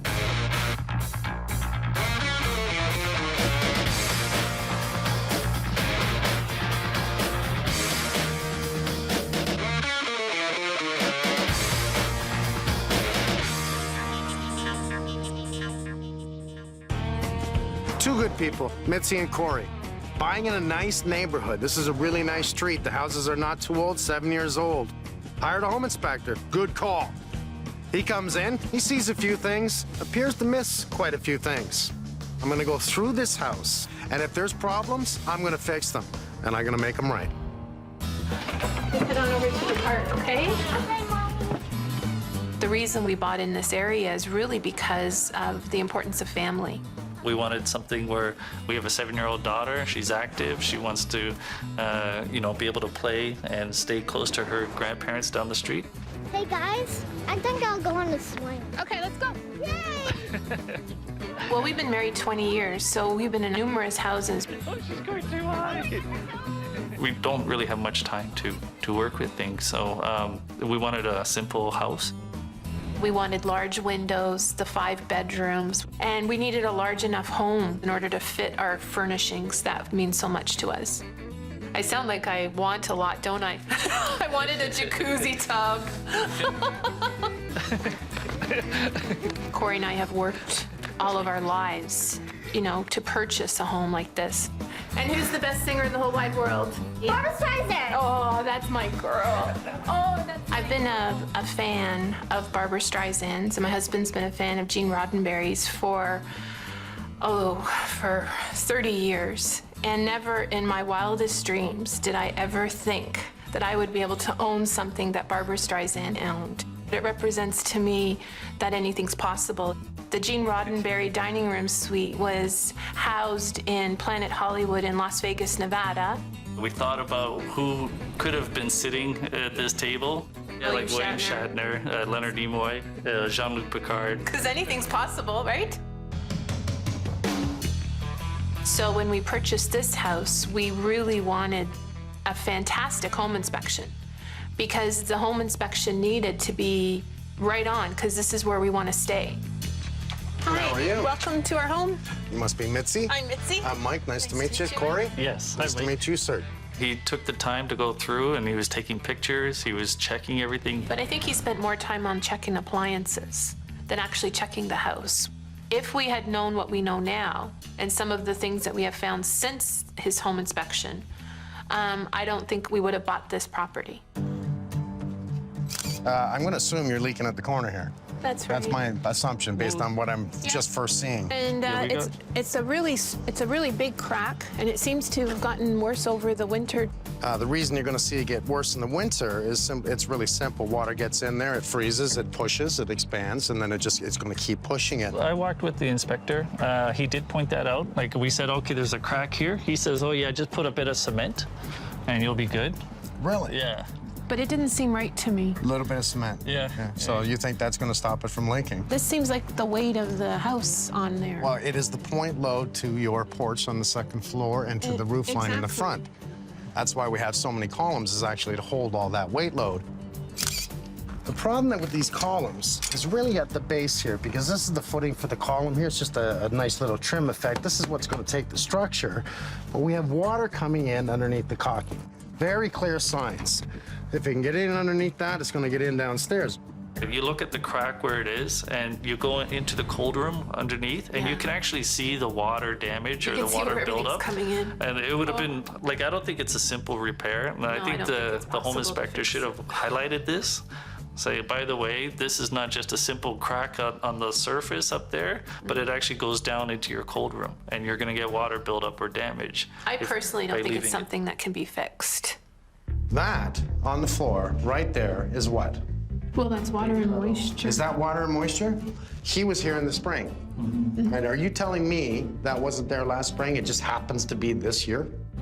But I can see that this was a total vertical 2x4 that was in, and they cut it off and pulled this piece out. But we can see that that piece is easily black and has a lot of water on it. In the report, the home inspector said no sign of leaking in the basement, no sign of water in the basement, no sign of problems with your foundation other than minor structural cracks. Correct. 1, 2, 3, 4, 5, 6 signs of moisture. And I can fix this. We'll see. I don't know if these things are fixable. And I know I keep saying that because it seems so overwhelming to us. Yeah. One thing that we first noticed was that the kitchen had problems where there was, it looks like water damage at some point, and we noticed mold in the kitchen. We got a new kitchen put in that took us months. This will tell me whether or not we've had someone in here that knows what the hell they're doing. And so far, I would say they do. Yay! I'm happy. I think that if the home inspector had done a proper inspection, he would have seen the mold in the kitchen. I think anybody would, that could see the mold in the kitchen. Anybody, if they'd run the shower, could have seen it hadn't drained. One shower, and we could tell that it was unusable. Then pulling off the tiles and seeing mold, it makes you sick. Why does it rattle? Because they didn't secure it in behind the wall. This nipple, it's called a nipple, where this piece ties into, you secure it. And this never happens. So then you pull the excussion plate forward, and you know that they didn't caulk it. Had they have caulked it, it would have helped. That means, did they caulk in behind this? Did they caulk in behind this? The answer is no, because I can see it. That's where you can leak. This is where you can leak. This is where you can leak. This is where you'll get a headache. You put water in with organic products, paper on the drywall, metal, wood studs. You put water, moisture, with organic, you get mold. Yeah. And you have a young kid, and you don't like mold. So that's why when I look at this, I go, it looks good, but it won't work, and it won't last. So, Mike, one of the main concerns I had was this trench that the previous owners had dug. It seems to always hold water. This is actually a drainage system that the developer has done. It does tie into a drain system. The reason why you're seeing it done like this is whoever had the house, they put stone in the backyard, they've made this their own culvert here, and it's just not good enough. So what you're seeing is like a nice little puddle here. The water's sitting right here, it's a low spot, right? All right, I care more about your deck right now. What did your inspector say about this deck? You didn't say anything about the deck. I look at a deck that has 2x2 supports on the rail, okay? I look at the sloping stairs. That tells me the stairs have actually, because I almost fell down, have sunk down into the ground. If you notice our rundown on the treads, they've sunk into the ground. So that means it's not on any type of footing. It's not on any type of concrete pad. Yeah. Well, that's not good. So now let's look at how strong that is. Is that nice and strong? No. We're moving the stairs right now, aren't we? You just shake it and the whole deck's loose. I mean, it's not rocket science. You know what I mean? That's something definitely that the house inspector should have caught. These things are so basic. I look at the 4x4s that are supporting your deck, and it just comes up underneath. There's no cradles holding this whatsoever. It's just tag nailed down into supporting this. So a building inspector is not gonna pass this. Right away, I'd say the deck comes off, build a new deck. I haven't seen this. How would I know this? Well, your inspector should have told you, don't you think? Yeah, of course I do. That's what I think. That's what I think. I'm starting to feel like it's a piece of junk. And how could we have been so stupid to purchase it? If I fix the crack out front and it doesn't leak again, what do you get me? Sold. Sold. My original home inspection, it was probably not worth the paper it was written on. In the report, the home inspector said no sign of leaking in the basement. And it was just like a little stamp that said, silly, naive buyer, you go ahead and move forward. That's what the stamp should have said.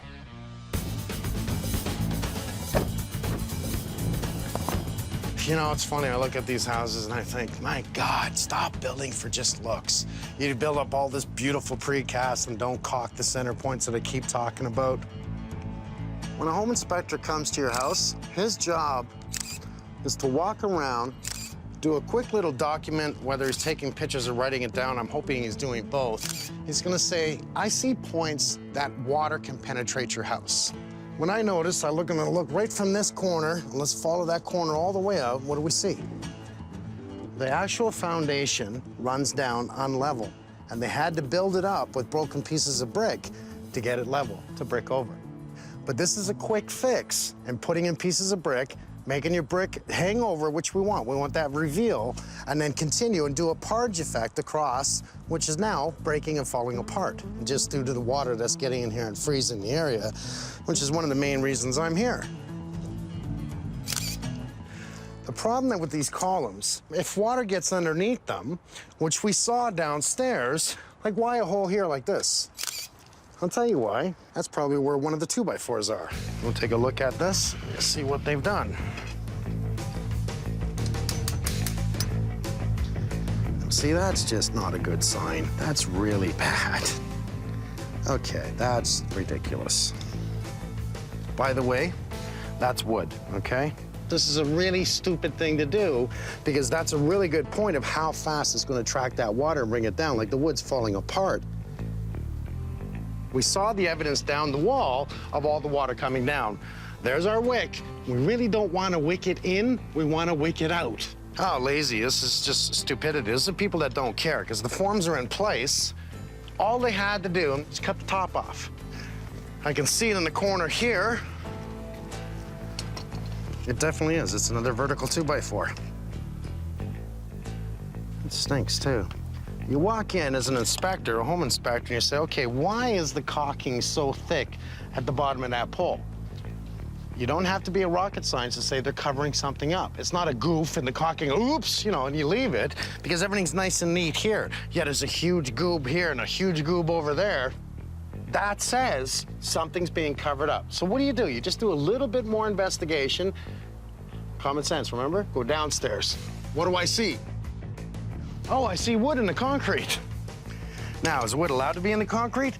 The answer is no, it's not allowed to be in the concrete. Now I got a problem. The only thing I can think of they put gravel in is because they didn't want to cut the grass. This is going to be a big thing. Well, now, some people work a lot, right? They got so many hours they can't cut the grass. This would be an easy fix. Put down the plastic, put down the stone. The moat, it's a little strange, but I mean, because they didn't need it. I'll pull it up and I'll put down some soil. I mean, there's a 7-year-old girl here. She'd love a backyard. That's the least I can do. How do you miss these things, eh? How do you look at this and miss this? Is there anything here that looks right? No, why is my brick discolored? Why can I see through the joint at my window? This has been happening from day one because that little bit of caulking on top right there does nothing.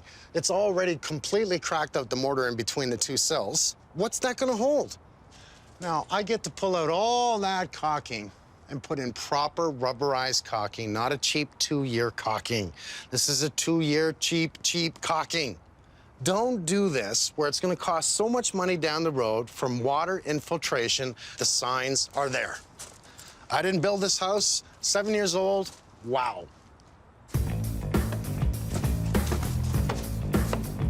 Man, I don't like those stairs. This door was installed wrong.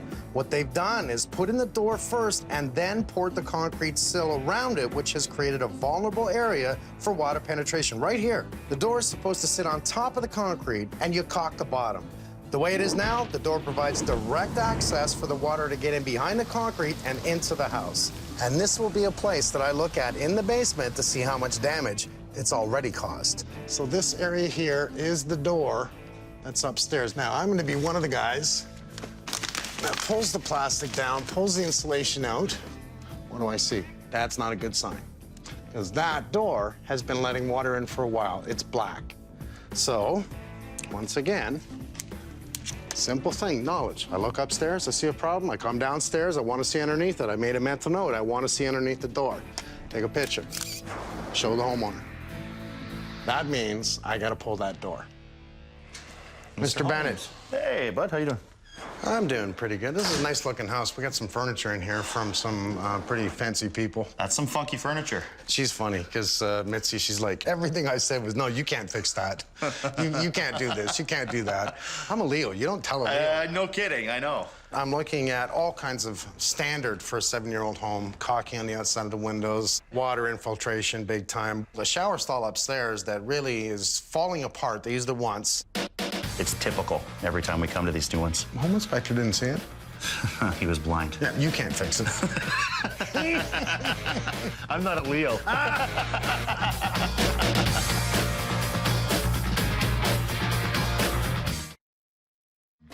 Had your home inspector found what I found, would you have bought this house? No way. Actually, No bleeping way. no way. Damon, why don't you go to the back door because of the way they did the curb to the door, and it opens left to right. So break out about a foot on the right side. Okay. And if you guys go upstairs and dismantle that wonderful shower and the ensuite bathroom, and let me know what you find.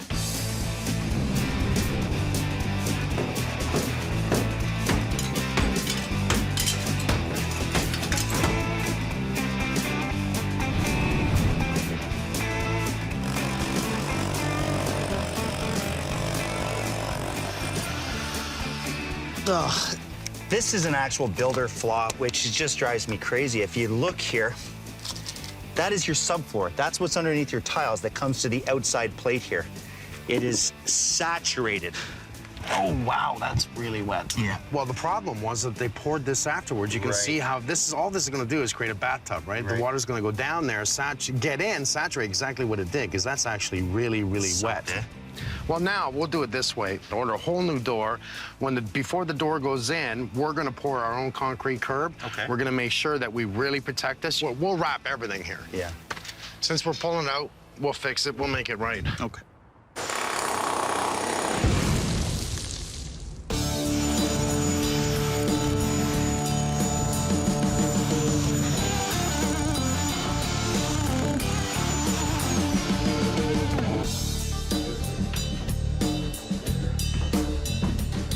Concrete board. You can see right on here the water that has been saturated. Good thing it's concrete board and not drywall, because that would have molded like crazy. But this whole area has actually brought water in. Great example. We should take a picture of that.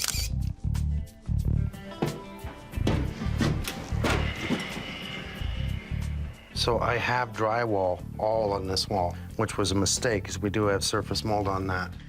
Okay, so they did a concrete board approximately just 4.5 feet up, almost 5 feet up all the way around, excluding the front wall. They used drywall.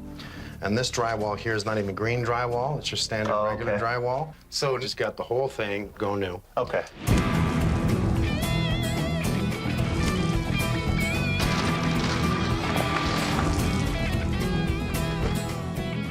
Here's what I'm thinking, Adam. This is such a closed-off little corner closet shower. I just don't like the fact that there's no light getting in here. I want to get some glass in this side right here. Plus, we'll have a glass door on this side. Beautiful. It's spraying me. Hold on. That's gross. That's on your face. Yes, it is. That was disgusting. Thank you. That's gross.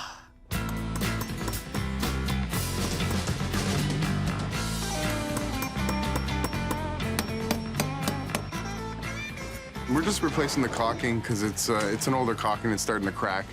So we're going to replace it with a quad, which is a lot better stuff. It will last a while. We have to drill out the sills too and replace that with quad because that's cracking also. Just at the back of the house, there's 10 windows alone. So it looks like our hands are full here.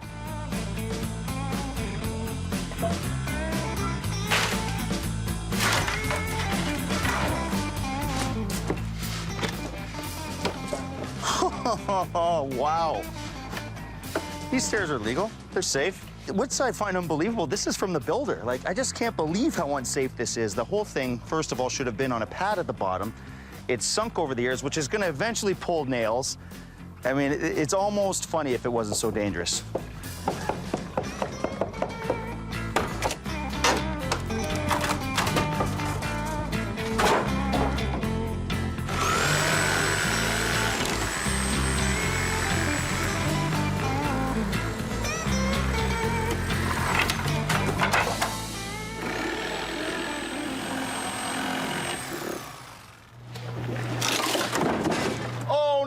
Sonotubes.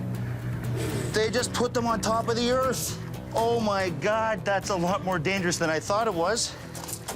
I can't even believe that. The builder did this? So what did they do? It's just a thin pad. Look at this. Like, I just gotta see this. I don't understand what they did. Look at this. I don't know what they were thinking. So they poured it on, they thought this was a footing of some kind, maybe? I'll bet you that's what he did. He poured a 4-inch round footing. This is crazy. They poured a deck right onto grade. What's stopping that from crippling over? I mean, even the deck boards, if you look at the deck boards, look at how easily I'm peeling this up. Like, everything was cut here. They're using nails that are common nails, no rings on them, and they're not deep enough. They're not grabbing anything. So what was holding this deck together? A hope and a prayer, and that's what scares the hell out of me. It would have taken 3 people at the most to topple this. I could have done it by myself. Yeah, look how easy you push it over. Oh my God. All right, let's clean this up, bud. Help me out. Yep. Wow, those are holding on well, eh?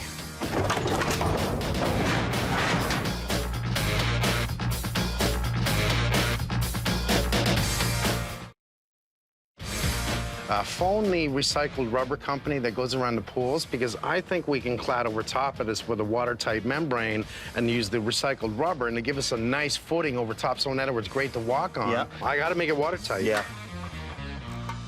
Adam and I are going to actually start the waterproofing of the deck today, which means the railing's got to come off, which means I got to wet it down, which means I got to scrub it and prep it before we start. 1, 2, 3. Adam, look at this.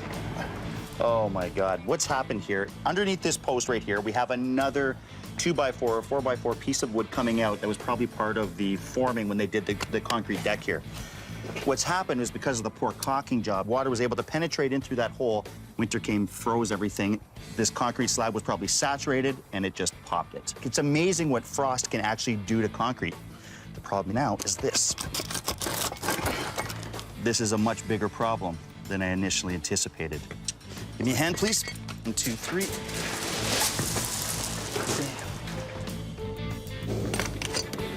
Look at that. That is just saturated wood. Watch the moisture. What's the water, Adam? Look how much water is in that thing. Look at that. Now, to keep this from happening on the rest of the porch, we're going to remove all these 2x4 pieces of wood embedded in the concrete just to keep the water out.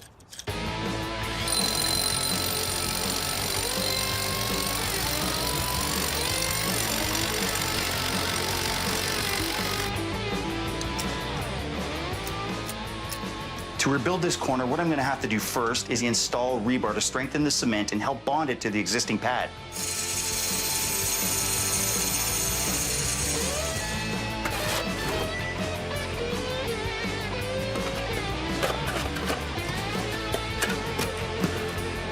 We had to waterproof these holes. What we're doing is we're filling these holes with a hydraulic. It's basically a water plug. It will stop water right away. Now we're on the last stage of fully waterproofing this porch. Now we've decided to go for a rubber surface over the entire deck. You know, that will give them the extra insurance that no water will penetrate into the cold room, but it'll also be comfortable to walk on, safe for their daughter, and last a long time. Okay, so where do you want to start here? We're going to start by installing the J-mold up along there. We give a nice crisp line straight across the bottom of the... Does that act as a drip edge as well? It does, yes. After that's installed, we're going to start installing the rubber up all the way along. It's all hand troweled, so when it's finished, it's completely seamless. It'll be dry by tomorrow morning. Durability, residentially, this will last you a lifetime.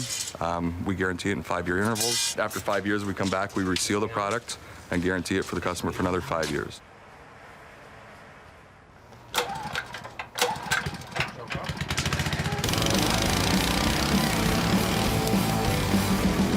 What we're doing here, we're augering a 12-inch sonotube hole. We're trying to get down below the frost line. The frost line in this area sits at about 3 feet. We go a foot lower than that to make sure nothing heaves, nothing moves. We get down to 4 feet.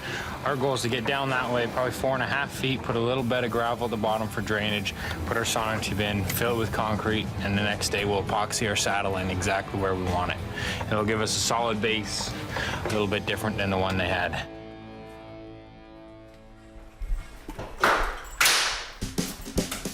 Well, today we have Trimble windows coming in, and what we're doing here is prepping. I want to get the door out and actually pour the sill so Dom can actually install the new patio door. Now, originally they installed the door first and then poured the concrete sill. Now, it's the wrong way to do it, and it gave rain and snow a place to get into the house. Now, luckily we caught it in time and no major damage was done. All we had to do was let the wood dry, clean the small amounts of mold. So what you're going to do is you're going to come to the top of that 2x4. Okay, you good there? Yeah. All right, hold the whole thing, please. Now, I'm using this 2x8 as a form for our concrete sill. Once the concrete is dried, I'll remove all this wood around it, then we can install the new door. We're ready to pour. Let's make a mix.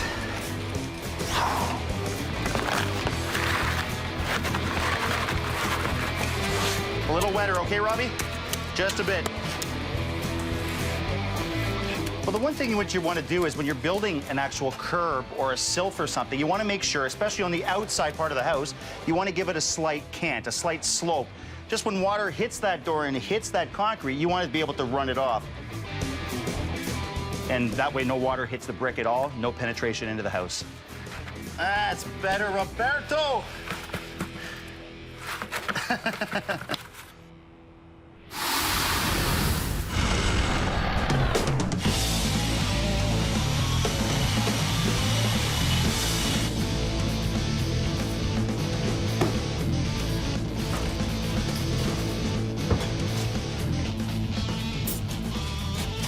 The existing shower that was here had a rubber membrane that only came up about 8 inches.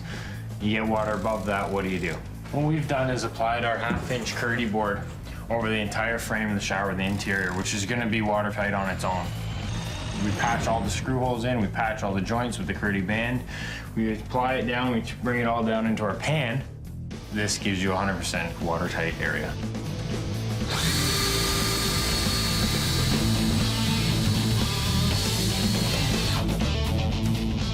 Just fitting a new drain for the shower. We're gonna keep the original trap and the entire setup as it was initially installed. I provided electric snake initially, so the line is clear, the debris has been removed. Literally will take me another 30 seconds to glue it all and I'll be done.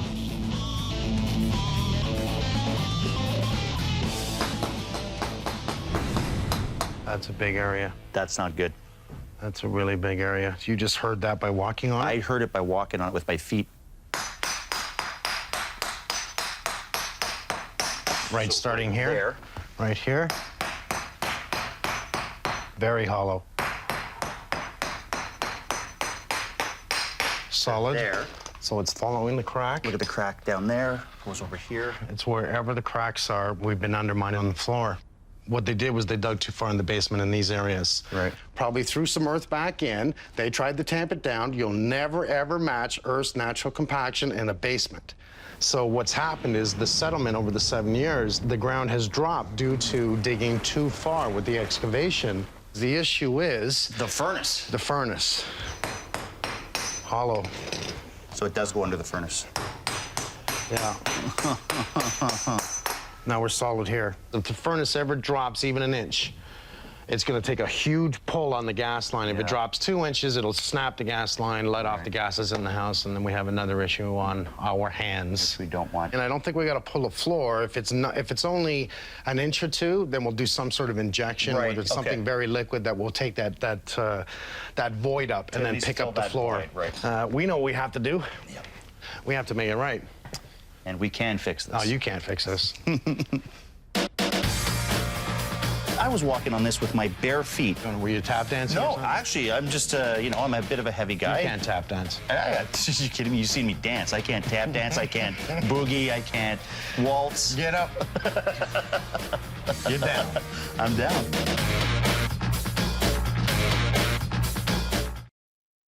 So now let's look at how strong that is. That nice and strong? No. We're moving the stairs right now, aren't we? That's something definitely that the house inspector should have caught. These things are so basic.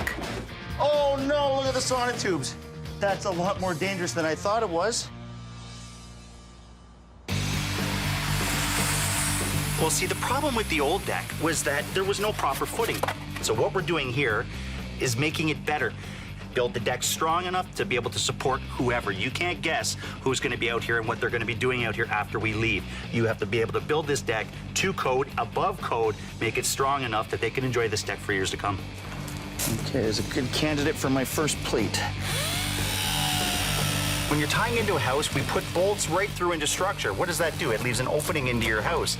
Now, a lot of times, guys won't silicone the holes. That allows water to hit that wall coming right into those holes.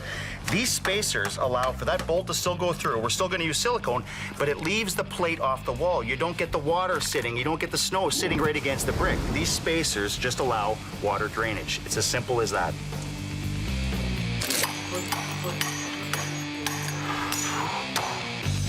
Okay, let's tighten them up on the inside, guys.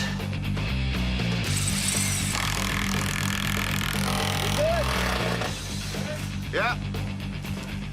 What we're trying to do is just give the deck a slight cant too. The worst thing I would ever want to do is bring the water back into the house. Just allow water to run off.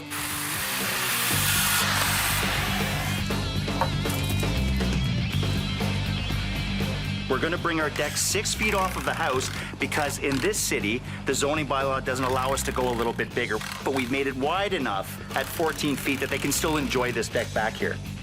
That's actually a perfect level right there. We're good. Well, the biggest part's done. Now it's gravy. Now we can start infilling. We're going to get our beam set up, our posts in, then we can start infilling. Tomorrow, MJ and Sherry have a big job ahead of them by actually finishing the rest of it.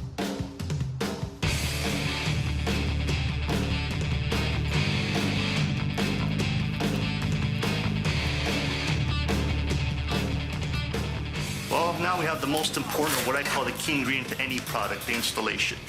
I mean, you can have the best performing product, but if it's not installed properly, you bought a useless product. This is where we square it up, we shim it in the right location, we foam insulate it, and this is all vinyl, which is maintenance free. You never have to paint again. Great performing door for a good 30 years plus.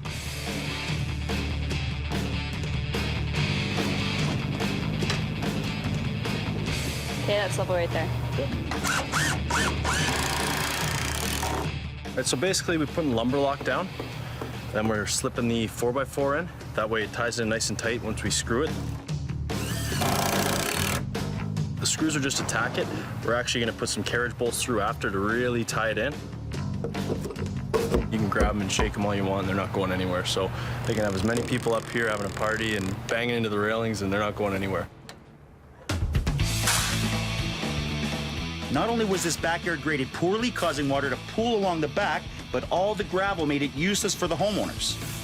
Now, Mike really wants to give this family a functional backyard, so we're gonna get rid of all the gravel, grade it properly, and lay down some grass. There's my strongest guy. MJ's out, man. Sorry, buddy.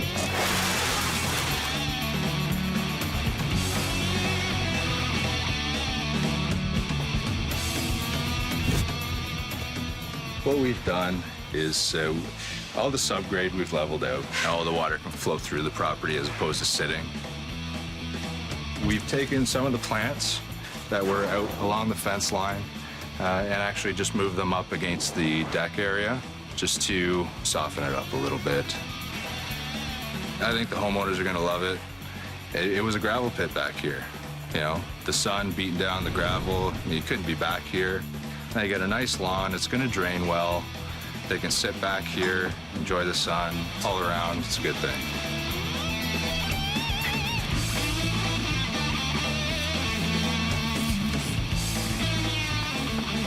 There's surface cracks all over the place.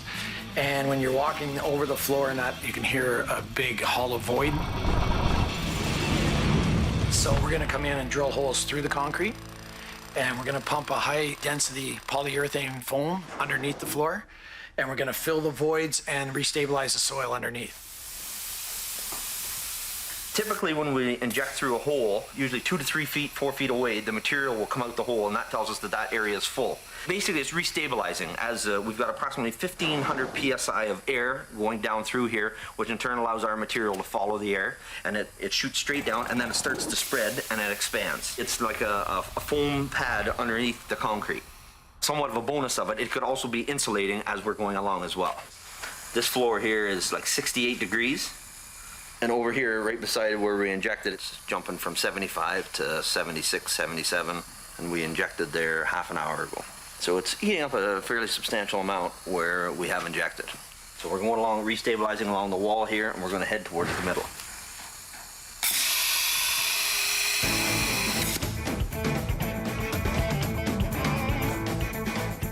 Well, we started our shower with our waterproof membrane, our Curdy board, followed by the Curdy band, which will make it 100% watertight. Now we're not relying on the grill, we're not relying on the tile, like most traditional showers. We're beyond that now. We will not have a problem here in the future. This is a marble tile. There are differences with different materials. This stuff here cuts like butter. The marble, it's very soft. How's it going? Any issues? No, we're getting up there. It's a really nice light shower. With this window here, with the glass here, glass there, the white tile, it really lets a lot of light in. Remember how dark it was in here, and dank and smelly and stinky? It'll be a really nice little shower. They'll love it. Nice job.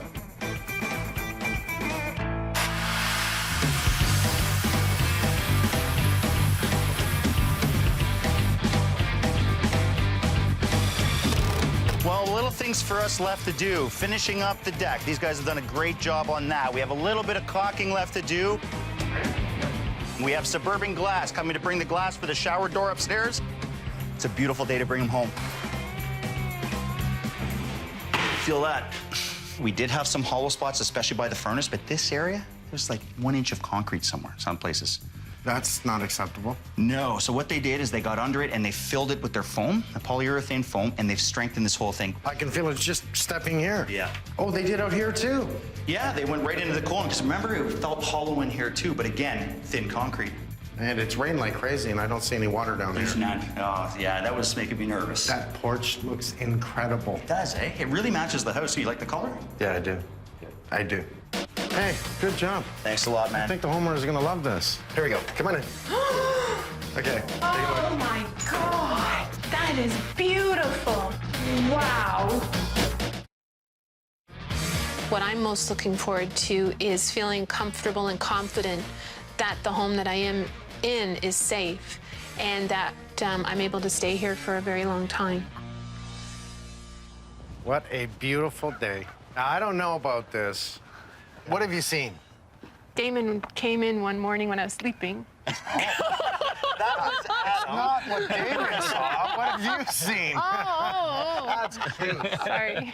I like you. You know that? MJ did too. MJ? Yeah, he's like, and Grace was like, there's a man in the room. We did I not was do it on purpose. No, I swear. know. It's really cute. How do you like your front porch? Wow. This is really amazing. I never thought you could do It this. looks perfect. It does, doesn't it? It does. When Damon actually went to play with this corner, he took the rail off and it fell right off. Why would that happen, Damon? Do you remember that crack Yeah, that was the there? crack was pretty bad. So what happened, that wood was stuck in there and it just absorbed all the moisture, freeze-thaw, expanded the concrete, it snapped.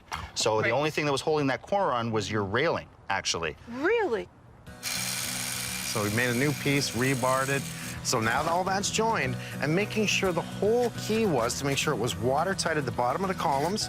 Then we brought in a specialty guy using rubber products. And we love this because a lot of his products is recycled. We chose the one that was going to complement your house. This is really, really strong. It's really durable. You're going to love being on this in bare feet. It's really, really comfortable. Think of a cushioned slipper. Oh, yeah. You feel it. Yeah. It feels really nice. Yeah. It's perfection. It is perfection. And your daughter won't get hurt on here either. And She she can won't play on get this. hurt, Yeah. and our dog won't get hurt. I love it, Mike. Okay, we're leaving. That was good. I'm done. Come here. No. No, not yet. Wow, I'm actually blown away. I'm amazed that they're able to turn around that front porch, and not only did they fix it, but they actually went beyond that, and they've actually accentuated our house, and it looks beautiful. Not only does it look beautiful, but I can see us really using it. It's really gonna feel cool and safe. innovative, right? Yeah. It's absolutely gorgeous. Okay, now I want you to look down.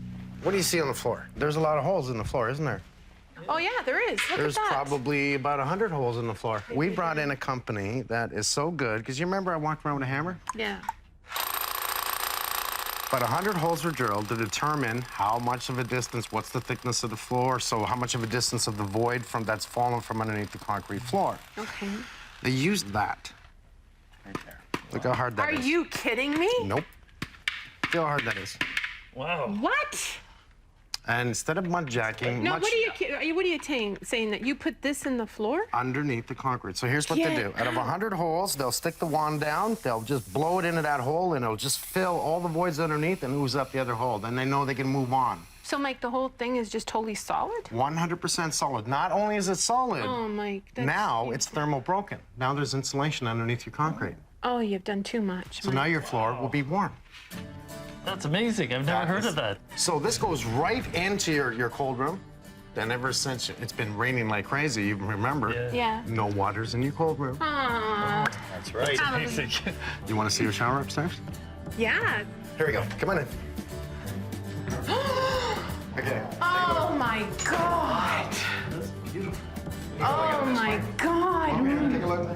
That is beautiful. Well, it's beyond, like, anything we could ever dream of. Oh, that's a simple shower. No, But it's not. This is for somebody very, very, very special. Thank you so much. We make sure that 100% mold-free products in there, 100% watertight. Of course, I thought it was beautiful.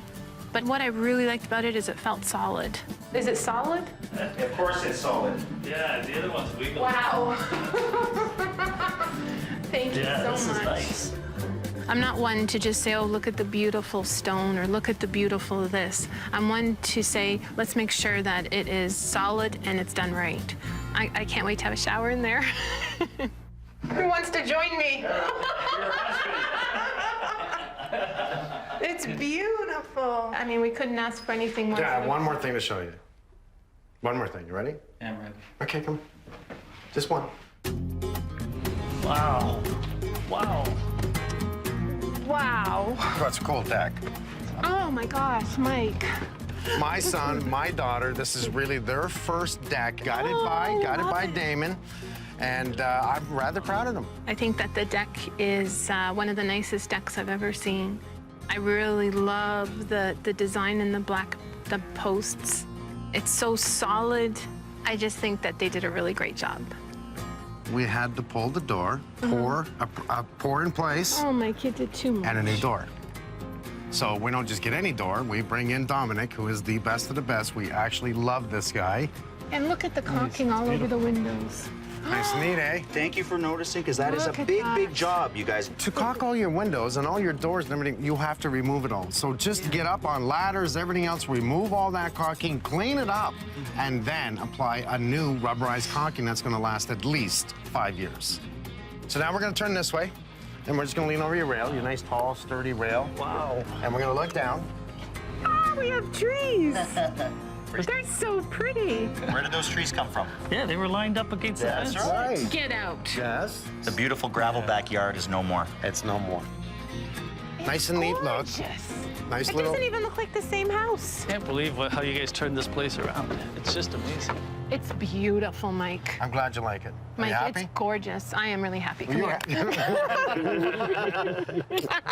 Shaking your hand, buddy. That is too cute. Come here. Ready? There you go. Now that I know that anything is possible for Mike Holmes and their crew, and I really, really respect that. Oh my God, there's grass here. There's grass there. I only have 2 words to say. What's that? Awesome. I think Mike is cute. He's got a good body, but I would never give up this guy for the world. Never. When I get my own house, I want you to work at it. Deal. Deal.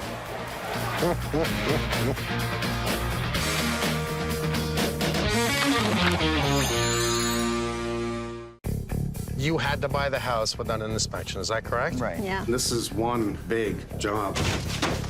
We were reassured that everything in this house was completed and it was up to code. This is all wrong. Everything, the basement's wrong, everything the person touching this house is wrong. It's just disgusting.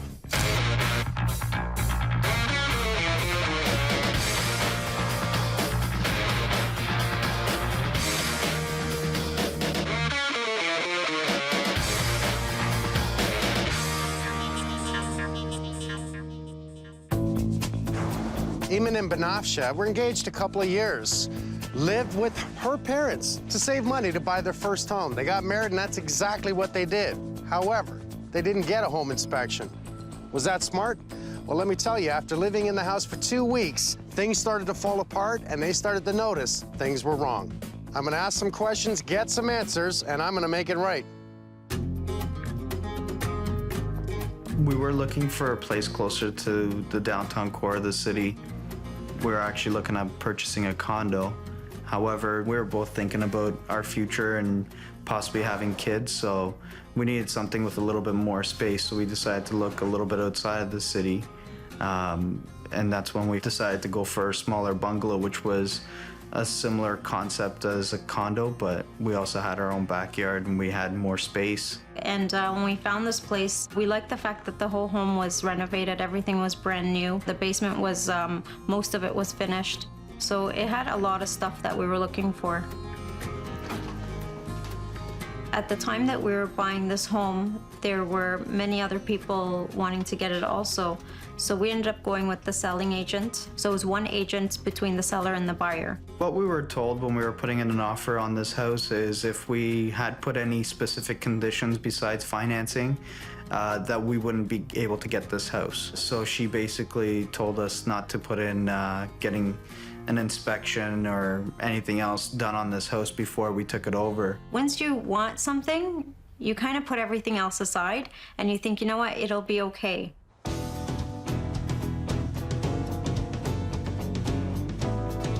So we took her advice. She said, you know, we were reassured that everything in this house was completed and it was up to code.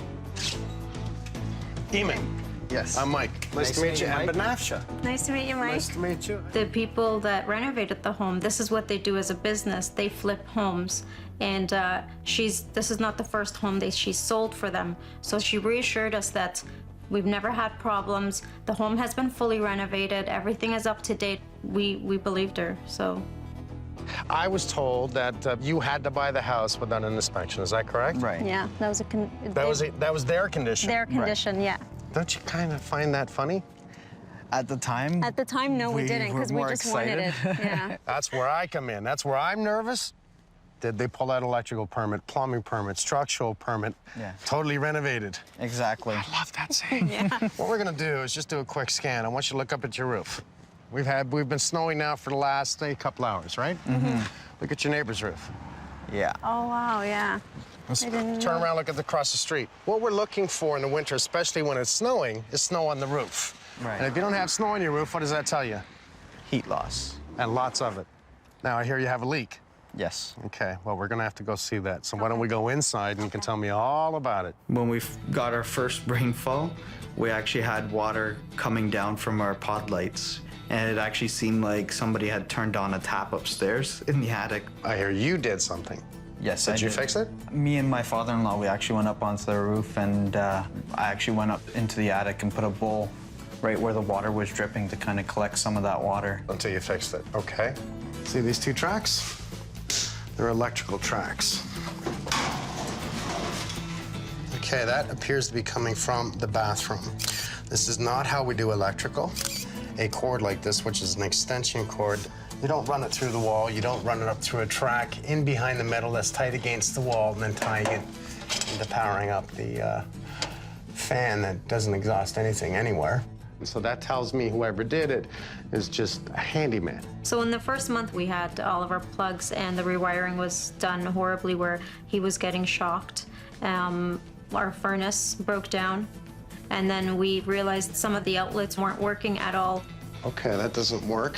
We actually contacted the previous owners. We gave them a whole list and said, you know, you need to come in and fix all this stuff. One of the things that we found out with the person that they actually sent over was, I asked him, are you licensed to do all this stuff? He said, no, I'm just their handyman. I do everything all around the house. I had him leave pretty quickly. I said, you know what, just leave it alone. It's okay, I'll get somebody else to come in and fix this.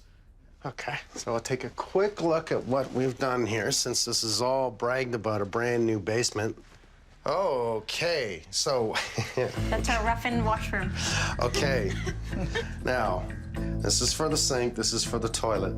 So they built up a pedestal for the toilet, and by the way, that pedestal is not going to work. It's going to overhang it. This is a standard short bowl toilet. Now, one, it's changed the height that you're going to sit on, which you really shouldn't do. You broke open the floor. Shouldn't you set the right height for the toilet?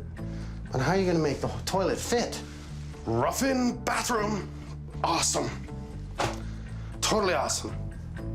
Rough-in shower. Don't use it. What's going to stop water from getting on that drywall once you tile that wall?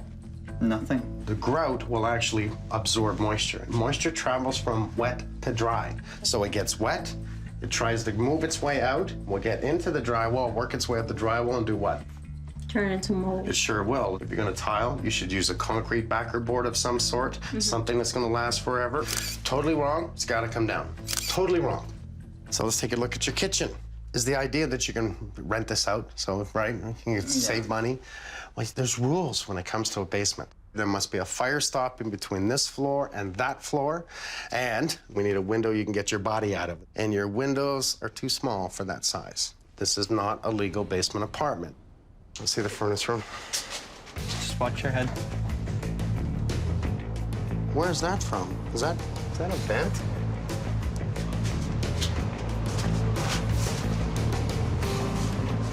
Oh my God. This is the kitchen drain. The rough-in kitchen. There's no air behind water. That drain wraps around to the back wall, goes in behind the furnace, continues out, and ties right in under the sink. Everything about this plumbing right here is 100% against code. Here we have a down run, okay? There's the drain from the kitchen, absolute no-no. Here's air behind water. Look how they did this. So there's their joint from ABS to lead. What's the joint? 1,001 uses for duct tape. If they did this, what else did they do? So that leads me into all kinds of other concerns here. You've got problems. This tile, I'm pretty damn sure has asbestos. It's the size of the tile, it's a 9x9 tile, and if anybody's messed with this, they put the spores in the air, and you don't want to breathe in asbestos. Why? It'll make you sick. It can kill you. Mold is nothing compared to asbestos. Now I'm gonna start looking for anything else because based on the year, you have it. There it is right there. Oh, I you see can that see board? it. Oh. That's a fire protection board above the ductwork. Yeah. That fire protection board is asbestos. Oh. If we knew then what we know now, initially we probably wouldn't have purchased this home. We probably would have been still searching and gotten something that we were comfortable with. I don't know about you. Are you nervous? I'm very nervous. Yes. I'm nervous. I already have a really bad feeling. Do you know how much it's going to cost to fix this house? This is a little house. All wrong.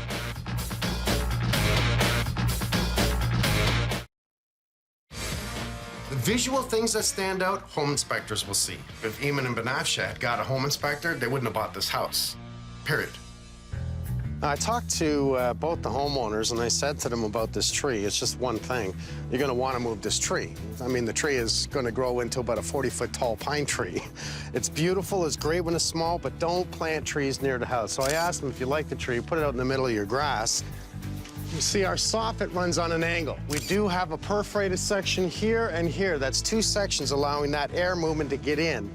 I'm pretty sure there's no wood up there, much like we see next door, which is a wood soffit, with 3 locations of air getting in. Based on the age of the house, that's how they used to be, and then someone comes in and puts up a metal soffit to make it look better and keep the critters out. But I only have 2 locations that are going to give me air, and that may not be enough. So as far as I'm concerned, that's one issue. You can see the icicles we have. It's been snowing all day, and we still have no snow on the roof. Obviously, we do have heat loss in the house. You saw the pot lights on the inside. I can just imagine how much heat's coming into that attic just from the pot lights, never mind possibly not enough insulation. So since there's no snow on the roof, that amount of heat is melting that snow. And by the time it gets to the edge, it's what we call an ice dam, and it's already forming. We have the icicles. Is it an issue? Yes. The weight of that ice alone, never mind is it not controlling water anymore, but the weight of the ice alone will pull off the eaves trough right off the side of the house, not to mention icicles coming down on your head. Just want to take a quick look, since I have my ladder, see what they did to the roof. So ice is about a foot up. So here's how they fixed the roof. They went up with a caulking gun, and they caulked almost every single rain line on this side of the house. All the shingles are starting to cup. The roof does need to be done. All right, I'm gonna get the rest of my tools, and we'll go inside. The magic tool that every home inspector needs.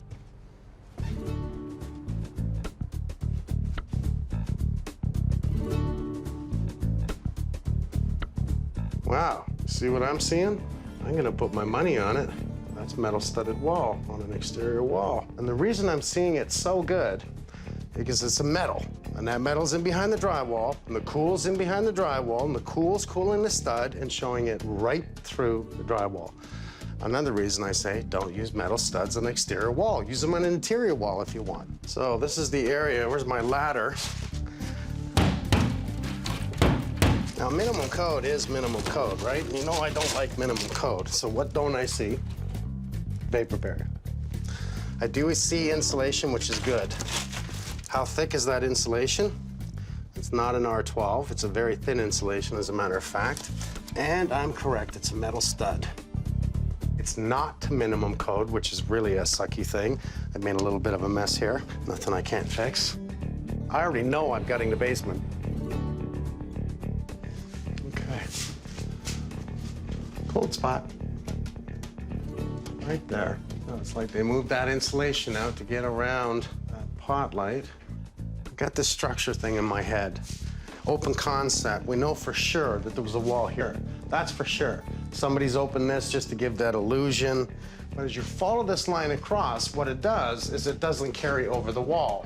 If this beam is carrying load, it needs to be supported by structure beneath it. Without it, the center of this house will sag, creating cracks and eventually real problems. Now, I really can't tell until I go in the attic, because if there's trusses up there, it's just an attic, it's not a second floor.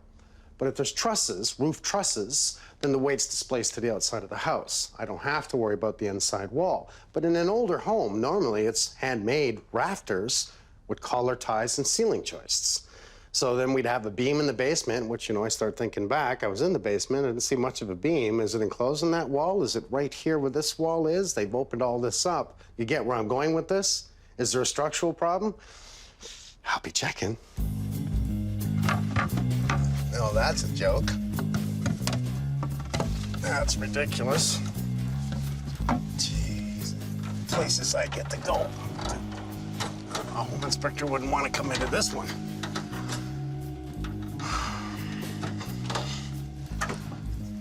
There's nowhere near enough insulation in this attic. It's warm up here. It's sub-zero outside, and it's actually warm. Insulation's moved everywhere. You can see it. Wherever there's a pot light, look at it. No wonder my camera picked it up, that it was cold all around the pot lights. There's no real water issues, and I'm surprised, because that shingle's in really bad shape. So more than likely, it was coming through some bad areas. There's no real signs of it, but it's not molding, and that's a good sign. However, everything else is wrong.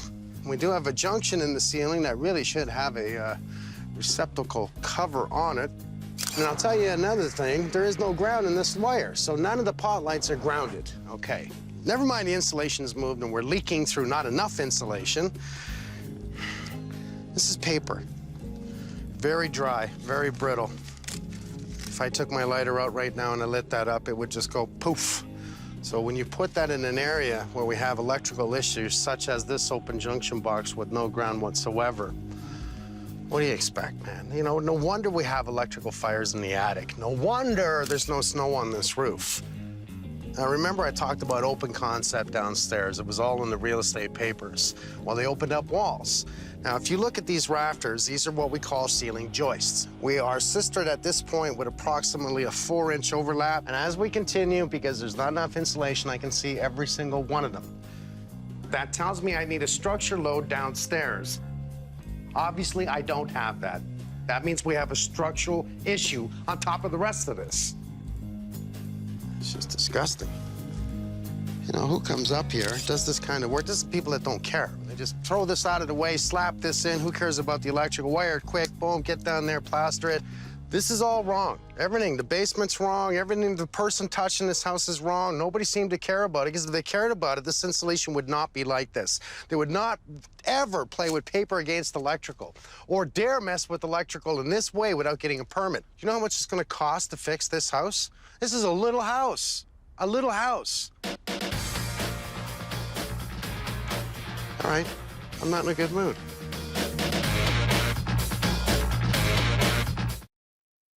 In the real estate, there was no inspector. Yeah. So in the real estate papers, it was like, well, totally renovated, new electrical, new plumbing, new. Yeah. And I'm not kidding. I'm not even exaggerating.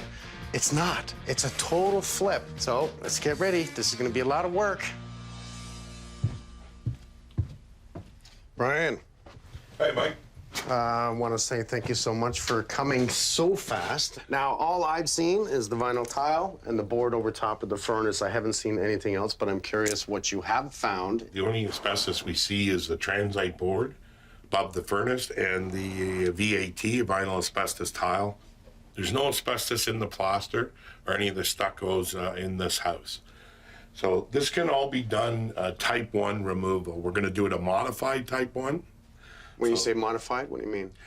Type 1 means that a guy can wear a suit and a half-face respirator and do this removal with a drop sheet. So there's no major concern of I guess, spores or fibers in the air? Exactly. Unless Because what? this type of asbestos can't become airborne unless you drill or saw it. So turn it into powder? That's correct. It makes it airborne. That's when it can hurt you. Okay, so what I want to do today, and you got to give me the okay on that, is to literally, the homeowners don't know yet, but gut the basement. Yes. So I can go ahead and do that as long as I don't disturb the tile and or board. That's correct.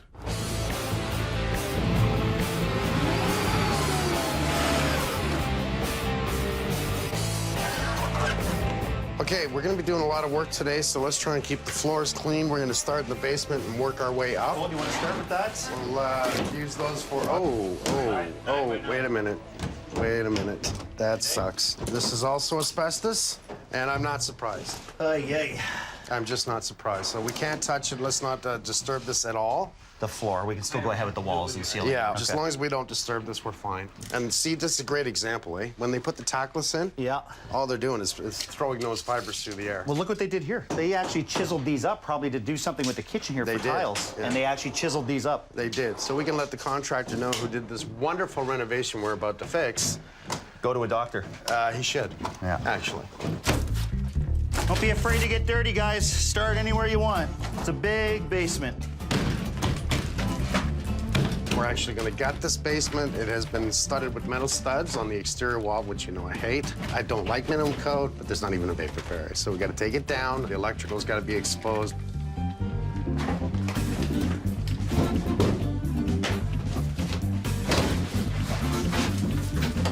Okay, look at that. And let's just see if that's live. Oh, of course that's live. Yeah, just leave a wire up there with a hole. Somebody will stick their finger up there. Just get a shock. We're gonna find a lot of electrical problems, let me tell you now. No doubt in my mind. You don't want to punch a floor joist. That's not good. That was a floor joist. I love my job. There's a tool.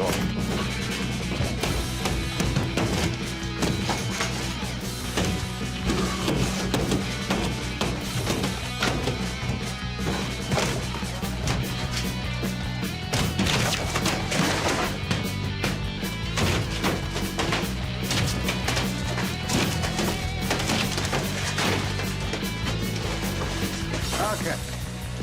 Here I've got a hidden junction point. So he's running a line. This line goes outside, and outside right here, there's probably a receptacle. No conduit right through the concrete? No, no conduit, no nothing. I mean, that's again, but there's one. How many will I find in here? Frank's gonna love this. He's gonna love this.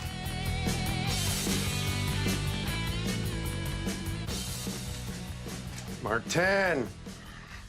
Hey, Mike. So what do you think of this one? Summarize it in one single word? Sure. Creative. Creative. Creative. Actually, I like that word. There's a lot of stuff here from a plumbing aspect that I would not be able to come up with. Kitchen line that goes around and it connects directly into the laundry sink. Not vented, does not have a trap. I checked this, and this is not even a drain. Like, it's just literally an opening. You cannot even inspect that. I ran a video camera here. The rough-in for the bathroom's totally wrong. The camera can only go so far because the connections and underground plumbing. Are you seeing a lot of this? Honestly, yeah. It's a total mess. Done totally incorrectly by amateur, totally against code. Pretty much, I'm looking at completely new plumbing in the basement here. To be honest, I'm happy about it because there's so much wrong that's been done here. From a plumbing aspect, I'm going to take care of it all, and I'm going to do it right. I'm glad you're part of the team. And you know what? I like that saying. You should like maybe trademark that. Half an hour, guys. But safely. I think we still kind of blame ourselves for not doing the home inspection right at the beginning. We would have seen all these problems and we would have backed out of this deal.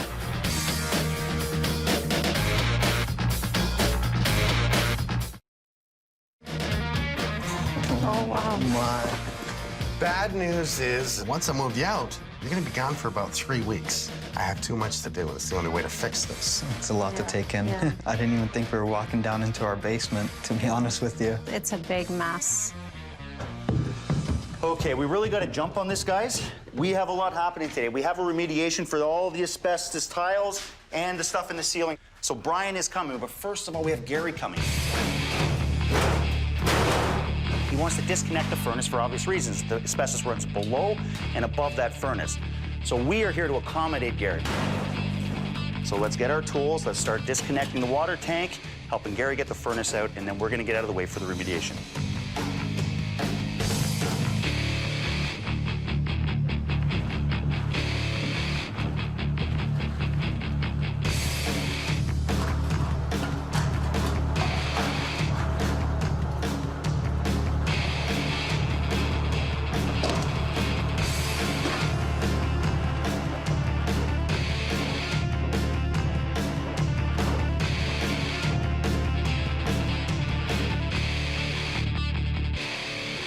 When I was up on the roof, I looked at this side of the roof, and what they had done is because they had a leak. Now, they went up on the roof, and he's just caulked all the rain lines, and you can tell on this side of the house, and we know it's the south side, that it's cupping. So this side is going. It's really just the south side that's showing earlier signs of wear.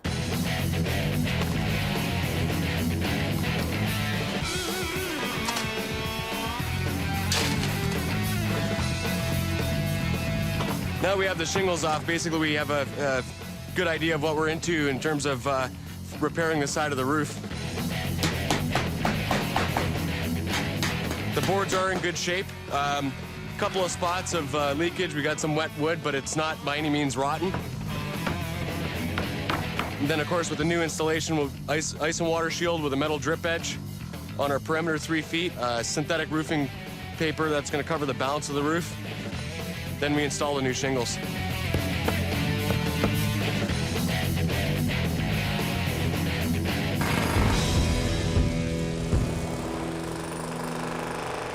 Reason we take out the basement floor is for one specific reason. We're going to redo the plumbing. If we're going to do all that work down there, we have to do everything properly. That means from the concrete straight up. The existing floor dipped about 2.5 inches into the center drain. I'm not going to build walls on that. I cannot build walls on that. We cannot rely on something that's been done 50 years ago. That's why we rip everything out right from the get-go and do it properly. So guys, in order to expose this one beam, just to make sure that this is structurally proper, we have to take down this ceiling and this ceiling. And at the same time, because they ran pot lights into this ceiling as well, we're gonna take down this one as well.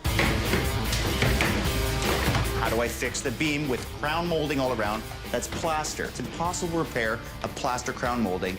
Let's rip it down, we'll go new. Let's start fresh, level our ceilings, get new drywall, pot lights. We'll go crisp right from the beginning.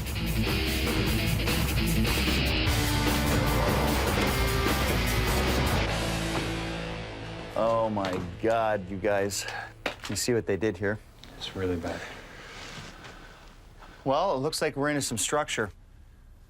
So what is this? This is a 2x4 double top plate, which would have been for the existing wall. So they kept that in, put 2x4s up on their edge on that span, thinking that would take it. That works for a doorway. It does not work for a big opening like this. We need at least a 2x8. They're floating over the wall. They're actually floating this structure over top of this wall. Oh my God. I need to see this connection right here. I already know this is wrong. In another 6 months to a year, this would have all started cracking. And you can see that there's no structure even supported here. What they did is they tied in outside of your structure. This is my point load. This is what needs to carry down into the basement to pick up the weight above us. To repair this is actually quite big. I want to get one solid beam from structure to structure on either side to make this opening proper. Without knowing structure, how do you go about changing it? And obviously, they didn't know about structure. This small house, this sure is a big pile of... Hey, Joe, you want to pass up the fish tape? Got it?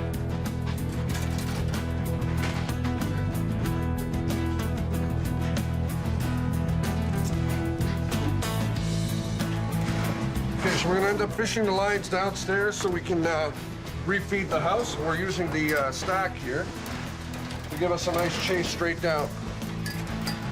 Okay, so this is pretty typical of an older home built in the 50s where you've got old ungrounded lines throughout the home. What ends up happening, people come in and they decide to add a couple of circuits here and there, and they're not adding them right.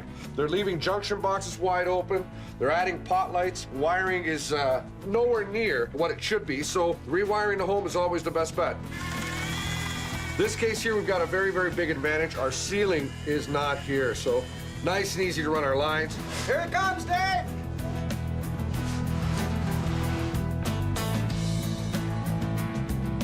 Okay, good. Clearly, we've got ungrounded lines that are in this box, and someone decided to add the pot lights as we see. So again, the lipstick and mascara make the house look pretty. They clearly just simply took the line from this 2-gang box, pulled the plate off so you can see my hand coming through here, and then from here, if you follow the wire, they got brand new cable that goes into a brand new switch that would simply turn on and turn off the pot lights. No, not grounded, which most insurance companies won't even insure. Total stupidity, but it looked good. So at this point here, how much time would it take to try to correct this? Start from the beginning and just rewire. So the plumbers have started. I want them to continue today. Okay, but in order for us to do our jobs today too, we got to get this all in the basement.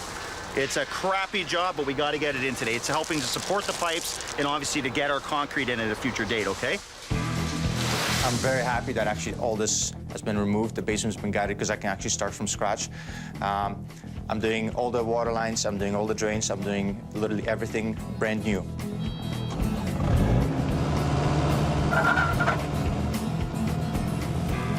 So not only are we improving the inside of the house, but we're also improving the outside just to make sure that the homeowner doesn't run into any problems.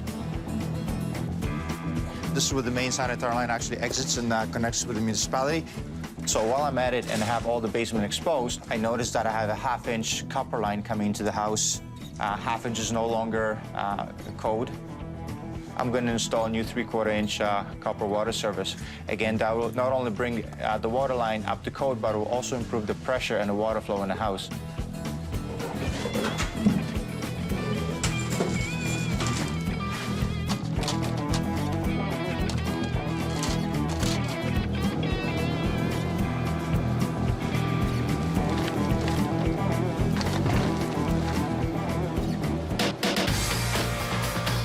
Hey, David, all the guys ready to go down there? Absolutely, let's do it. All right, let's go.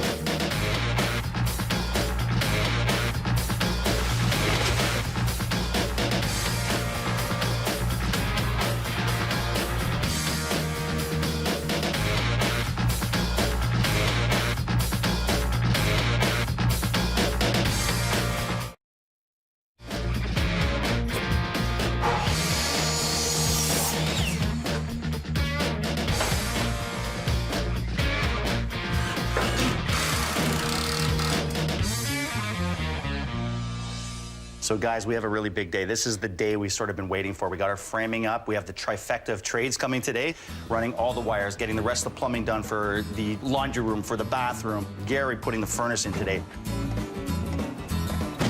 So what do we have to do? Bulkheads, drywall today. Let's keep out of the trades way. Busy day down here. We'll be upstairs, okay? I think the most important part of a job of this size is planning. And then once planning is accomplished and things are laid out properly, the rest of the project will run smoothly. It's just a matter of being able to work together in one room, give each other some space, and work as one friendly, happy family. Right, Gary? If we get rid of the plumber and the electrician, we'll be all right. It's always HVAC. HVAC is always more important. You can always go to the bathroom outside.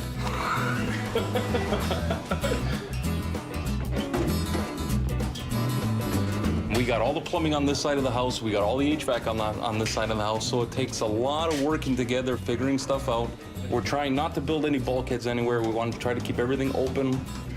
I got the biggest stuff here. My pipes are the biggest. So it's a matter of figuring out where they got to go and working together with the plumber.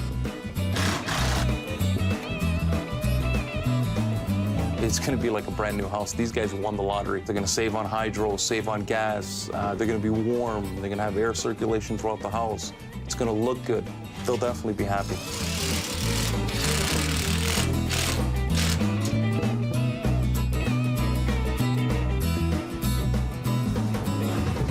Okay, guys, we're ready for this. First order of business, let's get a measurement for our first beam. I want to make the beams right here, okay?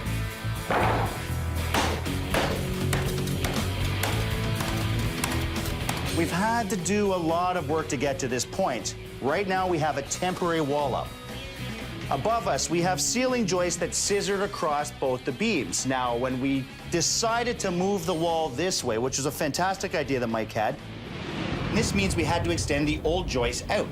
So we had to replace the old joists with new joists, extending them further out over top of the new structured beam.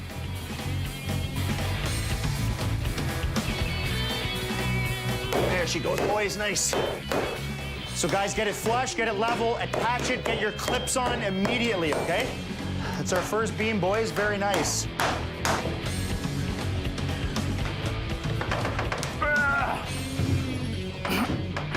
Is that in? Should be close, yeah. Let's get rid of this eyesore. I can now take down my temporary supports. I properly have my ceiling joists supported with my new beam. Unbelievably, this is the old support. This right here is what their so-called beam was attached to, holding up the rafters. That's a lot of weight to toenail with 2 screws into this so-called header. And that's how easily they come out.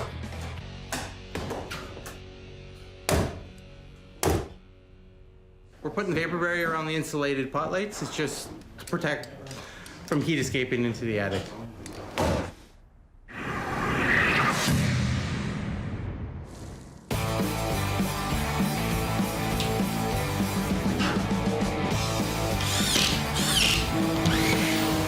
So you two, I might as well keep you on mudding all day.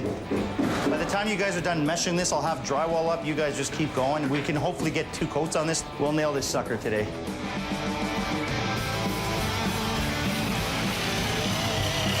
All yours, bud. Very nice.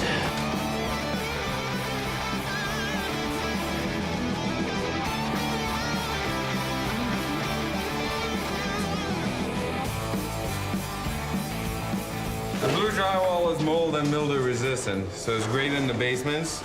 If it's a little bit damp, if you get a little bit of water leakage or anything like that, it's not going to wreck the whole thing. It'll give you that bit of time to dry it up, clean it up, and not worry about mold starting to grow, because mold starts to grow pretty quick.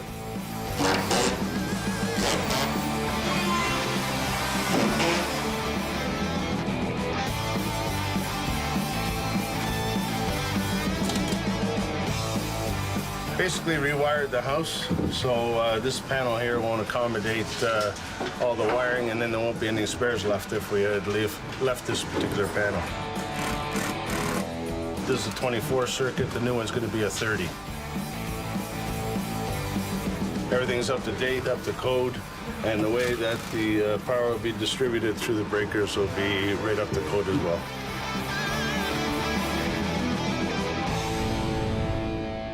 Now, there was a lot of problems in this attic, a lot. First of all, we had to suck out all the old insulation. It had some moisture in it. It was breaking down. It was basically not doing its job anymore. So our goal here is to achieve an R50. So what we've done is we've added spray foam. We've done a 1-inch butter coat throughout the whole thing, giving it a vapor barrier and an insulation value, tying in any gaps, and then adding another layer of blown-in insulation and bringing it up to an R50. They're gonna save on their heating costs, and it's the way I would do my house.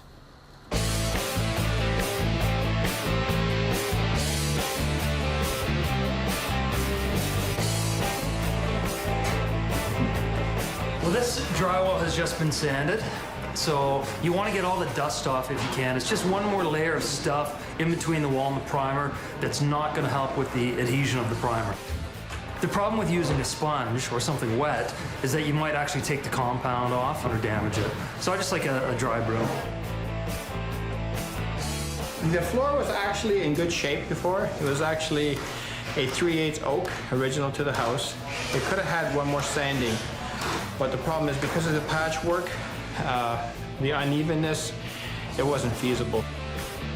This will last the lifetime of the house, whereas the other stuff may have been replaced in another 5 years.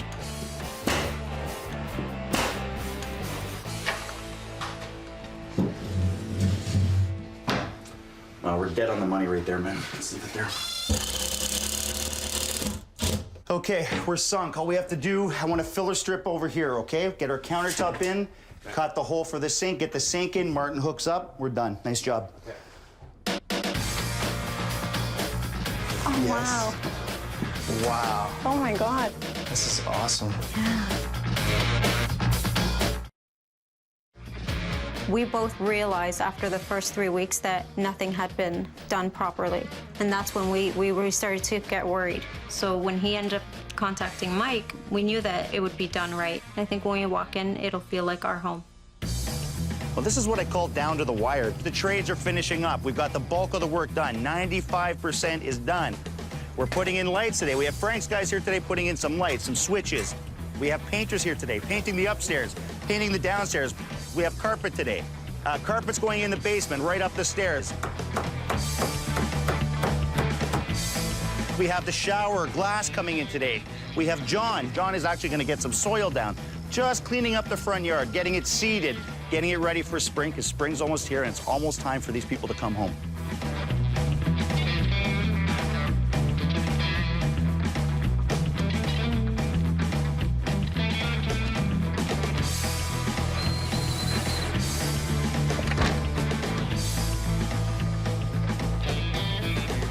Well, once the work is all done, I think as soon as we drive into our driveway, I'm probably gonna smile just like I am now, which feels good. It's definitely going to be a relief to know that we're walking into a home that's been completely fixed and, you know, we don't have anything else to worry about.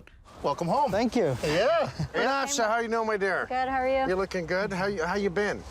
Good. When's the last time I saw you? About a month ago. About a month ago. So you've been out of the house for about a month, and I'm very sorry about that, but That's something tells okay. me you're going to be somewhat happy at what we've done here. We had Steve, our roofer, replace this whole side of the roof. He's happy with the rest, new vents. Well, are you excited to see the inside? Yes. Me too. Are you excited? It's freezing out here. Of course I am. Well, let's go inside. All right. Wow. Oh my God. Wow, let's just come in. Oh my Relax a minute. Wow, this is awesome. So we determined once we started taking it down that all they did was cut open the wall, put in a couple of 2x4s, took out structure, and your ceiling was sinking down. So that means everything in here was gutted. Now all new ceiling joists went in to span over, sister up to the other ones for structure, carrying a new beam right across from this side to this side, and carrying the load of the new beams that we put in place. Oh, this is This is good, yeah. I love that little, that's nice. You like the open? We call it an open window. Open window, I love it. It's nice. Kind of keeps it separate. Yeah. Now with that obvious, New floors. Yeah, I know. Wow. because once you start moving things, you can't repair the floor. It's old, it was terrible, it was squeaky, so we brought in, this is an engineered oak. I like it. Do you like It's it? beautiful. I love it. Yeah. Talk about a house flip. Yeah. Talk about flipping me out. Because that's exactly what it does, is it flips me out. They did a lot more than I expected. It's a good feeling to know that everything's been done and he's exceeded all of our expectations by far. So this is the redesign, including all new ductwork in your house, all new electrical, all new plumbing, literally, and new laundry room, new furnace room, new bathroom. So let's take a look at your laundry room. This is awesome. Your house was completely rewired by Frank. You gotta love him, because we didn't have a choice. New panel, completely new wired, and passed by ESA, Electrical Safety Authority. Fantastic. But before all this, we actually pulled up all the concrete floor in your basement. All new plumbing. So then spray foam throughout the whole basement after doing all the electrical and plumbing, and then nothing but mold-resistant drywall. Fantastic. You ready to see more? Yes. Come on. So actually, it's still really big. Wow. Yeah. Wow. All new trim, all new everything, and it's still nice and roomy, isn't it? Still nice and open, So the yeah. idea was to take that center area, do your laundry room, do your bathroom. And if you notice, we try not to do too many boxes. The only bulks we have here, bulkheads, is where your beams were. Yeah. And that's, we took advantage for all the runs of the ductwork. No kitchen, because I'm not turning it into a legal apartment. I'm not going to do it. I'm not going to break the code laws here. Right. I really want to show your bathroom. I really want to see the bathroom. Let's see, should we go furnace room and then bathroom? Furnace room is a good idea. Let's go to the furnace room. All right. I'm gonna hold off on the bathroom. Come on. Now let's take a look at your brand new mechanical room. So again, all new plumbing, proper drainage. Look at your gas line. This is, I talk about an assembly. Gary is just an incredible guy. Not to mention Martin, all the new piping we put in place. Well, this is good. This is good. It's nice and No, it's organized fantastic. and I don't think we'll sell this house ever. That's good to hear. All right, now I'm gonna show you your bathroom. You ready? Okay. Yes. Remember, it's just a little toilet and sink, right? Okay. That's all it is. But you might want to sell your upstairs Oh, bathroom. wow. Oh, my God. And this one actually works, by the way. Wow. We can come take showers down here. Oh, wow, that's nice. nice tile. Yeah, that's really nice tiles. Nice and simple, but it looks really good, eh? Yes, it looks fantastic. You even got a low flush toilet. This is really an efficient toilet. This is what guys will really love, though. Oh, It doesn't slam It shut. doesn't slam. Isn't that nice? that's cool. Yeah, this is really beautiful. So how much do you think this would have cost you to do? Probably about well over 100 grand. You're very good at that. It's about $150,000 worth of work. Wow. I'm happy. The guys did a great job, and you can come move home. Thank you. Thank you. We honestly, I don't know how to thank you guys. Well, you This has just been did. a lot of work, a lot. Yeah. We really do appreciate it. Well, I want to give you guys a hug, but he's just too tall. I don't think my arms There would we reach. go. See, I can get down there. No Thank you so much. worries. Thank you so much, Mike. Thank you. I feel fantastic about all the changes that they've made.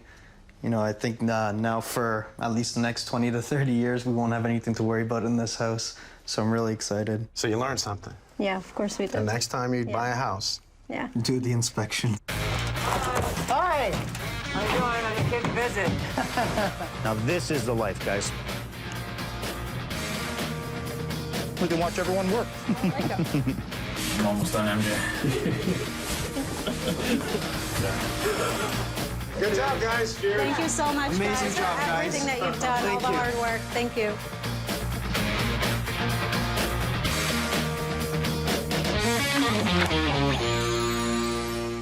Because of the closing, we only had 3 days to find a home inspector. It's leaking from the attic. It's leaking from the roof. Everything that he said was these kind of little things. It's amazing. It's a small house, and it's got a number of problems. He really seemed like he knew what he was talking about. Electrical, plumbing, incorrect venting, asbestos, mold. You can't fix all that stuff, that's for sure.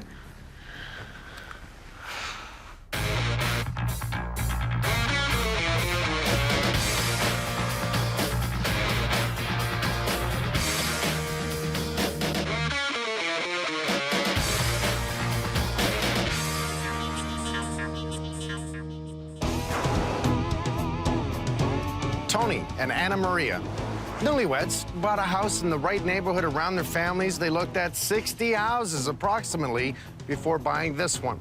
We wanted to get something that was move-in ready. So we wanted something that was fully renovated, that we really didn't have to do too much to. We knew that we wanted something that had 3 bedrooms and that, you know, we could see ourselves in here for about 5 years, 10 years down the line kind of thing. The moment we walked in, we immediately loved the aesthetics of the home. It looked beautiful, and we were really happy because it matched our taste, so it was fully updated. We entertain in the back with a great space, great landscaping, fire pits. I invite our family, our nieces and nephews over to roast marshmallows, so we really love entertaining in the backyard. We both work 2 hectic jobs, so coming into our home and relaxing and enjoying it is really important to us. Did the right thing, hired a home inspector.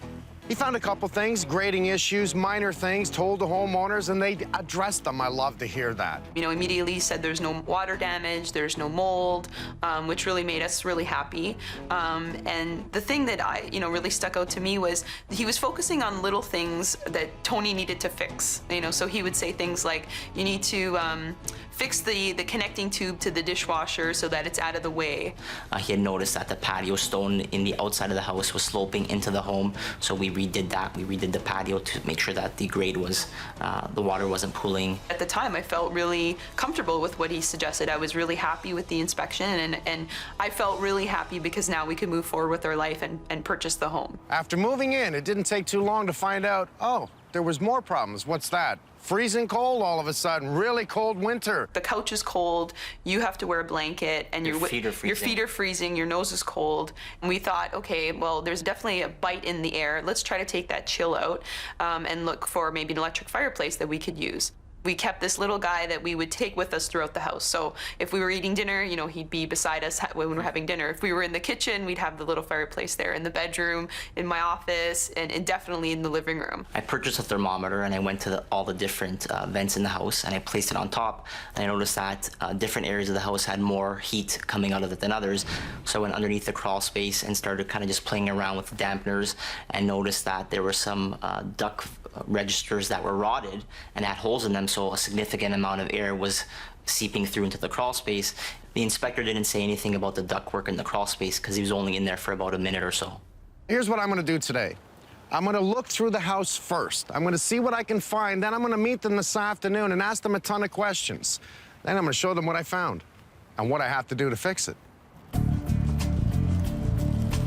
Now, my first visual, I see the grading's no good in the front. It's not terrible, but it's no good because it drives toward the front. I also notice, yes, the house is brick. Visually, I look right away and I see a beautiful angel stone product on the wall.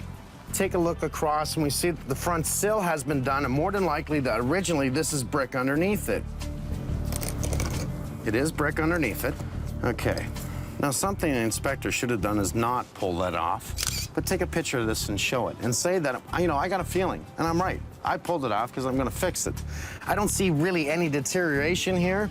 Problem being is if you do it this way, and I'm talking about the stone itself, because the rock or the stone protrudes high in the middle, it's going to make an area at the back where water's going to accumulate, and will it get in? Now I know to look on the inside of this house to see whether or not I have a water issue from driving rain. This is west, and we get most of our rain from the west, and when it comes, it does this. I'm looking, I don't see any soffit venting whatsoever. There's none. So that means I don't have an air intake to get up into that attic zone and exhaust it out through the roof. What I do have is a gable vent right high up in the corner. One, it's not big enough. Two, that gable vent should be lower because we want to drive that cool air low, push the hot air up through the attic from the sun that gets into the attic. So I don't have soffit venting. I have a very small gable vent, which tells me more than likely moisture can build in that attic, possibly mold, and that's really simple. Hot meets cold, it starts to get wet on the underside of the sheathing, and then it starts to mold. Again, we see our stone. They did the top of the sill first, and then they did the face of the sill. You need to come up the wall and cap the top so it goes over top, so we don't have water penetrating at that point, because it's gonna get right into the foundation.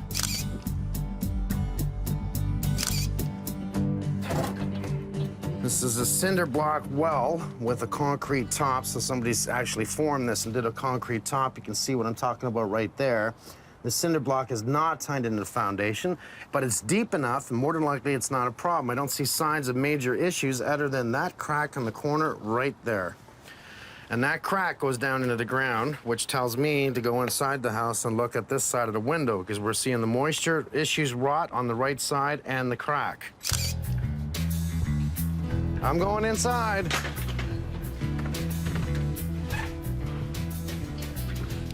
This window, I see they cut out the structure. Always look across the street. Look at your neighbors. Okay, that's not original. That's not original, not original. Original. We see the house on the other side of the red van there, and you see the front window. That's 3 bays of window. This is a really big window, right? Really big. Now let's stand back. And that's dipped. That was 3 separate windows. You cut out those vertical supports, you weaken the structure, and I don't know what's up there. I can assume what's up there because I'm a builder. But at the time, it was designed that those windows were also part structural with 3 bayed windows. So when I see that dip down, I say, okay, we possibly have an issue. New countertop, new sink, new taps, new cabinets. They didn't actually plumb this correctly, but this is a TY. And this TY is facing in what direction? That direction. But I guess they thought, oh, I can make the water go that way and then this way. So it's going to continue to force going that way, which is, look, we see the water stains here. And that explains this, nice and clean here. So it's forcing the water so much that water's coming up and literally dripping out of here constantly. And that can be a hot water from the dishwasher. So that'll explain why this is doing it. It's not that it's leaking from the sink, it's being forced in the wrong direction. This TY needs to be this way. This line needs to be up and brought back in again. So, wrong. So they've done a new bathroom, new towels on the floor. Well, I've seen everything. That's just plain stupid. I'm looking at the ABS trap, so it does this. The trap comes down, and then it goes up, and then it comes down, and then it comes across, and then it goes to the back. Which, by looking at it, means that's not a plumber. Okay. Isn't that funny? Why do we have 2 of these here? Because one of them's a ductwork, and one of them's an air return? Well, that's not smart. Hopefully this is just a space in the floor that someone made a mistake on, because if that's a return and this is forced air, it would be really stupid because hot air is going to be coming out of here and be pulled back down in here. Did I see it in the report? No. I did not. I saw the report on the asbestos, and I saw that we have it in the caulking. This is for the first time. Yeah. I don't know, have you ever seen it? No, I was shocked when I saw it. I said, what do you mean it's in the caulking? Now, it's not in the top layer of caulking, it's in the layer underneath. Okay. But it's if the caulking needs to be removed, you know, the question is, can we do it? Right. It's not up to the inspector to take a look at this and go, hey, it looks great. It's like, tell me about the function of the house. Does it work? Is the outside good? How's the grading? How's the foundation? How's the electrical? How's the plumbing? And so on. Okay, so I have a lead pipe, lead tie-in to the stack, which means they didn't replace that plumbing. No signs of moisture, eh? Like, I love this. No signs of moisture. None. No signs of moisture. Okay, that is completely rusted out. Why? It's had so much water, and it's got a rusted hole right through it. Once again, no signs of moisture. It's raining like crazy. We know the east drop sucks. We know it's wrong. Look at the downspout. Look at it bleeding out of the top corner of the downspout. And you got to see this, because that's actually an open downspout that goes down to the bottom, and nothing's coming out of the bottom. Nothing. It's actually going to bleed out by the foundation. You can see how wet the wall is, meaning it's going towards the foundation and not away from the house. You can see the water actually cascading over top of the east drop and coming down. It's just the whole thing, and it's coming in behind the fascia, which is not good at all. Again, the carport, it's just a carport, but it's just coming down, and you can see the water just dripping over. This is not working whatsoever. It's very clear, right? There should be no water here. It should be picked up by this downspout, by a proper east drop. Look at it coming over the roof now. It's raining heavy now. All I need now, honestly, is a leaky roof. That's all I need now. Oh, well, look at that. I have a leak. I have two leaks, and I have mold on the south side and the north side. I have two leaks on the rafters right approximately here. It has created a drip line in the insulation of approximately 6 feet, meaning it is leaking up on the rafter. It's coming in and dripping, and then it's running down the rafter, and because it's running down the rafter, it's continuously dripping, causing this line in the insulation. I have one beside the other. I see a lot of mold on the south side. I see a lot of mold and black on the north side. I can't wait to actually meet these people. Really can't wait. This is interesting. Let's start out here. You guys already know about your east troughs overflowing and everything. I don't know if you know about your back downspout that is just bursting out of the seam there because it's completely clogged. And it's clogged so much. You see, if you take a look, you're gonna see a little piece of green growing out of your back downspout. Wow. Now, original to your home was brick all the way down to the foundation, but they did an angel stone right across the front. You like the stone? Yeah, we liked it. Did you? Okay, it's installed wrong. If you notice, the sill has been covered first with the angel stone, then it's faced in front of it, so it actually comes to here where it's supposed to do this. So if you look at possibilities of water, see the channel in front of the window of water getting in? Well, it is, because I've had evidence of it inside to show that it is coming in.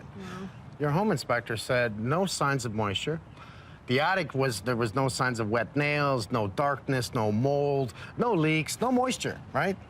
Throughout your whole house, I found moisture. Mike identified immediately that there was water damage, and that was one thing that the inspector never said that we had. No signs of moisture No at signs all. of moisture, no signs of water damage. And that really made us feel safe and secure in the home. We're gonna look into, because something tells me I'm gonna be doing a lot in making your house watertight from the outside, because it's not. It's leaking from the roof on all your brand new insulation. You know you have mold in your attic, and a lot of it. Okay, the attic's the attic. It's a different zone. You're not living in it. So it's not like it's in your bedroom and it's in your face and you're breathing it in. You're actually inside your house is clean. You do have asbestos, but it's not inside your house. This is the first time I've ever seen it on the outside in the caulking. And it's under the last layer of wherever put caulking up. The caulking actually has asbestos. Did he say that the grading on the front lawn was good? Because it says in the report it's okay. Yeah. Okay, come over here for a sec, just over here. We're gonna look this way. What do you see? Seems like it's sloping towards the It's house. sloping towards your house. That we don't want. He didn't point that out, right? No, absolutely Okay, not. he didn't point out that maybe that all this soffit here, not only is it not vented in your house, and the only venting you have is a gable vent, which is not big enough, and in the wrong spot, all this soffit is vertical siding. It's not proper soffit. This is. So all that's wrong. And I'll tell you right now, it all has to be replaced. Wow. Did he tell you that the fascia all over your house is on an angle and not straight? That angle is crucial to be straight. Why? So the water can actually fall into it and So then the drain eaves properly. trough can sit perfectly on it and the water can go into it rather than cascading over it. No mention of the eaves troughs. You know, learning from this all from Mike, I'm just, I'm embarrassed, I'm upset, and I'm really disappointed in the inspection. Minor electrical problems, lots of plumbing problems, not in the report. Okay, again, I'm looking going, how doesn't he see this? So let me take you inside and show you what I found inside. After you. Let's go into the kitchen. New cabinets, new countertop, stove, obviously, came with the house fridge. Looked great. Yeah. Okay, under your sink, did he look at that? Other than telling us to put a zip tie, which I did, he said it was really, really good. He's wrong. That zip tie is your drain from the dishwasher. That is required to come up high, come across the back, and then go down into the drain. Now take a look at that drain. Does that look right to you? This is a TY. This is where your drain comes in your dishwasher. What direction is that pushing in? To your left. Right. Where's the drain? To your right. To the right. They got it the wrong way. The dishwasher actually has a pump, and it's going to pump that water right into the ABS drain. Because it's in the wrong direction, it's actually going to force it right back up in the sink. Honestly, I'm surprised you haven't seen it come out of the sink. That's why I have seen it come up. when we do the dishes, as soon as we let one flood, it goes immediately to the next in terms of the soap and the water. It just seems like all the kind of basic things that an inspector would tell you about, he overlooked and focused on these kind of unnecessary things like tying up the dishwasher tube. Look at the window. Can you see a sag in the top? Just a slight sag. Can you see that? In the middle, kind of. In the middle, yeah. Okay. At one time, you had one window, one window, one window. So 3 windows. So when some guys back then said, oh, no problem, you want new windows, they cut those out, cut them out, and put in a big window. Is the structure good enough to hold it above the window? That's the question. This glass is not. What I'm gonna have to do is not only check your HVAC, new fascia, new soffit, plumbing, venting, asbestos, mold, regrade your front lawn. I haven't even really opened up your basement yet. Do you have any questions before I leave? I don't even know where to begin.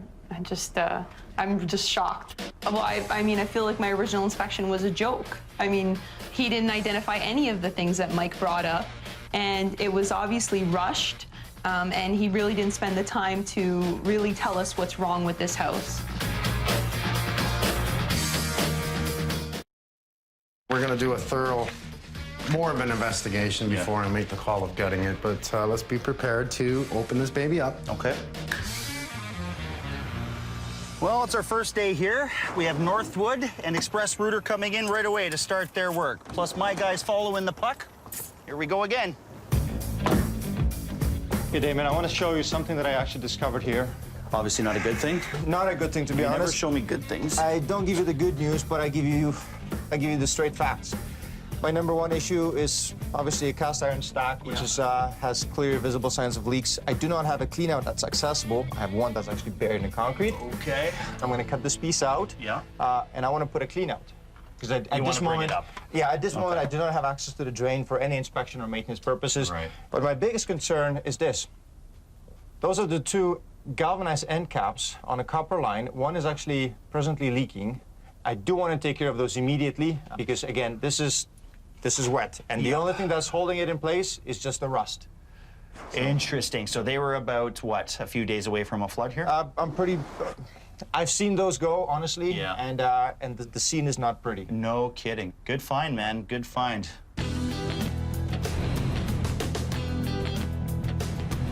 So we know we have a run here. We know that's a feed. But this almost feels like a pull to me. I'm wondering if this is an actual return. I have a snake camera. We can stick it down and see where it leads. You want to just see if it's panned at some point? Because that could just be a pull from a gap in the drywall somewhere that's pulling from the basement.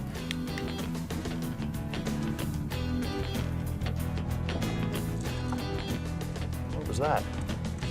Am I just seeing wood? Yeah, that's wood, so it's probably that. I don't really see anything there, Bear.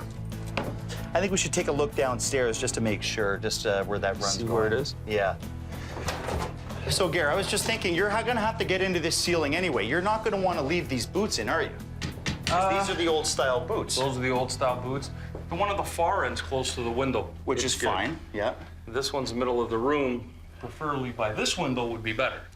Well, I think we should move it, bud. I really do. Which means I gotta open up part of the ceiling. Actually, Damon. Yeah? You gotta take the ceiling down for me. Why is that, bud? Well, again, some improper installation. Yeah. To me, this looks like some type of automotive grommet. Is that ever funny? There's no clamp inside holding the wire There's together. nothing holding the wire, right? So Okay, you well, shouldn't be able to do that. it looks like I'm gonna be helping both of you guys by doing this anyway. So why don't I just drop the ceiling? It's just the ceiling. So obviously a home inspector cannot tear down walls and ceilings to look for problems. But there was enough signs for him to suggest that there might be hidden issues that should be investigated.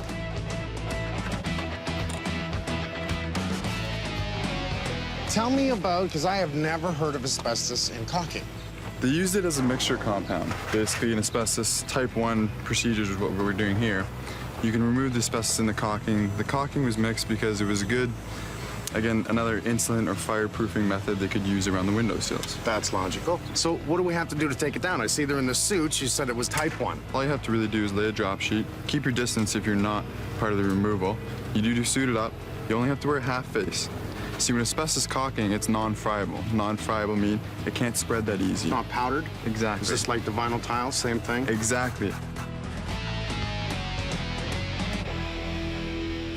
The guys from Caliber are also doing a level 1 abatement in the attic, which means they'll grind off all that mold, wipe it down, then encapsulate the entire attic, which actually seals all of the wood to prevent further mold.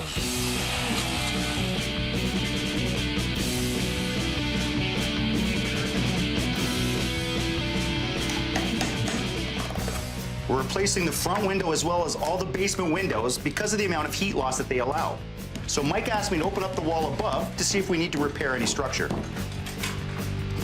What it looks like to me at this point is that there isn't a beam. Now, there's got to be something there. Do we have brick over top? No, that's siding above it. They have to have some kind of framing there. What I want to do is I want to open this up. At first, when I first saw it, it looked like a proper beam. It looked like probably a 2x10 spanning right across. But as I got to the corner, it revealed that that piece is only about 1 inch thick, which means it's just a cladding board. So what's behind that, I don't know. I have to open this up a little more. Am I worried? Absolutely, we have a bow in the window. So this is the galvanized piece that I removed, and we can see the amount of rust and buildup that has accumulated. And there's also a tremendous amount of actually rust building inside. Now imagine if we didn't have all this rust accumulation, this line would burst long time ago. Every time I do home inspection, I look for galvanized pieces because they are the weak links in the plumbing system, especially in the water lines. And the galvanized pipes, they need to be replaced.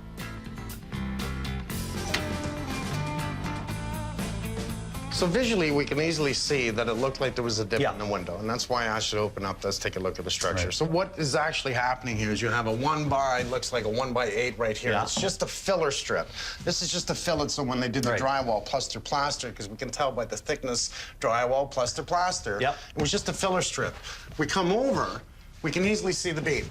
Now, yes, they shimmed it up. Yes, we have enough load that steps over because we want about 3 inches based on this beam of continuous structure. What's happened is this window was never really attached. In the middle. So over the years, because it's so big, it started to dip down, but the ceiling didn't crack, which means the beam's fine. It's the window. Okay. When we talk with Dominic, what I'd like to do is pull out the framing. Okay. Okay, if he wants new framing, that's fine. Yeah. You put a new framing, let's do a new window, and let's do it so we have a big one in the center, 2 side ones with nice casement opening, whatever he thinks is really good. Okay. That way you have the choice of opening the window this way or this way and grabbing the draft in whatever direction it's going. What do you want to do about grade at that point then? I don't want to lower the window. What I do want to do is like scrape that down. You can tell from this point to the sidewalk, we have enough drop. Yeah. It's amazing. It's a small house, and it's got a number of problems. Of course. What do we have in here? Are you standing on a high spot? You know, I'm standing in a hole. Here, you stand right here. Was coming you every stand time I right looked here. down. You stand right there. I'm going to stand right here. I knew it. See, look at that. See? All right, that's much better.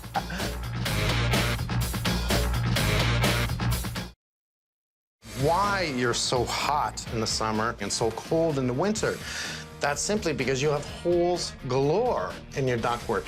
In the crawl space, holes galore. And it's not like a big punched hole like this. It's just really sloppy pleat work, really sloppy joints where your boot comes into the main trunk. They call it a boot that comes off. This is all going to be repaired. Okay, you've taken the ceiling down. What do we see? I see bad pot lights. I see no grommets. I see no heat run in front of the window. Okay, I'll explain the heat run in front of the window. This one's old? Yeah. It's totally fine. We did have two, right? Yeah. Now, was that a return? You know, you're starting to think. You follow this path down, what do you see? See air returns. Which means that somebody cut this hole first, went, oops. Yeah, exactly. Cut this hole. That was done years ago. Yeah. But for all the years that followed from the renovations, they just kept cutting the floor to put it in thinking it's something. Something's there. Right. The only thing it's going to do is like, honey, grab me a beer. We look up, what do we see? We see the block. Okay. Was there any insulation at the end of this? No. You pulled the ceiling down. Okay. Because there's no insulation in the end, we're getting that cold draw in, especially from there. We're getting that cold draw. Now we got the heat inside the house that's getting up there and escaping easily through the drywall, creating condensation in this area. There's enough problems in this basement that we decided to just gut the whole thing. That means we can insulate all the exterior walls, and it'll make it a lot easier for Joey to rewire and for Gary to fix all of the HVAC issues. So I need you to drop this ceiling for Gary, okay? He needs to know if he can move that heat run over. Right now, he can't. He has an air return there, an air return there, but I have to fix that floor joist, right? Okay. Because of what they did here. Did you see this? Yeah, I saw a little bit of a So, yeah, they notched this out just to feed the air return that was right beside it. Major no-no. So what we're gonna do is we're gonna have to scab onto this, which all of a sudden shrinks this cavity for air, air circulation. They can't use that again. So what we're gonna do is tear down that ceiling so Gary can get a good look at where else he can run that heat run.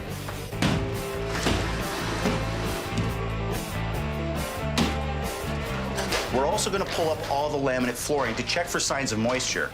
Once the basement is finished, we'll lay new carpeting, which is much warmer on the feet than laminate.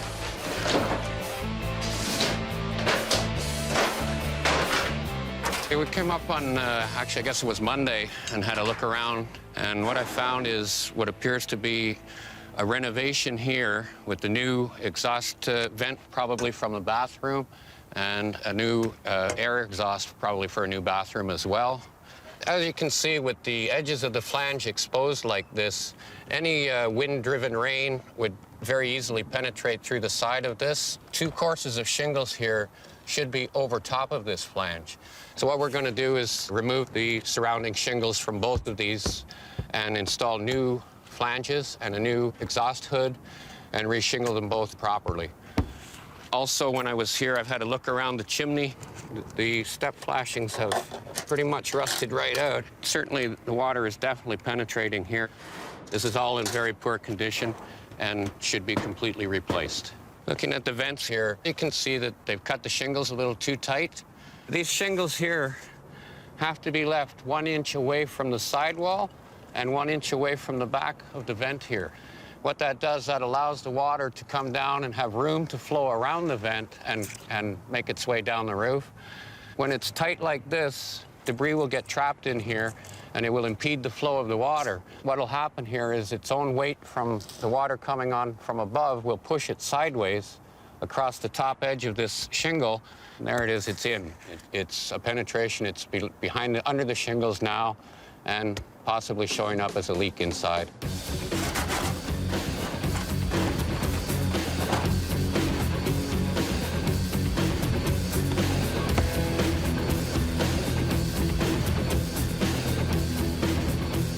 So this is the old drain assembly that I pulled out from underneath the kitchen sink. A few things that I noticed are incorrect. First of all, the dishwasher, which was draining through here, was actually pushing water towards the compartment instead of towards the trap. Also, this TY fitting is actually in the wrong position.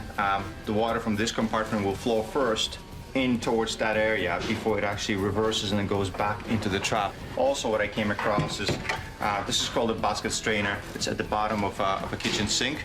This thing was actually falling apart in my hands, so good timing that while I'm fixing this, I'm also changing all the components and making sure that there's not going to be any leaks down the road.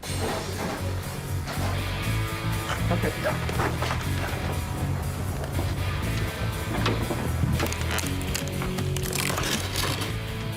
Nice size opening. I love it. That's going to change the whole look of the front of this house, Dom. Absolutely. Are you going to take this out soon? This is coming out very soon. All right. I want to make sure and get to it. Because it actually looked to me like there was a sag in this beam, but Mike said, no, it's actually just the jamb of the window, and he's right, isn't he? He's absolutely right. Yeah. It wasn't, the wood window wasn't fastened properly to begin with. What they should have did is put a couple of screws, 3, just to help it from going. A little bit of glue, a little bit of screw. And this would have never have been fine. Mike was absolutely right on this one. Yep.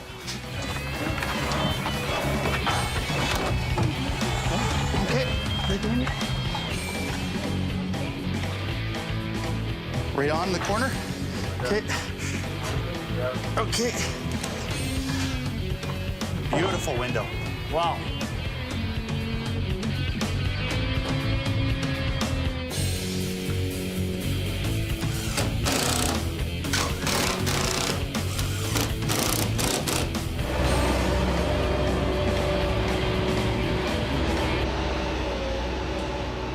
What's the goal today? Getting rid of the hump? Just getting your grade? Yeah. I think we can gain 5 to 8 inches of slope away from the house. Right.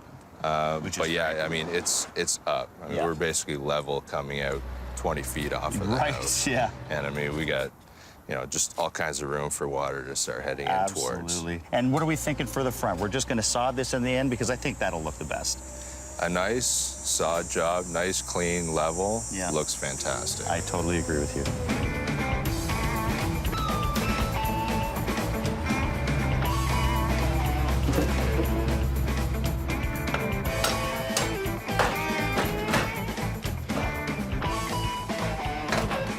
When the downpipe was installed here, they made the connection here backwards.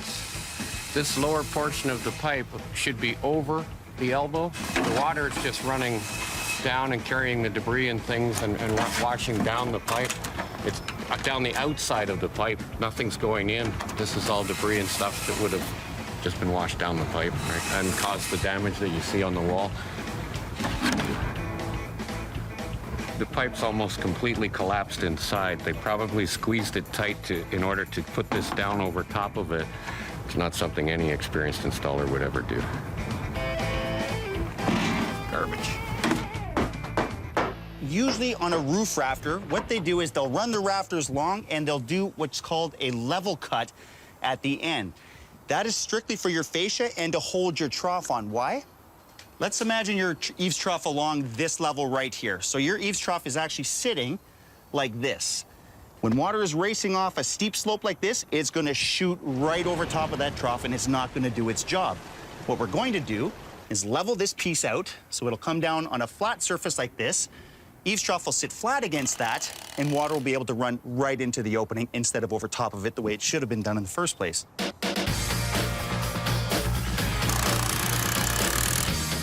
I mean, it's not just the heating, it's the electrical, it's the plumbing, it's the venting. So, I mean, I'm just really upset that the inspector didn't address any of these issues. The big problem with the house now is I'm a little worried about possible water coming in the foundation from all the water that's coming out the eaves trough and the downspout at the foundation. Whoa, what a busy day today. We have so much going on today, it's crazy, but we're getting so close to the end of the job, I have to get everyone in at once. I have the Bowen brothers here today doing the waterproofing on the side. John landscaping out front today, getting everything graded out. We have Joey here today. He's finishing up the electrical downstairs because what else do we have today? We have spray foam coming today. My guys working their butts off to get the fascia on so that Rob from Better Contracting can finish up. I'm running out of breath. Good day today. We're going to dig up the whole side of this house because when we were gutting the basement, we noticed small areas of moisture on the floor. We don't want to finish the basement without making sure that the foundation is properly sealed and no water can get back in.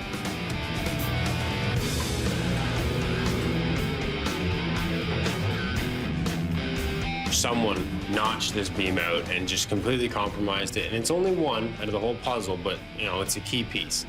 What we've done is now we've taken a full length of lumber, the longest we can go in here. We've sistered up to it, which is going to re-strengthen that piece of lumber, put it back into the puzzle and make the whole floor strong again up there. So I'm looking at this piece of ABS drain that was installed by a previous contractor, and honestly, it just scratches my head because it takes a little bit of a creativity to actually come up with this. This is the right way of doing it, and this is the creative way of doing it. It's beyond my imagination what people are going through to actually accomplish this.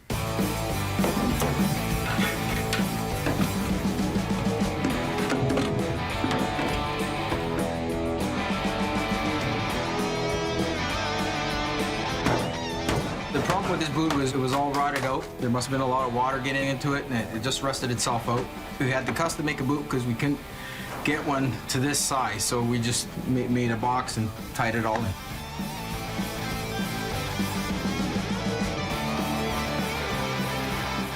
So I think a couple of the reasons that you're getting the moisture inside is you see the tie rod holes when they do the forming. You can see the cement has come out of those, and there's not much of the cork left. That's what they originally put in it. And we got a lot of spalling up at the top, just below the window. Well, you know why? Because they had the stone there, and it was just allowing the water to sit back there. So I knew that was going to happen. Yeah. Now, what about the weeper here?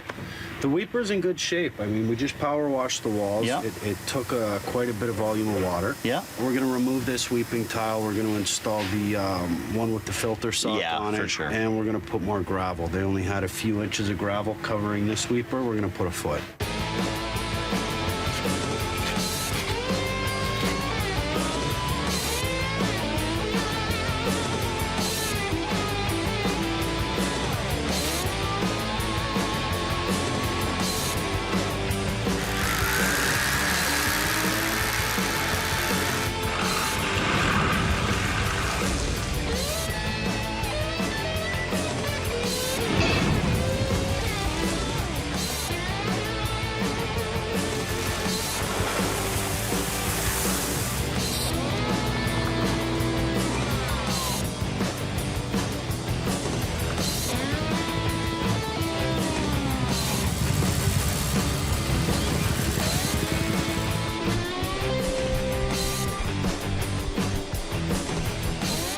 All of the framing, HVAC, and electrical is done in the basement, and that means we can spray foam all the exterior walls.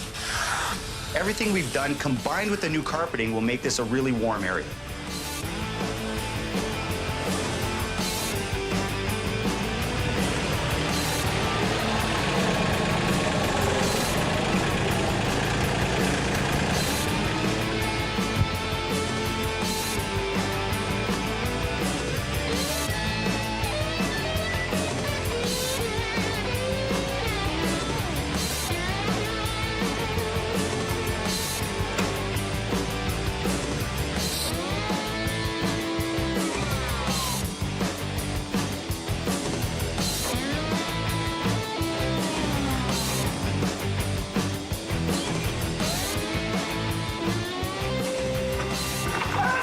Fuller than I thought.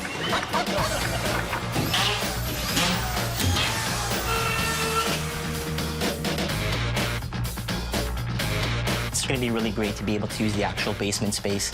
I mean, in the winter, it was freezing cold, and in the summer, it was very uncomfortable and hot to be down here. So it'll be really nice to take advantage of this nice space that we have.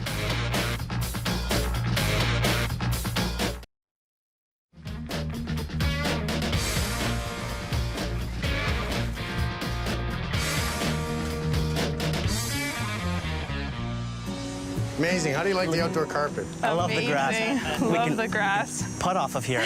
What a difference it makes just grading this down so everything runs downhill, eh? Because if you remember, this was all built up right here. We even thought there was a stump here, but there wasn't. Does it look new or what? It looks amazing. Come on up front. Just a little stone bed in front enhances the window. Now that it opens up, and I mean, that's a beautiful, beautiful thermal window. So what we're gonna have is great for winter and summer, holding the cool in the summer, holding that heat inside the house in the winter. And it looks really good. Proper ledge, that works for me. That's what I wanna see. I had a double take for a second. I was like, is this our house? Wow, I mean, the grass, the sodding that's been put in, it looks amazing, and it's properly, now the water is going away from the house as it should be. That spectacular window that the crew put in is, I mean, breathtaking, and it just, you can tell that a lot of quality workmanship and an effort has been put in to make our house right. It just makes the house pop more. It makes it look more modern and more up to date. And it's nice because I think as people and our neighbors drive by, they're going to take a stop in front of our house, and we're very thankful for that. If you notice, it's all new soffit and fascia. Now, do you see anything different? Come here for a sec, right here. You see anything different? Look down. What do you see? The actual eaves trough is actually parallel with... So we took all your fascias and straightened them. So this way, we don't have the roof coming into a slanted fascia going right over the east trough. You bring it up like this, now it goes into the east trough. So that's new downspouts, new east troughs, new fascia, new soffit. And the good thing about it, it has the smart screen on top. So the trees that are in your neighbor's area or in the front is not going to, you'll no longer have to clean your downspouts. Wow. Great. Or have a clogged downspout in the back. You remember that? That's right. We had some earth growing in there, some trees. That's right, yeah. And it wasn't going down, it was pouring over. So it was blocked. Fixed the roof. We had leaks on the roof. We installed new flashing around the chimney, new roof vents, flashing around the plumbing stack. So all those areas where the roof was leaking, it's been taken care of. Come on around back, I want to show you more stuff. If you've noticed, the underside here was also done. Oh, you did this? Wow. And we had to. And I'll explain, because this was white. Since we changed everything else, this stood out like a sore thumb. It was like, Wow. Damon made the call and says, please change it. Great. Oh, thank you. So that's an Damon. extra, Wow. extra 10 grand in your I'll bill you later. Come on. If you've noticed, your fence was removed. So let me explain why. I heard you say downstairs, my feet are cold on the floor. Freezing. So I said, Damon, pull the floor. We're going to do a carpet. When he pulled the flooring up, he noticed a pool of water underneath it. Wow. Which then pushed him to remove the wall downstairs, which showed indications that your foundation was leaking. Oh my goodness. Our guys came in, dug it all up, did all new foundation coating, and put it all back with new grass. Wow. I've been watering the flowers at the side of the house for 2 years now, not knowing that I was putting water on my foundation, and the fact that Damon and Mike identified that problem and have repaired it, I mean, I have nothing, I'm so grateful for them for doing that. All new flashing around your upper windows after we had Brian and his guys remove the asbestos and the caulking and go up into the attic and pull out all the mold, which was a pain in the butt, but that's all clean now in the attic. Brand new windows down at the bottom. Oh, beautiful. Absolute brand new windows and new siding in between it. Ready to see the inside? Definitely. Yes. Oh my Look how much better goodness. that looks. Wow. It looks amazing. Did all the trim around the windows. So what we did was try and match the age of the home. It just opens up this room so much. Wow, it's It does. beautiful. That looks bigger, doesn't it? It does. It's almost ceiling to floor windows now. Or you can say, thank you, Dominic. Thank you, Dominic. Thank you, Mike. Thank you, Mike and Damon and the crew. All right, come on this way. Oh my goodness. Oh my God. Wow. Look at this. Wow, I love the color. I love everything. Oh I my, love the little things, man, I tell you. oh my goodness. Opening it up makes a big difference. This was Damon's call, putting in the banister. I was very happy. Great I had call. him punch holes in the walls, making sure everything was fine here. And we gutted all this. Wow. So now it's been blue wood, spray foam, mold-resistant drywall, all put back up, all new trim around your brand new windows, as well as new electrical. Wow. We cut your cast stack there. We put in all new pieces there because you were leaking. It was an issue. We addressed that. Neatened up all of your electrical. We actually did a lot of electrical in your house. Now that we've fixed up all your air return, not just in the basement, but upstairs as well, we're going to have that proper cycle throughout the house. We keep that heat in by fixing your insulation in the attic. And then from there, letting the attic breathe, we're now going to keep that wonderful hot air in the winter inside the home. Great. You notice it's nice and cool in here, too. Yes, it is. We tested it. I'm speechless. It's beautiful. I mean, it's not only cosmetically beautiful. I mean, I love everything that the crew and Mike and Damon have done with the house, but I actually feel that it's a sound home. You know, the temperature issue has been resolved. There was a water leakage issue that we didn't know about. That's been resolved. The mold in the attic has been resolved. I mean, this is stuff that Tony and I could never have tackled on our own. And I mean, we're just so thankful for everything that Mike and Damon and his crew have done. I'm at a loss for words. I'm the kind of person that just talks so much, and now I don't know what to say. All I can say is thank you to them, and thank you so much for doing this for us. And I'm so happy with what we see in front of us right now. Thank you so much, guys. So grateful and thankful Yeah, for all the work. I'm speaceless. Thank you very much. Thank you so much. You're welcome. Thank you. Oh, wait a second. Let's do this right. Italian, come Yes. on. Thank you. Hey. Thank you so much, No worries. David. Thank you so much. I'm not kissing you. No. To the team, to the family, love you, man. Cheers. Salute. I like that. Good. Solved the leaks in the roof. All the Lou freaks are All the Lou freaks? That was funny. Wow, you got a lot of quesadillas out here. What do you call those things? Cicadas or cicadas? They make noise everywhere.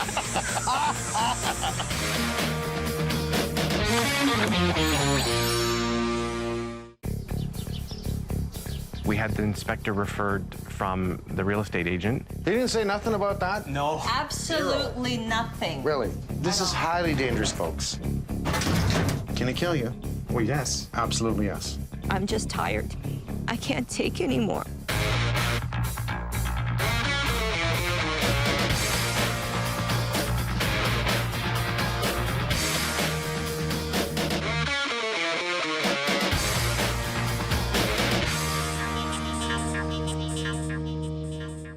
Terry and Anna looking for that perfect home for their kids. They get a home inspector. Good. Home inspector gives it above average. Everything's good. Just a couple minor things. Don't worry. Problems start happening as soon as they move in. I'm going to show what's wrong, what we need to do to fix it, and how I'm going to make it right.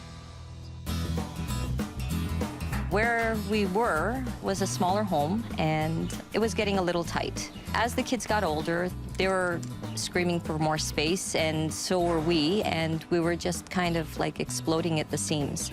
My husband was really giving me the little nudge that it's time to stretch our wings a little further and get something a little bigger. So we started looking for a home.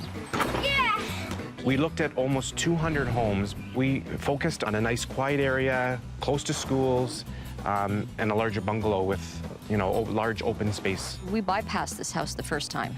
And once we took a second look, we're like, I think this is... Why did we bypass this house? Why did we bypass this house? Like, why did we walk away? I liked actually the front porch. I think it's got great curb appeal. The neighborhood is well maintained. And then once we went inside, the open living dining room was so much larger than any typical two-story home that we saw. And then when we walked down into the basement, we're like, wow, it's open floor plan. I'm loving the openness of the basement and it being ready for us to be able to not have to do immediate work. We had the inspector referred from the real estate agent. The day of the inspection, he was here a good 2.5 hours. How you doing?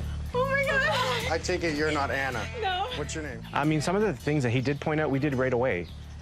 Maintain the furnace, clean the air conditioner. We did all that. You must be Anna. Hi, Mike. I'm Mike. Hi. Nice to meet you, Terry. Hi, Mike. I'm Terry. Pleasure nice to meet you. you. You too. But then there's other things that he completely missed that we're like, okay, why didn't he point these things out? So this did not have a problem when you moved in? No. But during the inspection, my wife knocked on a few on the stairs. She noticed they were hollow and told the inspector that. Said not He to said worry. not to worry. Wow, that means you had the wrong inspector. Now, this is in really rough shape, isn't it? Really rough shape. Is that an outdoor tile? No. Now we know it's not. It's an indoor. Problem with this is it really, it's probably very slippery when it's raining. yeah, Well, that was the first thing we noticed. As a home inspector, I would have preferred that this person had said to you, okay, you know what, they've tiled it. Right? It looks good, but in most cases, it's tiled to cover up a problem. So let's move that. Usually not good.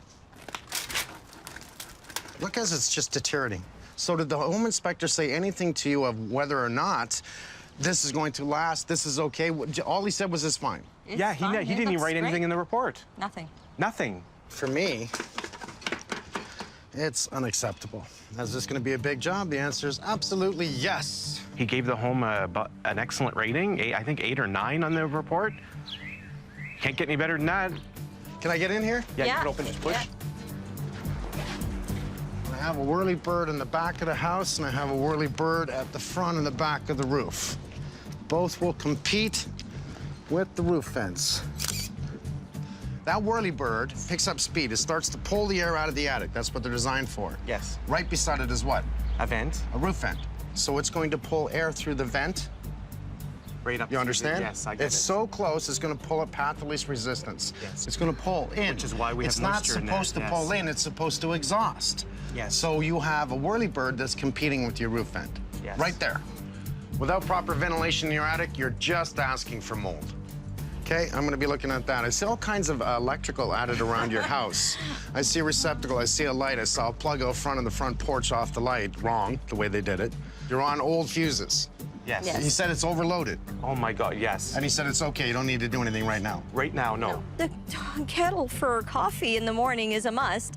And, you know, toast, you know, to get the kids started. As soon as I put those two in together, pop. And the lights go off and everything goes down. We're just trying to get settled in. I was in a frenzy. The previous owners left a bucket of fuses. I'm thinking, okay, this is probably why. And then I just started pulling all the fuses and changing them. When you can't run two small appliances at the same time and the whole basement goes out, then there's something wrong. We're learning to adapt more downstairs. But it's a waste for us. I mean, all the upgrades are upstairs. So why wouldn't we live there? And we can't because there's things that don't work. Did you sign off on the report? Were you happy at the end? The moment that he finished his inspection, we all sat at the patio table with my agent, with the previous owners, with my wife's parents, me and my wife and the inspector, with the binder, and said, here, sign here, it's a great home. So they're pushing you? Well, yeah, my kids saw the house too, and before we even offered. So excitement overcame everything Yes, else. absolutely. All right, so we learn as we go, right? Yes. Okay, now I want to see the inside. I really want to see the inside.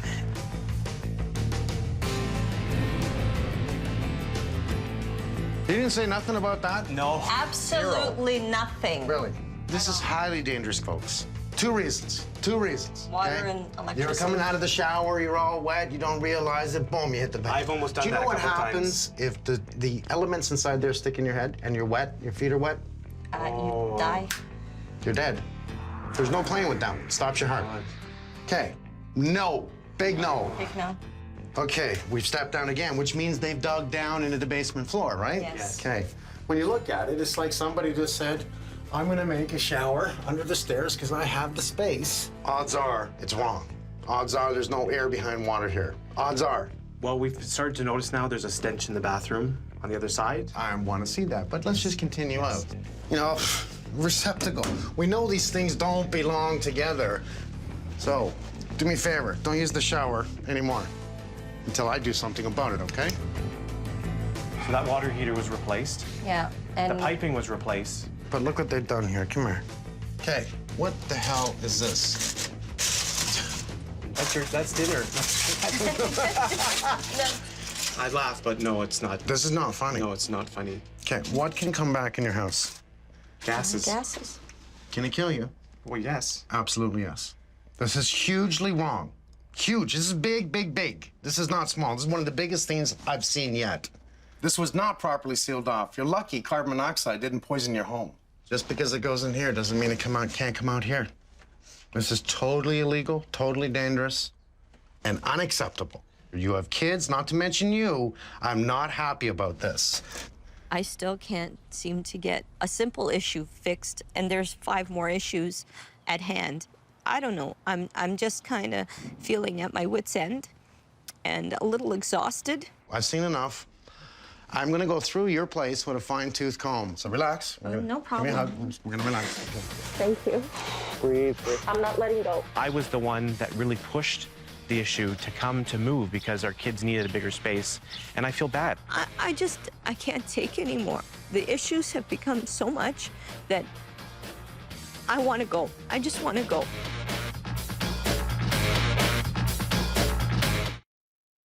We have a special delivery. Especially not from me. This is from your husband. There you go, honey. Happy anniversary. 20 years of marital bliss. Now, smell the roses. I'm gonna smell the roses. Because, Mike, you're gonna make it right, right? Don't you worry. I'll make it Thank right. you. Happy anniversary. Thank you very much. It's what I'm used to seeing. It's a cover-up, and it needs to take someone with a keen eye to notice it, like Anna. Now, maybe if the home inspector had have walked in here after Anna said,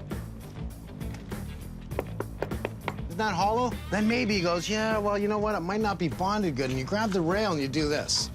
Like, you think that's just gonna crack now? It's not like this just froze later. This has been deteriorating.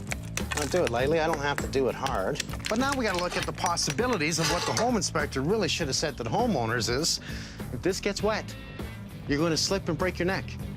Should you put it on your front porch? No, especially near stairs. It should be non-slip no matter what you use. Hollow tile, Anna caught it. Home inspector, don't worry about it. Come on, come on. All right, let's go to the basement. Oh, Jesus. I was wondering where the panel was. Okay, the home inspector said in the report, the panel's overfused. Panel is in the cupboards. Is it allowed in the cupboards? No. Was that in the report? No wonder I didn't see the panel. Where's the panel? I see it by accident. Wow, these fuses are hot. If I can feel it with my hand, I don't even need my IR camera. The homeowner said that if they plug in more than one item in the kitchen, they blow a fuse. Well, no wonder the panel's overloaded. Inspector was right on that. But why would he tell them verbally, it's all right, you don't have to jump on it right now? Is that safe? Let's see, there's 1, 2, 3, 4 lines in there. That's an extension cord. No, that's not allowed. There's been a lot of amateurish work in this house. It's very clear. I wouldn't say as an inspector to the homeowners, don't buy the house, there's too many problems. What you're supposed to say to them is, hey, look, you got electrical problems. There's no doubt, it's very clear. I'm not a licensed electrician, this is what you say. But you might want to bring one in. I'm going to expect there's a lot of electrical to fix. No, new panel, you might want to upgrade to 200 amps, you got a lot in the house. If you tell the homeowners this, there's not a surprise. They have good advice to deal with the people they're going to buy the house from. And if, even if the people say that, no, we want this amount, that's all there is to it, now it's up to you. Do you want the house? Are you willing to pay the price? That's wrong. Yeah, that's wrong. What's wrong with this picture? There's a T. Does that look right? Water comes down this drain, boom, wants to go uphill. Water comes down this drain, goes uphill. It just fights each other. Wrong connection. Oh, look, we have 2 traps, not just one, we have 2 traps. Why do we have 2 traps? So the dishwasher's running. It's running into the line. This is just a joke. It runs into this line here. Now you're doing you're doing the dishes here, or you're playing in the sink, or you're washing tomatoes. I don't care what you're doing. Now you got water fighting in here. It's coming down this trap's coming in this one. There's nowhere behind water, so it's actually just going bloop, bloop, down the drain. Did the inspector pick this up? Come on, come on. This is kid stuff. You don't have to be a genius to see this. So now I look and I say, okay, I got a lot of plumbing. I got a lot of electrical. I got a front porch that I got to smash apart. Because I like the people. That's why. Oh, and everyone else did it wrong, and someone missed it.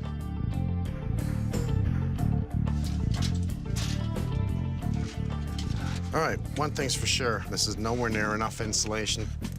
Somebody has moved all the bad insulation around. Okay, our sheeting appears to be 3/8 of an inch, and it is black. It is so black. And that's not dirt. That's mold. I get to come in here, make sure all the venting's right. Before that, we gotta get guys in here to pull out all this mold. It should just, like, I don't know if I should start from the outside and pull the roof. I've seen enough of this place. You know, I've got probably thousands of dollars in tools. Let's see, IR cameras, snake cameras, pole cameras, you name it, I have it. But in this case, all the inspector needed was a camera, a flashlight, and a pair of eyes. So it was right in front of his face.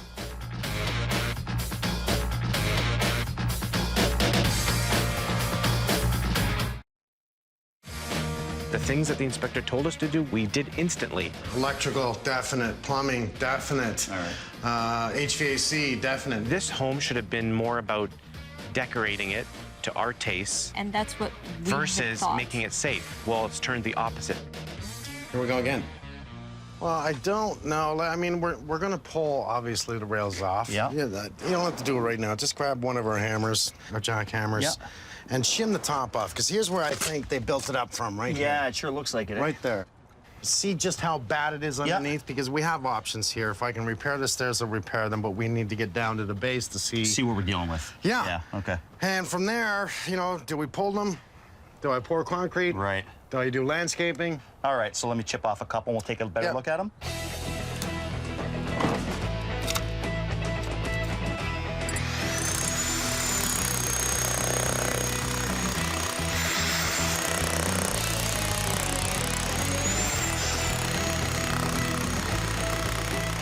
Well, let me guess, because I've already walked through the place, and I'm going to assume you really like it.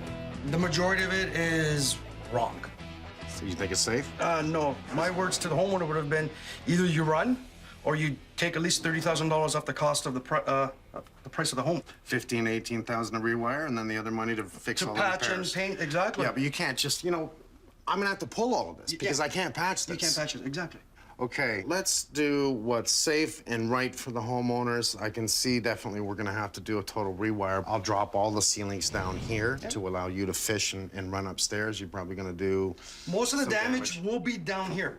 Because we have full range of the attic, we can get the majority of everything. We find a chaseway right up and just drop everything from the attic. Okay, I'll take all the ceiling down. That way you can just rewire the whole thing and we'll make it right. Thanks, Rick. Thanks, Joe.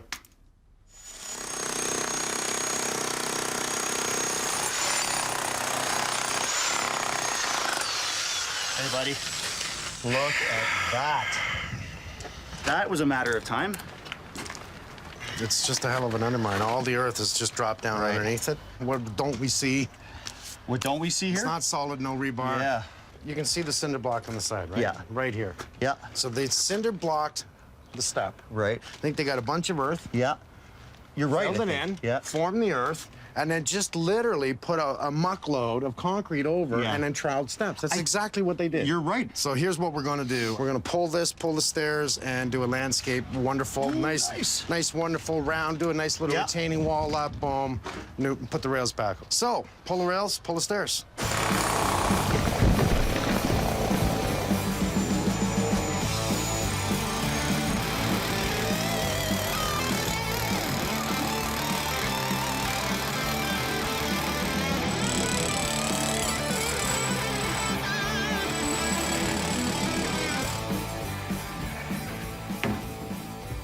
Hey, Mike. Martin. What did you find? Oh, all kinds of problems. Did you bang your head in the shower? You know what? I almost took that light bulb out. With your shoulder, you mean? Yeah. Never mind your head. No, never mind my head, exactly, yeah. Where do you begin? So I can only guess. You just, like, laughed? You know what? I'm still laughing. I've been here for a while. I've looked around, and everything in this house that's been touched and renovated, it's been screwed up. Kitchen downstairs? Disaster. Shower downstairs? Disaster. Laundry room? Yeah, disaster. Okay, so we got a disaster on our hands. Yeah. 2 traps. Sometimes I would love to know what those guys are thinking, what goes through their mind when they're creating this. I would like to hear their explanation. What's the logic behind, right? That's all. That's all. I looked at the report from the home inspector. No deficiencies reported at all, right? So just the hot water tank. That's Just what a I hot saw. water tank, yes. That's what I saw. And to be honest, my quick summary of that, I spent 30 seconds looking at that and I said it's bullshit. Not only we had issues, visible issues by just looking at the arrangement inside the cabinet, but also underground, it's very questionable and I do not feel comfortable leaving it, to be honest. 2 systems that we deal with is a storm and sanitary. Sanitary drain is designated for all the waste that is being discharged out of the house. Storm drain system is responsible for storm water, rainwater, snow, water that is not contaminated. Storm systems usually dump water in ponds and reservoirs that are accessible to everybody. Therefore, they cannot be contaminated by waste or kitchen lines that are draining. This entire kitchen is a total mess from not only a drain perspective, but also a venting aspect and a possible storm and a sanitary cross connection. Hey, Martin. Hey, Damon. I'm running a camera through this floor drain.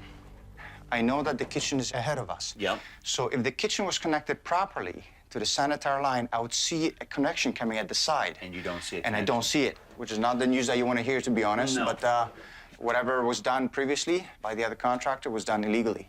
That kitchen's got to go. Yeah. Yeah. I cannot allow to have this connected like that. Okay. That's all I need to hear. Okay? Thank you, I think. No problem.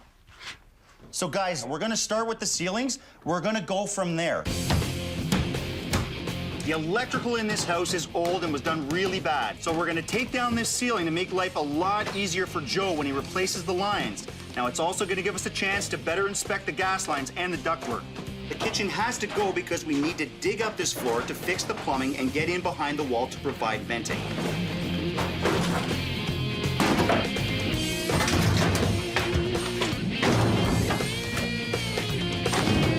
So boys, start taking this washroom apart, okay? I've already had Martin take away all the fixtures. The water's shut off in there.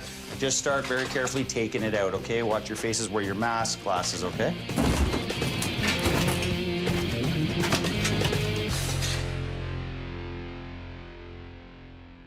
During our inspection, we were looking at our venting for our hot water tank. Now, it's going up to our chimney. The only issue is it's completely open here. You can have carbon monoxide coming back inside the house. Right beside the furnace, return air getting sucked into the furnace, getting blown out throughout the house. Very dangerous. Very, very dangerous.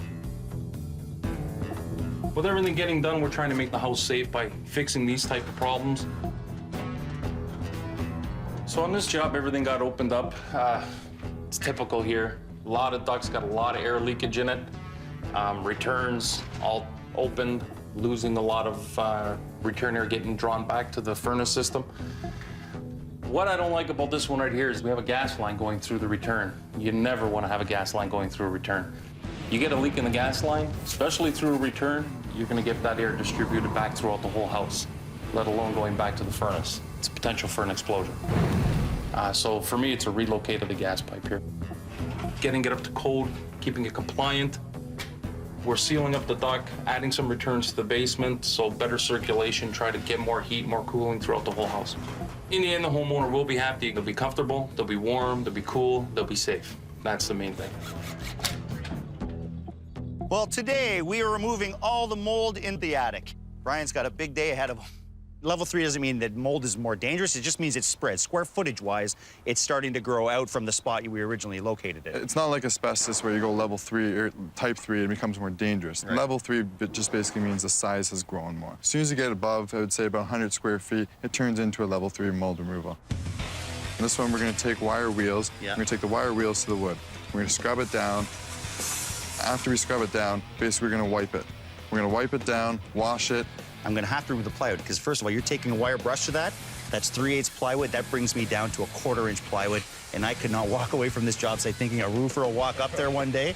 So everything you guys were remediating, we're going to have to rip it all off, and I'm going to have to resheet that roof. Just explain to me why you guys have to remediate something that I'm just going to rip up and throw in the bin anyway. I'm outside. I'm breathing a lot of fresh air. Mold-infested plywood still can spread to a person who's 1 or 2 feet away from it, removing it themselves. You have to get the mold off first, then you can remove the plywood off the roof. So it's all about the safety of my guys ripping it off because we don't want them dragging it home. We don't want them getting sick.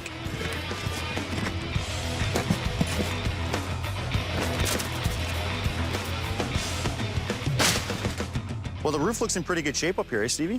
The roof itself, the shingles themselves aren't that old. Yeah. It was done quite recently. If you look at even the plastic roof vents, they haven't faded all that much. Yeah. So I wouldn't say that this roof's more than like 2 years old. It's a shame to rip it up, but just because of the amount of mold in this section and the back section, I mean, they had to shave off at least 1/8 of an inch. Yeah. So we're going from, you know, 3/8 to a 1/4 inch plywood. So just get your guys to be careful up here, buddy. The other things that we see on the roof here, you know, the venting work is incorrect too. You've got roof vents on roof vents. You've got whirly-birds mixed with traditional vents. Yeah. It's only pulling air from the closest opening. Right. So all you're circulating in this area is this little section here. So I take it we're eliminating both whirly-birds then? Yeah, we eliminate those, put in traditional vents. Yeah. There's lots of venting here in terms of exhaust, like roof vents, but we want to make sure that soffits are open so we actually get circulation air movement. The problem is without circulation from the lower side, all you're doing is venting the top portion of this roof. You get condensation building on the bottom side of the plywood, literally soaking the bottom side, and then on the cold side freezing, and then all winter you'd have like a sheet of ice on the bottom side of the deck. Absolutely. And then, you know, over the years you get mold. So as soon as we get this all off, we'll start sheeting it and get you guys back in here, okay? Perfect. Can I lose these bloody walls? Joey's got to do electrical. He's going to make damage on all this wainscoting right around this whole perimeter, but it's actually going to take me more time to fix these walls than to redo them. Got to pull the carpet, pull the floor, do the bathroom, put the panel on the inner side. Yep. Here we go.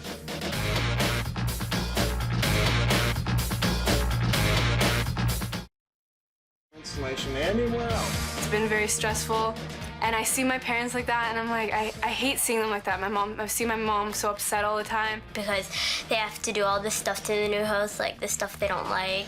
This isn't a home. It's a disaster. Hey, Colin, thanks for coming in, bud. Yeah, no problem. So a really small one, actually. What we're doing is a set of landscaping stairs coming right off of this deck here, and we have exposed brick. Basically, what I want to do is just do a waterproofing on that. I would hate to put a big set of landscaping stairs and not have the back waterproofed, you know what I mean? It looks pretty straightforward. We're going to dig it down to the footing, and then what we'll do is we'll fill all this in with the solid masonry. We'll use hydraulic cement, and then we'll wrap the waterproofing around just to make sure no moisture ever gets in there. If it freezes up, it'll start popping that brick. Exactly. So we'll get a seal right through there, and that'll be all right.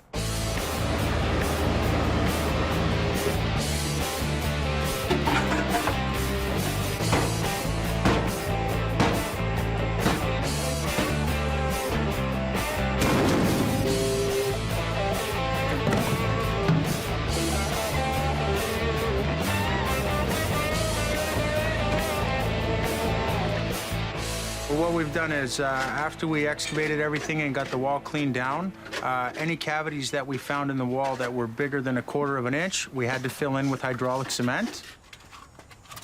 So they're just doing the final bit of prep work. We're going to coat the wall with the liquid membrane. We're going to press a fiberglass mesh into the coating, second coat over top, plastic, and then the drainage board over top.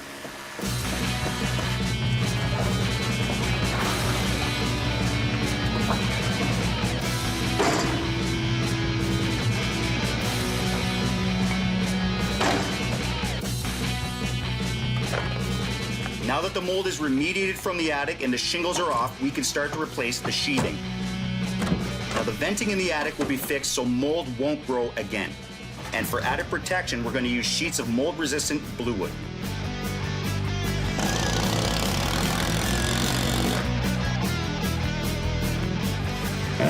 What a day. We got it done, though. We're about 99% done. Steve's now able to come up here, get the shingles back on, waterproof this sucker, get my guys back downstairs in the basement.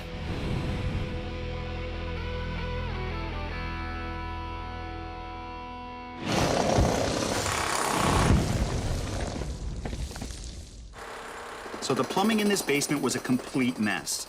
The kitchen sink was connected to the storm line, which is against code, and the shower was a disaster. To fix this, we need to dig up the floor, reroute the plumbing for the kitchen so that it drains to the sewage line. This city does not allow kitchens in the basement, so we're going to give this family a sink and bar area for entertaining where the kitchen once was. While we're at it, we'll lose the plumbing for the shower under the stairs and put a shower where it belongs, in the washroom.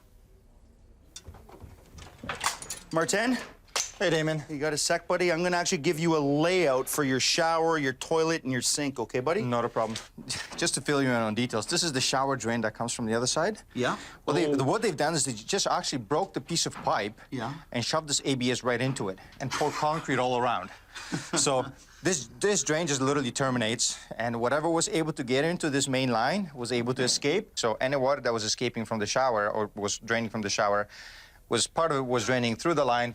The other part was actually going right into the soil. That makes so much sense because every time they flush this toilet, they got a smell in that shower. Yeah, that would explain it. That all makes sense. Yeah, yeah. Obviously not vented properly, and this handyman's job would explain everything, yeah. Okay, so what's your idea here, bud? My idea is, considering that we do have a limited width to play with, and I do have this thing all open, what I want to do is I want to move this stack, including this vent, to the other side. You are such a smart man. I love you. This is all going to be cleaned up. Obviously, all this copper is going to be removed. And obviously, all this drain that's been dug up is going to be all upgraded to new PVC and ABS. I've decided to get rid of everything, start fresh, start from scratch. So I'm doing my PVC line, which will be the main line that will lead to the stack, which is right behind me. Before, that kitchen line was draining incorrectly into the storm system. This is the sanitary line. This is the right way to do this. Hey guys, power's going out! We got about 99% of the top floor done today. It was a great day. We rewired almost everything in the kitchen. So I'll remove the old panel. I gotta redo all the pipe work outside, send in new wires tie in everything from upstairs, power it up, and then get at it down here in the basement. Used to be a kitchen on the opposite side of this wall. Panel was located inside the cabinet. Very hard to get to it. So to make everything easier, we're gonna put it on this side. It's a better location, and we can put the kitchen back there and have no issues with the panel being there and being so close to the sink. So you got a set of plans here for a set of landscaping stairs. Hey, let's take a look at it, bud. Oh, Johnny, I like that. For the steps, we're actually going to be doing a landscape step. We're gonna have to put a footing for this landscaping stair. Obviously, Yes. you need a footing for it. What I'll do is I'll pour a 3-inch pad, and I'll probably have to do 3 pillars. I'll go down 4 feet and just pillar it like that, and that'll be our pad. But we got rain coming. I just talked to Carl at the other job. It's pouring over there, and he's 15 minutes away. Let's get this dug and the concrete in ASAP. MJ and Adam, if you guys could be on the augers, remember, 1 in each corner. I want you off a foot off the foundation wall.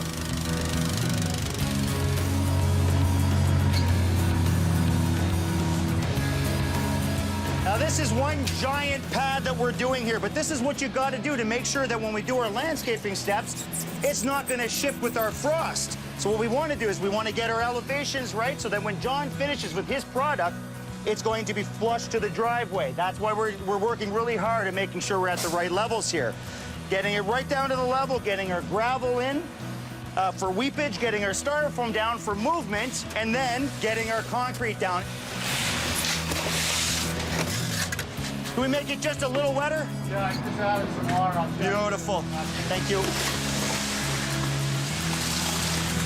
That's it. I'm getting new boots now. It's a lot of work to get this done, but at the end of the day, I'm not coming back to fix it. It's a one-shot deal, and in 50 years, good luck to the guy who's got to take it out.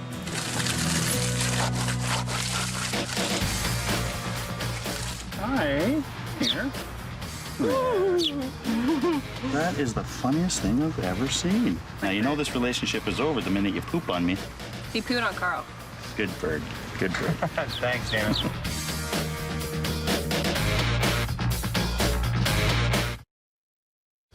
Knowing the things I know now, me, I would still buy the house. I love this house. Her, I'm not so sure.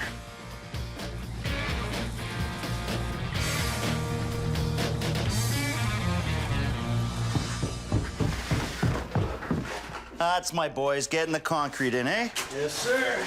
Okay, inspection is passed, which means I can close up this floor, which means I can start doing my tiles in the bathroom. It means I can get the kitchen area done. It means I can get my cabinets in drywall spray foam. It means everything after this, it's not gravy, but we're getting there.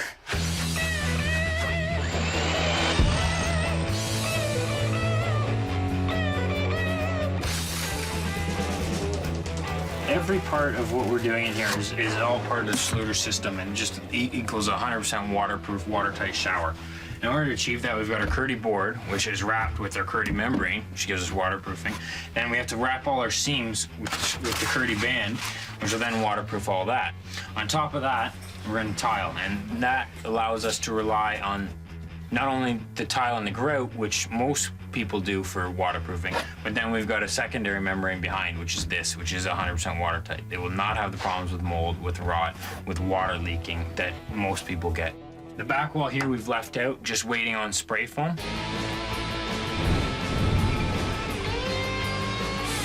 Now, when we took the drywall down, we realized really quickly that this basement was insulated very poorly. By spray foaming all the walls, this family will not only notice the difference in temperature, but they should see a substantial savings on their gas and hydro bill.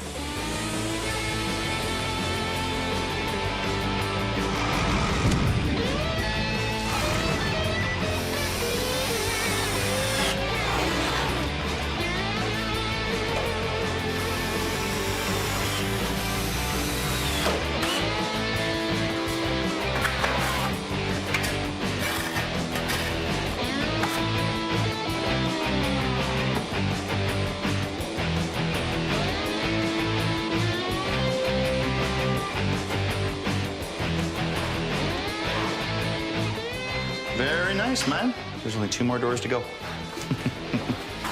Better get on them.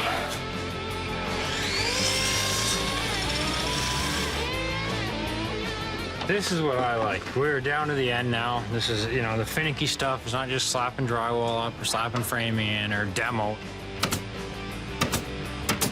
This is the nice stuff, and this is where whatever you've done, this is where it'll show through. This is what the people will actually see.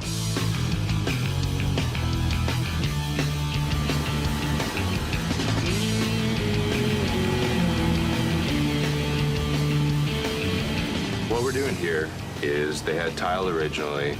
It was way too slick for them to be walking on, especially outside. We decided to go with a flagstone.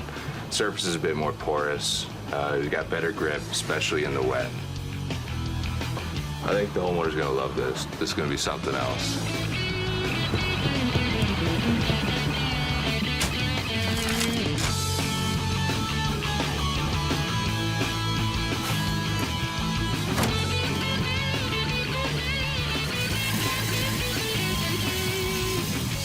So we started off here with our concrete pad, and we're building our staircase off of that. It's going to be a landscape staircase. We're going to do a curved facing. Base is number one, 100%. If you have a solid base and it's built right, I'd even go as far as say 80% of what we do in an actual job has to do with the foundations of everything that we build. And the last 20% is just capping it off with whatever material you're going to be using. Nothing's going to heave here with the concrete. This isn't going anywhere.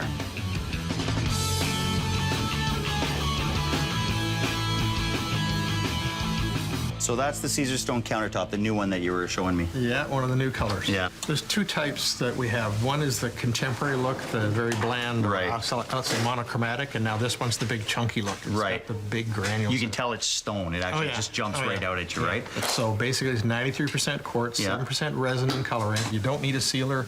Any stains you get on it are simply on the surface. You can always clean them up. Because that's what you want to use. You don't want anything that's going to absorb, first of all, bacteria that's going to make you sick, and second of all, stain it. You want it to look good for the rest of its life. Certified for use in food preparation areas because it's non-porosity. And on top of that, it's also kosher certified. Is it really? Absolutely. That is kosher certified. Yep. Oh, it'll be beautiful. Nice job, man. Thank you very much.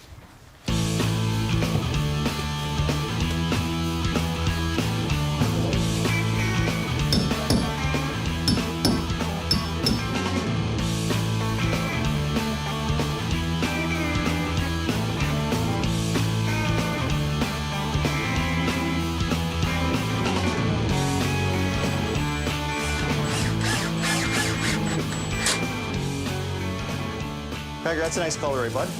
Sometimes it's a home run, sometimes it's a bunt. This time it's a home run, buddy. Did I pick this color? No, you didn't. No. Good job. We've been here a long time, buddy. It's time they came home. Well, let's get them then. All right, man. Let's get them home. Oh, God. Are you kidding me? This is gorgeous.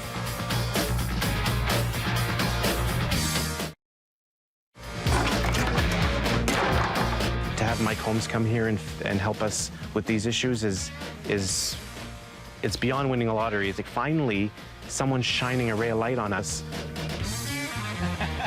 It's a rainy day. Oh.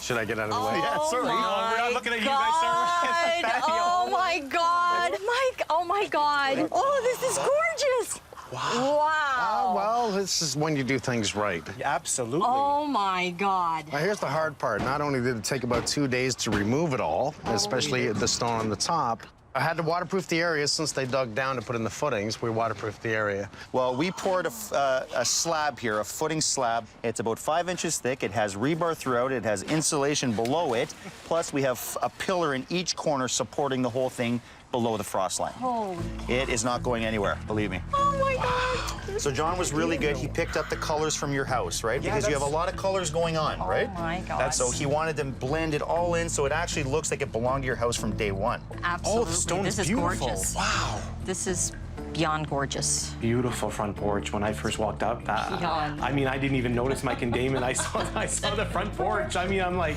sorry guys, I'm like, you're not the star of the show anymore. It couldn't have been more perfect.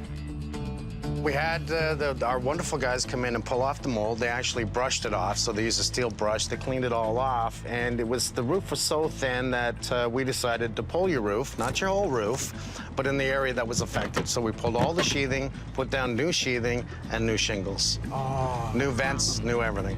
Let's go inside. Yes. And I'll show you the basement. You excited? I am. You're getting me excited. Let's go. Holy crap. Oh my God, that was gorgeous. Oh. I think we got to the bottom, the second last step, and already we're like, wow, we didn't see it. This is really our house. I'm going, no, this can't be. It's Color choice, the beautiful. trim work. It's gorgeous. We now have to go out and get new furniture because it looks so beautiful that everything else looks like, all the stuff we have looks like crap. Everything was gutted. Your bathroom was gutted. Everything was gutted. From there, new gas lines, repair all the duct work, not just repair it, but make sure we seal it 100%. Now you're gonna have a proper airflow throughout the whole house.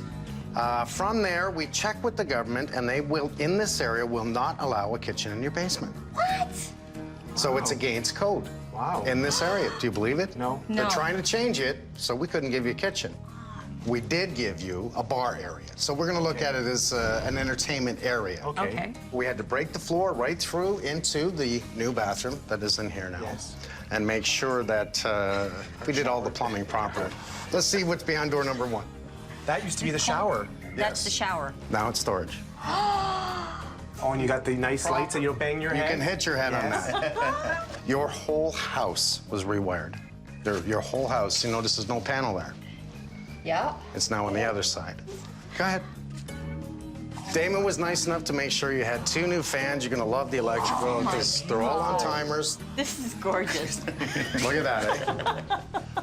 Wow. Now, not only do you have surge protection on the whole house is electrical, cable, telephone, everything. Wow. We gotta love the people that come in and help us, help you.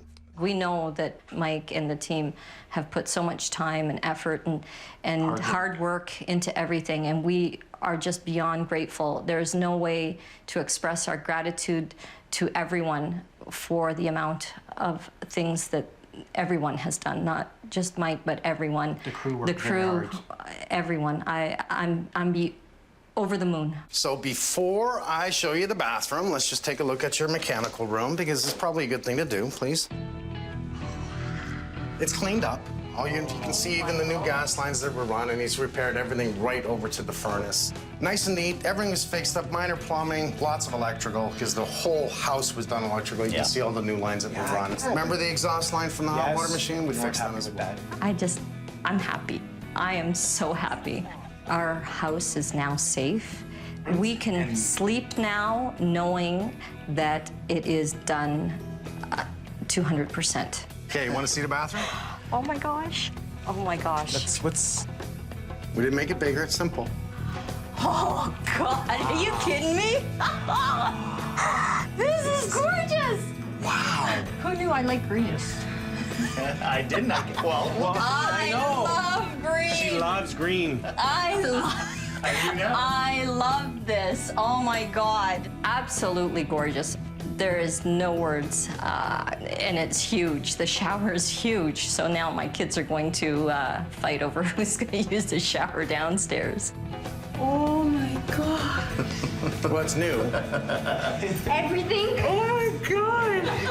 Yeah, everything. It looks so different. Yay! That's a piece of work. Come on, that's art. We call this art. This is Joe. We're gonna get in the sign that is so clean, so unique, and you have surge protection on everything. Telephone, cable, panel. so long. You know what? It's going to the cold room. You know what? You were coming to work with me, my friend, for a couple of days. So long. I can actually say it's nice to be home, and I couldn't say that before. I'm happy to be at home. This is awesome.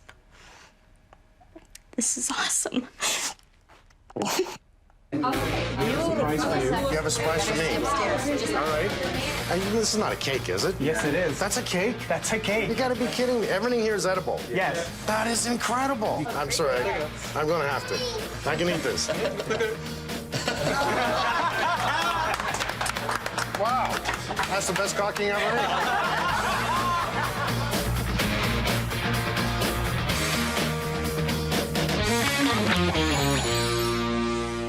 I really don't feel good about the home inspection. Your HVAC's been played with, your electrical's been played with, your plumbing's been played with. There were so many issues that, you know, the home inspector never caught, or we didn't obviously know about. Your mom's moving out for sure. I may have to move you out, and I'm gutting the basement. That's the beginning. The problem is, if he doesn't know what he's looking for, who gets screwed? It's like, what did we buy? Like, what did we walk into?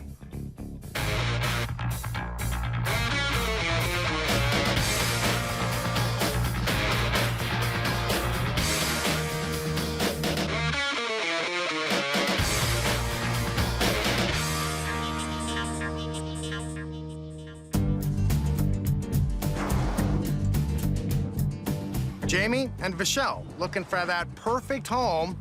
Really simple, affordable, having a finished basement apartment for mom to move in. Found a home that suited all of our needs. It was very comfortable for both us two and for my mother. Exactly what they were looking for. Problem being, in this area, as of 1995, no longer are they allowed to put a basement apartment in any house. This house was built after 1995. We really fell in love with the layout. It's very open. You know, we like spending a lot of time together. So, you know, the kitchen and the living room, it's great for entertaining with our friends and family. And then just like going upstairs and seeing the master bedroom and the rest of the home, it was just a beautiful place.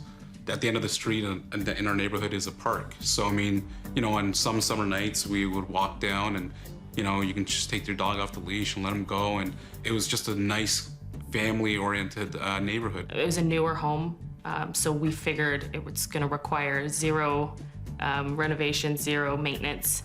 And it had the basement that we needed, the room for his mom, and it was a newer home, which was like key for us. When the home inspector came into the house, he was probably here for about an hour, maybe an hour and a half. And there was nothing major issues in here, a few things here and there that we need to fix up. That didn't seem a lot of money for us to put into the place. And that was it, and then he was gone. Real simple.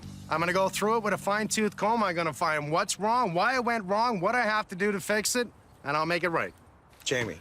Yes. I'm Mike. Hi, nice to meet you. Vishal? Yes. That's unique. How you doing, man? Not too bad. Nice to meet you both. Nice to meet you. too. It's a rainy day. I don't mind the rain. I'm not made of sugar. You guys made of sugar? No, we're not. You want to come outside and we'll walk around Sure. first? That way I'm wet now. I might as well come in and dry off. Absolutely, for sure. Okay. Okay, come on out.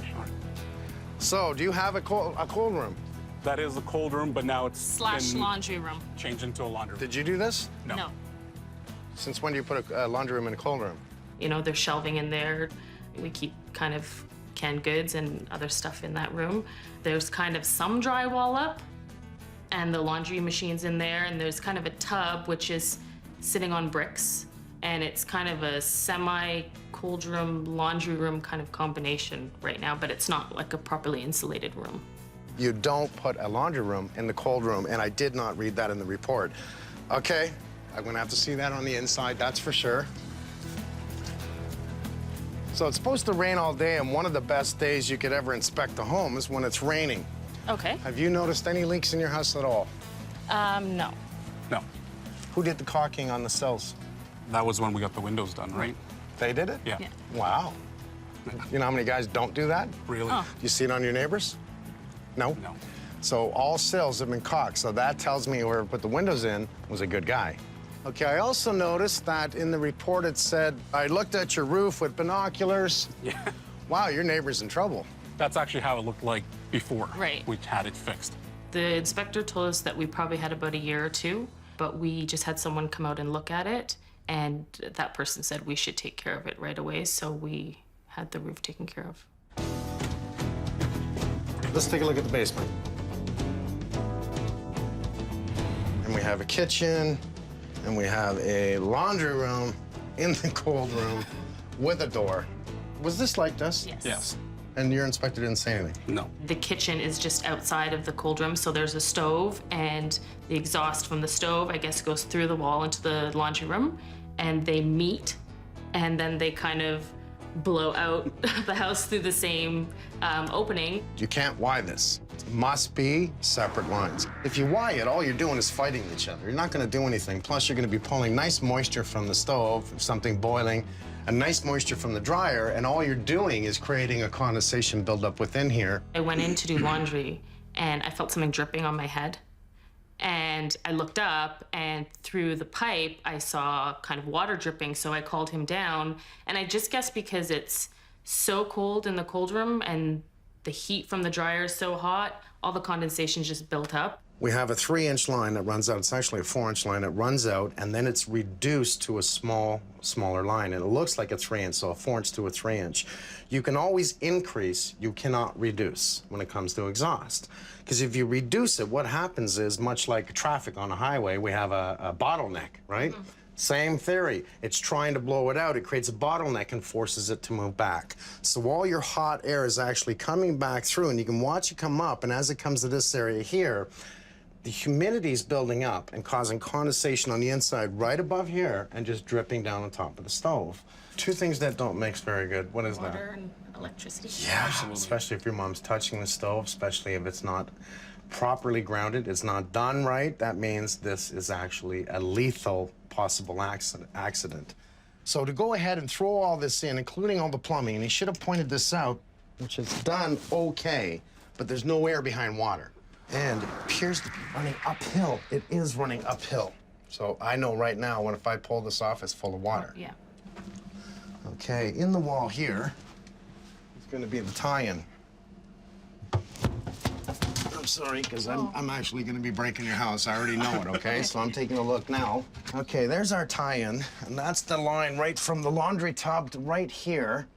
So it runs uphill, and then it comes downhill. Her sink, when she's doing her dishes and stuff like that, the suds and the water carry up so high that she's forced to turn off the water, wait till it goes down to do the dishes again. So right away, plumbing looks good under the sink, but as soon as I punched the hole and took a look at that, I know the plumbing's wrong.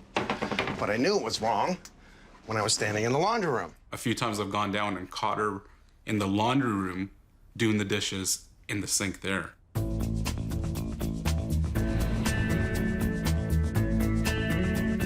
So whoever built this place built a studded wall in front of all the old insulation. Now look at this. You're gonna love this. What's this? Oh, water. Water. Don't panic. It doesn't mean your foundation's leaking. It means the way they've insulated the basement is not good. Minimum code says put up your rolled batt insulation, put your vapor barrier on it, staple it to the wall. We can see that staple line here, right? Even though there's a 6 mil vapor barrier, cold air from the foundation can still meet warm air in the basement. And that's what's happening here. We're gonna have that moisture build up, the condensation. So that condensation forms on the cold side and soaks the insulation. Okay. What I can do is I can actually wring that out and watch it drip on the floor. That's a small piece I just wringed out. All right, now, why is that closed up? Because when the AC is on, it blows, like to cool the upstairs even to a comfortable temperature, it makes the basement super cold. You know there's a problem when you have to go down and see your mom sitting in literally a sweater jacket, you know, putting a toque on. Like, it gets really cold. Oh, there's nothing there. It's not a register. That means we have leakage from pipework up there and it's pouring through. I mean, I'm not crazy. I go down there, I can see the problems. It wouldn't be comfortable for me. I'm sure it's not comfortable for her. See, little things I see. I've only punched one small hole under your sink, right? And that was because I know I'm going to be fixing it. But the little things I see here tells me your HVAC's been played with, your electrical's been played with, your plumbing's been played with, your house has been played with. And I would have told you, get the hell out of this house. Don't buy this house. Oh, wow. Bottom line, is that basement apartment legal? No. Is it up to code? No. Has there any permits been pulled? No. Do I have a lot of work to do? Yes.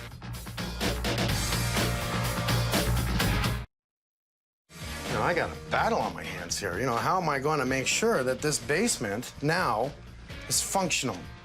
Because I got to make it that Mom can live in here.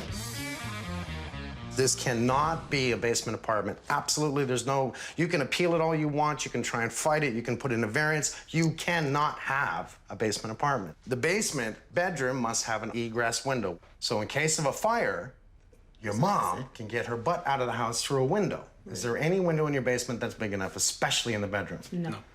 No. The question is, what do I have to do to make it right? Now, I've got to bring in all kinds of people to come up with a conclusion to let your mom live in this house, in the basement. Maybe we got to move her upstairs. But you bought this house so she could live downstairs, yes? Right. Had I walked in and inspected this house, would you buy this house? No. Right. Well, not the best place to have your panel. I mean, the panel was here, and then they made the kitchen, and then they tried to cover it up with no room on the counter but a cabinet. So here's a great example as to what's wrong with electrical. Here's existing. We can see all the lines are stapled properly into place, and everything was neat, okay? And then somebody else comes in, and they run in this wire, and all of these other wires that we see here are added in afterwards. Nobody should be in here but a licensed electrical contractor. This is where the main power comes in. Our 100 amps comes from outside and comes into here. The problem is we can't get into that. So this cupboard that has been made is right in the way of that. It's not a proper cupboard for a round electrical panel. And again, you know, Electrical Safety Authority is going to say, no, don't do that. It's funny, when I first came in, it's, you know, my eyes are drawn to so many things, like this hole in the ceiling. Why is that there? Why is that there? Is that allowed? Okay, no. We already know the way this thing is done is all wrong, and I already know I've got in the basement. But let's take a really even closer look. The backsplash. What is that? That's vinyl tile. That's not ceramic. That's not a fire-rated tile. Stoves should not be so tight to a wall. But put vinyl tile on it, just think for a sec. Is this flammable? Yeah. It will burn like you won't believe. Here's the burner. You're cooking. It's already peeling the tile up off the wall. It's not in the report. Plumbing, not in the report. Cold room, laundry room, not in the report. You can put the laundry room in the cold room, but you now have to make the cold room part of the inside dwelling. How do you do that? Air's not going to get through this door, right? You got to put in forced air, you have to do a return. It has to be part of the inside dwelling. This is a cold room, this is a controlled dwelling. You want that to be part of this? It has to be just that way. Long term, and what we have to look at is as this being no exhaust fan to exhaust out the moisture, which is now dripping out of the hood onto the stove, is just going to mold this room. And as long as it has the opportunity to mold this room, who lives downstairs? Mom! Things that need to be addressed. Morons, look at, they put in, instead of a solid door, they put in a Colonial 800 fast fit. The handle's supposed to be 36 inches off the floor. Hinges. Look where the bottom hinge is. Come on, who does this? Guys that don't know what they're doing. I just turned on the furnace, and this is blowing out. And I know for a fact we'll have one register down there, one register here, and a register over there. No more than 3 registers in this basement. So somebody's added in another one, right? This is a return. See all the dirt? There you go. I mean, for a small basement, it's not a terrible layout because there is a mini bedroom back here, even though it's not allowed. There's no egress window. And it's funny how Mom was lying in bed and they decided to close the register because there was so much cold air coming in and there's no ductwork there. That means we have leakage from pipework up there and it's pouring through. That's exactly what that means. You can see the water clearly here. It's just really a sweat buildup on the other side of the plastic. It's not a foundation leak. I think I got a lot of work to do. Nice people bought the house based on, you know, letting Mom live downstairs. The same thing we hear, basement apartment. We are gutting it Monday. There's no doubt about that. I have plumbing, electrical, HVAC. I'll be back. I'll get the guys. Monday? Got it. Thank you.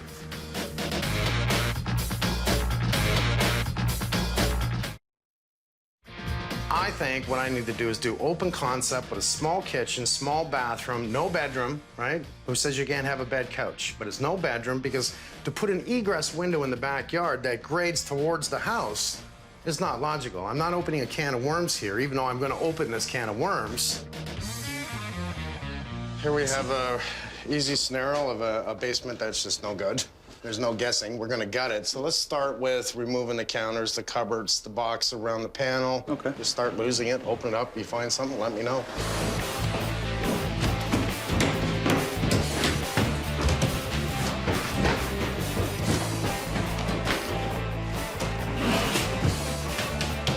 I'd love to give you good news here, but unfortunately I can't. Just typical scenario. It's all messed up. Did you notice it's running uphill, not downhill? Yeah, both of them actually are sloped incorrectly. What they've done is they tied into the original stack from the powder room, obviously not utilizing or taking or introducing any venting. That's the result of an incorrect slope. Just grease, tons of buildup. It's been obviously accumulating over the years. This is a typical grease buildup. Obviously, considering that the slope is inadequate, the water doesn't have the ability to drain properly. The food particles will stick to the sides of the walls. Grease will eventually solidify, and then as the time goes by and this thing is not maintained, this is the end result. So it is, it reeks, and it's just.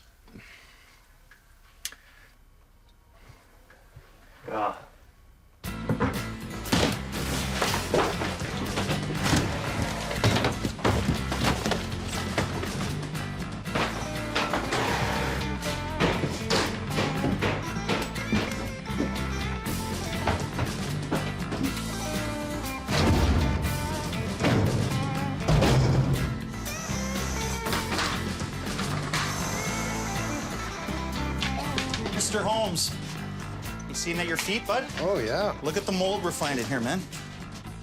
I honestly don't know what it's from because there's nothing showing underneath. If you rip this pad, right?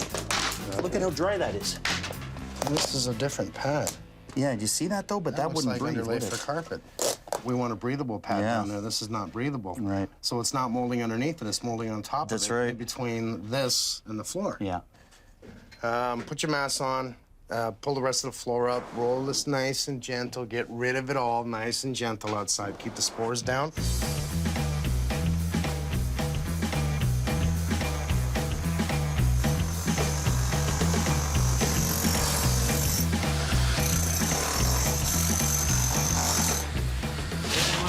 This feeling too? All of them, bud. That was hidden. And we can see how they did the air return here. And then here's how they did a hot exhaust. Not the way to do it. There we go.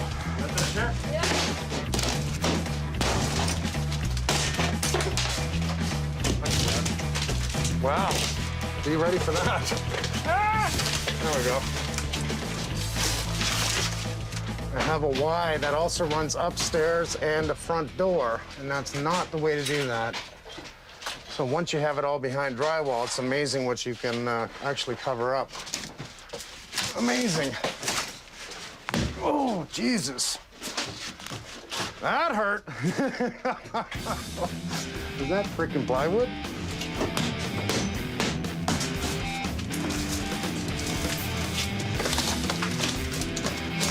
That's what I punched.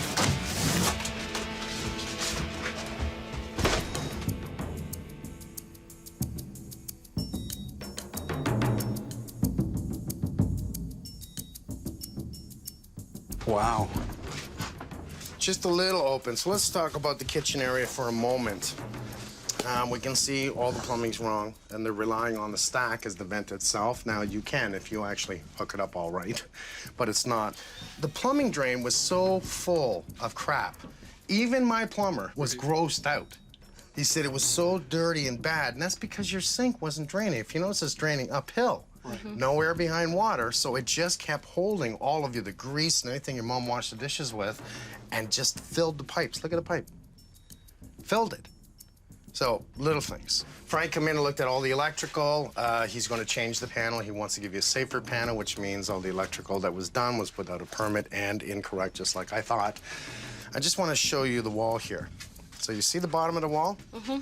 This is what we call efflorescence. This is a salt that's in the moisture in the ground, right? So you were molded here. You actually have a leak in your foundation at this point.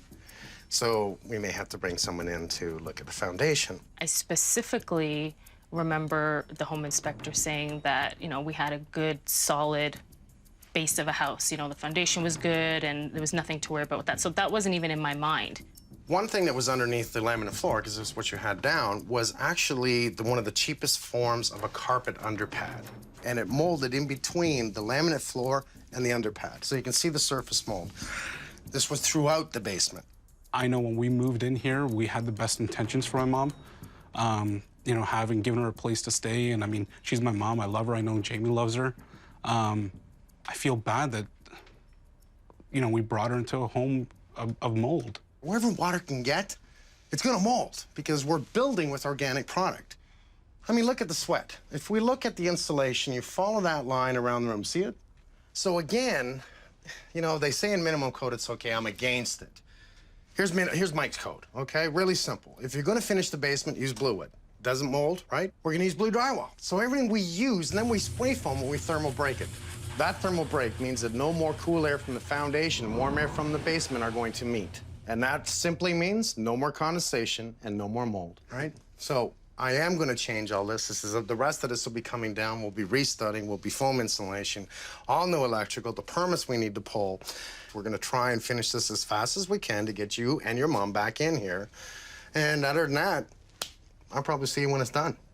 I want to apologize to my mom, but I know it's not us. But at the same time, I feel awful. I feel awful that she was been in there for the past year and a half that we've had this home. I feel really sad. I think you're gonna like it. I'm sure we will. You might just be freaked right out. You might have to give me a kiss on my cheek. I did. She was ready to go now. Yeah. Okay, let's practice. Okay. Let's practice. Okay, that's a really good start. I got tingles. These people may have loved the neighborhood. They may have loved this spot, close to the family. Who the hell knows? Well, all I know is that they bought it. So they're looking for the advice of a home inspector to tell them there's problems in the basement. So we have a lot of work going on today. We finished gutting the basement, and Joe from Solutions is here to start roughing in the new wiring. We have Northwood here also, working on all the HVAC problems. Express Rooter is tearing out all the old plumbing, plus my guys are working on framing up the new layout. Yeah, it's clogged, buddy. Adam was showing me the plumbing. Plumbing was all clogged up with dirt. I've been taking some of the duct down. It's clogged also, so you'll get a backup of water from the sink, I'm guessing, if it's clogged up, the drain. But you're gonna be breathing in all that crap with that duct clogged up.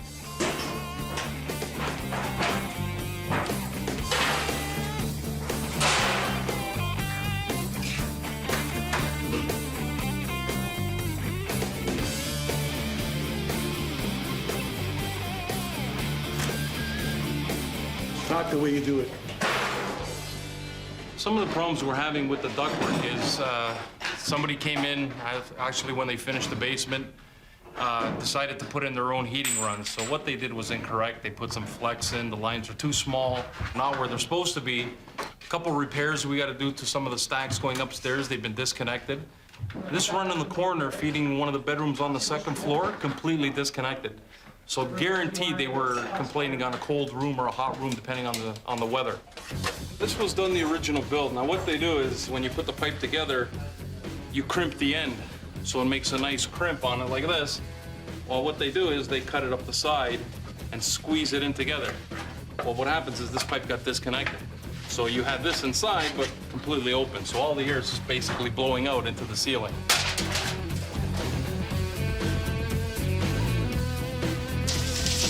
So your wall comes right across here. You have a door there for your bathroom. The door for the the furnace room will be on this side. We come with the wall a little thicker, right? You come this way, bring it this way, hiding the post. Make a bookshelf here. We've got her kitchen there. You know, her sitting room will be over here now. She'll be able to utilize that, right?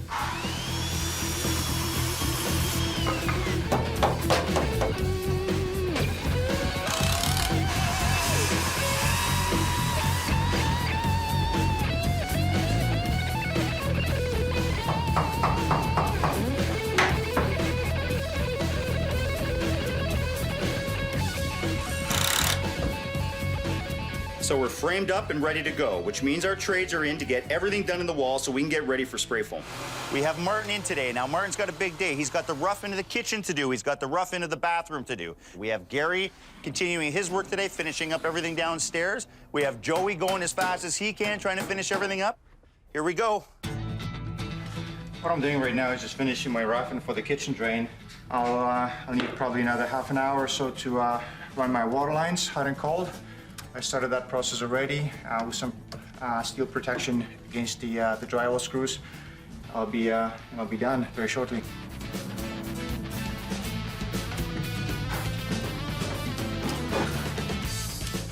We're at the stage of roughing in. We had some issues down here. When the guys there, the crew, took down the actual ceiling, we found a few buried junction boxes. Damon and Mike decided to knock down the ceiling. So basically what this is basically like a new slate. Run everything new. I've already taken care of all the junction boxes. So from this point, it's all brand new.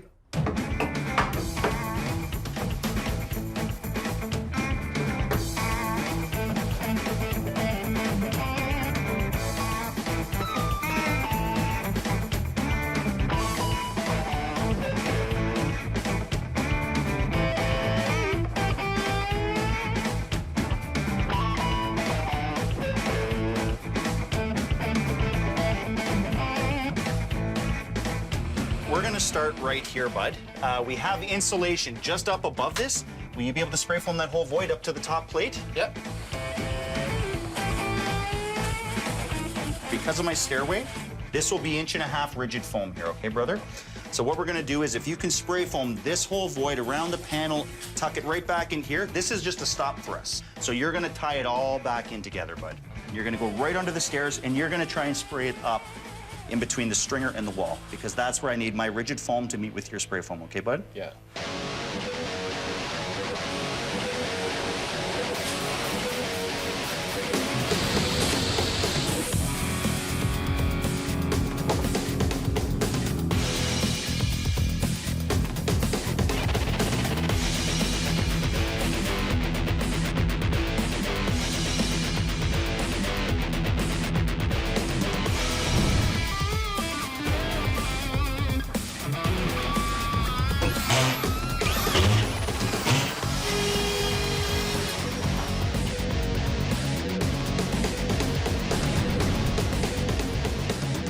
We're only halfway through the job yet. We're doing a little bit here and there. The day is winding down though, so a lot of people are gone. So we're taking this opportunity to work on the stairway because it's always a busy time in the middle of the day. We got people carrying tools up and down and material and whatnot. So we're gonna take advantage of that and get it done so when we start again tomorrow, we're not in anybody's way.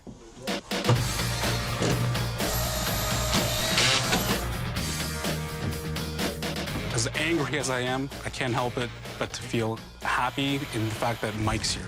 I mean, we have Mr. Mike Holmes doing this for our house and doing this for my mom. I mean, I know this is gonna last. I know he's gonna make it right.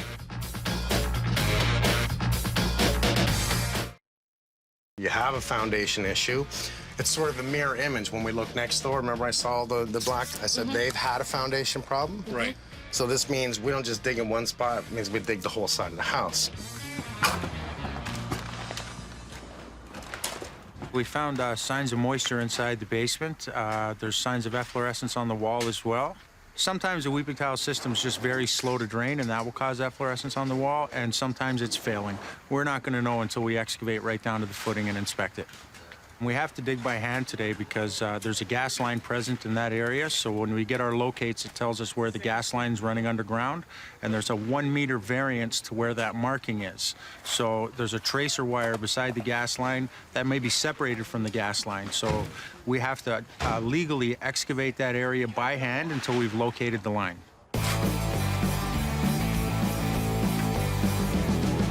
Well, believe it or not, no trades today, which means it's all up to us. We've got to get the kitchen tiles done so we can get the kitchen in at the end of the week. Carl's working on the shower, getting that done. We have Sherry and Nicole working on baseboard. Rob and Yvonne doing doors. It's a day to fly, and we're going to do it.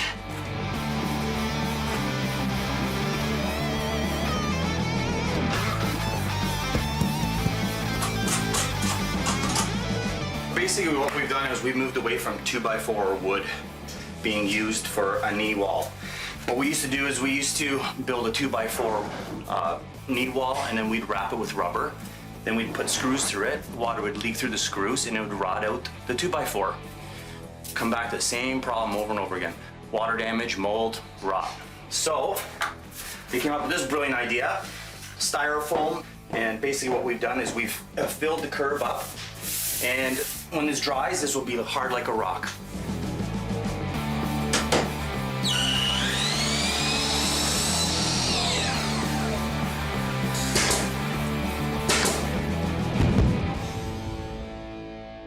Well, in my experience in tiling, there's very few concrete floor finishes that are perfectly 100% level.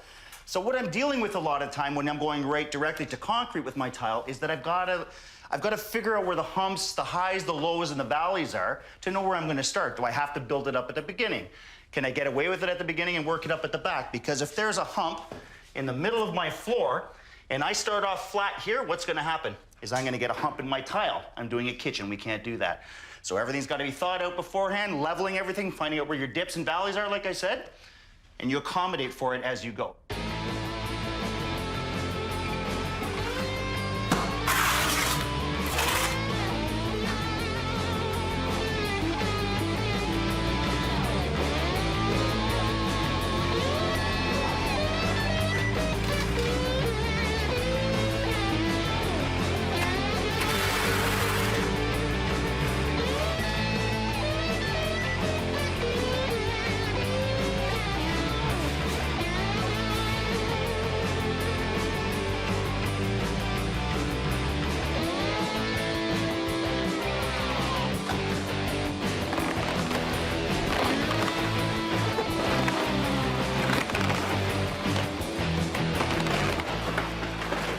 After we excavated this area, we did find a crack right here, which we've grinded out and then we've packed with hydraulic cement. Where this crack was located was exactly where the efflorescence was staining the wall on the inside and exactly where the water damage was on the original framing. So this was the source of the problem. We're applying the first coat of the waterproofing membrane. After we get this on, we're going to push the fiberglass mesh, give it a second coat, some plastic, and then we're going to hang the drainage board on the outside. We've inspected the weeping tile. It's in good shape. It's clear. So what we're going to do is we're going to put a foot of 3/4 inch gravel over the weeping tile system, and then we're going to put a filter cloth over top of the gravel just to make sure in time that the soil doesn't make its way down to the weeping tile. This weeping tile doesn't have the nylon sock on it, so that bit of filter cloth is going to ensure its lifespan.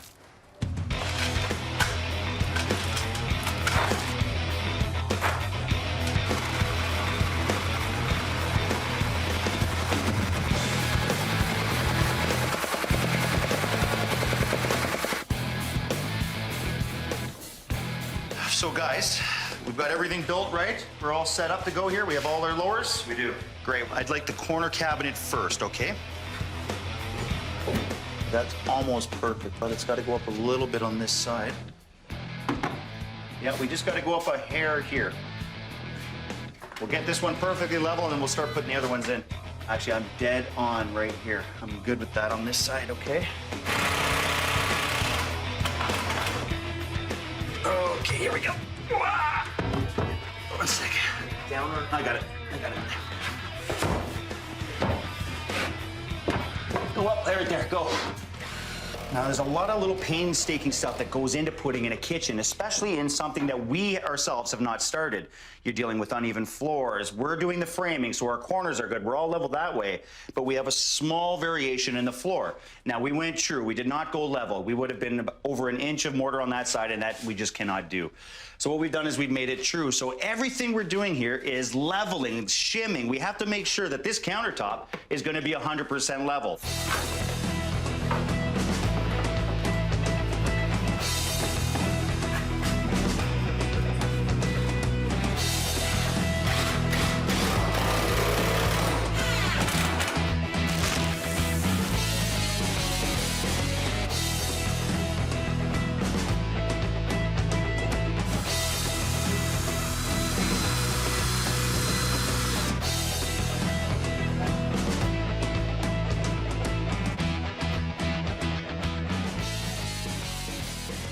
We are really close. We got a couple of days to finish, so we are there. We got electricians, obviously. I have Joey beside me. We have carpet laying behind us. We have tiles going on. We have painters here today. Everyone is on top of each other because we got to get these people back home. They've been out of this house long enough.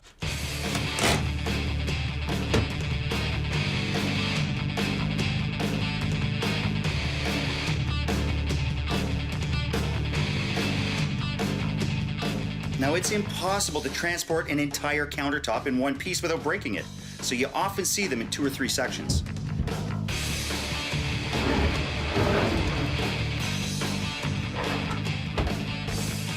So, once the pieces are in place, a special color-matched epoxy is used to bond the sections together, and a suction machine is used to draw the pieces together and hold them there until the epoxy sets up.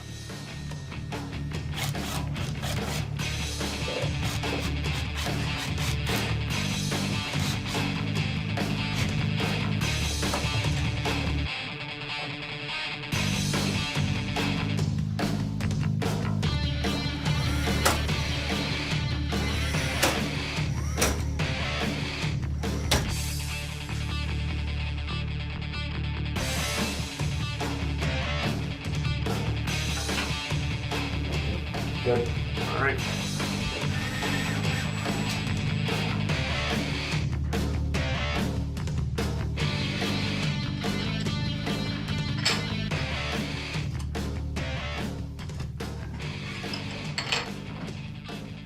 Once you get to this point of the job and the stress starts leaving you and you're getting more and more finished, you can actually stand back and really appreciate everything you've done. And I'm actually getting really excited to bring these people back. I mean, I think Jamie and Vishal will be happy, but his mother will be really happy. I mean, she can really enjoy this space for once. I don't know. I don't think she could before. She was cold, she was hot, depending on the seasons. So I just think, you know, her being able to come back into a comfortable zone, a finished kitchen, a functioning area.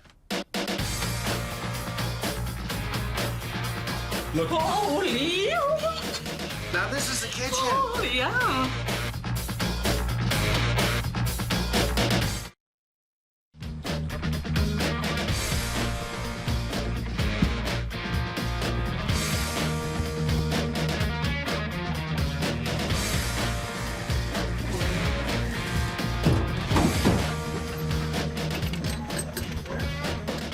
Well, I had a little glimpse. I liked it. Yeah? Mm-hmm. You think she'll be happy? I think they're going to be very happy. How are you guys? Hello.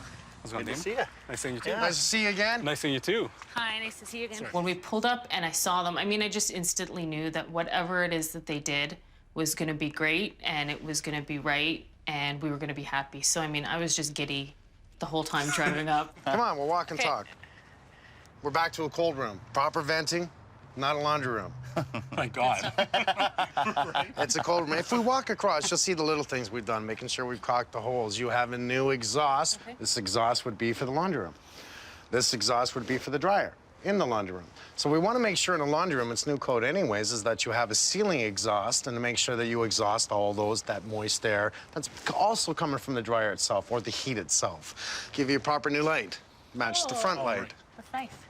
He's smart that way. That's Mr. Damon Bennett. Yes, I did that. Thank you very much. No, Joey actually did it. I just picked it. Dug the whole side of the house, right from the front, right to the back. Because we're gonna dig, we're not gonna dig in one spot. It makes sense if we can get to it to dig the whole side. So we want to protect that foundation, but the whole side is redone. So now, like your neighbor, they did theirs. Right. Yours is done. And we actually did find that this crack continued right down to the footing. That's why you saw the wet spot there. Plus, your weeping tile was a little high, not very much gravel. So all those conditions just allowed the water to get right in. So no more of that. I don't know how the home inspector would have caught that, but at the end of the day, that's something that we weren't expecting. And had Mike or the crew and everyone involved not be here, what would that cost us down the line? Oh my God. Well, you're not gonna recognize it right away. Why? Oh my God. Now, who would have thought of that, eh? Let's put the laundry room here. Right.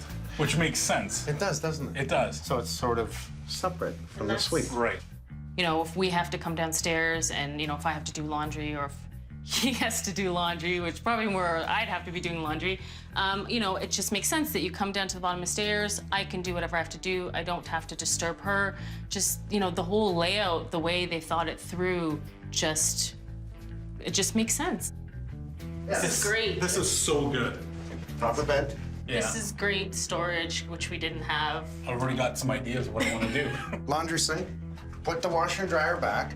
You'll see that the plumbing is done spectacular. I love these little units. It'll helps keeps the washer and dryer nice and tight to the wall. So this, hot, cold, identifies it. Yeah.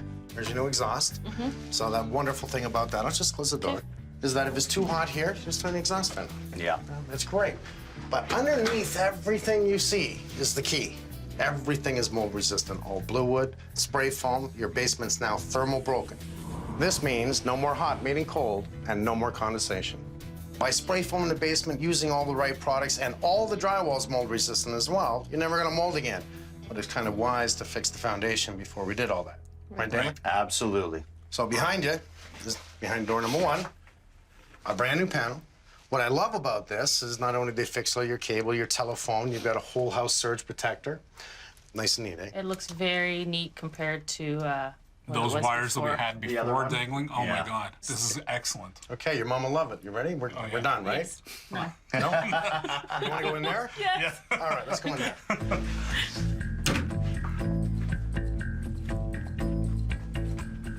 I don't know if we like it, but we'll see.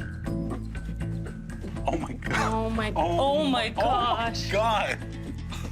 Not bad, eh? Oh my God. Oh my gosh. I love the kitchen. The countertops are beautiful. The cabinets, it's probably exactly the type of kitchen I would pick if I was to redo a kitchen. Coming in and looking at this, you say, okay, this is the perfect area. Why do we need a wall down here for your mom to separate a small basement? Do as like a bachelor pad. Keep it open so she can even turn it into a bed couch if she wants bed. It doesn't matter. But why put in a wall? It makes the kitchen small, makes the bedroom small. I can't change that window because the grade runs in the back. So keep it open concept. I honestly had no idea what they could have done with the tight space. But walking down the stairs and seeing first the laundry room, cold room, and then my mom's living space, unbelievable. And it's just a nice little simple bathroom. Oh my God. Oh my gosh. Go. Oh my It's God. so nice. Oh my God. Amazing what you can do with something small, Oh my eh? God, it's so nice. It's so, We love the glass because the glass just opens up the bathroom. You're not closing it off. it's beautiful. It's gorgeous. It's so nice. Oh my God. We have a environmentally friendly toilet. Beautiful little sink, nice and little, nice and tight, little cabinet underneath, nice tilt mirror. Like everything just works for Yeah. a very small basement. And again, a great exhaust fan. Yeah. This is gorgeous. The shower is unbelievable. It's so, I didn't even picture that any of the basement could look like this.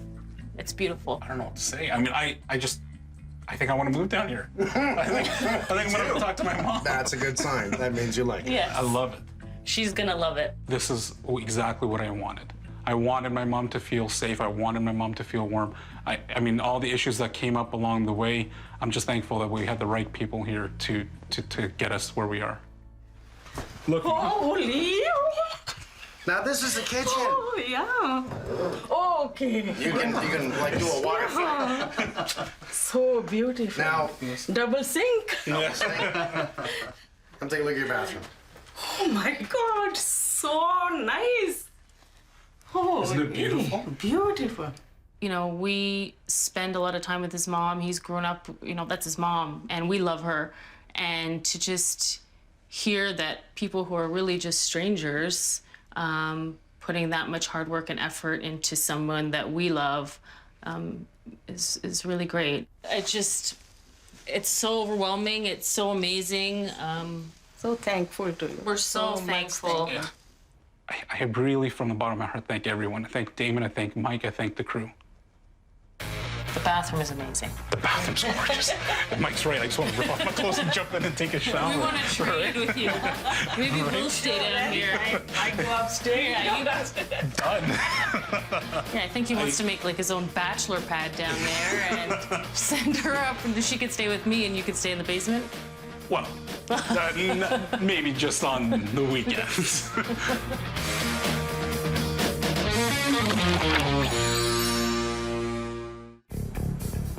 At this point, the initial home inspection, it just wasted our money and our time. I already know I'm pulling this down. How could somebody miss an entire window? Is that not the worst you've ever seen? It just gets worse and worse and worse. And it's scary. If you just touch those, you're dead.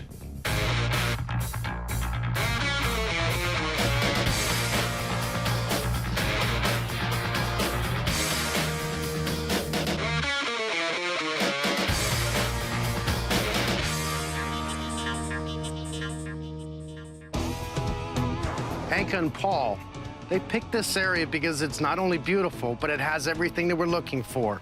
A school right around the area, all their friends, her first home, and for their 3 kids, magic. They hired a home inspector. Good news. Bad news is I'm here. That means something went wrong with the home inspection. What did he miss? Well, I'm gonna find out. I'm gonna take a look at everything. I'll make it right. We've been together for a few years. We decided that it was a good time now to move together. I have a daughter, Paul has 2 boys. We hope that now we're gonna come together as a family. I was looking for something in this area. We knew that we need at least 3 bedrooms, 2 bathrooms. When we first walked in, visually, it wasn't the most appealing. But when we started looking closer, we realized it appeared on the surface to be more of a cosmetic thing. So we looked past that and started to look at the layout, and we got kind of attracted to the multi-level. It felt like we all had a different space we could be in. It basically just looked like a place that all 5 of us could fit well. We got the home inspector, as recommended by a friend. Total, it was about 2 hours. There were no glaring red flags. It was very, if we were doing a test, we said it was more of a, 70% for the age, decent house. There shouldn't be anything really serious you need to worry about. So for me, it was like, wow, I have my first house. We both wanted the same thing, and we finally found it. Hello, Mike. You must How be are you? Anka. Yes, I'm Anka. Paul. Nice to meet you. I'm Mike. Nice to meet you both. Paul, Anka. Yes. You ever get that? Occasionally. When we were painting the kitchen, I noticed the ceiling lamp. It was working the same way when we came and looked at the house. It kind of swung. When I went to take it down to paint around it, I realized the only thing holding it up were the 2 wires. And then when we got the appliances delivered, I tried to get the stove to work. No power. What I quite literally had to do on the panel was shake all the fuses around, and all of a sudden the power came back on. It made us very worried. Let's take a walk down your basement. Okay. This was built in 1968. Since it was before 1985, we could have a 1-to-5 ratio of asbestos in the plaster. These tiles that I'm looking at right now could have asbestos in the tile. And I know by looking at it, these are original tiles, and the possibility of asbestos in those tiles are large, actually. I was hoping I wouldn't hear the word asbestos. I don't want to bring my boys into that environment here, taking from an apartment, going to a house very excited, then going, oh, now let's bring on the health issues. I don't want to do that. That was not the plan. So these are things that I'm going to be looking into. Let's just take a walk upstairs. It was the 3rd or the 4th day after we moved in, and we were all in the backyard. And I looked up and I saw the window from my daughter's bedroom, and then I saw another window, and I was very confused. I'm like, there is no other room other than the bathroom next to my daughter's room. That means that our bathroom has a window that is covered. How could somebody miss an entire window? I read in the report, vinyl tub surround in the bathroom upstairs. He feels the wall, right? And he writes in the report that it seems well secured. So, well secured. Oh, wait a minute. Not well secured. If I can do that, it's not well secured. It's peeling all the paint, and it's really simple because it's all that hot steam that's coming from the water and it's not being exhausted out. We want at least an exhaust fan or a window, and preferably both. So why would somebody close up this window? Did they cover up something really bad?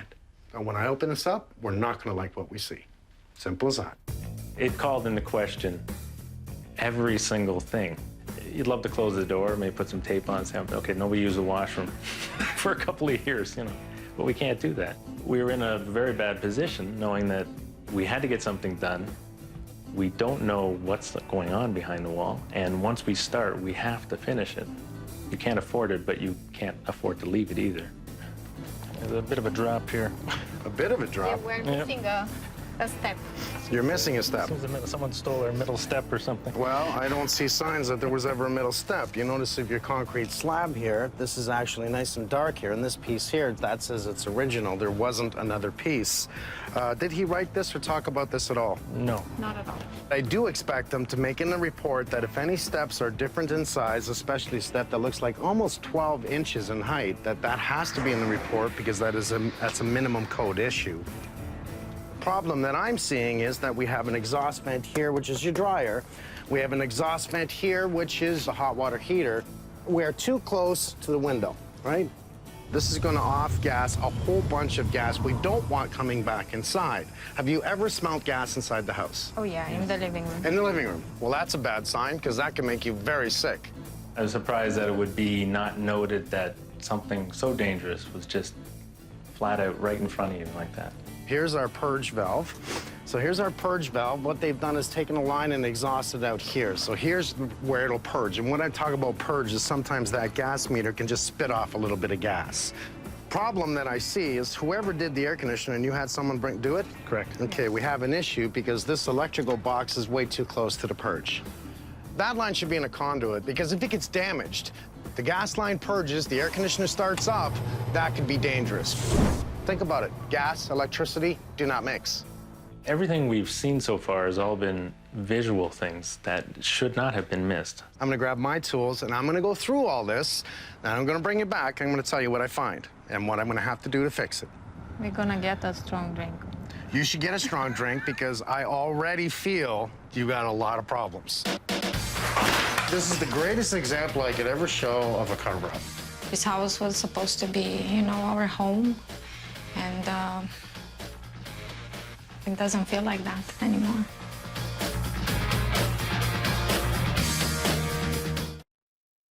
One problem, two problems, three problems, four problems, 5, 6, 7, 8, 9. 9 problems right here.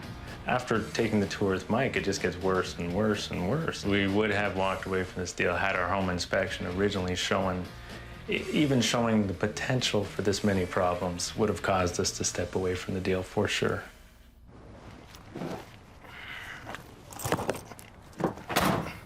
It's a hot day. You know, I mean, I even wonder if the home inspector walked in the garage. Right away, I see the copper pipe running from the front, up, down, over, and across. So I have a shutoff here for drainage. Now, it comes from inside the basement. Here itself is the shutoff, and I even have a hose bib, and what that's going to be is so I can drain it in the winter so it doesn't freeze. Here's the problem. Just walk backwards. We're gonna follow this pipe along, and we're gonna go uphill, which is good. Then we're gonna come across, then we're gonna go downhill. And I have a shutoff right here, and on the other side of this, I saw it when I walked in the house. It's only a male. So a male is where they screw the hose on. There's no tap. There's no shutoff or turn on and off. But you have to think about draining this in the winter so it doesn't freeze. Is it gonna freeze in here? The answer is yes, it's gonna freeze. I would say that it's already frozen once, maybe possibly twice, because we have 2 couplings in this pipe. We have a little bit of a belly in that pipe, right? Which means water is gonna sit across here, and that's gonna freeze. This is the old concrete ceiling without stone, so they just master plasters, put it up. Well, what do we see? We see a ton of holes, right? When you see a ton of holes, and I mean a ton of holes, shouldn't the home inspector who came in know that these holes are an issue and you want to say something about it? The kitchen's directly above this. That's to me, it's a big deal.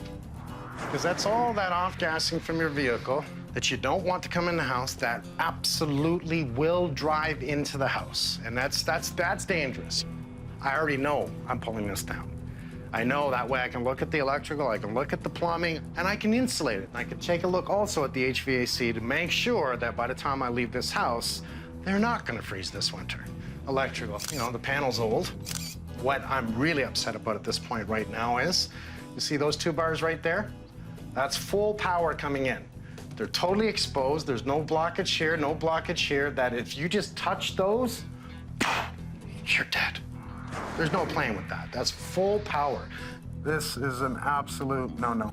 So it was the homeowner himself who was jiggling and got it working. That is so dangerous. It's ridiculous because that's raw power. The fuse is how much amperage is going out. These are 15 amp, we have 30 amp and 40 amp. That is a full 100 amp line. You touch that by accident with a screwdriver, I don't care. You won't make it through the day. You'll be gone immediately. The inspector catch that? I didn't see it in the report. Nah, bad news, bad news. Things that I know to look for. You know, just like any other old house that I'm used to seeing, this would be I'm gonna assume the dining room upstairs. The kitchen's over here, so the table and chairs are there. This recess was a smart idea in design. What it does is stops all that driving rain from hitting the front door, because if the front door is brought to here, it's accessible to that weather. Bringing it back here actually works. Here's the issue. This is a wood ceiling, so we'll call it a soffit, okay? It is the dining room up above, and if we look again, window means I need a register, right? So a register should be in the floor right under that window, which means there's a duct line in here. Plumbing? Hopefully not, but that's cold. If that's so cold on that duct line, you think you're gonna heat the dining room? No.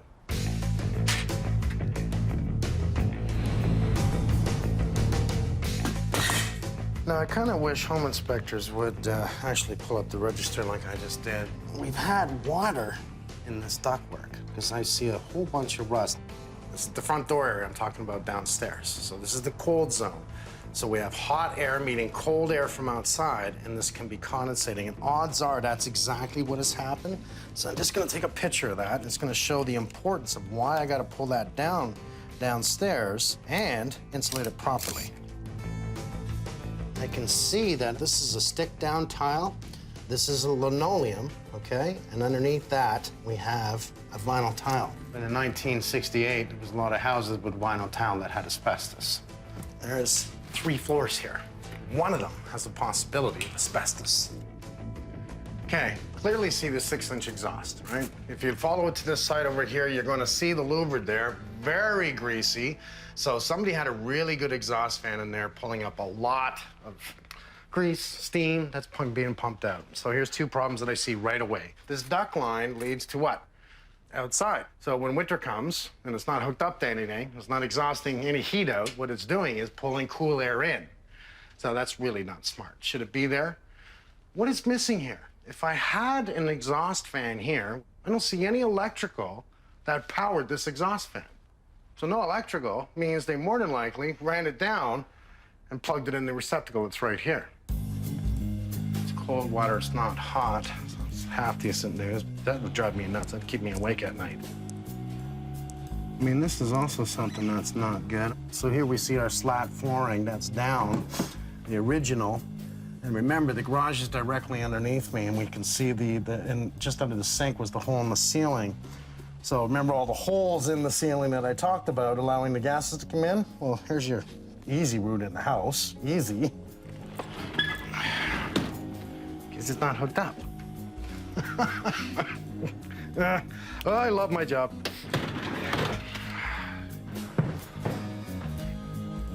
Got a lot of work to do in this house, I can tell you that much. Yo, okay. And there's one dirty filter. We really have to teach people how important it is to clean the filters of the furnace, because remember, this is the lungs of your house. This will clean the air before your lungs clean the air. Keep that filter clean. You don't want to use these lungs. They'll look like that. Mr. Holmes! Mr. Bennett, I'm downstairs. Downstairs, okay. I'll find out later today whether or not we have asbestos in the plaster tile. We know we're going to be pulling out the bathroom, and as well, I'm going to be pulling the ceiling in the garage due to ductwork, due to insulation. So they've got cold tootsies, all right. Yeah, well, they don't yet. They don't know it, but I already know. Right. So that's, since we're here, let's fix everything.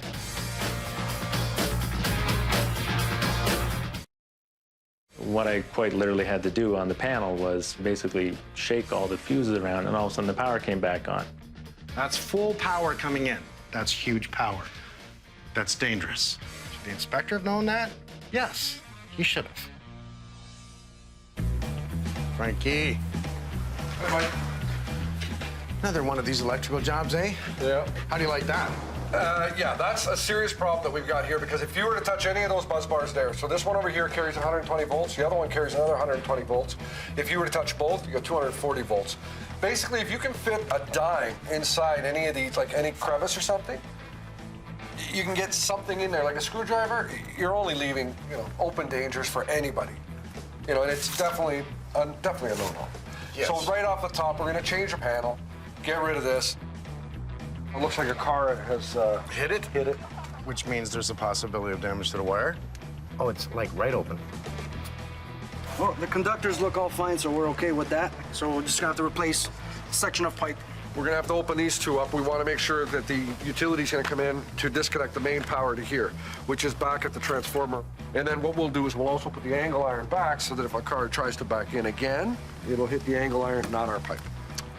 Well, this was built in 1968. Whether or not that was mandatory to be, I mean, it's common sense to me. I honestly don't remember. I'd have to go back and check the date. The 60. You don't remember? Come on. Book. You change the book every 4 years. When were you born? 69. Oh, okay. So it was the year before you? Okay. I'm old. You did the test and you found? There's asbestos in a number of items. The walls, the drywall compound, the ceilings. All the drywall compound is asbestos. So. Vinyl tile. And the vinyl floor tile is non-asbestos on the top and asbestos containing below. So that means... You have 2 layers. So they've covered it up. Yeah, you can put flooring over top of asbestos-containing vinyl tile, but you're burying a liability. What's going to happen now when you have to remove the tiles is both layers are going to have to go as asbestos because you can't separate them. So you take one layer and you add another, and basically now all it's going to be asbestos-containing when you throw it away. Any contractors out there, any homeowners that want to do a renovation to their home, I don't care if it's buying, let's talk about a rental, they should actually have their place tested before they touch it. Yeah, so people don't accidentally disturb materials as they go along. Okay, thank you. Thanks for doing this, and thanks for the bad news. Anytime. All right, I just finished talking to Jay in the backyard. We have asbestos. We have no asbestos in the garage. Oh, good. So don't touch anything else in the house yet, okay? But do me a favor, drop the ceiling.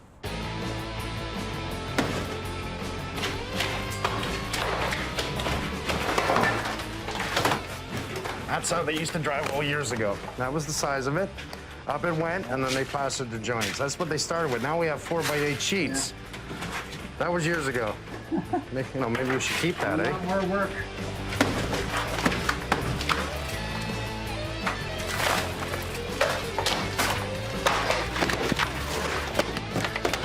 Imagine how cold this ductwork was. My God, all these people must be freezing in the winter.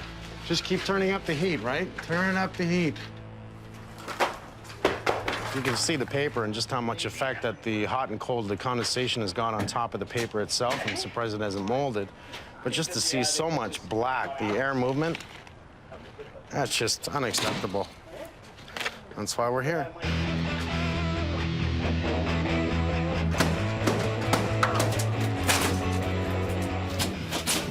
Strong wood, eh? I'd say this cardboard stuff. It's not. What is this? It's just plywood. But I think it's quarter inch. Yeah, it's quarter inch. Oh, you're right. I thought it was the fiberboard. It's amazing how strong that is. Jeez, when you're tearing it off layer by layer. Ductwork. So we have an R, not even an R12. What is that? It looks like an R10. Look at this. R10 insulation. Yeah, that was cold. I'll bet you that floor I'm was cold. telling you, imagine had they waited, they'd be phoning me in the winter going, we're freezing! We're freezing! Okay, now it'll be, once you've got this, now it'll be easy, somewhat easy to take it down. I was gonna do it, but you're huffing and puffing. They're gonna be done the garage before I'm done this, man. Are you kidding me? I thought that's plywood. I'm gonna get Damon to do that. Thank you. Thank you. I am the boss.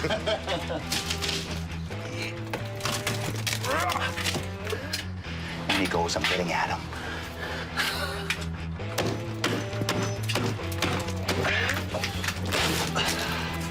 I'm going in. Go get him, bud. While you guys are doing this, I'm gonna go upstairs in the bathroom. I'm gonna cut out the back vinyl board, because I know I can touch that just to see what they covered up. I'm simply cutting the caulking, which doesn't have asbestos. The vinyl doesn't have asbestos. It's a newer product. I just want to see what they covered up, how they covered up, how ugly it is.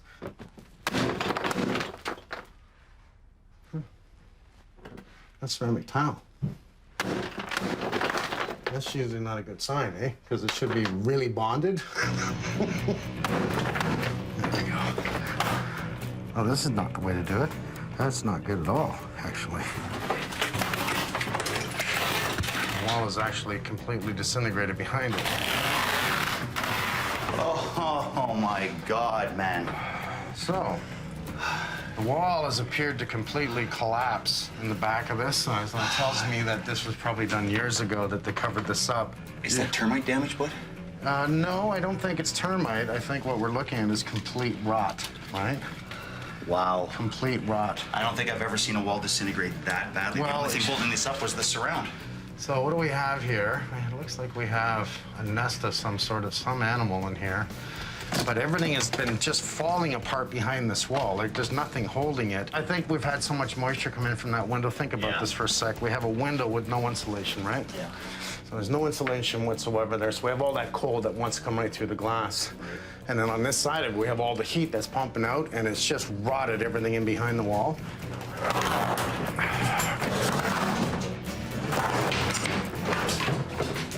Ay, ay, ay, ay.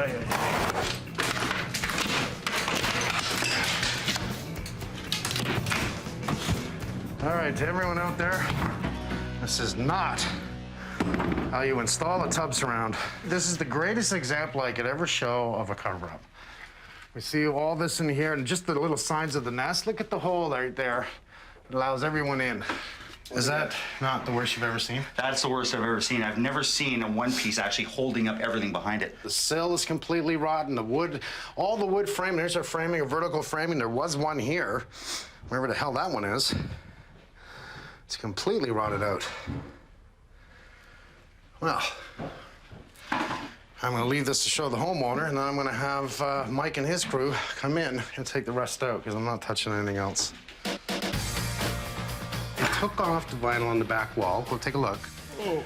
You think your home inspector might have said there's a window there, there's a new vinyl backing on the wall. What did they cover up?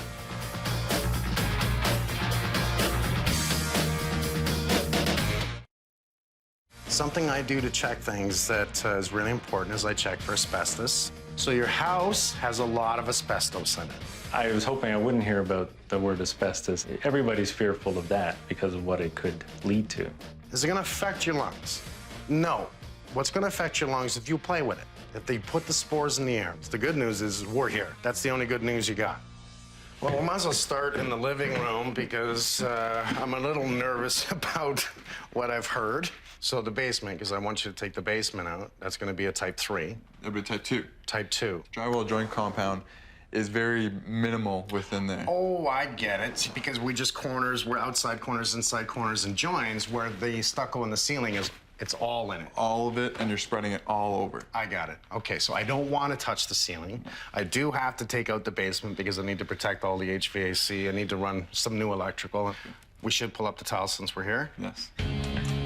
You've got a suit up, you've got a plastic up, you've got a clean up. Where does the asbestos go to? Well, the drywall joint compound actually, and the drywall itself can go as clean waste. Since drywall joint compound is such a very minimal part of the actual drywall itself, it can go as clean waste. The VATs, on the other hand, so the vinyl tiles, they have to go as asbestos waste because there's usually a higher concentration of asbestos within them.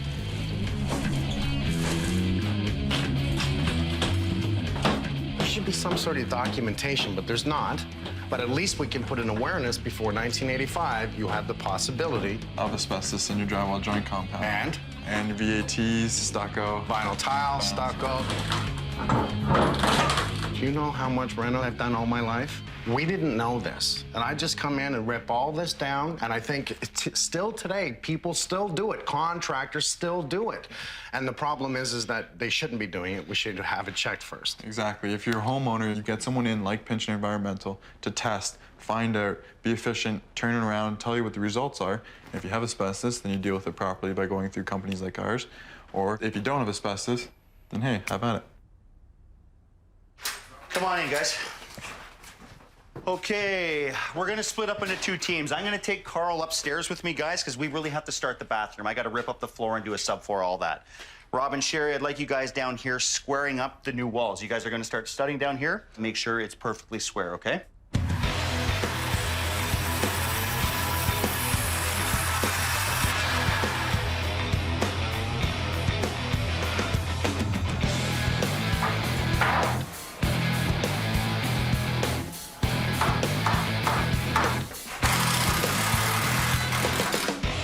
So this window is obviously going. I can see Brian's guys did a fantastic job of removing everything that was in here. So I'm thinking big tub at the back end here. So I want to start by fixing this floor. Okay, I no longer trust it. We're putting a tub here. I want to make sure this is structurally sound underneath that tub. So I want to start by cutting this floor back to where the rot stops, okay? So I'm thinking of cutting it right back along this line, along that joist. Wow, that floor was a matter of time. Barely hitting it.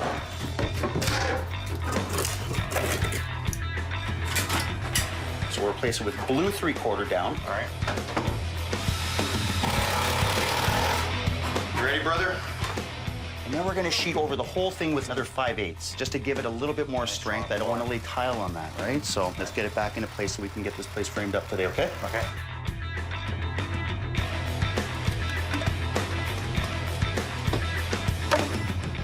So what we're doing right now, we're relocating our exhaust vents for our furnace and our hot water tank, and also our fresh air for our furnace. They were going out the back of the house. Now at the back of the house, you had doors, windows, everything about that install was against code. Too low to the ground, again, windows and doors, not enough room. So we would have had to extend those pipes 7 feet up, insulate them to get them above the doors and the windows. It would have looked horrible.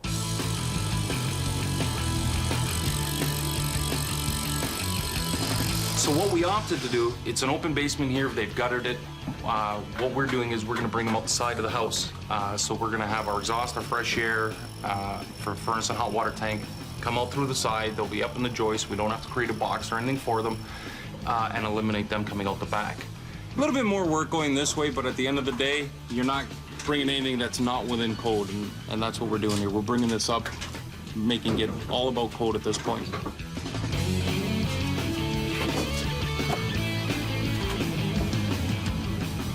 So what else did you find? Obviously, you guys are sealing up some ductwork after we tore down that ceiling. None of the duct in the garage was insulated.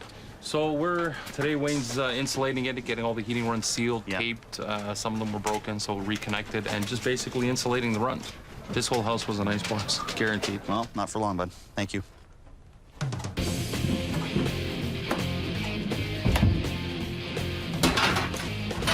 I don't like the way the plumbing was running right above the entrance. Cold zone, obviously, on the outside, plus we've got the garage door, which opens frequently. What I would like to do is reroute it over to the other side of the garage wall. This is a shared wall, so it is always going to be on the warmer side at least. And I'm going to run them close to the ductwork, insulate them, as well as bring them through the floor joist just before they run up to the kitchen, which is directly above us.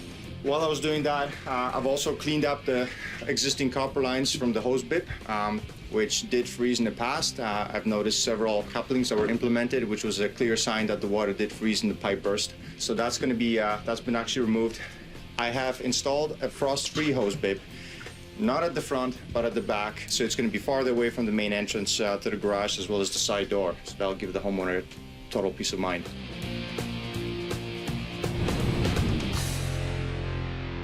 Well, we found a single glazed aluminum slider, which is very poor quality and air leakage. And the most surprising thing was the wood frame. It was rotted. We touched it, it fell apart on us. Well, we're gonna put a nice vinyl frame, maintenance-free, so moisture will not get to it, so rotting will not happen ever again in this opening here.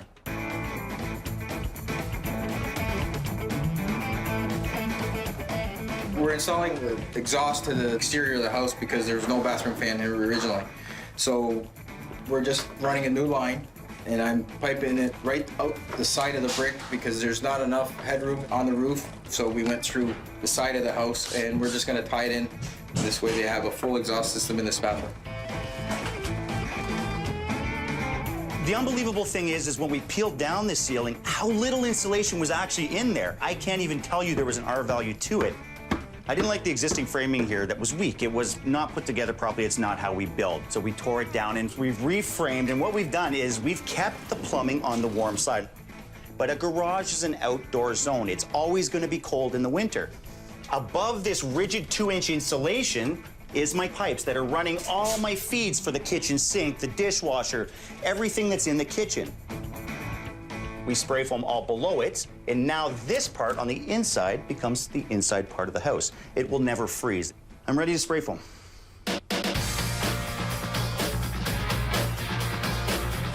We fixed the plumbing, we fixed the garage, we fixed the basement. So by us spray foaming this, we're actually going to help them out by giving them a warmer house and making sure that they stay warm and never have any more complaints.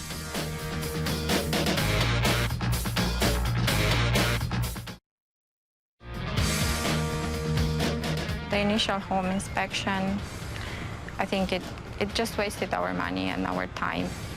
In the end, you're stuck with what could have been a potential huge money pit just to fix problems that at least should have been pointed out to us, and then we can make a fair decision. Okay, brother, let's go get that step in. We have the floor depot here today. They're putting up the final flooring up in the kitchen for us. We have Better Contracting here today. They're going to do the soffit underneath where the door was, where we spray foamed. We got a big, big day ahead of us. These are actually nice little steps. What they do is they come in precast forms. You can actually add them to your steps. You can actually make a whole step here. They usually come in 3 units. So they have a base, they have a middle, and they have a top. One thing these guys forgot was the middle. So that was a big last step. They won't be tripping anymore, that's for sure. Yeah. Isn't that nice? We've already called the local utilities. They've turned off the power for us, so we're running on generator now. We discovered that the pipe here was broken. Maybe a car backed up into it. We really don't know exactly, but it is damaged and it needs to be addressed. So I'm gonna basically have to cut the pipe. I'm gonna install a new piece of pipe and basically put everything back together. Once I've done that, I just call the utilities. They come back, power us back up, and away we go. What I want to do is protect the post that Joey just installed. What's happened before is a car was able to hit it. There's no protection on it. So what I want to do is I want to have the post on the wall, and I'm going to have my angle iron on both sides of it. So if a car ever hits it, it's going to hit the angle iron and not the pipe. So Joey's done, generator's off, power's on, and we're good to go.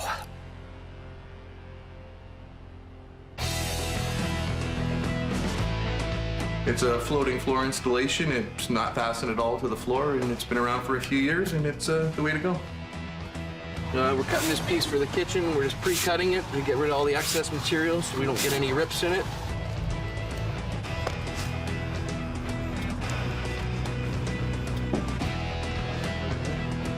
Now that we got the vinyl pre-cut and ready to lay out, the floors have all been patched, leveled. Any imperfections are smoothed out, so everything will be nice and smooth when we're done.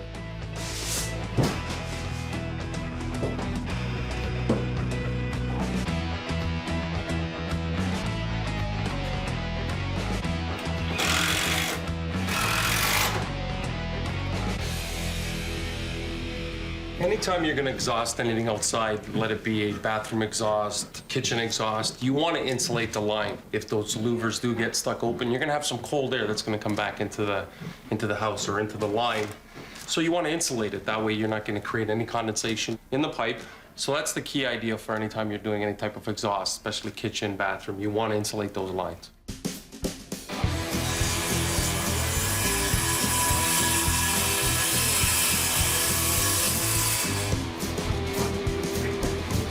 Really important why we're using concrete board right now. This concrete board does not have a skin. So basically what it is it's fiberglass mesh, and it's been saturated with concrete. So that means that there's no peeling going to be happening here. What happens is you have drywall that has a skin. If there's too much weight on it, it gets wet, it gets saggy, it peels away from itself. Here we won't have anything peeling away. Another thing is it's got lime in it, it will not mold. In this application, we have a really big, heavy stone. So we're gonna waterproof it, and we have some reinforcement back here to handle the weight. So what do you think? Did we pick the right color or what? Oh yeah, it's gonna look fantastic. the brand is Caesar Stone. Basically, it's 93% quartz, 7% resin and coloring, compressed into a slab, and then you work it like granite after that. This is what I really love about this product. There's 2 seams in the corner. Talk about not leaking, plus our Curdy on the walls. Who doesn't hate grout lines? Eliminate them. Absolutely. Everybody's happy. And just the color, I think, is really going to look. I really like the gray. You did a heck of a good job on that. Just like you knew what you were doing. All matching, yeah. Well, I'm fooling everybody at this point. Good man. My time's running out, though. Thank you very much, buddy. Okay. Looks great. Fantastic.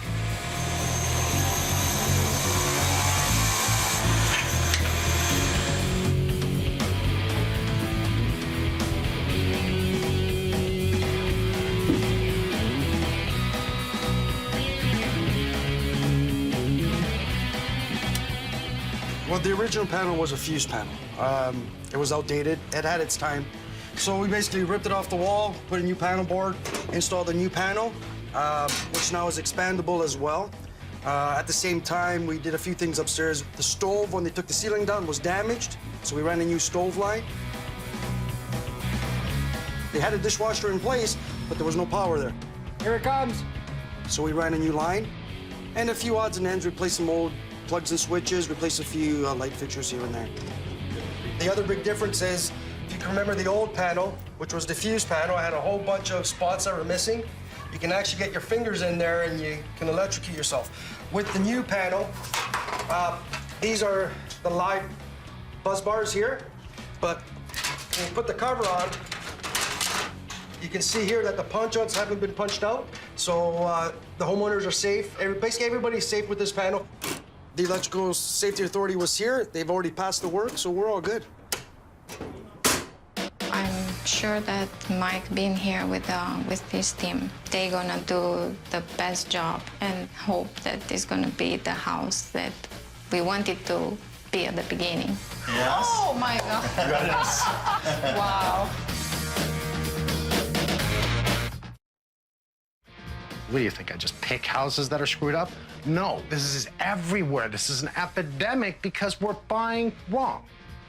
We're buying by beauty, not by knowledge. It'll be nice to walk back into the house knowing that the concerns that we had and the concerns Mike pointed out aren't there anymore. He's gonna make it right for us. Looks nice and clean, eh? Yeah, it just tidies it up, right? I insulated the back wall, obviously insulated the ceiling. They can actually park their car in here now, not worry about fumes getting into the house.